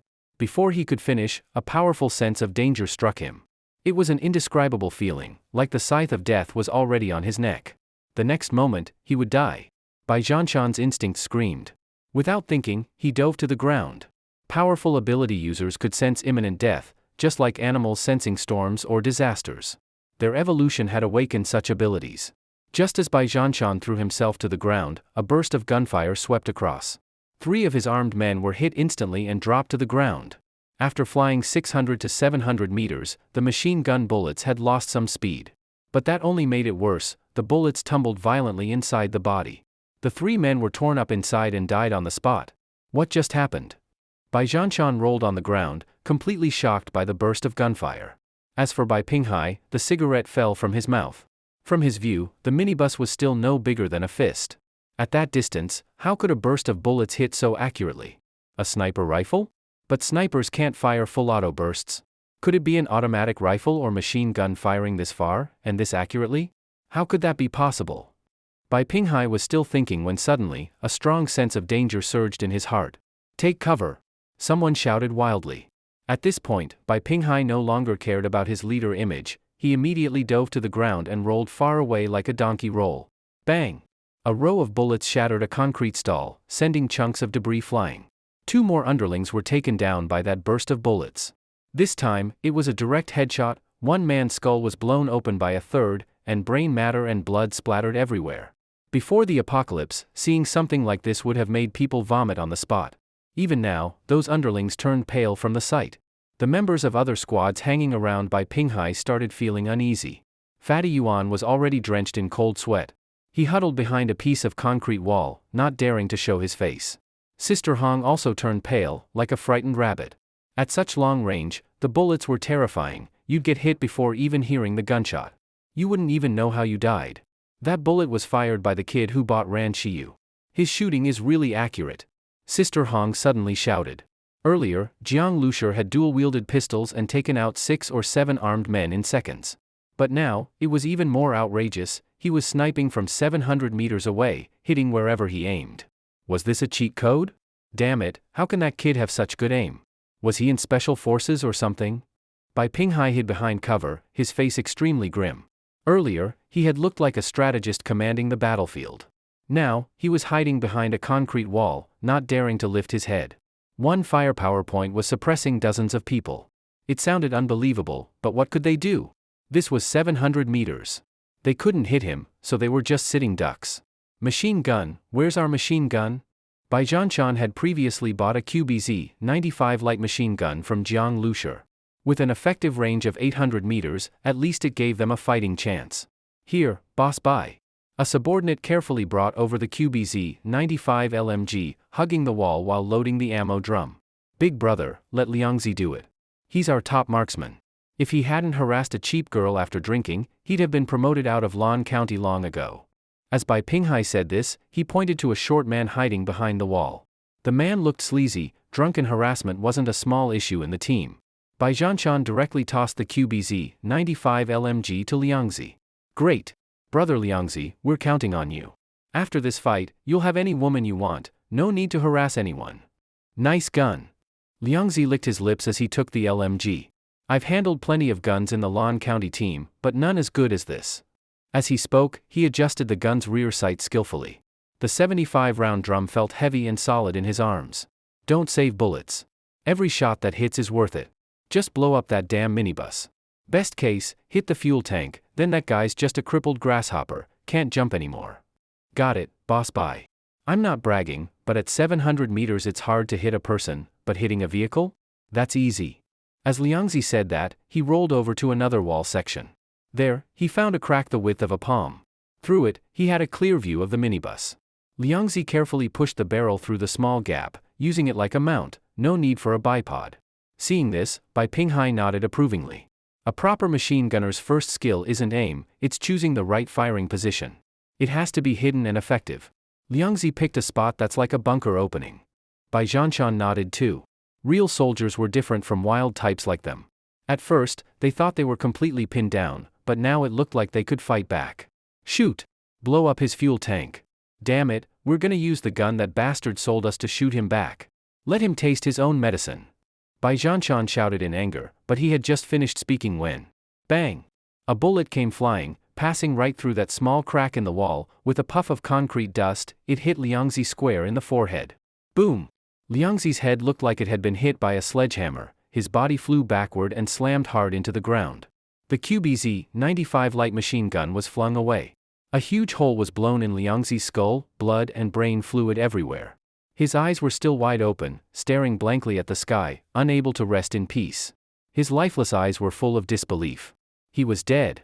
Bai Zhanshan and Bai Pinghai were just 3 or 4 meters away. From the moment Liangzi leaned forward to aim, to the moment he extended the barrel, the whole process took only 2 or 3 seconds. A crack only the width of a palm at 700 meters, how big could that be? A person peeking from behind it wouldn't even be visible, let alone targetable. What kind of shooting was this? The team's top marksman didn't even understand the enemy's situation, and was instantly killed by Jiang Lushur. It would be one thing if he missed after firing, but he didn't even get to pull the trigger. The gap in skill was utterly hopeless. Not just Bai Pinghai and Bai Zhanshan, everyone who saw this had sweaty palms. Suddenly, they lost all courage to keep fighting. After all, this fight had nothing to do with them in the first place. Did this kid awaken some kind of shooting ability? Bai Pinghai said. Everyone felt that was probably the case. That kid's gun is too scary. Let's pile cover toward the center and retreat to the trading hall. We'll fight from inside. The trading hall's glass was opaque. Once inside, Jiang Lushur's aim would be useless. Good. Let's do that. Bai Pinghai's squad brought 7 or 8 bulletproof shields. They crouched behind them and moved cautiously, lifting cement slabs from the stalls and standing them upright. Now, they could fully hide behind cover and safely retreat into the trading hall without exposing themselves. Everyone fall back. Be careful. Someone shouted. The machine gun had gone silent, but even if it fired, it wouldn't matter. At 700 meters, the bullets had already slowed down and couldn't pierce the shields or concrete. No one dared to peek and see what was happening in the distance. Liangzi was the warning example. But just as they were slowly crawling back into the hall, they suddenly heard a roaring sound. It sounded like a jet engine taking off. It was coming fast and loud, and with it came a terrifying pressure. That sounded like an engine roar. What the hell is that sound? One of Boss Yuan's underlings couldn't stand the terrifying noise rapidly approaching from behind. He cautiously peeked through a gap in the cover to take a quick look. That one glance nearly scared his soul out of his body. In just a few seconds, the minibus that had just been 700 meters away and looked no bigger than a fist had already rushed to within less than 100 meters. What kind of terrifying speed was this? The roaring minibus, along with the engine's thunderous noise, looked like a steel monster. This underling had followed Boss Yuan on several mutant beast hunts, but the sense of fear and pressure this minibus gave off was far greater than those beasts. Boss. He's charging us, the underling cried out in panic. Boss Yuan had already been scared out of his wits by Jiang Liusher's marksmanship. His mind was full of only one thought: hide in the trading hall as fast as possible. He didn't even bother to listen to what the underling was shouting. Shut the hell up. Is he a moron? Charging us to die? We've got multiple layers of cover. Before he could finish, Boss Yuan's voice stuck in his throat. He couldn't finish the sentence. Because from behind them came a loud boom. Boss Yuan quickly peeked through a gap in the cover, and the fat on his face twitched violently. That minibus was barreling down the Black Market Street at full speed, knocking over stalls on both sides as it flew by. At the inner market entrance, a few vehicles had been parked. But the minibus smashed through them like they were made of tofu. Under the high-speed impact, the minibus plowed straight through the parked cars. The force sent them flying. Was this even a vehicle? It was more like a missile. 100 meters, this distance meant nothing to the roaring beast. Ing had the gas pedal floored, and straight ahead were the barriers set up by Zhanshan and the others. Ran Shiyu sat on the sofa, strapped in with a seatbelt, her palms covered in cold sweat. Watching the vehicle charge toward those steel and concrete barriers felt like riding a roller coaster, except she was watching herself crash straight into the ground. And even now, Jiang Liusher wasn't telling them to slow down? This lunatic. Boss Yuan's eye twitched. At this speed, crashing into reinforced concrete? Wasn't that a death wish? How could this end in anything but destruction? At that moment, Boss Yuan suddenly saw a black gun barrel extending from that saucer-like structure on the minibus roof. In an instant, Boss Yuan felt like his soul was leaving his body. He immediately dove to the ground. Rat-tat-tat. Gunfire erupted. Lying on the ground, Boss Yuan felt something warm splatter onto his head. He trembled, turned his head, and saw the underling who had peeked out just now lying dead, eyes wide open. His skull had been blown open, red and white matter splattered all over Boss Yuan's face and hair. Flat on the ground, Boss Yuan wouldn't dare peek out even if you gave him 100 lives. Seeing the entrance to the trading hall just ahead, he crawled toward it as fast as he could. Who cared about dignity at a time like this? Bai Pinghai and Bai Zhanshan saw all of it. Shit! This minibus was insane. And now, it had reached the front of the barriers. Ran Shiyu's heart was in her throat. She couldn't hold back her scream anymore. Zhang Hai and Sun Kuan also felt numb all over. They looked at Ing, this stunning beauty, who looked like a fragile vase but turned out to be deadly, still had a completely emotionless face. She didn't even show the slightest intention of breaking. Ying's mind, like the star seed and the base vehicle, was linked with Jiang Liusher. While she drove, Jiang Liusher could receive all feedback on the vehicle's status, speed, etc. And Jiang Liusher's thoughts could be transmitted to Ing in real time. Right now, his command was, charge through. With Jiang Liusher's command, ka. Several slots suddenly opened on the front of the minibus, and a giant square metal spike extended from inside the vehicle, exuding a cold, high-tech vibe. Beside the main spike were 4 shorter square cones. These high-strength alloy steel spikes gleamed with a cold light, full of murderous intent. With the engine roaring, the steel beast charged straight toward the barriers. Seeing the scene, Bai Pinghai and Bai Zhanshan's eyes nearly popped out of their heads. Under the threat of Jiang Liusher's machine gun, only a few ability users, including the Bai brothers, dared peek out, relying on their danger sense. So they were the only ones who saw this unbelievable sight. The front of a minibus suddenly extended a row of terrifying metal spikes. It was one thing to modify a minibus, but to install something like this. It looked like a vehicle straight out of a sci-fi movie, far beyond what they could have imagined. The front of the minibus, topped with a row of metal spikes, didn't slow down at all. The scene was utterly shocking. Boom! With a deafening explosion, concrete blocks burst apart and smoke filled the sky. After the concrete was shattered into rubble, Bai Pinghai and the others felt a brief moment of silence. But it was just temporary deafness caused by the blast. Because as their hearing returned, what they heard was still the terrifying roar of the engine, and saw the minibus charging out of the dust cloud. The minibus crashed into the barriers, crushing everything in its path like a hot knife through butter. Those who had been slowly moving behind the cover turned and fled in panic the moment the minibus charged. But their speed was like snails compared to the vehicle. If reinforced concrete couldn't withstand the impact, what chance did human flesh have? The minibus hit one person, boom, instantly turning them into a mist of blood, with no time to scream. Another was sliced clean in half by the row of spikes, blood spraying everywhere. Boss Yuan caught a glimpse, and his mind exploded.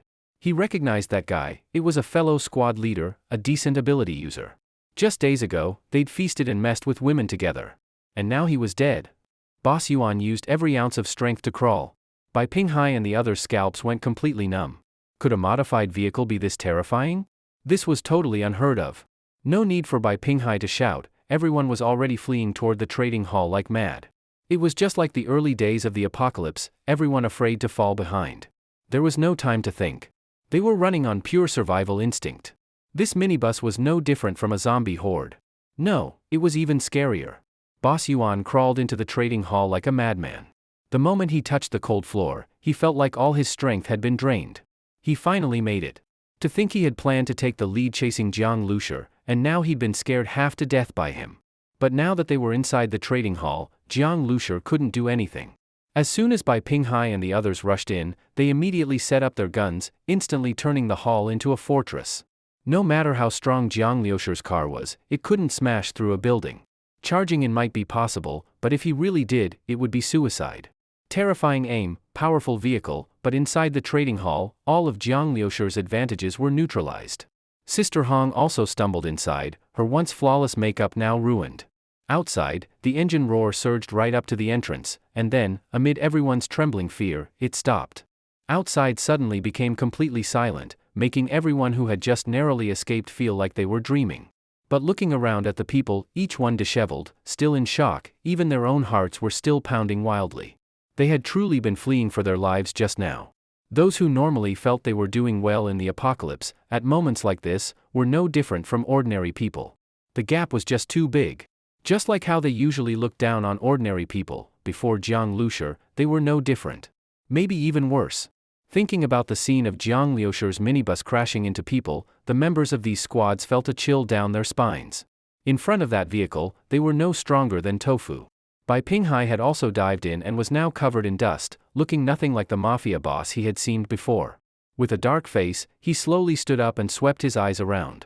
Just a moment ago, when he brought people to hunt down Jiang Lusher, he had been full of confidence. But in the blink of an eye, everything was a mess, dead, wounded, and the rest were pale-faced. When Bai Pinghai saw one of his subordinates still trembling, his anger surged even more. He felt like his face was burning. Everyone, no need to panic. That kid doesn't dare come in. Bai Zhanshan also looked ugly. He had planned to kill that kid as a show of force, but instead, he'd been completely humiliated by him. The other squads looked at each other when they heard Bai Zhanshan's words. Even if he doesn't dare come in, we can't get out either, one squad leader couldn't help but say. The Bai brothers might be domineering, but when lives were on the line, being tough didn't help anymore. And now, in this situation, Bai Pinghai wouldn't dare to make a move against them either. Yeah, so what do we do now? You're the ones who made us stay, said it was just catching a rabbit, and now look, we're all trapped by that guy and his one vehicle. Once one person spoke up, the others followed. Especially the squad whose leader had died, they were full of complaints. Their boss was dead, their team's strength was massively reduced, and now everyone's situation was extremely bad. If it hadn't been for Bai Pinghai's threats, how would this have happened? Seeing this situation, Bai Zhanshan was furious inside.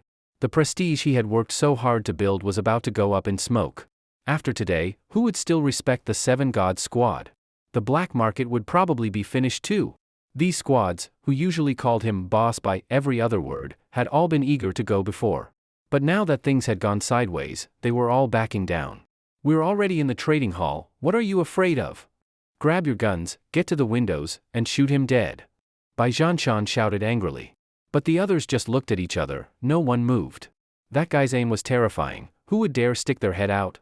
Bai Zhanshan's face turned red with rage. These useless cowards. Damn it. At that moment, Bai Pinghai suddenly slapped the table and spoke coldly, "No need to rush to shoot. Right now, we're all in the same boat. That kid has his vehicle blocking the door, we can't get out for now, but he doesn't dare come in either. And we're the ones defending, he can't outlast us." He looked at the other squads, and his chilling gaze made many of them shudder inside. But some weren't afraid of him. At this point, what could Bai Pinghai still do to them? Second brother by his right, Boss Yuan had gotten up from the ground, still hating and fearing Jiang Lushi. He glanced at his own people, only 2 left alive. This black market trade had been a huge loss because of Jiang Lushi.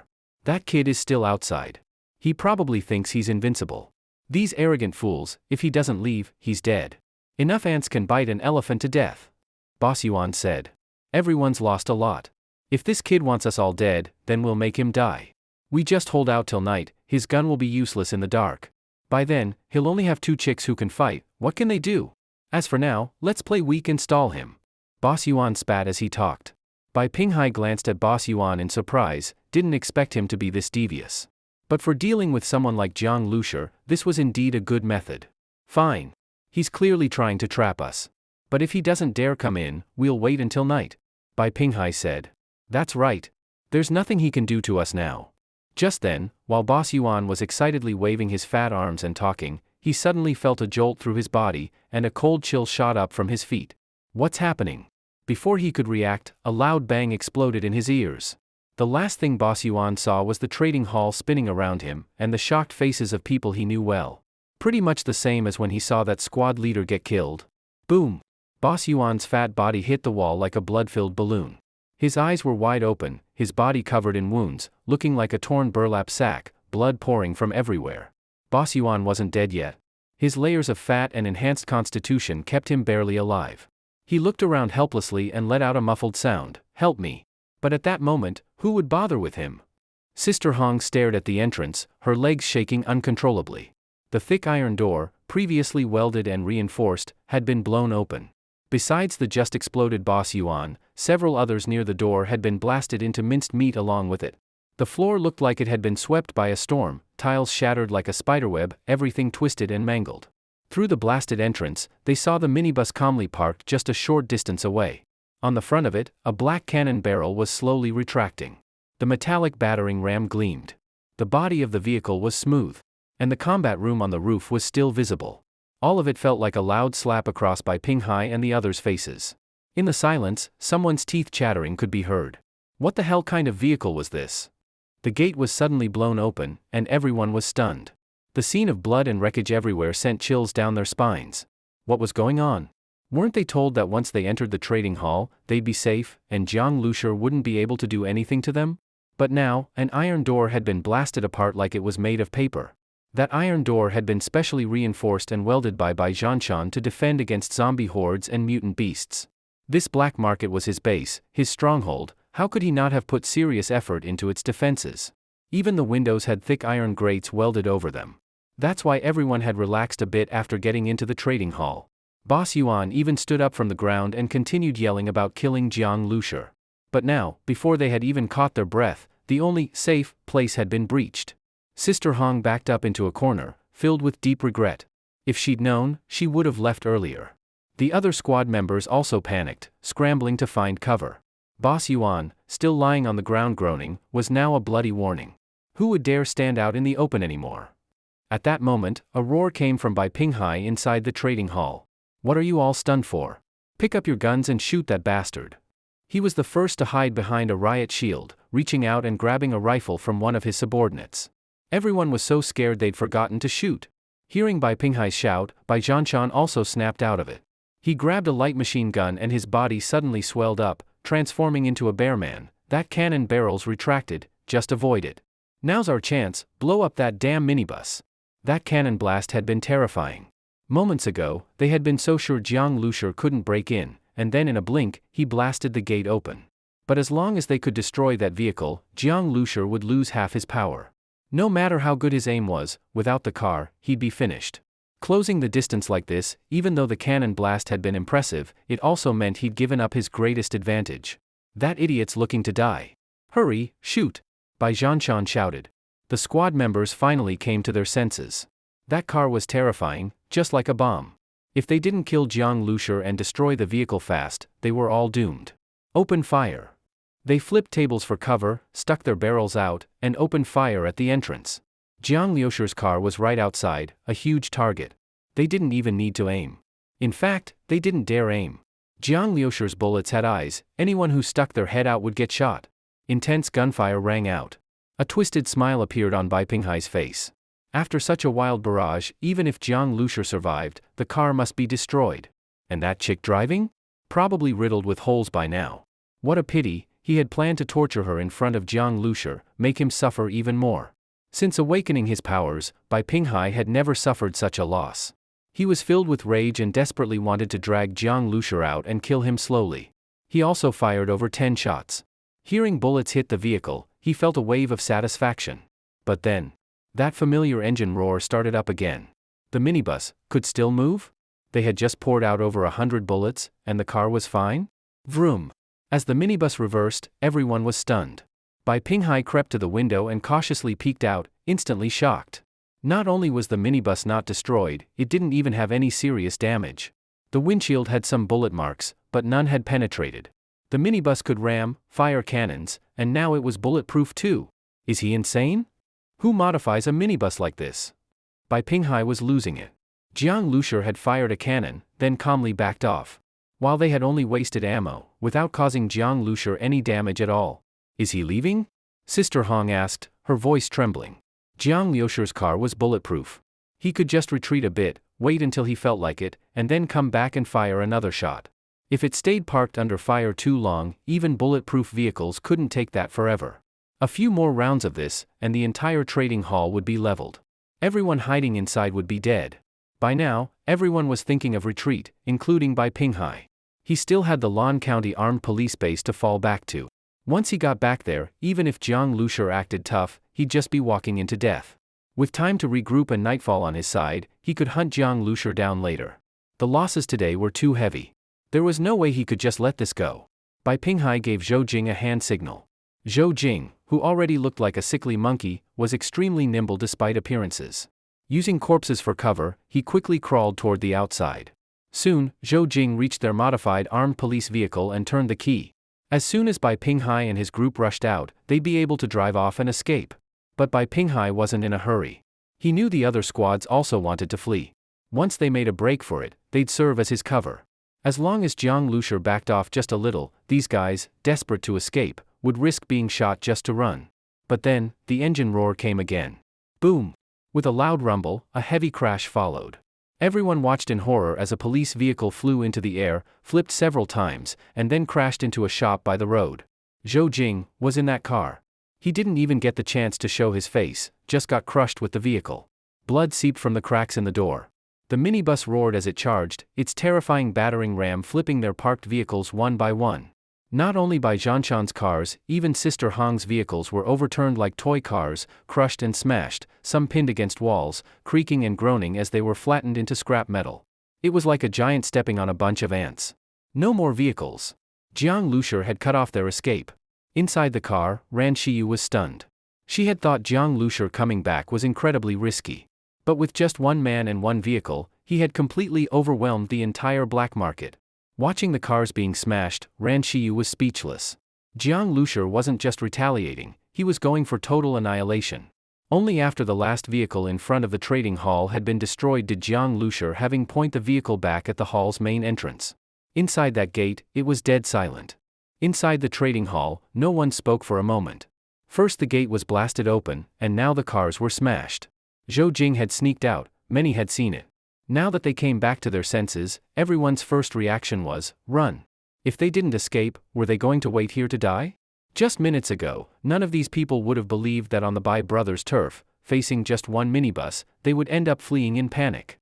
The cars were gone, if they wanted to escape now, it would have to be on foot. Could anything be more humiliating?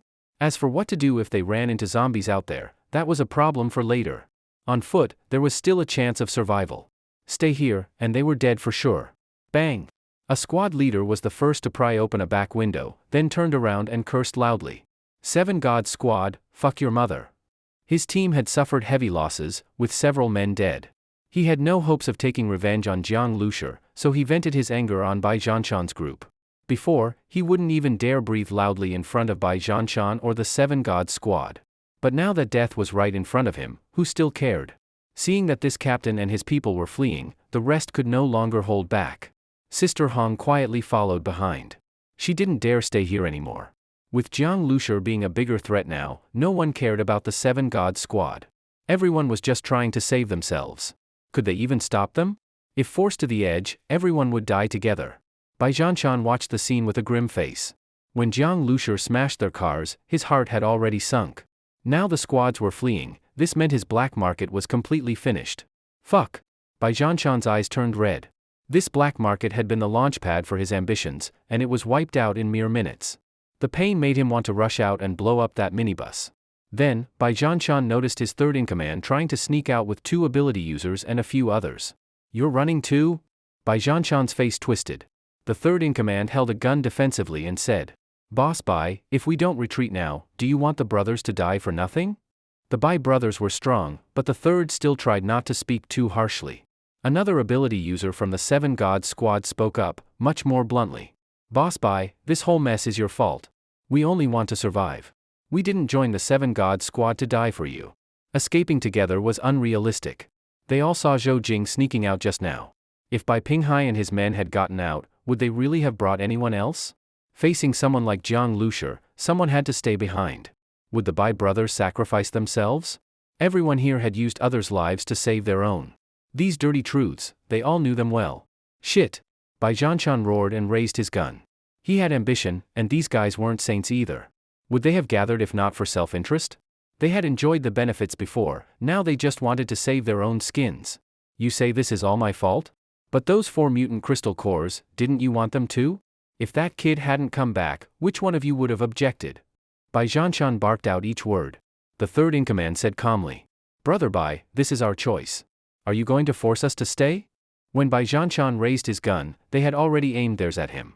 Seeing them silent, Bai Zhanshan trembled with rage. He wanted to spray them with bullets and blow their heads off. Brother! Bai Pinghai spoke in a low voice, stopping him. Let them go. Bai Zhanshan didn't move. The third looked at him deeply, then said, We're leaving. Watching them go, veins popped on Bai Zhanshan's forehead. He hated them, but hated Jiang Lushi even more. Brother, it's come to this. Once they escape, we'll also look for a chance to get out, Bai Pinghai said. If the black market was gone, so be it. Stay alive, and with strength, they could always rise again in the apocalypse. Running into Jiang Lushi, just bad luck. But getting out wasn't going to be easy. Bai Pinghai looked out through a window. That minibus, with its shining battering ram and rooftop combat room, made his scalp tingle. Would that kid let them just escape? Others didn't have much hatred toward Jiang Lushi, but they did. That kid is too vengeful, too ruthless. He's definitely keeping an eye on you, brother. Escaping directly? Impossible. But if we distract him, maybe I can do something, Bai Pinghai said. He licked his dry lips. A fierce look flashed in his eyes. Bai Zhanshan froze. Hi, what do you mean? That kid's gun is strong, the car is strong. But no matter how strong the car, can it take this? Bai Pinghai gestured to someone, bring it over. Someone quickly opened a bag, it held 5 or 6 grenades. With these, plus the ones he sold you, we can blow any car to pieces. Bai Pinghai said with a savage grin. Jiang Lushi might be scary, but in front of explosives, even he would be finished. Bai Zhanshan's eyes lit up. Right. That kid's just hiding in his shell and sniping. Use his own grenades, to blow him up. You, come with me. Too many people won't help. Bai Pinghai picked a few close combat experts, ex-military. Only they had the guts to try a sneak attack. The other squad members were all ordinary people. When things turned bad, who would dare move? Even Bai Zhanshan was just full of rage, but still planning his own escape. It was his brother who took real action. This was their only choice now. Bai Zhanshan and the rest took cover and aimed at the main door. Bai Pinghai led a few elite men and hid. Only hidden, could they find the right moment to strike. Bai Zhanshan wiped the sweat from his palms and let out a mad grin. Kid, you're about to go to hell. So cool. That was insane. Inside the minibus, Zhang Hai and Sun Kuan were pumped up after watching those cars get smashed. Who wouldn't want to be that powerful and brutal? Whatever stood in your way, blast it, crush it. Zhang Hai thought his old freezer truck was pure junk now. In the apocalypse, this was the kind of vehicle you needed, simple and violent. Ran Shiyu looked at the 2 big men. Their red faces made it seem like they'd done the crashing themselves. They even looked like they wanted to smash the cars a few more times just for fun. She thought their reactions were barbaric, but even she had to admit, sitting in this car, watching those cars get wrecked, watching the trading hall's gate get blown open, she felt a thrill too. She had once been locked in a cage, waiting to be sold. Everyone around her could decide her life or death. It was hopeless. But in front of Jang Lusher, those people were no different from her. Ran Shiyu stared at the shattered gate, not knowing what would happen next. Then, the engine roared again. Jiang Lusher and Ing shared a mental link. Smashing those cars?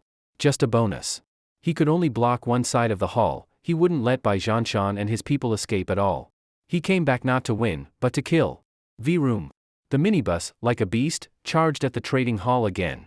In the combat room, Jiang Liusher's gun pointed straight at the entrance. Bai family. Come out and die. Bai family, get out and die. Get out and die. D. The trading hall in the black market used to be the warehouse of Lan County's market before the apocalypse. As Jiang Lusher shouted, his voice echoed throughout the entire trading hall and even across the black market. The sound made by Zhanshan and Bai Pinghai's eyes bulged with rage. If they couldn't kill Jiang Lusher in today's battle, all the prestige the two brothers had built would be lost. That kid is too arrogant. Bai Pinghai held a bag of grenades, tying all the grenade pins together with a piece of iron wire. But just then, V-room. The roar of the base vehicle sounded. Jiang Liusher's thoughts were instantly transmitted to Ing without a word. The roaring base vehicle charged directly toward the bunker where Bai Pinghai's armed police were hiding. The icy battering ram, combined with the vehicle's savage force, along with Jiang Liusher's machine gun on the roof. Shit! Bai Pinghai cursed loudly. Under Jiang Liusher's terrifying firepower, they didn't even dare to show their heads. Scatter! Bai Zhanshan shouted, but at the same time, the bunker they were hiding behind was already smashed apart by the terrifying battering ram. Many of Bai Pinghai's gang members were just regular people. They might have bullied survivors with guns in the past, but now, facing the base vehicle, they were close to mental collapse. Someone held an automatic rifle and madly fired at the base vehicle, but whether the bullets hit the windshield or the tires, it was useless. Bang! Bang! Bang! 3 precise shots. Before the shooter could even grunt, his skull was blown off. Another person was shot through the chest, with half his body torn apart. 2 were killed on the spot. Earlier, when machine gun bullets were shot from 700 to 800 meters away, the speed dropped to about 400 to 500 meters per second, so the bodies stayed intact. But at close range now, a machine gun round left no corpse intact. Seeing someone's head blown off right next to you, that kind of shock and fear hits hard. V-room, vroom, vroom. The base vehicle roared like the howl of death. With its ram and machine gun, Jiang Lusher drove it rampaging through the trading hall, leaving a trail of blood. Those gangster cops began scattering and fleeing. At this point, who cared about plans? They only wished they had more legs to run with. Seeing even his own police subordinates fleeing, Bai Pinghai was furious. He knew that once these guys ran, they'd never return to Lan County's station. They feared punishment. If this continued, even if he killed Jiang Lusher, his foundation would be ruined. He'd have to start all over again. Stop! Driver, my friend. Let's talk. Bai Pinghai didn't dare poke his head out. He shouted from behind a concrete wall. Jiang Lusher was surprised. He didn't expect Bai Pinghai to start talking at this point. He was curious, what could Bai Pinghai possibly say? Did he really think he could negotiate now? That naive? Friend, I know your vehicle is powerful. But just because your car is strong doesn't mean you are. Your aim is good, but what about your close combat? Can your skin and muscles resist knives and bullets? Bai Pinghai saw that Jiang Liusher's vehicle had slowed down, and immediately seized the chance to speak, trying to grab Jiang Liusher's attention as quickly as possible. Jiang Lusher sat in the combat cabin, the corner of his mouth curling. He wanted to see what trick Bai Pinghai would play. Friend, maybe you don't know, on Changming Island, the military has already established a research base. They are extracting a kind of compressed energy crystal from mutant beast meat and mutant cores. It's tentatively called an evolution crystal. This small item can promote human evolution. Especially mutant cores, if refined into evolution crystals and absorbed by someone, whether they're normal or ability users, it greatly boosts their strength. Bai Pinghai spoke quickly, and Jiang Lusher paused slightly. Evolution crystal? Though he knew Bai Pinghai had no good intentions, Jiang Lusher had a gut feeling this evolution crystal might be real. Seeing Jiang Lusher show interest, Bai Pinghai became more enthusiastic. If evolution crystals can be extracted, do you know what that means? Right now, mutant beast meat can be stored without refrigeration for a month, but after that, it still rots. Plus, even for ability users, the absorption rate is low. Even those with strong digestion can only eat 20 to 30 pounds of beast meat per meal, more than that, and it won't digest.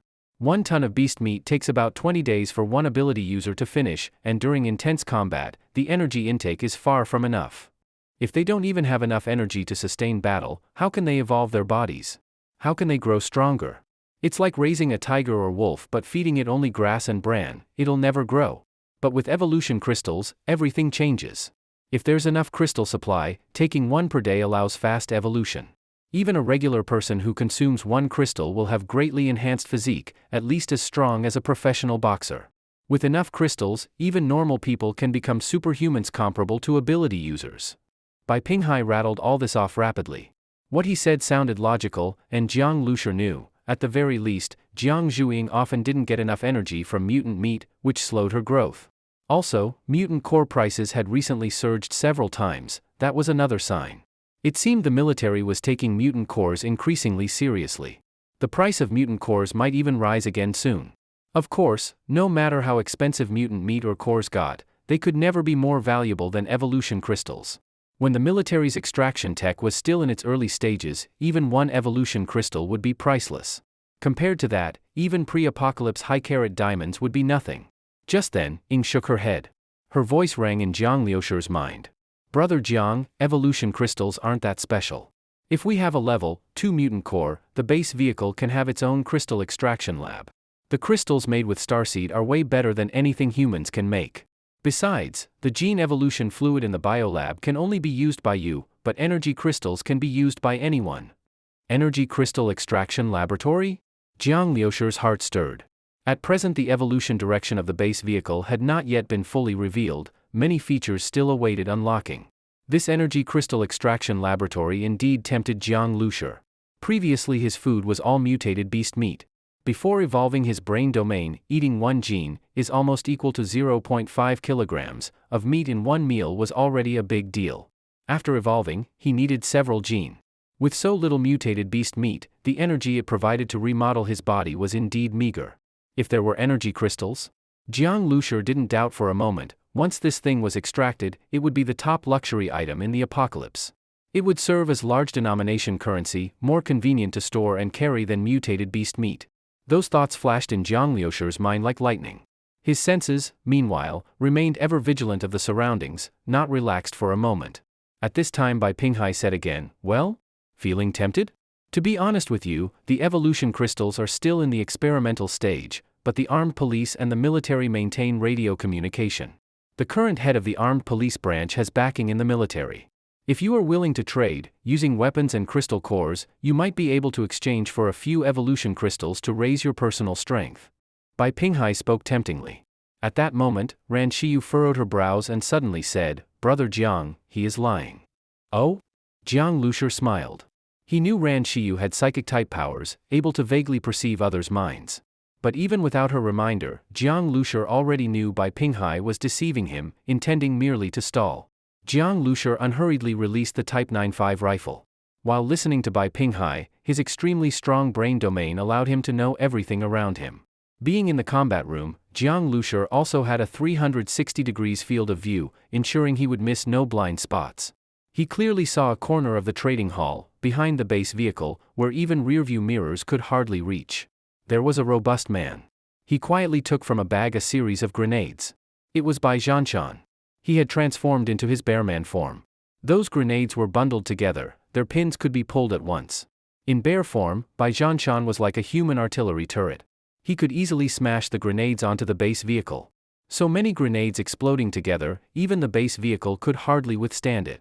The armor might not be blown open, but it would certainly be flipped over. If the vehicle flipped, the consequences would be unimaginable. This was likely Bai Zhanshan and Bai Pinghai's last gamble. One would draw attention, the other would sneak attack from behind. But Jiang Lushi would never let them succeed. Jiang Lushi left the Type 95 in the front of the base vehicle, and then took another rifle, Type 81. On the surface he did not turn the barrel, but in fact, all his attention had shifted to the rear of the vehicle. His finger hovered on the trigger, but he did not rush to aim, because he knew that as ability users with sharp perception, they could sense imminent death. As soon as a gun was pointed at them, they would sense it. He simply waited, watching Bai Zhanshan put his finger on the pull ring of the bundled grenades. At that moment, a cold smile curved at the corner of Jiang Liushir's mouth. "Friend, if you let us go, this trade can proceed later. Even if you kill us now, you will gain nothing." Bai Pinghai was still trying to distract Jiang Liushir's attention. But just then Bai Zhanshan suddenly pulled all the grenade pins at once. He sneered, clutched the grenades in his hand, his face twisted into a ferocious, mad grin. Keet! Bai Zhanshan roared inwardly. At that moment, a sudden sense of crisis surged. At the instant Bai Zhanshan pulled the pins, Jiang Liushir, fully focused, immediately raised his gun. Aiming and pulling the trigger happened almost simultaneously. Bang! Bang! Bang! Gunshots rang out. One burst of fire, several bullets shot in rapid succession, giving Bai Zhanshan no chance. Even though Bai Zhanshan might sense danger in advance, to dodge he needed time. A rifle's bullets at close range are terrifying. Even a full dodge might not avoid them, let alone give Bai Zhanshan the chance to throw grenades. Bai Zhanshan gave a miserable scream. The Type 81's bullets pierced his left shoulder. He managed to dodge, otherwise Jiang Liushir's shot would have aimed for his heart. Pong! Blood spurted, the bullet passed through Bai Zhanshan's body, spraying a huge arc of blood. Given Bai Zhanshan's bare form body, if he were a normal human, that shot would have torn off the entire left arm. Even so, no matter how strong Bai Zhanshan's flesh was, he could not maintain combat strength after being shot by the Type 81 in one shot. The momentary muscle spasm from intense pain rendered Bai Zhanshan powerless, he collapsed to the ground. The grenade bag also fell to the ground, 7 or 8 grenades remained bundled together, and their pins were pulled. Bai Zhanshan's eyes were red, his face contorted. He stared as the grenades landed very close to his face. But now, with a bullet in his body, he couldn't throw the grenades away. In that instant, Bai Zhanshan felt time slow, sound recede.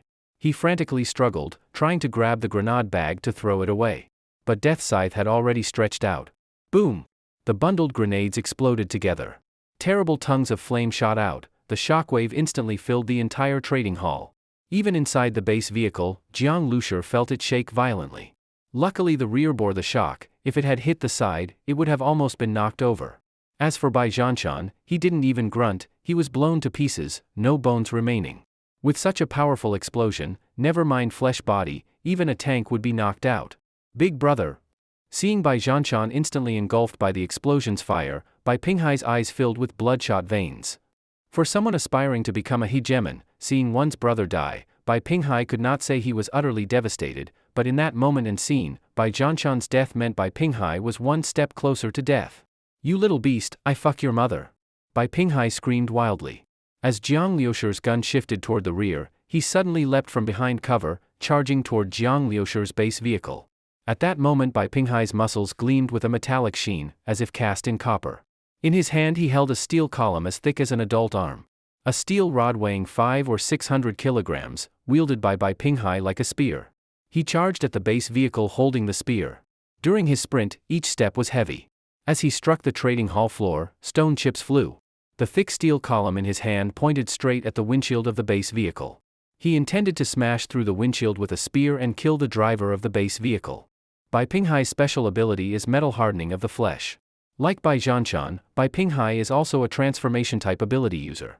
Metallizing his flesh gives Bai Pinghai enormous strength and defense. That defense is enough to block knives, but against rifle and machine gun bullets that can penetrate 8 to 9 millimeters of steel, Bai Pinghai's current semi-metal hardened flesh is useless, one shot pierces it. Perhaps in the future, as his ability level grows, Bai Pinghai will not fear bullets. But that requires him to survive today. Life and death on the edge, Bai Pinghai erupts with potential far beyond his normal self. At a distance of 17 or 18 meters from the base vehicle, holding a steel column weighing 500 or 600 kilograms, Bai Pinghai in an instant charges to right before them. At that moment, Jiang Liushir had just killed Bai Zhanshan behind the base vehicle, and he had just turned his muzzle toward the front of the combat room. This short 1 or 2 second gap in attack is what Bai Pinghai seizes. He knows full well that the time difference Bai Zhanshan created with his life is his only chance to reverse the battle. Bai Pinghai roars, his body leaping upward. Jiang Liushir was about to aim and pull the trigger, and by then Bai Pinghai was already directly in front of the base vehicle, taking cover behind the vehicle itself. Although Jiang Liusher's muzzle has a 360 degrees shooting angle, within about 2 meters around the base vehicle is also a dead zone for his fire, because bullets would be blocked by the vehicle itself. Ing! Be careful! Jiang Liusher shouts. Before he finishes speaking, Bai Pinghai launches his all-out strike.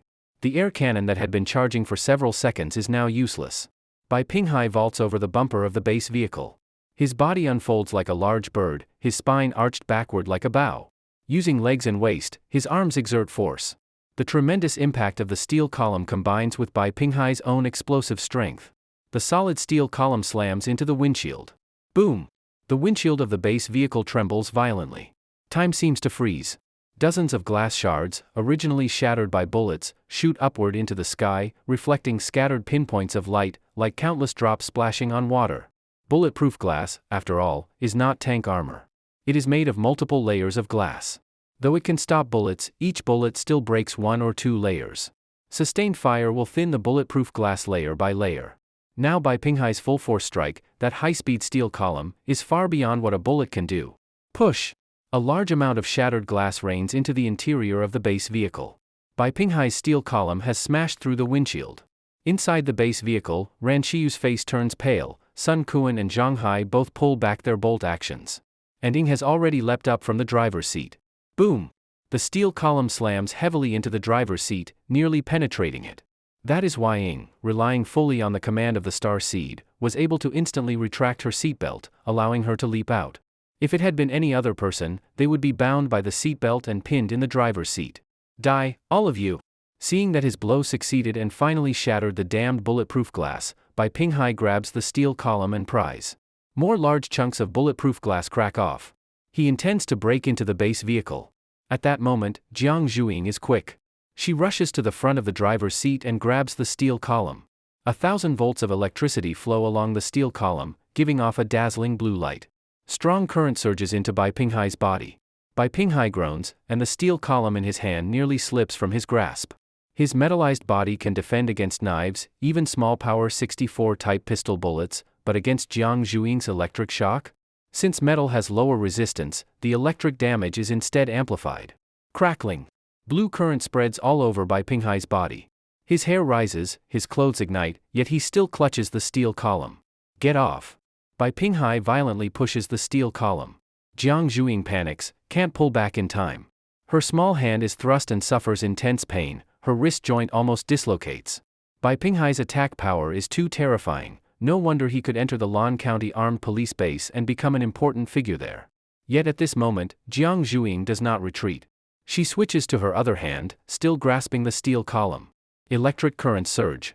Jiang Zhuing exerts all her strength to discharge electricity, making Bai Pinghai's body go numb. Almost simultaneously, the door of the base vehicle opens. Ying flips and jumps out of the car, her feet don't touch the ground. She grabs the metal support of the rearview mirror and swings to the front of the base vehicle. The trident military dagger in her hand thrusts toward Bai Pinghai's neck. Bai Pinghai screams furiously. At this moment his whole body is charred, his clothes burning. He sees Ying charging, but ignores the trident dagger. He throws a punch straight at Ying's chest. That punch is powerful, it would absolutely break bones and tendons. Bai Pinghai knows he is now in dire straits, fighting with life or death. Ying, get away! At that moment, a stern shout rings in Ying's mind. Without hesitation, Ying uses the support of the rearview mirror with force, swiftly pulling her body back. At the same time, the trident dagger in her hand is thrown hard. Swish! The trident dagger violently stabs toward Bai Pinghai's throat. At the same time, bang! A gunshot rings. A bullet, following a narrow crack caused by the iron rod piercing the windshield, flies through. The bullet lands exactly in Bai Pinghai's chest. Bai Pinghai's body is hit as if struck by a heavy hammer. He groans in agony, his body flung backward. A single bullet powerful enough to pierce through 3 people didn't exit Bai Pinghai's body, but it rolled inside him, shredding his internal organs into a mess. Though the bullet passed through his body, the wound was somewhat lighter than if it had remained lodged, which would have been worse. Bai Pinghai is shot in the chest. A slanted trident dagger is stuck in his neck. His carotid artery bleeds profusely. Bai Pinghai's gaze fades.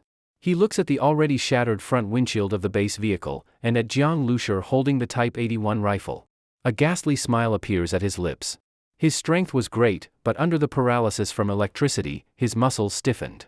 As a result, he was instantly killed by the joint effort of Jiang Lushi and Ying. Bai Pinghai is dead. Jiang Lushi lets out a breath. This battle also greatly consumed his mental energy.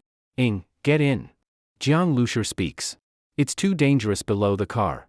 Though most people in the trading hall have fled, you can't guarantee someone isn't hiding in a corner with a sniper. Jiang Lushi increasingly feels he needs to strengthen his own physical ability. Otherwise he can only hide in the vehicle and shoot. If the car fails, Jiang Lushi will be placed in an extremely dangerous position. Shadow jumped onto the base vehicle and shut the door. That shocking steel rod was still stuck in the front windshield of the base vehicle.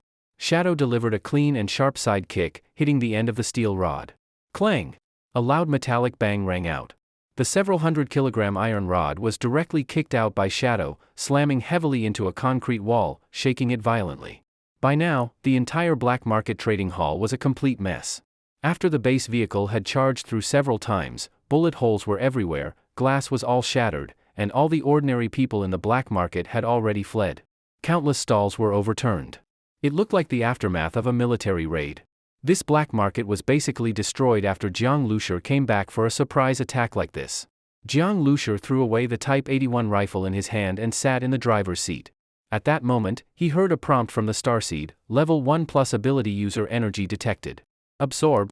Absorb. Jiang Lushi confirmed directly.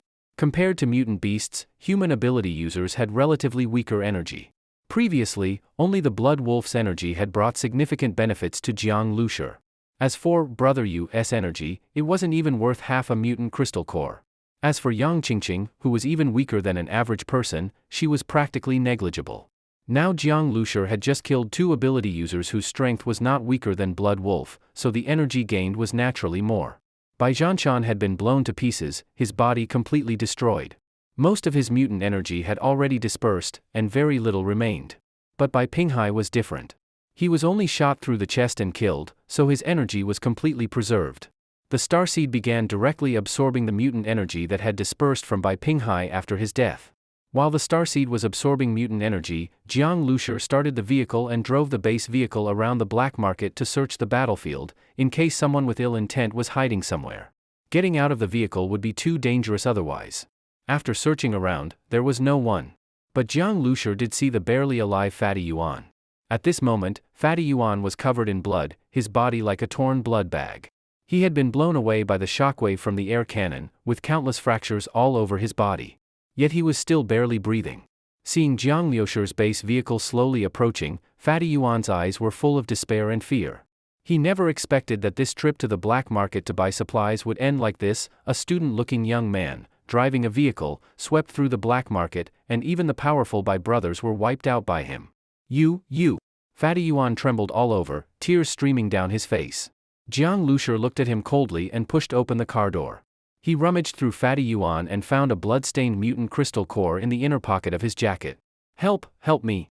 I'll give you the mutant crystal core, and the mutant meat on my truck too. Fatty Yuan reached out in vain. He was afraid of dying. The human fear of death comes from the instinct of life, especially since Fatty Yuan had just started living like a real person. Yes, the apocalypse was hell for most people, but for Fatty Yuan, it was a paradise where he could dominate and act recklessly. Even though the apocalypse brought water shortages, power outages, no internet, food shortages, and constant danger, many times, as long as one could step on others, they would feel satisfied with their life. Having just fulfilled his life, how could Fatty Yuan want to die?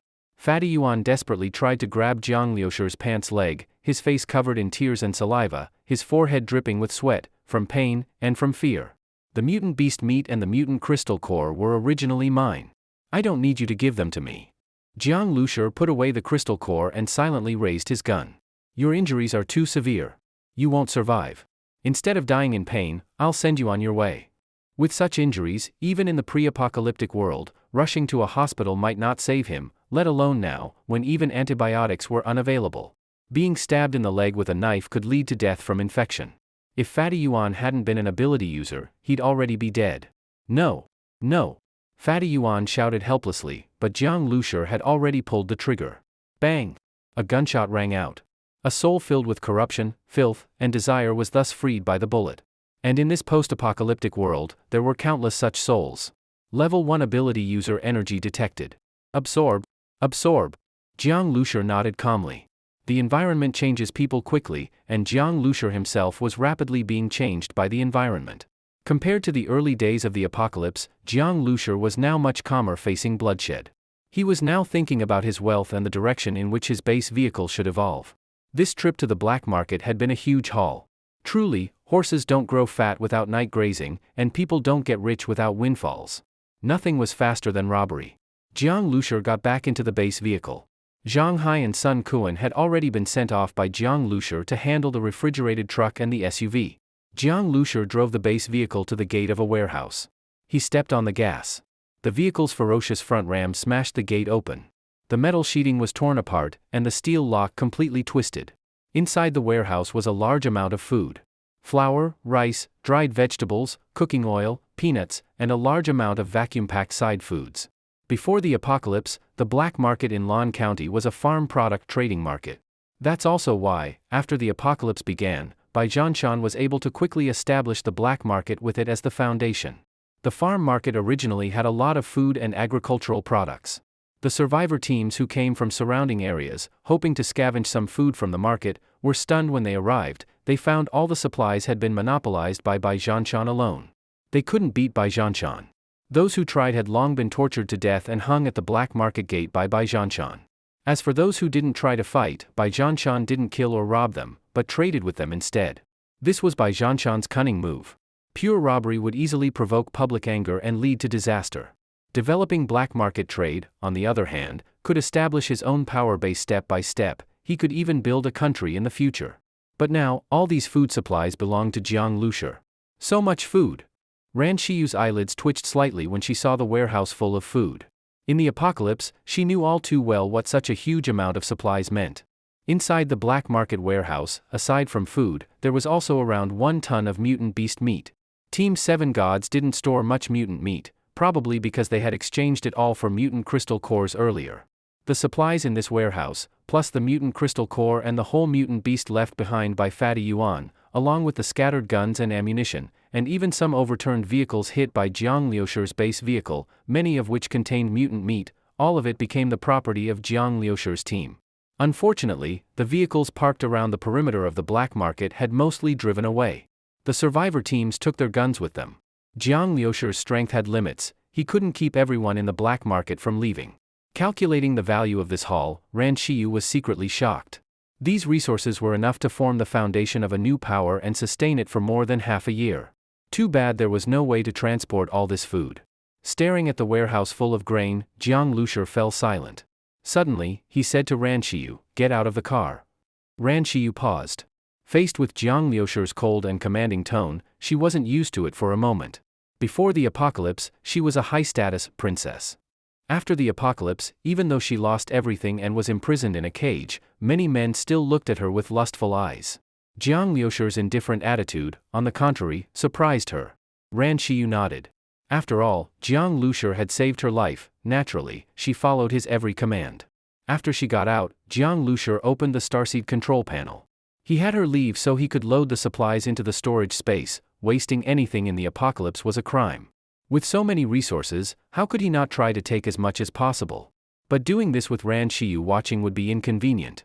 Right now, the only people Jiang Lushi fully trusted were his sister Jiang Zhuing and Ying, who was spiritually linked to him. To store the supplies, he needed to unlock the base vehicle storage space upgrade function. He now possessed both ability user mutant energy and crystal cores, enough to upgrade. Upgrade storage space, increase capacity from 10 cubic meters to 20 cubic meters, requires 1 level, 1 mutant crystal core. From 20 to 30 cubic meters, 2 cores. From 30 to 40, 3 cores. Jiang Lushi scrolled down. Each upgrade increased storage by 10 cubic meters, but the number of required crystal cores rose sharply in a sequence: 1, 2, 3, 5, 8, 13. Interestingly, each number was the sum of the previous two. It's the Fibonacci sequence. Jiang Lushi was surprised. This simple numerical pattern is one of the most famous and mysterious in mathematics.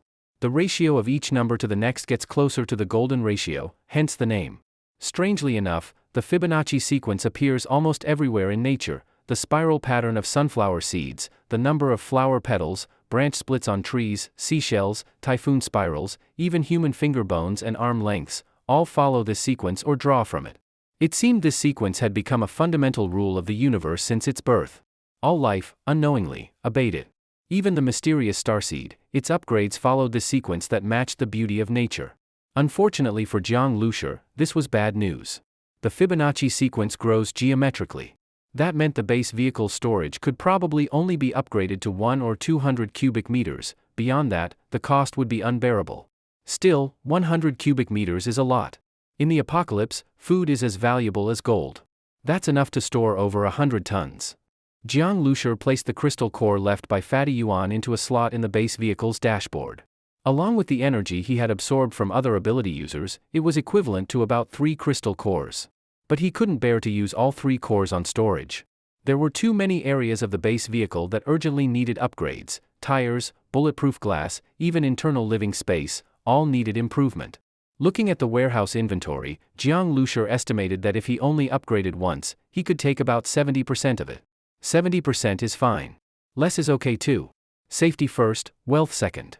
With that thought, Jiang Lushi used his spiritual sense to confirm the storage space upgrade. Activating level 2 storage space. New size 20 cubic meters. Environment oxygen-free, sterile. Ordinary food stays fresh for 1.5 years, mutant meat for 4 years. 1 unit of mutant energy will be consumed. Proceed with upgrade. Upgrade. Jiang Lushi recalled that the previous storage only preserved normal food for a year and mutant meat for 3 years. Now, even the preservation time had increased. In the apocalypse, having a portable storage space that also preserved food was incredibly valuable. Required metals for upgrade detected. Upgrade begins. Base vehicle operation not affected during process. The upgrade would take about an hour. During that time, Jiang Lushi sent Sun Quan and Zhang Hai to clean up the battlefield and gather scattered supplies. Each person he had killed carried a gun. After collecting them, Jiang Lushi ended up with 3 automatic rifles, 1 submachine gun, and the Type 95 light machine gun he had previously sold to Bai Zhanshan. Sun Quan carried it back. Seeing all those guns, Jiang Lushi couldn't help but laugh. The weapons he'd sold were basically all back, ready to be sold again. While the starseed upgraded, Jiang Lushi inspected the damage to the base vehicle. The front windshield was completely destroyed. The vehicle's armor and tires had taken minor damage. Fixing them required materials, gasoline, and electricity, all manageable, and could be done in a couple of hours. Still, it made Jiang Lushi realize the base vehicle wasn't strong enough yet. Both the bulletproof glass and the tires were weak points. If, after Bai Pinghai smashed the windshield, other armed enemies hadn't fled but opened fire, they could have reduced the glass to shards. Without the protection of the bulletproof glass, everyone in the vehicle would have been exposed to gunfire, with consequences too terrible to imagine. Jiang Lushi, with his current body, wouldn't survive even 1 bullet. Thinking of this, Jiang Lushi frowned. He didn't want his life to depend on luck and coincidences. If possible, Jiang Lushi would have replaced all the materials on the base vehicle with the level 1 alloy used for the battering ram, but he didn't have the resources for that now. Let's upgrade the bulletproof glass first. With that thought, Jiang Lushi used another unit of mutant energy to upgrade the bulletproof glass. As for the mutant crystal core he got from Fatty Yuan, after thinking it over carefully, Jiang Lushi decided to use it to make gene evolution fluid. Only mutant crystal cores could be used for gene evolution fluid. The mutant energy absorbed from ability users could only be used to upgrade the base vehicle. The biological lab's control panel popped up, and Jiang Lushi saw that after the base vehicle's second evolution, the control panel had also changed. Before, the gene evolution fluids that the lab could make were for enhancing defense, strength, agility, nervous system, and brain domain. Now, however, several major categories appeared. The first was physical enhancement. When Jiang Lushi opened it, he found all the previously available defensive, strength, and physical gene fluids grouped under this category. Not only that, there was also a panel displaying Jiang Lushi's current physical stats. Host, Jiang Lushi. Strength, 1.0. Agility, 1.1. Constitution, 1.0. Defense, 0.9. Mental power, 1.1. Virus immunity, 1.1. Brain domain, 3.1. What's this? Jiang Lushi was slightly stunned. His physical stats were now fully reflected in the lab's evolution panel. A value of 1.0 meant average for a normal human. So his stats were ordinary, neither strong nor weak. The 1.1 virus immunity probably explained how he managed to survive during the early outbreak. As for the 3.1 brain domain, that was clearly the result of the brain domain gene evolution fluid he had consumed earlier. Now, Jiang Liusher's brain speed was 3 times that of an ordinary human. The basic level of evolution fluids made by the lab started at triple strength. Whether it was defense, agility, or strength, one bottle of evolution fluid would bring triple stats. Jiang Liusher longed for those attributes. But for now, he didn't rush to choose.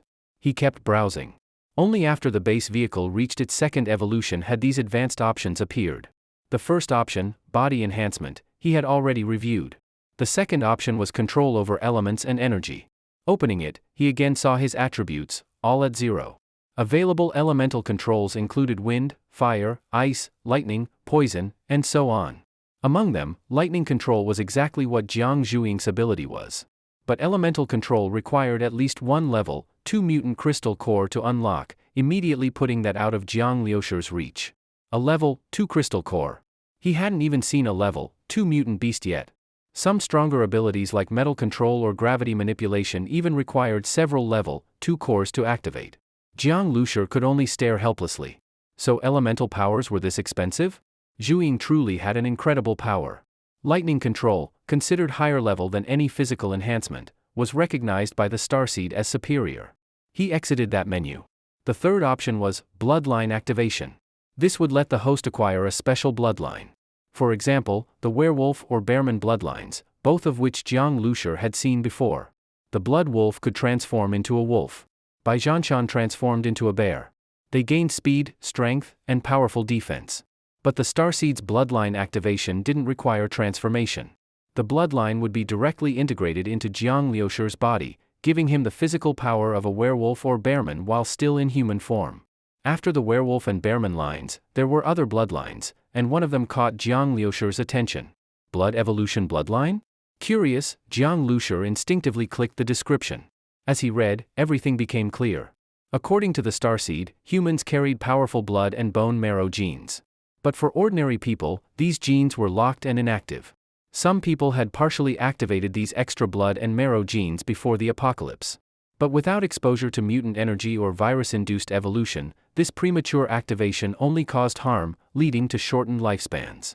In medical terms, this condition is called porphyria, also known as vampire disease, a hereditary illness. Jiang Liusher had heard of it. Some of the earliest vampire legends in the West originated from porphyria. Patients feared sunlight. When exposed to UV rays, the porphyrins in their skin converted to toxins, causing burning pain. They craved fresh blood because they needed the heme in it to feel better. Heme could survive digestion and be absorbed by the small intestine. They hated garlic. Their faces were pale. Their gums mutated, exposing their teeth, making them look like they had fangs. However, with the support of mutant energy and virus-triggered cellular modification, their cell activity would greatly increase. These so-called porphyria patients would instead become evolved humans, with activated blood and marrow genes. They wouldn't fear sunlight like Western vampire myths. They would instead possess great power. Blood is an incredibly special tissue. It accounts for 7 to 8% of human body weight. All living cells depend on it. If stretched out, human blood vessels total nearly 100,000 kilometers, enough to circle the Earth 2.5 times. If every cell in the body received ample, strong blood circulation, the entire body would undergo a qualitative transformation. Why doesn't the heart ever get tired, despite beating all life long? It's only the size of a fist, yet it pumps enough blood daily to fill a whole fuel tanker. Over a lifetime, the load it endures is unimaginable. Yet it never stops. Textbooks claim the heart rests during diastole, but that's nonsense. When people do bench presses, muscles rest when lowering the bar, but no one says bench presses don't tire you. Let alone doing it for a whole lifetime. In reality, the heart doesn't tire because it has dedicated blood supply, the coronary circulation. The heart is only 0.5% of body weight, but the coronary system takes 5% of cardiac output, and it's the first branch off the aorta, getting the highest oxygen content. What's more, coronary pressure is the highest, and blood flows fastest, completing a loop in just seconds. The venous blood returning to the heart contains more oxygen than the arterial blood received by other muscles. Muscle fatigue isn't due to the cells themselves. Cells don't tire. Fatigue happens when waste builds up from intense movement and can't be expelled fast enough, or when oxygen and energy are insufficient. If all these were adequate, any muscle could work indefinitely. The heart's power ultimately comes from its powerful blood supply, unmatched by ordinary muscles. So what if every muscle in a person's body had the same level of blood supply as the heart? Then that person's strength, stamina, and endurance would soar dramatically. Not only that, recovery would also skyrocket. Rich blood brings more nutrients and stimulates cell growth. Immunity would also rise. After all, immune cells and proteins are all carried in the blood.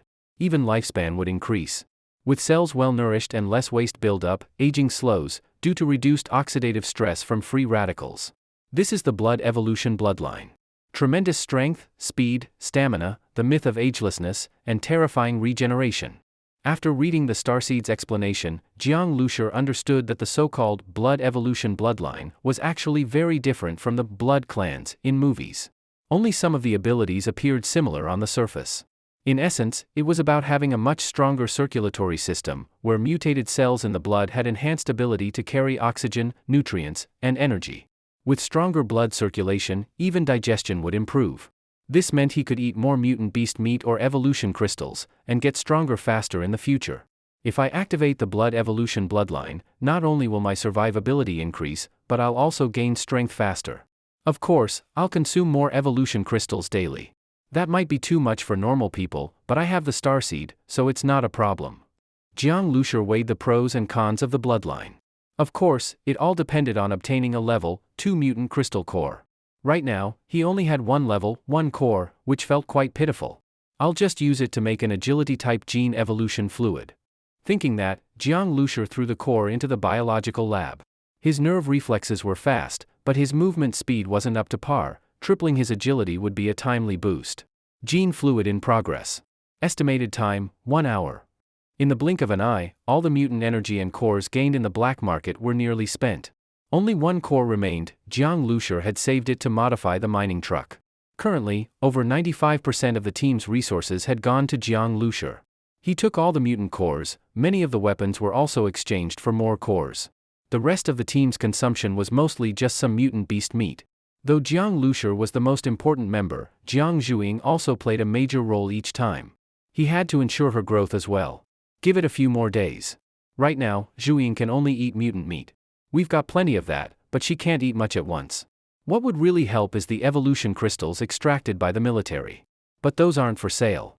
And they don't need to be. Once the base vehicle's energy extraction lab is complete, it can extract evolution crystals for Zhuing to use. Jiang Luxia muttered to himself. He felt a bit guilty toward his sister. No matter where he went, she followed him, and everywhere was extremely dangerous. She stuck with him through life and death, never complaining. This made Jiang Luxia even more eager to get stronger. Only with enough strength could he truly help Jiang Zhuing become stronger too. Brother, are we fixing the vehicle now? Jiang Zhuing put down her iPad and stretched. Sun Quan, Zhang Hai, and even Ran Xiu had been sent off the vehicle.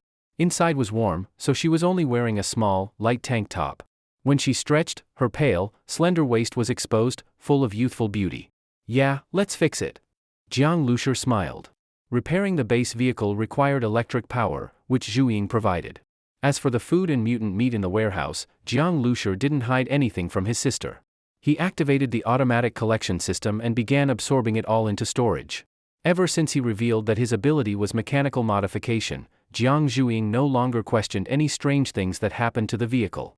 Maybe her brother had a few secrets, but as long as he stayed strong, nothing else mattered. Happily, Jiang Zhuing ran over to the vehicle's battery compartment and started charging and repairing.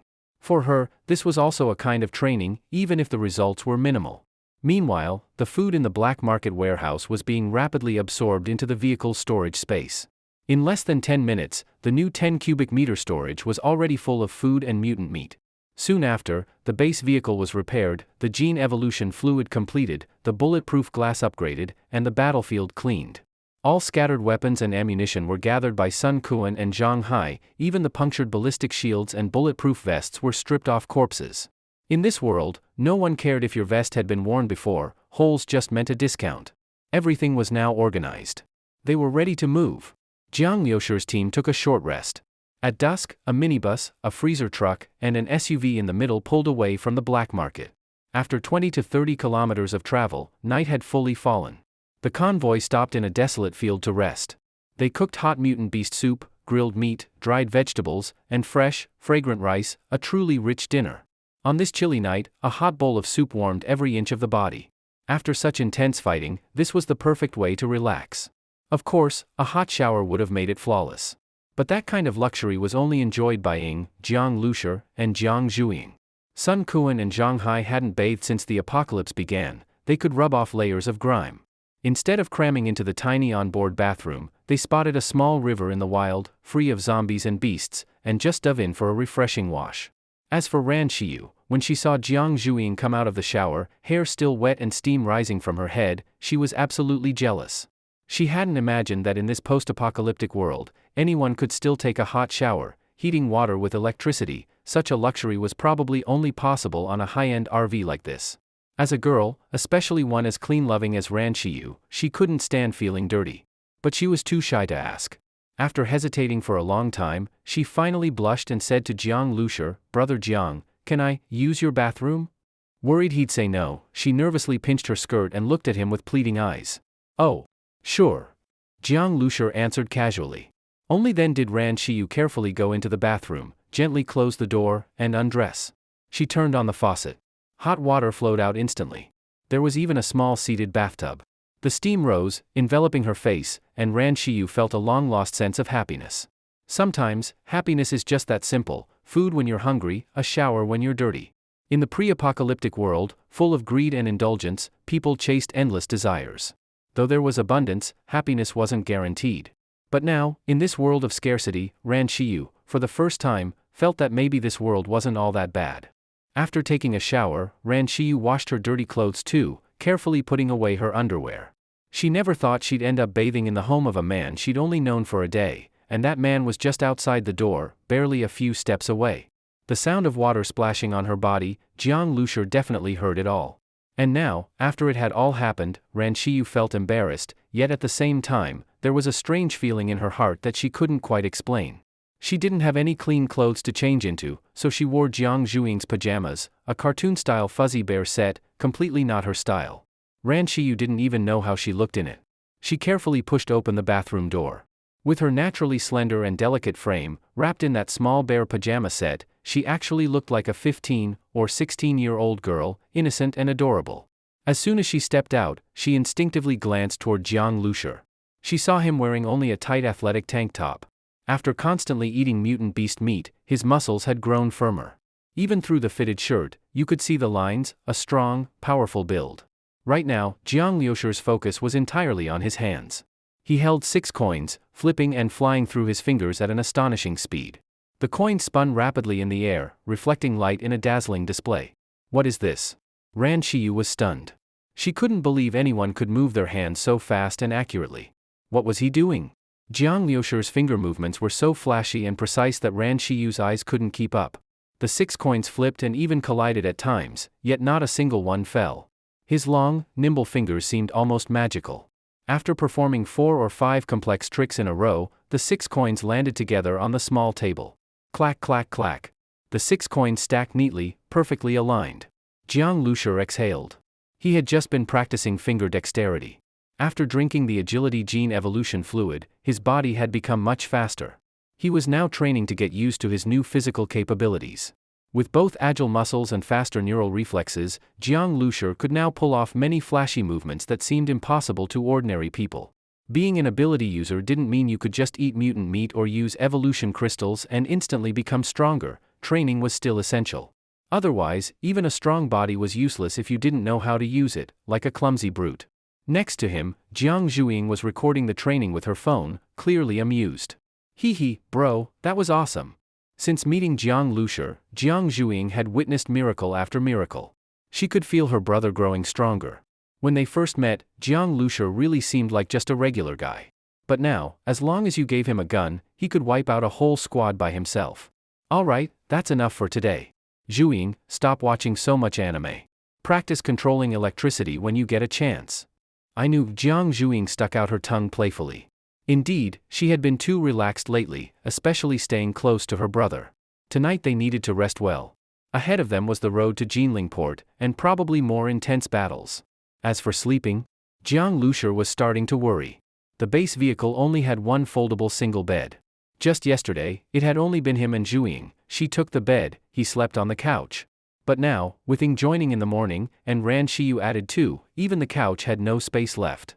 Among all the vehicles, only the freezer truck and the minibus were fit for sleeping. The SUV had weak protection, even Sun Kuan didn't dare sleep in it. The freezer truck's cabin was already full with Sun Kuan and Zhang Hai. Jiang Lushur obviously couldn't let Ran Shiyu squeeze in there with them. That meant she had to sleep on the minibus. If only the base vehicle could be expanded, but expanding the space cost 1 crystal core per 5 square meters. Jiang Lushur was already stretching every core he had. There was no way he'd waste one just for comfort. For now, they'd just have to make do. I can sleep on the floor, Ran Shiyu said softly. She was sensitive and had already noticed the sleeping arrangements were tight. As she spoke, she picked up a blanket and hugged it tightly to her chest, because she wasn't wearing a bra. She could borrow clothes from Jiang Zhuing, but not underwear. She had dried her underwear with a hair dryer, but drying a bra properly was too difficult. So she had no choice but to go without, directly putting on the bare pajamas. Thankfully, the pajamas were loose and fluffy enough to hide it. But if Jiang Lushur looked too closely, she'd be extremely embarrassed. I'll sleep on the floor instead, Jiang Lushur offered. Actually, the floor of the minibus was quite clean and warm. With bedding laid out, it wouldn't be uncomfortable, no worse than a bed. Still, Jiang Lushur didn't feel right making Ran Shiyu, a young girl, sleep on the floor. Just then, Jiang Zhuing burst into laughter. Brother, you didn't think it through. 1 person on the bed, 1 on the couch, that means 2 on the floor. Even if you take the floor, you'll need someone to sleep with you. So, who do you pick, Ying or Sister Ran? She said it teasingly, with a mischievous grin. As soon as she said that, Ran Shiyu's face flushed red. She had already thought of that issue when Jiang Lushur offered to take the floor. Now, seeing his stunned expression, she felt a mix of amusement and embarrassment. She sneaked a glance at Ying, the powerful and beautiful woman who always seemed cold. She couldn't tell what Ying would choose. Jiang Lushur looked down at the floor. The minibus didn't have that much space. The back was taken up by the bathroom, toilet, and a small storage room. One side was the bedroom, the front was the kitchen. The living area beside the bedroom had a couch, but once that was placed, floor space was limited. 2 people sleeping on the floor would basically be as close as sharing a bed. Thinking of the possibility of sleeping next to one of these women made Jiang Lushur a little distracted. 3 beautiful women in one vehicle, well, one of them was his sister. So 2 stunning women, each with their own charm, and just him, the only guy? Even sleeping on the couch would mean being right beside them. Roar! On the highway, dozens of zombies lunged forward, but with a series of muffled bang bang bang, a minibus roared through, smashing several zombies out of the way and easily breaking through the small pack. Following closely behind it was an SUV, and then a refrigerated truck. It was Jiang Liushur's team. After a safe and quiet night's rest, everyone had regained their energy. They immediately set out for Jinling Port.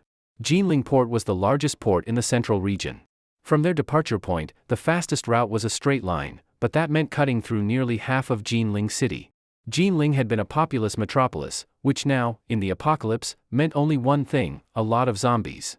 Even though Jiang Liushur's base vehicle had evolved several times, he didn't dare cross the city center. The vehicle was strong, sure, it could handle a few hundred zombies. But thousands? Tens of thousands? Hundreds of thousands? If it got caught in an endless sea of zombies and couldn't move, they'd be doomed. So that route was ruled out. If we have to take a detour, this is the closest one. But even this way, to make it by today, we'll need to pass through a small section of the city, just the outskirts, said Sun Kuan, who was a local of Jinling and familiar with the roads. He used his tablet to trace the path on the digital map. The route had been carefully considered. Densely populated areas and congested roads were avoided, since the convoy would never make it through. So a detour was necessary. According to the route Sun Kuan mapped out, they could avoid the city completely, but that would mean going way around. There'd be no way to arrive today. Jiang Lushur thought for a moment and said, then let's go through. Detouring would mean staying the night on the road, and the closer they got to the city, the more unknown dangers they'd face at night. That risk wasn't small either. Plus, with his strengthened body, ability, and upgraded base vehicle, Jiang Liushur's confidence was high. It was only the outskirts, not as densely populated as the city center. Why not give it a try? Hearing this, Sun Kuan's eyes lit up. Got it. Going through the city. Just thinking about it was exciting. Most teams avoided zombies, but they were going to charge straight into them. Brother Jiang, your tea. A delicate hand gracefully offered a cup from the side. Jiang Lushur looked up at Ran Shiyu and accepted it. Thanks. You're welcome, Ran Shiyu said softly, avoiding his gaze. She had changed back into her own clothes and now sat perfectly poised on the sofa. Her slender neck was like a swan's as she poured tea, her elegant and noble aura completely natural. Still, her ears looked quite red? Sun Kuan glanced between Jiang Lushi and Ran Shiyu, then Edding driving the vehicle, and stroked his chin thoughtfully. This vibe. He wondered who brother Jiang had ended up sleeping next to last night. Noticing Sun Kuan's gaze, Ran Shiyu lowered her head even further. Just thinking about last night made her ears burn. Originally, Jiang Lushi hadn't decided anything. But then he just went and laid down on the couch. Guess that's how we're sleeping then, Jiang Lushi said. Since Ing took the couch, the rest just went with the flow. It didn't really matter to him where he slept. Ran Shiyu wanted to speak, but hesitated. Asking to move? She couldn't say it, nor did she have the right. So Ran Shiyu had no choice but to wrap herself tightly in the blanket and carefully lie down by the wall, trying to keep as much distance as possible from Jiang Lushi. But the floor space was limited. No matter how far she tried to stay, it didn't matter. She could hear Jiang Liushi's breathing, and feel his body heat. Meanwhile, lying between two beautiful women with very different charms, Jiang Lushi couldn't help but feel a bit restless. Still, he'd fought hard that day, and his mental energy was drained. He quickly fell asleep. Ing was already asleep, and even Jiang Zhuing was breathing evenly. Only Ran Shiyu remained awake. But after staring at the ceiling for a while, she too drifted off. She hadn't eaten or slept well for days. Now, with a full belly, even of mutant beast meat, and a warm, safe place to rest, she finally slept deeply. Although the night had passed peacefully, it was still the first time in her life she'd slept next to a man. Even though she tried to act calm, she still felt awkward facing Jiang Lushi. The convoy continued moving. Sun Kuan had chosen a path with few obstacles, only some sedans blocked the way, which the minibus easily smashed aside. Had they taken routes meant for trucks, it would have been a hassle. As they neared the edge of the city, zombies grew more numerous. Sun Kuan returned to the SUV and had Jiang Zhuing switch back to the minibus to help deal with the zombies. Bullets were too valuable, best not to use them unless necessary. Jiang Zhuing, from the safety of the combat room, could unleash electricity freely. Since Jiang Lushi had reminded her about slacking off lately, Zhuing had gotten serious. She stood in the combat room, releasing electric currents at the zombie horde ahead, weaving a net of blue and white lightning in front of the windshield. With Ing driving full speed, it looked like they were charging into a storm of lightning. Zombies were either fried on the spot or stiffened from the shock and then smashed aside by the minibus. Though the zombie numbers were high, the convoy cut through like a hot knife through butter. Ran Shiyu watched silently. She had seen this before, but it still amazed her. Brother Jiang, something ahead, Ying's voice suddenly rang out. Ran Shiyu tensed immediately. In the apocalypse, something ahead meant danger. Jiang Lushi went to the driver's seat to look ahead. Usually, zombie hordes would charge at them before they even got close. But now, there was a massive cluster of zombies up ahead, facing away from them, seemingly attacking something. Bang! Bang! 2 gunshots rang out, followed by a blood-curdling scream. No! No! Help, ah! The voice only cried out twice before being silenced. The outcome was obvious. Didn't expect survivors here, Jiang Lushi murmured. This was already within the outskirts of the city. Unless for vital supplies, no survivor team would dare get this close. Soon, they spotted the survivors. To Jiang Liushi's surprise, they weren't ordinary people, but 5 or 6 well-armed soldiers. They had a military truck, now being used as cover while they fought the zombies. Even from a distance, their fighting posture showed they were clearly well-trained. They only fired at close range, and nearly every shot hit, maximizing ammo efficiency. No wonder the gunfire was so sparse. Facing such a dense horde, it took extreme calm to hold fire until the last second. Most would panic and shoot wildly long before. From the sounds earlier, they had just lost a teammate. Still, Jiang Lushi could tell, unless they were out of ammo, they could break through the horde without much trouble. He noticed one of the soldiers had a light machine gun with extra drum mags on his back. With that kind of firepower, they weren't in immediate danger. They just needed to shake off the horde and escape into a less infested street.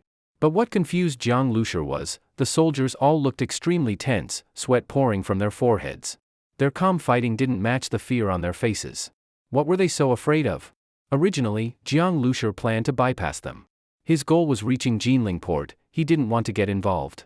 But seeing the soldiers' expressions, he realized, this road wasn't going to be so simple. Let's wait and see, Jiang Lushi said to Ing. In the early days of the apocalypse, a squad of soldiers definitely had strong combat power, stronger than most ordinary survivor teams. Seeing them so panicked made Jiang Lushi feel something was wrong. So after stopping, besides taking care of the charging zombies, Jiang Lushi ordered the whole team to go on high alert. There was no telling what danger might be hidden in this zombie horde. Jiang Lushi's team stopped at a distance, and those soldiers immediately noticed them. Seeing someone arriving, one of the soldiers said with some surprise, "I didn't expect there to be survivors here. Captain, should we ask them for help?" The captain of this group of soldiers was a man in his 30s, with a very firm appearance and dark skin. His hair was soaked with sweat, and his palms were covered in sweat as well. The captain glanced at the convoy. With his sharp eyes, he immediately figured out the structure of this team. An SUV and a modified vehicle, this was the standard setup. The minibus looked a bit eye-catching. Not sure what it was used for, probably accommodation or a storage room. There should be at least 2 ability users in the team, inferred from the modified freezer truck. The freezer truck was decently modified, and since it was operating here, that meant the team had some strength. 2 or more ability users would be needed to manage 3 vehicles. Normally, they would also have 1 or 2 firearms. But facing that monster, it was far from enough. They had been trapped here for so long. Originally a 20-man team, only a few of them were left now. Over a dozen elite soldiers had died. Even if this small team joined, it would only be sending them to their deaths. Besides, seeing them stop from so far away probably meant they didn't even dare get close just because of this zombie horde. Even if they offered a reward for help, they probably wouldn't assist. However, the captain turned to glance inside the truck. Inside, an elderly man in civilian clothes was sitting there. Though over 60, with silver hair, he looked spirited. Even in this environment, he sat with his back straight. His eyes were calm, and even in this life-and-death moment, he showed no panic. Beside him was a young girl around 15 or 16 years old. Although her face looked stubborn, every time a gunshot sounded, she would subconsciously clench her clothes and tremble slightly. The fear in her eyes could be faintly seen. She was, after all, just a young girl. Having witnessed over a dozen soldiers being dragged away, she was already terrified inside. Soon, she and her grandfather would face the same fate. Thinking of this, her face turned even paler. She would rather shoot herself. Although the old man wasn't afraid to die himself, he kept glancing at the girl, and a trace of pain flashed in his eyes. It didn't matter if he died, but he pitied his granddaughter. If they can get through the zombie horde, maybe under our cover, we can entrust Elder Zhang to them. Then splitting up and escaping would be easier. But if they can't even get through the horde, there's no way. The captain shook his head inwardly. He looked again at Jiang Lushi's group and said, "Forget it, it's useless. When that monster shows up, you all cover me. I'll go all out, whether it works or not. I'll try to stall it, and you take the chance to break out." As he spoke, the captain pulled at his waist. His waist was covered in grenades. He linked the pins together and had a determined expression on his face. "Captain!" The other soldiers all cried out. "Captain, you!" "No need to say more. I'm the strongest ability user here. Only I have a chance. And I won't necessarily die, this is just a backup. If I fail and that monster eats me, I'll blow it to pieces and let it know I'm not that easy to swallow," said the captain. At this moment, several zombies in the horde suddenly twitched. These zombies were extremely agile. If not for the narrow truck entrance and the reinforced truck body, they wouldn't be able to hold them back at all. These zombies didn't stumble, this was caused by that monster starting to move. The captain's pupils shrank sharply. "Get ready." The soldiers didn't have time to speak. Every one of them was tense, shooting zombies while nervously scanning the crowd. That thing used the zombie horde as cover. Every time, it appeared like a ghost and dragged someone away. Seeing their expressions suddenly change, Jiang Lushi also began observing the zombie horde carefully. The horde still looked the same. What were they afraid of? Just then, Jiang Lushi suddenly caught a shadow flicker through the horde. At that moment, a scream came from the military truck. A black shadow suddenly darted out from the zombie horde, as thick as a water barrel, with 5 or 6 meters of its body visible. It moved like lightning, biting down on a soldier. That soldier was a strong man, but had no time to resist and was dragged out instantly. Only then did the others react and start firing.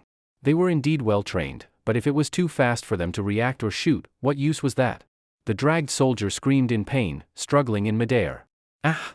The others frantically pulled the triggers, but the black shadow was too fast. Within moments, the soldier was dragged into the horde. The captain's eyes widened, he still hadn't reacted in time. He immediately grabbed the door shield and prepared to leap out toward where the soldier was taken. "Cover me! I'm going all out," the captain shouted. That shadow moved too fast, even Jiang Zhuing and the others hadn't seen it clearly. But Jiang Lushur saw it. With his brain domain ability activated, that brief flicker appeared in slow motion to him. It was a mutated python. As thick as a barrel, covered in thick scales. Judging by how the zombies were pushed aside, this mutated python must be over 10 meters long. Such a massive body, yet incredibly fast. At the same time, the starseed gave a power reading for the mutated python. Level 1 plus mutated python, currently in evolution. At first, hearing level 1 plus made Jiang Lushur a bit disappointed. He hadn't even seen a level 2 mutated beast yet. But the second part made his eyes light up. This mutated python was evolving. Did you enjoy the story, guys? I hope you did. Support this video with a like and a comment. I'd really appreciate it. Thanks for watching and see you next time.